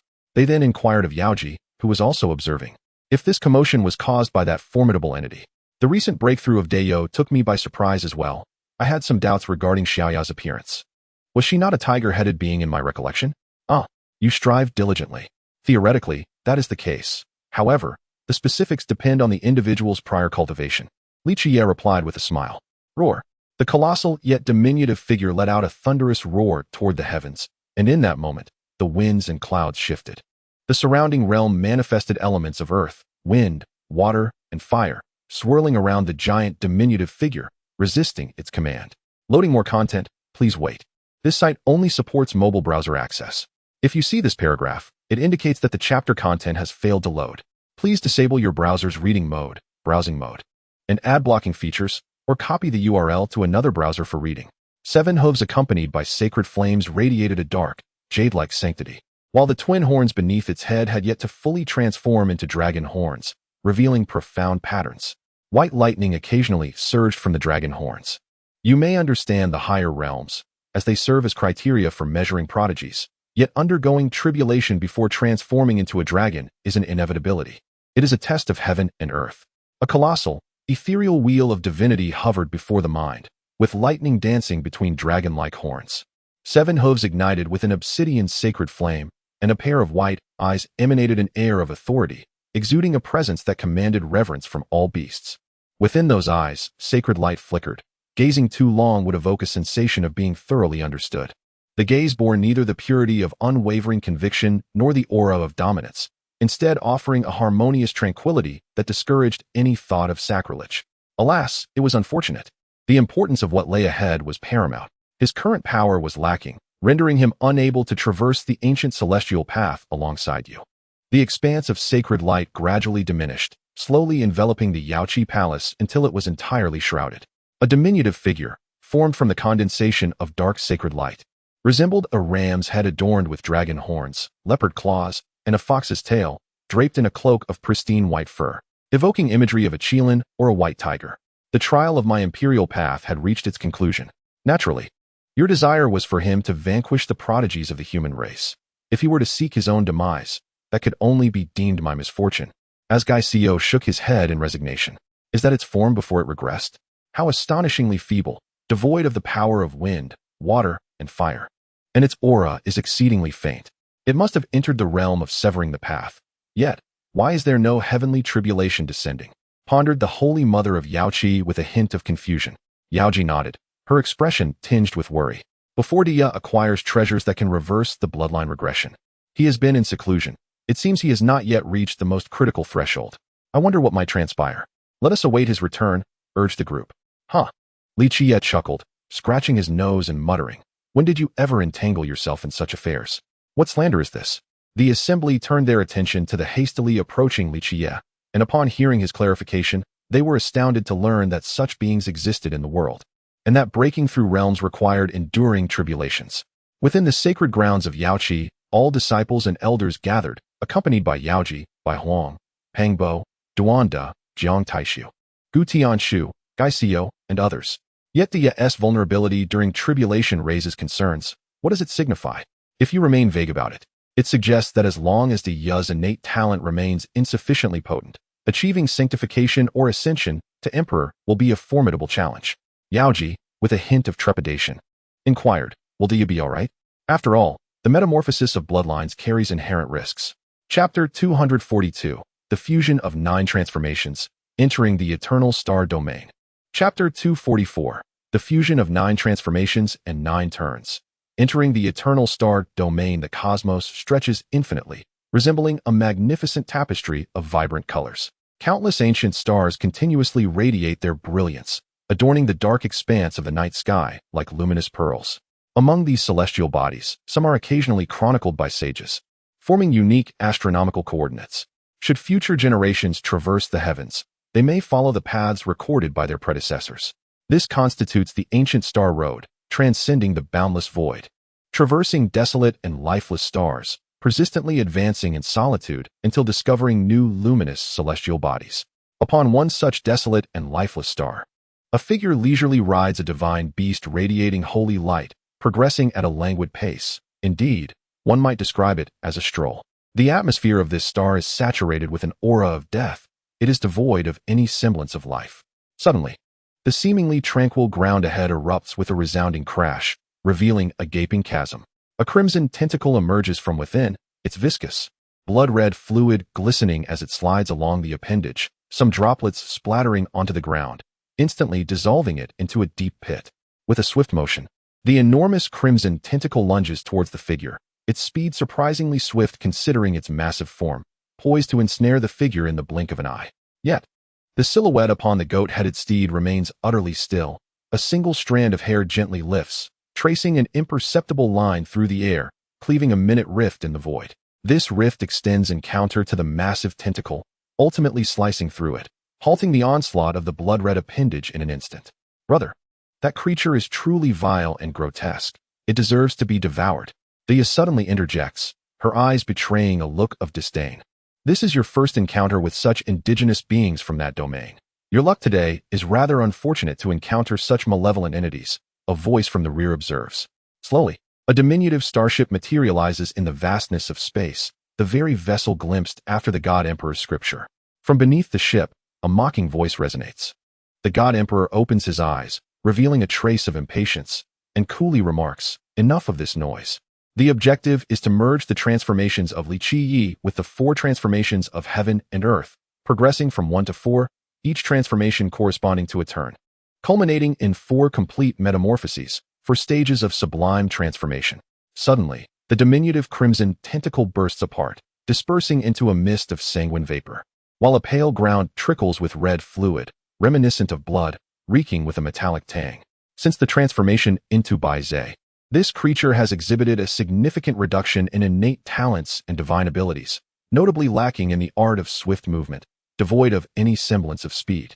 The starry expanse becomes whole once more, and the previously solid ground shatters into fragments, floating amidst the cosmos, upon which rests a minuscule yet formidable form. During this period, I have been diligently cultivating and comprehending the imperial scriptures, aspiring to take a step forward and enhance my own subtle elegance. The results have been commendable. For 7 years, I have longed to amalgamate the profound essences of Li Qiyeh and 4 transformations of heaven. Yet this endeavor has led my chaotic body to undergo another regression and metamorphosis, with the outcomes being less than favorable. Oh, do you recall our first encounter with interstellar pirates? Was your fortune unfortunate or merely bleak? Nya and Bing smiled faintly, seemingly indifferent to the scrutiny surrounding them. Well, what treasures failed to aid your breakthrough? Dia remarked with a hint of disappointment. Suddenly, a portal opened in the midst of the starship, and dozens of figures emerged, encircling the Divine Emperor Sutra entirely. Is there any matter? Merely passing through. Is that not sufficient? The Divine Emperor Sutra spoke calmly. Gazing into the boundless starry expanse, it rode upon Dia towards a distant star domain. However, this endeavor requires a considerable amount of resources. Every transformation demands vast quantities of divine materials, with each successive change necessitating less than the last. You have only completed 3 transformations, and Dia has yet to breach the barrier, likely requiring another transformation to have any hope. The simplicity of those 2 words rendered the world momentarily still. The previously trembling stars ceased their quaking, and the cacophony fell silent, all arrested by that singular utterance. Patting Dia's head, I smiled and said, "Let us depart. Soon you shall no longer behold lifeless stars, but rather witness tranquility." Is that the eternal star domain? A civilization where technology and cultivation intertwine. It seems the resources for your upcoming transformation have been exhausted. Humph. You shall see, once we capture him. He will divulge everything. Your MO family operates with such youthfulness. You lack the means to contend with a figure clad in golden armor, he remarked disdainfully. Approaching the shadowy figures, they were obstructed by the sacred light emanating from beneath my steed, shielded within its divine radiance. Moreover, the holy flames radiating from its 7 hooves purged the surrounding deathly aura, allowing a spectrum of colors to emerge beneath the stars. The small, delicate starship erupted in a cataclysmic explosion, scattering numerous fragments across the cosmos, among which lay remnants of lifeless corpses, evidently perished at the behest of the previous command. Li Qiyeh remains untransformed, its potential diminished. Chapter 243, Gathering Intelligence and Provocation. One hand shrouds the heavens, annihilating the Zhao clan. Chapter 245, Probing for Information Provoked. Overwhelming power destroys the Zhao family in the Eternal Star Domain, a realm where technology and cultivation intertwine harmoniously.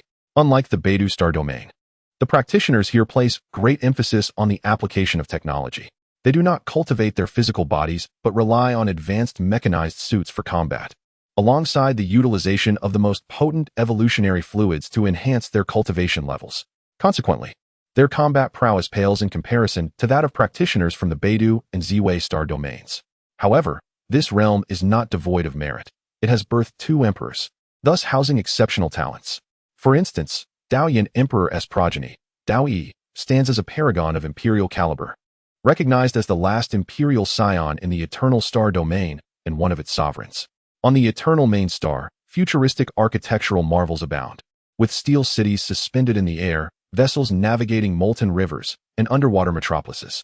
The vast terrain is adorned with technologically advanced buildings, towering skyscrapers, and spacecraft weaving through the structures, while the sky projects colossal images of striking figures, showcasing handsome men and beautiful women, gladiatorial battles, and treasure sales announcements. Have you heard? The starship of the MO family was obliterated by an unknown powerhouse, leaving no survivors among the MO clan's offspring and servants. The MO family is furious and has vowed to find the culprit and administer severe punishment. In a bar where people socialize, many inhabitants of the Eternal Main Star are discussing the assault on the MO family's starship. What the MO family has done is no secret to you. They likely encountered a formidable opponent and were decisively defeated. Such occurrences are not rare, yet the audacity of this individual is remarkable. Leaving no room for mercy and annihilating them entirely, a woman nearby scoffed. The surrounding crowd concurred, as the MO family's reputation in the Eternal Star Domain is quite notorious, being one of the preeminent families as well as infamously recognized as one of the 8 little thieves of the Eternal Star Domain. The shock of their annihilation indicated they must have provoked a fearsome adversary. A middle-aged man fell silent, and the crowd around him was equally dumbfounded. They had never encountered such arrogance, claiming to have slaughtered the Zhao family's relatives and brazenly asserting that bowing down 100,000 and 40,000 times would lead to the Zhao family's demise. Li Qiyeh's cold voice revealed his impatience. Boom. The expression on the middle-aged woman's face transformed into one of fury, as if she had never endured such treatment. How dare he command her to leave? Who exactly is that person? More content is loading. Please wait. This site only supports mobile browser access. If you see this paragraph, it indicates a failure to load chapter content. Please disable reading modes, including browser reading mode and ad blocking features, or copy the URL to another browser to read. The only response met with was the ominous clouds descending, yet no sound followed. Seeking death, the woman was thoroughly enraged, raising her left hand, which slowly became enveloped in a layer of metal, forming a gauntlet of steel, then suddenly smashing it towards Li Qiyeh. Is it even possible? Who on earth is he? The Zhao family's sage roared incredulously. As the words escaped his lips, an unsettling silence enveloped the gathering, as if everyone present realized that Li Qiyeh was merely granting the other party face. They had invoked their familial status, yet still acted with such audacity. The middle-aged man had yet to finish his statement when a faint force suddenly constricted around his neck, stifling any further utterance. His face flushed crimson, and his eyes reflected a horror that suggested he could not comprehend how he had been subdued. Another provincial simpleton from the stars. Even the likes of the Mo family are known to him. How has he managed to survive until now? A woman with a somewhat radiant demeanor and a tone laced with disdain remarked, seemingly repelled by those simpletons from the lower realms. Those who have yet to reach the level of sage have not concluded their observations of the surroundings, and regardless of their probing, they have failed to uncover even a hint of suspicious activity. Is several 100,000 years considered impressive? A mere assembly of frogs at the bottom of a well. Today, let him witness how the so-called feeble Zhao family meets its inevitable demise. Are you here to inquire about the Mo family, yet insist on troubling us? Upon hearing the taunts directed at him, Li Qiyeh exhibited no signs of anger. Such prominent figures were hardly worth his time. His gaze remained fixated on the woman who had spoken. At that moment, a voice from the side interjected, with an intriguing tone questioning. Is the Mo family truly so weak beneath the Eternal Master Star? Boom. Regardless of their origins, beneath the Eternal Master Star, even a dragon must coil in submission. As one of the sovereigns of the Eternal Master Star, when have we ever feared the forces that come from the lower realms? Meanwhile, the middle-aged woman trembled as she beheld the scene before her. There were no ominous clouds in the sky, but rather a colossal hand descended from above, shattering the floating city that her family took pride in, which had withstood countless attacks from enemies, into fragments. Clearly, that individual was provoked by Li Qiyeh's presence and sought to regain some semblance of dignity. Yet, Li Qiyeh paid him no mind, treating him as though he were invisible. Stop. You, an esteemed individual from the lower realms, must kneel and apologize, or else you shall leave empty-handed today. The woman who had mocked Li Qiyeh declared sternly. The Zhao family of the Eternal Realm is no longer in existence. Simultaneously, Li Qiyeh, through the threads of causality, located the Zhao family's position, a floating city constructed of an unknown, faintly luminous metallic structure, enveloped in a blue shield. Chapter 244. The Oath Declared by Yi Fan. What business do I have with Li Qiyeh? Chapter 246. The Oath Made by Yi Fan. What relevance does this have to me, Li? At this moment, the Eternal Master Star and the Mo family have activated their highest level of battle readiness. The head of the Mo family, along with the clan elders and the entire family heritage, have all mobilized, each displaying an expression of grave seriousness as they gazed upon a youth mounted on a steed before them. Who are you, and why do you target my Mo family? If any of my kin have offended you previously, we are willing to bring them forth for your judgment and compensate you for your losses. The head of the Zhao family spoke solemnly to the youth across from him. The young man merely chuckled softly, stroking his steed and replying in a gentle tone. No need for that. The one who offended me is no more. He continued. Besides, weren't you searching for me? I've merely come to pay a visit. Are you not pleased? Upon hearing this, the head of the Mo family instantly grasped the implications, his countenance darkening as he questioned. Was it you who destroyed my family's starship? Was it you who killed Mo Ling and Mo Xian? I do not know. There were so many of them. How could I keep track of who was who? Moreover, does one need to inquire about names when taking a life? Li Qiyeh casually replied, resting his hand on his forehead in a dismissive manner. Seeing his attitude, the clan elders and the head of the Mo family fell silent, their eyes betraying a mix of murderous intent and fury, albeit they struggled to maintain their composure. The strength of this individual was unfathomable, making it impossible for them to ascertain his depth. He had silently infiltrated the core of their Mo family and rested here as if it were a deserted land, waiting to be discovered. Had it not been for his formidable power, they would never have believed someone would dare to provoke the Mo family so brazenly. Since you have already avenged yourself upon those who offended you and destroyed our starship, this enmity remains unresolved. Perhaps my Mo family can offer you further compensation? The head of the Mo family's face twitched, struggling against the urge to tear apart this youth in a fit of rage. Suddenly, a small fissure appeared in the air, as if a dreadful sword had cleaved through, revealing a minuscule wound. Was the Zhao family destroyed by me? That fellow was indeed formidable. Even the most elite small family in the Eternal Star Domain was eradicated so easily by me. To obliterate my own Mo family is indeed alarming. Humph! An ant dares to shake the heavens. They know not their own mortality. Suppressing the murderous intent and fury within, the head of the Mo family rationally engaged Li Qiyeh, lowering his stance to the utmost degree in hopes of resolving the matter. Once this individual departed from the Mo family, they would unite with other families to eliminate him. Upon hearing those words, both the head of the Mo family and the clan elders felt a thunderous shock within, as if struck by lightning, their eyes reflecting profound astonishment. More content is loading. Please wait. This site only supports mobile browser access. If you see this paragraph, it indicates that the chapter content failed to load. Please close the browser's reading mode, immersive mode, or ad blocking features, or copy the URL to another browser to read. Nodding, he patted the head of the steed and turned to leave, casually remarking, "As for the grievances between them and you, Yi, let them be laid to rest." He raised his hand, making a small oath in front of everyone. "There is no harm. You can afford to wait for that brief moment," Li Qiyeh said with a beaming smile. "As a testament, you, Yi Fan, vow once more today to Li Qiyeh that should the head of the Mo family be able to present the formula for the weakest degradation liquid and the materials for the fourth-tier degradation liquid, you, Yi Fan, shall not spare even a single life from the Mo family. Those who violate this oath shall face the full brunt of retribution, their cultivation diminished, and their path to enlightenment thwarted. Alas, the demands of your esteemed faction cannot be acquiesced to by the Mo family. It is hoped that your faction will honor its promises." The head of the Mo family spoke with great difficulty. Upon hearing this, both the head of the Mo family and the elders present were filled with distress. However, after a period of deliberation, they ultimately chose to compromise. Recognizing that strength is paramount, it is what can lead to the annihilation of a clan, leaving us with no alternative. You seek justification. All that matters is the outcome. Just ensure that the task is executed, and they shall be sent on their way. Li Qiyeh, indifferent, remarked that he had no interest in hearing their words.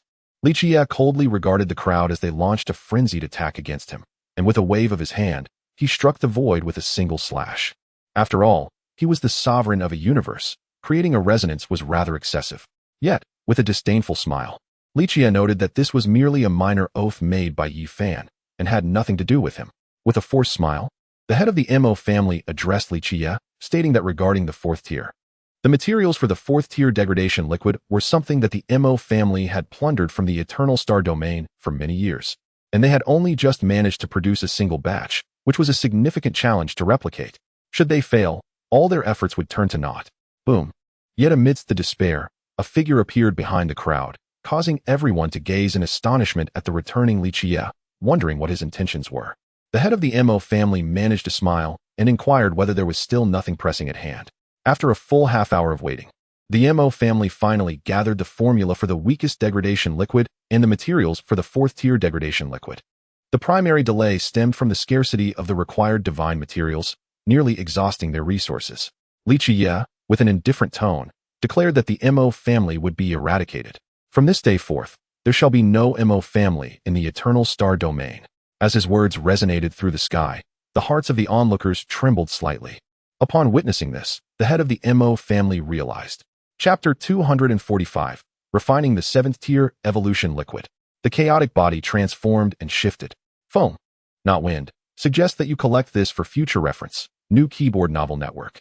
Chapter 247, The Refinement of the Seventh-Order Evolution Liquid. The Eternal Star Domain was thrown into utter chaos, with powerful factions being annihilated in rapid succession. First the Zhao family, followed by the Mo family. This marked the most significant event to transpire in the Eternal Star Domain in over a millennium. The last time such a shocking incident occurred was over 10,000 years ago with the emergence of the Green Emperor, and even further back with the Primordial Emperor, both of whom nearly pierced through the Eternal Star Domain. Now, it seems that everyone senses a resurgence of the era of the Green Emperor and the Primordial. as if the eternal star domain is on the verge of being breached once more, with no one capable of stopping it. In the sacred city of the Fan clan on the eternal main star, an elder of great saintly rank was conversing with a young woman, discussing the annihilation of the Zhao and Mo families. Sienner, you are the most exceptional member of our Fan clan in this generation, possessing the finest genes for nurturing the next generation. Now that the Zhao and Mo families have been vanquished, reports suggest that a young outsider was responsible. I wish for you to engage with him, to draw him into our Fan clan's fleet, and to make him your husband, thereby birthing even stronger descendants for our clan. At this moment, Fan Xian maintained a calm demeanor. Her eyes revealed neither anger nor defiance, as if her mission to produce superior offspring for her family was her sole purpose. She inquired in a rather indifferent tone to approach him. We must first ascertain his whereabouts, but we currently lack this information. Indeed, I am aware, the elder responded. However, I believe he will reveal himself. He has come to the eternal star domain, likely in search of the most potent evolution liquid, which will undoubtedly require rare refining materials. Thus he is bound to reappear. The elder spoke with an air of confidence in his judgment. If that is the case, you must make the necessary preparations, Fan Xian replied coolly. Upon hearing this, the elder's eyes narrowed with anticipation, clearly eager to sample such exceptional materials. The first-order degradation liquid requires star cores, ancient herbs from millennia past, and divine ores. Among these, the weakest bloodline serves as the most inferior material. Moreover, my other grades of degradation liquid do not possess that weakest bloodline. Thus, the refinement of the weakest degradation liquid necessitates a feeble bloodline as a catalyst. Seeing this, Li Qiyeh nodded, continuing with his refinement of the seventh-order weakest degradation liquid. Having gained experience, I still lacked full control over the timing and quantity required for the process. A hint of disappointment crossed my face, for I knew that at my current level, the most basic essence liquid of the first order would hold little significance for me. Loading more content. Please wait. This site only supports mobile browser access. If you see this paragraph, it indicates that the chapter content failed to load. Please disable reading mode, browsing mode, and ad blocking features, or copy the URL to another browser to continue reading. The chaotic body initiated its own awakening, enveloped by a halo of chaos. As a colossal yet diminutive Dharma manifestation appeared behind me, surrounded by swirling pathways, with faint chants resonating in the air. After his initial success, Li Qiyeh found himself lacking confidence in concocting the weakest degradation elixir of the first phase. With the addition of minor ingredients, he managed to shorten the duration by 17 hours and still achieved success, producing a small elixir the size of a palm. The first phase's weakest degradation elixir was crafted using divine substances such as demigod liquid, quasi-emperor blood, and earth's fate fruit. Upon its creation, the fragrant aroma evoked a sensation of physical regression alongside a boost in his cultivation. With a piercing gaze, he swallowed the fist-sized degradation elixir, then entered a meditative posture. Harnessing the power of the elixir, he commenced the refining process with the most fundamental degradation elixir. The materials required for the fourth phase were scarce, so he retrieved ingredients pilfered from the Mo family, meticulously following the formula for the weakest degradation elixir. After 17 hours, he opened the furnace lid, revealing a liquid the size of a fist, glowing with a chaotic radiance, which even Dia could not resist approaching. The degradation elixir continuously refined his flesh, bones, blood, and spirit, while unlocking some of the dormant potential within his body. Time seemed to stretch, perhaps a day, 7 days, or even half a month. Eventually, the luminous cocoon ceased its tremors, and the brilliance subsided, leaving him whole again. He shared the remaining elixir with Dia, smiling as he suggested they see if it could help him break through to a new realm. Moreover, his physical form began to turn transparent, revealing veins, bones, and flowing blood. With 74 being a significant number, he mused that using celestial fire to refine for 74 hours should likely yield satisfactory results. Thus, after 74 hours, he retrieved the Li Qiyeh divine furnace and, filled with anticipation, opened the lid, only to be met with a pallid expression. The enhancement provided by the first phase degradation elixir was minimal. Further time was needed to refine the fourth phase of the degradation elixir, which should facilitate his entry into the small saint realm. The eighth phase's weakest degradation elixir proved even less effective, failing to elevate his cultivation and weakening his body, though he still believed he could break through his bottleneck. However, a transformation began to manifest slowly. From behind Li Qiyeh, an identical figure, Fangile, emerged, his demeanor, aura, and essence indistinguishable. As for the meditating Li Qiyeh, he appeared as a lifelike human skin, a remnant left behind before his metamorphosis. Chapter 246, Xiaoya breaks through to the Saint Realm, collecting materials for the 9th phase evolution liquid.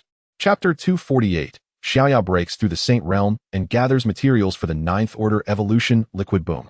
In a desolate star, enveloped by a vast sea of thunder, terrifying bolts of lightning struck the celestial body, fracturing it into countless pieces in mere moments.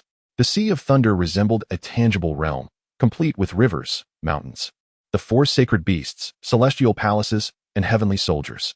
At the center of this tempest stood a solitary figure, calmly facing the relentless assault of the tempest without a hint of trepidation, allowing the thunder to strike him. The celestial calamities, lunar, solar, elemental forces of earth, wind, water, fire, the 5 elemental thunder, and chaotic lightning, continuously bombarded Li Qiyeh, seemingly intent on reducing him to ashes. Yet, they inflicted not the slightest harm. Each bolt that struck him was merely sustenance, absorbed effortlessly, devoid of any effect. This tribulation is far too feeble. It doesn't even warrant my intervention. How utterly tedious, Li Qiyeh remarked, shaking his head. It seemed the heavenly tribulation acknowledged his disdain as its power surged once more.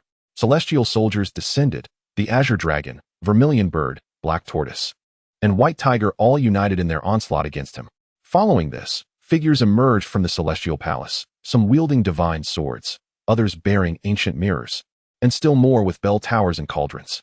The force of their attacks obliterated the surrounding stars for tens of thousands of miles, presenting a scene of sheer terror. Any ordinary saint would meet their demise here, with no escape in sight. He has arrived, the ancestor said, gazing at the multitude of figures behind him, his expression intense. The Brahma immortal merely nodded in response, then turned to the ancestor, inquiring whether he had yet located this individual. Do we know where he is now? I should have reached the eternal master star by now. That individual is gathering materials for the 4th order weakest degradation liquid, selecting the necessary treasures at the eternal auction house. He cannot be allowed to approach me and incite any ill feelings, he replied. In the span of merely a cup of tea, the heavenly calamity dissipated, and Xiaoya was consumed entirely by Li Qiyeh, transforming into nourishment for his enhancement. Is this all there is? Li Qiyeh murmured, showing no sign of defense against the incoming figures, as his thoughts appeared wholly absorbed in contemplation. More content loading. Please wait. The site only supports mobile browser access. If you see this paragraph, it indicates a failure to load the chapter content. Please disable reading mode, browsing mode, and adblock features, or copy the URL to another browser for reading. At this moment, the Brahma immortal arrived at the small palace. You were summoned by the ancestor, who mentioned the absence of news regarding individuals from the Zhao and Mo families, instructing you to come here. That auction did not feature the primordial life stone I required. Such a divine object can only be found outside the Beidou primordial ancient mine. Do you know why it has also appeared in the eternal star domain? Bang. Crack.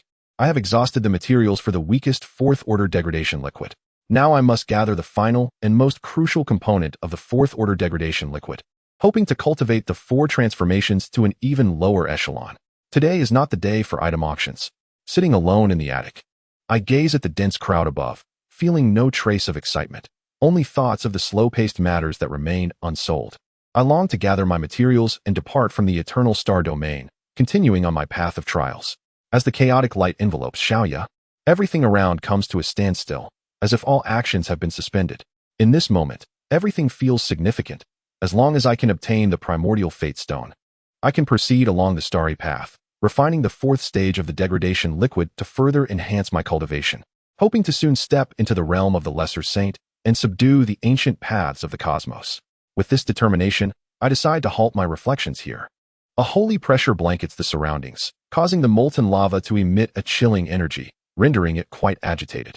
The 2 vials contain the essences of the 8th and 1st stages, which will aid in elevating his cultivation and realm. However, it is imperative to first solidify one's cultivation before consuming them to break through, as difficulties may arise from a fragile foundation. Li Qiyeh chuckled lightly, expressing gratitude. His ability to break through brought him joy, as he previously lacked any means of self-preservation. He then produced 2 vials of degradation liquid contained within jade bottles and gifted them to Dia. The 4th layer of the Holy King realm presents a fluctuating combat power. Thus, defeating the weaker peaks of the lesser saint is not overly challenging. Yet facing those on the verge of the Emperor realm remains a formidable task, as this threshold is a formidable barrier to breach. Noticing Li Qiyeh's imminent success in her transformation, Li Qiyeh smiled and waved his hand, unleashing a surge of holy energy to assist her gradual ascent to the saint realm. With a hint of frustration, he acknowledged his own challenges. Breaking through such barriers seems an arduous undertaking, and it will not be as straightforward in the future. Thank you, brother. Without your assistance, it may have taken me much longer to achieve this breakthrough, she replied cheerfully. Indeed, you know. Li Qiyeh joyfully stored the 2 vials of degradation liquid into her mind's divine wheel, and then inquired, where will you go next?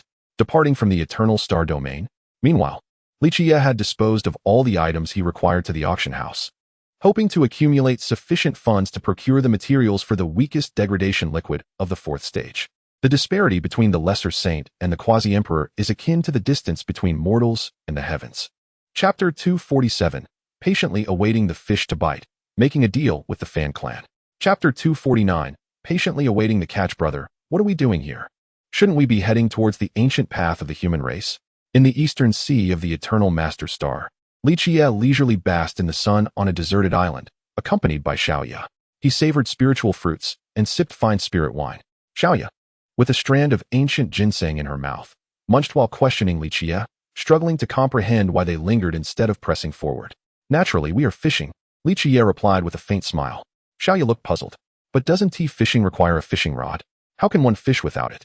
After pondering for a moment, she dismissed the thought and resumed enjoying the ancient medicine in her mouth, valuing sustenance above all else. Seeing Shrouding's demeanor, Li Qiyeh shook his head in silent resignation. Her gluttonous nature remained unchanged. He then closed his eyes, relishing the comforting sun and sea breeze, while his mind awaited the arrival of the fish. However, the fish he sought were not from the sea, but rather from the heavens, specifically, a force that had been persistently searching for his information. The intertwining of causality and time allowed him to foresee various potential futures. This time, he aimed to gather materials for the most potent evolution liquid of the 9th stage, which might entangle him with numerous forces within the eternal star domain. After a while, an elder raised his head to look at Li Qiyeh, displaying a serious expression. As long as you can accomplish this, you must not promise him the search for materials for the 4th stage devolution liquid. That is incorrect.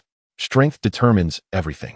Regardless of victory or defeat, righteousness or wickedness, the feeblest power cannot alter the outcome, he remarked, expressing admiration for the elder's wisdom.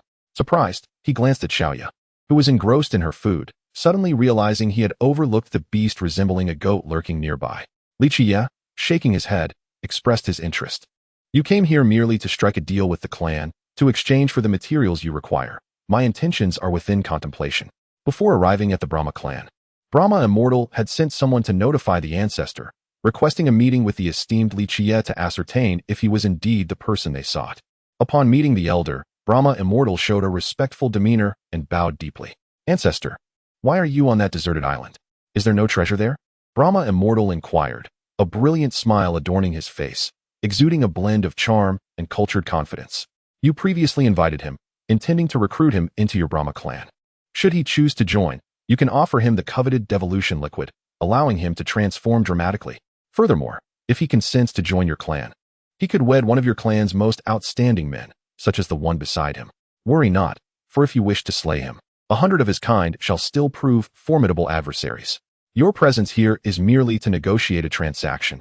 He shall provide you with the requisite materials, and in return, you shall assist him in achieving supremacy in the eternal star domain. A mutually beneficial collaboration, would it not be? As Li Qiyeh admired the technologically advanced small palace, he casually remarked that schemes require strength. Otherwise, one merely serves as a mere courier for others. The elderly man retained a beaming smile, seemingly intrigued as he inquired, "Oh, are you aware of what he intends to negotiate with your clan?" At this moment, the old man was taken aback by Li Qiyeh's subsequent actions. Gradually regaining his composure, he began to ponder deeply upon hearing those words. The elder's expression remained cheerful, yet as Li Qiyeh pointed towards him with a finger, he was suddenly restrained by an unseen force. A faint sense of peril surged into his mind, and a look of astonishment crossed his face.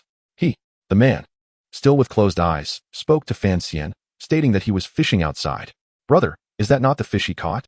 Indeed, it was Fan Xian from the Fan clan, currently searching for Li Qiyeh's whereabouts, hoping to recruit him into his family, thereby preventing himself from becoming the previous leader of the Fan clan. An ancient voice echoed within the small palace, and slowly a robust elder entered. responding to Li Qiyeh's inquiries as he walked. He disembarked from Fan Xian's ship and proceeded towards the Fan clan's domain.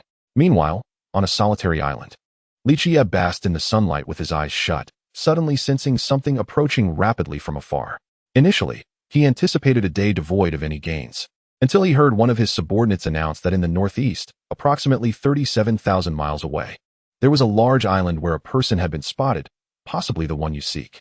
Li Qiyeh, upon hearing this, remained silent, offering the elder a slight smile before extending his left middle finger to gesture towards him. A graceful figure emerged from the ship, landing swiftly upon the ground, glancing around before meeting Li Qiyeh and Dai's gaze, revealing a hint of astonishment in his eyes. He directly informed his brother that he was looking for me. Chapter 248, Acquiring the Semi-Divine Mecha and the Initial Encounter with Dao Yi. Chapter 250, Acquiring the Semi-Divine Mech and the Initial Encounter with Dao Yi. In the Lan Tai family, a Grand Saint Mech was obliterated in the void, exploding into countless fragments that cascaded like fiery orbs, reminiscent of a splendid fireworks display. Once more I ask, will you submit or face annihilation? Is this question truly so challenging? Li Qiyeh inquired softly after shattering a Sacred King Mech with a single punch. The remaining members of the Lan Tai family bore expressions of sheer terror and unbridled rage.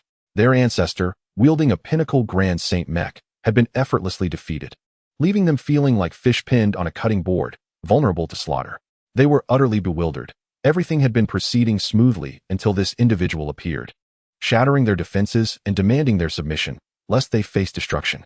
Such audacity left the Lan Tai family members seething with indignation. No one in the Eternal Star domain had dared to confront them so brazenly.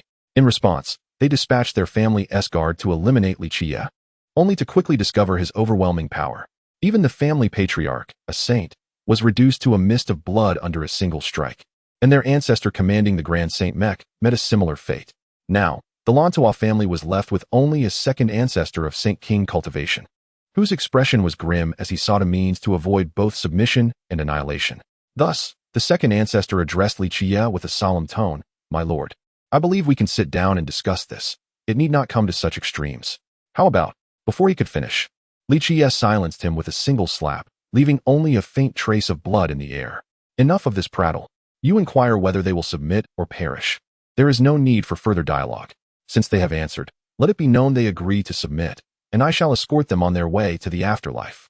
Attempting to withstand Li Qiyeh's relentless assault with the mech's feeble defenses, they awaited a fleeting moment of weakness to strike a fatal blow.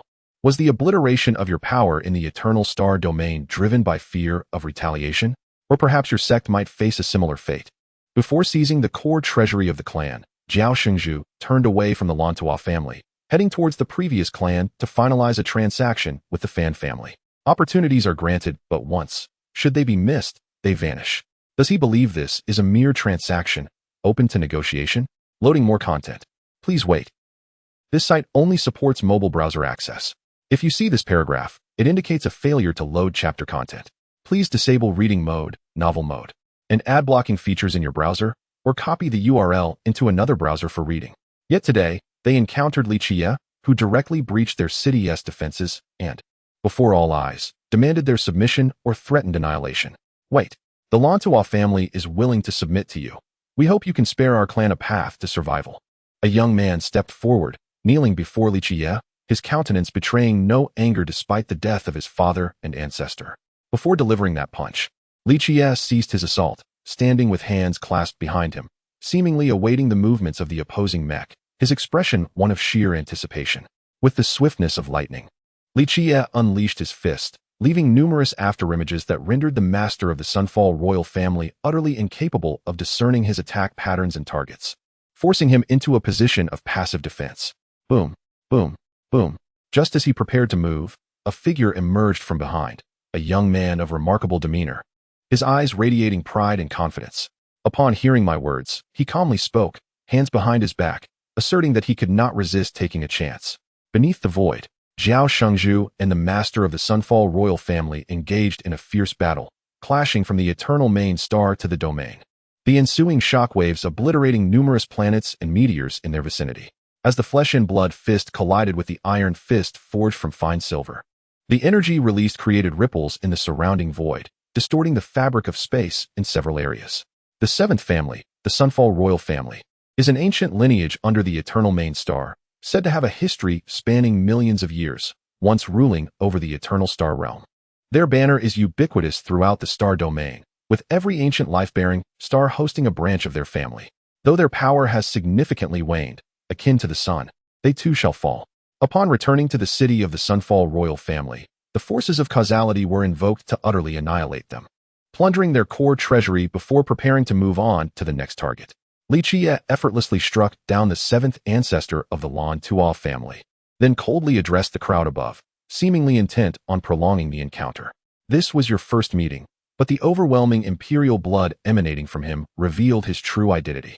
Historically, only two minor emperors have emerged from the eternal star realm, the celestial Yuan Minor Emperor and the Dao Yin Minor Emperor, both of whom bear a bloodline that is undeniably linked to one of us. Those who share a common stance are naturally allies. Those who oppose us are not necessarily enemies. Why should we extend the slightest mercy or moral consideration to adversaries? In the realm of cultivation, it has always been survival of the fittest. With the demise of the Sunfall tribal royal family's master within the mech, that level of mech is something a peak sage, can fully control. To join requires sacrificing one's lifespan for battle.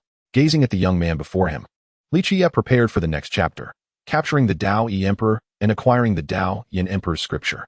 Chapter 251, capturing the Dao One Emperor and acquiring the Dao Yin Emperor's scripture. This marked the first encounter between Dao Yi and Li Qiyeh, as well as the initial realization of the formidable nature of the man before him.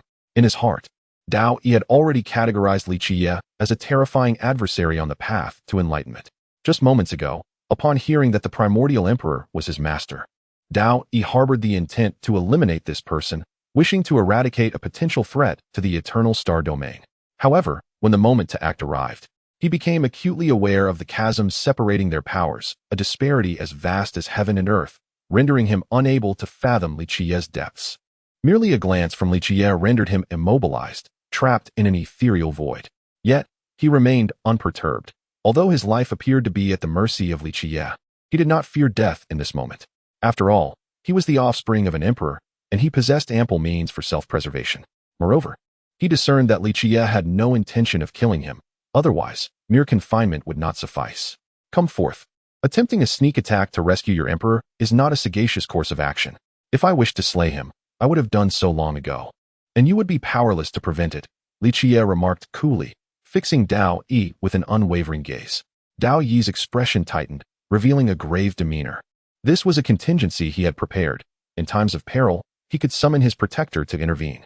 Shortly after this exchange, a figure materialized behind Li Qiyeh, adorned in golden armor, leaving only the head exposed. A deep, resonant voice emanated from behind, laced with a tone of negotiation, imploring him to release his emperor. The venerable figure was indeed the heir of the primordial emperor, a rarity who had attained such prowess at a young age, a feat scarcely witnessed throughout history. However, if Qiao Ji were to find himself in the same realm, he would undoubtedly be inferior, albeit he had only recently emerged and had yet to fully refine his cultivation.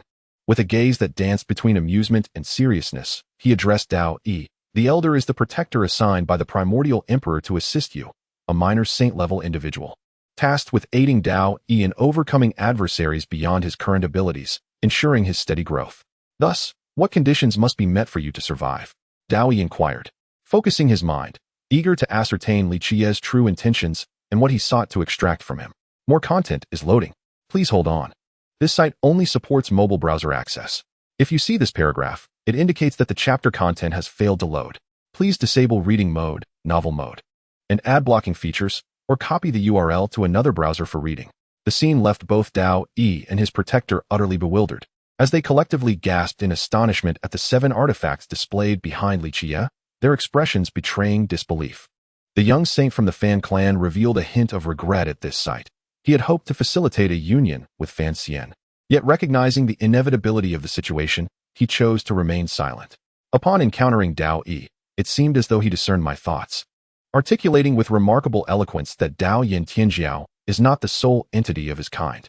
In the realm of Beidou, his ilk is abundant, and it is not solely Dao Yin who has perished at your hands. In terms of survival techniques, our strength is not inferior, yet we still succumb to your might.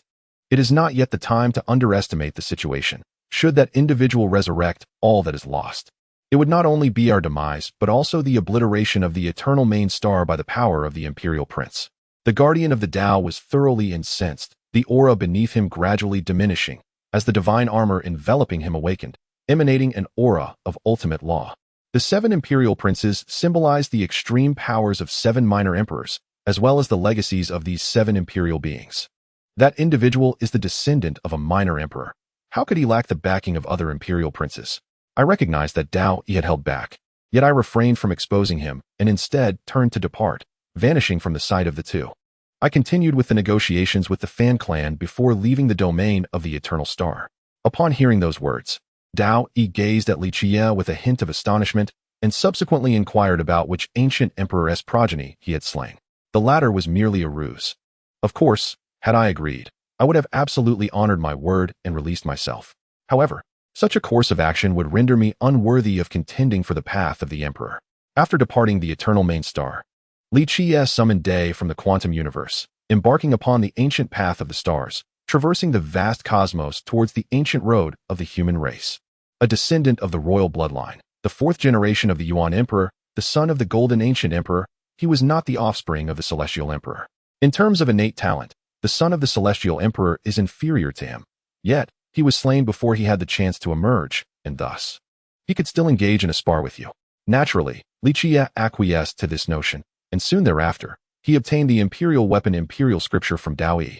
Scanning it with the system revealed that the scripture lacked many core forbidden techniques, and I did not encounter any further complications.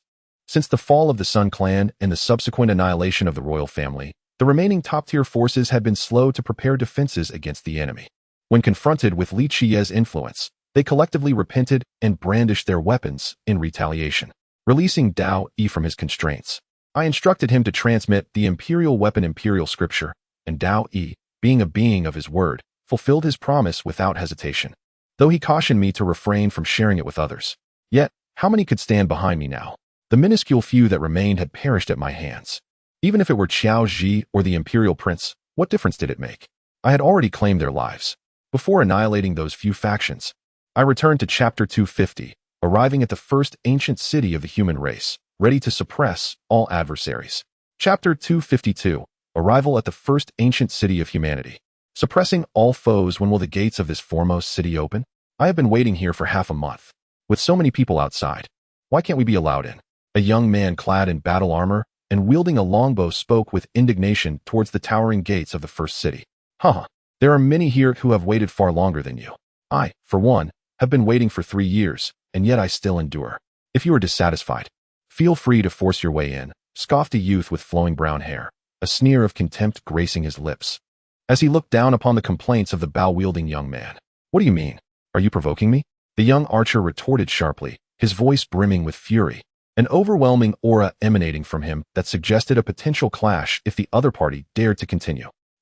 Can you not comprehend such simple words?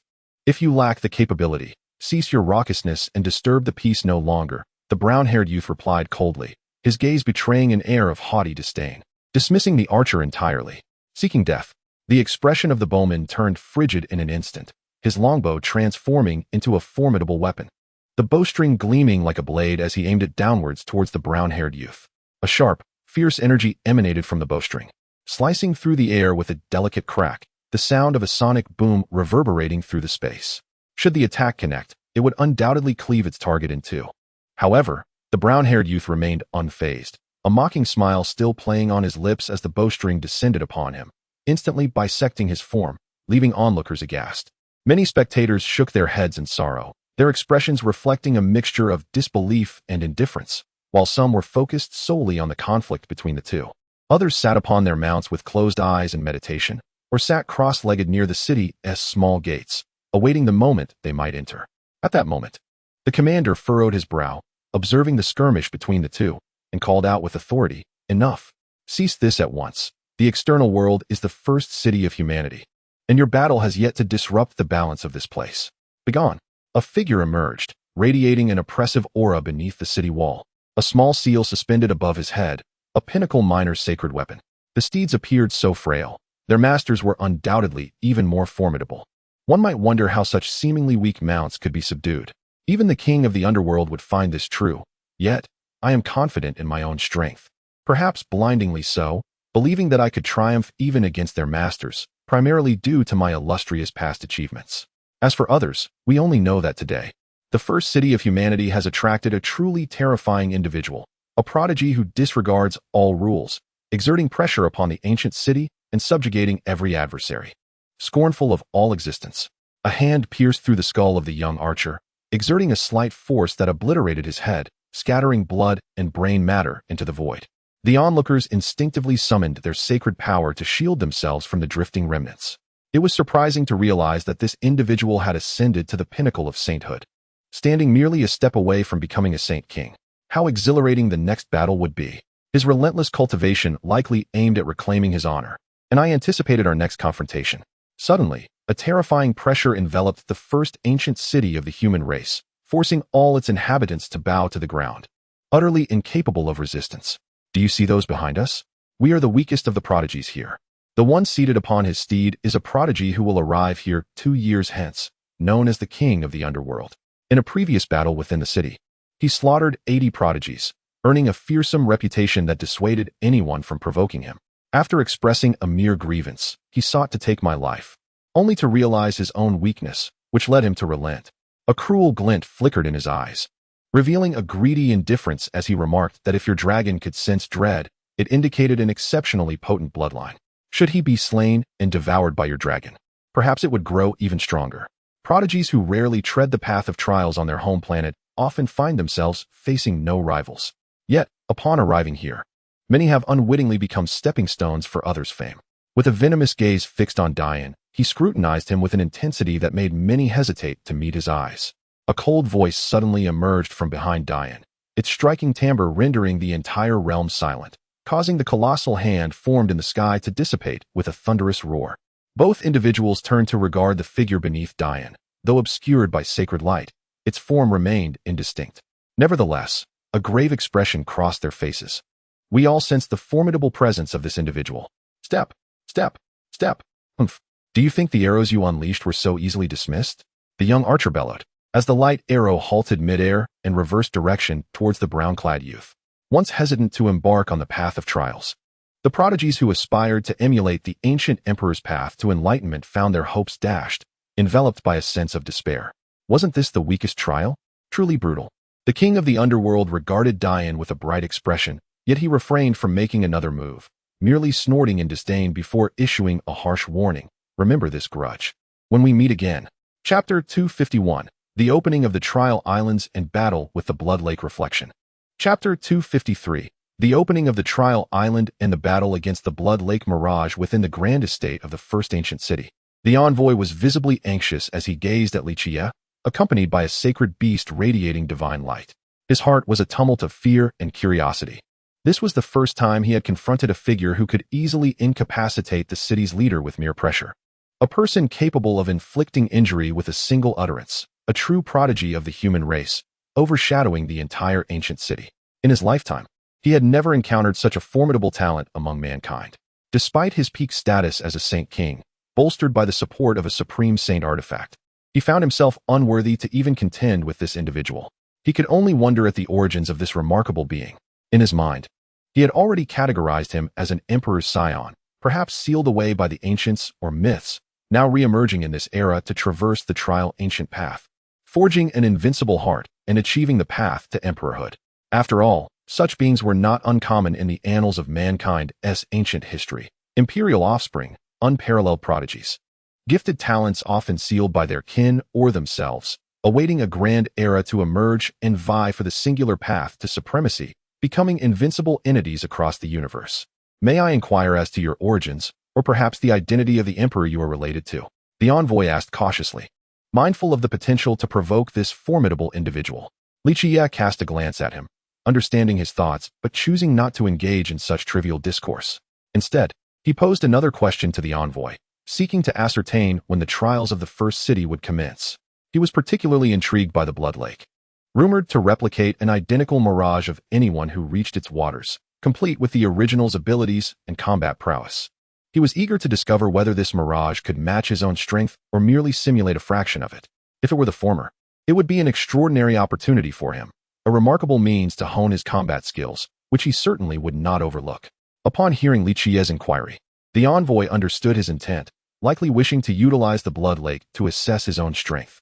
Indeed, within the trial grounds of the first city, there existed a remarkable site, a blood lake believed to have been created by ancient sages to test and cultivate prodigies, capable of materializing a combatant identical to oneself. Many talents had ventured there to duel their mirrored selves, refining their prowess, which proved immensely beneficial, and it would likely offer great advantages for Li Qiyeh as well. As more content was being loaded, the envoy continued, "Please hold on. This site is only accessible via mobile browsers. If you see this message, it indicates a failure to load the chapter content. Please disable reading mode, browsing mode, and ad blockers, or copy the link to another browser for reading." Upon hearing the envoy's words, Li Qiyeh did not exhibit satisfaction. Rather, he inquired, "When does the trial commence? I am not inclined to wait any longer, as that would be a waste of my time." There is no need for concern. The gates of the foremost city of humanity have swung open, allowing the exceptional talents from outside to enter, signifying that the trial is about to commence. Once the subordinates finalize the headcount and allocate positions, the trial island can be activated, paving the way for the forthcoming challenges. Nodding thoughtfully, he chose to remain silent, vanishing from the Lord's mansion in a mere flicker, leaving behind Elena, the contemplative envoy. Indeed, not a single word of information was divulged. Such an air of mystery suggests a significant background. For him, the trial island holds no particular difficulty, and he will soon proceed to the second city. This will lead to an encounter with the likes of Emperor Tian and the celestial poetess, and it is hoped that they refrain from antagonizing him. Otherwise, the human race may suffer considerable losses among its talents. Meanwhile, Li Qiyeh and Xiaoya settled into a secluded inn, preparing for the upcoming trials. Eager to uncover the mysteries of the Blood Lake, time passed swiftly, and soon the envoy had informed him that the trial island was officially open, urging him to prepare and avoid missing the appointed hour. Upon Li Qiyeh's arrival at the gathering place for the trials, he was met with a sea of humanity, thousands eagerly awaiting the commencement of the trials. However, as Li Qiyeh appeared, the once vibrant discussions in the square fell into a profound silence. The crowd held its breath, eyes averted from his direction, sneaking only the occasional glance.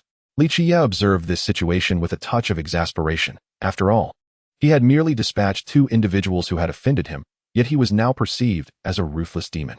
He had always been approachable, kind-hearted, and upright, not a villain by any means. Soon, all had gathered, and the envoy emerged upon the elevated platform at the center of the square, surveying the crowd with a grave expression. He proclaimed that the first trial for humanity would serve as a measure of whether they possessed the credentials to advance to the next level. Only those who emerged alive from the trial would be permitted to proceed to the second city for the subsequent challenge. The audience listened intently, committing every word of the envoy's address to memory, cognizant that their lives and future paths hinged upon this information. You still have the opportunity to withdraw. Once you step forward, there is no turning back. You will be confined until the trial island automatically opens, so if you wish to retreat, now is the time to do so. Chapter 252, The Devouring Blood Lake, Transformation of Physique. Chapter 254, Devouring the Blood Lake, Transformation of Physique. Within the Blood Lake, not only had the reflection of Li Qiyeh manifested, but also that of Xiaoya. However, the mirrored Xiaoya exhibited a vacant gaze, resembling more of a marionette. Upon seeing her identical reflection, Xiaoya appeared quite displeased, snorting incessantly and scraping the ground with her hooves. Clearly unhappy with the sight of her own image, Li Qiyeh gently patted Xiaoya's head, soothingly suggesting that it was merely a replica. If she found it bothersome, she could simply shatter it, urging her not to dwell on anger. He then turned his attention to his own emotionless reflection, sensing that it shared the same realm as him, the third layer of the great sage, a spark of curiosity igniting in his eyes. Indeed, since Li Qiyeh departed from the eternal star domain, he had been simultaneously journeying and cultivating, continuously refining and solidifying his cultivation level, breaking through at the limits. Transitioning from the 8th layer of the Sage King to the 9th layer took him 5 years, a duration necessitated by the sheer magnitude of his potential. His physical capabilities had reached an astonishing degree across the 5 secret realms, requiring an energy investment hundreds of times greater than that of ordinary prodigies. As his realm ascended, his cultivation speed gradually decelerated. The days of effortlessly leaping 4 or 5 realms with each breakthrough were now behind him. Throughout these 5 years, he refrained from concocting the most potent evolution fluid, only commencing its refinement upon reaching the pinnacle of the Sage King realm. specifically crafting the 8th tier of the strongest evolution fluid. He consumed it only after achieving a state of perfection in his spirit, physique, and cultivation. It is undeniable that the potency of the 8th tier evolution fluid was formidable compared to the 7th tier, which had allowed him to cultivate the 9 transformations to the 4th transformation, elevating his realm to the 1st layer. Upon attaining the Great Sage realm, his strength experienced a tremendous leap, rendering him an invincible entity within this domain. Even if faced with a multitude of great sages attacking simultaneously, he would remain unscathed. Moreover, he sensed that his combat prowess was nearing the threshold of the Quasi-Emperor realm, suggesting that achieving Quasi-Emperor strength within the Great Sage realm was no mere fantasy. Yet, as he progressed further into the Great Sage realm, his cultivation speed continued to slow. It took him 10 years to advance from the 1st layer to the 2nd layer, and 30 years to move from the 2nd layer to the 3rd layer, with the pace of breakthroughs increasingly languid. With less than 150 years remaining until the path to immortality opens, if he maintained this cultivation speed, it was likely that he could only reach the Quasi-Emperor level at most. He felt a considerable distance remained before he could possess the strength to quell the dark turmoil, prompting him to contemplate various methods to bolster his cultivation and combat power. He aspired to attain at least the 7th layer of the Quasi-Emperor realm within this limited time frame, believing that with his own formidable strength and a backup plan, he could significantly increase his chances of pacifying the chaos and securing more time for his path to enlightenment. As the topic shifted, the transformed Xiaoya engaged in battle with her own reflection. Thunder and flames erupted around her, and the formidable sacred power distorted the very fabric of space. Xiaoya harbored a deep disdain for the reflection born of the Blood Lake, unleashing her full might in an attempt to shatter her mirrored self into fragments. However, the replica possessed remarkable attributes, mirroring both her strength and divine abilities, rendering their combat prowess nearly indistinguishable. Within less than a quarter of an hour, both Xiaoya and her reflection sustained injuries. Observing this, Li Qiyeh remarked to Xiaoya that the reflection's power was an echo of her own essence. To vanquish it, she must transcend her current limits, or else they would remain locked in a stalemate until exhaustion claimed her. He urged her to harmonize her cultivation, spirit, divine techniques, and physical form, breaking free from her present constraints. Upon hearing this, Xiaoya's aura began to shift gradually, her once sacred presence now infused with an air of ferocity and determination, indicating a transformation in her state of mind. As her combat style evolved, the reflection found itself under siege, caught off guard by Xiaoya's unexpected change in tactics. And gradually, she began to gain the upper hand. Li Qiyeh nodded in approval, satisfied with Xiaoya's newfound understanding. He believed that if she successfully completed this trial, it would not be long before she broke through to the Sacred King realm. Turning back to Li Qiyeh, his battle concluded far more swiftly than Xiaoya's. Initially, he held great expectations for his own reflection, only to realize he had been overly optimistic. While the Blood Lake could indeed replicate others' cultivation and divine abilities, it had its limitations. Once the threshold of the Blood Lake was exceeded, it could no longer perfectly mirror the power of the replicator. Thus, when his reflection launched an attack, Li Qiyeh responded in kind. Their fists collided, but instead of a cataclysmic clash, the mirrored self merely sustained damage, its body cracking before it plunged into the Blood Lake for restoration. Disappointment flickered across Li Qiyeh's features. The Blood Lake offered no enhancement to his combat strength, and it was clear that only by consuming the 9th tier Supreme Evolution Liquid could he hope to elevate both his cultivation and power. Chapter 253, Breaking the Island Seal and Advancing Beyond the 4th Layer of the Great Saint Realm. Chapter 255, Breaking the Island's Blockade. Achieving the 4th level of the Great Sage, it is time to venture out and perhaps face a tribulation, Li Qiyeh remarked with a cheerful expression. Beside him, Xiaoya had returned to his side, nuzzling against him while emitting gentle bleating sounds, betraying her delight. Well, knowing how arduous your journey has been, I shall not let you go unrewarded. You may have whatever you desire to eat once we are outside, he said, affectionately stroking Xiaoya's head. Yes, yes. Let us hurry. I am nearly bored to death here, Xiaoya exclaimed, her eagerness palpable, gazing up at the sky, sensing the subtle yet elusive aura of spatial energy. A glimmer of silver flashed in his eyes as he struck a fist toward the tranquil heavens. Boom. The entire island trembled in response, its native beings struck with awe as they collectively turned their gazes skyward. At that moment, the sky resembled a shattered mirror, riddled with countless cracks, as if a mere touch would cause it to shatter completely. Seeing that his initial punch had failed to breach the spatial blockade of the island, Li Qiyeh launched another strike, an unremarkable punch that could effortlessly slay a great sage. Boom. With this blow, the already fractured sky shattered instantaneously, and the island's restrictive formation was dismantled, losing all binding power. The inhabitants of the island stared in astonishment at the sky, their faces reflecting utter shock. They had never anticipated that the formation imprisoning them for countless years could be so easily shattered. It felt surreal, almost dreamlike. Is this a dream? The blockade has vanished. A demon sage stammered, seemingly unwilling to accept the reality of their liberation. Other beings took to the skies, hovering above with exhilaration, exclaiming, the constraints are truly broken. We are free. The entire island erupted in jubilant cheers, roars, and howls, creating a scene of frenzied celebration. Meanwhile, the envoy from the first city, accompanied by guards and the newly appointed commander, arrived at the scene. Upon witnessing the dissolution of the island's restrictions, their expressions turned a mix of shock and dismay. What on earth has happened? How could the blockade simply vanish? The new commander queried, incredulity evident in his tone. This is no longer of consequence. What matters now is how to control the beings on the island. If mishandled, the first city could face annihilation, the envoy stated solemnly. Turning his attention to the island's native beings, the envoy's tone grew cold as he declared, no inhabitant may step beyond this island's boundary. Those who dare defy this order shall face execution without mercy. Suddenly, the joyous clamor below fell silent, and a spirit, transformed from the divine essence of the heavens, coldly declared, we have been trapped on this island for generations. Now that we finally have an opportunity to escape, how could we succumb to your threats? Indeed, you mortals have captured our ancestors, using them for generations to cultivate your prodigies.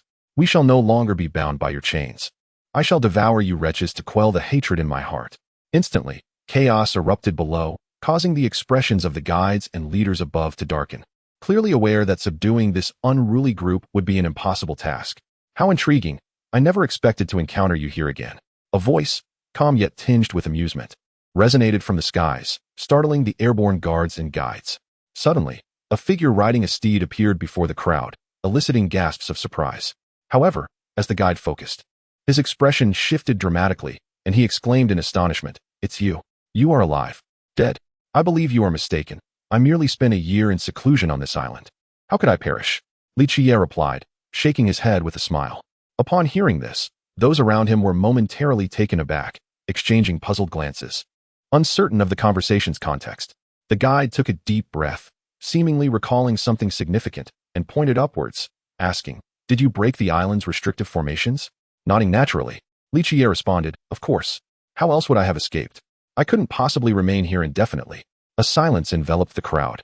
And then the guide sighed with a bittersweet smile, saying, you have brought us great misfortune. With the island's restrictions shattered, the primal beings within will undoubtedly seek to flee. These creatures are cruel and vicious. Their escape will surely unleash a torrent of bloodshed, leading to many deaths. Hearing this, Li Qiyeh felt a twinge of embarrassment, but replied with a casual smile. Ultimately, the primary responsibility lies with me. So I shall assist you in resolving this issue and deal with the troubles I have caused. Then, under the watchful gaze of the crowd, Li Qiyeh turned towards the myriad primal beings below. Chapter 254, Arrival at the Second City of Humanity, Encountering Provocation from Others.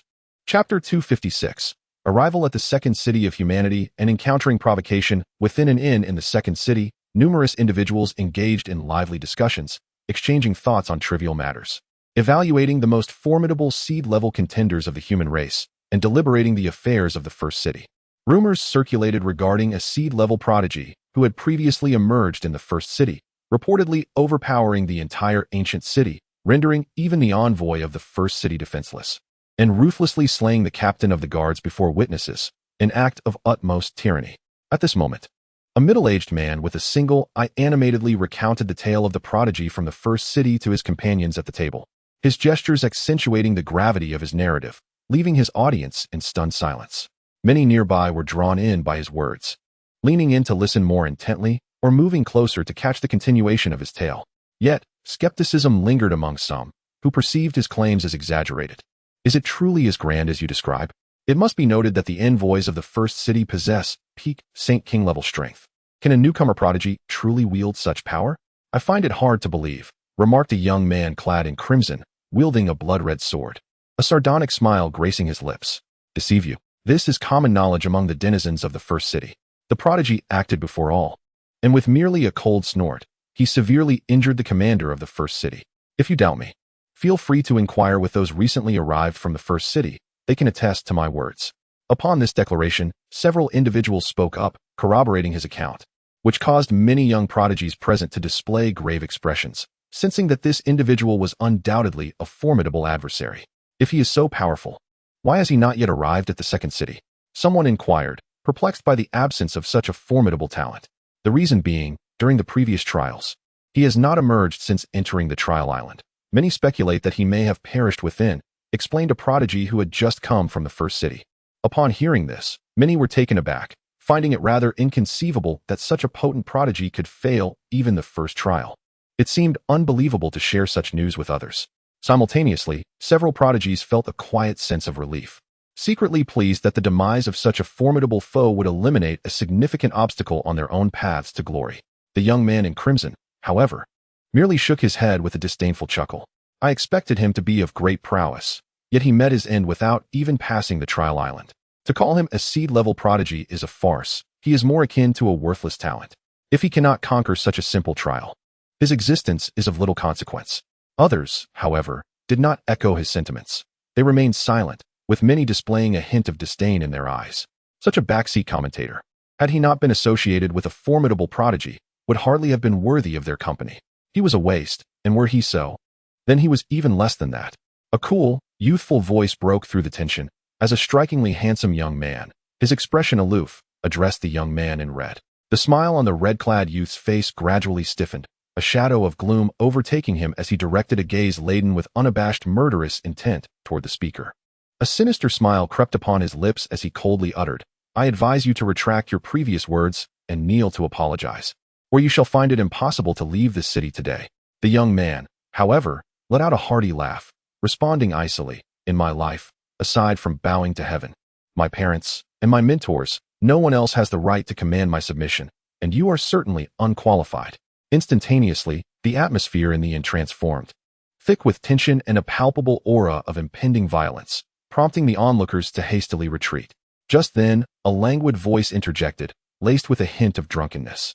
"My dear brother Wuming, how could you possibly be on the verge of a fight without me? Hic, a brawler such as myself simply cannot be absent." The wine-soaked figure swayed into Wuming's vicinity, reeking of alcohol. "Brother Gio, this matter is between him and me. I would advise you to refrain from getting involved to avoid attracting unnecessary trouble," Wuming cautioned, gratitude flickering in his eyes. Yet he wished to keep others out of the fray. The inebriated man chuckled heartily. "I have a penchant for meddling, especially when it concerns those who insult my respected companions. This fellow speaks carelessly. Today, I shall teach him the art of proper discourse, rather than spewing nonsense." The red-clad youth, incensed by their words, turned a shade darker, his eyes cold and his expression twisted with a fierce murderous aura, clearly provoked beyond measure. Suddenly, his blood-soaked sword transformed into a crimson streak, slicing toward Wuming and the drunken man at a speed almost imperceptible to the naked eye. A sharp sense of danger surged through both men, their expressions shifting as they could no longer make accurate predictions, relying solely on instinct to evade the impending assault. Swish! The crimson line passed through the space they had just occupied, leaving behind a blood-red afterimage, while the inn was cleaved in two, collapsing with a thunderous crash. Chapter 255. The Kill, the Second City's Guide appears, the emergence of the Poetry Emperor. Chapter 257. Slaying the Second City's guiding envoy. The crimson sword light flashed before Li Qiyeh in an instant, causing the onlookers to fix their gazes upon him, eager to witness the prowess of this extraordinary prodigy, whose reputation soared high. Li Qiyeh remained utterly still, his gaze cast downward, displaying no intention of retaliating. Just as the sword light was about to descend upon him, it abruptly halted. The young man clad in red narrowed his eyes, tightening his grip and preparing to unleash more of his holy power in an attempt to breach Li Qiyeh's defenses. The spectators watched in astonishment, even the nameless one and the drunken madman exhibiting expressions of admiration, as if they felt a sense of pride in Li Qiyeh's formidable strength. The red-clad youth's complexion turned pale as he summoned all his strength to wield the blood sword, striving to penetrate Li Qiyeh's defenses. Yet, despite his efforts, he could not advance an inch. Anxiety began to gnaw at him. His instincts warned him that this individual possessed power far beyond his imagination. He had exerted himself fully, yet failed to force Li Qiyeh into action, nor could he even breach a mere defense. This man undoubtedly stood at least at the 7th tier of the Holy King realm. Otherwise, he would not so effortlessly withstand his assault. It was important to note that he himself was at the pinnacle of the 1st tier of the Holy King realm. And though he ranked among the 2nd tier S elite, he paled in comparison to the likes of Imperial Heaven and the Celestial Poetess, who occupied the forefront. Now, however, he encountered an unfathomable being that instilled terror within him, akin to an abyss of the earth. The intangible pressure sapped his spirit, causing his soul to tremble incessantly, while a frantic pulsing emanated from his brow, incessantly warning him of the might of the individual before him, an entity not to be trifled with. A chill enveloped him, and he felt a clammy sensation on his back. Fear-induced sweat drenched him, with beads of perspiration forming on his forehead, betraying his trepidation. He yearned to retract his blood sword and flee from this place, to escape the 2nd city and the presence of this person. Yet, an unseen force sealed the surrounding space, rendering him utterly immobile. Suppressing his mounting dread, the red-clad youth shouted with a fa-ade of bravado, "If you kill me, my backing will not let you off easily. You cannot continue on this ancient path of humanity unscathed. My grandfather is the guiding envoy of the 49th city, a great sage. If you take my life, you will invoke his wrath. Spare me, and I shall apologize for today's incident and assure you that I will not provoke you again." Upon the utterance of these words, astonishment flickered across the faces of the onlookers. They had not anticipated that this young man in red was, in fact, a descendant of a great saint, and moreover, a guide of sorts. In the ancient pathways of the human realm, such a status could afford him considerable respect, provided he did not encounter those reckless prodigies or individuals with even greater influence, for no one desired to provoke a great saint. Both Wuming and the drunken madman regarded the young man with a measure of sympathy, fully aware that any threats directed at him would be futile, as they recalled how, in the 1st city, Li Qiyeh had nearly slain a guide. With deliberate slowness, Li Qiyeh approached the young man in red. Each step he took bore an oppressive weight that caused the young man to tremble, veins bulging upon his forehead, as though he were resisting an unimaginable force. Ultimately, he collapsed to his knees. As Li Qiyeh's footsteps halted, he placed a foot upon the young man's head, pressing it into the ground, and spoke with an icy tone, "I eagerly await the forces behind you to seek me out, though this matter no longer concerns you." With a sudden exertion, an overwhelming force emanated from Li Qiyeh's foot, resulting in a sickening crunch that resonated in the ears of all present. A horrific, anguished scream erupted, but it was abruptly silenced, leaving behind a decapitated corpse. After crushing the young man's head, Li Qiyeh remained unfazed, scanning the crowd with a gaze so frigid that none dared to meet his eyes. As he prepared to depart, a voice halted him, an inquiry from the guide of the 2nd city, who coldly demanded, "Halt. Do you comprehend the consequences of committing murder within the city?" Li Qiyeh momentarily paused, his tone nonchalant as he replied, "Why should I care? You have spectated this drama for so long, only to approach me with such a query?" The guide of the 2nd city's expression darkened, and he bellowed, "Impudent! To murder in public and show no remorse, you openly defy the guide. Do you wish for death? And if I do, what can you do about it? What power do you hold over me?" Li Qiyeh retorted coldly. Chapter 258. The Young Supreme of the Ancient Path, the Legend and Significance of the Tao Source. It has been a month since Li Qiyeh vanquished the guide and the red-clad youth in the 2nd city of humanity. Yet the fervor surrounding this event remains unabated. Both the prodigies from other ancient stars and the cultivators of this city engage in fervent discussions regarding Li Qiyeh. With a single effortless strike, he dispatched the guide, akin to crushing an ant with a mere flick of the wrist, leaving many witnesses in a state of shock and awe. The ancient path of humanity has always revered the powerful. It is a realm teeming with prodigies, each an invincible presence in their respective ancient stars, each bearing their own pride. Only those who are stronger, to the extent that they seem insurmountable, evoke admiration and even cult-like followings among them. Notable figures such as Emperor Tian, the celestial poet, the king of humanity, the great demon god, and the titan of the heavens are regarded as the foremost seed-level prodigies along the ancient path of humanity.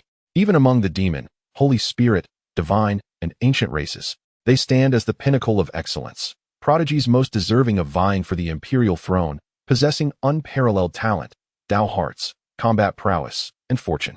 Thus, these prodigies, who have the qualifications to attain the Tao, are often referred to as the Young Supremes.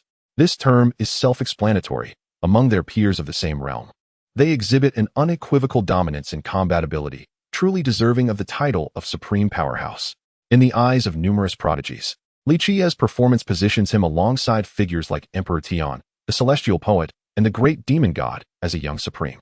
His capability to effortlessly eliminate the guide raises the question, if he is not considered a young supreme, then perhaps none among the celestial prodigies of the ancient path can claim such a title. His strength is formidable enough to extinguish any thoughts of surpassing him. This gentleman's prowess has transcended that of his contemporaries. It seems the imperial throne of this era may already have its owner, for with such strength, he would undoubtedly stand unrivaled even among the ancient paths, with no one able to contest him. Suddenly, the wine-crazed man let out a sigh of admiration. Many around him nodded in agreement, finding wisdom in his words, believing that with Li Qiyeh's abilities, he undoubtedly occupies the highest echelon among the young supremes.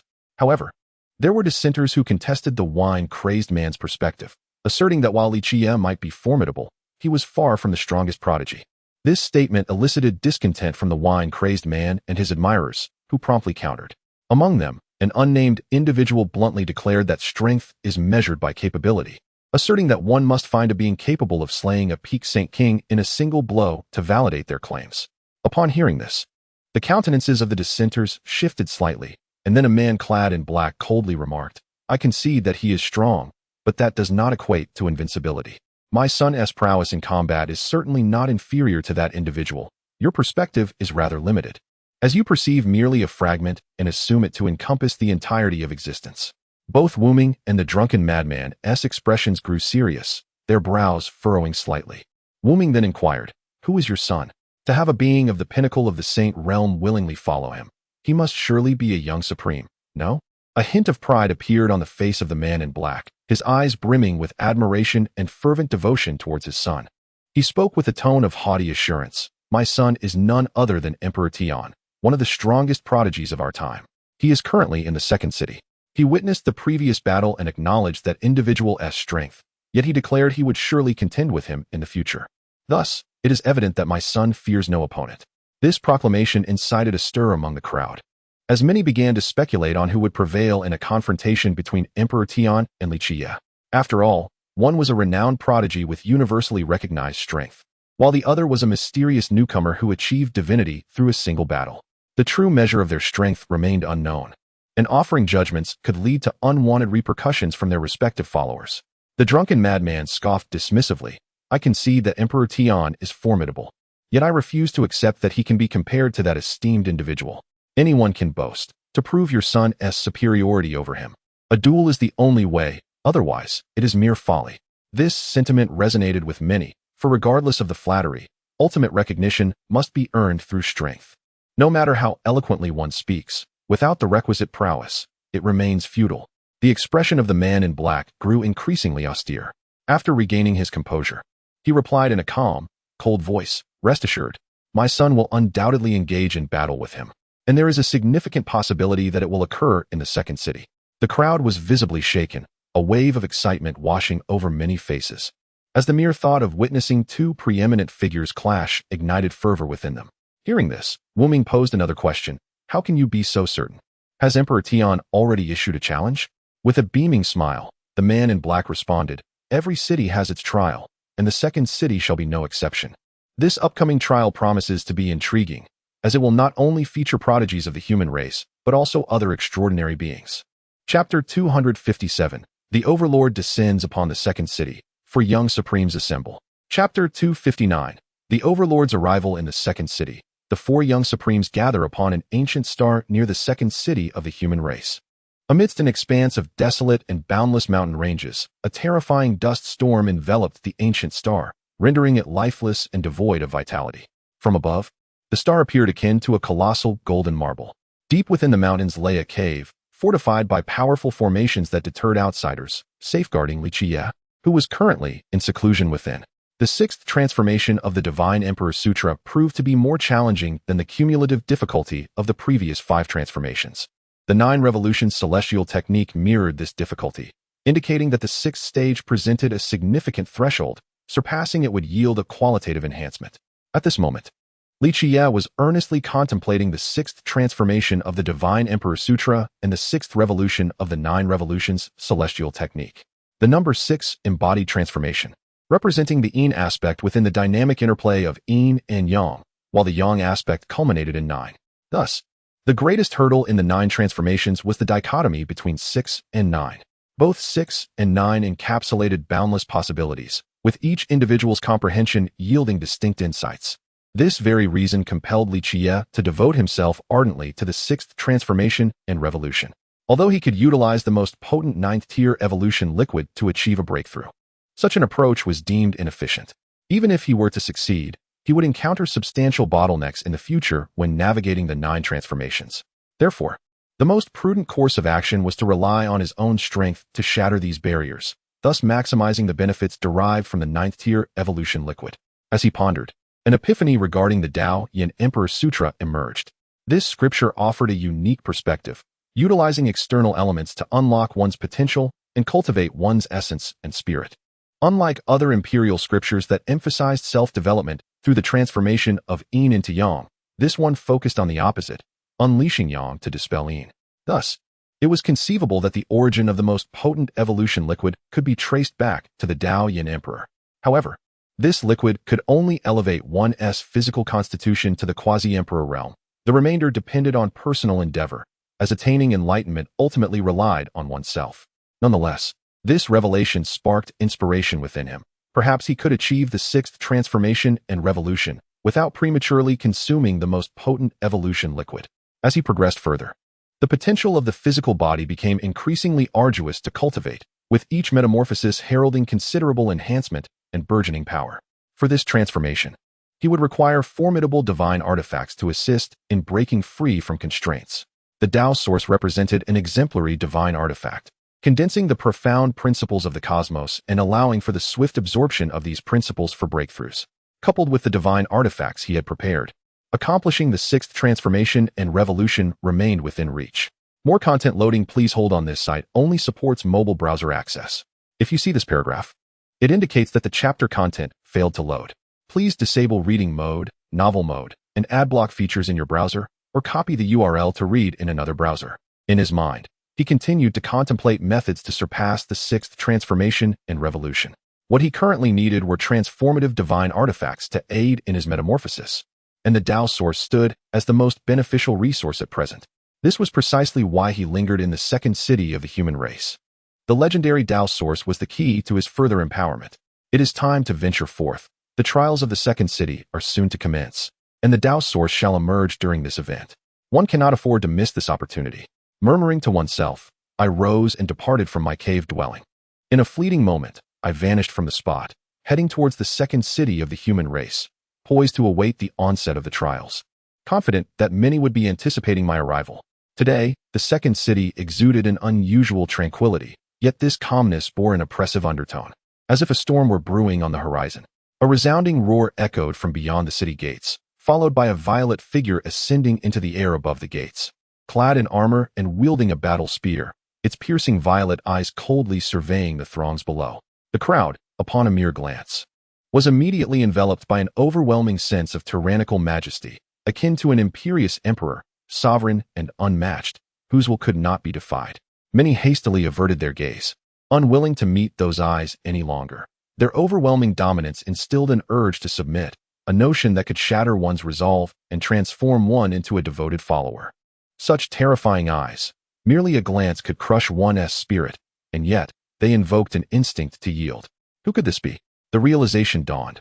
This must be the Overlord, the young supreme being endowed with the celestial Overlord's physique. It was astonishing that he had returned from the preceding trials, evidently preparing to seize the Tao source. Among those present, some recognized him as the celestial Overlord, for only he could emanate such a tyrannical aura and embody such an unparalleled essence. Meanwhile, the Overlord, with a frigid gaze, addressed Emperor Tian and Fairy Qing Shi, asserting, "Since you have arrived, why conceal yourselves so?" As his words resonated, 2 figures emerged unhurriedly above the city, a striking young man clad in resplendent white attire and a captivating woman adorned in azure robes, whose grace was breathtaking. These were none other than Emperor Tian and Fairy Qing Shi, renowned young supremes of the astral ancient path, standing alongside the Overlord, the great demon god, and the human king as the pinnacle of human prodigies, each possessing the seeds of imperial potential. Overlord, why are you not battling the great demon god in the 10th city? Chapter 260. Who am I? I am the demon lord, Qiyeh? In the blink of a blood-red light, a blood spear manifested before the crowd, exuding an overwhelming aura of power and murderous intent aimed directly at the Overlord. Should it strike, it would surely pierce through his chest, nailing him to the city wall. The Overlord's gaze sharpened, and with a cold snort, he swung his massive halberd, meeting the blood spear head-on. The clash of violet and crimson divine lights erupted in the void, painting the entire sky in a catastrophic hue that instilled terror in the hearts of those below. Both Emperor Tian and the celestial poetess's expressions turned grave, their auras thickening as they readied themselves for battle. Suddenly, the blood and violet lights parted, shooting back in opposite directions. The Overlord extended his hand, firmly gripping his halberd, his gaze icy as he addressed the sky. Gu Huang, should you wish to fight, I would not hesitate to cleave you beneath my halberd. His voice resonated with a fierce battle intent that soared to the heavens, while his steed let out a thunderous roar, echoing his fury. A figure clad in black armor appeared in the air, wielding a blood-red spear, his eyes filled with disdain as he looked down upon the Overlord. Do you possess such capability? Is the celestial Overlord merely represented by mindless fools like you? At this remark, the Overlord's expression darkened further, the lethal intent emanating from his halberd palpable, poised to unleash a relentless assault upon the demon god. However, Emperor Tian interjected, if you wish to battle, take it elsewhere. Do not involve us. We do not wish to partake in your grievances. Upon hearing this, the fierce auras of the demon god and the Overlord slightly receded, both locking gazes filled with intense battle spirit and animosity, before they momentarily ceased hostilities. The demon god declared, our duel shall continue after the conclusion of this contest for the Tao Source. Humph. The Overlord scoffed, remaining silent, yet clearly in agreement with the demon god's words. Thus, this dreadful confrontation concluded, with the four supreme young beings refraining from engaging further. However, a figure soon captured the attention of all four. A young man with closed eyes, riding a beast resembling a sheep, approaching them. Its hooves trampled upon sacred flames as it passed overhead, seemingly oblivious to the four below. This scene not only shocked the onlookers within the city but also rendered the expressions of Emperor Tian, the celestial poetess, the demon god, and the Overlord extremely grim. The Overlord shouted, seeking death, and swung his halberd towards the approaching figure and its mount. The violet divine light, akin to a celestial blade, cleaved toward them, promising annihilation should it connect. The sacred fire upon four hooves suddenly transformed into a colossal barrier, the pristine flames clashing against the violet divine light, which soon caused a flicker of doubt to cross the face of the tyrant.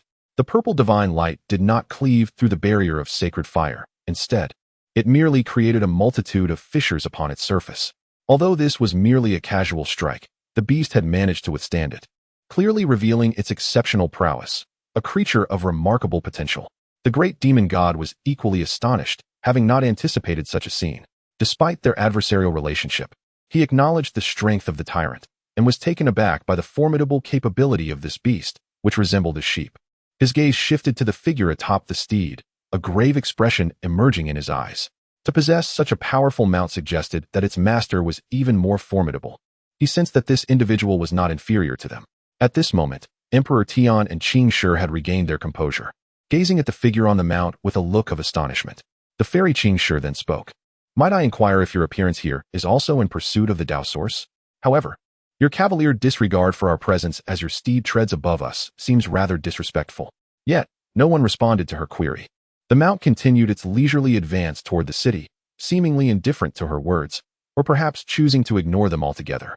This demeanor caused a chill to envelop fairy Qing Shi's countenance, her eyes flashing with cold light as a divine, sword radiating azure brilliance materialized in her hand, exuding an aura of elegance and tranquility. The sword, interlaced with azure and white, bore engravings of ascendant immortals. Appearing most extraordinary, a divine blade infused with the essence of ethereal gold. The azure sword light resembled a tranquil autumn river, emanating the profound essence of Tao. Yet concealed within its depths lay an imperceptible murderous intent, elusive to the untrained eye. The sword light surged forth like water, aiming for the sacred flames. The previously unhealed barrier of divine fire shattered under this strike, subsequently targeting the mount, seeking to pierce through its form. Clang! The sword light met the mount with a resounding clash, reverberating like the striking of metal, yet the steed staggered in response, clearly indicating that this blow was not easily absorbed. The sheep-headed creature suddenly lowered its gaze towards fairy Qing Shi, its eyes aflame with rage. as the twin horns atop its head erupted with violet lightning, accompanied by the resounding crack of thunder. Chapter 259. Conversations of the Northern Dipper's talents in comparison with the son of the Emperor. Chapter 261. The Northern Dipper's pride in contrast with the Emperor's child, the demon Lord's 7 Knights. At this moment, the Overlord, the great demon god, the celestial poet Qing Shi, and Di Tian all took note of this title, sensing from the very mention that this individual was formidable. Those who bear the title of demon are never benign. Each has emerged from a sea of corpses, forged in blood and battle. Take, for instance, the great demon god, whose presence since his emergence on the ancient stellar road has been marked by relentless slaughter, leaving many in his wake. The blood-red spear he wields has transformed due to the copious essence of life it has absorbed from the fallen. Moreover, this individual hails from the Northern Dipper, a place they have all heard of, known on the ancient stellar road as the Grave Emperor's Star. It has birthed many terrifying prodigies, including those of imperial caliber. Figures such as the Azure Emperor from 10,000 years ago, the Primordial Emperor from 100,000 years ago, and the Ruthless Emperor from even further back.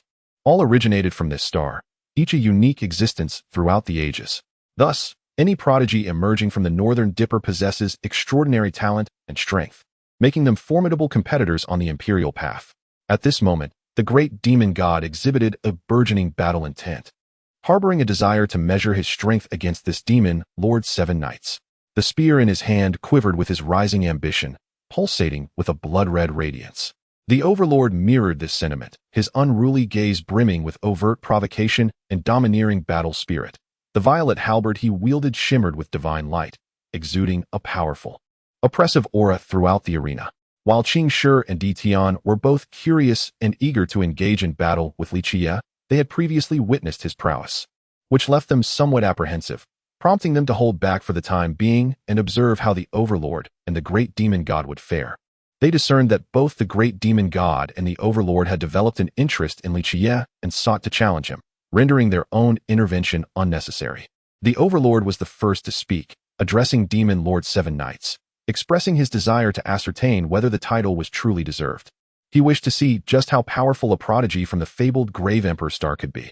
The great demon god then added that those who dare to use the title of Demon Lord must possess corresponding strength, otherwise it would tarnish the title. He too was eager to discover if Li Qiyeh possessed such capability. Observing the Overlord and the great demon god as they both issued their challenges to Li Qiyeh, eager to test their mettle against him, Di Tian and Qing Shi remained silent, closely monitoring the unfolding situation. As the content continues to load, please hold on. Li Qiyeh, surveying the 4 individuals from a superior vantage point, took in their expressions and gazes, fully aware of their thoughts. A subtle smile curling at the corners of his mouth. Addressing the Overlord and the great demon god with a calm demeanor, he remarked, "I am familiar with you both.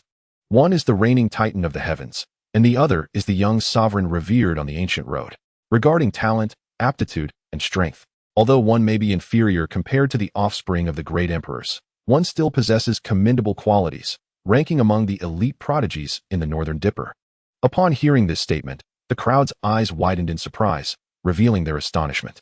They had always been hailed as the young supreme beings along the ancient starry path, possessing the potential to achieve enlightenment.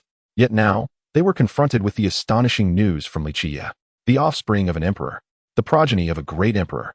According to his implication, there were indeed descendants of emperors emerging in the Northern Dipper, and perhaps even more than one.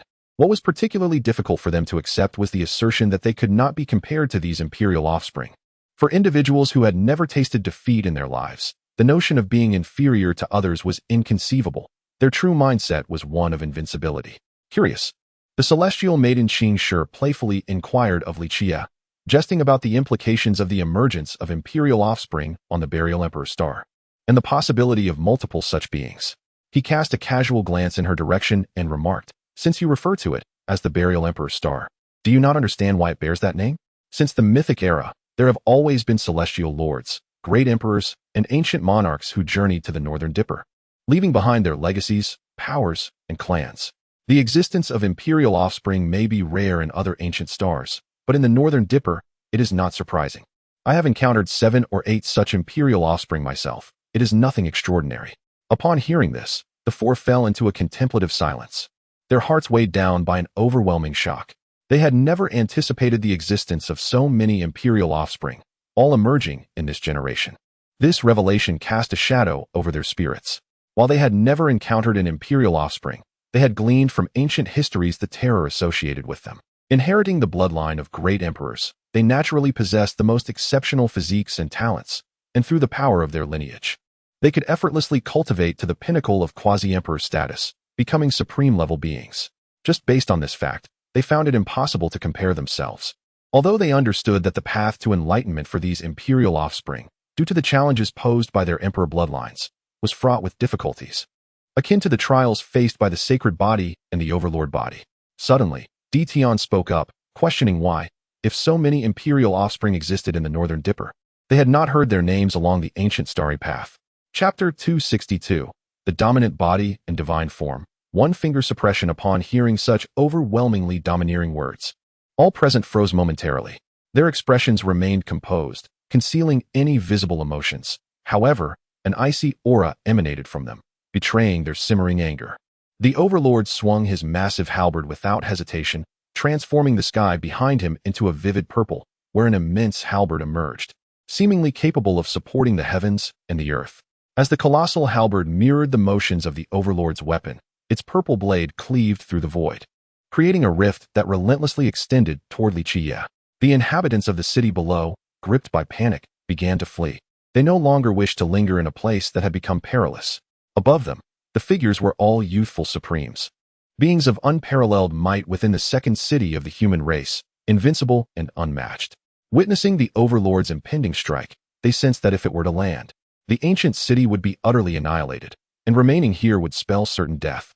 The overlord's demeanor was as cold as ice, his purple eyes gleaming with a cruel, merciless glint as he directed a chilling command toward Li Qiyeh, die. The great demon god, Emperor Tian, and the celestial maiden Qing Shi refrained from intervening or obstructing the overlord's onslaught.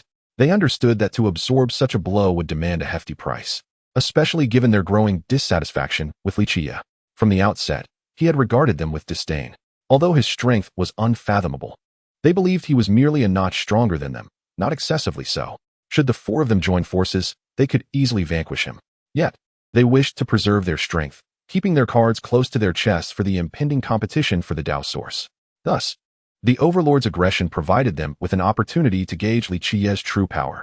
In the face of the overlord's terrifying might and the ominous spectacle he conjured, Li Qiyeh's expression remained utterly unchanged, his gaze as tranquil as a deep well, indifferent to all that surrounded him. As he beheld the impending descent of the colossal halberd, he merely lifted his gaze slightly, casting a cursory glance at the weapon, which prompted a shocking turn of events for the four onlookers. With just a fleeting glance, that simple sweep of his eyes unleashed a fearsome force, causing the formidable halberd to suddenly shatter into myriad purple light points, vanishing in an instant. The purple sky that had loomed behind the overlord also dissipated, reverting to its original state. However, the overlord, having unleashed an attack that backfired upon him, was left pale and cracked, his body fracturing under the recoil. Crimson blood gushed from his 7 orifices, a sight both horrifying and terrifying, leaving the great demon god and his companions in utter disbelief as they beheld the chaos unfolding before them.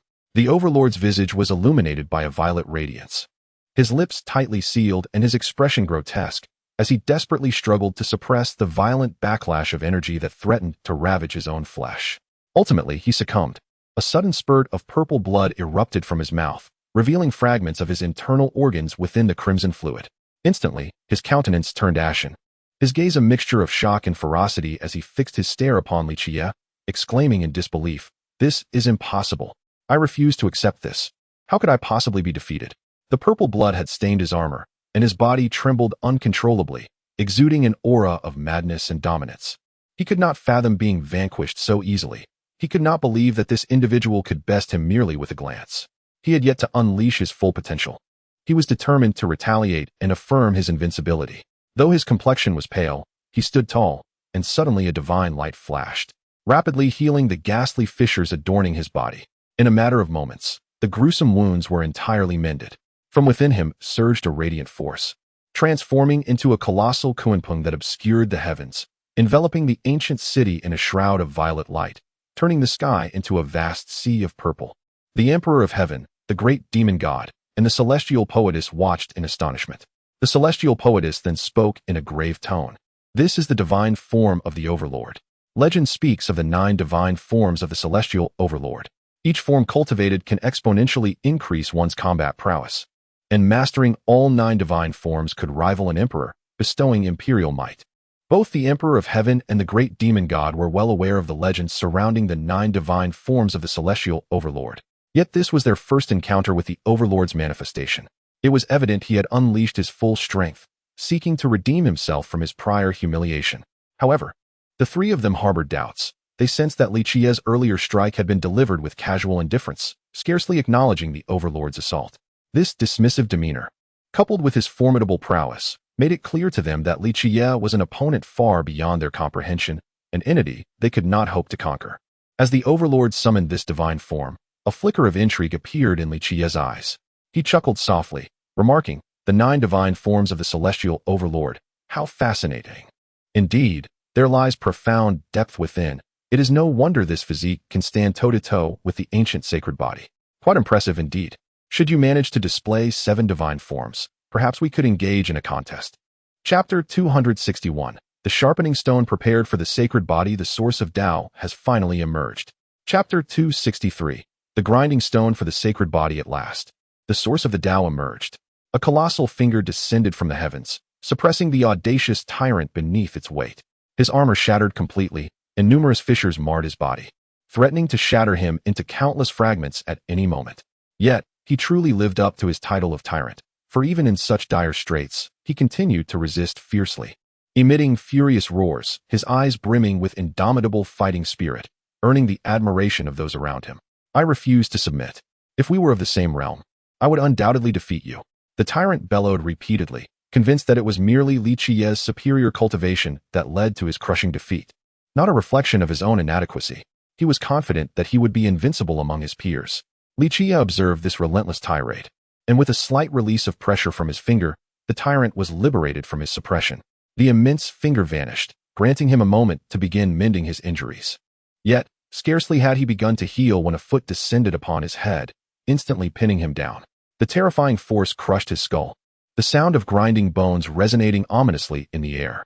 "You wretched creature, countless have perished at my hands. Just a celestial body, and you believe yourself invincible, unmatched in the world?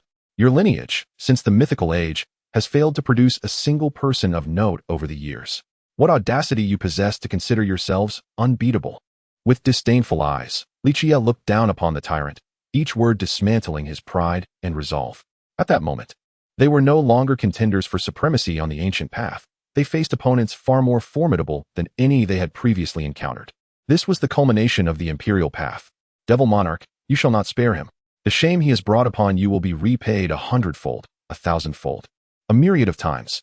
What does it matter if he is an ancient sacred body? As long as I tread upon the ancient path of the stars, you will personally slay me to prove that your might is indeed unrivaled," the tyrant shouted through gritted teeth. Yet amidst the dust and debris, a radiant white light flickered, moving swiftly, yet was resolutely contained by Lu Meiyu, leaving no room for escape. The source of the Tao has ultimately been discovered. With a swift kick, Li Qiyeh sent the tyrant hurtling into the stellar domain, grievously wounded.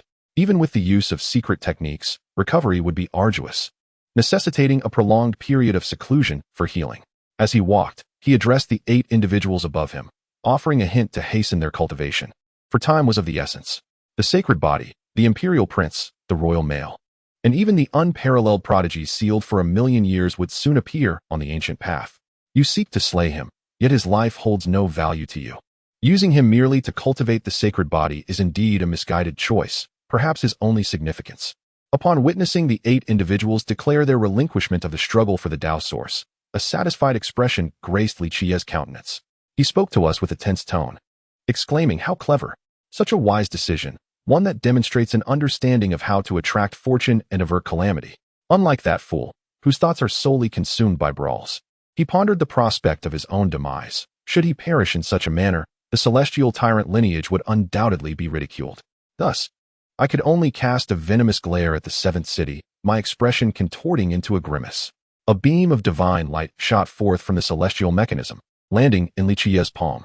Qiyeh remarked, "There, you have discerned the location of the Tao source. It may have some discrepancies, yet it shall not be far off."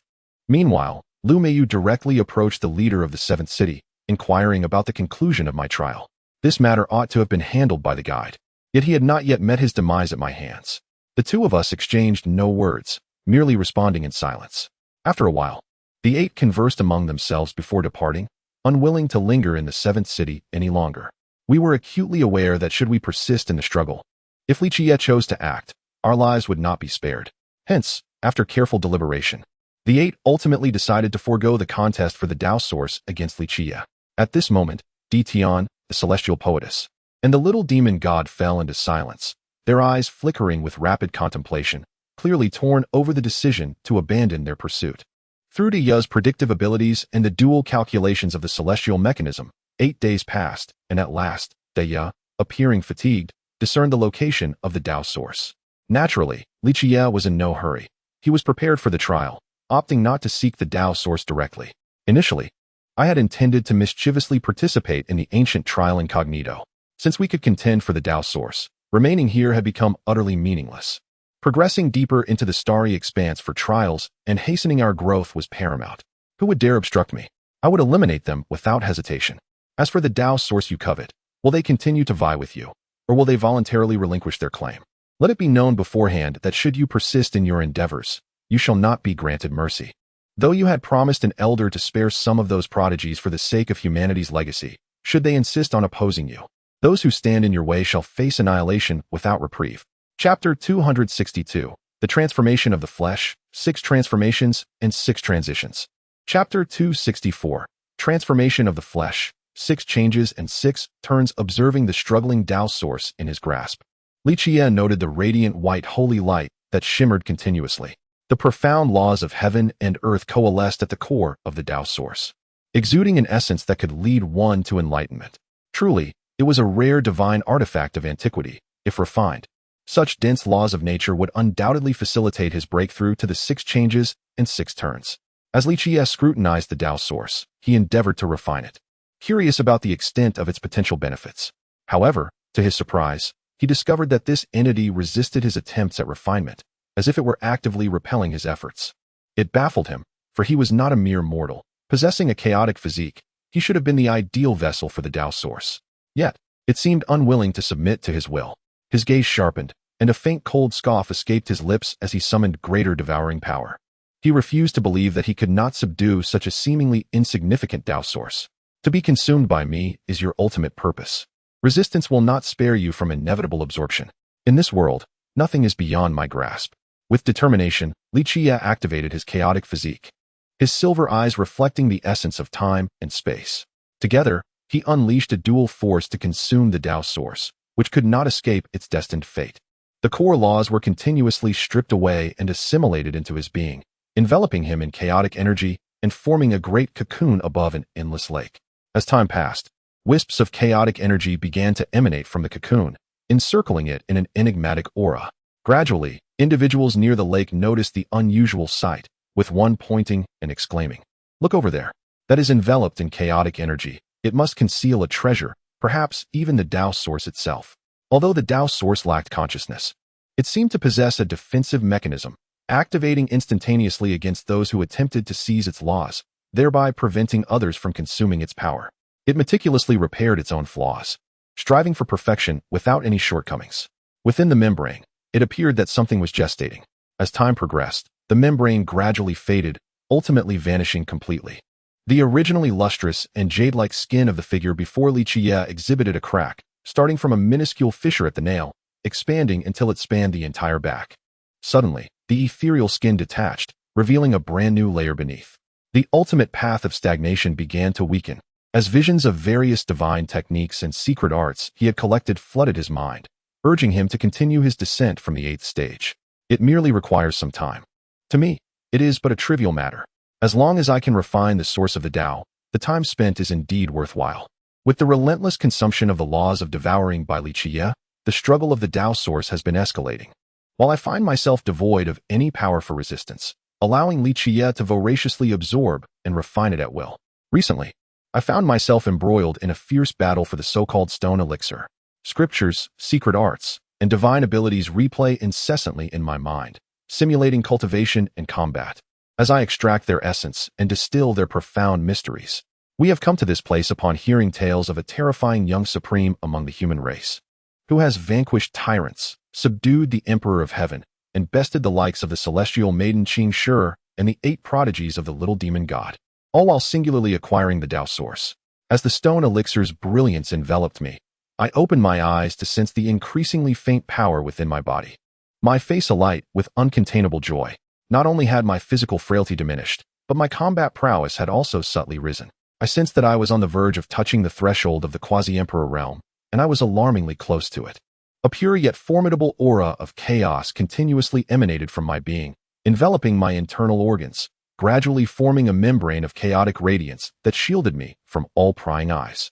The vibrant green waters surrounding me stood in stark contrast to this, seemingly imbued with a profound resonance of the Tao.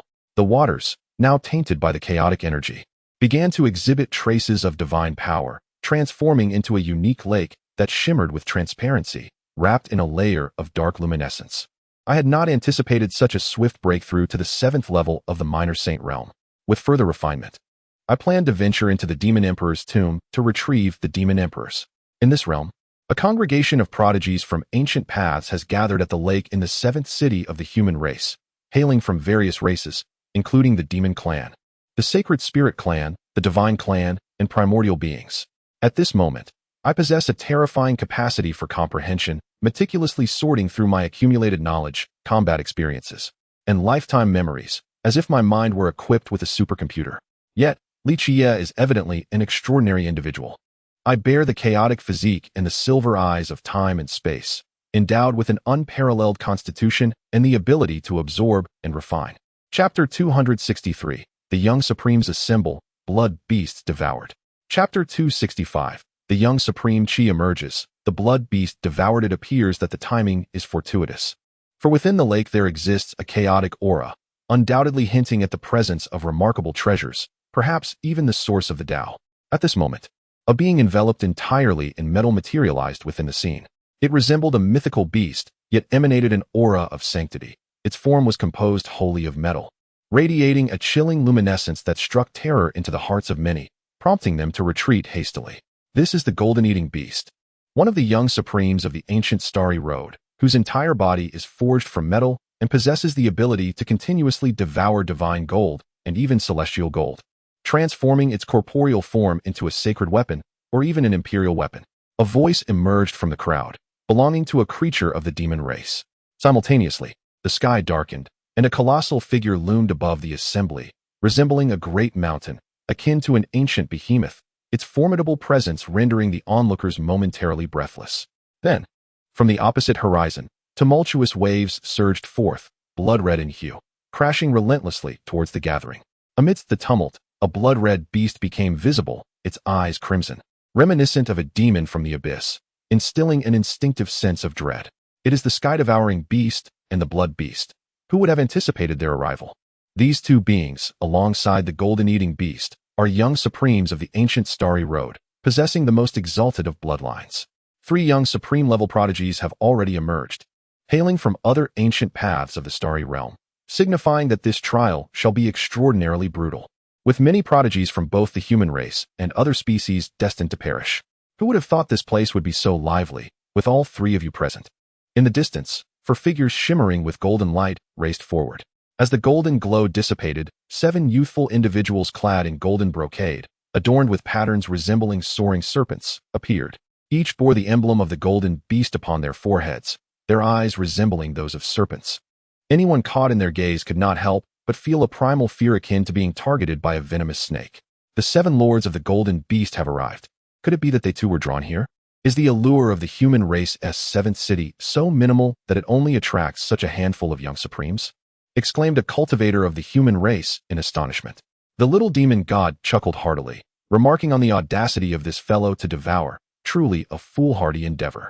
The blood beast, however, scoffed dismissively, stating that whatever one attempts to consume would be instantaneously refined and assimilated into their own being, leaving nothing for others. Crack. More content loading. Please hold on. This site only supports mobile browser access. If you see this paragraph, it indicates a failure to load the chapter content. Please disable reading mode, browsing mode, novel mode, and any ad blocking features, or copy the URL into another browser to read. You have seldom encountered those who speak little. Each word they utter may transform into the bones beneath your feet, perhaps becoming a dazzling array upon which you tread. The Emperor gazed at us with haughty eyes. The chaotic cocoon began to crack, releasing tendrils of chaotic energy, revealing a figure seated beneath the lake's surface. You should have anticipated this. That person is determined to seize the golden serpent. With so few of you gathered here, it is clear that I have already obtained what I sought. Qing Shi let out a faint sigh. Humph. It matters not to them. Facing such a small number, they possess no chance of victory. The elder of the golden beast 7 lords spoke with a hint of malice. The little demon god gazed at me with fervor. The blood spear aimed directly at the golden beast 7 lords, and coldly remarked, should they not attempt it? I suggest we slay them and turn them into snake soup. Regardless of who it may be, one would relinquish such treasures, allowing others to obtain them. Thus, defeat, expulsion from the path of the Emperor's competition, or even death, becomes a palpable threat. The competition along the Emperor's path is exceedingly ruthless, with constant eliminations. Naturally, such occurrences will be permitted. A disheveled woman, holding a wine jug, spoke at this moment. The source of food, the devouring beast. The expressions of the golden beast 7 lords shifted. Their eyes filled with murderous intent as they regarded the blood beast, while the 8 of the Emperor's heaven fixated on it with fierce gazes, as if staring at a corpse. Indeed, the Emperor's heaven, Qing Shi, and the little demon god had also arrived. After all, Chun Ming resided within their human territory. How could they possibly overlook such a treasure? Upon hearing this, the others gasped in shock, their faces paling as they looked at the one who still had his eyes tightly shut, exclaiming in astonishment that the golden serpent had actually been acquired by that individual. The 2 others remained silent, merely observing the chaotic little cocoon that throbbed violently, revealing cracks. The small body of the devouring beast revealed a minuscule head. Addressing the 8 of the Emperor's heaven, Qing Shi, and the little demon god, its booming voice resonating like thunder, shaking the heads of those present, rendering their souls in a state of stupor. It was indeed the drunken fool, standing beside the renowned one. Both had participated in this trial. Yet, considering the scarcity of prodigies arriving from the ancient road of the starry sky, not a single young supreme had yet made an appearance. Impudence. Today, you 7 brothers must seize the golden serpent and eliminate those 8 prodigies of the human race, severing their foundational strength and completely disqualifying them from the competition on the Emperor's path. The young supremes gazed at the 8 with fervent eyes, their hearts filled with trepidation. For those 8 were indeed superior to them, making the competition for the golden serpent appear tense. Just as one young supreme emerged, suffocating the atmosphere into an extreme silence, 8 figures appeared in the void, standing behind the human race. This was followed by the recollection of Li Qiyeh, leading us to Chapter 264, I am quite bored.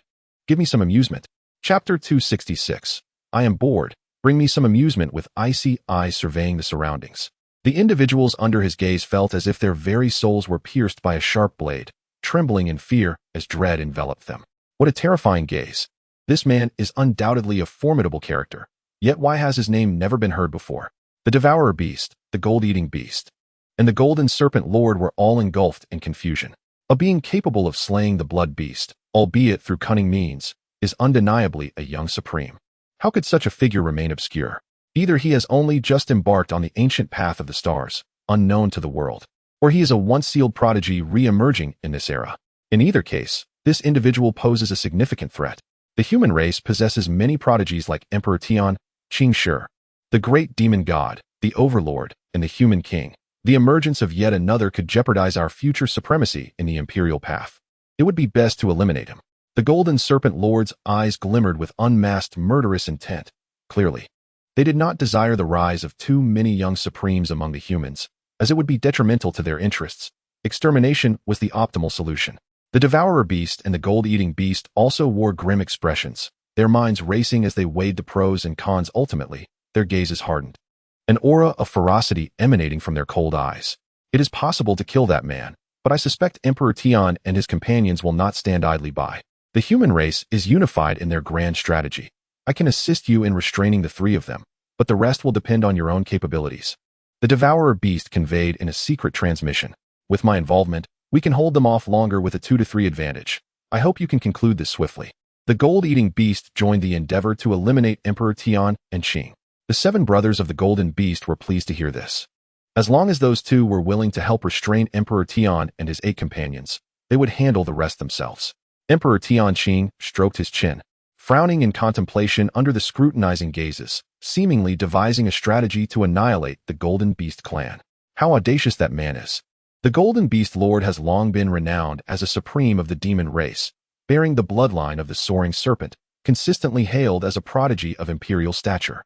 Indeed, that was the case. Upon hearing Jiang Chuanhui's taunts, the expressions of the Golden Beast Lord twisted into a grimace, his eyes revealing a venomous glare, fixating on Emperor Tianqing as a viper would on its prey. More content is loading. Please wait. This site only supports mobile browser access. If you see this paragraph, it indicates that the chapter content failed to load. Please disable reading mode, browsing mode, and ad blocking features. Or copy the URL to another browser to read. Do you know? You are eagerly anticipating their entertainment. Have you not sought any golden serpents amidst the youth? Decades of drifting through the void truly bore me. Observing the 7 identical figures encircling him, each wielding a golden sword resembling a serpent, sealing off all directions with an insidious intent to slay him once more. Jiang Quanhui remained calm, suspended in midair, devoid of any injuries. Even his hair remained pristine, though the smile at the corner of his mouth gradually diminished. Swallowed by a monstrous beast, my murderous intent surged forth. Within the belly of the blood beast, I consumed that creature, transforming it into vital energy to replenish my strength. I had anticipated that you would come to this creature's aid, only to discover that your intentions were quite the opposite. I had assumed that your kind was perpetually divided, yet I find myself disillusioned. 7 beams of sword light pierced through Jiang Quanhui's head, feet, and chest. Aside from the 8 of us, the others sensed the fatal strike, believing that there was little hope for survival. The Golden Beast's 7 lords appeared astonished. That was indeed our clan's Golden Beast sword technique. Yet it was astonishing how the mirror could be utilized to such an extraordinary degree. A faint scoff escaped my lips as I surveyed the 7 individuals around me, disdainfully remarking that they thought to slay me with their 7 elongated forms. Truly, what intellect they possessed. Since they have granted you the Golden Serpent, you should seek out Jiangquan. We are their reflections. Whatever they can do, we can also replicate. To render the game less engaging, you deliberately diminished our cultivation, placing us 1 realm beneath them.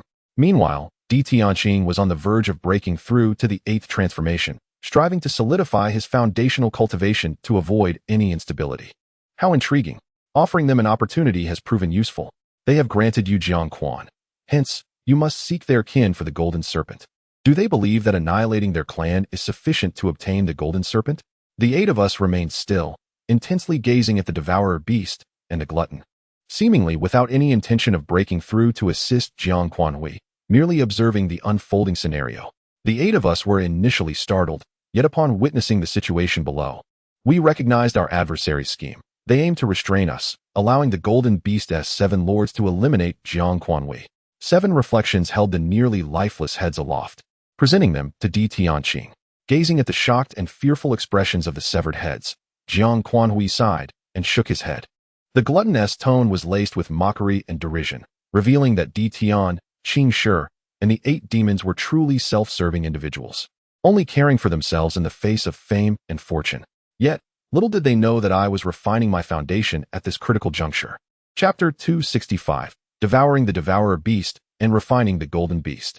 Chapter 267, Devouring the Celestial Beast and Refining the Golden Beast. Li Qiyeh gazed at the 2 colossal beasts with mild disdain, remarking on their grotesque and hideous appearance, which, aside from their immense size, evoked memories of the once popular Cthulhu aesthetic from his previous life. Turning to Emperor Tian, he inquired about these unsightly creatures, questioning why they did not attempt to conceal their looks, considering their potential to frighten passersby. Emperor Tian regarded him with an odd expression, finding amusement in his curiosity. He calmly elucidated, they are, like us, young supreme beings hailing from other ancient paths. One is the devouring beast, and the other is the golden beast. Their strength is, well, comparable to ours. The devouring beast and the golden beast fixed their vigilant gazes upon Li Qiyeh, their wariness amplified to the utmost degree, both regretting their involvement in the plot to eliminate him. Ah, the devouring beast, such a rare bloodline. If it reaches full maturity, it could consume an entire star domain. While it may not rival an emperor, it certainly belongs to the ranks of supreme bloodlines. Li Qiyeh's eyes sparkled with intrigue as he beheld the legendary creature for the first time, contemplating the prospect of making it his steed. However, upon observing its unappealing form, he quickly dismissed the idea, deeming it unworthy of tarnishing his dignity and image. He then turned his attention to the golden beast, scrutinizing it from head to toe. The golden beast felt a chill run down its spine, sensing an unsettling perception from Li Qiyeh's gaze, which radiated hostility and foreboding. Remarkable that such a being could even exist, Li Qiyeh mused. With sufficient celestial gold, one might wonder if it could evolve into a lesser holy spirit. Suddenly, dark energies surged toward him, freezing him in a state of suspended motion, creating an eerie atmosphere. Without warning, a beam of dark golden light shot toward his brow, carrying an intensely sharp aura. We, the dominant young supremes of ancient paths, would never bow to mere mortals. Even in death, we would rather become vassals than relinquish our pride, he declared. Upon hearing this, the onlookers were taken aback, astonished that a formidable young supreme from the ancient starry path would be deemed suitable to become a mere weapon by the golden divine sword. While it lacked the potential to become an emperor's weapon, the underlying contempt was unmistakable. The white sphere, after consuming its target, transformed into a white line and returned to the grasp of the golden divine sword. As it vanished into his palm, the surrounding tumultuous waves dissipated, restoring calm. Loading more content. Please wait. This is too much. Is a mere beast considered a person? The golden divine sword inquired with a smile. Buzz. Compared to these 7 elongated worms, their strength paled significantly, even lacking the qualifications to compete with the celestial prodigies of the North Dipper, proving that they were indeed too formidable. It seems that all are aware of their fate. Suddenly, the 2 golden beasts unleashed their full power, their energies surging towards the heavens, piercing through the clouds. Gradually, their consciousness began to blur, teetering on the brink of slumber. They struggled fiercely against this state, striving to summon their sacred power to dispel the peculiar sensation enveloping them. At the epicenter of this devouring force, Qin Shueqing gazed intently at the surrounding waters, which were being consumed like a whirlwind by the mouth of the devouring beast. The feeble force of absorption had no impact on me. I remained immobile, steadfast in my position. Just then, the Food Emperor transformed into a divine sword, launching an assault. The blade, shrouded in a dark golden hue, had yet to reveal its true colors. It was forged from the sacred materials absorbed by Qin Shueqing. Although that creature could not devour any divine materials or celestial gold for deterioration, it still required refinement and fusion. The more subtle the divine refinement, the easier it became. When dealing with celestial gold, the difficulty further diminished, necessitating only a faint cultivation level to succeed, or an extraordinary stroke of luck. Observing the peculiar atmosphere below, the golden divine sword suddenly retracted its smile and addressed the devouring beast and Qin Shueqing with a calm, yet chilling proclamation. You are given a choice, submit or perish. A white beam struck the small mouth of the devouring beast. In an instant of confusion, an unusual sensation surged through its body, gradually amplifying and spreading throughout. The Food Emperor, with a frigid countenance, angrily warned not to be overly oppressive. The terrifying absorbing force transformed into a vortex, enveloping the palm of the golden divine sword, creating a minuscule white fissure no larger than a fingernail. This was a void crack formed by the power of the void, severing the surrounding force field. Noticing the bewildered expression of the devouring beast, the golden divine sword smiled lightly and remarked, "The path of devouring is not something you can grasp. Playing with devouring is still too premature for you. At best, you are merely a pauper." Indeed, it had strayed from its path. Your existence was meant for cultivation and the pursuit of enlightenment. As it slightly clenched its hand, the white fissure in its palm flickered with a dim white glow, and a beam shot directly towards the devouring beast. To the spectators, it appeared as a rapid streak of white light in the air, which vanished in an instant. Upon hearing those words, the onlookers perked up their ears, listening intently to the golden divine sword's proclamation, including the colossal beast, Qin Shi Fairy, and the little demon god, who all awaited the unfolding events with curious expressions. The Food Emperor's eyes brimmed with fury, suppressing his anger towards Qin Shueqing. Chapter 266. Journey to the 10th City to seize the sacred spirit liquid. Chapter 268. Journey to the 10th City and the seizure of the divine spirit liquid. Li Qiyeh gazed at the pool of metallic liquid, a silver glint flashing in his eyes as it penetrated the liquid. Soon, the substance began to stretch and transform into a dark golden battle attire, perfectly tailored to fit his physique. He furrowed his brow slightly, dissatisfied with the hue of the garment. In his hand, a piece of black metal, the size of a fist and adorned with true dragon patterns, materialized. This was no ordinary metal, but a dragon-patterned black gold, with celestial fire. He refined it and infused it into the dark golden battle attire. The metallic liquid seemed to possess a life of its own, swiftly enveloping the dragon-patterned black gold, merging to form a battle suit interwoven with black and gold. Observing the newly forged attire, Li Qiyeh nodded in satisfaction before donning it. The battle suit clung to him as if it were alive, seamlessly merging with his form. It was worth the expenditure of a piece of dragon-patterned black gold. Indeed, it was an exceptional foundation, brimming with the potential to evolve into an imperial weapon, truly a commendable gain. After assessing the capabilities of the black gold battle attire, a faint smile graced his lips.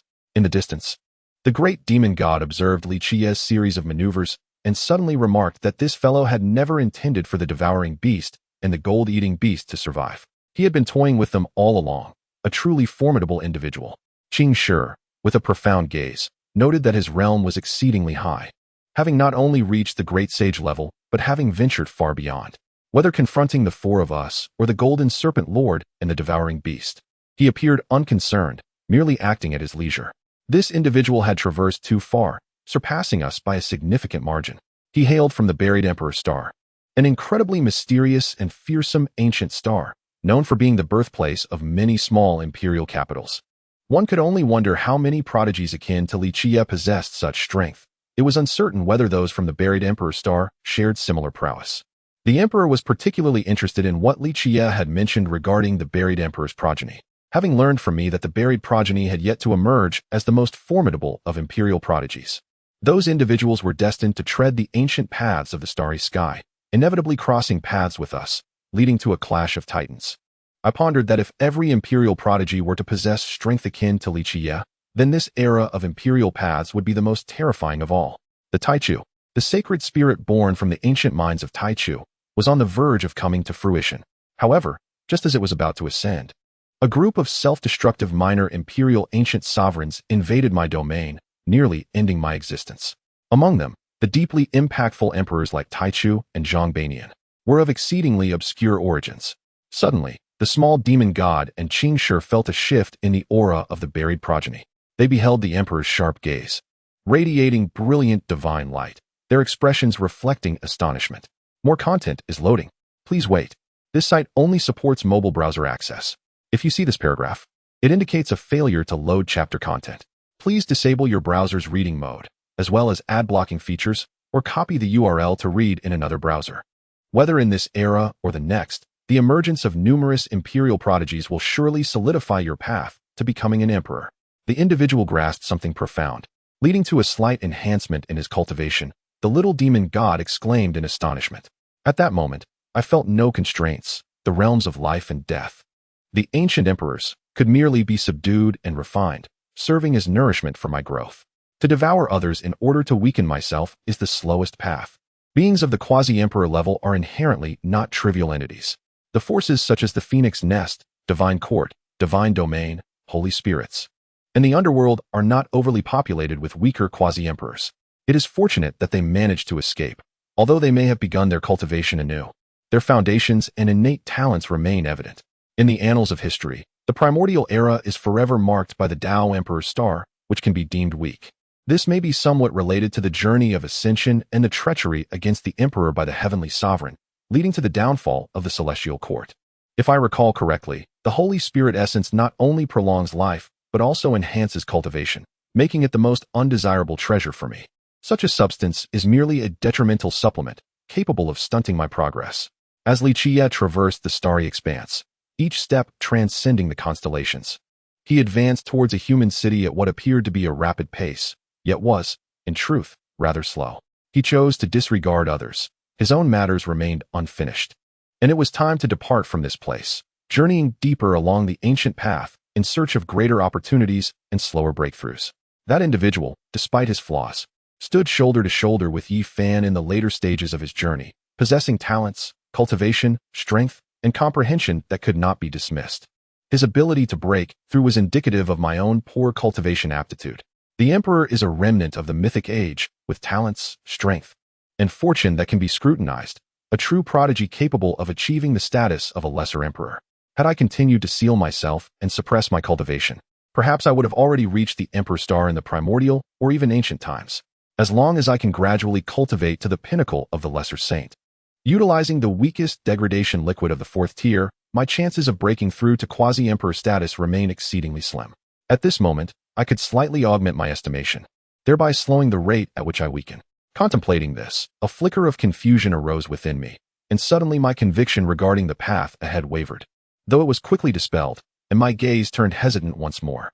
Although the Holy Spirit Ancient Well has yet to materialize, you have waited for such an extended period. Rather than awaiting the initial assault from the Holy Spirits and the Dark Clan, it would be prudent to eliminate these potential threats. Should I devour and refine those individuals? The 267th chapter, The Assault of the Demon Clan's Great Sage, would be swiftly concluded. Chapter 269. The Great Sage of the Demon Clan strikes, a single blow to oblivion in the 10th city of the human clan, a significant bastion for humanity. Myriad legends chronicled in ancient texts abound. This city is not only home to numerous sages and the vestiges of emperors, but also possesses the potential for inheriting their profound legacies. Thus, every practitioner who enters the 10th city harbors the aspiration of one day seizing the opportunities left by these venerable figures, whether they are humble cultivators or young sovereigns who dominate the ancient paths. Consequently, the contests among the city's prodigies are fiercely intense. They engage in brutal skirmishes, driven either by the desire to claim the legacies or to ascend to the pinnacle of excellence, basking in the admiration and reverence of others. The city is replete with inns and taverns, frequented by all who arrive, where they seek the latest news or forge new friendships. Today, the various inns and taverns are exceptionally lively, bustling with patrons eager to hear tales from newly arrived cultivators about other ancient cities, tales of emerging prodigies, extraordinary treasures, and intriguing developments along the ancient paths. However, the most coveted information among the crowd pertains to the second ancient city of the human race. The astonishment surrounding this city is profound, as over the years, no such explosive news has surfaced. The second city, once tranquil, was disrupted a year ago by the arrival of a formidable presence. This individual swiftly dispatched a prodigy and an envoy upon their arrival, subsequently demonstrating overwhelming dominance over Emperor Tian, the celestial poetess, the little demon god, and the overlord at the city gates, even casting the overlord back into the vast cosmos, leaving him to depart in bitterness. In the midst of a gathering, a young man surrounded by many spoke with icy detachment, recounting his observations with a mix of admiration and awe. As he spoke, skepticism brewed among the listeners, who found his claims too extravagant to be credible. Few could fathom the existence of such an individual on the ancient paths, as he proclaimed that 7 formidable beings had been subdued by a single entity. Surely, he must be dreaming. Such power could only belong to an ancient monster, not a mere prodigy. As various arcane techniques and terrifying forces surged toward the maiden of the Pang family, the very fabric of space trembled under the weight of their might, threatening to collapse into fissures. After executing his feats, Li Qiyeh closed his eyes, dusted off his attire, and continued his leisurely journey toward the 10th city, leaving behind a trail of floating blood and remnants in the starry void. As the revelations settled, a profound silence enveloped the inns within the city. Patrons absorbed the weight of the news. Was it not he who had slain the many masters of your Tingsha clan? The elderly man clad in golden robes gazed at Li Qiyeh, his eyes filled with murderous intent, and inquired with a voice as frigid as ice. Few among the crowd were curious enough to ask his name, eager to discern the nature of one possessing such feeble strength, while some contemplated how to exploit such a seemingly weak individual. Meanwhile, amidst the cacophony of the starry sky, Li Qiyeh rode leisurely, akin to a traveler on an excursion, displaying no urgency whatsoever. Is it true that the sky-eater beast, blood beast, and gold-eating beast of your demon race have fallen to him? Queried another woman clad in battle armor, her demeanor cold and indifferent. Suddenly, an explosive sound reverberated through the air, so slow that those nearby barely comprehended it. Yet they all turned to witness the dismembered remains of a body, sensing a faint ripple of soul and life force. As the silver light enveloped us, our bodies became immobile, our souls unable to transcend our physical forms, leaving us in a state of profound astonishment. With a mere punch, one could shatter the surrounding stars. Or, wielding a weapon, one could concentrate immense holy power and laws, launching an assault towards Sister Pang Lin. Subsequently, I recalled hearing from Emperor Tian and the fairy Qingshi that this figure known as the Demon Lord one night was a prodigy from the fabled buried Emperor Star. A cultivator from the 7th city spoke up. Another palm struck out, and the demon race's little saints, ensnared by the silver light, were akin to clustered flies, crushed into a bloody pulp by Sister Pang Lin, their remains drifting through the starry void. Thus, many raised doubts, questioning whether this individual was merely boasting for attention. Yet, Li Qiyeh's expression revealed a hint of impatience as he observed the tumultuous sky, asking them how long they intended to follow, suggesting they should either act slowly or cease their dilly-dallying. Among the assembly, many were devotees of the 7 individuals present, with some even serving as our leaders, as I believed no one could single-handedly suppress 7 prodigies of the supreme level. Suddenly, the tightly closed eyes opened, and a silver holy light illuminated the chaotic and dim starry sky, casting a glow upon the terrified faces of several little saints from the demon race. The youth was not flustered. Instead, he confidently proclaimed, "Why would you lie? There is no need for such pretense. Ask anyone from the 10th city who has come from the 7th city. They will confirm the truth of my words." Chapter 268, The Ancient Well of Sacred Spirit. Refining Divine Liquid. Chapter 270, The Ancient Well of the Holy Spirit and the Refining of Divine Liquid. Within a grand mountain of the 10th city of humanity lies an ancient well, desolate for countless years, appearing forlorn and neglected. A figure approached the mouth of the well at a leisurely pace, surveying its depths with an unusual glint in his eyes, occasionally shimmering with silver light. Is this truly one of the wells sealing the complete essence of the Holy Spirit? It seems rather ordinary. Yet one can faintly sense a menacing aura, perhaps remnants of the Spirit's corporeal form. Li Qiyeh unleashed an attack towards the well's mouth. A beam of silver light transformed into a sword and plunged into the depths, seeking to ascertain the nature of the seal and the cost required to shatter it. After the sword light entered, silence ensued, as if it had plunged into the ocean, devoid of any sound. His expression remained unchanged, seemingly anticipating this outcome. He struck again, this time channeling all his might to discern the effect. Still, no alteration occurred. The result mirrored his previous attempt, devoid of any disturbance. It appeared that the strength of this seal was formidable. Even with his prowess surpassing that of a peak great sage, he could not disturb this nearly dissipated seal. The might of the celestial sovereign was indeed extraordinary, retaining such power even after countless eras. Li Qiyeh could not help but exclaim in admiration for the legendary figure of the moral sovereign, clearly recognizing the remarkable abilities of one deemed a celestial sovereign. None of them were simple beings. Realizing he could not breach the seal with his strength alone, he resolved to employ imperial weapons to address the issue. Yet he took precautions to avoid attracting unnecessary attention that might disrupt his endeavors. In addition to the swirling blood, a small, pale arm devoid of color emerged from the crimson waters, evidently not a remnant of the being dismembered by the moral sovereign's imperial weapon. At this moment, he had yet to reach the seal, but his silver eyes pierced the depths of the well, observing everything above. Boom. Ultimately, through Li Qiyeh's relentless assaults and unwavering persistence, the imperial weapon within the ancient well was shattered. A torrent of bloody malevolence erupted from within, akin to a long-suppressed geyser, unleashing its accumulated power in a cataclysmic release. The crimson malevolence transformed the space within the formation into a sanguine hue, accompanied by a rain of fetid blood cascading from the heavens, corroding the ground below and creating countless pits of various sizes. More content is loading. Please wait. This site only supports mobile browser access. If you see this paragraph, it indicates that the chapter content has failed to load. Please disable reading mode, novel mode, and ad blocking features in your browser, or copy the URL to read in another browser. Had I preemptively employed the exquisite sword and the formation's imperial weapon to secure the area, such disturbances would inevitably attract the attention of guiding beings, thereby hindering my actions.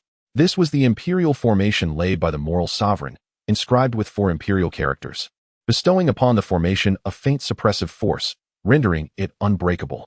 7 celestial swords soared towards the ancient well from 7 different directions, enveloped below by an intricate formation, coalescing with the 7 swords of Zhu Xian to form a shattered imperial array that safeguarded Li Qiyeh within.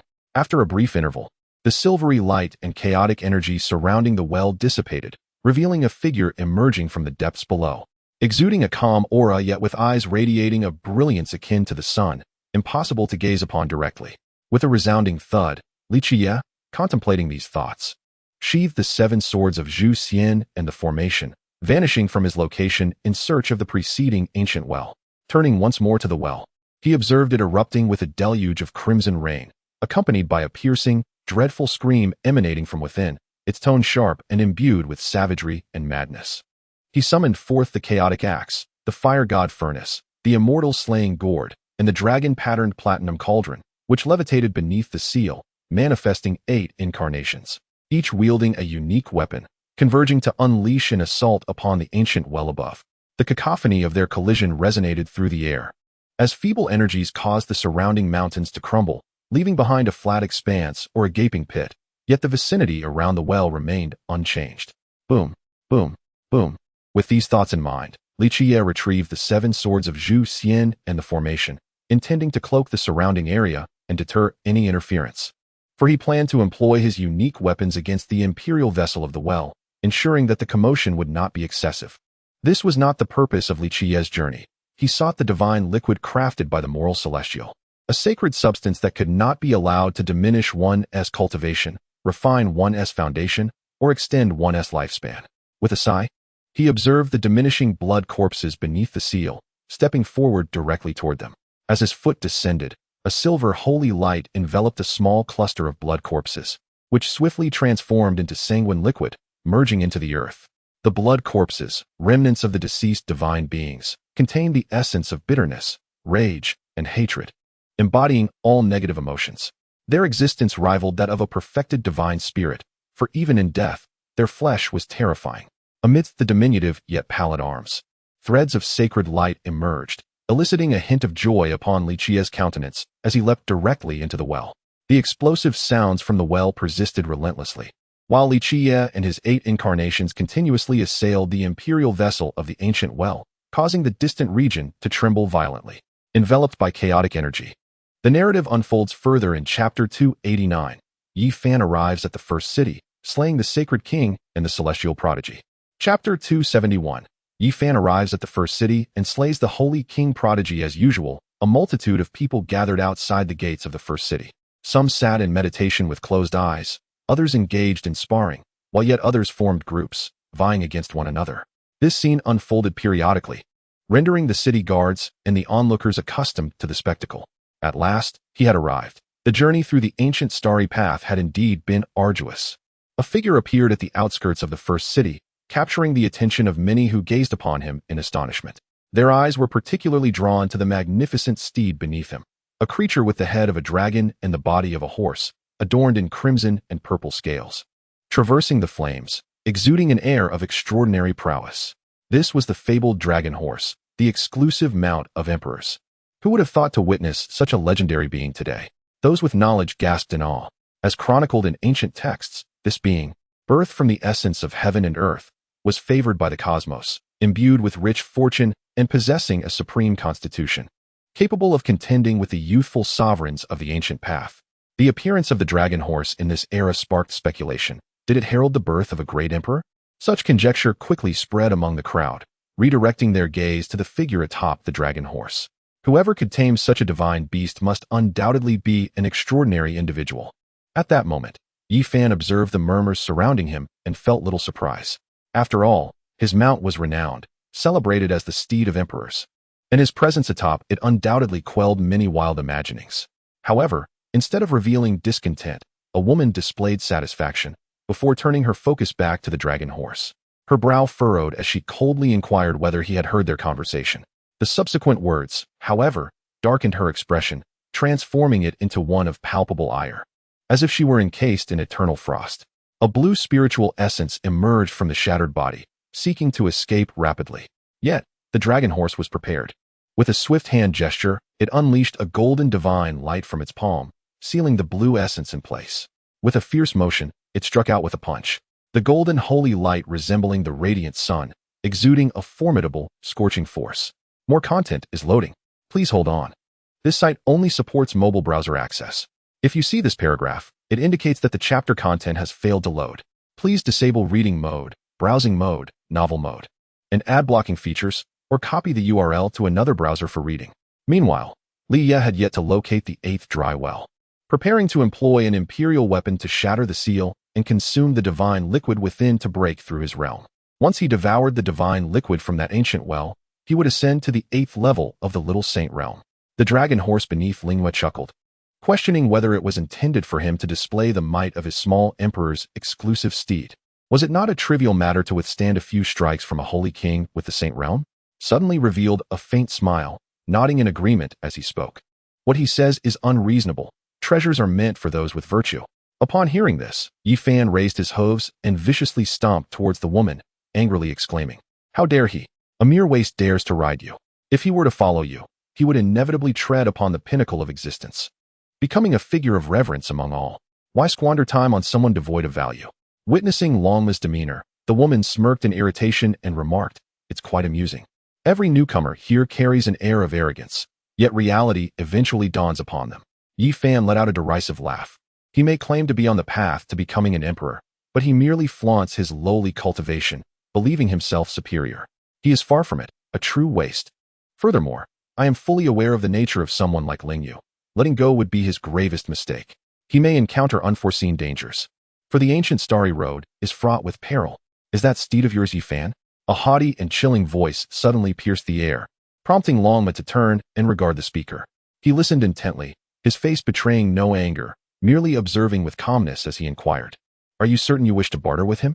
The atmosphere around them shifted dramatically, the air thickening with tension as Yi Fan emitted a dragon's roar, enveloped in a purplish-red flame, braving the fearsome cold. Is he truly that weak? Just because he knows a bit of the Taiyin scripture does he consider himself a contender? How naive.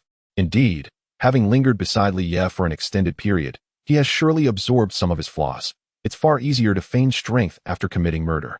You speak nonsense. Look at Yi Fan, preparing to exchange something with him. What do you think? Glancing at Li Qiyeh, who was shrouded in flames, the woman laughed mockingly, addressing Li Qiyeh. Look at the one you have chosen. He is utterly incapable, lacking even the courage to strike at you. Following me, however, could lead you to a path where you might truly become an emperor. As the chilling aura enveloped Li Qiyeh, those surrounding them sensed the imminent danger, contemplating the unfolding events. Chapter 270, attracting the attention of the Ancient Road's great sage, acquiring the sacred spirit stone. Chapter 272, attracting the attention of the ancient sage, obtaining the spirit stone beside a dilapidated ancient well stood two elderly men. One possessed a gentle demeanor, resembling a kindly old man, while the other bore a stern expression, his sharp gaze betraying a serious disposition. They stood beside a crumbled ancient well, surrounded by mountains and earth that had clearly suffered intentional destruction. The two elders wore grave expressions. This was the second collapsed ancient well they had discovered, confirming their suspicions of deliberate sabotage with undisclosed motives. The remnants of the spirit within had vanished entirely, leaving them pondering the intentions behind such actions. The gentle elder spoke with a furrowed brow, as if foreseeing ominous tidings.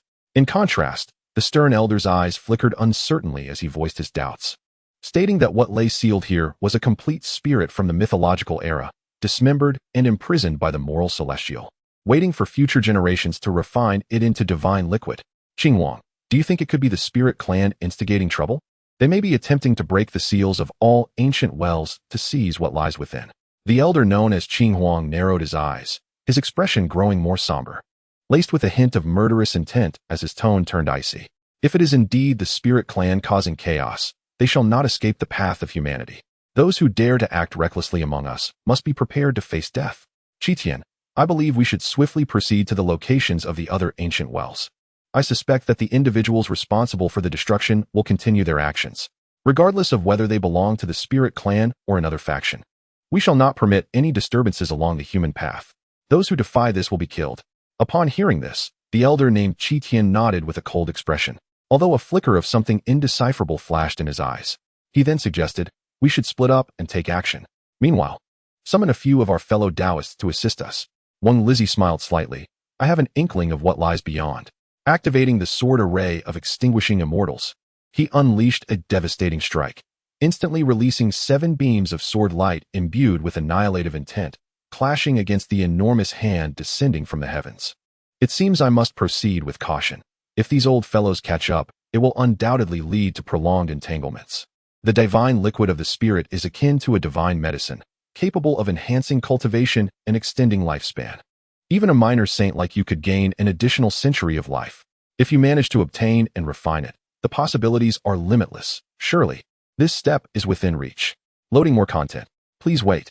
This site only supports mobile browser access. If you see this paragraph, it indicates that the chapter content has failed to load.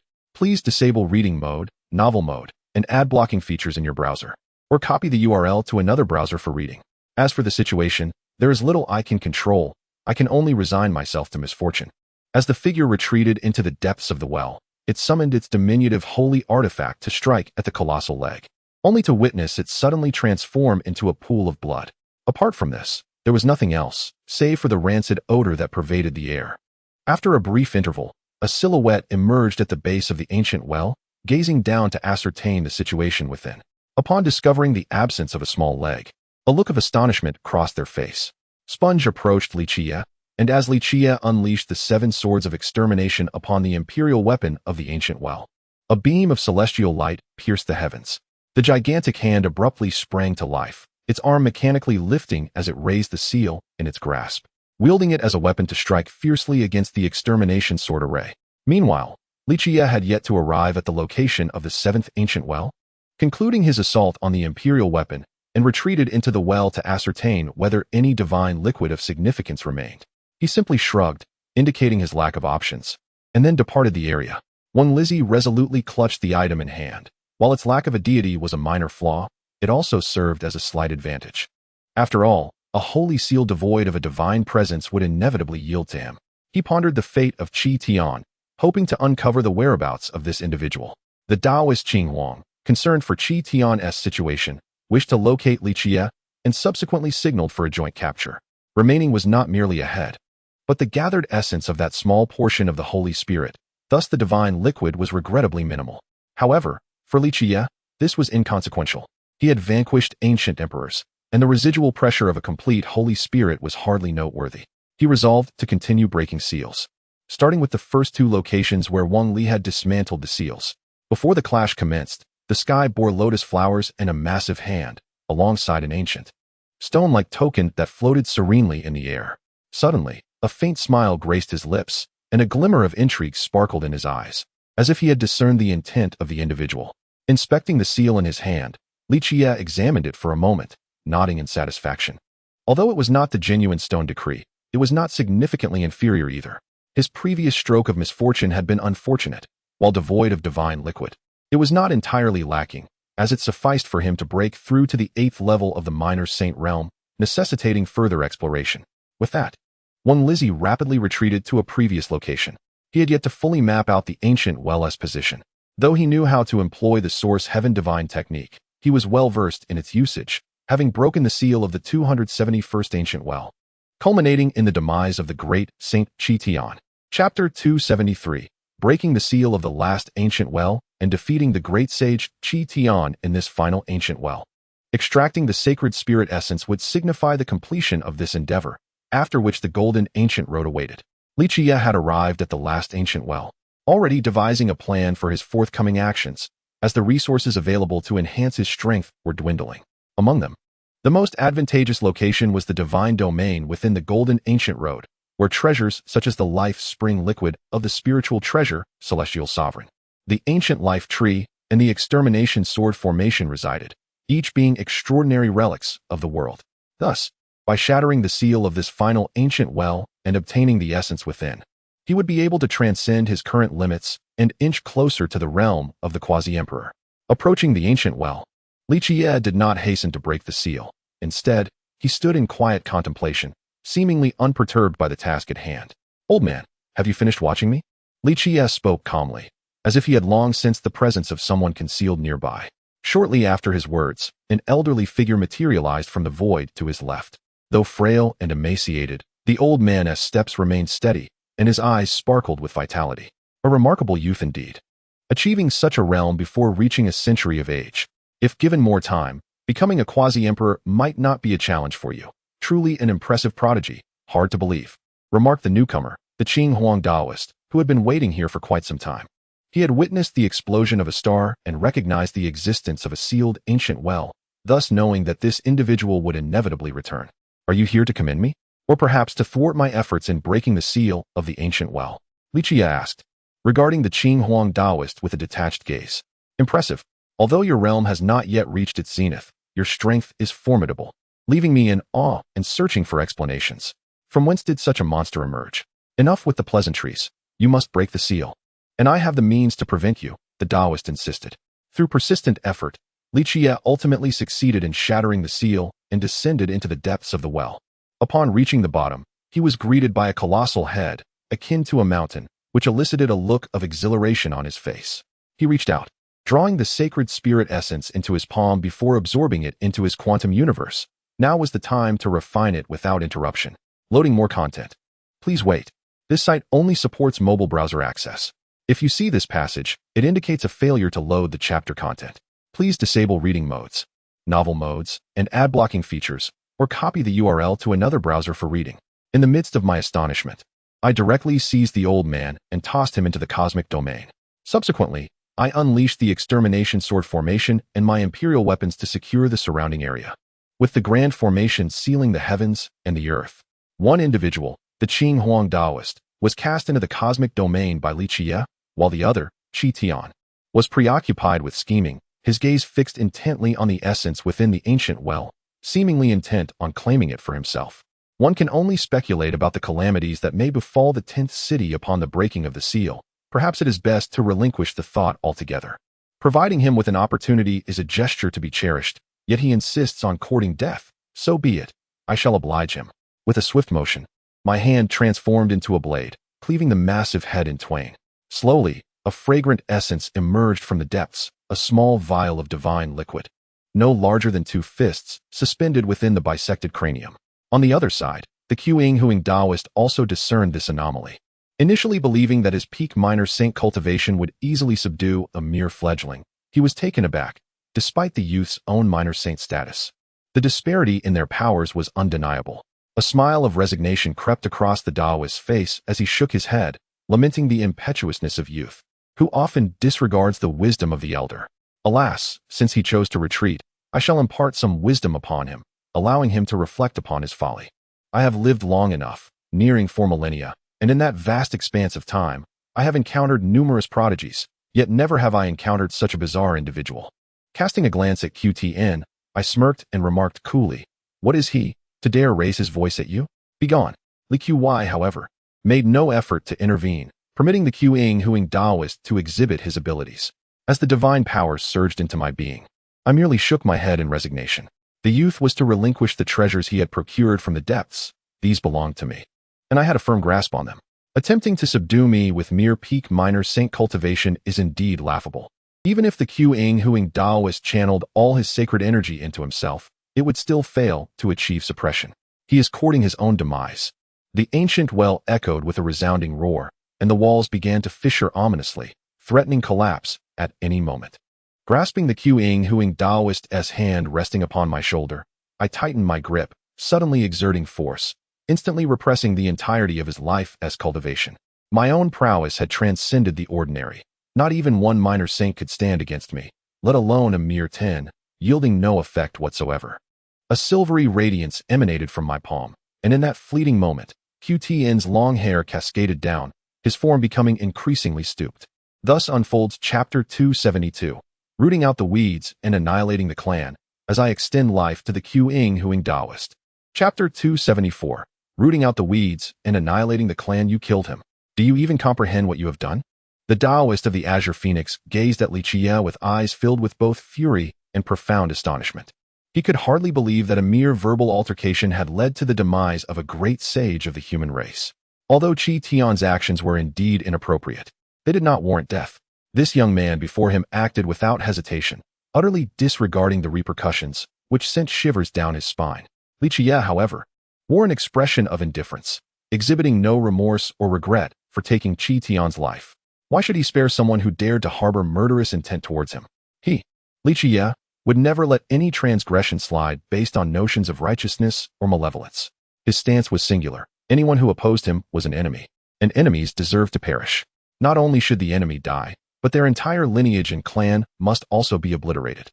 As the adage goes, one must eradicate the roots of the weeds, otherwise they shall sprout anew with the spring breeze.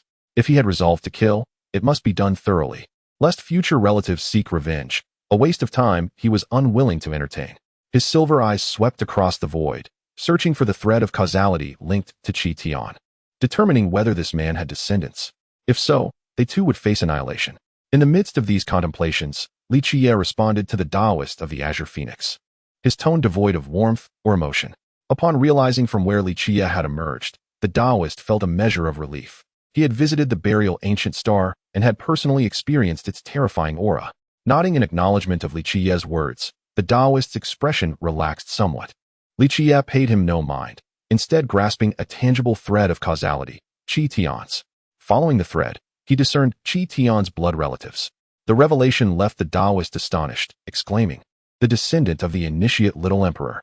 It was unexpected that this long-silent lineage had resurfaced. It seemed that the past truly echoed in the present. Under the veil of longevity, the forces established by saints were not insignificant, and beneath them lay the factions founded by emperors and little emperors, their numbers staggering, surpassing even the imperial forces of the ancient Starry Road. Those who emerged from that realm and embarked on the ancient trials were formidable beings who had vanquished numerous foes, possessing power that defied the heavens, unmatched by any of the same realm. Indeed, you hailed from the burial ancient star, the homeland of ruthless figures like the Initiate and Gao Hong, and the resting place of many little emperors. Yet, to the Taoist of the Azure Phoenix, the scene unfolded differently. He perceived not the visions, but sensed an overwhelming aura, aware that Gao Hongxiang had just invoked some secret technique. Li Qiyeh gazed at the Qinghuang Taoist, contemplating for a moment before speaking. That old fellow truly possesses remarkable longevity. A minor saint surviving for 4 millennia suggests he has reached the pinnacle of his realm, especially considering he has consumed numerous elixirs for extending life. He shrugged nonchalantly, an expression of knowing indifference on his face. How could I possibly remember such trivialities? My focus lies solely on slaying and burying. The astonishment on the Qinghuang Taoist's face was palpable as he produced a large jade bottle containing a semi-divine elixir of Hishou Wu, intended to prolong the life of a minor saint, which seemed dubious. The preceding words evoked in me a vision of a mountain of corpses amidst a sea of blood, countless bodies littering the cosmos, as if I could almost sense the horrific stench of blood emanating from this endless slaughter. The Star of the Burial Emperor, as its name implies, signifies a resting place for minor emperors, historically known as the final abode for many celestial beings, ancient monarchs, and minor emperors. A chilling aura of murderous intent enveloped me, a malevolence that was bloodthirsty, tyrannical, chaotic, and frenzied, leaving my soul in a state of disarray. The reason for offering the deathly elixir was due to my familiarity with the matter. Providing a semi-divine potion could be seen as paying respect to the old man, not to mention my own admiration for that minor saint from a past life. It is often said that, compared to the current trials of the ancient starry path, the severity and difficulty of the Big Dipper's challenges are the least formidable. This resembles the distinction between special instances and purgatory trials, existing on a different plane altogether. Indeed, I have taken a male disciple. Thus, you and I can be considered, well, friends. You are a disciple of the initiate minor emperor, which connects us. Observing the old man in contemplation, I noted he had not uttered a word. I could also claim to be a descendant of the chaotic ancient times, a progeny of Enhua and Fuxi. A mere title does not define worth, yet the old man seemed to carry an air of worldly experience. Casting a glance at the nearby Qinghuang Taoist, Gao Hongxiang remarked lightly, "Are you unscathed?" If he hails from a lineage of longevity, it would indeed be peculiar if he lacked such talent and temperament. This place has been regarded since antiquity as a taboo zone, feared by many celestial powers of the starry expanse. What of killing? He is merely a great saint, and many have perished by my hand, among those I have slain. He ranks among the most ineffectual. If he dies, so be it. As for harboring murderous intent towards you, even the ancient emperors were not exempt. Chapter 273, The Great Saint of the Sixth Heaven. Journey to the Ancient Golden City. Chapter 275, The Great Sage in the Sixth Heaven approaches the Ancient Golden City, faced with the demigod elixir offered by Li Qiyeh. The Taoist Qinghuang found himself momentarily taken aback, utterly unprepared for such lavish generosity. He had never anticipated that Li Qiyeh would bestow upon him a potion capable of extending his lifespan merely because of his acquaintance with Gai Jiuyo. The value of such an item was not lost on him. An ancient remedy worthy of being called a divine medicine undoubtedly possessed effects far surpassing those of ordinary herbal concoctions. While it may not rival the true elixirs of immortality, it certainly bore some of their miraculous properties. For instance, it could prolong life, revive those on the brink of death, and mend hidden injuries. Such a demigod elixir was undeniably a treasure of the highest order for someone like him, whose days were numbered. However, when presented with the jade vial by Li Qiyeh, the Taoist Qinghuang refrained from accepting it. Instead, he pushed it back into Li Qiyeh's hands, shaking his head and saying, "I have lived long enough. Even if I were to extend my life by another 100 years, it would bear little significance. For me, This is merely a means to prolong existence. Yet for you, it could be a vital asset in moments of peril. There is no need for you to part with such a precious item for the sake of an old man like me. We have merely just met, and it is unnecessary to exchange such valuable gifts, even considering my connection to Gai Jiuyo. Seeing the Taoist Qing Huang reject his goodwill, Li Qiyeh displayed no signs of surprise. Instead, a glimmer of admiration flickered in his eyes. Such selflessness was indeed a rarity. To willingly forego the prospect of a longer life in order to assist a younger generation is a mark of a truly admirable figure among humankind. In an effort to allay the Taoist's concerns, Li Qiyeh produced 10 additional jade vials, uncapping them to release a fragrant aroma that left the elder momentarily speechless. It took a moment for him to regain his composure, his expression shifting to one of incredulity as he contemplated the possibility of robbing the man before him. He had initially assumed that such elixirs would be scarce, yet here Li Qiyeh was, presenting a veritable abundance. As he held 2 fist-sized vials of the divine liquid, Li Qiyeh felt a renewed sense of determination. Without hesitation, he swallowed one entirely, closing his eyes to begin the process of refinement. The sanctified body of that era was equally formidable, easily rivaling the might of the heavens. When he encountered me, he would understand. That time, consider it a debt owed to the old man. Originally, he wished to become his protector, recognizing that his strength, though inferior, was still desired for guidance. More content is loading. Please wait. This site only supports mobile browsers. If you see this paragraph, it indicates that the chapter content has failed to load. Please disable reading mode, novel mode, and ad blocking features on your browser, or copy the URL to another browser for reading. A powerful aura radiated throughout the cave, with a faint breath erupting and enveloping the entire space. Had it not been for the protection of the Emperor's weapon, the stars themselves would have been reduced to mere fragments. As the elder grew increasingly animated, straying further into the realm of absurdity, it seemed he was on the verge of inciting a fatal encounter. Guan Ruilin quickly interjected, waving her hand in a gesture of restraint. Leaving the ancient well behind, Li Qiyeh sought a secluded, yet populated starry realm to conclude his seclusion. There, he devoured and refined the collected holy spirit elixirs, achieving a breakthrough to the 8th heaven of the little sage. Gu Suiqian, pondering deeply, remarked to Li Qiyeh about the realization that his brother was indeed a sacred body. The celestial overlord body had also emerged. Those 2 innate constitutions were not adversarial by nature. Should they cross paths, a clash of life and death would be inevitable. Suddenly, a tremor coursed through Guan Rulin's body, and the once turbulent aura of Suiqian dissipated in an instant, as Li Qiyeh, with his eyes tightly shut, finally opened them. Having reached the 8th heaven of the little sage, a further breakthrough would allow him to consume the weakest reversion elixir, potentially stepping into the realm of the quasi-emperor, thereby enhancing both his physical form and combat prowess.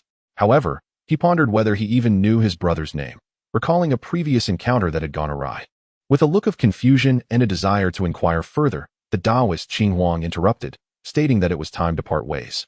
Having spoken all that needed to be said, acknowledging Li Qiyeh's casual remark about the overlord, who was merely a pawn of bloodline control, Qing Huang was taken aback.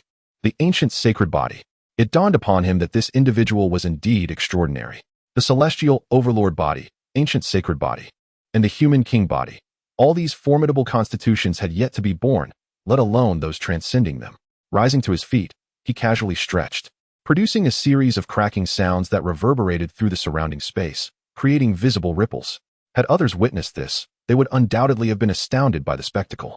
The dark sacred fire that enveloped the 7 hooves flickered in the celestial expanse, its radiance visible as it gradually receded into the distance, leaving the starry sky once again tranquil. Yet, he was troubled. Should he encounter adversity, he believed that as long as it aligned with the interests of humanity, assistance would come forth, even at the cost of one's life. Farewell, your help does not come with strings attached, but rather stems from the respect you hold for the old man and his regard for him. He would pursue his desires without the need for repayment.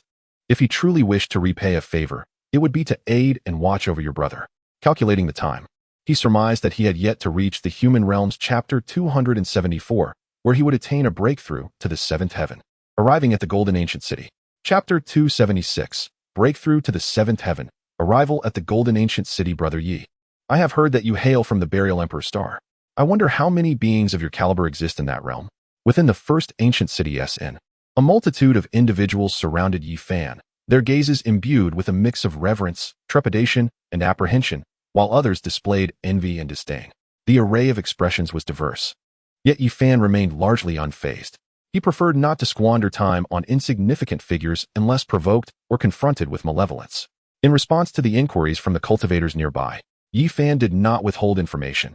He merely shared some insights regarding the Northern Dipper, though he refrained from delving into extensive details, as they were merely passing acquaintances. The Northern Dipper was home to numerous progeny of ancient emperors, all of whom had emerged in this era, possessing unparalleled talents and bloodlines, with some endowed with extraordinary physiques rivaling those of the imperial science. I have been away from the Northern Dipper for many years, and I am uncertain of their current strengths. However, should they embark on the ancient starry path, you must exercise caution. Each imperial scion is a continuation of the ancient emperors, inheriting their bloodlines and powers. It would not be an exaggeration to call them youthful emperors. Upon hearing his words, a profound silence enveloped the gathering, punctuated only by the sound of gasps, their eyes wide with astonishment. Are you implying that there are many imperial scions from the burial emperor's star, and they have all emerged? Someone exclaimed in disbelief. Yi Fan, maintaining his composure, replied in a tranquil tone, "This era is unlike any other. Both contemporary prodigies and those long sealed away will emerge. The reason these imperial scions were sealed was in anticipation of this era. Thus, it is quite normal for there to be an abundance of them." With that, he disregarded the crowd, rising to leave, making his way toward the trial square. Soon, the trials of the first city would commence, and only by completing these trials could one proceed to the subsequent challenges. He had also gathered some information regarding Li Qiyeh. Many had begun discussing the legend of the demon lord's 7 knights in the ancient city ahead. In the first city, numerous tales circulated, recounting how, on his very first day, he had slain the city's commander at the gates, subduing all within and forcefully opening the ancient city for trials. In the second city, he had executed the city's guide and subsequently suppressed 4 young supremes of the human race, overpowering one known as the celestial titan, Star Shield. As more details unfolded, it became evident that during subsequent trials, he had vanquished 7 other young supremes from the ancient path. And it was at that moment that the name of Demon Lord's 7 Knights swiftly spread throughout the ancient starry path. The young sovereigns of various races regard him as their greatest adversary. Many have already stepped beyond their ancient paths, yearning for the human ancestral route, eager to engage in a duel with this rising demon lord. Some even aspire to forge their own invincible heart from the head of the demon Lord Qiyeh, hoping to vanquish numerous foes and attain enlightenment in this life. Upon hearing such discussions, Yi Fan can only shake his head and chuckle softly, choosing to remain silent. To use old Li to forge an invincible heart seems akin to courting death, directly colliding with the king of hell. Whether or not it can be achieved, one thing is certain: the heart of the Tao will inevitably shatter. By the time of Ziwei, that fellow had already attained sainthood. By the time he returns to Beidou, it is said that this individual has slain great saints as one would butcher dogs, his power having reached an unfathomable level. Now, after all these years, it is needless to say that the young sovereigns of the starry ancient path are unqualified, and even the imperial sons and prodigies of Beidou fall short. The only one capable of defeating him is himself. He strides too swiftly and too far for others to keep pace. "Old Li, why can't you wait for me? How can I chase after you when you move so quickly?" Yi Fan lets out a helpless, bitter smile before making his way to the square to quietly await the arrival of others. He must hasten his own pace, otherwise, by the time he encounters Li Qiyeh, it is likely that the latter will have already traversed the ancient path. Meanwhile, Li Qiyeh rides on Xiaoya, continuously advancing along the starry ancient path. He passes through numerous ancient cities, albeit only pausing briefly before journeying deeper. As he delves further, he encounters many fractured ancient paths and the desolate ruins of ancient cities, once thriving human settlements now abandoned or destroyed over the endless ages due to war, natural disasters, and other causes. Legends speak of the mythic era when there existed 108 ancient cities belonging to the human race and others. However, most have now perished, lost to history, leaving only remnants behind. Li Qiyeh pays little heed to these relics. His destination is the Golden Ancient City, the ultimate trial ground for the prodigies of all races. Those who reach the Golden Ancient City are regarded as the pinnacle of young sovereigns, the group with the greatest potential for enlightenment along the ancient path. Since departing from the 10th city, Li Qiyeh has consistently followed the human ancient path toward the Golden Ancient City. Though he does not seem particularly hurried, his pace is steady, and along the way, he discovers remnants amidst the stars. Chapter 277. slaying the celestial beasts and collecting essence blood to enter the ancient city amidst the vast expanse of stars littered with the remains of celestial beasts. Li Qiyeh found himself captivated by the magnificent spectacle before him. The colossal bodies, reminiscent of celestial bodies, elicited sheer awe. In the boundless universe, where wonders abound, the existence of such creatures is indeed remarkable. Judging by their size, it was evident that these beasts must have possessed formidable power in their prime, undoubtedly surpassing the realm of sacred kings, perhaps even reaching the heights of great saints. Regrettably, these remnants had succumbed to the ravages of time, their essence long depleted, leaving behind only grandiose shells. It was a pity. Had these remains been fresh, they would have served as exceptional materials and sustenance, whether for forging artifacts or as a delectable feast. Li Qiyeh expressed his lament, not because these items were of utmost importance to him, but rather due to a fleeting pang of avarice, feeling disheartened to see such treasures wasted. Brother, there's no need to mourn. I can sense that this area is still home to many such creatures. We can catch them all and roast them for a feast, Xiaoya chimed in cheerfully, a glimmer of drool escaping her lips. You seem quite enthusiastic about food. You've eaten quite a bit on this journey, yet your cultivation hasn't advanced significantly. Still stuck at the 6th level of Sacred King, rather lazy, I must say. Upon hearing Li Qiyeh's admonition, Xiaoya showed no sign of embarrassment, merely bleated playfully, unperturbed by his remarks. With a resigned shake of his head, Li Qiyeh recognized her stubbornness. She was simply too indolent to heed his advice. If she devoted herself to cultivation, she could have easily reached the pinnacle of Sacred King, if not achieved a breakthrough to Great Saint. Since embarking on the ancient starry path, he had provided Xiaoya with the finest resources, potent evolution liquids, demigod elixirs, sacred spirit essence, and various treasures aged over 100,000 years. Given her innate talent and the absence of tribulation required for her breakthroughs, she should have soared in cultivation. Yet, her penchant for indulgence, either consuming ancient herbs in his quantum universe or sleeping, left her devoid of any real training. The divine essences he had bestowed upon her remained stagnant within her body, slowly absorbed by her physical form. Li Qiyeh felt helpless about her situation. He was reluctant to resort to punishment, and her bleats of protest did little to change his mind. He could only let her be. As they journeyed deeper into the starry abyss, the remnants of the celestial beasts became sparser, yet the darkness intensified, and the nearby stars began to dim, some even extinguishing their light entirely. This peculiar sensation enveloped Li Qiyeh, as he recognized the inherent dangers of this place, possibly harboring fearsome creatures lurking in the shadows. Yet, he remained unfazed. With a swift gaze sweeping the surroundings, a radiant glimmer akin to a sword unsheathed shattered several ancient stars ahead. From the fragments of these celestial bodies, a deafening roar erupted. The invisible sound waves fractured the stars and meteors across hundreds of thousands of miles, revealing 3 colossal beings, each the size of a small planet. Before Li Qiyeh, these were 3 blood-red, bat-like monstrosities, their eyes resembling those of serpents, exuding an aura of madness and chaos, devoid of any semblance of reason. Upon sighting Li Qiyeh, the 3 planet-sized bat beasts launched an immediate assault. Their enormous wings swept through the surrounding inky void, distorting and collapsing it.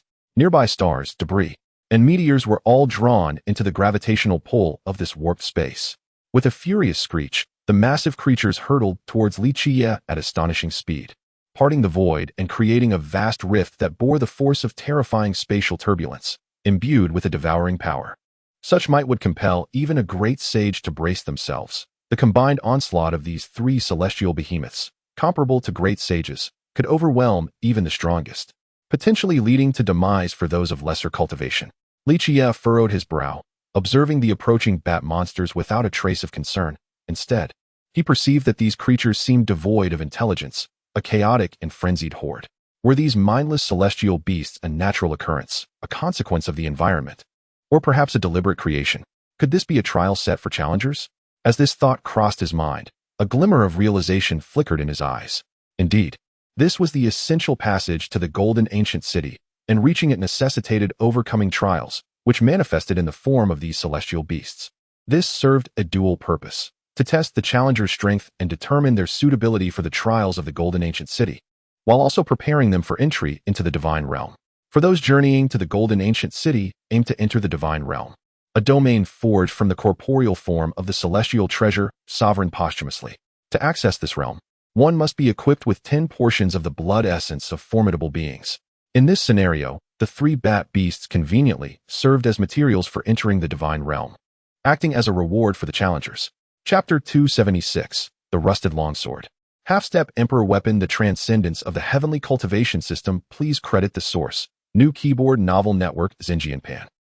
Chapter 278, The Rusted Longsword and the Half-Step Imperial Weapon. The Golden Ancient City was not particularly desolate. On the contrary, it was quite bustling. Numerous vendors lined the streets, showcasing an array of rare items seldom seen in the outside world. Among these were the Daluo Silver Essence, Jutian Divine Jade, the Great Sage Scriptures, and even the secret techniques of the emperors. Although incomplete, these treasures still astonished Li Qiyeh. This golden ancient city was indeed extraordinary. As he strolled through, he noticed that no one was actively hawking their wares. Instead, various items lay on display, awaiting inquisitive patrons.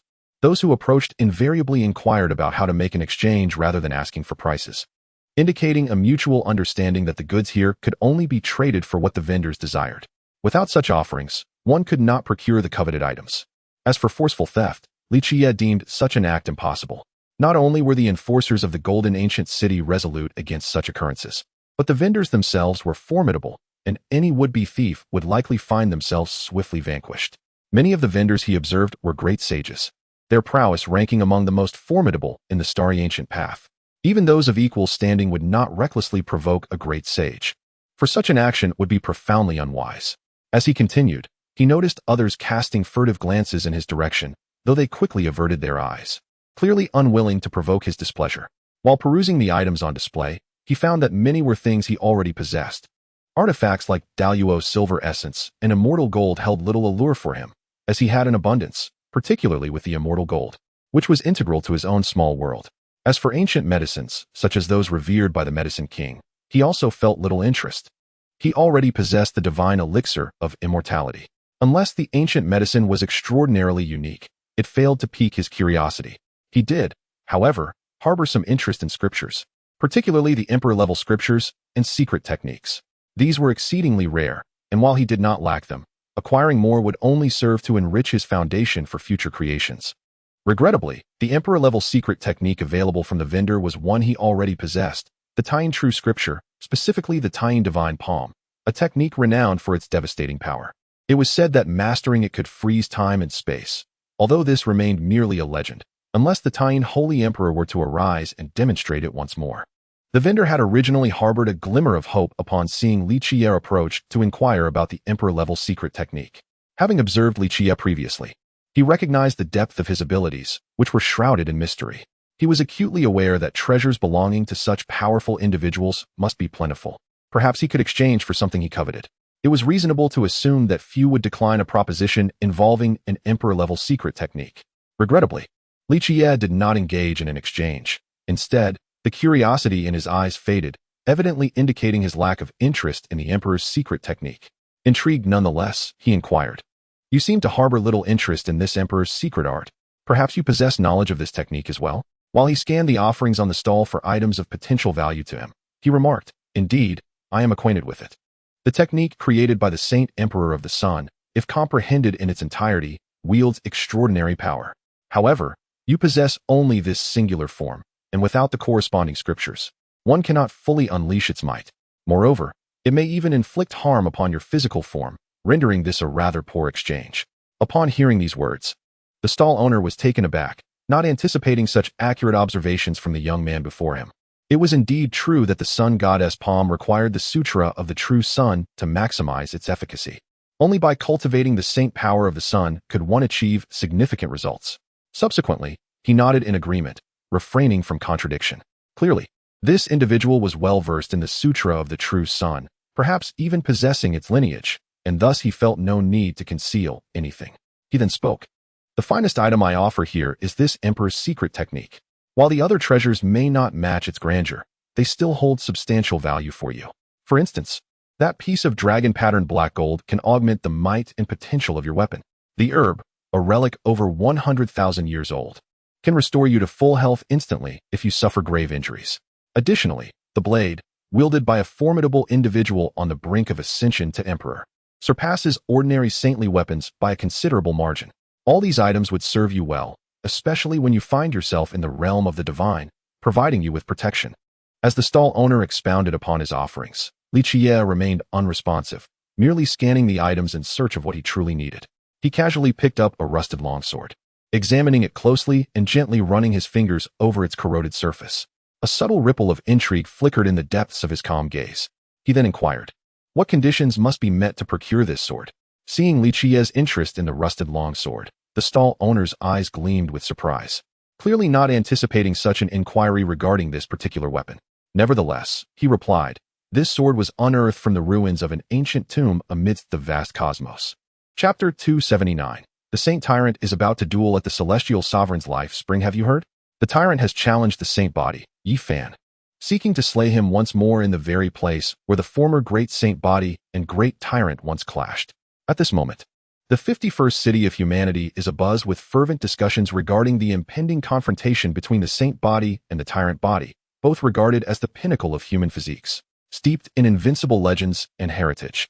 Many are intensely intrigued by the bout between the two, eager to discern whether the celestial tyrant body outmatches or if the ancient saint body prevails in this era. According to ancient records, the celestial tyrant body seems to have a slight edge in victories over the ancient saint body. In this lifetime, the tyrant has already attained the 7th realm of the saint king, while the saint body lingers at merely the 3rd realm, resulting in a significant disparity in cultivation levels and a low probability of success. Some have begun to analyze the odds of victory between the saint body and the tyrant body. Indeed, from a cultivation perspective, Yi Fan lags considerably behind, especially since when the tyrant was invincible on the ancient path, Yi Fan had yet to embark upon the Starry Ancient Road. Nevertheless, it must be said that Yi Fan's cultivation has substantially progressed, at least in the memories of Li Qiyeh's past life. When facing the tyrant body, Yi Fan was merely at the pinnacle of the saint realm. Now, under the influence of Li Qiyeh, both the pace and progress of Yi Fan's cultivation have seen remarkable enhancement, closing the gap with the younger sovereigns. Thus, regarding his duel with the tyrant, Yi Fan harbors no concerns. He is confident of his victory. Even if the tyrant's realm surpasses his by a great margin, he does not perceive defeat as a possibility. In fact, in his heart, he has never regarded the tyrant as a formidable opponent. In his eyes, there exists only one minor rival whom he considers easily conquerable. That is not his close ally, Li Qiyeh, standing atop the tumultuous sea, feeling the terrifying force beneath the surface. He realizes that had his cultivation not exceeded the minor saint realm, his actions would surely lead him to become a mere floating corpse in the celestial sovereign's life spring. His decisive nature and indifferent approach towards foes instill fear in those who witness it, as he annihilates entire clans with ruthless efficiency, leaving no path for others. In the eyes of many, he is not a valiant hero but a terrifying demon. As he approached, when Li Qiyeh finally reached the life spring, his body still free of excessive blood despite the passage of a year, suspended beneath the entrance of the cave, under the life spring, when Li Qiyeh endured the oppressive pressure, hastily absorbing the liquid from above, gradually enhancing his cultivation at a measured pace. Content is still loading. Please hold on. This site only supports mobile browser access. If you see this paragraph, it indicates that the chapter content has failed to load. Please disable reading mode, novel mode, and ad blocking features, or copy the URL to another browser for reading. Your physical breakthrough to the quasi-emperor realm is no longer in doubt. May everything proceed as planned. Certainly, when Li Qiyeh was well aware of everything, for at this moment, I had just retreated into the realm of the celestial sovereign, possessing knowledge of all matters within that domain, as well as an insatiable curiosity to learn more. As I traversed swiftly beneath the surface of the sea, I frequently encountered some floating corpses launching attacks towards me, among which was a formidable being, a peak lesser saint with a celestial physique. My desires were simple, the imperial weapon and the essence of life, the latter of which could enhance my foundation, while the former would bolster my strength. Thus I would certainly spare them. However, the most significant aspect was the presence of 7 unparalleled divine swords outside, the 7 swords of the celestial sovereign Yi Fan, which were enshrined within the essence of life. If this array were to be combined with the divine realms diagram, it could effortlessly form the shattered array of the celestial extermination sword. After a lengthy search, Li Qiyeh finally discovered the essence of life within the celestial sovereign's realm, where a spring of continuously flowing water emanated a fragrant aroma. Nevertheless, I felt a sense of ambiguity within. Defeating Li Qiyeh seemed exceedingly challenging, as this individual surpassed all peers in talent, strength, and temperament, eclipsing even the older generations. The essence of life possessed the miraculous properties akin to that of the ancient medicinal king, capable of reviving mortally wounded individuals from the brink of death, as well as cleansing the physical body and enhancing cultivation. Indeed, a rare treasure. Should one utilize this to temper their physique, breaking free from constraints, and eventually reach the threshold of the quasi-emperor stage, one would find themselves devoid of the strength to contend with a quasi-emperor thereafter. Gazing back at the spring of life and the cave behind me, Li Qiyeh's eyes narrowed slightly, revealing a trace of solemnity. After contemplating, when Ruiqian's expression intensified, her steps hesitating as she approached the essence of life, her pace a curious blend of languid and hurried, as if leisurely strolling through a garden. Even in death, the domineering aura emanating from her decaying body was striking, compelling Li Qiyeh to acknowledge the frail remnants of her constitution, albeit momentarily. For he would soon obliterate her corporeal form, causing a violent rain of blood to descend and dissipate upon the sea's surface. The essence of life harbored an exceptionally fearsome, murderous intent. Should one recklessly enter, they would undoubtedly face assault, risking the very physique that sought to attain the quasi-emperor state. Such was the dread instilled by the nameless yet merciless Yi Fan, whose presence within the realm of the celestial sovereign exuded formidable power and lethal energy. Those of weaker strength would likely perish outside its confines. Oldly, do you know when we shall meet again? The balance of all things in this world dictates that to weaken, one must endure the consequences. Chapter 278. The physical body ascends to quasi-emperor, the harvest of the four swords of extermination. Chapter 280. The mortal body ascends to the quasi-emperor. Reaping the four swords of extinguishing immortals within the life spring, Li Qiyeh found himself enduring tremendous pressure. His corporeal form, surpassing that of a great sage, began to fissure, with numerous cracks resembling a spider's web sprawling across his body. He appeared akin to a fragile porcelain artifact, poised to shatter into countless fragments at the slightest touch. As blood seeped through these delicate fissures, subtly revealing a chaotic aura intertwined within the crimson liquid. However, this blood, upon flowing out, swiftly reintegrated into Li Qiyeh's physique, mending his corporeal form, while the flesh of his skin surged forth with chaotic energy to restore his ravaged body. Simultaneously, his 5 secret realms, the Wheel Sea, Tao Palace, for polarities, transformation into a dragon, and immortal platform, quivered in response to the disintegration of his body, yet no cracks or damages manifested. This resilience stemmed from his immensely solid foundation. Even as his physical form deteriorated, his core remained remarkably intact. With the energy of the celestial sovereign's life spring and the restorative powers of his chaotic constitution, Li Qiyeh persevered against the onslaught of the 4 swords of extinguishing immortals and the murderous aura of the Wheel Sea, narrowly avoiding death.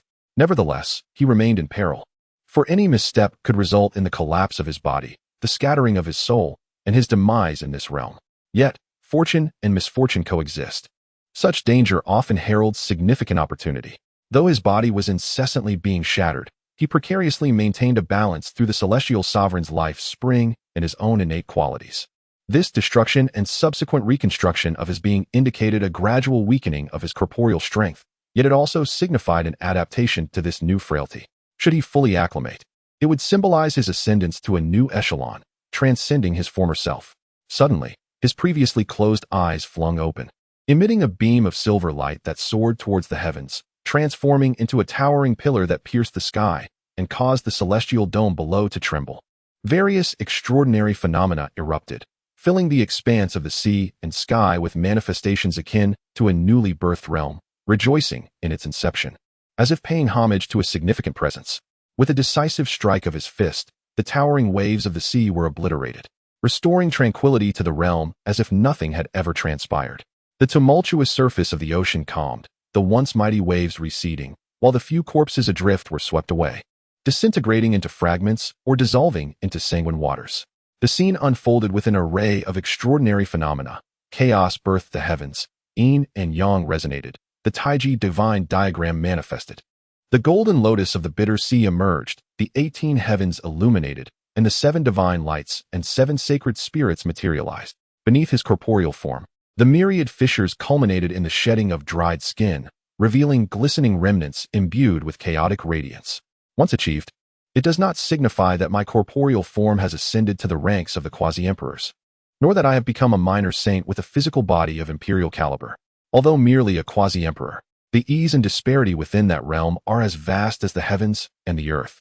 After a brief passage of time, The astonishing phenomena began to dissipate until they vanished entirely, accompanied by the cessation of the ethereal melodies of the Tao. The diagram of the extermination of immortals and the ancient tree of life reside within the divine realm, a destination I must inevitably visit, along with a trip to the Demon Ridge, where the divine demon essence serves as an exceptional cultivation resource, significantly aiding in the enhancement of my cultivation. Gradually, the 7 divine swords ceased their trembling, returning to a state of tranquility after a moment of fervor. In that manner, Li Qiyeh underwent a metamorphosis of his corporeal form amidst the cycle of cessation and repetition, expelling remnants of shattered bones, waste blood, and desiccated skin from his body. Even within the minor saint domain, there are adversaries. Even against a genuine quasi-emperor, my combat prowess could contend, perhaps even slaying an initial stage quasi-emperor. This process requires merely a modicum of joy and minimal consumption of spirit and mental fortitude, despite Li Qiyeh's current spirit being stretched to its limits. Raising his hand, he gently clenched it before releasing it, delicately sensing the faint power of his pre-metamorphosis corporeal form, a surge of exhilaration welling from within. Enveloped in chaotic energy, a figure emerged, its aura swirling and dispelling the shrouding chaos to reveal a visage of resilience, with skin as radiant as jade. After observing for a brief moment, Li Qiyeh displayed a satisfied expression before sheathing the 7 divine swords. The sound of his flesh tearing resonated continuously, accompanied by the crystalline remnants of bones being expelled, as his body birthed even more resilient skeletal structures. Was that not the power of a quasi-emperor's corporeal form? It was indeed an unfathomable strength, and in comparison to the subsequent corporeal form, it was akin to the disparity between heaven and dust, representing a combat prowess of an entirely different dimension. Rising beneath the fountain of destiny, no fearsome aura emanated from his being. Only the faint sounds of bones grinding against each other could be heard. At this moment, even an initial stage quasi-emperor could be confronted with a reasonable chance of victory. Yet, the barrier of combat prowess had not yet been breached. Should my cultivation also ascend to the quasi-emperor level, adversaries would emerge upon the path of enlightenment. Chapter 279. The Incomplete Faith in the Divine Realm. At the heart of the sacred mountain revered by all beings within, the Supreme Being gazed intently at the diagram above its head. It was the diagram of the extermination of immortals, now awakening autonomously, seemingly roused by some event. As the ruler of this generation of the divine realm, he was well aware of the origins of this diagram. Thus, a sense of speculation arose within him, his gaze betraying a hint of murderous intent and avarice. The circumstances that allowed the diagram to manifest in such a manner surely indicated that the 4 imperial swords had encountered some issue. Perhaps someone had unraveled the seal placed upon them. He could not dismiss this thought. After all, in this divine realm, no one other than himself could provoke the diagram, leading him to conclude that it must be the 4 imperial swords within the realm of the heavenly sovereign that had fallen into disarray. It is indeed a fortuitous opportunity if one could obtain the 4 swords. It would allow me to assemble the exquisite sword array and perhaps even inherit its legacy, aiding my ascension to the next realm. Driven by this ambition, this sovereign of the divine domain has commenced plotting, preparing to pursue the individual who possesses the 4 exquisite swords. Meanwhile, Li Qiyeh has traversed the celestial wheel sea and arrived at a realm of 5 elements. Gazing down from the skies, the 5 continents resemble the 5 vital organs of the human body: heart, liver, spleen, kidneys, and lungs. These lands are manifestations of the secret realm of the celestial treasure, each exuding a rich essence that ignites into blazing flames. Even an ordinary sage might be reduced to ashes upon contact. For Li Qiyeh, however, this realm serves as an exceptional crucible. As he opens the secrets of his Tao Palace, transforming the chaotic radiance into 5 orifices, from which a formidable, devouring force emerges. Unrestrained, it absorbs the energies from the 5 continents, refining them within the Tao Palace and converting them into pure energy to nourish and expand his domain. Naturally, such a transformation cannot be achieved in a mere moment. His Tao Palace is immeasurably vast, akin to an entire world, requiring monumental amounts of energy. Fortunately, with the celestial treasure's secret realm as sustenance, he need not fear a depletion of energy mid-transformation. Nevertheless, it took him nearly a year to complete the metamorphosis of his Tao Palace. As for the outcome, whether it would enhance his combat prowess, it did not significantly increase. Instead, it merely solidified his foundation. Upon completing this transformation, the next destination is the divine domain, the epicenter of this world. Birthed from the 4 polar secret realms of the celestial pendulum, a realm where sentient beings exist and cultivation methods abound, populated by entities surpassing the sage level, the most formidable being the sovereign of the divine domain. His speed enabled him to reach the divine domain in little time, where he sensed an atmosphere markedly different from the outer realms. This world also harbors cultivators, employing cultivation methods and housing powers beyond the sage level. What is distinctly felt is that both ordinary mortals and cultivators possess a seemingly feeble, yet profoundly potent force. Individually, this power appears trivial, incapable of altering circumstances. However, viewed collectively, it becomes immensely formidable. It has the capacity to propel a mortal onto the path of cultivation, facilitate rapid breakthroughs for ordinary cultivators, and enable those within the wheel C to swiftly ascend to greatness. Yet, such an accelerated method of cultivation inevitably harbors significant drawbacks. Otherwise, this divine domain would have long since given birth to emperors. The cultivation of the power of faith represents a distinct path of training, wherein the beings of the divine realm collectively place their beliefs in a singular entity, thereby sustaining their growth and breakthroughs. However, this approach ultimately falls short of the grandeur of an emperor, and the techniques of faith appear to be somewhat flawed. Upon his arrival in the divine realm, Li Qiyeh swiftly grasped the nuances of this world's cultivation system through a mere sweep of his divine consciousness. While fundamentally similar to the external world, the unique aspect of this realm lies in its potent force of faith. In ancient times, the undying emperor was venerated by myriad beings, who worshipped him and thus forged an emperor-level embodiment of faith, the undying Taoist.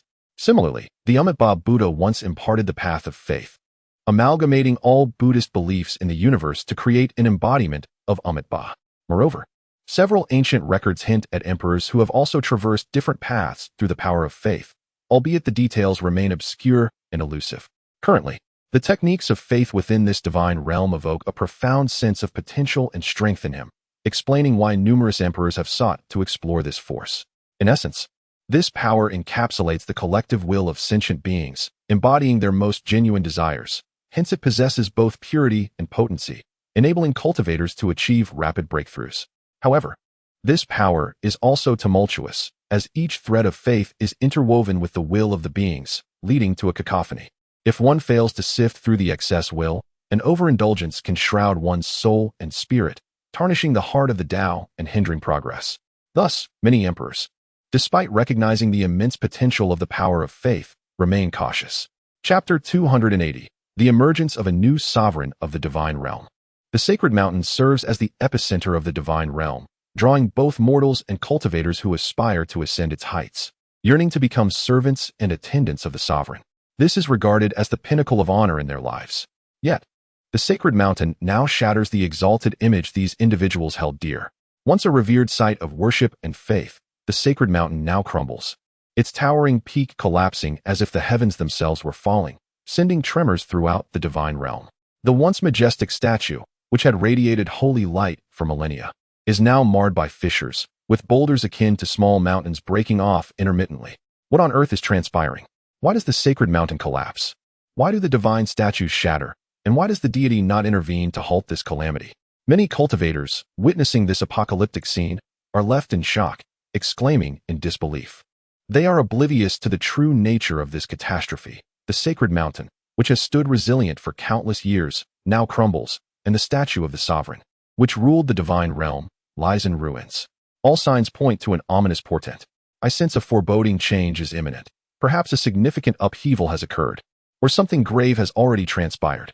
At this moment, on the periphery of the sacred mountain, a group clad in white divine robes stands silently in the void, each one possessing the cultivation of a sage, with some even reaching the exalted status of a great sage. Their expressions were grave, their eyes betraying a mixture of shock and concealed delight, as if they were secretly pleased about a certain matter. Does anyone know where the deity has vanished? Perhaps finding him would unveil the truth. A middle-aged man of remarkable prowess intoned, his gaze flickering. The others remained silent, acutely aware that the deity was likely facing a life-and-death crisis, or perhaps had already perished.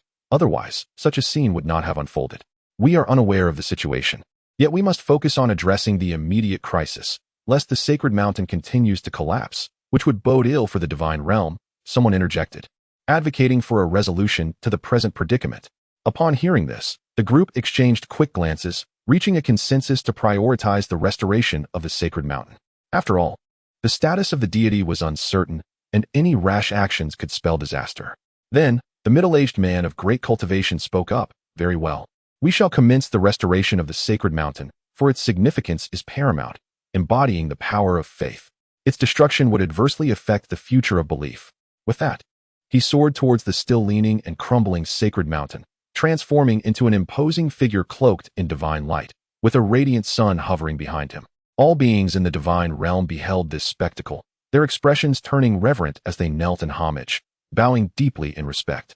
Countless streams of faith poured forth from the masses, coalescing into a vast torrent that surged into the middle-aged man's form.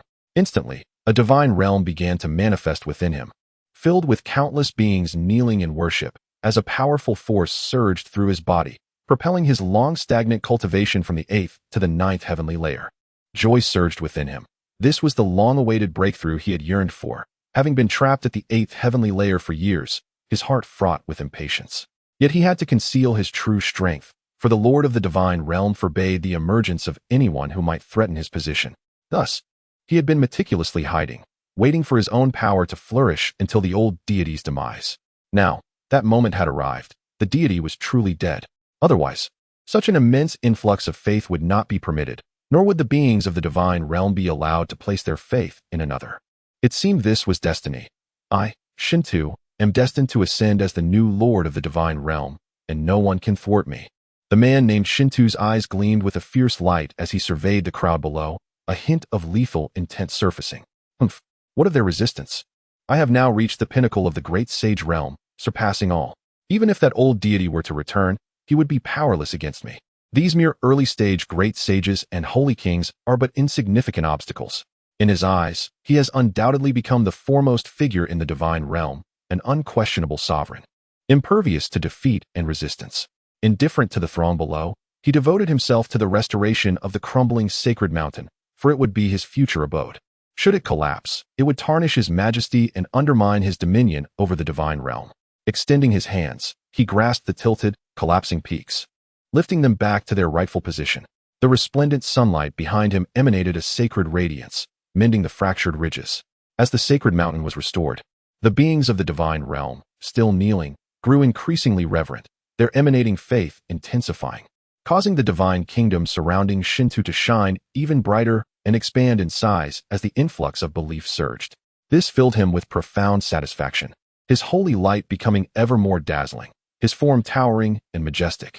Below, a congregation of saints bore expressions of trepidation.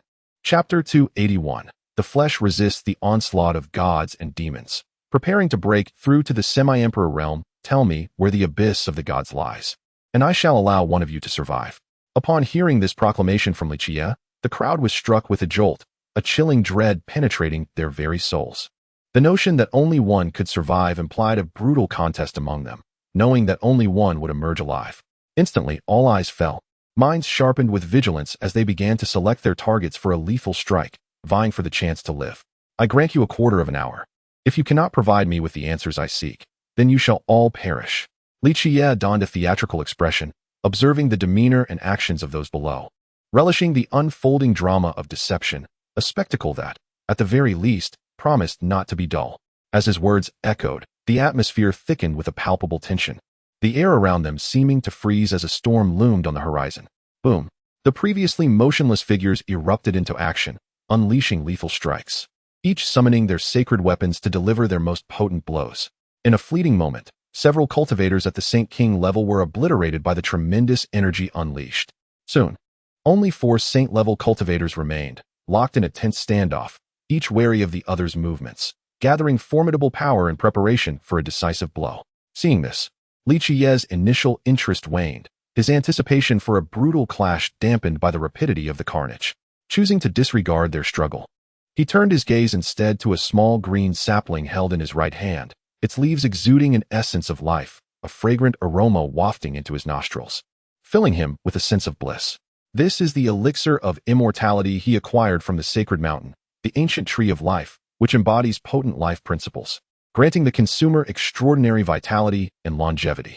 Moreover, the physical form is endowed with remarkable regenerative abilities, comparable to those of a practitioner of secret arts. The ancient tree of life did not resist him. Rather, it allowed itself to be taken away. Unlike other past elixirs of immortality, this ancient tree seemed to possess a sense of surrender, enabling Li Qiyeh to obtain it with minimal effort. Upon plucking a leaf from the ancient tree of life and placing it in his mouth, a sweet and fragrant flavor danced upon his taste buds, invigorating his entire being. Indeed, the effects of the leaf were impressive, akin to that of a revered medicinal herb, subtly enhancing his lifespan. Truly, the ancient tree of life proved to be extraordinary. As he absorbed the effects of the ancient tree, his gaze shifted back to the scene before him, discovering that only 2 individuals remained on the battlefield. While the other 2 had succumbed, their broken bodies sprawled upon the ground. The surviving duo, both grievously wounded with bloodshot eyes, glared fiercely at one another, subsequently engaging in a brutal struggle, attacking each other without reservation. Ultimately, only one remained standing, bloodied and battered, casting a weary glance towards Li Qiyeh in the sky. A pale smile gracing his lips, his eyes reflecting exhaustion and the remnants of life. Li Qiyeh responded with a faint smile and said, "Very well. Reveal the location of the Divine Abyss, and you may yet live." The Divine Abyss, also known as the Abyss of Gods and Demons, is rumored to be a site where countless deities and demons perished, their flesh and essence consumed, yet remnants of their fragmented thoughts linger. Consequently, this place has long been regarded as a forbidden zone. Even the sovereigns of divine realms avoid it, for those who traverse here often meet their demise, devoured and dissolved into nutrients by the grotesque peaks of flesh. While this realm is a place of certain death for most, for Li Qiyeh, it represents an immense opportunity, a fortuitous chance crafted for the great. Stepping onto the path composed of flesh, he felt a peculiar squirming beneath his feet, yet he harbored no fear. Observing his surroundings with a calm demeanor, suddenly, figures emerged from the fleshly peaks, some adorned with crimson wings and singular horns, others covered in tentacles, some bearing 3 heads and 6 arms, and others resembling cyclopean giants or skeletal beasts, each exuding formidable energy. These manifestations are the remnants of fallen deities and demons, possessing their former combat consciousness and a portion of their power, each capable of contending with a great sage. At that moment, the area was teeming with a multitude of these spectral figures. Some roared towards the heavens, while others hovered silently in the air, their expressions grotesque and menacing. However, with the emergence of Li Qiyeh, all hidden forces began to reveal themselves, launching a relentless assault on him, seemingly intent on eliminating this intruder within their domain. Li Qiyeh remained expressionless, unfazed by the terrifying deities and demons surging towards him. Instead, he advanced towards them, untroubled by the impending consequences. Countless remnants of gods and demons unleashed fierce attacks, their fists capable of piercing the flesh of great saints, striking Li Qiyeh's unguarded chest, as though aiming to penetrate it entirely. In addition, other deities and demons wielded colossal weapons, each intent on their singular purpose. Chapter 282, The Battle of the Holy Sovereigns. Blood-soaked in the starry sky in the 51st city of humankind, 2 figures stood opposed, towering in the celestial expanse. Gold and purple, as if born of enmity. Each claimed half of the sky, starkly contrasting. "You are the holy body, Yi Fan. Impressive. I admire your courage. Though it will not alter the fact that you shall perish at my hands," the overlord declared, regarding the holy body, Yi Fan, with a tone brimming with confidence. His gaze was domineering, infused with fervent zeal, as though he were admiring a prized trophy. The overlord and the holy body have historically been destined adversaries. Their encounters inevitably culminate in a clash of life and death, with only one emerging victorious. The current overlord felt the tumultuous surge of bloodline energy within him, an uncontrollable fervor for battle and the thirst for blood igniting a murderous intent towards Yi Fan. Yi Fan, too, experienced a similar sensation. The moment the overlord arrived in the 51st city, he sensed an awakening within his ancient holy body, as if it had developed a consciousness of its own. A strange battle intent rising from his bloodline. This astonished him, for it was the first occurrence of its kind. Upon laying eyes on the overlord, an innate hostility stirred within him, igniting an impulse to eliminate this foe. After hearing the overlord's taunts, Yi Fan restrained his urge to strike, calmly observing the overlord. Though the powerful battle intent emanating from him left the overlord visibly taken aback. Victory or defeat can only be discerned through battle. It is not a matter to be resolved by mere words. Much like the way you fell to my brother, blindly arrogant. As he spoke, Yi Fan mocked the overlord's past humiliation at the hands of Li Qiyeh, causing the overlord's expression to darken, as if he were on the verge of weeping. This was the deepest wound of his life, a source of profound introspection and fear. Even now, recalling that episode filled him with shame and trepidation. The sensation of being crushed like an ant, of being used as a mere pawn, incited a deep resentment that he wished to forget, especially when he thought of how Li Qiyeh had spared him, intending instead to use him as a stepping stone for the holy body, further amplifying his humiliation. He prided himself on being invincible in the ancient starry paths, dismissing even the likes of the great demon god, Emperor Tian, and the human king. Even when faced with his own arch-nemesis, the ancient sacred body, he did not consider himself a match for it. Now, having become a mere sharpening stone for others, he felt a profound discontent and a refusal to yield. Thus, upon hearing that the sacred body Yi Fan had arrived at the ancient road of the stars, he immediately returned from another ancient path, preparing to eliminate this figure who had brought him shame, intending to wash away his past with the latter's blood and prove his own might. Now, upon hearing these words, the battle intent that had been simmering within him erupted alongside his murderous rage, prompting him to strike first with a dominating punch. His violet fist, imbued with an indomitable spirit and a tyrannical aura, surged forth with overwhelming speed towards Yi Fan, causing the surrounding ancient stars to tremble under the impact of his sacred force. In that instant, as the sovereign made his move, Yi Fan also reacted. The sheer ferocity of the punch brought a solemn expression to his face, his brows furrowing slightly. This was a blow he could not evade, and he could only meet it head-on, though the sovereign's realm was superior, boasting the cultivation of the seventh heaven of the sacred king, 4 realms above his own. He felt neither fear nor trepidation. For him, battling across realms was a commonplace affair. Throughout his journey, he had faced adversaries of greater cultivation, yet he had emerged victorious without a single defeat. Furthermore, with a prodigy like Li Qiyeh as an example, how could Yi Fan be weak? If he could not surpass the likes of old Li, could he possibly falter against others? Unless another entity akin to the demon Lord Qiyeh were to arise, Yi Fan intended to dominate the ancient road of the stars, regarding the sovereign and the king as mere juniors in his eyes. The golden fist, carrying the intent to suppress all, collided thunderously with the sovereign's violet fist, unleashing a cataclysmic explosion of purple and gold light at their center. The resultant shockwave and energy storm obliterated the nearby celestial bodies into fragments. Both combatants were sent hurtling away, crashing into a distant planet and shattering it. Onlookers below, including some distant cultivators, were struck with awe at the sheer destructive power unleashed in the clash between the ancient sacred body and the celestial sovereign body. Was this the formidable strength of the celestial sovereign and the ancient sacred body? Truly, they were the pinnacle of human physiques. Apart from the chaos body and the primordial sacred body Tao, it seemed unlikely that any physique could rival these two. Some discerning cultivators, witnessing this spectacle, could not help but express their admiration, proclaiming these two physiques to be the strongest on the ancient road, even capable of standing toe-to-toe with any emerging sovereign. Indeed, they were the most elite of physiques. However, they were not without rivals. Physiques such as the lunar body, solar body, primordial Tao, and the human king body were equally formidable and could compete with both the sovereign body and the sacred body. At this moment, some voices rose in dissent, seemingly reluctant to accept the previous assertions, as they proceeded to introduce several other physiques that were on par with the sacred body and the sovereign body.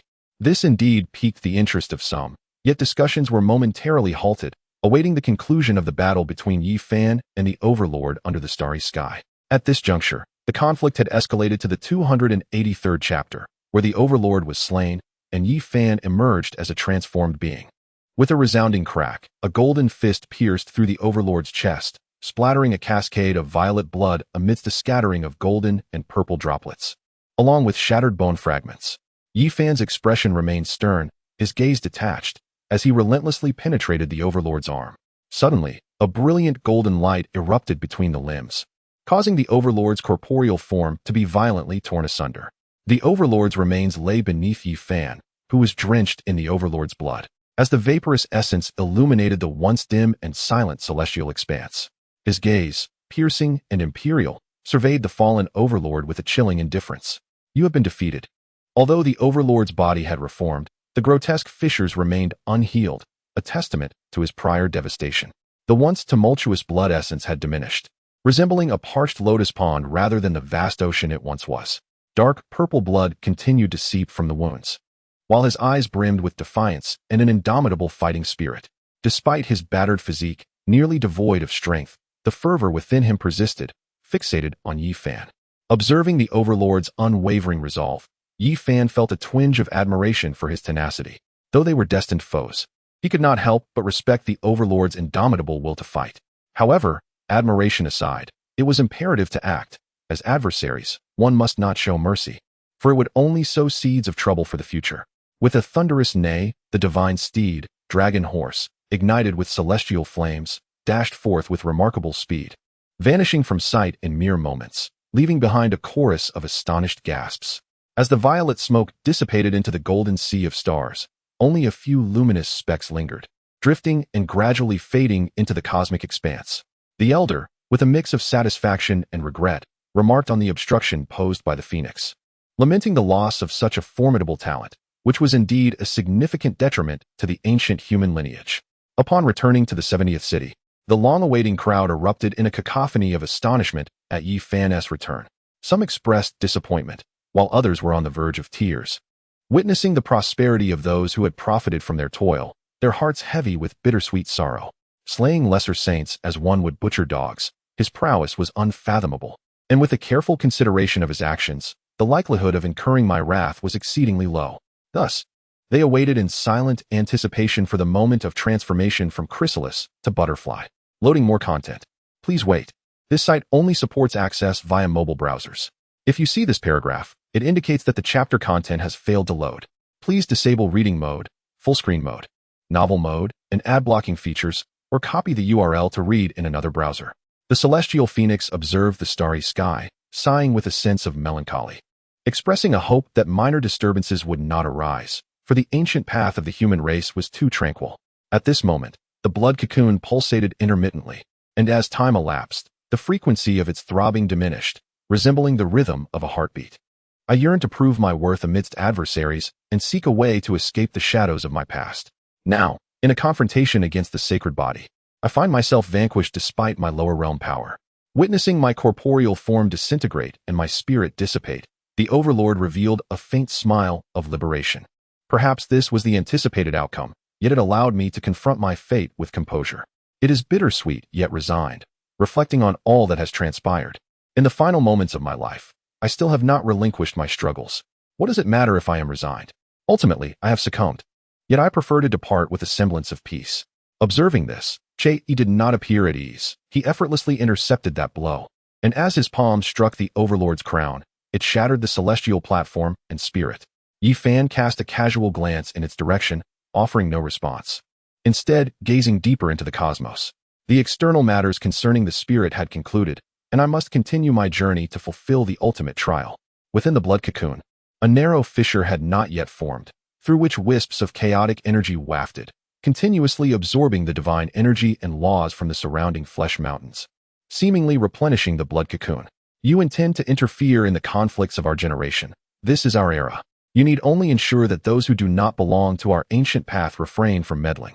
Furthermore, you must understand one crucial point. The brother of the sacred body is none other than the demon Lord Yi. I am a benevolent character. Have you witnessed my essence? I possess a passionate heart, capable of decisiveness in battle. Should he provoke the sacred body, this fellow would undoubtedly face dire consequences. In the divine realm, the absolute territory of the gods, a diminutive blood cocoon hovered amidst the ancient flesh mountains approaching their end. The surface of the blood cocoon exhibited rare patterns, all in a similar state. Since my defeat at the hands of Li Qiyeh, I have not experienced another loss. I am no longer the overlord who once aspired to become an emperor. Internally, I have been evading, consuming myself. The celestial phoenix indeed shook his head and smiled, stating that historically, the sacred body and the overlord body were not inherently antagonistic, existing in a life and death struggle. Even if they obstruct us, we shall continue to fight until one side perishes. Brilliant yet sorrowful, much like a meteor, it seems that I will fade slowly. Yi Fan's expression bore a hint of melancholy. I won, but it was merely a victory, devoid of any splendor. Even after exerting all my strength, I still faced defeat, depleting my true blood without reversing the tide, bested by the sacred body. Chapter 284. The Imperial Coffin of the Void, the Emperor's Suppression of Power in the Starry Sky. A stone-like coffin traversed along the golden ancient path, appearing to move at an exceedingly slow pace, yet each shift covered distances that spanned across the stars. Surrounded by numerous celestial behemoths, none dared to approach the coffin. Those who inadvertently stumbled upon it fled in terror or crawled away in trembling fear. Upon the lid of the coffin rested 3 figures, 2 men and 1 woman, silently gazing at the myriad remains of the colossal beasts scattered across the starry expanse. The immense skeletons, larger than stars themselves, elicited awe from 2 of them.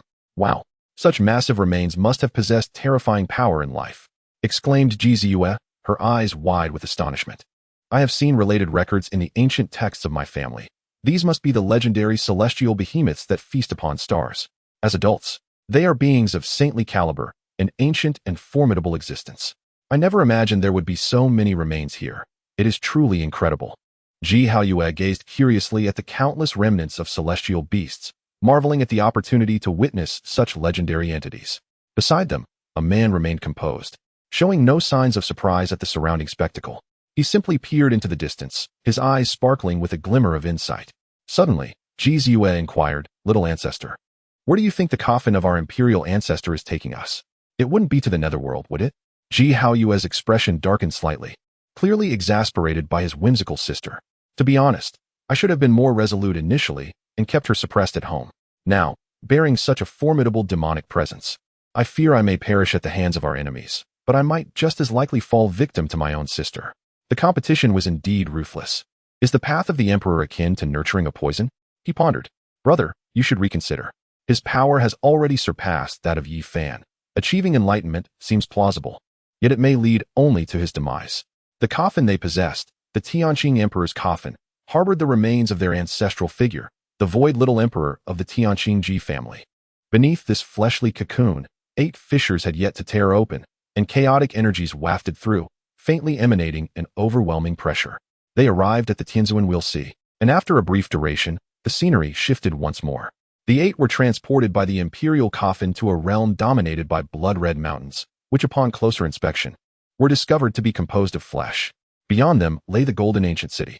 While the 8 had yet to fully appreciate this sight, the scene transformed again, revealing an ancient city beyond the coffin, accompanied by a desolate, small sea below that bore a few drifting corpses. It seemed that little ancestor anticipated the curiosity of the 2 beside him, for he began to explain, "The golden ancient city is something you learned about from your father. They are aware of the trials of the celestial ancient road, where members of the same race embark upon their respective ancient paths to complete one challenge after another, striving to reach the finish line first." Behind the imperial coffin lay a diminutive, flesh-and-blood cocoon, its surface adorned with countless intricate patterns of deities and demons, evoking both fear and astonishment. As a member of the Ji family, I experienced an unprecedented sensation of being unable to counterbalance this presence, even when facing Fei Zhenjia. I had fought before, and even in equal realms, the struggle was palpable. Observing Li Qiyeh's countenance, filled with rage and laced with mockery, Li Qiyeh spoke with stern intensity, suggesting that a past defeat signified the likelihood of future failure. She warned that should we encounter Yi Fan, he would undoubtedly deliver a harsh beating. While it was one thing for my sister to voice such sentiments, hearing it from our own ancestor struck a deep chord within me, leaving a slight mark on my spirit. Gazing at my small ancestor, I noticed a hint of resentment in her eyes, reminiscent of a heavy-hearted man. The golden ancient city was not merely a trial ground for the most exceptional beings among various races. It was a battleground for survival, where competition and bloodshed would reveal the most resilient among us, the most formidable contenders for the path to becoming an emperor. The remaining participants in this fierce contest were not without hope of ascending to the rank of Gu King. They would engage in relentless combat until only one emerged alive. Li Qiyeh fell into a contemplative silence upon hearing my ancestoress words, her expression devoid of excitement or rebuttal, seemingly acquiescing to my statement. Fei Zhen's eyes glimmered with a shrewd light. My curiosity about this demon lord, who had traversed from the northern dipper to the ancient pathways of the starry skies, was tinged with trepidation. With a calm demeanor, Fei Zhen uttered that the path led to the golden ancient city. As our conversation unfolded, the surroundings transformed, revealing a diminutive city that shimmered with a golden hue, reminiscent of a city forged from gold. Suddenly, my small ancestor interjected, claiming she had faced me before, asserting that even within the same realm, she had bested me. Li Qiyeh and Fei Zhen exchanged glances, their expressions revealing surprise. It was our first encounter with the golden ancient city, and we were yet to grasp its true nature. Prior to my emergence into this world, I had heard whispers of the demon lord's exploits, destroying sects, obliterating sacred grounds, annihilating dynasties, and mercilessly subduing myriad races, tales that seemed almost unfathomable. Chapter 285. The Breakthrough of Cultivation. The Emergence of the Quasi-Emperor's Heavenly Tribulation. Phone, not wind. Reminds you, please consider saving this. New Keyboard Novel Network Xinjianpan. Com, for easier reading later. Quasi-Emperor. Upon hearing GZ's grave words, both Ji Ziyue and Ji Haiyue were taken aback, their eyes reflecting disbelief, as if they could hardly fathom the presence of a quasi-emperor in this place. Gazing at the grotesque, flesh-like cocoon, surrounded by a swirling chaos, particularly the oppressive aura it emanated, one could only surmise that, were it not for the imperial coffin shielding us, we would likely have knelt in submission. Could it be that a quasi-emperor resides here? Would we inadvertently provoke him? Might he seek to annihilate us? Ji Ziyue exclaimed in alarm, her face reflecting sheer dread of impending doom. Ji Haiyue's expression was grave, his eyes brimming with vigilance. He discerned that the formidable figure before them, a quasi-emperor, was likely in seclusion, and their unintentional intrusion might very well disturb the slumber of the flesh and blood cocoon. However, beside him, Ji Zizi remained remarkably composed. Though her gaze mirrored his seriousness, there was no hint of panic. Instead, she scrutinized the grotesque cocoon intently, attempting to glean some insight. After a moment, she suddenly let out a muffled groan, and from her eyes streamed 2 trails of blood tears, while fresh blood trickled from the corner of her mouth, causing the 2 companions beside her to change countenance. They quickly supported Ji Zizi, and Ji Haiyue, his tone laced with concern, inquired, "Little ancestor, what has happened to you?" Ji Ziyue hurriedly produced 2 medicinal herbs, urging her to consume them to mend her injuries. Once her wounds had largely healed, Ji Zizi gradually opened her eyes, their normalcy restored, though a faint crimson hue lingered within them. Before them lay the Emperor's coffin, the fabled site known as the Land of the Fallen Divine Demons, a place shrouded in taboo. Gazing at the coffin, Ji Zizi fervently declared, "I am harnessing the divine demon liquid here to heal my injuries." Her fervor was palpable, unperturbed by the events that were to unfold. Ji Zizi had yet to break through to the minor saint realm, while Ji Haiyue had achieved the 7th level of the Saint King realm, and even Ji Ziyue, who was passionate about cultivation, had stepped into the 8th level of the Saint King realm. With a resounding crack, the cocoon was entirely shed, and the surrounding chaotic energy swiftly retracted into its form. Moments later, 2 beams of dazzling silver light shot towards the heavens, piercing the sky and creating 2 minuscule apertures, reminiscent of hollow eyes gazing down from above. Except for Ji Zizi, the other 2 felt an overwhelming sense of dread, for they sensed that the spherical liquid suspended beneath the Emperor's coffin was of extraordinary value, a treasure beyond compare. They ascended towards the sky, standing atop the celestial peak, gazing down at the impending heavenly tribulation. As they listened to Jialong's words, which had initially seemed to reveal the answer, they found themselves bewildered once more, grappling with the profound implications of his statements. Meanwhile, the Emperor's coffin, now in motion once again, did not divert its course but passed directly alongside the fleshly cocoon, displaying no hesitation whatsoever. Boom, boom, boom. Aware that Ji Zizi was changing the subject, the 2 pressed on with their inquiries, eventually settling around the Emperor's coffin to meditate and cultivate, even the usually playful Jialong engaging in earnest practice. Yet Ji Zizi offered no responses, merely gazing intently at the Emperor's coffin. After a prolonged silence, she finally remarked to them, "Though this place is fraught with peril, it is also an unparalleled site for cultivation." With each pulse, glistening liquid emerged from the mountain peaks, all flowing towards the location of the Emperor's coffin, eventually coalescing into a spherical droplet suspended in the air beneath it. Indeed, although I once was, I now stand transformed. Yet, even in this transformation, my ties to the Ji family remain tenuous at best. Simultaneously, the ancient coffin beside us quivered slightly, its lid cracking open just enough to reveal a narrow opening, as if it too sought to observe the unfolding scene. In the blink of an eye, a decade has slipped by. The 8 members of the Ji family, benefiting from the unparalleled cultivation environment of the divine abyss and the divine liquid often bestowed by the coffin, have all made modest advancements in their cultivation. Crack, crack. Meanwhile, at a distance from the coffin, a small, fleshy cocoon hung suspended in the air, marred by a few minor fissures that hinted at its imminent emergence. After all, it is the coffin that entombs a once formidable adversary, a minor emperor. Even in death, such a being commands a degree of caution, compelling even the mightiest of quasi-emperors to steer clear, fearful of invoking fatal taboos. A sound reminiscent of an eggshell shattering resonated. As the fleshy cocoon began to shed its outer shell, accompanied by the fleeting manifestation of fractured laws that quickly dissipated into the ether. Li Qiyeh, having grasped the significance of this event, stood agape in astonishment. Beneath the cocoon, intricate patterns, both humanoid and beastly, swirled in a chaotic tapestry, maintaining the integrity of the cocoon's form. On another front, Li Qiyeh gazed intently at the heavens, his long hair billowing in the wind, radiating an aura of unparalleled dominance. As the minuscule size of a grain of rice rapidly transformed into that of a fingernail, the fingers, the thumb, each continued to diminish in size. It appeared that this quasi-emperor was awakening, preparing to confront the quasi-emperor tribulation.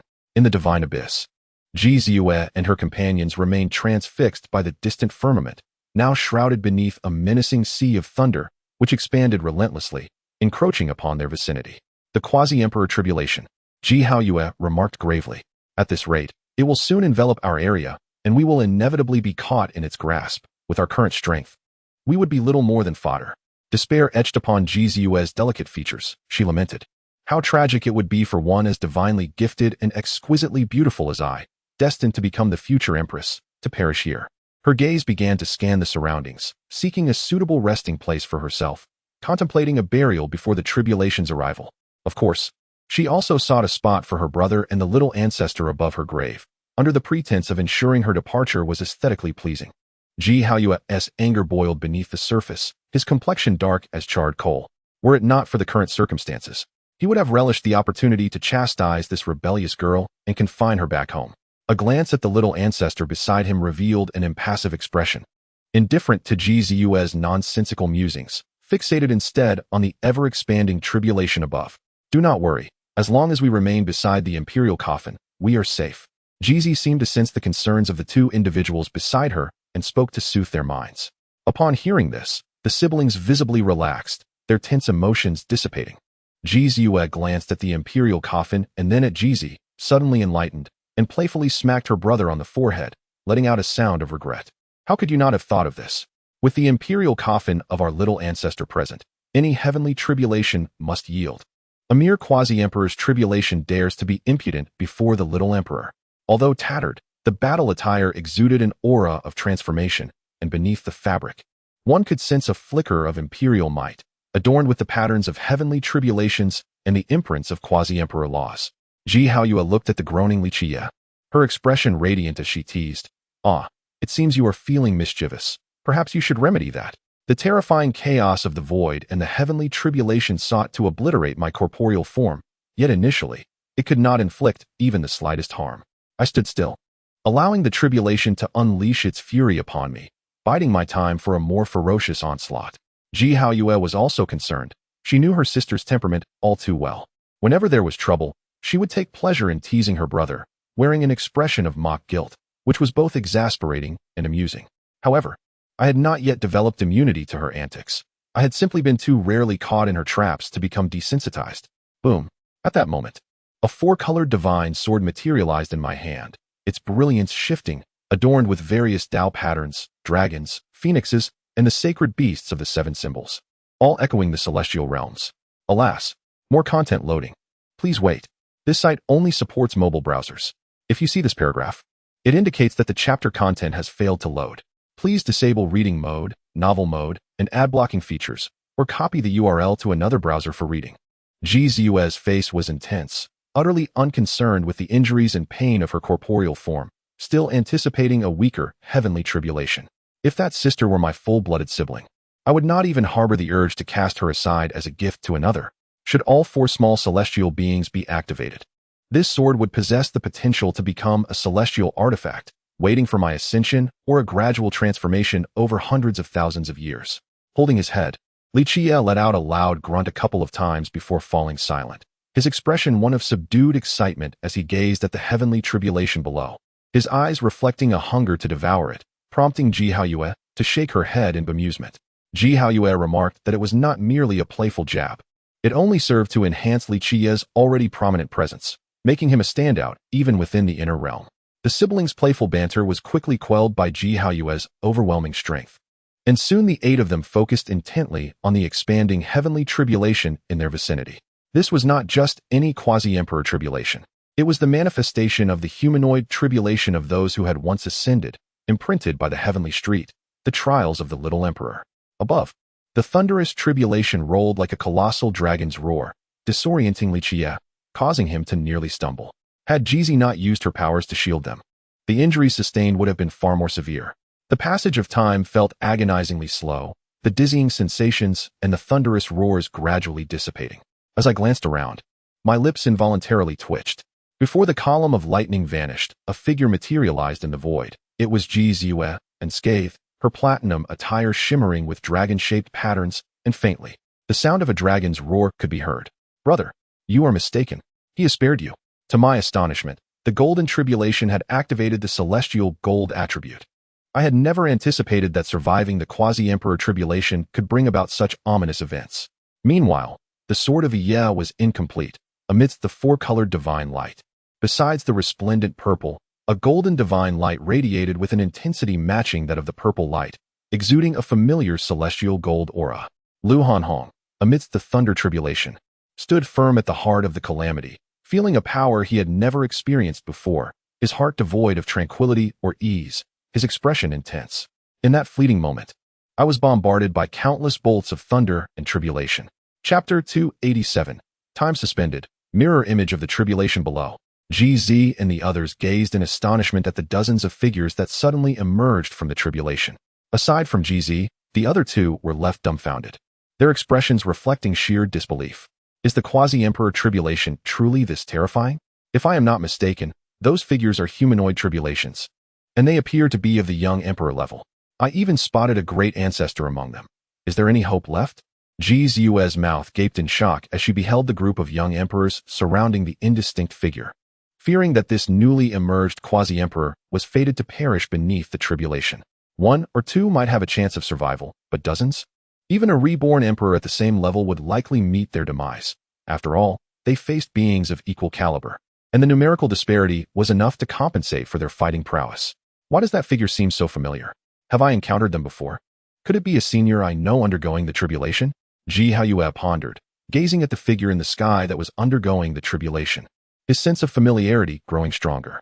Yet, he could not recall who it was, for none of the elders he had met possessed such strength, especially in the depths of the ancient starry path, where, logically, only young prodigies from the Big Dipper should venture.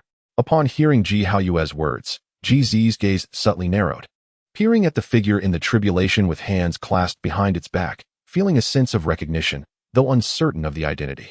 After a moment, he shook his head, deciding it unnecessary to dwell on it further. Regardless of whether they were familiar, they would soon witness this individual confronting such a terrifying tribulation, if they could survive. That was the question. As a prince, it was the first time I had witnessed such a level of tribulation. Even my brother's quasi-emperor tribulation had been equally fearsome, as had my father's. This was no mere tribulation, it was annihilation. Observing the humanoid tribulations encircling him, Qiyeh suddenly broke into a smile, her left hand, which had been resting behind her, extended and waved, causing the positions of all humanoid tribulations to shift. As the moment approached when it would touch Qiyeh's body, a fleeting silver light suddenly flashed, so swift that even the small saint, Qiyeh, could scarcely perceive it. To my dismay, the manifestation of the humanoid heavenly tribulation did not possess the same formidable powers as the original tribulation. The two were distinctly unequal. Without Qiyeh's enhancement, the humanoid heavenly tribulation was once again vanquished, consumed by the sword and battle attire from the previous night. Before the attack dissipated, all 36 humanoid tribulations remained intact, vibrant and luminous, making it exceedingly difficult to restore them even without the repair of the Thunder Sea. Yet, from Qiyeh's perspective, the scene was entirely different. The silver light flashed, and time and space around her instantaneously froze. All entities, energies, and laws ceased their motion in that singular moment. Boom, boom, boom. Just as Qiyeh was about to extinguish the seventh wave, the tribulation unleashed a weaker eighth wave, seemingly intent on wearing me down completely.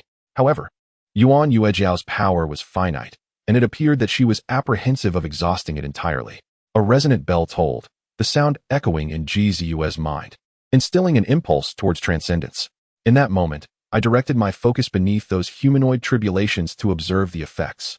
Shortly thereafter, the Grand Emperor, clad in a dragon robe, wielded a sword in one hand, its dragon's roar reverberating through the heavens, as the sword's radiance, imbued with imperial dragon energy, aimed directly at my head, seeking to cleave me in two. Moreover, the four little celestial lords employed their four secrets. The Demon Emperor and the Azure Emperor unleashed simultaneous assaults, the sun and moon converging in an onslaught, while the Western Empress, the four Li, and the ancient emperors of the Divine Land made their abrupt appearances. As everything unfolded, Li Qiyeh waved her hand once more, causing the silver light to dissipate. Following this was not an attack, but rather a terrifying surge of energy that instantaneously tore the sky open, unleashing a dreadful vortex of chaotic void that engulfed the heavens and the towering peaks above. The Chaos Emperor, wielding a colossal axe, swung it towards my form, while the Eternal Universe Emperor brandished the Eternal Universe Cauldron like a club, bringing it down upon me. How is this even possible? I was still alive, completely unscathed. How could I possibly survive such a terrifying onslaught? At this moment, Jizi also regained her composure. Her previously calm demeanor utterly shattered, leaving her unable to maintain her intensity. As for what the 8 figures above Jizi were contemplating, Jizi, surrounded by 36 humanoid tribulations, exhibited only a slight twitch of her lips and a hint of unease, yet she did not display any signs of panic.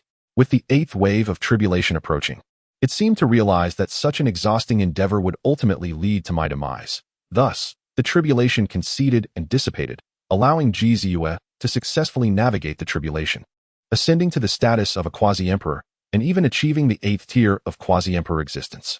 What unspeakable deeds had been committed to provoke such a wrath from the heavens that they sought to obliterate me? In the future, if a wicked little rascal were to eliminate a malevolent presence, ridding the world of a minor calamity, one might feel a pang of sorrow. Meanwhile, Jizi, besieged by a group of long-standing young emperors, seemed to be ensnared in a peculiar stillness, unable to resist or evade the onslaught. Chapter 288, The Gift of Divine Medicine Fruit. In gratitude for the Huangdi Sutra, the new keyboard novel network promptly updates the latest chapter of the Transcendent Cultivation System across the heavens. Is it truly possible to transcend tribulation and become a quasi-emperor? Jizi remarked in disbelief, astonished that anyone could survive such a heavenly calamity. She felt that even her own Jizi might not achieve such a feat. It can only be said that there are realms beyond realms. The elders of her family had foretold that this era would differ from all preceding ones, destined to be the most resplendent, yet also the most brutal epoch in history, where extraordinary talents seldom seen in ancient records would emerge in droves. Even the sons of emperors could not attain invincibility. Numerous prodigies of similar stature would engage in fierce battles for supremacy over the ultimate imperial throne.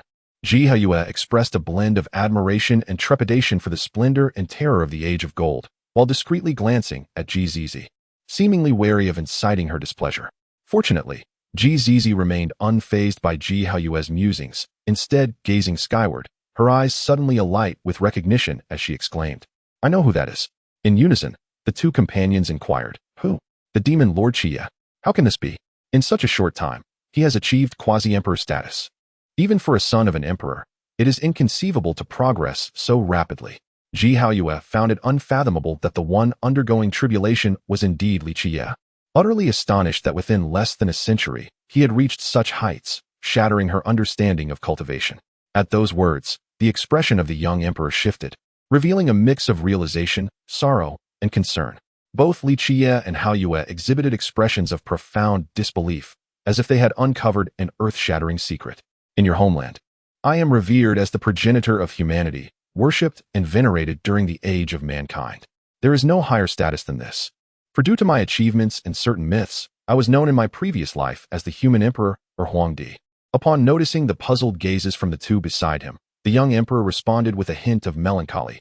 "This figure outside the imperial coffin is your father. However, the emperor's corpse has awakened, giving rise to another being. Your father is not truly dead. We have not genuinely traversed the ancient path of trials, but have followed the imperial coffin drifting through the cosmos, arriving here. Consequently, we are not fully aware of the events beneath the ancient road." The young emperor's expression intensified, revealing a blend of curiosity and astonishment as he turned to Jizi and inquired, "Have you seen him?" Just as they continued their exchange, a voice suddenly emerged, causing them to feel an unexpected ease, yet their faces still bore expressions of astonishment. Beneath the skin of the fruit, an exquisite imprint of a phoenix soaring through the heavens and gazing down upon the world is etched, exuding a charm that conveys a sense of clarity and enlightenment, captivating the observer with a single glance, igniting a desire to delve into its profound mysteries.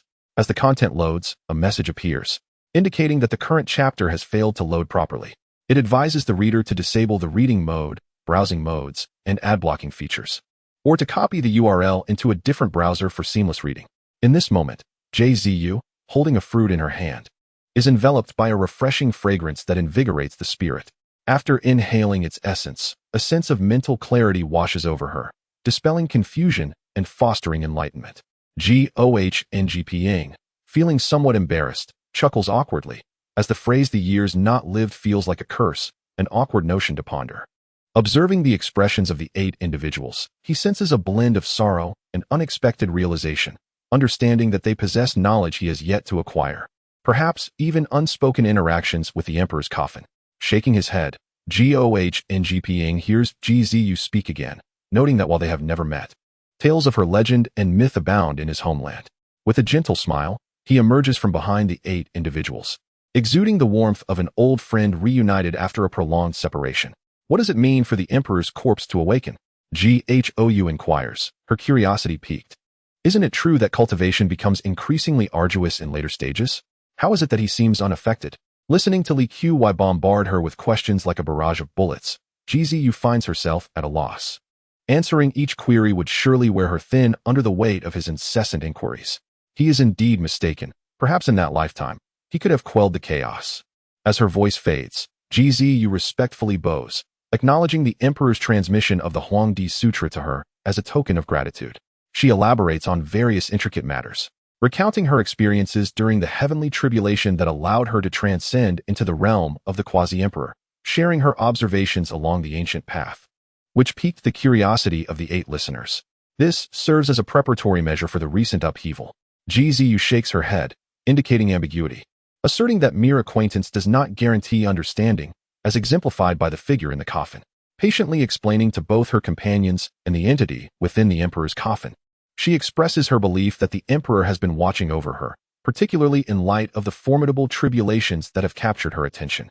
After a brief conversation, her gaze shifts to the nearby Emperor's coffin, her eyes reflecting an inexplicable emotion. The implication is that the being within the coffin was indeed an ancestor of the J family, a once great figure who, after a prolonged slumber, lost its intellect and evolved into a different entity entirely. As the narrative unfolds, Chapter 289 reveals an encounter with a quasi-emperor ambush, tearing through the quasi-emperor's formation.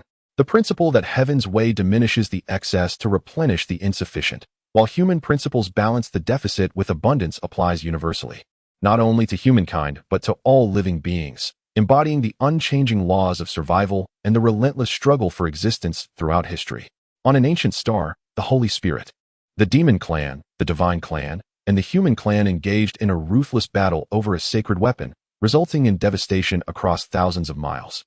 With the Earth's creatures suffering immensely and life extinguished, as heaven wept and the earth mourned, Li Qiyeh sat indifferently in the firmament, observing their strife, and was reminded of a phrase from Laozi's Tao Te Ching, eliciting a sigh from him. Witnessing the rivers of blood and the countless corpses, he refrained from intervening, remaining merely a bystander, quietly watching. To intervene without a stance would only invite enmity from all parties. Moreover, he cared little for the lives or deaths of these individuals, finding amusement in the spectacle. Beside him, Xiaoye yawned in boredom, her sleepy gaze lingering on the scene, her lips faintly smeared with remnants of ancient medicinal roots, a clear sign of her indulgence in the elixirs. Li Qiyeh shook his head in resignation. You spend your days either sleeping or eating. Can't you strive for a bit more? Whenever I ask you to take action, you dawdle. In response, Xiaoye shook her head, nudging Li Qiyeh's shoulder, and bleated a few times before saying, But I am cultivating. Look, I have already broken through to the great sage level. I am working hard. Furthermore, I have calculated the location of the entrance to the Demon Emperor's tomb using the celestial mechanism, but it drained a considerable amount of my energy and cultivation. I need sleep to recover. Li Qiyeh's gaze twitched at the remnants of the medicinal roots at the corner of her mouth.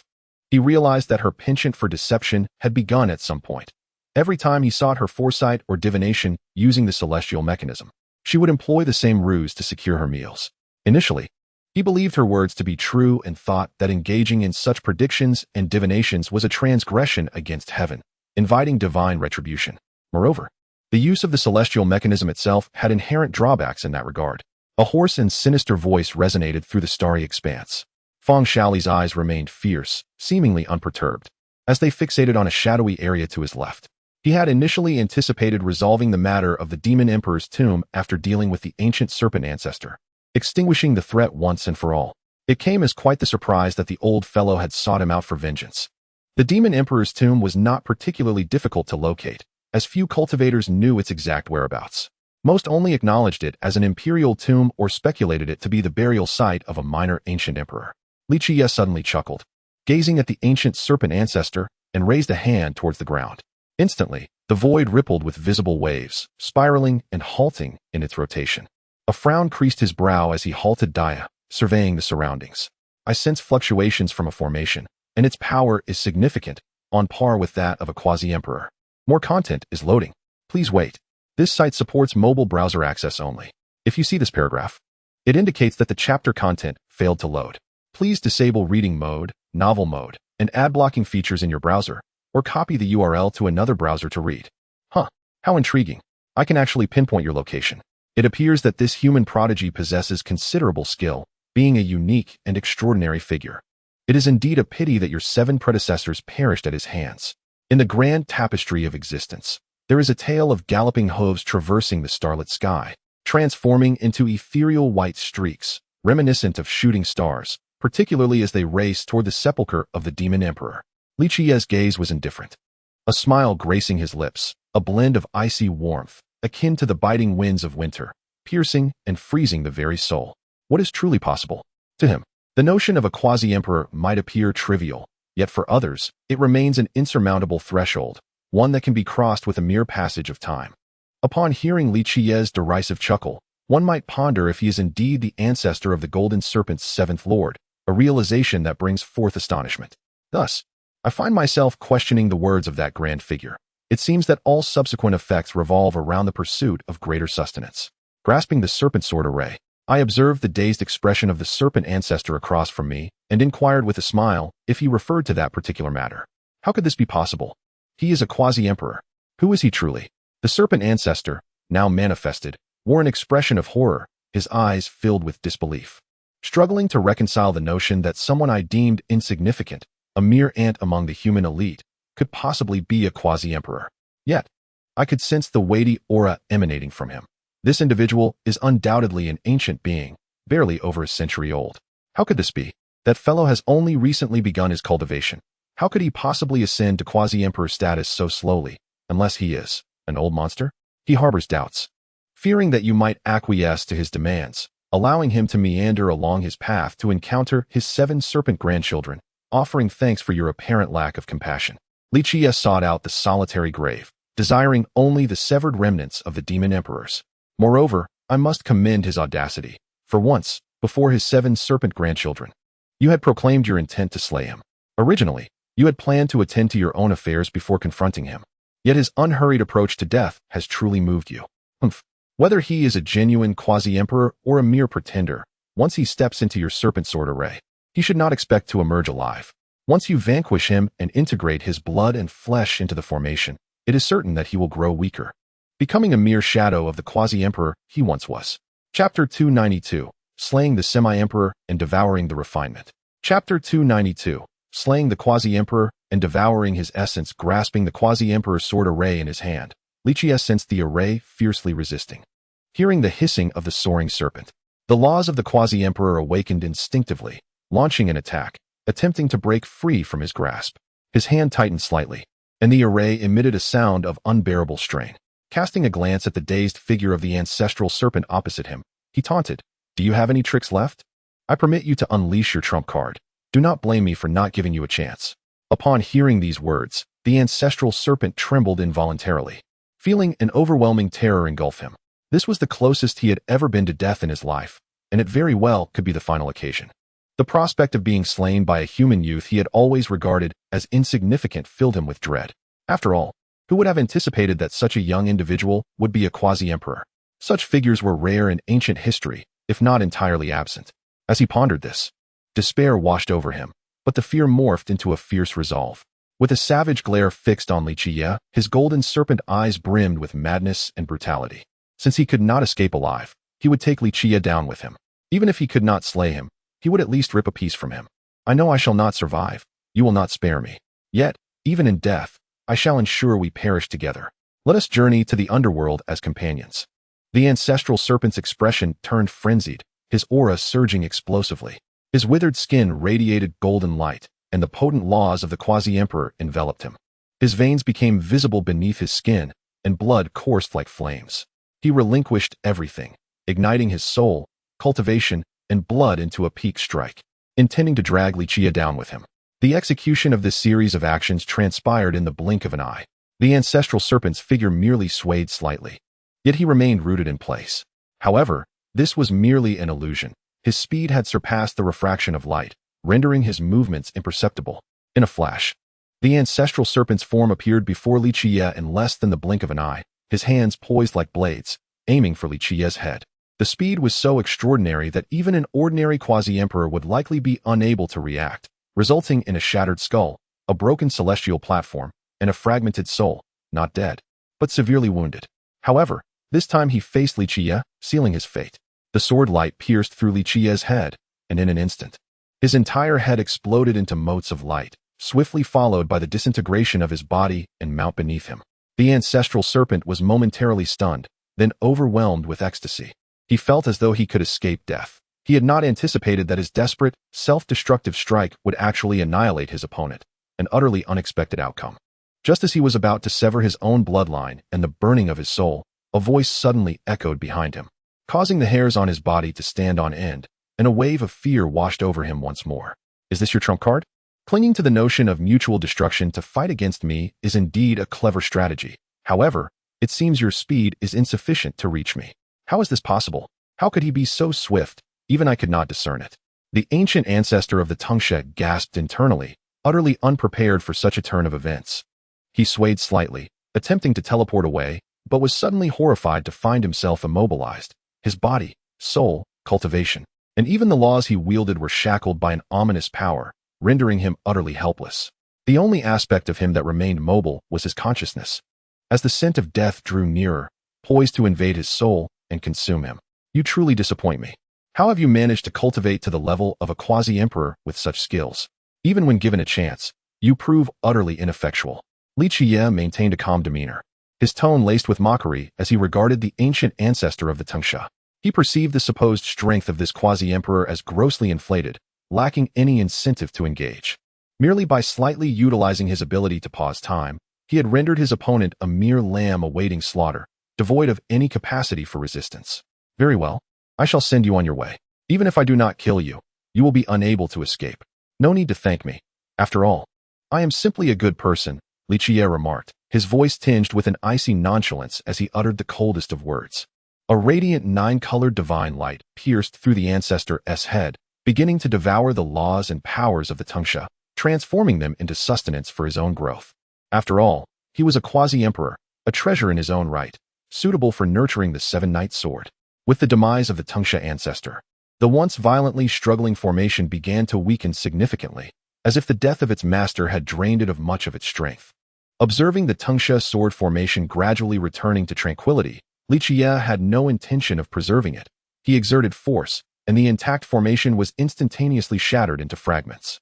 His battle attire erupted with a black-golden radiance, absorbing and devouring the fragmented remnants of the formation, converting them into nourishment for advancement. Soon, both quasi-emperor artifacts were consumed entirely, regardless of the Seven Knight. Chapter 293. Entering the Tomb of the Demon Emperor and Acquiring the Demon Emperor's Chapter 293. Entering the Tomb of the Demon Emperor to acquire the Demon Emperor's ruler with the vast expanse of the starry sky as its tomb and the constellations forming its array. The burial site of the Demon Emperor truly reflects the grandeur and sophistication beyond the reach of ordinary beings. Upon arriving at the tomb of the Demon Emperor, Li Qiyeh immediately sensed the extraordinary nature of this place. The Demon Emperor, wielding immense magical power and divine abilities, reversed the heavenly laws, transforming the cosmos into his final resting place. Such a configuration is only sparsely recorded in the Book of Origin, a feat achievable only by ancient sovereigns. With their inherent capabilities being exceedingly rare, each emperor's tomb can be deemed a forbidden domain, with some enigmatic emperor's burial sites rivaling the most perilous realms of existence. For instance, the tomb of the ruthless Emperor CC, entombed within the dragon's nest. was a place where even the most formidable would perish without a trace if they dared to intrude. Similarly, the Purple Mountain is equally terrifying. Once the sacred ground of the undying celestial emperor, it was later occupied by the primordial emperor. Although no emperor has been interred there, the mere presence of the primordial bell, possessing the combat strength of an emperor, renders it a place where even deities cannot afford to rest. Furthermore, the tomb of the Azure Emperor is no less daunting, with its dual realms of yin and yang concealed within the desolate tower. Anyone foolish enough to venture there would meet an untimely demise, oblivious to their fate. At present, this venerable demon emperor's tomb is akin to the others. The illustrious demon emperor, who transformed from a snow hare into a dragon and later defied the heavens to attain enlightenment, possesses a history that is arguably as remarkable as that of the ruthless. One of the most astonishing feats attributed to him is the forceful opening of the celestial path in his twilight years, striving to enter the celestial realm, only to fall short due to his waning vitality in old age. Ultimately, he was gravely wounded and, before his passing, chose to inter himself within this tomb. As someone who has traversed the realms and witnessed the covering the heavens, Li Qiyeh holds a unique understanding of the ancient emperors. In terms of respect, he places the likes of the yin, yang, void, and eternal emperors at the pinnacle. In terms of legendary status, figures such as the Ruthless One, the Primordial, the Emperor of Respect, the Azure Emperor, and the Undying Celestial Emperor stand among the elite throughout the ages. When it comes to combat prowess, aside from the exceptional talents of the Ruthless and the Primordial, the Demon Emperor undoubtedly ranks among the foremost. His remarkable achievement of nearly breaching the celestial realm in his later years showcases a level of power that is incomparable to that of other ancient sovereigns, standing distinct from the likes of the Ruthless and the Primordial. Where is the entrance to the Demon Emperor's tomb? He inquired of the little girl beneath him, for their ability to gain entry depended on her assistance. More content is loading. Please wait. This site only supports mobile browser access. If you see this paragraph, it indicates that the chapter content has failed to load. Please close your browser's reading mode, immersive mode, novel mode, and disable ad blocking features. Or copy the URL to read in another browser. After crossing the Yellow Springs River ahead, deeper access can be found. I have deduced from the heavenly mechanism that these are the limits of my foresight, and any deeper exploration likely pertains to the emperors themselves. Upon hearing Xiaoye's words, Li Qiyeh's gaze shifted towards the vast expanse of the Yellow Spring River, which flowed around a suspended continent beneath the starry sky, resembling a majestic yellow dragon gliding through the cosmos. The potent essence of this yellow spring water sent warnings to even my quasi-emperor physique. Falling into it would result in my flesh being eroded. Perhaps it was a manifestation born from the death of the demon emperor. As I beheld the murky, yellowish liquid, reminiscent of putrid blood, a grave expression settled upon my face. Gazing at the serpentine river, whose source and terminus were shrouded in mystery, Li Qiyeh suddenly realized that reaching the destination Xiaoye had mentioned would not be a simple endeavor. It necessitated traversing the winding, perilous waters of the Yellow Spring River, and one could not fly across. The only option was to advance along the flow. Contemplating this, he drew Xiaoye into the quantum universe and summoned the dragon-patterned black gold cauldron for protection, proceeding forward, each step measured against the vast distances between the stars. He soon reached the periphery of the Yellow Spring River, observing the incessant splashes of water, and Li Qiyeh sighed inwardly. It was no wonder that, despite frequent visits, no one had yet managed to enter. The dangers surrounding this area alone could claim the lives of most, let alone the swirling splashes and occasionally towering waves that could reach dozens of meters high. Only the exceptionally powerful, equipped with hidden reserves, could venture into the depths. At the very least, one must possess the strength of a great sage to tread there alone. Of course, there were alternative means of entry. One could rely on imperial artifacts or wait for the weakening or activation of the Demon Emperor's tomb's restrictions, as Mei Fan had done in a previous life. Nevertheless, he would not bide his time for such an opportunity. He had an abundance of imperial artifacts at his disposal. If one was inadequate, 3 would suffice. And if 3 proved insufficient, 6 could be summoned. In a nutshell, he was not short on resources. However, as a quasi-emperor, wielding a single imperial artifact was sufficient for his safety.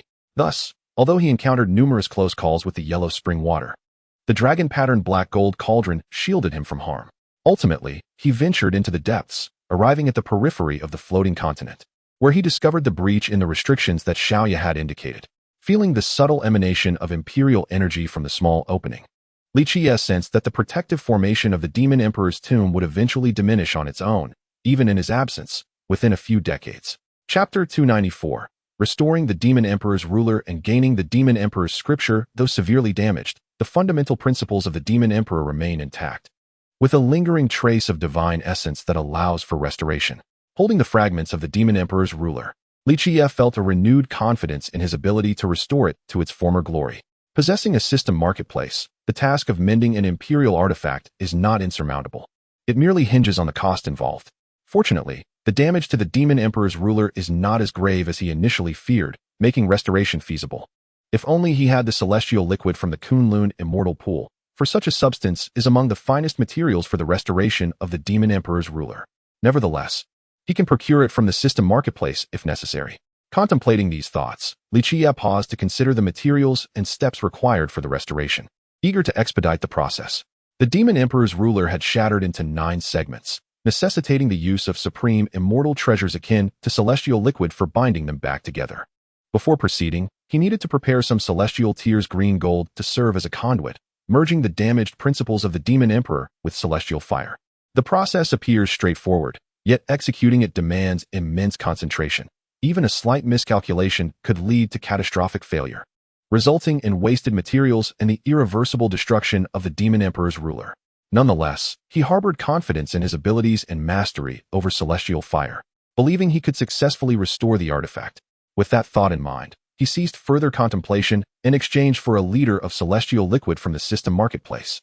He then retrieved a fist-sized portion of celestial tears green gold from his quantum universe. Suspending the fractured Demon Emperor's ruler in midair, he began to melt the prepared celestial tears green gold with celestial fire. Once it transformed into liquid, he infused it into the arranged segments of the ruler above, using it as a bridge for fusion. However, this fusion only formed an outer shape without the essence of the Demon Emperor's principles. Thus, he required the celestial liquid to act as an adhesive. He extracted a substantial mass of celestial liquid and directly merged it into the fracture points of the ruler, integrating it with the unmelted celestial tears green gold to bind the 9 shattered segments into a cohesive whole. Witnessing this, Li Qiyeh employed the 9-colored celestial fire to envelop the Demon Emperor's ruler. In a short while, the entire artifact radiated a verdant divine light, resonating with a tremor as the 9 fragments of the Demon Emperor's principles began to meld under the influence of celestial fire, forming a unified entity. However, this process was inherently slow. After all, these were the principles of an emperor, far beyond the grasp of a quasi-emperor. Even with the assistance of celestial fire, it consumed a great deal of his energy. Were it not for the sustenance provided by divine substances such as the Demon King and demigod herbs, it would have been exceedingly difficult for him to endure, and he might have faced backlash, allowing the Demon Emperor's principles to erode him and inflict injuries to his path. Thus, under the extravagant and persistent indulgence of Li Qiyeh, the Demon Emperor's was finally restored to its entirety. At the moment of completion, a thunderous dragon's roar resonated throughout the entire realm of the Demon Emperor's tomb, shaking the very fabric of the world within. During this time, the long-deceased essence of the dragon horse was also roused. Had it not been for Li Qiyeh's forceful suppression, it would likely have dissipated into the void. A true dragon soared through the sky, occasionally emitting a resonant roar, while the dense aura of the Demon Emperor's laws felt somewhat oppressive even to Li Qiyeh. Observing the true dragon as it twisted and turned in the air, Li Qiyeh perceived that the Demon Emperors had yet to be fully restored. This sentiment stemmed primarily from the fact that although the Demon Emperors had been completely repaired and the imperial laws were intact, its divine essence was but a mere remnant, far from wielding the full power of an imperial weapon. Nevertheless, despite being a mere shadow of its former self, the restoration performed by Li Qiyeh had significantly improved its condition, allowing it to autonomously mend its spirit, albeit requiring a protracted period. However, this posed no challenge for Li Qiyeh, as he still had an ample supply of elixirs for ascension that could assist in revitalizing the spirit of the Demon Emperoress. After a while, the true dragon that had transformed from the Demon Emperors seemed to have played enough and descended from the sky, morphing into a verdant divine that floated before him, occasionally swaying as if delighting in its restoration. With a smile, Li Qiyeh regarded the Demon Emperoress and remarked, "You have not yet been fully restored. Your spirit remains incomplete, preventing you from unleashing your pinnacle power. However, fear not, for I have prepared a restorative elixir for you. Soaking in it, I trust you will soon achieve complete recovery." The Demon Emperoress appeared to comprehend Li Qiyeh's words, emitting a quivering sound as a faint divine thought entered his mind, conveying gratitude. "Thank you. No need for thanks. I promised you that following me would lead you back to your zenith, and I shall not renege on that promise. Upon finishing this statement, the demon emperor suddenly flew from his side, heading towards the altar where it had previously been placed. A beam of green light accompanied by a dragon's roar surged towards the altar. The surface of the altar then revealed a myriad of intricate patterns, emanating an imperial aura that astonished Li Qiyeh, as he had not anticipated that this altar held such hidden depths. Not merely a simple resting place for fragments of the demon emperor amidst the densely packed imperial patterns, there unfolded. Chapter 295. Yi Fan comprehends the celestial emperor fist, the transformation of the bloodline of the demon sovereign. Chapter 295. Yi Fan's enlightenment, the heavenly emperor fist, the transformation of the demon emperor's bloodline. Yi Fan. Face me in battle. The great demon god, brandishing a massive halberd, gazed at Yi Fan, who was immersed in a state of enlightenment, with fervent intent. At this moment, Yi Fan stood with his eyes tightly shut, his posture upright as he moved with an enigmatic grace. His fists were clenched, and with each motion, it seemed as though he could invoke the very essence of the universe. Behind him, a golden Tai Chi diagram emerged, emanating a terrifying aura of profound principles that cast a heavy pall over the onlookers, their faces etched with deep concern. They dared not approach, fearful of becoming targets for Yi Fan in his enlightened state, which could lead to their demise. His fists transitioned from slow to fast, then back to slow again, showcasing a myriad of secret techniques and divine abilities. These were all esoteric arts he had previously mastered, now seamlessly fused into a singular, most powerful technique that was truly his own. Though he heard the great demon god's challenge, it went unacknowledged. At this moment, he was one with the grand principles, his mind wholly absorbed in comprehending the intricacies of his techniques, indifferent to all else. Suddenly, the great demon god's expression turned frigid, his gaze icy as he hurled his halberd straight at Yi Fan. The crimson divine light shot forth like an aurora, mere millimeters from Yi Fan, poised to pierce his skull. Yi Fan's fists moved slowly, appearing entirely incapable of countering the incoming halberd. Yet, the reality was starkly different. As he leisurely swung his fists, the halberd also decelerated, as if caught in a moment of stasis. With a resounding clash, his fist struck the halberd, sending it hurtling back toward the great demon god. Humph! The great demon god grunted coldly, preparing to catch the returning weapon. Bang! As he grasped the halberd, his expression shifted dramatically, his body involuntarily propelled backward, crashing into several towering flesh mountains, provoking gasps of astonishment from the crowd. They marveled at Yi Fan's might, realizing even the great demon god was no match for him in a single exchange. Di Tian and the fairy Qingshi also observed the duel closely. Upon witnessing the outcome, they exchanged incredulous glances, astonished by the formidable strength of this sacred body. Truly deserving of the title that can slay tyrants, he possesses sufficient power, Di Tian exclaimed, his eyes gleaming with fighting spirit, though he suppressed the urge to vocalize it. To be the brother of the demon Lord's 7 Knights, he must not be an ordinary individual, Fairy Qingshi remarked in a calm tone. Boom! A figure erupted from the shattered flesh mountains, enveloped in a crimson glow, resembling a bloodthirsty demon god. Excellent! Such strength is enough to make you my worthy adversary. I shall vanquish you here, a stepping stone on my path to enlightenment. With a roar directed skyward, he transformed into a blood-red thunderbolt, his vitality surging as he morphed into a crimson dragon, charging toward Yi Fan with an unstoppable momentum. Yi Fan sensed the impending lethal strike from the great demon god, and his body instinctively reacted. He unleashed a punch, swift as a released arrow, directly clashing with the oncoming foe. In their second encounter, a group of spectators watched intently, fixated on the fierce confrontation between the two. Bang! Clang! Splatter!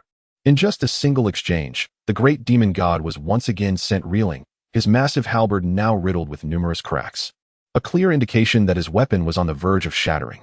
The great demon god's arms were shattered, flesh mangled, blood spurting from his mouth, revealing the severe toll of the recent clash. Meanwhile, Yi Fan remained in a state of enlightenment, his eyes tightly shut. His fists bore deep wounds, exposing bone. Yet they healed almost instantaneously. This state of enlightenment was indeed rare and precious. Should it be interrupted, it could sever his opportunity and inflict severe backlash upon him. A young supreme from the Holy Spirit clan cast a cold glare at Yi Fan, plotting how to undermine him. Simultaneously, various factions, including the Demon Clan, the Divine Clan, and the Evil Emperor Clan, harbored similar intentions, their murderous intent palpable as they regarded Yi Fan. They sensed that should Yi Fan achieve his enlightenment, his strength would undoubtedly surge significantly, posing a grave threat to their interests. Thus, they conspired to thwart his enlightenment, even contemplating his demise. It was unclear who initiated the attack, but suddenly, one individual surged forward, prompting a swarm of others to follow suit. In an instant, the divine abyss was thrown into chaos, a maelstrom of bloodshed and cries of anguish echoing throughout. Despicable. Unable to contend with little Yi, they resort to ambush. Little ancestor. Brother, we must assist him, or he may perish here.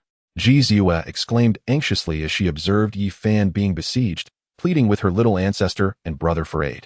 Ji Haoyue stepped forward, ready to intercept the attackers, but Ji Zi halted him, shaking his head at the siblings. There is no need for haste. Yi Fan should be fine. It appears he is utilizing this to Chapter 296, the forging of all scriptures. The unity of all laws within the depths of the Demon Emperor's tomb, a figure enveloped in chaotic energy, sits solemnly upon an altar, surrounded by an infinite array of grand laws, akin to myriad deities protecting the sovereign of the celestial realm. The air is filled with the melodic recitation of scriptures, elucidating the profound truths of the universe. Were one to be present, they would undoubtedly enter a state of enlightenment, perhaps even glean fragments of the sacred texts. These verses, which have been cultivated or acquired by Li Qiyeh, encompass a multitude of scriptures, including those from the Wheel of Sea, Dao Palace, for extremities, transformation of dragons, immortal platform, path of severance, saint, great saint, quasi-emperor, and great emperor. These scriptures intertwine various grand laws, elucidating their mysteries, aiding in unlocking the hidden potential within his being, and even enhancing and transforming his physical bloodline. Since acquiring the Demon Emperor scripture, he has envisioned utilizing it to metamorphose his chaotic bloodline, aspiring to transcend his previous state and attain greater potential and combat prowess, enabling him to reach unparalleled realms. However, relying solely on the Demon Emperor scripture would not suffice. He seeks further augmentation through other scriptures, necessitating an array of divine treasures and extraordinary artifacts for assistance.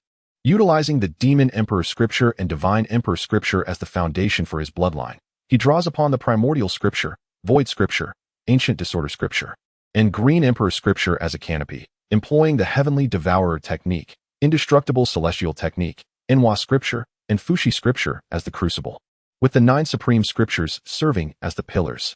The true scriptures of the sun and moon act as the flame, while scriptures such as eternal universe scripture, Western emperor scripture, great emperor scripture, 9 transformations of heaven technique, and Tao transcendent scripture provide the source, supplemented by myriad scriptures as fuel. Forging the myriad scriptures, he seeks to carve his own path, undergo a transformation into a new form, unify all laws, dispel the chaos, and return to his essence. Li Qiyeh's silver eyes are engaged in the meticulous analysis of the feasibility of this method, contemplating whether he can achieve his desired outcome. With the wealth and scriptures he has amassed over the years, he can provide for any aspiration. What remains elusive is a viable plan with a high probability of success.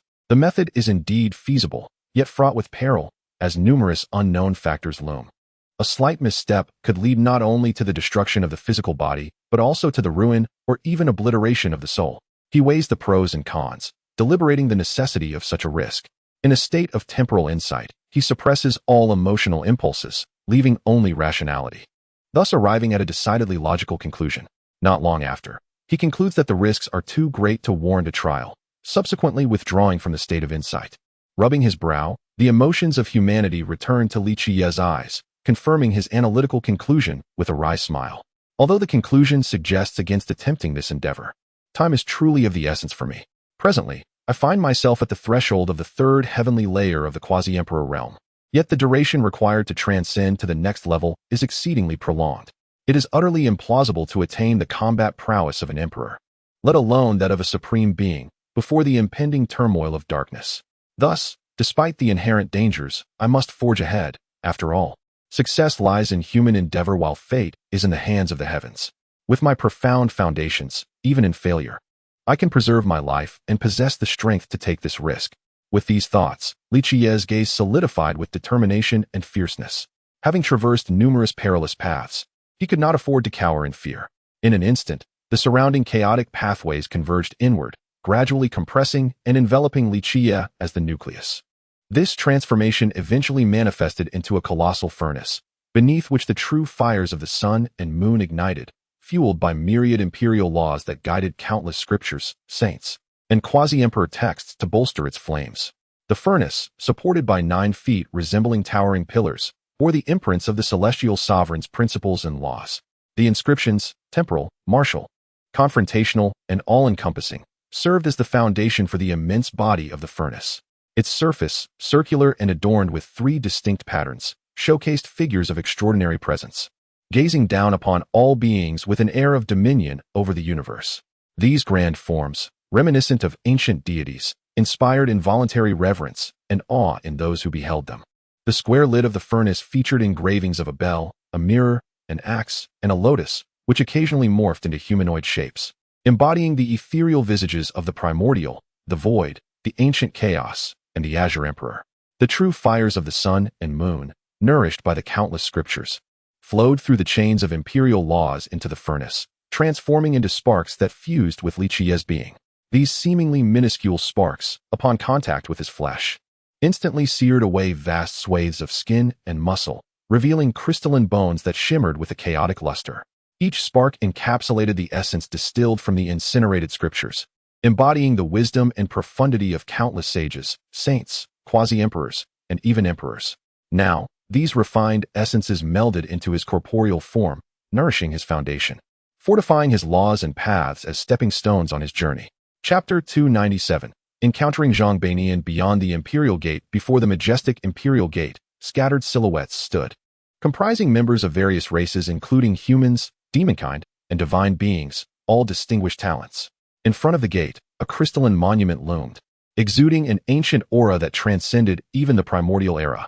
The front of the monument bore numerous inscriptions and patterns, legacies left by the exceptional individuals who once reached this place, their names and titles etched into the crystal. Some inscriptions had faded into obscurity, while others were on the brink of being erased by the passage of time. Yet, a few shone like radiant suns, their divine light illuminating the monument and capturing the attention of all who beheld it. These resplendent inscriptions included silhouettes, mere names, and even handprints, each radiating an overwhelming imperial majesty, reminiscent of sovereigns ruling over all. The likes of Void Emperor, Primordial Emperor, Ruthless Emperor, Eternal Universe Emperor, and Supreme Monarch. Every emperor who had attained enlightenment throughout the ages could find their imprint upon this monument, rightfully earning its title as the path to sovereignty. Those who arrived here were undoubtedly the most formidable talents of their time, all possessing the potential for enlightenment. As Yi Fan gazed upon the grand imperial gate and the monument adorned with the imprints of history's greatest talents, he couldn't help but exclaim in awe, his voice imbued with admiration and a suppressed fighting spirit. This was the ultimate destination of the ancient trials, the terminus of the imperial path. Regardless of race or lineage, any gifted individual from the ancient road, possessing a heart for enlightenment, would ultimately tread upon this final trial.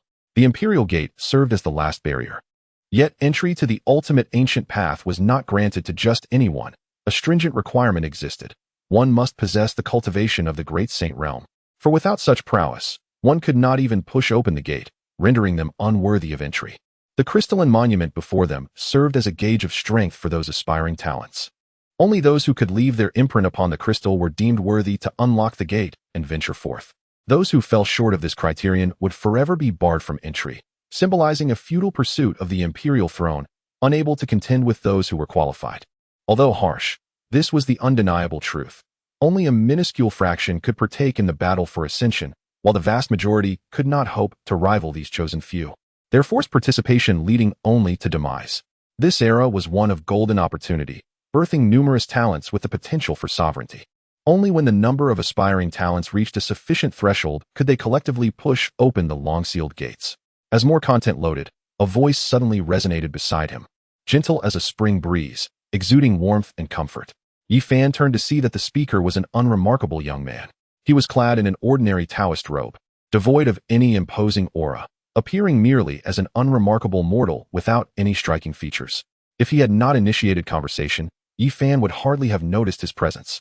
A flicker of astonishment crossed Yi Fan's mind, and he mused that it was indeed the final trial of the Emperor's path. Those who stood here were not to be trifled with, each possessing unfathomable depths that inspired caution. The young man seemed to sense Yi Fan's surprise, offering a faint smile as he extended his hand in a gesture of respect, introducing himself as Zhang Beinian, merely an unremarkable nobody. I have heard many legendary tales about you, Brother Yi, which is why I dared to interrupt. If I have caused any offense, I sincerely apologize. Yi Fan, taken aback for only a moment, soon wore a smile and replied, Brother Zhang, you are overly concerned. I am well aware of my reputation along the ancient path. Many likely wish for my demise. Furthermore, you are far too modest. If you were merely an ordinary individual, then I suspect everyone present would be of similar standing. With your prowess, you are certainly capable of leaving your name on the crystal stele. Zhang Banian took this in stride, choosing not to elaborate further, as speaking more would only seem pretentious. Yi Fan's observation was not without merit. If he were an ordinary person, then none of those gathered could be considered exceptional, some even falling short of that. To reach this point at your age is an achievement even the great emperors of yore could not claim in their youth. And you are indeed a person of this era, which is truly remarkable. Upon hearing this, Yi Fan's expression shifted slightly, his gaze deepening as he regarded Zhang Banian. If I may inquire, Brother Zhang, do you mean to say you are not of this era? Are you perhaps a descendant of one of those great emperors? Zhang Banian shook his head with a smile. I am indeed not of this era, but neither am I what you refer to as an imperial scion. In the age I belong to, titles such as Celestial Venerable, Ancient Emperor, and Great Emperor had yet to be conceived. Those who attained the realm of the Great Emperor were instead known as the Supreme of the Extreme Path. At this revelation, Yi Fan's countenance swiftly transformed. For the implications of Zhang Banian's words sent a tremor through his spirit. The absence of titles like Celestial Venerable, Ancient Emperor, and Great Emperor in his era suggested that Zhang Banian hailed from a mythological epoch even more ancient. If that were the case, he could potentially be a figure from the chaotic ancient times mentioned in scattered texts, or even from the even more distant era of the immortal ancients. Seeming to sense Yi Fan's contemplation, Zhang Banian chose not to delve further into such matters, instead redirecting the conversation to other topics, clearly preferring to keep certain things to himself. Chapter 298. The Crystal Tablet nominations. The number of individuals arriving at the Imperial Gate dwindled, and after half a day of waiting in vain for any sign of activity, the crowd began to prepare for the final trial on the Imperial path. This was, of course, only applicable to those extraordinary beings who had attained the Great Sage realm. Consequently, many present were merely accompanying others, eager to witness who among them might gain entry into the Imperial Gate in this era. The method of evaluation was straightforward. One merely needed to etch their name or title onto the crystal tablet to be deemed worthy, signifying their potential to ascend to the rank of emperor. Yi Fan, however, was indifferent to such matters. He held unwavering confidence in his abilities to inscribe his name upon the tablet. Instead, he was more interested in discerning who among the attendees possessed the requisite qualifications. The likes of Emperor Taichu, Zhang Banian, and GZ were assuredly capable of achieving this. As they were among the most formidable prodigies of their time or the offspring of emperors, their innate prowess evident. Similarly, Di Tian, the celestial poet, the human king, and the divine maiden were also contenders. As the most powerful young sovereigns of the present age, they had vanquished countless adversaries along the ancient stellar path, earning illustrious renown and displaying strength rivaling that of the emperor's progeny. Of course, these were merely individuals he was familiar with. There were others who either remained hidden in the shadows or, like the emperor's son, had only recently emerged from obscurity. Nonetheless, he believed that such individuals would be few in number. Ultimately, only a select few would possess the ability to leave their mark upon the crystal tablet. Soon, someone approached the crystal tablet, a prodigious youth from the Holy Spirit clan, evidently a young sovereign within their ancient lineage. He unleashed his full power, seemingly intent on leaving a profound imprint upon the tablet's surface. Others, however, scoffed derisively, convinced that this foolhardy attempt would end in failure. Even if the Holy Spirit prodigy were inadequate, it was not a mere beast of the Saint King realm that could utter a word. With a sudden flash, he materialized beside Yi Fan, raising his flesh and blood right hand, clenched into a fist, and launched a fierce strike toward Yi Fan's face. Feel free to try, Yi Fan remarked, remaining unfazed. Yet, contrary to expectations, the Holy Spirit youth failed to leave any mark upon the stone tablet. Despite his status as a great sage, his strength fell short of the required standard. Yi Fan and the others prepared to depart, casting one last glance at the crystal tablet, sighing internally, wondering what exactly Old Li was up to. Had he been present, perhaps the gates of the imperial city would have swung open. Then, a collective gasp reverberated through the crowd. Although anticipated, witnessing it firsthand was still a jolt to the senses. Even the Black Emperor shivered momentarily, but quickly regained composure. Glaring fiercely at his opponent, baring his teeth as he growled, Indeed, the completion of the sacred body rivals that of the emperor's. His combat prowess is beyond compare, and he will undoubtedly carve out his place in this era, potentially founding a formidable emperor-level faction. Amidst the shattered remnants of the body, two beams of golden light surged forth, racing towards the outer realms of the imperial gates. However, a colossal hand intercepted them, clasping them within its palm. Without further contemplation, Yi Fan approached the crystalline monument, raising his fist to deliver a powerful blow. In an instant, the monument radiated with brilliant light, and on its previously blank surface, the inscription Holy Body Yi Fan emerged. The celestial prodigy of the Holy Spirit wasted no time, launching an attack with a pair of golden eyes that emitted twin beams of light, transforming into sword-like projectiles that darted towards the Black Emperor with unparalleled swiftness. The overwhelming aura of murderous intent rendered the Black Emperor unable to react, as he was suppressed beneath its formidable pressure. Yi Fan maintained a serene demeanor, observing the two wounds upon his palm with a hint of astonishment, before remarking, "This is indeed the calamity of gold. I had not anticipated encountering a Holy Spirit evolved from celestial gold." Quite impressive, though regrettably insufficient in quantity. As the two fists collided, in that fleeting moment, the Holy Spirit's expression shifted dramatically, eyes widening in disbelief. Subsequently, he was hurled backwards, shattering midair in an explosion of fragments. Onlookers expressed their astonishment, gazing at the robust black dog, pondering whether this creature was fearless or simply undaunted by the presence of the Holy Spirit. "What are you staring at? Did I speak amiss?"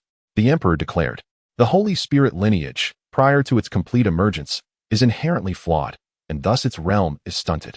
Moreover, you are merely a nascent great saint. What qualifications do you possess to inscribe upon the crystalline monument? With Yi Fan's entrance, Zhang Beinian also proceeded to undergo testing, achieving success without a hint of surprise. Following closely were Ji, Di Tian, and others, some succeeding while others faltered. The Emperor and Tai Chu, however, remained unhurried, striking with casual prowess, their inscriptions glowing brilliantly before this phase of testing concluded.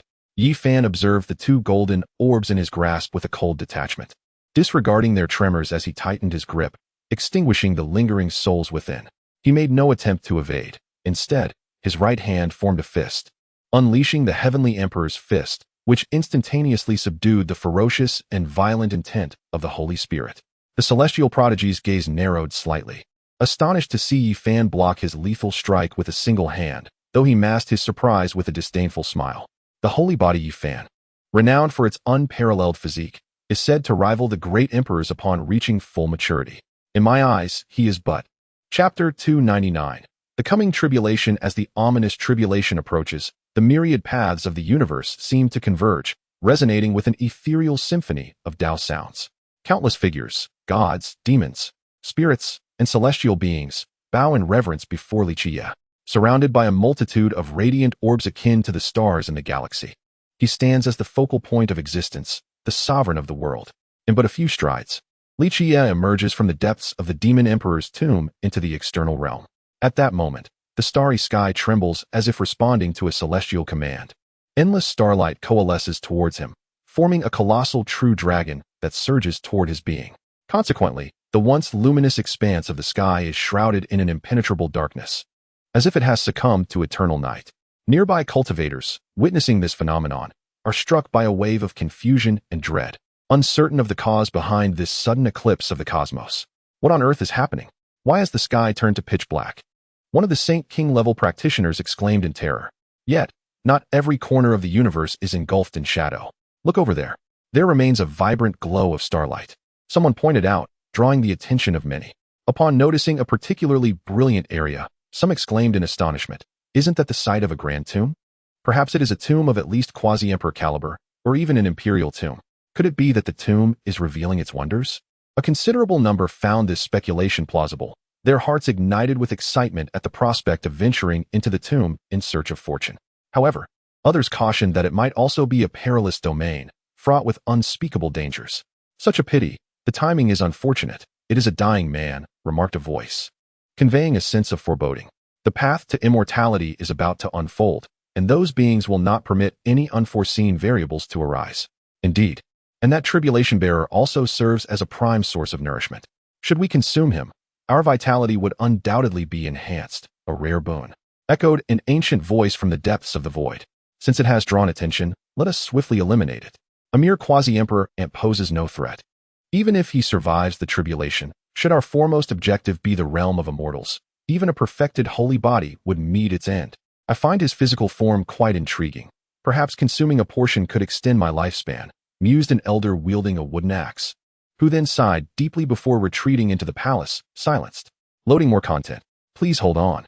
At the imperial throne, a man clad in battle armor, seated regally, withdrew his gaze after a moment of contemplation, his tone imbued with an air of superiority. The ancient forbidden land remains tranquil. Yet two pairs of eyes silently observe, refraining from participation, merely watching in stillness. It is truly reckless to undergo tribulation at such a time. Until the metamorphosis is complete, a powerful potential and strength surges within the physical form, accompanied by an overwhelming emptiness that necessitates energy replenishment for restoration.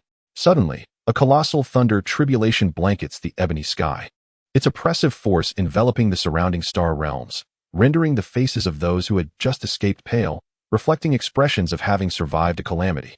Nonetheless, the majority ultimately directed their steps towards the tomb of the demon emperor, for greed triumphed over the fears and trepidations within their hearts. They could not bear to miss a place that harbored immense opportunities. If true, it could serve as a pivotal turning point for many. Thus, adhering to the virtue of frugality, he resolved to absorb the energy of the cosmos to restore his corporeal form, albeit the spectacle it incited was somewhat exaggerated. On the peak of a mountain, an elderly man with flowing white hair gazed upon this scene, releasing a helpless sigh. The phoenix nest, too, only emitted a soft laughter from a woman before lapsing into silence. Fortunately, they had fled swiftly. Otherwise, they would have become fodder beneath the impending heavenly tribulation, not even leaving behind ashes. Meanwhile, within the various life-forbidden zones of the Northern Dipper, the ancestral star of the Overlord body, the Tao Palace, the Phoenix Nest, the underworld, and the Imperial Court, numerous gazes suddenly converged. The strength of the physical body alone could rival that of those poised to attain the Tao. Once the tribulation was traversed, it was likely he could contend with those ancient, immortal sovereigns. The entire cavern then fell into silence once more, save for an ancient tree emanating a gentle divine light, bearing fruits resembling human forms. A frigid voice suddenly echoed from the undying mountain, imbued with a tone of dominance and indifference, as if slaying a great holy body were akin to exterminating ants. The starlight coalescing from the starry river surged into Li Qiyeh's body, finally restoring his strength to its zenith, as the long-suppressed aura within him erupted. He could have procured a divine medicinal fruit for restoration. However, upon reflection, such extravagance seemed excessive, for this transformation had nearly depleted half of his resources, causing him immense regret. These gazes traversed boundless space, directly observing the grand spectacle of the heavenly tribulation. Chapter 300. Surviving the tribulation amidst a supreme ambush. The tribulation, a formidable threshold that every cultivator must confront, is particularly pivotal for those endowed with extraordinary talents. It is through overcoming these trials that they ascend to greater heights and wield enhanced powers. However, the tribulation is both a calamity and an opportunity. Its more terrifying manifestations harbor a lethal potential, yet the prospects they unveil are astonishing, often doubling the strength of the one who endures it. For Li Qiyeh, this truth resonates profoundly. As a being at the third level of quasi-emperor, the transformation he achieved over 70 years is staggering, with a foundation and power that are truly beyond imagination. The magnitude of his tribulation is unprecedented, far surpassing that of an ordinary quasi-emperor. Even the sporadic thunderclaps reverberating through the air send shivers down the spines of many great saints, their very souls trembling in response. This is merely the prelude, for should the full force of the lightning descend, its might would be insurmountable for even the most powerful saints. As a brilliant flash of lightning illuminated the sky, Li Qiyeh's tribulation officially commenced. The heavens above crackled with an array of lightning, each bolt more peculiar than the last, some resembling distant stars, others manifesting as divine dragons swimming through a tempest of thunder, and still others appearing as blades of annihilation, exuding an aura that hinted at world-ending power. This spectacle left the onlookers, a gathering of cultivators, utterly astounded, their mouths agape in disbelief. Had the tribulation of a quasi-emperor ever been this terrifying? Was such a level of tribulation truly survivable by mere mortals? At this moment, Li Qiyeh remained unfazed, his expression calm and composed, showing no concern for the might of the tribulation descending upon him. Indeed, countless bolts of lightning bombarded him relentlessly, as if a colossal sphere of solar energy, infused with the power of the sun, was hurtling towards him, a force potent enough to injure even a quasi-emperor. There were also lunar tribulations, infused with the essence of the moon, capable of freezing both body and soul. The four sacred beasts manifested in the tribulation: azure dragon, vermilion bird, white tiger, and black tortoise, forming a grand formation that summoned the power of the four directions to suppress him. The five elements converged into a tribulation that embodied all of creation, transforming into chains that ensnared his limbs and head. The void transformed into a confining cage, encircling him from every conceivable direction, while the seven stars invoked the infinite power of the cosmos to imprison his cultivation. The Bagua then materialized a world of its own, wielding the might of the heavens to obliterate him entirely. Crash! As the harrowing tribulation struck Li Qiyeh, sparks erupted, resonating with the sound akin to metal clashing against metal, reminiscent of blows upon celestial gold. Yet, miraculously, no harm was inflicted. This only heightened the terror of the tribulation, as relentless waves of thunder pummeled his flesh, seemingly vowing to obliterate his corporeal form. Sensing the immense power stifled within him, Li Qiyeh ceased to be a passive recipient of this onslaught. With resolute determination, he unleashed a punch towards the tribulation above. The once dense tribulation was instantly dissipated into nothingness, creating a vacuum in the starry, thunderous sea. However, it was soon enveloped once more by the relentless tribulation, as if the heavens would not cease until Li Qiyeh was vanquished. This was too feeble. Lacking even the capacity to breach my corporeal form, it would be more prudent to proceed directly to the final step, lest I squander too much time. Li Qiyeh found himself quite dissatisfied with this tribulation, unwilling to waste further moments. Behind him emerged a colossal Dharma form, its body shattering through the starry thunderous sea created by the tribulation, resembling an inviolable and formidable deity from afar. Raising his hands, he embraced the entire starry thunderous sea, drawing it into his vast and unimaginable form, transforming it into his own energy. Yet, the thunderous sea of tribulation would not tolerate such an act. It violently resisted, augmenting its power in an attempt to break free from Li Qiyeh's embrace. However, Li Qiyeh was resolute, reinforcing the strength of his arms as a chaotic radiance emanated from within, enveloping the entire starry thunderous sea and forming a prison to confine it. Gradually, the thunderous sea was absorbed into his Dharma form, and with each assimilation, Li Qiyeh's cultivation continued to flourish. As a significant portion of the thunderous sea melded into his Dharma form, a pale gigantic hand suddenly emerged from the void behind Li Qiyeh, piercing through the back of his Dharma form and striking him fiercely, sending him careening backward. The impact left the Dharma form in ruins, and the confined thunderous sea swiftly broke free, once again transforming into the starry thunderous sea, unleashing countless bolts of lightning upon Li Qiyeh in a relentless barrage. Li Qiyeh, struck by the ambush, was wounded. Crimson blood flowed from the corner of his mouth, shimmering with a radiant gloss. However, before he could regain his composure, two arms suddenly reached out from the void on either side, morphing into fists and palms radiating a dreadful intent, striking his chest and piercing through his corporeal form, leaving his body shattered and adrift in the thunderous sea. Had this been any ordinary cultivator, such an assault would have reduced them to mere ashes. Yet Li Qiyeh remained unscathed, a flash of silver revealing his intact form suspended in the void. Before he could contemplate further, Chapter 301. Rending the Overlord body. Upon witnessing the extermination sword formation, the expression of the Tsangtian Overlord began to shift, revealing a hint of astonishment, followed by a cold smirk directed at Li Qiyeh. The extermination sword formation. I never anticipated that such an imperial weapon would be in your possession. Yet what of it? Even with the extermination sword formation, you are but an ant beneath the supremacy. What qualifications do you, a mere quasi-emperor who has just survived the 6th heavenly tribulation, possess to slay us? A mayfly attempting to shake a great tree. You are utterly oblivious to the heavens and the earth. The other three supreme beings from the Forbidden Zone regarded Li Qiyeh with disdain, their gazes akin to that cast upon a corpse. In their eyes, both Li Qiyeh and Tsangtian were insignificant figures, easily dispatchable. After all, they were once exalted figures who had ascended to imperial heights, reigning supreme in their era. They deemed no one but the true emperors worthy of their respect. Li Qiyeh clenched his fists, his long hair unruffled, his silver eyes gleaming like the eye of the heavenly Tao, surveying a multitude of ants beneath him.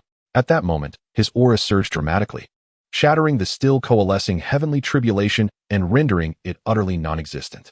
4 blood-weeping imperial swords manifested as celestial pillars, sealing the realm and wielding the destructive power to annihilate both heaven and earth, along with obliterating souls. This lethal force emanated from the imperial swords, transforming into 4 crimson divine blades that slashed towards the 4 supreme beings.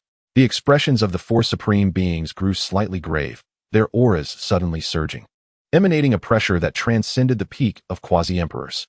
Song Tian unleashed a purple tyrannical fist to counter the oncoming blood sword, resulting in the sword shattering into sanguine mist that returned to the formation. However, Song Tian's form was propelled backward, with one arm nearly severed, held together only by a thin strand of flesh. Yet, such injuries were trivial to him. In the blink of an eye, his arm reattached and healed completely. The other 3 supreme beings fared better, their resilience owing to their royal lineage and superior strength. One who wielded a luminous staff and a shadowy shield coldly addressed Li Qiyeh. If this constitutes your full strength, then you may as well embrace death. Any further struggle is a waste of time. It would be more merciful to perish swiftly. Before true supremacy and emperors, all your efforts are in vain. Facing death with composure is the wisest choice. To be slain by us is, in fact, your honor. Li Qiyeh suddenly let out a derisive laugh. His eyes filled with scorn as he replied coldly, "Supreme beings, emperors, do you truly believe yourselves invincible? If you were indeed invincible, would you not have severed your own paths and confined yourselves to this forbidden zone? Why not ascend to immortality in this mortal realm instead of relying on that so-called path to transcendence? Do you think merely stepping into the realm of immortals guarantees your ascension? Even if that were the case, you would be the most worthless of immortals. You consider yourselves invincible across the ages, yet in truth, you are but frogs at the bottom of a well. Invincible? Who dares proclaim invincibility? Who dares claim to be undefeated? Today, I shall let you experience what your so-called invincible and undefeated emperors and supreme beings are worth. In my eyes, all are subject to annihilation. You are fit only to serve as stepping stones on my path to becoming an emperor. As more content loads, please be patient. This site only supports mobile browser access. If you see this paragraph, it indicates that the chapter content has failed to load. Please disable the reading mode, browsing mode, and ad blocking features of your browser, or copy the URL to read in another browser. Upon hearing these words, the expressions of the 4 supremes turned icy, their eyes revealing a palpable killing intent, clearly incensed by Li Qiyeh's remarks. Without further ado, Li Qiyeh moved with astonishing swiftness, appearing instantaneously before the Songtian body. With a single, formidable fist, he struck the chest of Songtian body, piercing through with ease. Songtian body's countenance shifted drastically, shock and horror evident in his expression, as he had not anticipated that Li Qiyeh's assault would be so swift that he could not react, resulting in severe injury.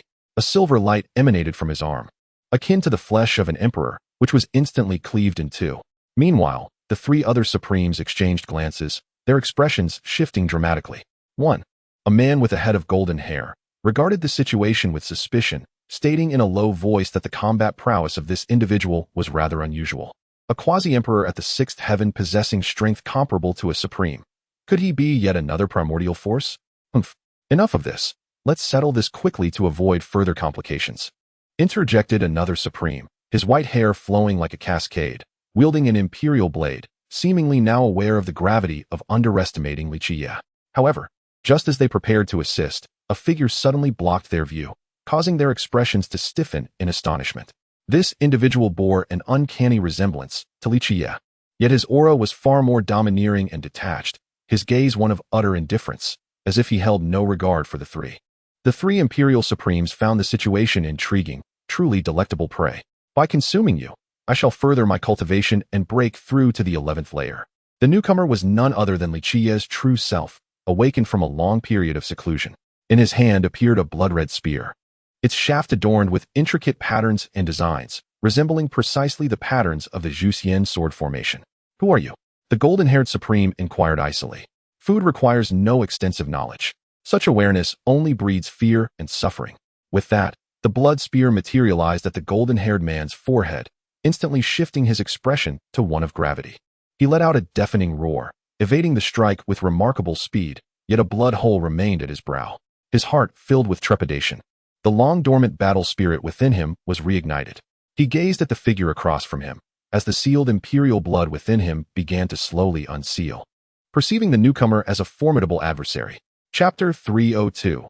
The resurrection of the ancient emperor's fruit on the other side. The golden-haired sovereign encountered Li Qiyeh, who had just slain the Zhangtian dominator, holding aloft the unwilling and grotesque head of his foe. The golden-haired sovereign, taken aback, was met with Li Qiyeh's silver eyes, which fixated on him with an icy smile. In a nonchalant tone, Li Qiyeh remarked, "Shall I end you swiftly? Or would you prefer to resist and face a more excruciating fate?" Realizing the peril he was in, the golden-haired sovereign understood that he was facing a life-and-death crisis. Without hesitation, he summoned the imperial blood within him, causing all beings above the quasi-emperor level across the universe to sense the revival of the emperor's law, leaving many in astonishment. In the 7 forbidden zones of Beidou, as well as in the underworld, the imperial court, the Tao Palace, and the Phoenix Nest, curious gazes turned towards the location where Li Qiyeh was undergoing his tribulation. The Peng Emperor had unexpectedly revived his imperial fruit. What could have transpired?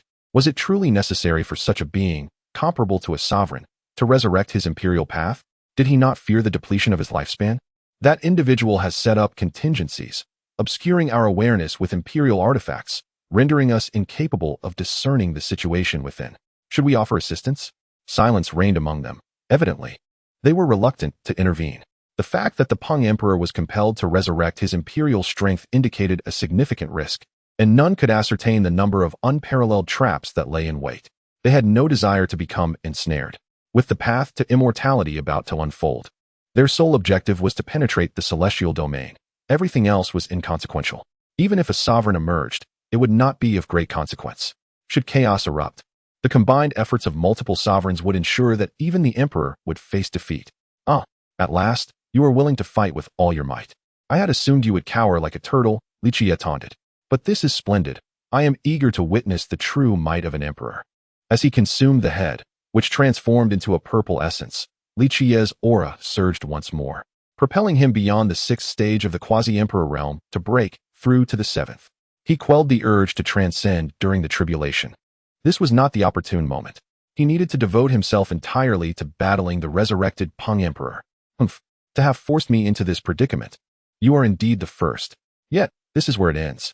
The Peng Emperor's aura coalesced, merging with the path, and an unprecedented pressure descended upon Li Qiyeh, causing his expression to grow grave.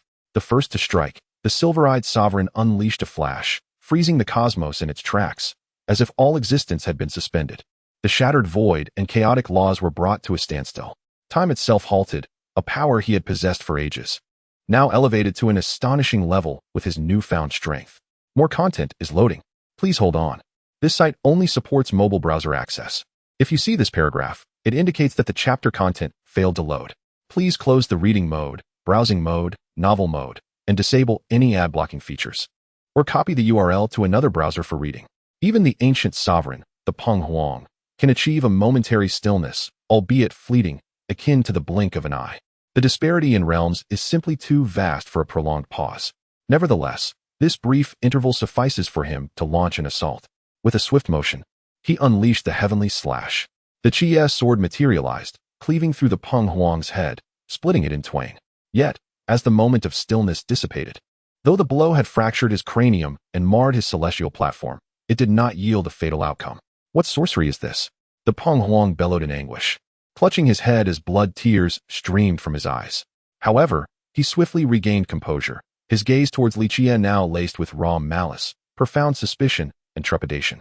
Just moments ago, a mere glance from Li Qiyeh had sent a flash of silver light, resulting in his head being cleaved, the celestial platform cracking before he could even react.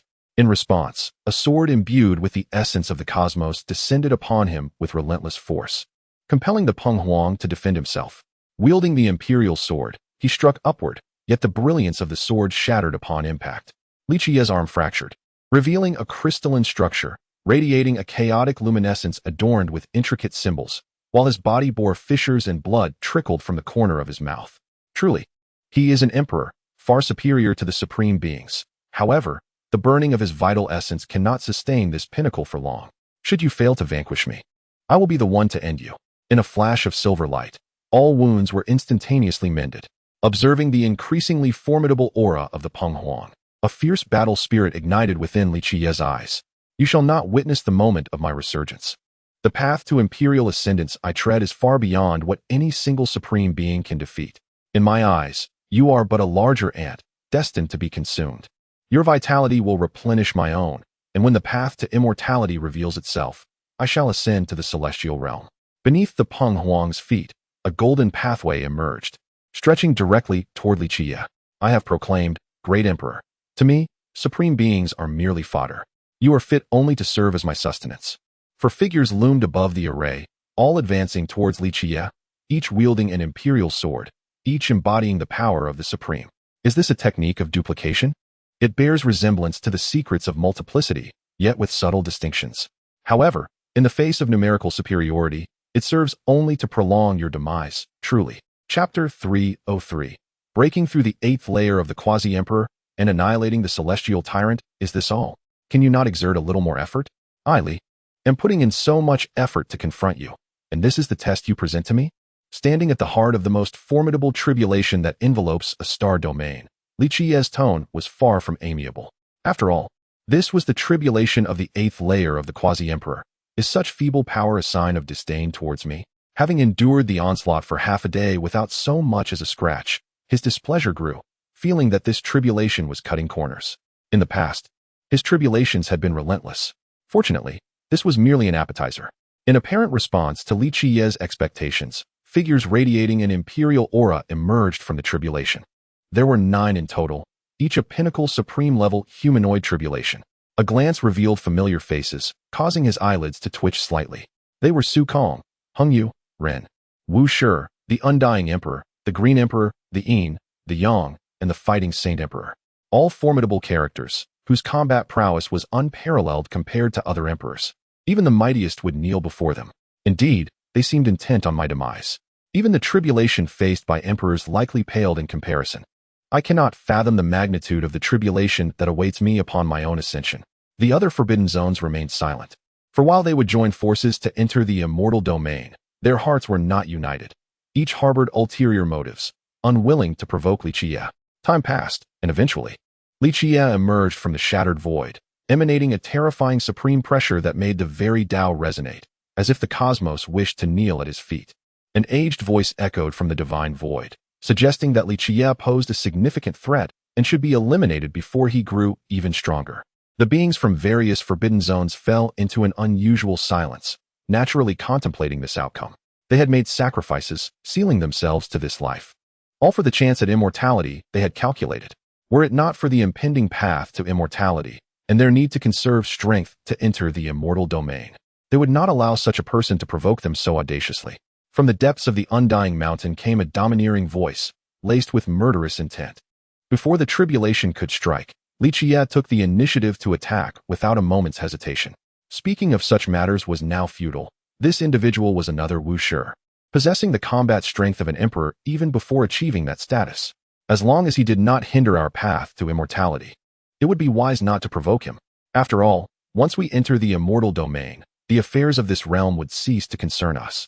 A supreme being from Buried Sky Island remarked. This person had already become a formidable presence. The cost of eliminating him would be astronomical, requiring at least 3 to 4 supreme beings to fully awaken and join forces to achieve his downfall. A voice from the primordial ancient mind spoke with cold indifference, tinged with apprehension. Given his qualifications and capabilities, the imperial throne of this era, barring any unforeseen circumstances, is undoubtedly destined for him. When the time comes, what do the esteemed emperors of the present age believe he will do when we instigate turmoil? Should a being comparable to the primordial existence of Li Qiyeh emerge to obstruct them, it would undoubtedly pose a formidable threat to their very existence. With a mere gesture, he conjured a colossal hand that enveloped the starry realm, ensnaring the yet-to-dissipate sea of thunder, subsequently absorbing and devouring it to replenish his own energy. Thus, it is inevitable that a dark upheaval will ensue. Those on the brink of death will consume the lives of myriad beings to prolong their own lifespans, secluding themselves in a forbidden zone until the next opportunity for ascension arises. This scenario would be ideal. However, I fear that he may not share this sentiment. It is imperative for all to understand that if we succeed in breaching the celestial domain, it would be one matter, yet if we fail, the consequences are all too clear. Before long, crimson blood began to rain down amidst the tribulation. Meanwhile, Li Qiyeh's tribulation was nearing its conclusion. His body was nearly severed at the waist, his skull almost cleaved in two at the brow, and his chest bore 2 gaping wounds the size of bowls, penetrating through and through. His life essence was incessantly ablaze, his spirit dimmed and marred with numerous cracks. Observing the 9 fragmented humanoid tribulations, a glimmer of silver flashed in his eyes as his shattered form restored itself, albeit his aura no longer resonated with the same vigor as before. His countenance was hauntingly pale. Aside from his cold, penetrating silver gaze, he appeared to be in a state of utter frailty. Though his presence suggested he was at the 8th level of quasi-emperor, his combat prowess rivaled that of true emperors. Leaving Li Qiyeh to lament his audacity in provoking the tribulation. They all understood the gravity of the situation. Li Qiyeh possessed the means to slay an emperor, and to eliminate him would necessitate the demise of several sovereigns of the Forbidden Zones, a price they were unwilling to pay. Each drop of blood he shed bore the power to shatter stars and rend the void, instilling a sense of trepidation in the hearts of the Forbidden Zone sovereigns and aspiring immortals who were observing this tribulation. Raising the fractured Qiyeh sword, he concentrated all his strength, augmented by the power of time, as a brilliant light suddenly illuminated the dark cosmos, vanishing in the blink of an eye. Instantly, 4 figures materialized beside him, each of equal strength to Li Qiyeh.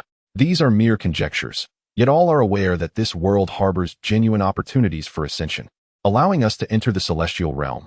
Thus, it is prudent to avoid unnecessary complications. Chapter 304. The destruction of the ancestral star and the fall of the dominant body in the ancestral realm of the dominant body. 2 formidable beings, who had achieved great mastery within the source, were gradually awakening. A profound sense of unease gripped their hearts, an unsettling premonition that was both intense and undeniable. This impending crisis seemed closely tied to the actions of Kanglin, as articulated solemnly by the great master known as Xianming. Ever since the emergence of this ominous feeling, he had been attempting to trace its origin, yet he found himself devoid of any clues, which only heightened his anxiety. At their level, even an emperor could deduce certain truths. However, he surmised that the only possible cause for their shared sense of foreboding was Kanglin's prior attempt to eliminate a certain quasi-emperor of significant strength. "I share your sentiments," concurred another great master named Kungu. Kanglin, along with 3 other supreme beings from the Forbidden Zones, fell at the hands of this individual. "I believe this impending danger stems from the one who vanquished Kanglin." "Humph, what of it? We have once reigned supreme over an era, even instilling fear in those from the Forbidden Zones. I refuse to believe he can truly slay us," Xianming declared with a voice as cold as ice. As celestial dominant bodies, they harbored no fear of battle. Their blood coursed with the spirit of combat, unyielding and unparalleled, ready to clash even with emperors. "Prepare yourselves. I sense he approaches swiftly." The fact that he could slay Kanglin indicates his power rivals our own. This time, we must commit fully. Even ready ourselves for a desperate struggle, Kungu analyzed rationally, despite his own fierce and frigid gaze. "I am well aware," Xianming replied. "The ancestral star of the dominant body is fortified with countless formations inscribed by generations of mighty masters. Should he truly arrive, we can ensnare him within them and launch a coordinated assault, ensuring he cannot escape." Though they remained undaunted by the enemy's advance, a sense of trepidation lingered in their hearts. An entity capable of instilling fear in such esteemed beings was undoubtedly not to be underestimated. Meanwhile, after overcoming the tribulations of heaven, Li Qiyeh set his sights on extinguishing the lineage of the celestial dominant body and headed directly towards their ancestral star. With a single step, he traversed the shifting constellations beneath his feet, instantly departing from one star field and crossing countless light years to arrive in another. With each stride, he seemed to traverse an expanse of mere meters rather than the vastness of space, effortlessly moving forward as though the cosmos were at his command. This extraordinary power, transcending the imagination of mortals, had touched upon the level of emperors, where distances were perceived not as mere points but as expansive plains. More content is loading. Please wait. This site only supports mobile browser access. If you see this paragraph, it indicates that the chapter content has failed to load. Please disable reading mode, novel mode, and ad blocking features in your browser or copy the URL to another browser for reading. Space is akin to a sheet of paper, allowing one to pass through from one side to the other without needing to traverse countless light years. After traversing countless star domains, Li Qiyeh came to a halt, standing upon a star radiating a resplendent purple hue. His gaze pierced into the depths of the celestial body, revealing a multitude of beings thriving within. Among these beings were numerous cultivators, including sages, saint kings, and those of the great saint realm, with several even approaching the quasi-emperor level. Although their realms were not exceedingly high, it was sufficient to attest to the extraordinary nature of this star. Moreover, he sensed two formidable auras far surpassing the quasi-emperor level, reminiscent of the essence of the formidable body he had vanquished, exuding an overwhelming, combative spirit. This was indeed the ancestral star of the imperial body, the cradle of the celestial imperial body. Throughout generations, the great imperial bodies would leave their bloodlines or legacies here. As he observed the countless beings below, he addressed the silent void beside him with a calm demeanor, stating that there was no need for concealment in his presence. It was utterly devoid of significance. No sooner had his words left his lips than a golden halo materialized behind him, its mere aura collapsing ancient stars, intent on crushing him. Simultaneously, a violet spear descended from above, aiming to cleave him in twain.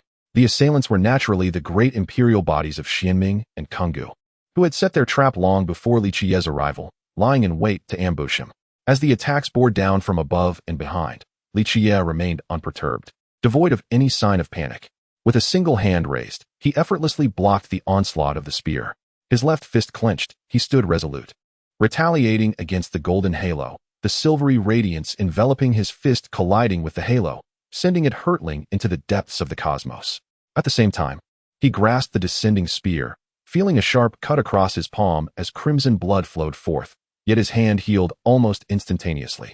With newfound strength, he twisted his hand, shattering the spear's blade, and flung it upwards, producing a resounding clash of metal and a muffled grunt, before silence reclaimed the space.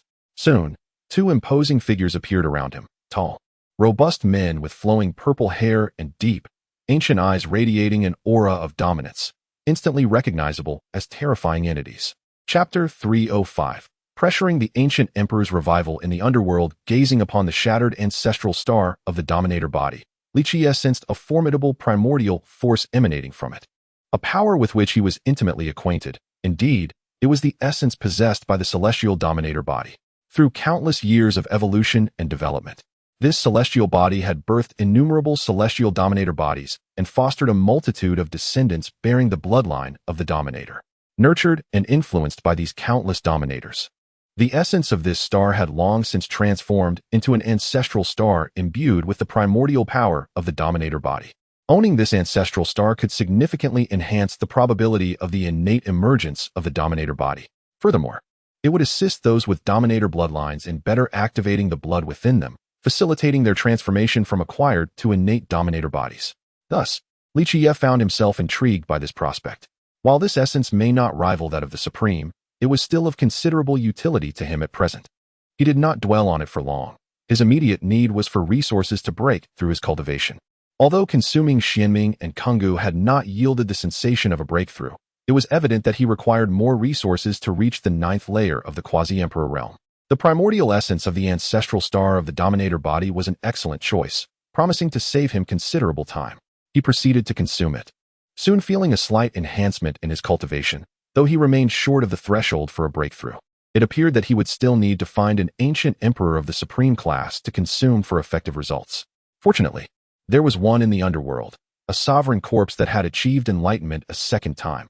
Such a supreme would undoubtedly be far superior to a fully realized dominator body, and consuming him should facilitate his final breakthrough.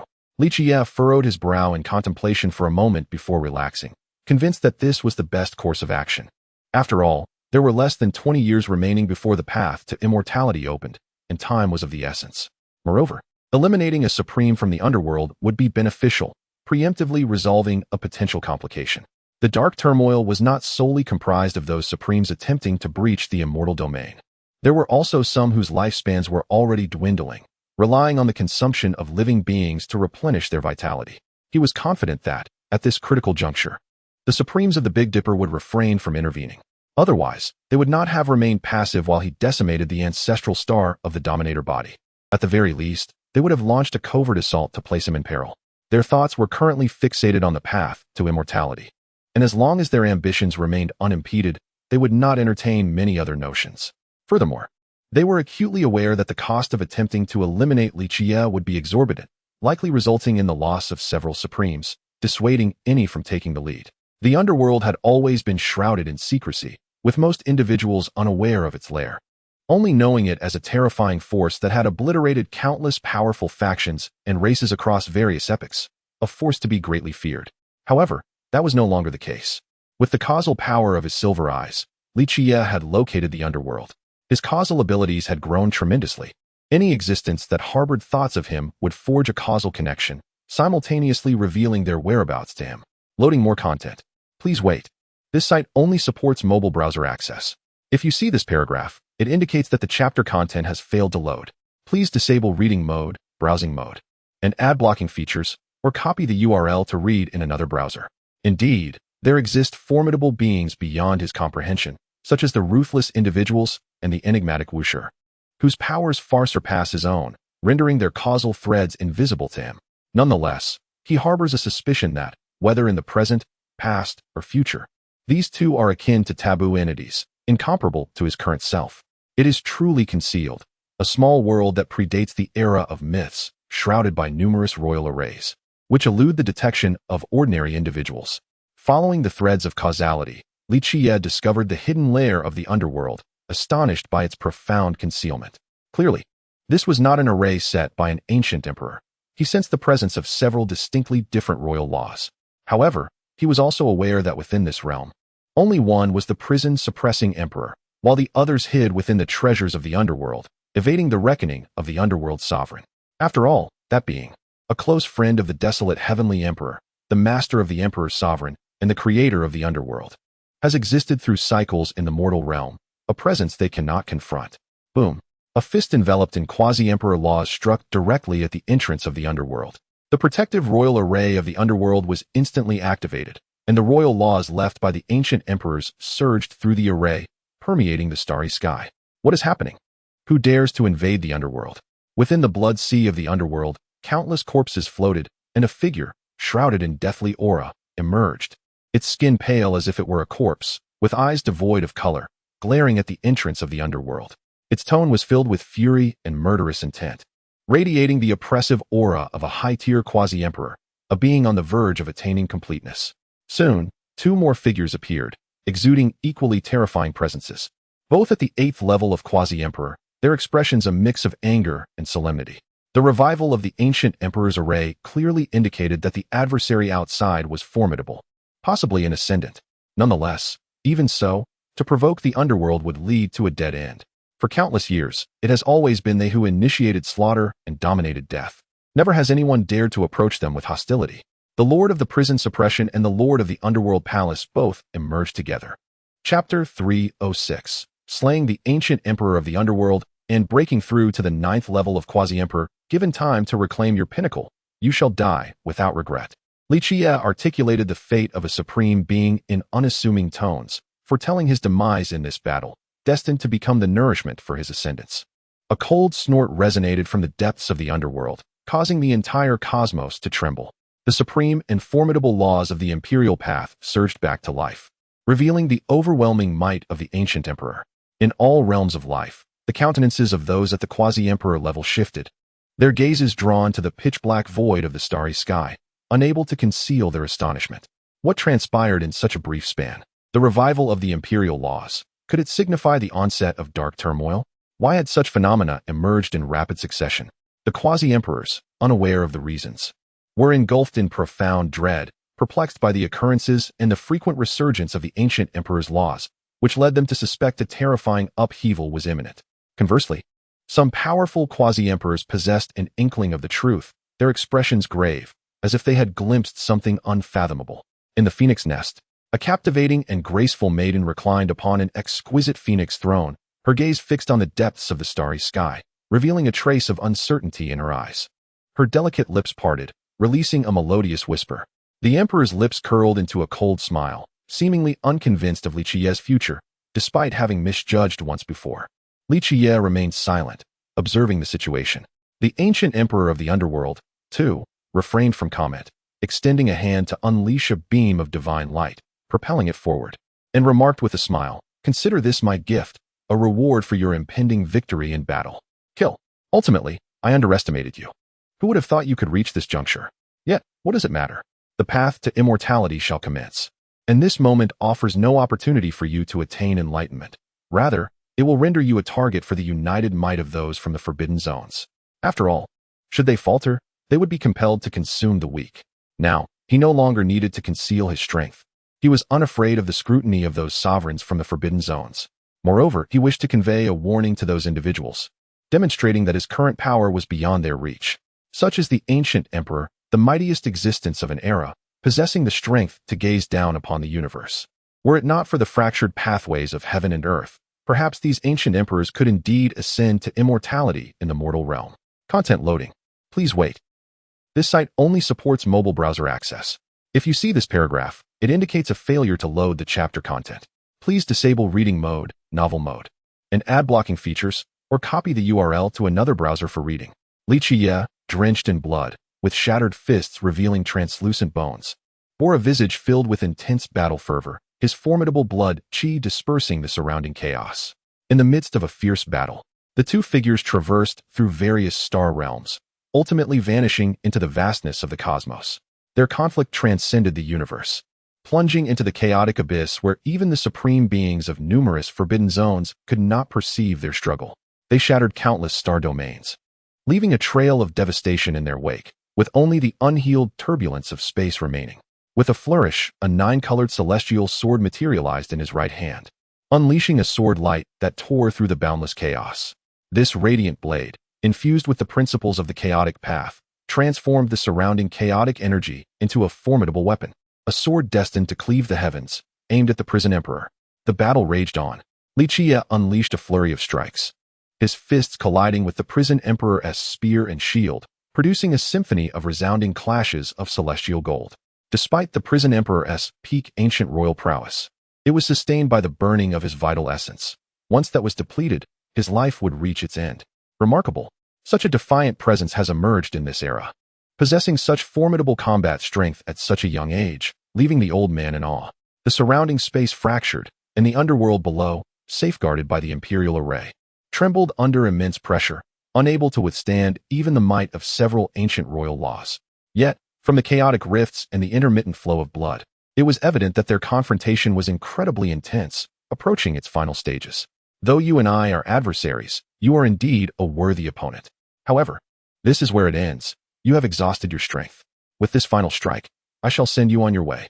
As their energies collided, both gazes ignited with fierce murderous intent. In that shared moment, their forms suddenly vanished, converging in an instant. At this moment, he yearned to unleash his full power in combat. As an ancient royal, his battle essence had long been encased in the relentless passage of time, and he had thought it would remain so forever. Yet today he faced a formidable foe. The prison emperor felt his royal blood awaken entirely, his combat prowess reaching its zenith.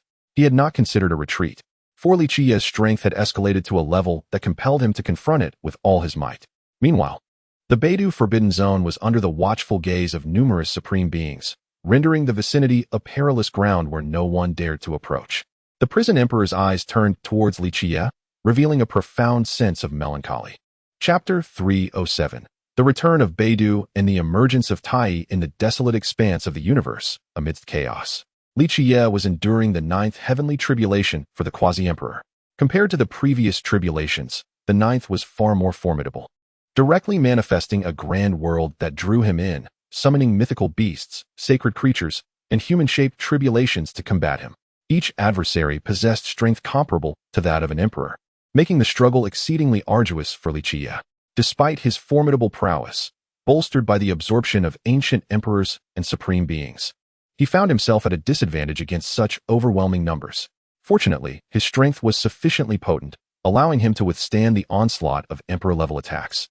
Though he was battered to the brink of collapse, he persevered through a grueling stalemate, relying on his profound foundation and chaotic physique to endure the tribulation.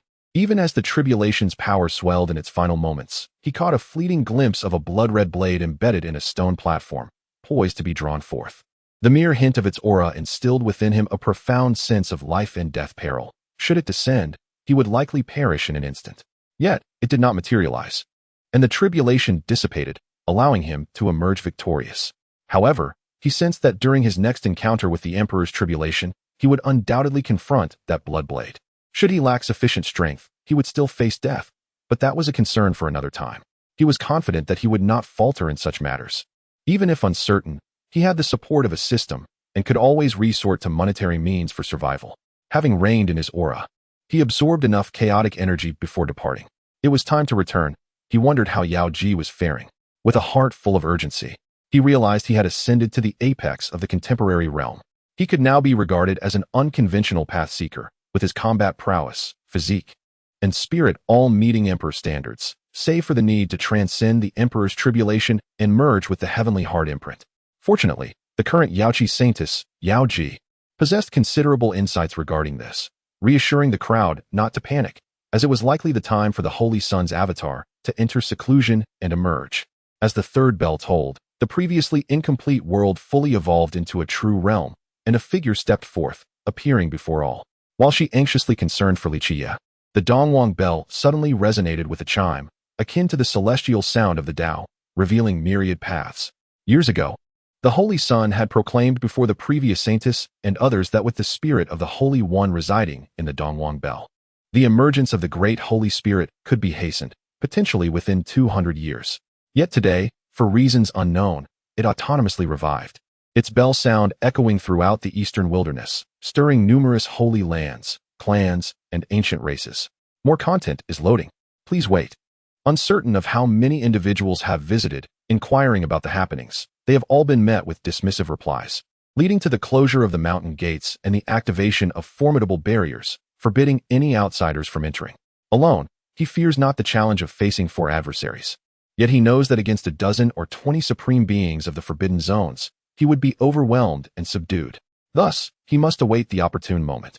A glimmer of nostalgia shines in his eyes as he gazes towards the eastern wasteland and the northern domain, focusing on the sacred Yao Pool, where the person he yearns for awaits his return. While others anticipate the emergence of the sacred spirit, Tai lifts his gaze to the heavens. A flicker of brilliance illuminating his eyes as the Eastern Emperor bell behind him sways slightly, producing a resonant chime. When the Emperor and the formidable, the unbeginning, remain absent, he harbors no fear of any opponent. Even if someone were to ascend to the throne of an emperor, he possesses the confidence to vanquish them, perhaps even deliver a fatal blow. This individual, even Li Qiyeh himself, finds himself in a state of resignation, let alone those around him. Although she has heard tales from Yi Fan and others who have returned from the Emperor's path regarding his exploits and the renown he has garnered along the ancient Star Road, her concern remains palpable. The undying Heavenly Emperor has employed such methods to orchestrate grand designs, consuming those ancient emperors who perished on the path to immortality, thus achieving a rebirth of sorts. In the Yao Pool sacred land, within the Peach Blossom Garden, a gathering of elder women and seniors observes the ancient peach tree, beneath which a bell shrouded in chaos lies concealed. Their expressions are a mixture of astonishment and curiosity. This moment, however, is when those who have failed on the path to immortality instigate dark upheavals. A cadre of severely weakened supreme beings, their lives flickering, represent the finest nourishment and the most potent energy for ascension to emperorhood. Softly addressing Yao Ji, he proclaims, "I have returned." His countenance remains stoic, his expression tranquil, eyes devoid of any emotional turbulence. Only absolute rationality reigns. The gazes of those around him evoke no ripples, as the Eastern Emperor bell silently levitates behind him, shrouded by countless strands of chaotic energy that cascade downwards, forming a veil. It is time to lay the groundwork. This old fellow ought to exert himself. And should this opportunity prove fruitful, it may well present him with a splendid chance to ascend to emperorhood. With a resonant chime, along the journey, he traverses the star domain where the underworld resides, effortlessly piercing through its depths, extinguishing all beings within, reminiscent of the chaotic heroes from his past life. Chapter 308. The early arrangement for the gathering at the Yaoqi. What is he intending to do? Yao Ji inquired with a hint of confusion as she watched Tai depart. Li Qiyeh, embracing her with a mischievous grin, replied, "He is going to undergo tribulation. After years of seclusion, he has yet to face the heavenly tribulation. If it weren't for the Holy Spirit suppressing him, how could he have remained so at ease? Now that he has emerged, his power surpasses even that of the Holy Spirit, so naturally, he must confront the tribulation." Upon hearing this, a gleam of joy illuminated Yao Ji's face as she asked, "So, has the Holy Spirit been successfully summoned?" "Indeed. Once that fellow completes his tribulation, you shall see." It is worth noting that this Holy Spirit has honored its promise and harbored no ill will towards you. It is no wonder it was allowed to remain. As he conversed with Yao Ji, he followed her back to her residence. After such a long separation, there was much to discuss, and the long-suppressed emotions between them erupted forth without restraint. During this time, indescribable events transpired, with experiences that left Li Qiyeh utterly captivated. He remained indoors for 7 consecutive days, only to be forcibly ejected when he finally succumbed to the entreaties of others. Despite multiple attempts to re-enter, he was met with resistance and stern warnings that any further persistence would deprive him of any future pleasures, compelling him to depart with a shudder. A few days later, many acquaintances of Li Qiyeh, upon hearing of his return, flocked to the Yaoqi to reconnect. Among them were Yi Fan, Peng Bo, Duanda, He Huang, Long Ma, Ji Zi, Ji Hao Yu, and Ji Ziyu. Their faces lit up with joy upon seeing him, and they eagerly inquired about his experiences over the years on the ancient starry path. In particular, Yi Fan and He Huang were especially curious about the remarkable feats Li Qiyeh had accomplished. In response, Li Qiyeh offered a brief account, claiming, "I have always been low-key and reserved, never seeking trouble, and I only engage in conflict when provoked." He further asserted his benevolence, stating how he had resolved numerous dangers along the ancient path of humanity, such as unsealing the ancient well that imprisoned the Holy Spirit and vanquishing several traitors who betrayed the human race. In essence, he concluded with the phrase, "I am exceedingly kind." However, none among the gathered believed his words, even those who were merely here to offer congratulations, such as the elders and sect leaders, were skeptical. If he were genuinely benevolent and non-confrontational, then what would that make the beings from the ancient myriad races? They were all too aware of the deeds he had committed in the Northern Dipper. After some idle chatter, once the extraneous individuals had departed, leaving only those closely associated with him, the group delved into the heart of the matter, eager to inquire about the matters that had brought him back. The first to speak was Yi Fan, his expression turning serious as he inquired, "What realm have you attained? Are you capable of facing the upheaval following the opening of the path to immortality?" The Black Sovereign, Dragon Horse, GZ, and others were all intensely focused on him, eager to glean answers from his words, while their minds began to speculate on the extent of his progress. They had previously learned from GZ that over 70 years ago, Li Qiyeh had already achieved the status of a quasi-emperor. Yet the specifics of his current realm remained elusive. Given the passage of time, it was evident that his strength must have reached unfathomable depths. Consequently, curiosity swelled within them, a desire to comprehend the true extent of his power. Li Qiyeh cast a casual glance at the assembly, noting the anticipation in their eyes, and replied nonchalantly, "I'm doing reasonably well. I'm still a step away from becoming an emperor, but I'm more than capable of handling the situation." At his words, a profound silence enveloped the room, momentarily suspending all conversation. Suddenly, a fervent bark erupted, and a massive shadow lunged toward Li Qiyeh, only to be swiftly repelled and vanish from the grand hall. Before long, the hall echoed with gasps of astonishment, as the onlookers regarded Li Qiyeh with expressions of disbelief. Yi Fan struggled to swallow, his voice tinged with uncertainty as he asked, "Are you implying that you have reached the pinnacle of quasi-emperor?" At that moment, the Black Sovereign dashed in from outside the hall, his face alight with excitement as he exclaimed, "Woof! Young man, have you truly attained the 9th level of quasi-emperor?" "Indeed," Li Qiyeh confirmed, though the incredulity in the air was palpable. "You mustn't jest with us, old Li," Peng Bo interjected, skepticism etched on his face. "In merely 2 centuries, you are on the verge of becoming an emperor? Even the primordial emperor could not have progressed this swiftly. Hee, is it not straightforward? All we need is for him to offer a bowl of blood, for the blood of an enlightened one is akin to a demigod elixir, replete with the might of an emperor," Duanda suggested with a mischievous grin, producing a bowl the size of a bucket. Li Qiyeh's lips twitched in response, his gaze turning sharp as he regarded the rotund figure before him. The latter, feeling the weight of Li Qiyeh's stare, awkwardly stowed away the oversized bowl and instead retrieved a small bowl, no larger than a palm, extending it toward. Chapter 309. Please cover the 9 nether path to enlightenment. Guy Lao Tu. You seem to be enjoying a rather comfortable life, indulging in celestial fruits and divine wines, residing in this sacred land, and admiring the splendid scenery. Indeed, within a quaint little world. Li Qiyeh was engaged in a leisurely conversation with an old man reclining in a rocking chair. Observing the elder, who held a wine jug in one hand and savored spiritual fruits with a look of complete satisfaction, Li Qiyeh felt an inexplicable urge to give him a good beating. Upon hearing Li Qiyeh's words, Guy Juyo rolled his eyes and retorted with a hint of annoyance, "Humph. If I do not relish the moment now, I may never have the chance again. Since you've managed to find your way here, I fear you are up to no good. I'd better eat a bit more while I still can." These words left Li Qiyeh somewhat embarrassed, prompting him to chuckle awkwardly at Guy Juyo. "What you say is quite amusing. I have always respected the elders and cherished the young. How could I ever wish you harm? I am here to present you with an opportunity. Do you aspire to become an emperor? Initially, Li Qiyeh had his eyes closed, listening to Li Qiyeh's ramblings. But suddenly he opened his eyes wide, fixing an intense gaze upon him. The depth of his eyes made Li Qiyeh feel a tad uncomfortable. Yet he quickly brushed it off. You intend for me to transcend the emperor tribulation and attain enlightenment after the path to immortality opens. You must be aware that the entities residing in those forbidden zones will not permit anyone to achieve enlightenment during this period. Indeed, those beings lurking in the forbidden zones would not idly observe him attaining enlightenment, for not all supreme beings dared to traverse the path to immortality. Nodding in acknowledgement of Li Qiyeh's response, Li Qiyeh continued, However, since I dare to speak thus, I naturally possess a means to ensure your safe attainment of enlightenment. Although there are certain risks involved, they remain within a manageable scope. Now, it solely depends on your willingness. With that, he fixed his gaze upon Li Qiyeh, awaiting his reply. Yet, gazing at this formidable sage, Li Qiyeh felt that his purpose for this journey had already been fulfilled. He then spoke, If that is the case, might you consider joining my plan? As a great sage, you surely would not wish to see this world reduced to chaos by those supreme beings. Witnessing Li Qiyeh's eloquence as he spoke of many powerful supremes and factions across the universe, and his confidence in persuading them, Li Qiyeh could not help but admire this young man's capabilities. In less than 2 centuries, he had grown to this extent, already capable of strategizing to quell turmoil, eliminate supremes, and achieve enlightenment as an emperor.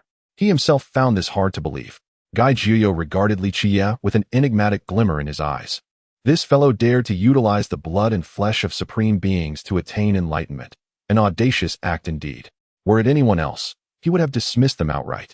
After departing from the ancient Forbidden Land, Li Qiyeh left Beidou and journeyed to the Ziwei ancient star, seeking an audience with the ancient deity of the Sun Emperor, who was still sealed within the North Sea. After sharing his plans and receiving the deity's consent, he took his leave. As more content loads, please be patient. This site is only accessible via mobile browsers. If you see this paragraph, it indicates a failure to load the chapter content. Kindly disable reading mode, browsing mode, novel mode, and ad blocking features, or copy the URL to another browser for reading. I, Li Qiyeh, have come to discuss the matter of the dark turmoil with the Emperor and esteemed predecessors. I wonder if the Emperor would be available for a meeting. Upon hearing this, Li Qiyeh understood that the individual in question was in an unstable state, undergoing a transformation that rendered normal communication impossible. Initially, he hoped to acquire the divine essence of the Taiyin Holy Emperor, but regrettably, it had already been released by Yi Fan, used in a past life. The divine essence within the green lamp had long since dissipated. The Emperor is currently unable to meet with you. Acknowledging Li Qiyeh's detailed account, Li Qiyeh ceased to hesitate and consented.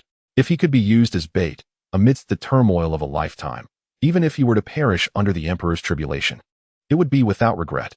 In response, Li Qiyeh expressed his gratitude and laid out his entire plan, leaving the great holy body astonished. Unable to fathom how this individual had orchestrated so many contingencies, Li Qiyeh remained silent for a moment, contemplating with closed eyes, before stating that, for him, whether or not he achieved emperorship was of lesser significance, compared to his own path to enlightenment. If Li Qiyeh were to attain it, it would be even better, as he might be able to quell the dark turmoil. Just as he thought his journey was in vain, a profound voice resonated from the shadows, calm yet imbued with a sense of ancient gravitas. Golden eyes fixed upon Li Qiyeh, and after a moment, the voice spoke, acknowledging him as one worthy of the Emperor's attention. You wish to halt the dark turmoil. I shall assist you, even without your request. He then traveled to Earth, encountering the Flame Emperor, who, mistaking him for an enemy due to his sudden intrusion, nearly engaged in combat. Fortunately, the situation was resolved through diplomacy. There was also the Divine Organization, remnants of the mythological Heavenly Court. Though they had fallen from grace, they still possessed considerable depth. As far as I know, they have sealed an alternative pathfinder from the mythological era, whose strength rivals that of the Emperor. Li Qiyeh, somewhat surprised, inquired if Li Qiyeh had sought additional assistance. Could it be that he had also enlisted a supreme? With Li Qiyeh's agreement, they planned to act once the path to immortality was opened. Subsequently, Li Qiyeh departed, heading towards the ancient forbidden grounds. Moreover, I can also locate 4 imperial corpses capable of spiritual communion with the pathfinders, if they could be integrated into the extermination sword formation. Chapter 310. The gathering of sages and the opening of the celestial path to the northern Dipper history tends to repeat itself. Despite Li Qiyeh having altered the original trajectory of history, many events still revert to their original temporal flow. Just as Yi Fan ascended to the Ji family, presenting gifts to wed Ji Ziyue, the son of the Forbidden Zone would arrive to provoke him, and the Lord of the Divine Court would dispatch his subordinates to issue an edict demanding Yi Fan's submission. Witnessing all of this, Li Qiyeh chose not to intervene, for even his interference could not prevent the celestial path from opening. When the Emperor, in his ignorance, sought to provoke the Supreme of the Forbidden Zone with a tower forged from everlasting blue gold, the outcome was already sealed. The obliteration of consciousness and the casting of quasi-imperial weapons into the ancient forbidden grounds by the Supreme of the Forbidden Zone transformed them into countless fragments that scattered into the depths of the universe, causing the entire Northern Dipper to tremble. The 9 sacred mountains, which had stood for countless ages, crumbled, revealing vast ruins shrouded in mist. Outside, a fissure radiating celestial light appeared and continued to expand. At this moment, the 5 domains of the Northern Dipper illuminated the heavens, resembling a colossal 5-colored altar from the perspective of the starry sky, on the verge of uncovering a mysterious and unknown world. The winds of the Northern Dipper surged, and powerful beings from ancient stars across the universe hastened towards it, with quasi-imperial figures leading the charge. The Northern Dipper became the focal point of the cosmos, drawing the gaze and attention of all formidable beings, who either concealed themselves within the sacred mountains or traversed the mortal realm to comprehend the power and influence of the Northern Dipper. Many gathered outside the ancient forbidden grounds, watching the ever-expanding fissure of the celestial path, eager to seize the celestial light that occasionally emanated from it, consuming it to extend their lifespans and enhance their cultivation. The fissure of the celestial path burst open, stretching over 10,000 zhong, enveloping the entire forbidden zone. Suddenly, the celestial path erupted, and a body fell from within, its overwhelming ancient imperial pressure forcing the sages present to bow to the ground. Yet, the corpse swiftly transformed into ethereal light, vanishing into the cosmos.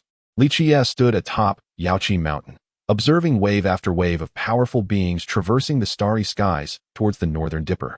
Each one was at least of the Sage King caliber, their expressions a mix of joy, madness, and anticipation as they gazed upon the ever-widening fissure of the celestial path, longing to step within and attain immortality. This formidable emperor now ventured into the Northern Dipper without hesitation, his indomitable presence igniting the fervor of many prodigies and sages alike.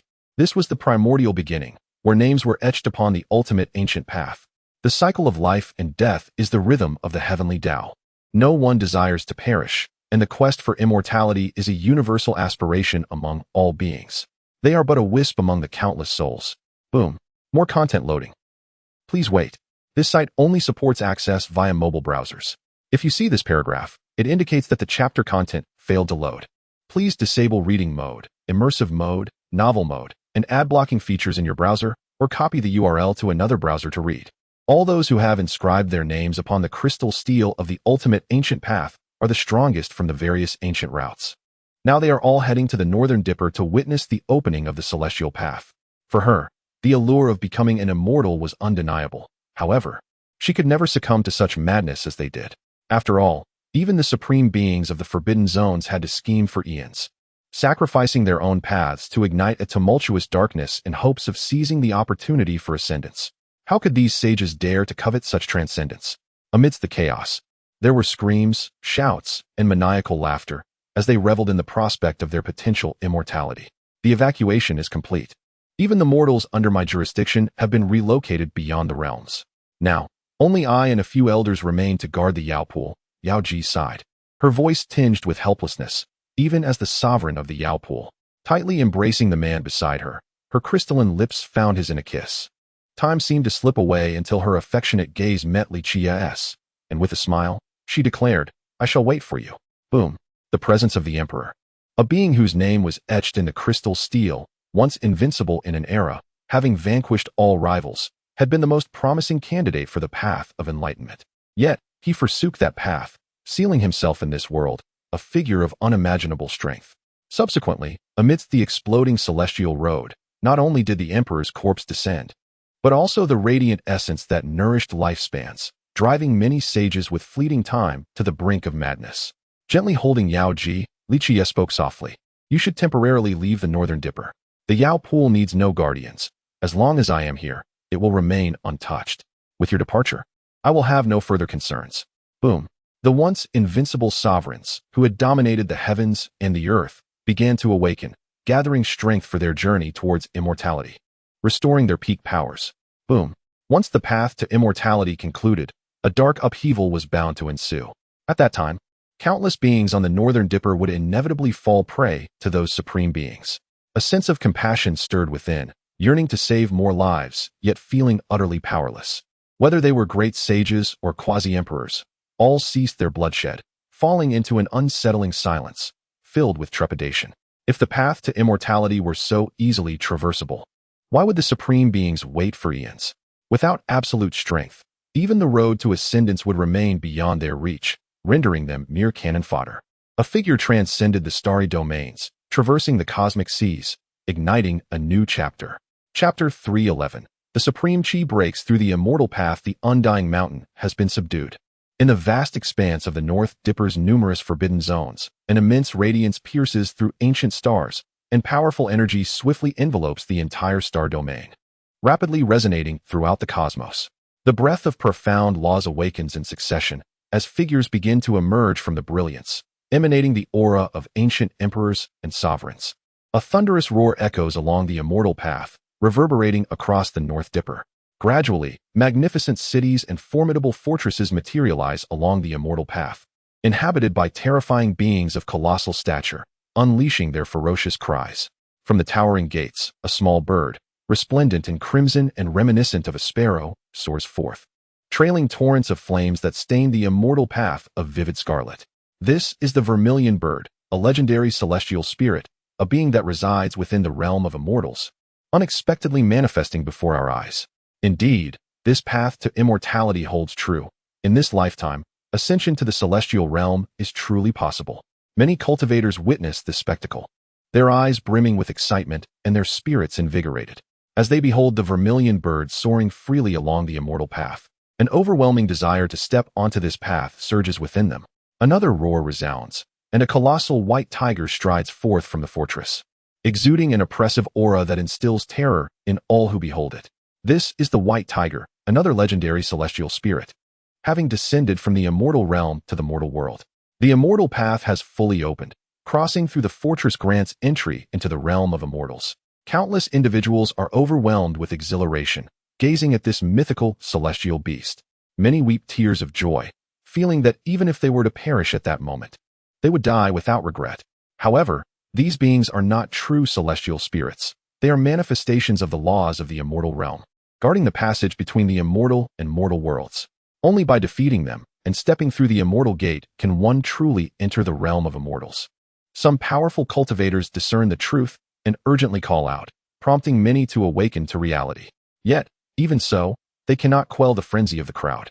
Those on the brink of death cast aside all fears, unafraid of mortality, as they rush toward the immortal path. They yearn to glimpse the wonders within, even if only for a fleeting moment. Regrettably, every cultivator who approaches, be they saints or great saints, is transformed into blood missed by the laws of the immortal realm. Unable to discern the circumstances along the immortal path. Boom. More content is loading. Please wait. In the various life-forbidden zones, the awakened ancient emperors now stride toward the immortal path, causing the very heavens and earth to tremble with each step they take. At this moment, in the right place and at the right time, the immortal path is set to open wide. The call to enter is resounding. Supremes roar and bellow, shattering the stars, as the might of ancient emperors and sovereigns radiates, heralding the commencement of a monumental upheaval that has been in the making for ages. These supreme beings of the forbidden zones have restored their former glory and pinnacle moments, daring to traverse the path to immortality at the cost of their very existence. They gamble everything, hoping that this battle will grant them entry into the celestial realm, where they may enjoy eternal life. In the realm of the celestial tombs, an ancient war chariot materializes above the desolate forbidden zone, where a figure enveloped in chaotic energy sits regally. Adorned with a crown of purple gold and draped in a Taoist robe, a celestial sword lies across his knees, its mere presence capable of stirring the heavens and the earth. Within the undying mountain, a supreme entity clad in black armor emerges, his visage obscured by a shroud of darkness. Mounted on a ferocious divine tiger and wielding a mighty halberd, the aura of murderous intent emanating from him is so formidable that it dares not be gazed upon directly. A mere glance could shatter one's spirit and ravage one's flesh, instilling genuine terror. From the primordial ancient mine, a towering Qiyeh bursts forth, its blue and gold scales shimmering like celestial gold. It exudes a pressure that reverberates throughout the universe, instilling awe across the heavens and the earth. In the direction of the ancient Qiyeh cave of the myriad ancient races, the siblings Huolinzi and Huoliner are filled with excitement, tears glistening in their eyes as they behold the immense Qiyeh. Despite prior knowledge of their father's survival, witnessing him in person amplifies their joy and exhilaration. Other clan members kneel in reverence, chanting the illustrious name of the ancient Qiyeh emperor. "Come forth," roars the transformed Qiyeh emperor. From the ancient Qiyeh cave, a beam of blue and gold divine light shoots forth, soon manifesting in his hand as a scepter forged from eternal blue gold. The potent laws of the ancient emperor surge back to life, elevating this ancient sovereign from the primordial age to even greater heights. Simultaneously, a true dragon with purple and gold hues soars from the primordial ancient mine, while within the dragon's nest, a young girl, tearful and distressed, calls for her father. A purple bell atop her head emits a dragon's roar as it flies from the dragon's nest to join the transformed dragon emperor. On Burial Heaven Island, in the reincarnation sea, and in the divine void, other supreme beings awaken, revealing the oppressive might of ancient emperors and sovereigns as they all march toward the celestial path. Thunderous roars resound, as the ultimate laws shatter the mundane, and the heavens tremble. 7 figures, reminiscent of supreme rulers, surge powerfully into the celestial path. Having plodded through the ages, they sever their own fates for this moment. "Charge in. We shall break free from the shackles of life and death, from henceforth. My fate is mine to command, not dictated by the heavens." The supreme beings roar in unison, springing into action as imperial weapons and royal armaments are wholly revived in that instant. Chapter 312. The Emperor's heavenly tribulation enters the fray in the desolate edges of the cosmos. Amidst the chaos, an aged figure advanced step by step. With each stride, his aura surged dramatically, his once stooped frame gradually straightened. His white hair swiftly darkened, and the lines of age disappeared from his weathered face, transforming him from an old man into a middle-aged individual, then into a youth, ultimately reaching the zenith of his power. Across the vast expanse of the universe, within the countless star domains and numerous forbidden zones, a chilling and awe-inspiring pressure was felt. The laws of the great Tao began to tremble, as a formidable heavenly tribulation brewed in the chaotic outskirts. Whether they were great saints, quasi-emperors, or the supreme beings of the forbidden zones, all wore expressions of astonishment, unable to fathom that someone would attain enlightenment at this juncture. The great saints and quasi-emperors were merely taken aback by how swiftly the imperial throne had descended in this era, unaware of the identity of the formidable being enduring the emperor's tribulation. As for the supreme beings of the forbidden zones, many harbored murderous intent, their cold gazes piercing through the cosmos's desolation. It was him. They had seen him before on the immortal mountain, initially perceiving him as a decrepit figure on the brink of enlightenment. Little did they know he had concealed his true depth, biding his time for this very moment. While numerous supreme beings embarked on the path to immortality, he seized the opportunity to attain enlightenment. Alas, such naivety was misplaced. A voice, cold and mocking, echoed through the void, seemingly deriding his overconfidence. He might have believed that those of us who remained would not intervene, emboldening him to act so recklessly. Yet he was oblivious to the fact that our doubts regarding the path to immortality were rooted in its validity. From the sea of reincarnation, another voice emerged, questioning the appropriateness of the current path to immortality, deeming it neither the right time nor the right place. Boom. Do not heed their words. Focus on your enlightenment. Should they dare to approach, they shall find no return. Li Qiyeh sensed the movements of these supreme beings. Excellent. He began to take preemptive actions, knowing these individuals could not contain themselves and would undoubtedly attempt to thwart Li Qiyeh's path to enlightenment. However, to obstruct such a being on the verge of enlightenment, one must personally intervene. Even so, he must perish. This era does not require an emperor, lest it disrupt our plans. If you wish to pursue immortality in peace, it would be prudent to unite and eliminate him. Slaying him would also replenish our vigor, ensuring our opportunities for ascension remain intact. A proposal arose from the supreme beings of Zhangtian Island, and the various supreme beings of the forbidden zones concurred. However, dissent echoed from the sea of reincarnation, where a supreme being voiced opposition. In the ancient mines of Taichu, a supreme being recognized Li Qiyeh, aware that his strength rivaled that of a supreme being. To slay a Gai Juyo at his peak, without revival, it would necessitate gathering multiple supreme beings to act personally. Boom. Then let it be done. Let us consume his flesh and blood, for it shall aid us in enhancing our vitality. Yet, this is precisely what he requires. His tribulation is not for the sake of enlightenment, but rather to lure the supreme beings of these forbidden zones into his carefully laid trap, thereby eradicating these parasitic scourges that plague the world. A voice resonated in his ear, calm yet profoundly reassuring. Gai Juyo remained silent, focusing his mind and nurturing his combat spirit, preparing for the impending tribulation of the great emperor. This time, he must exert himself fully, without distraction. You could have evaded death, but alas, your overconfidence led you to believe that the path to immortality was open, rendering us powerless to intervene in your tribulation. Little did you know how misguided that notion was. They claimed he had yet to undergo his tribulation. United, they sought to eliminate him, extinguishing this threat. They would not permit anyone to attain enlightenment in this era, for it would obstruct their ascension or incite chaos should they fail on their path to immortality. Thus, Gai Juyo had become a thorn in the side of these sovereigns, a target that could not be spared. Boom. Gai Juyo's expression shifted as four powerful assaults converged upon him, each demanding his utmost effort. Even he could not withstand these four strikes. To do so would mean certain death. Do not forget that the fellow who was with him not long ago had slain several of his peers, even eliminating the king of the underworld. If he were to act, that individual would likely not remain idle and could very well impede our efforts. He is no easy adversary. You should not seek enlightenment at this moment. This era does not allow for the emergence of a great emperor. A cold voice echoed in his ear. In that case, let us be swift and decisive. Should we delay until the tribulation fully manifests, we will be left without recourse. His gaze sharpened, his vigilance heightened. He understood that the supreme beings of the forbidden zones were preparing to strike, intending to kill him before the tribulation could take shape.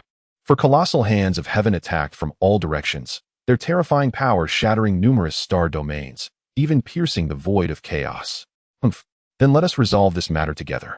Even if he possesses strength comparable to that of a great emperor, how can one man withstand so many of us? Even the Azure Emperor would have to retreat. A chilling voice resounded from the depths of the ancient mine of Taichu. Chapter 313. The War of the Emperors begins. The fall of the Supreme within the sword array of the immortal extermination. The expressions of the four Supremes were frigid, tinged with a hint of astonishment. In the mythic era, the immortal treasure lord's extermination sword array had unexpectedly fallen into your hands. No wonder the last time those four attempted to ambush you, they perished. It seems you utilized this array to ensnare them. A fiercely intimidating Supreme regarded Li Qiyeh with a chilling tone, his gaze betraying a flicker of apprehension. However, the extermination sword array alone cannot confine four Supremes. Even an emperor would struggle to restrain us. You must have some contingency plan, right? A Supreme enveloped in a halo spoke calmly. What does it matter whether I do or not? This time, his interference in our plans has sealed his fate. It is not just the four of us who seek his demise. Though this sword array may trap him within, how will you manage what lies beyond? A Supreme exuding a ghostly aura sneered. Li Qiyeh regarded their derision with an air of calmness, perceiving these individuals as already dead in his eyes. In a tone devoid of warmth, he addressed them. I am aware of your thoughts and that you await the arrival of the others to shatter this sword array and free you. But let me inform you, I possess but one contingency plan. Upon hearing this, the expressions of the four Supremes shifted, an ominous premonition blossoming within them. Observing Li Qiyeh's composed demeanor, they began to comprehend that this was a trap directed at them, the Supremes of the Forbidden Zone. They surmised that external aid would not arrive in time, for those individuals had likely been lured into this scheme as well. Nevertheless, they believed it would merely delay matters until the successful attainment of the Nine Nether Dao by Gai Juyo. Little did they know, Li Qiyeh's sole intention was to eliminate them, to consume their flesh and blood to achieve his own Dao, ascending to the pinnacle of emperorhood by feasting upon the Supremes. Regardless of your contingency, how can you fathom the number of Supremes in the Forbidden Zone? How long can you prolong this? Even if Gai Juyo attains the Dao, it will be of no consequence. One emperor, or even two, cannot alter the outcome. A Supreme from the Immortal Ridge spoke coldly, as if narrating the inevitable conclusion. Li Qiyeh scoffed disdainfully, his form shifting as he appeared before the Immortal Ridge Supreme in the blink of an eye. He raised his fist, imbued with the momentum to shatter the universe, and struck directly at the Supreme's forehead. Yet, the opposing Supreme was no pushover. As Li Qiyeh's attack approached, he had already shielded his forehead with both arms, successfully blocking this lethal blow. However, His arms shattered under the impact, and the force caved in a significant portion of his forehead, blood gushing forth, revealing glimpses of his celestial platform within.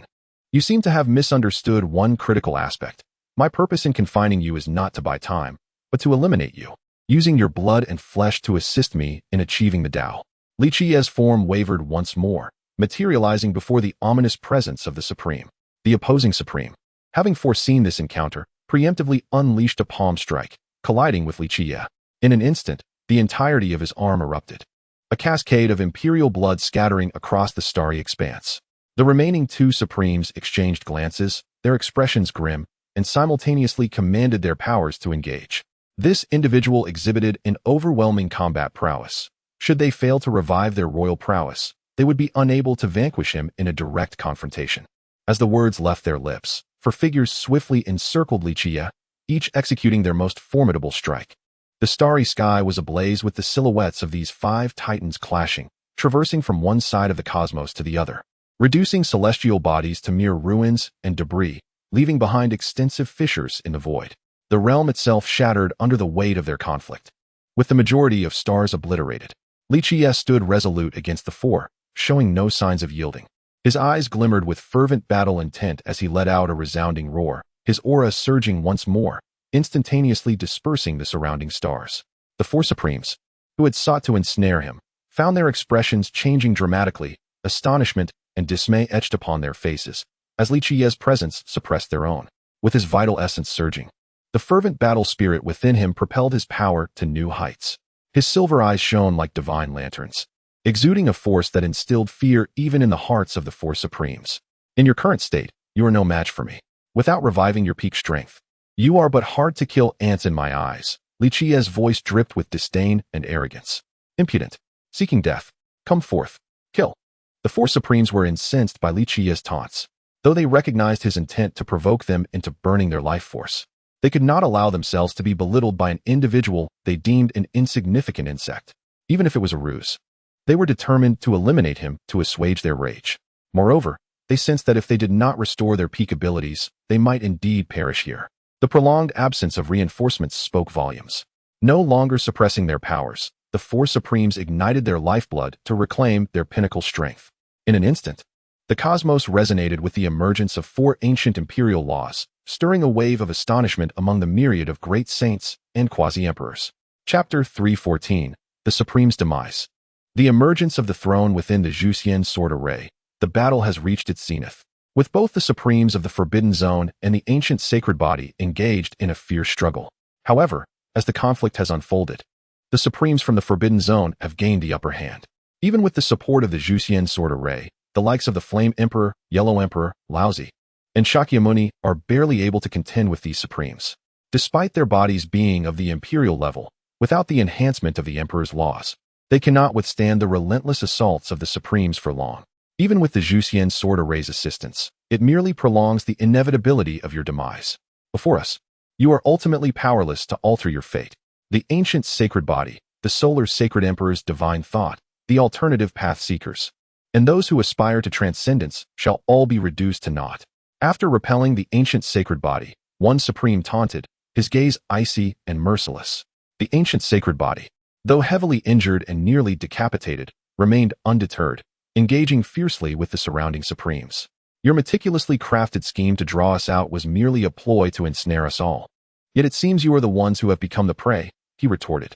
Another Supreme coldly interjected, wielding a long sword as he battled the solar sacred emperor's divine thought, while two other Supremes joined forces to assault the divine thought, threatening to shatter it and diminish its essence. Suddenly, a blood-red spear appeared, intercepting the next wave of attacks from the three Supremes. Terrifying blood-red lightning surged forth, repelling the 5 or 6 Supremes in the vicinity. The sound of a bell resonated as Tai, bearing a chaotic bell upon his back, maneuvered through 6 or 7 Supremes. The Eastern Emperor bell emitting sound waves that inflicted considerable damage upon their souls and bodies. Yet, Tai was not unscathed. The overwhelming number of Supremes made it impossible for him to evade all assaults. Even as an innate sacred body, he struggled against the onslaught. The Eastern Emperor bell itself bore the marks of battle, its surface marred with cracks, some areas even showing gaps, indicating that Tai had reached his limit. Nevertheless, Neither the Flame Emperor and Yellow Emperor above nor the ancient sacred body and Tai below retreated, continuing to engage relentlessly with the multitude of Supremes. They awaited the return of Li Qiyeh, hoping he would dispatch the 4 Supremes and then join forces to eliminate the remaining foes. Suddenly, a piercing sound echoed as a Supreme pierced through the chest of Tian, leaving a gaping wound the size of a bowl, while another Supreme cleaved his head in twain with a longsword. However, such a grievous blow did not deter Tian. Instead, it stirred his ferocity. With blood-red eyes filled with a ruthless, bloodthirsty intent, his shattered corporeal form rapidly rejuvenated, revealing blood-colored patterns resembling veins, intricately composed of runes that evolved from his flesh and bones, ultimately adorning his skin. At this moment, his aura surged dramatically, facing the 4 Supreme beings assaulting him. He neither flinched nor evaded but charged directly forward, his hands drenched in crimson as if tainted by countless lifeblood, exuding a terrifying murderous aura and brutality. With no semblance of defense, the blood-colored patterns emitted a sanguine radiance, withstanding the onslaught from the 4 Supremes. A long sword pierced his chest, yet it failed to penetrate deeply, merely embedding the tip within. A jade talisman struck his forehead, nearly shattering his skull, but was forcibly repelled by the blood-colored patterns, which enveloped him and prevented any explosion. A battle blade slashed across his neck, embedding partially, creating a harsh clanging sound of metal against metal, while the final Supreme rained down a double-fisted assault upon Tian's head, aiming to deliver a fatal blow. Unfortunately, Tian seized the fists tightly, revealing a cruel smile in his blood-red gaze. His scarlet hands flowed like blood, swiftly merging into the Supreme's arms, then rapidly assimilating into his torso and head. The speed was so astonishing that even the opposing Supreme could not intervene in time. Their face a mask of shock and fury as they struggled to escape Tian's grasp, but it was far too late. Tian's corporeal body completely transformed into blood, merging into that of the Supreme, and soon, the Supreme's expression shifted from shock and anger to terror, ultimately becoming vacant and still. Yet, in a fleeting moment, the body regained mobility. Before the other 3 Supremes could react, it erupted into an offensive, its aura surging once more, reviving the imperial laws of the universe. This entity had been manipulated, or rather, had perished and become a mere vessel. What sorcery could wield such power to dominate another's flesh and invoke their imperial essence? The surrounding Supremes regarded the possessed Supreme with apprehension, while even the likes of the ancient sacred body appeared utterly astounded, as if they had never witnessed such a phenomenon. Alas, such delectable sustenance was squandered in this conflict. Had it not been for this battle, one could have amassed considerable resources by devouring 12 such corporeal forms. Chapter 315. The Devouring complete. Taking the final step. What on earth is happening? In the tumultuous silence of the chaotic void, a group of Supreme beings were utterly astonished by the scene before them. 3 Supremes had suddenly perished right under their noses, consumed by Li Qiyeh. This fellow is actually devouring the flesh and blood of Supremes to break through. Is he emulating the path of the ruthless, intending to consume all Supremes to achieve enlightenment? One Supreme exclaimed in rage and disbelief. The sight was indeed horrifying. They had always been the ones to plunder and devour others. Yet now there was someone who reversed the roles and consumed them to grow stronger. Such a path had only been witnessed in the ancient ruthless emperor, a being that even they, the Supremes of the Forbidden Zones, regarded with utmost trepidation and fear. Neither the Supremes nor the ancient emperor, restored to peak combat power, stood a chance against the ruthless. Even the likes of Wushi, whom they merely feared for his formidable strength, would meet a noble death in battle. However, should one perish at the hands of the ruthless, they would likely only serve as nourishment for his growth. Li Qiyeh's actions now closely mirrored those of the ruthless emperor, feasting upon Supremes, converting their flesh and blood into sustenance, and growing ever more powerful. They must unite to eliminate him. His existence is undoubtedly a calamity. His path is excessively tyrannical, and if allowed to continue his devouring, he would inevitably take the final step, potentially leading to the emergence of 2 emperors in this era, posing a colossal threat to them. One Supreme had already sensed the immense threat posed by Li Qiyeh. If left unchecked, he would surely become their future nightmare. Not on my watch. The perfected holy body, witnessing the shift in circumstances, was determined to thwart their plans. Though outnumbered, he would fight to the death to impede them. The divine consciousness of the Sun Saint Emperor was already dissipating, yet he continued to engage in battle with the Supremes, even at the cost of his last ounce of strength. Ultimately, however, he could not endure, even with the borrowed power of his past peak. He could not withstand the combined assault of numerous Supremes, and with a final sigh, he vanished from the cosmos. A lamentation of the great Tao echoed throughout the universe, and all beings felt an overwhelming sorrow, as if mourning the passing of the Sun Saint Emperor's divine consciousness. In the extermination sword array, the Fire Emperor, Yellow Emperor, Laozi, and Shakyamuni had also reached their limits. With their imperial bodies battered and bruised, they were on the verge of disintegration. Yet, they still endeavored to maintain the operation of the extermination sword array. Should they falter, these supremes would instantly break free from the array's confinement and escape into the chaos, making them impossible to track down. More content is loading. Please wait. This site only supports access via mobile browsers. If you see this passage, it means the chapter content has failed to load. Please disable reading mode, novel mode, and ad blocking features, or copy the URL to another browser to read. Otherwise, the dark turmoil will surely resurface in the future, bringing untold suffering to all living beings. Li Qiyeh beheld the shattered form of the great saint body, witnessing the disheveled states of the Flame Emperor and the Yellow Emperor. Chuaning fought valiantly amidst the bloodshed, while Tai wielded the Eastern Emperor bell to obstruct the revered ones, and the Sun Saint Emperor lamented the passing of divinity. Each scene ignited a fervor within him, his blood boiling and ablaze, with a battle intent as fierce as a furnace and a murderous aura akin to a sea of blood, consuming the essence of the three supreme beings. His aura surged forth like a flood breaching a dam, bursting forth with unrestrained force. With a resounding roar, the seven-knight sword cleaved through the void, directed at the four supreme beings encircled by the great saint body and Chuaning. In an instant, it severed their corporeal forms. I seek to ascend to the throne of Emperor. You shall serve as the energy I need to breach this final barrier. Therefore, perish. He disregarded the extreme secret arts unleashed by the supreme beings. The imperial laws left profound wounds upon his flesh, yet they could not touch his essence. In the blink of an eye, he materialized before the four supreme beings, a flash of silver light illuminating the air. The sword light pierced through their skulls, breaching their celestial platforms and souls, leaving no opportunity for the revival of their imperial might. Thus, they fell lifeless. The silver light swept through, and the bodies of the four supreme beings vanished into the void, consumed by Li Qiyeh. The overwhelming blood energy could no longer be contained, erupting forth and painting the entire star domain in the hues of a chaotic cosmos. Chaotic currents drifted through the starry expanse, stirring the hearts and minds of the numerous supreme beings present. With a thunderous clang, the Eastern Emperor bell emitted a mighty sound, repelling the three supreme beings nearby. Observing this, Li Qiyeh swiftly initiated his assault again, the sword light arriving in an instant, poised to sever their corporeal forms. However, this time, their preparations bore fruit. The three supreme beings simultaneously revived their imperial forms, shattering the sword light. Do not hesitate, revive altogether. Otherwise, we shall all perish here today.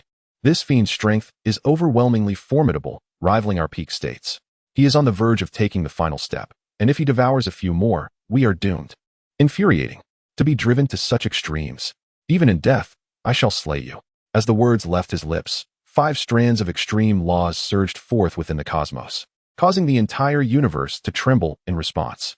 A terrifying pressure rendered countless stars to flicker and dim. Chuaning was sent flying by the revived supreme beings. Distancing himself from the battlefield, his form drenched in blood.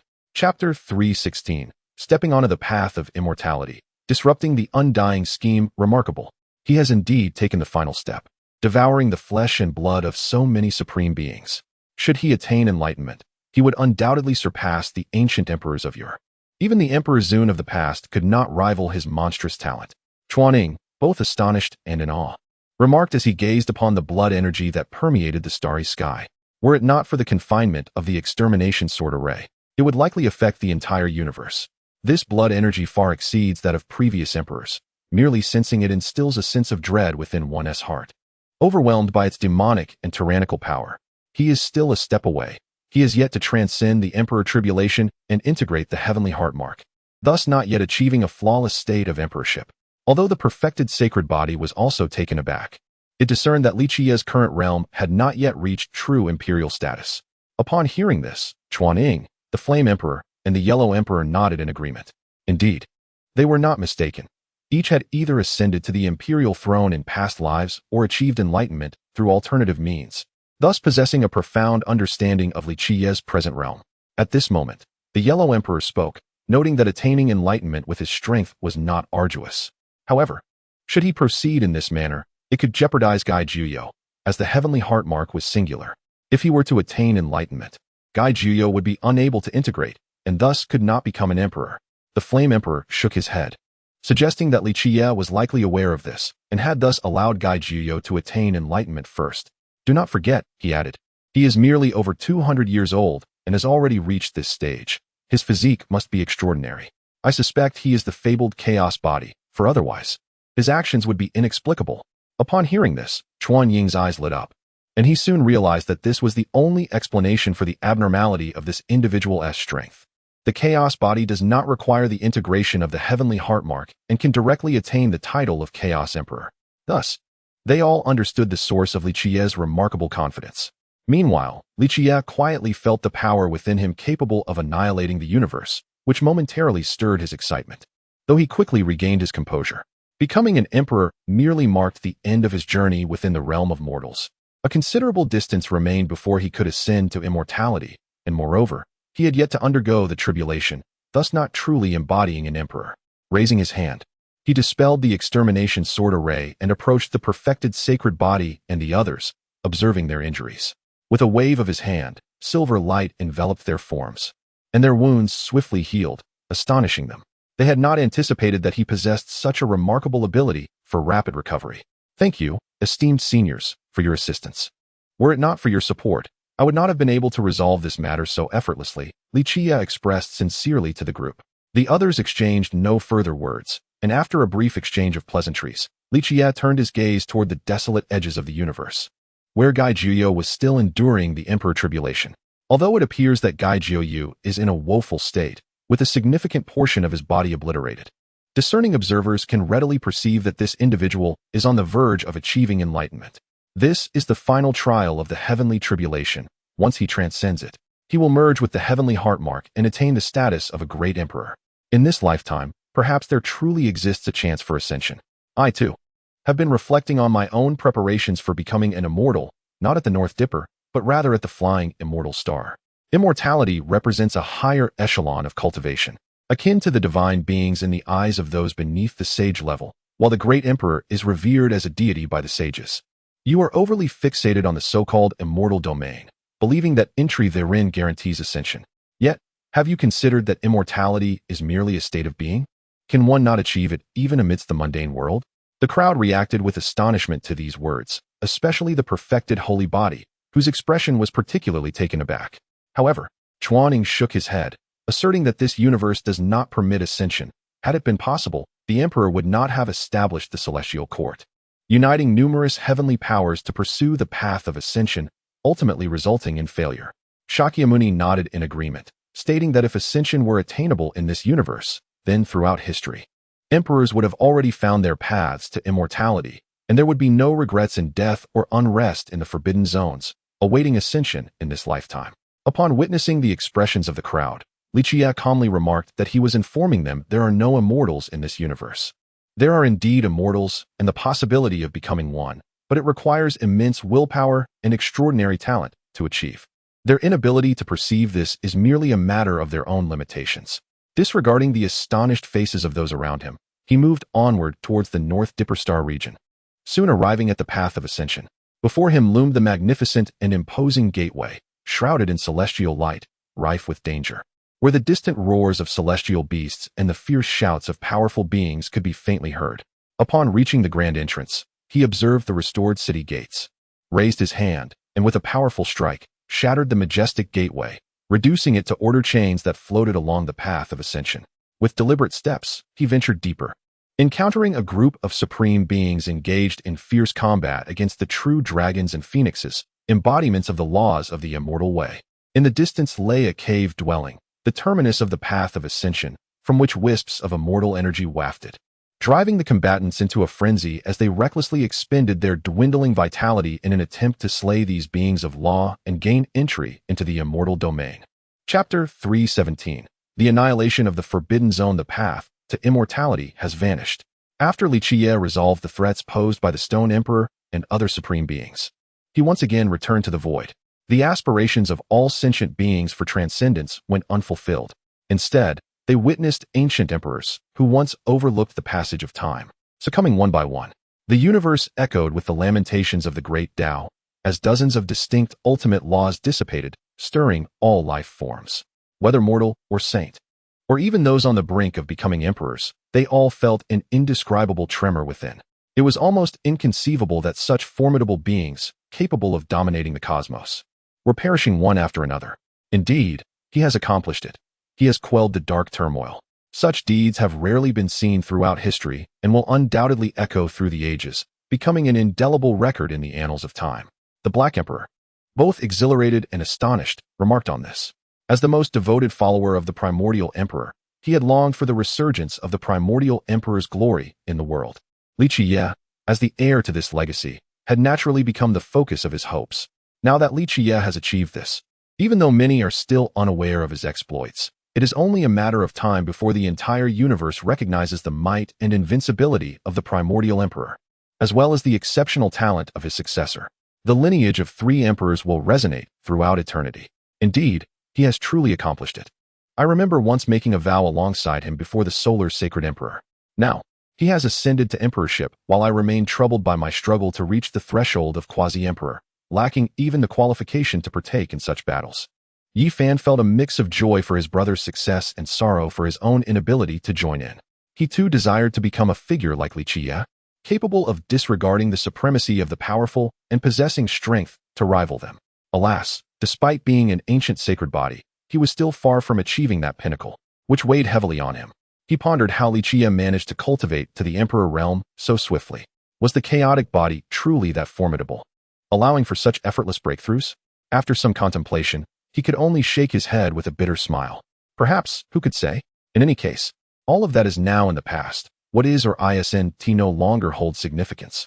Soon, all eyes turned towards the ancient forbidden land, seemingly anticipating the disappearance of this final stronghold in the eastern wilderness. An unfamiliar yet potent and boundless pressure enveloped the entire universe. A new path emerged within the heavens and earth, revealing the essence of ultimate laws, leaving all cultivators in the cosmos in shock. With his eyes tightly shut, the enigmatic Li Qiyeh opened his gaze, emanating a divine light that caused the surrounding stars to shatter. Thus, for Li Qiyeh, this sacred ground would not be overlooked. Having reached the pinnacle of the human path, he was now poised to explore the means of attaining immortality. The divine relics and treasures left within the forbidden zone would aid him in his quest for ascension. In the realm of Baidu, amid the lamentations of numerous saints and the great sages who have yet to recover from the recent calamities on the path of ascension, a thunderous roar suddenly resonated from the ancient mines of East Wilderness. This spectacle sent tremors through Baidu and instilled terror in the hearts of the foreign powerhouses observing the scene. Yet, before they could comprehend the unfolding events, the celestial tomb, divine void, reincarnation sea, and the island of buried heavens were successively seized by an immense hand, vanishing from East Wilderness. He was disinclined to expend countless years in the mundane pursuit of immortality, for such a duration felt excessively protracted and unfitting for his disposition. It was precisely for this reason that he daringly practiced the system's exchange technique of slashing my path, fragmenting himself into 3 entities. In order to diverge from the paths taken by the likes of the Emperor of Heaven and the Undying Sovereign, the ancient forbidden lands differed from other restricted zones. The beings within had never instigated turmoil since the inception of the Forbidden Realms. Instead, they provided sanctuary for the myriad of souls. In the primordial era, this had been a refuge for humanity. Although it was a forbidden zone, it posed no threat unless provoked by those who sought to intrude recklessly. A sage, well-versed in ancient history, elucidated that the preservation of this forbidden realm was not surprising. From the shattered chaos emerged a young man, exuding an aura of brilliance, surrounded by celestial melodies, resonating with the very essence of the Tao, creating harmonious celestial sounds. However, in the end, the anticipated outcomes eluded them. The ancient forbidden lands remained steadfast, as if the enigmatic power did not intend to unleash its wrath upon it. Old man, or rather, you should now be addressed as the Emperor of the 9 Hells. How does it feel to ascend to emperorship? His gaze turned towards Li Qiyeh, eyes widening in astonishment. Inquiring, have you truly become an emperor? With a light-hearted smile, he remarked, not bad at all. The imperial realm is indeed profound. A world apart from the quasi-emperors, capable of commanding the Tao and perceiving the threads of causality. Do not jest with me, or I might seal you for 500 years to serve as my lackey. At the moment the ancient mine was uprooted, a crimson beam shot forth, soaring towards Blood Phoenix Ridge. Meanwhile, after collecting the 6 major forbidden zones, Li Qiyeh's visage broke into a delighted smile. Although the life forbidden zone was fraught with peril, it was also a sacred land, a remnant from the chaotic or mythic eras, replete with divine treasures and mysteries pertaining to ascension. Chapter 318: The Devouring of the Celestial Slayer's Sword and the Successful Path to Enlightenment after successfully transcending tribulation. The formidable Li Qiyeh observed from a distant starfield the tribulations faced by the Emperor Li Qiyeh. Beside him stood a host of illustrious figures, including the Great Saint Body, Chuanying, Laozi, and the Yellow Emperor. With the chaos now quelled, their sole interest lay in witnessing how this individual could defy the heavens and achieve enlightenment amidst the presence of an imperial tribulation. Although many had predicted that Li Qiyeh was the legendary chaotic body, impervious to the constraints of the cosmic Tao, they were eager to ascertain just how powerful such a near-immortal physique could truly be. Meanwhile, Li Qiyeh wandered through a world cloaked in the illusion of thunderous calamity, unfazed by the terrifying tribulation and lethal intent surrounding him, allowing the bolts of destruction to strike his form without inflicting any harm. Despite the tribulation capable of shattering an entire starfield, it merely resonated with a sound, seemingly devoid of any real potency. This was largely attributed to his prior consumption of numerous supreme beings' blood and flesh, which had led to a transformation of his physique, surpassing the limits of an ordinary emperor. In truth, he had ascended to the level of a heavenly emperor, wielding the power akin to that of Yi Fan after his own enlightenment across 3 or 4 lifetimes. After traversing an indeterminate distance, Li Qiyeh emerged from one realm of tribulation to confront an even more ferocious onslaught. The true forms of the Tao manifested as a dragon, phoenix, and white tiger, repeatedly emerging from the tempestuous thunder to launch their assaults, igniting the entire realm of tribulation in a blaze of nirvana fire, causing the laws of the Tao to burn. Yet, he continued to disregard these threats, advancing at a measured pace without a hint of concern for the menacing dangers that unfolded around him. The manifestations of the dragon and phoenix sought to obstruct his path, yet they were effortlessly dissolved by the silvery gleam in his gaze. Soon, he stepped into a realm where the onslaught was not merely chaotic but rather a concerted assault, the combined might of which could rival that of an emperor, prompting Li Qiyeh to take a measure of seriousness.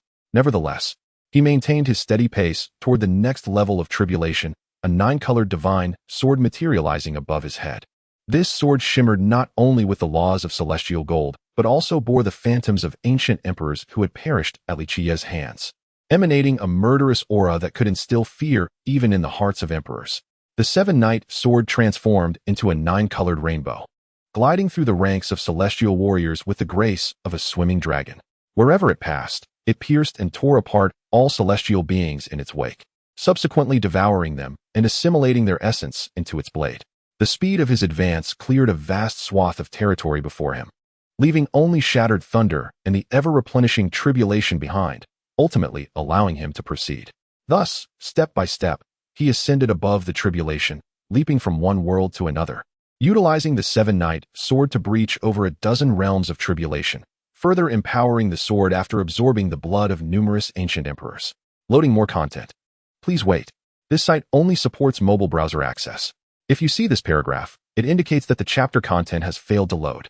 Please disable reading mode, immersive mode, novel mode, and ad blocking features, or copy the URL to read in another browser. When the time arrived, the force of causality was unleashed, obliterating the entire world of tribulations, leaving only a vast expanse of emptiness, denying the tribulations any opportunity to respond. Within the central heavenly palace, a figure shrouded in a chaotic halo emanated an aura comparable to others of its kind, its expression growing increasingly grave. The sound of a bell resonated, as the imperial bell of the primordial emperor initiated the assault. The resounding chime reverberated through Li Qiyeh's very soul, causing a momentary dizziness. Fortunately, his current strength rivaled that of the other primordial beings, and he was more than capable of engaging in battle without retreating. With a thunderous clash, the primordial bell collided with his fist, annihilating all heavenly soldiers conjured by the tribulations in the vicinity, leaving only the ethereal projection of the primordial emperor. Witnessing this, Li Qiyeh boldly unleashed a fierce counterattack, obliterating countless structures within the heavenly palace. The entire world of tribulations began to collapse, and ultimately, at the cost of a severed arm, he succeeded in vanquishing his foe. A pristine hand struck his shoulder, and the body exploded into a scattered mass of flesh amidst the silent and frigid sea of thunder. Yet, a silver glow soon enveloped him, and Li Qiyeh reappeared flawlessly before the projection of the ruthless emperor. The nine-colored sword suddenly radiated a brilliant light, capturing the attention of the ruthless emperor's projection, which was poised to strike once more. The immense celestial sword annihilated the projection, reducing it to nothingness. Fortunately, his formidable prowess and numerous recovery techniques afforded him a slight advantage, enabling him to utilize time suspension to subdue and absorb the essence of the emperor. As he pressed onward, he navigated through a series of trials, overcoming the projections of the Green Emperor, the Battle Saint Emperor, the Divine Emperor, the Undying Heavenly Emperor, the Emperor of Respect, and the Nether Emperor, 6 celestial entities of the tribulations. Standing atop the pinnacle of the world of tribulations, he beheld the shattered remnants of this realm beneath his feet, presenting the illusion that he had successfully traversed the tribulation. However, in truth, he had not yet completed the trial, for he sensed a profound sense of impending danger rising within him. Soon, above his head, a moderately sized divine platform materialized, with a celestial artifact skewered above it. Chapter 319. The Undying Emperor. As chaos receded into the void, the cosmos regained its former tranquility.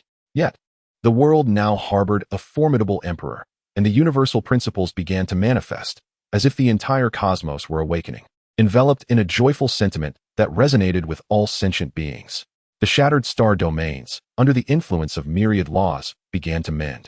Fragmented stars reassembled into new celestial bodies, extinguished suns reignited with brilliant radiance, and once lifeless stars exhibited signs of vitality, heralding the birth of new life. From the nascent pinnacle of an unprecedented extreme law, a novel principle emerged, transcending all others, subduing even the paths of the netherworld and the heavenly way beneath its dominion. This fellow has become so formidable after merely overcoming a tribulation. Even my path has been suppressed. It seems the emperor is not invincible, remarked Li Qiyeh with a wry smile. Having attained enlightenment, he felt an inner joy, having fulfilled a lifelong aspiration and reached the coveted pinnacle of the realm of humanity, earning the reverence of countless beings. While the emperor was indeed powerful, comparisons matter. Throughout history, some enlightened deities, ancient emperors, and the mightiest had capabilities that far surpassed those of ordinary emperors. In the mythic age, there were figures such as the Nether Ruler and the Emperor Ruler. In the ancient era, the Undying Emperor. In the primordial age, there were ruthless beings like Wuxia and the Azure Emperor of a millennium past. Although they were all emperors, they were constrained by the title itself, their powers having long exceeded those of their contemporaries. Chuaning approached Li Qiyeh, speaking in a calm yet awestruck tone, a sentiment shared by the arriving Great Sacred Body and the Yellow Emperor. A figure emerged from the chaos, stepping forward to honorably bow to the assembly, expressing gratitude for their previous assistance, without which he would have found it challenging to navigate the upheaval so effortlessly. Li Qiyeh regarded Li Qiyeh with a teasing look, jesting. Now that you have attained enlightenment, have you not yet decided on your imperial title? Shall I call you the Demon Emperor? Rolling his eyes, Li Qiyeh casually replied. It's merely a title, why ponder so much? I still prefer the title of Demon Lord.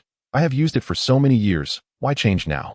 Indeed, since he began his cultivation journey, he had consistently embraced this title, from the Big Dipper to the Purple Tenuity, and through the ancient starry path. It had remained unchanged, an epithet that resonated most fittingly with him.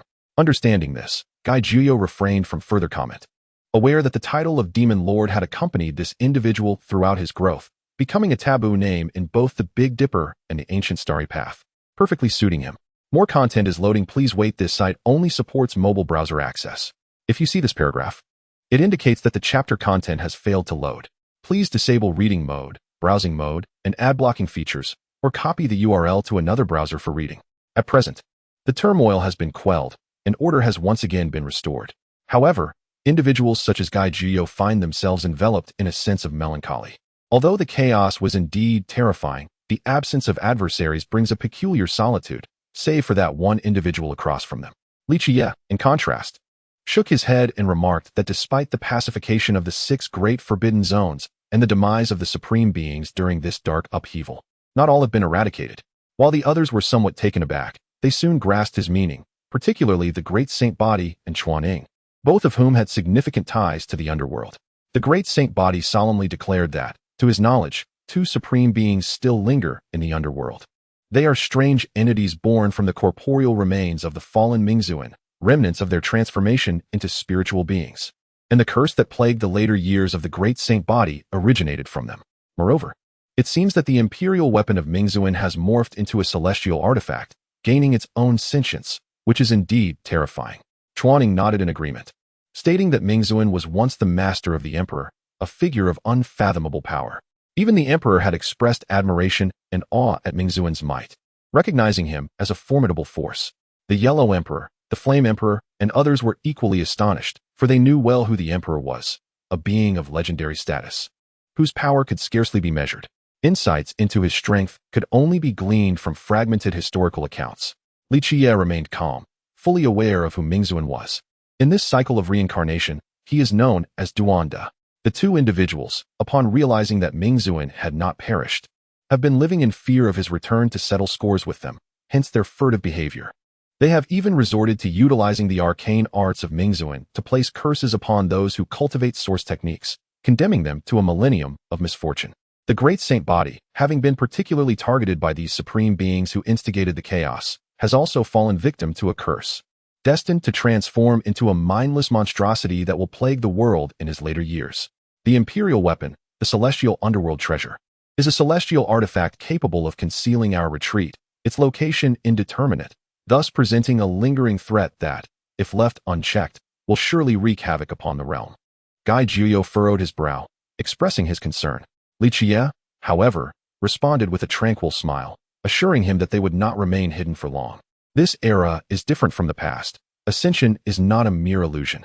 When the celestial gates swing wide open, they will undoubtedly reveal themselves. Are you referring to the Ascension node on the flying immortal star? An intrigued voice interjected, reflecting curiosity. Indeed, that location will be. Chapter 320. The self-destruction of the Emperor's weapon and the escape of the immortal sovereign. A roar filled with murderous intent reverberated throughout the universe, causing the fundamental laws of the cosmos to manifest. An overwhelming sense of rage and bloodlust permeated the entire expanse, staining the heavens and the earth with a crimson hue. Guy Juyo, the great holy body, and Chuaning gazed in astonishment, their hearts heavy with disbelief. It had barely been a moment since their departure, yet such a tremendous upheaval ensued, all instigated by none other than the immortal sovereign. The revelation that this legendary figure still existed sent shockwaves through their minds. The immortal sovereign, a being from the ancient era, held an influence and stature that eclipsed even the ancient emperors of the later generations. This was evident from the fact that he was referred to as the son of the divine by the ancient clans. Even Chuaning, initially taken aback, soon expressed his boundless fury and murderous intent. Years ago, before the immortal sovereign attained enlightenment, he was a member of the celestial court, esteemed by the likes of the emperor. However, during the emperor's ascension to the divine realm, he betrayed him, conspiring with the likes of the eternal celestial sovereign to launch a surprise attack, resulting in the emperor's bloodshed. The immortal sovereign. This ungrateful traitor still lives. Chuaning gritted his teeth, his eyes ablaze with rage, as if ready to ignite the very cosmos. The others, being ancient beings themselves, were somewhat aware of the situation. They had lived for eons and possessed knowledge of many hidden secrets. They had encountered tales of the immortal sovereign in various cosmic relics, understanding that he was an exceptionally formidable entity, far surpassing ordinary ancient emperors. The historical accounts they had gleaned suggested that labeling him as divine was not an exaggeration. However, their greater concern lay with Li Qiyeh, who had just ascended to emperor status and now faced such a terrifying opponent. The odds of victory seemed slim. Given that the immortal sovereign had survived from the mythological age to the present day, his true strength a mystery. As for why the immortal sovereign did not self-destruct, it was clear from the two powerful auras that had just emerged. One belonged to Li Qiyeh, while the other was unfamiliar yet exuded a terrifying presence. Even more alarming than Li Qiyeh's. Currently, they found themselves powerless to intervene, as they were unaware of the whereabouts of the two combatants and unable to provide assistance. Meanwhile, Li Qiyeh swept through the shattered Mars, transporting it to the remote depths of the chaotic void at the edge of the universe, instantly setting up the sword array of immortal execution, intent on vanquishing the immortal sovereign once more. The fragments of the shattered planet disintegrated into fine particles within the chaos, where two figures stood opposed, one a vibrant cocoon of 5 colors, and the other, Li Qiyeh, locked in confrontation. As more content loads, please be patient. This site is only accessible via mobile browsers. If you encounter this paragraph, it signifies a failure to load the chapter's content. Please disable reading mode, browsing mode, and ad blocking features, or copy the URL to another browser for reading. Li Qiyeh was drenched in blood, and the 7 Knights' sword in his hand bore numerous cracks. His eyes radiated an astonishing murderous intent, fixated intently on the 5-colored cocoon before him, while his heart was heavy with gravity. Truly, this being had survived from the mythical era to the present. Its strength evidently surpassed his own by a considerable margin. Were it not for its current metamorphosis within the 5-colored cocoon, he firmly believed that the likelihood of his own demise would be exceedingly high. Even now, this entity, confined within the cocoon, exuded a power that compelled Li Qiyeh to muster all his strength. Nevertheless, despite the formidable challenge before him, Li Qiyeh had no intention of sparing this creature. He had always been the one to outmaneuver others. He would not allow himself to be outwitted. Had it not been for his cunning that allowed him to evolve and confront this threat, he would have extinguished even an immortal. No matter how powerful the Undying Emperor was, he had yet to ascend. As long as he remained unascended, Li Qiyeh was confident in his ability to vanquish him. Indeed, an impressive junior. In this era, you stand as a remarkable figure, more extraordinary than even the primordial beings. Alas, you were born in the wrong time. Had you emerged 100,000 years earlier, ascending to immortality would have been well within your grasp. The voice of the Undying Emperor, emanating from within the 5-colored cocoon, was gentle yet authoritative, imbued with praises and admiration for Li Qiyeh, laced with a sense of regret for having been born in an unsuitable era. Had he lived 100,000 years earlier, he would have posed no threat to this formidable opponent. Li Qiyeh, with his silver eyes unwaveringly fixed on the 5-colored cocoon, sneered and retorted, "From your tone, it seems you wish to absorb me to aid your ascension?" The Undying Emperor did not shy away from this assertion. He directly acknowledged it, his tone remaining calm, as if discussing a perfectly ordinary matter. Everyone aspires to be immortal, yet few comprehend the vast distance that lies between them and such an existence. It requires extraordinary talent, remarkable fortune, immense willpower, and great wisdom. For many, the pursuit of immortality is but a fleeting dream, much like those supreme beings you have slain, who toiled throughout their lives for naught. However, I am different. From the mythic age, I have plotted my ascension, striving to attain the title of emperor. Through relentless attempts on the path of immortality, I have ultimately discovered the way. Unlike those supreme beings, I have not resorted to self-destruction. I have persevered, surviving from the mythic era to this day, and the prospect of ascension grows ever closer for me. Yet, this universe ultimately constrains me. A lack of resources hinders my breakthrough. Thus, those supreme beings represent my most valuable resources. I initially intended to utilize them for my transformation, but alas, your interference has thwarted that plan. Nevertheless, this may not be entirely unfortunate. Compared to them, your worth is far greater. Chapter 321. The Grand Wedding of the Demon Lord in the Sacred Realm of the Qiyeh. Tranquility has been replaced by an unprecedented revelry, as the once secluded sanctuary is now abuzz with activity. Colorful lanterns adorn every corner, and the halls are filled with guests, each wearing expressions of joy, many tinged with reverence and trepidation. Today marks a momentous occasion, the Demon Lord's wedding to the contemporary Qiyeh Saintess, Ji. This event has captured the attention of not only the North Dipper, but the entire cosmos. Upon hearing the news, the prestigious holy sites, noble families, and imperial dynasties of the North Dipper have meticulously prepared their gifts of congratulations. Even powerful factions from distant star realms have received word and hastened to present their tributes. After all, this is a wedding of an emperor, a figure of remarkable achievements who quelled chaos and transcended the heavens, the strongest of his time. Naturally, the universe's most formidable beings wish to partake in this celebration, hoping to leave a lasting impression on the Demon Lord. There are also those who harbor past grievances, having once employed cunning schemes against him in his youth. They now approach with trepidation, seeking to resolve their enmities with this great emperor. Meanwhile, the disciples and elders of the Qiyeh are busily engaged in preparations, their faces radiant with smiles, their hearts swelling with pride and joy. Since the days of the Western Emperor and the Primordial Emperor, Qiyeh has birthed an unparalleled sovereign, solidifying its status as the most powerful sacred ground in the universe, revered by all sentient beings. With 3 emperors emerging from one lineage, the brilliance and awe of this legacy is undeniable, each figure a renowned legend. When combined with the holy body of great accomplishment and the Qiyeh sacred spirit, the depth of their heritage is beyond imagination, rendering the Qiyeh a veritable sanctuary of power, a realm of undeniable might.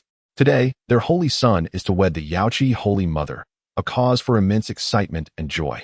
Each guest arriving with congratulations symbolizes the ever-expanding renown of the Qiyeh. The emperor of the Great Xia dynasty presents 10 million pounds of divine essence, 5 ancient herbs of a millennium, 1 holy weapon, and 1 quasi-emperor weapon, in celebration of the union between the demon lord and the Holy Mother. The emperor of the divine continent offers 10 million pounds of divine essence, a tome of quasi-emperor scriptures, and a holy weapon, wishing for the couple to bear noble offspring. The emperor of the Zhuili dynasty gifts a quasi-emperor weapon, 7 ancient herbs of a millennium, and insights from the Zhuili emperor, wishing the demon lord longevity. The holy master of the Eastern Wilderness Ji family contributes a quasi-emperor weapon, 20 million pounds of divine essence, 10 ancient herbs of a millennium, and a complete emperor's secret technique, congratulating the couple on their union. The holy master of the Eastern Wilderness Jiang family presents a tome of quasi-emperor scriptures, 3 tomes of holy scriptures, 10 ancient herbs of a millennium, and 3 drops of emperor's blood, celebrating the demon lord's attainment of marital bliss. The Western Desert Buddhism offers a tome of quasi-emperor scriptures, a relic of a quasi-emperor, and 5 leaves of enlightenment tea, wishing for the demon lord's swift ascension to immortality. When did these formidable powers become so magnanimous, even offering the esteemed emperor's scriptures and emperor's armaments? It is truly a testament to their profound heritage. Numerous spectators gazed in astonishment at this spectacle. To be candid, they had never encountered such treasures as the emperor's armaments and scriptures being freely bestowed in such abundance. The external forces were left agape, their hearts brimming with shock, utterly at a loss for words to describe this scene. Initially, they believed their own gifts were commendable, only to realize that in comparison to the great powers of Beidou, their offerings paled in significance. The extravagance was almost inhumane. No wonder Beidou is referred to as the Grave Emperor's Star. The items presented by these forces would be regarded as core inheritances and treasures among external factions, never to be casually given as gifts. However, not all factions were equally astonished. For instance, the Divine Organization and the Tao Palace offered gifts that were equally impressive, particularly the Divine Organization, which presented a long spear forged from Tao Tribulation gold as a gift, leaving all in attendance utterly speechless. The Tao Palace, in turn, gifted an ancient tree, exuding an extraordinary aura, embodying an immortal essence. It was the upper half of a human-shaped elixir of immortality, quite valuable indeed. Among the ancient royal factions of the primordial 10,000 races, the 10,000 Dragon Nest, Blood Phoenix Ridge, and Qilin Cave also contributed ample gifts, including the Emperor's scriptures, Emperor's armaments, ancient medicines, divine sources, and even celestial sources. Other sacred lands and ancient clans may not have offered gifts as lavish as those from these top-tier powers. Yet their contributions of sacred armaments, ancient medicines, and divine sources were still substantial, causing the storerooms of the Qiyeh sacred land to overflow, prompting continuous expansions that left many elders and disciples in a state of joyous agony. They have come to understand that an abundance of wealth can indeed lead to suffering. Meanwhile, in a side hall of Qiyeh, Li Qiyeh and Yaoji were hosting Yi Fan, Pangbo, Duanda, He Huang, Jizi, Gai Juyo, Chuaning, Laozi, and a group of familiar faces gathered together to reminisce about the past and share fond memories. Among them, Yi Fan and Pangbo were particularly sentimental, recounting their adventures from Earth and the myriad dangers they faced together, leaving the others astonished by the luck and prowess of these individuals. Oldly, now that you have ascended to the rank of emperor, do you feel a sense of emptiness and solitude, reigning invincible over the world? What are your thoughts? Pangbo inquired casually while sipping wine. Yi Fan, too, was intrigued, pondering the culmination of their imperial journey. Chapter 322. Encountering Ruthlessness and discussing reincarnation in the Grand Hall of the Qiyeh Heavenly Palace, a mesmerizing woman, enveloped in celestial radiance, sat gracefully upon a platform forged from divine purple gold, surrounded by the principles of the great Tao, expounding upon its profound mysteries. The initially tranquil atmosphere began to swell as the essence of the great Tao was elucidated, soon radiating an overwhelming pressure that surpassed even that of a great sage throughout the hall and rapidly extending beyond the palace. However, the platform, crafted from divine purple gold, swiftly quelled the woman's emanating power, restoring an immediate calm. After a considerable time, the woman slowly opened her tightly shut eyes, revealing a glimmer of delight, seemingly elated by her breakthrough into the quasi-emperor realm. At last, I have transcended. Surely my husband will be overjoyed, Yao Ji expressed with a tone of exhilaration. Yet, upon reflecting on her spouse, Li Qiyeh, her expression turned somewhat somber.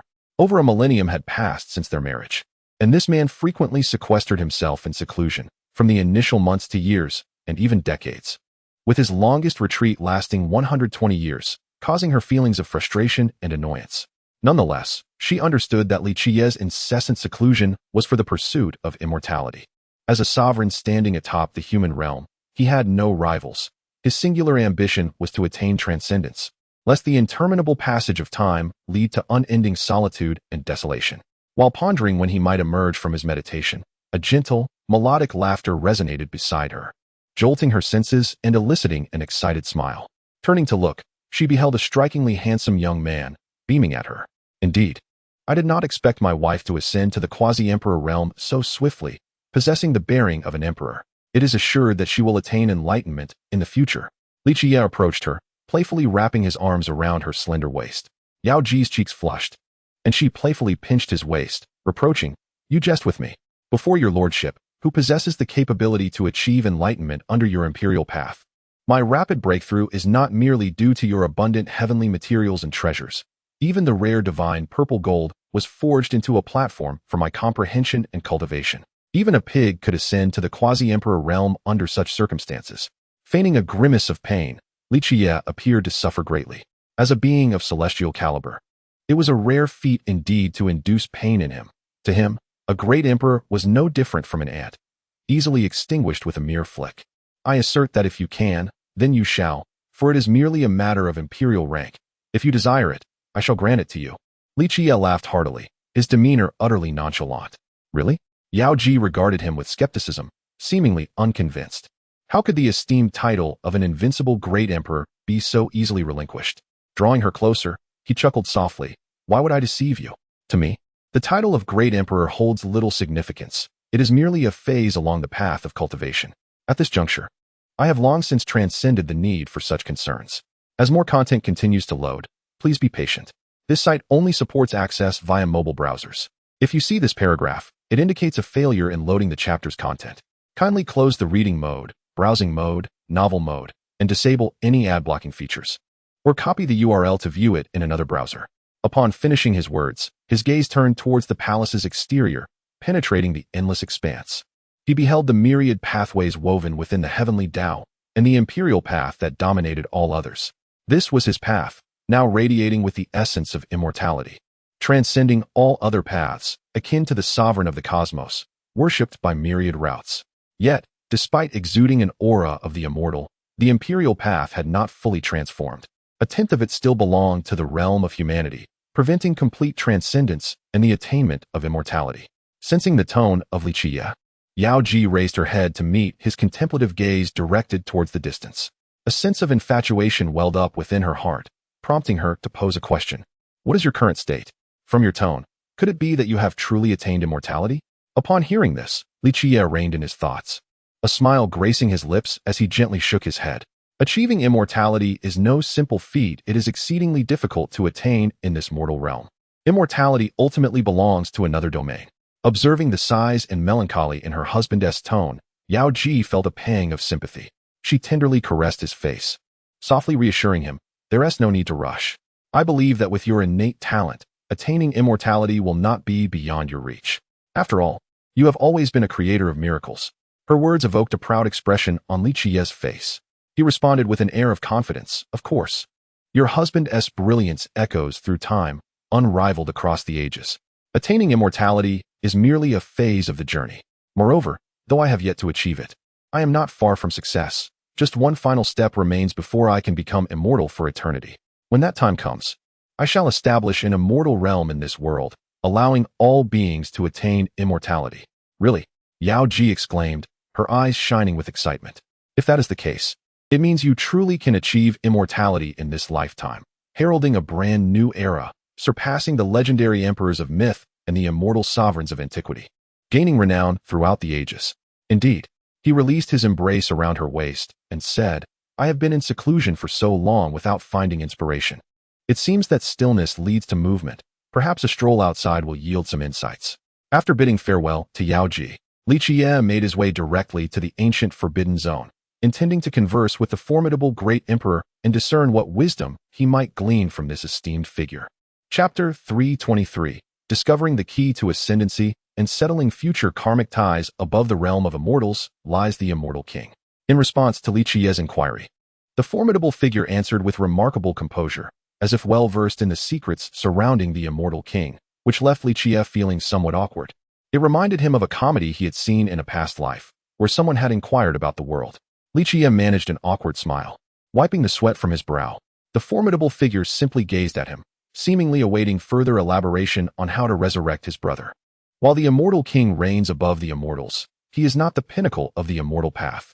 If the emperor represents the ultimate end of humanity, then the apex of the immortal path is the immortal emperor, who has refined a cultivation system to its utmost limit, traversing the path to its conclusion. This grants the ability to oversee myriad realms and traverse the river of time at will, even rewriting segments of history and achieving resurrection. As Li Qiyeh articulated the various realms of immortality before the formidable emperor, upon reaching the point where the immortal emperor could alter history from the river of time, the emperor's eyes suddenly sparkled with brilliance, as if he had glimpsed a glimmer of hope.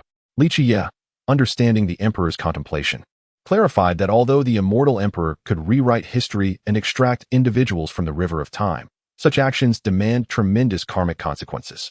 Even the immortal emperor would hesitate to undertake such a course. While the immortal emperor is unafraid of karmic repercussions, those beneath him cannot afford the same luxury. Altering time leads to historical changes fraught with unpredictable variables. Many beings and entities may vanish, and even those saved could be obliterated by the karmic ties of time and space. The emperor's gaze flickered, deep in thought regarding the implications of Li Qiyeh's words. The karmic ties of time and space are among the most enigmatic and feared forces in existence. Those at the emperor's level can grasp some mysteries of time, such as glimpsing the future or utilizing immense power to revisit the past. The formidable emperor had previously attempted to extract his brother from the river of historical time, but the karmic entanglements involved were insurmountable for someone of his caliber.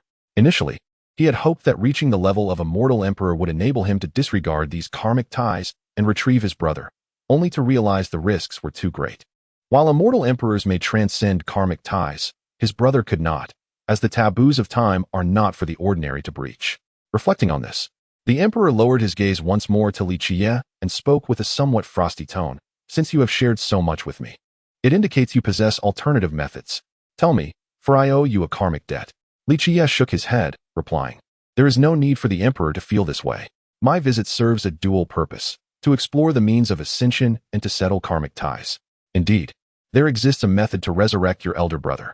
The reason I referred to you as the immortal emperor is primarily due to the unique ability possessed by such a being, the power to reflect upon eternity, enabling the resurrection of those long departed from the fabric of time and space. Through the passage of countless ages, one can nurture and ultimately revive the deceased. This extraordinary ability to resurrect without altering the annals of history truly represents a formidable means. The protagonist, lost in contemplation, was profoundly astonished by Li Qiyeh's revelations. Yet, simultaneously, a glimmer of hope emerged within her heart, a realization that achieving the status of a mortal emperor could indeed grant her the ability to reflect upon eternity and revive her brother, thus rectifying the ancient lament of his passing. With a gaze directed towards Li Qiyeh, she expressed with newfound candor, your words have proven invaluable to me. I owe you a debt of gratitude. As for the path to immortality, despite our differing journeys, it is evident that the ultimate truth remains the same. You have already approached the precipice of ascendance, with only the final step remaining. However, this last step, if elusive, presents a formidable challenge. The transition from humanity to immortality encompasses not merely a transcendence, but a profound leap within the cultivation framework, moving from the realm of mortals into that of the immortals. The greatest obstacle lies within this very framework.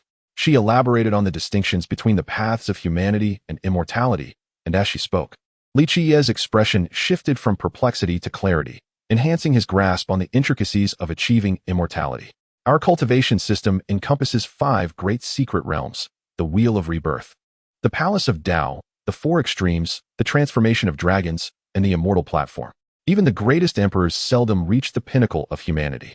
Upon hearing her insights, Li Qiyeh's mind ignited with understanding, the key to his long-stagnated ascendance suddenly illuminating his thoughts.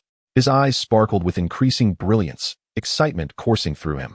It became clear to him that his inability to achieve immortality over the millennia was not due to a lack of strength or flaws in his cultivation method, but rather a failure to forge his own unique path, a realization that he should have grasped long ago. Reflecting upon the origins of the secret realm system established by the Emperor of the Wild, he found himself enlightened once more through her explanations. His mind cleared, and he felt a sense of elevation. The anxieties that had plagued him for a millennium dissipated, leaving only tranquility in their wake. Chapter 324. Yi Fan subdues the Source Ghost. Li Qiyeh hooks the undying Emperor in the desolate expanse of the universe, within the chaotic realm. Two formidable figures engaged in a fierce battle, their powerful auras shattering the surrounding chaos into nothingness, while dark red blood flowed through the void. An ominous and cursed atmosphere pervaded the air, radiating a terrifying pressure that would taint even the most exalted sage with a mere glance. As the fierce clash unfolded, one figure, shrouded in an ominous aura, began to falter, suppressed by another figure enveloped in golden light. With a resounding impact, the crimson figure was sent flying by a golden divine fist, its arms shattered and chest pierced, revealing a body riddled with terrifying cracks, on the verge of shattering completely. "Great Saint Body, do not take me for a fool," the Source Ghost declared, his icy gaze betraying a sense of dread and fury. Yi Fan, however, regarded him with indifference, responding coolly, "What if I do? Are you even human?" With a decisive step, he activated the walking character secret, instantly closing the distance. Before the Source Ghost could fully recover, Yi Fan unleashed a punch, emanating an aura of invincibility, as if a celestial emperor had descended to eradicate evil. The Source Ghost's expression shifted dramatically, fear etched across his features. Once an entity that overlooked the world, manipulating life and death, and cursing the lineage of the Great Saint Body, he now faced the relentless pursuit of a Great Saint Body on the brink of ascension, a fate he could scarcely fathom. His terror was compounded by the emergence of the demon Lord Qiyeh, already instilling fear and anxiety, lurking within the depths of the chaotic void, waiting for the next era to dominate the world. Now, another Great Saint Body had risen, one he had underestimated, achieving such prowess. A roar of rage escaped him, his visage contorted with fury and a hint of despair. Yet, this was mere illusion. Unable to unleash his wrath upon Li Qiyeh, he sought to redirect it. Much like a smile shifting from one face to another. Boom. The Source Ghost, realizing he could not withstand the impending blow, attempted to retreat, but evasion was futile. He was locked onto. At this level, distance was but a thin veil, and overwhelming power could pierce through that veil, striking directly at him. Reflecting on his journey filled with tears, he recalled vanquishing the doppelganger that had tormented him for a millennium, concluding his cruel training. He had thought all would be well, only to find himself thrust into the lair of the chaotic divine treasure on the very first day of his emergence, where he encountered the still sleeping Source God and Source Ghost. The already cracked Source Ghost erupted into fragments, scattering across the chaos before bursting into a mist of blood. The source of such power stemmed from his esteemed brother, the most formidable being of the age, the demon Lord Qiyeh's relentless training. However, he was unable to withstand the onslaught, enduring severe torment daily, bleeding profusely as a result. To facilitate his combat training, Li Qiyeh had even prepared a specialized pool, which had filled with the blood he shed over a millennium, despite much of it being taken for alchemical purposes. His devoted brother, concerned about his progress and viewing the time spent as a waste, subjected him to rigorous training. The method involved defeating or matching the clones he created, albeit merely a clone at the 7th level of the Quasi-Emperor. He had no choice but to resist. Yet a foreboding sensation gripped his mind. He sensed he could not endure the impending strike, fear permeating his heart. In the endless passage of time, such emotions had become rare for him, save for the dread he felt towards the ruler of the underworld and the formidable figure before him, the perfected holy body. In his peak state, Yi Fan remained indifferent to the ominous curse within him, though it impeded his strength and necessitated the expenditure of some of his vitality to dispel the curse. He nonetheless retained the power to suppress the source of demons, or rather, to torment them. Through relentless beatings, he gradually grew stronger, despite having previously vehemently opposed this and contemplating centuries of seclusion to escape such training. Facing the source of demons, Yi Fan summoned the primordial Qi cauldron, wielding one leg of it, and swung it towards the demon, relying solely on raw physical strength, creating an effect capable of shattering the laws of the Emperor's path. In this lifetime, the perfected holy body seemed to transcend previous incarnations of holy bodies, exhibiting an abnormal level of strength. Merely by taking an alternative path, he had attained power equivalent to that of a true emperor, perhaps even slightly superior. The curse's effect on him was minimal, leaving the demon trapped in a state of helplessness, panic, and fear. Sometimes, the most formidable power arises from the most primordial attacks.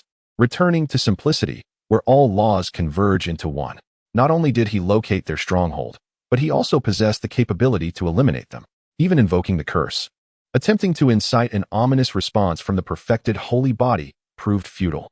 He had long since forged his own path, transcending the constraints of the holy body, becoming the strongest perfected holy body in history. Though he had yet to ascend to emperor status, he wielded strength comparable to that of a true emperor, perhaps even surpassing it by a fraction. The primordial chi cauldron operated autonomously, drawing in the surrounding debris and blood mist, devouring them, and soon enough, the cauldron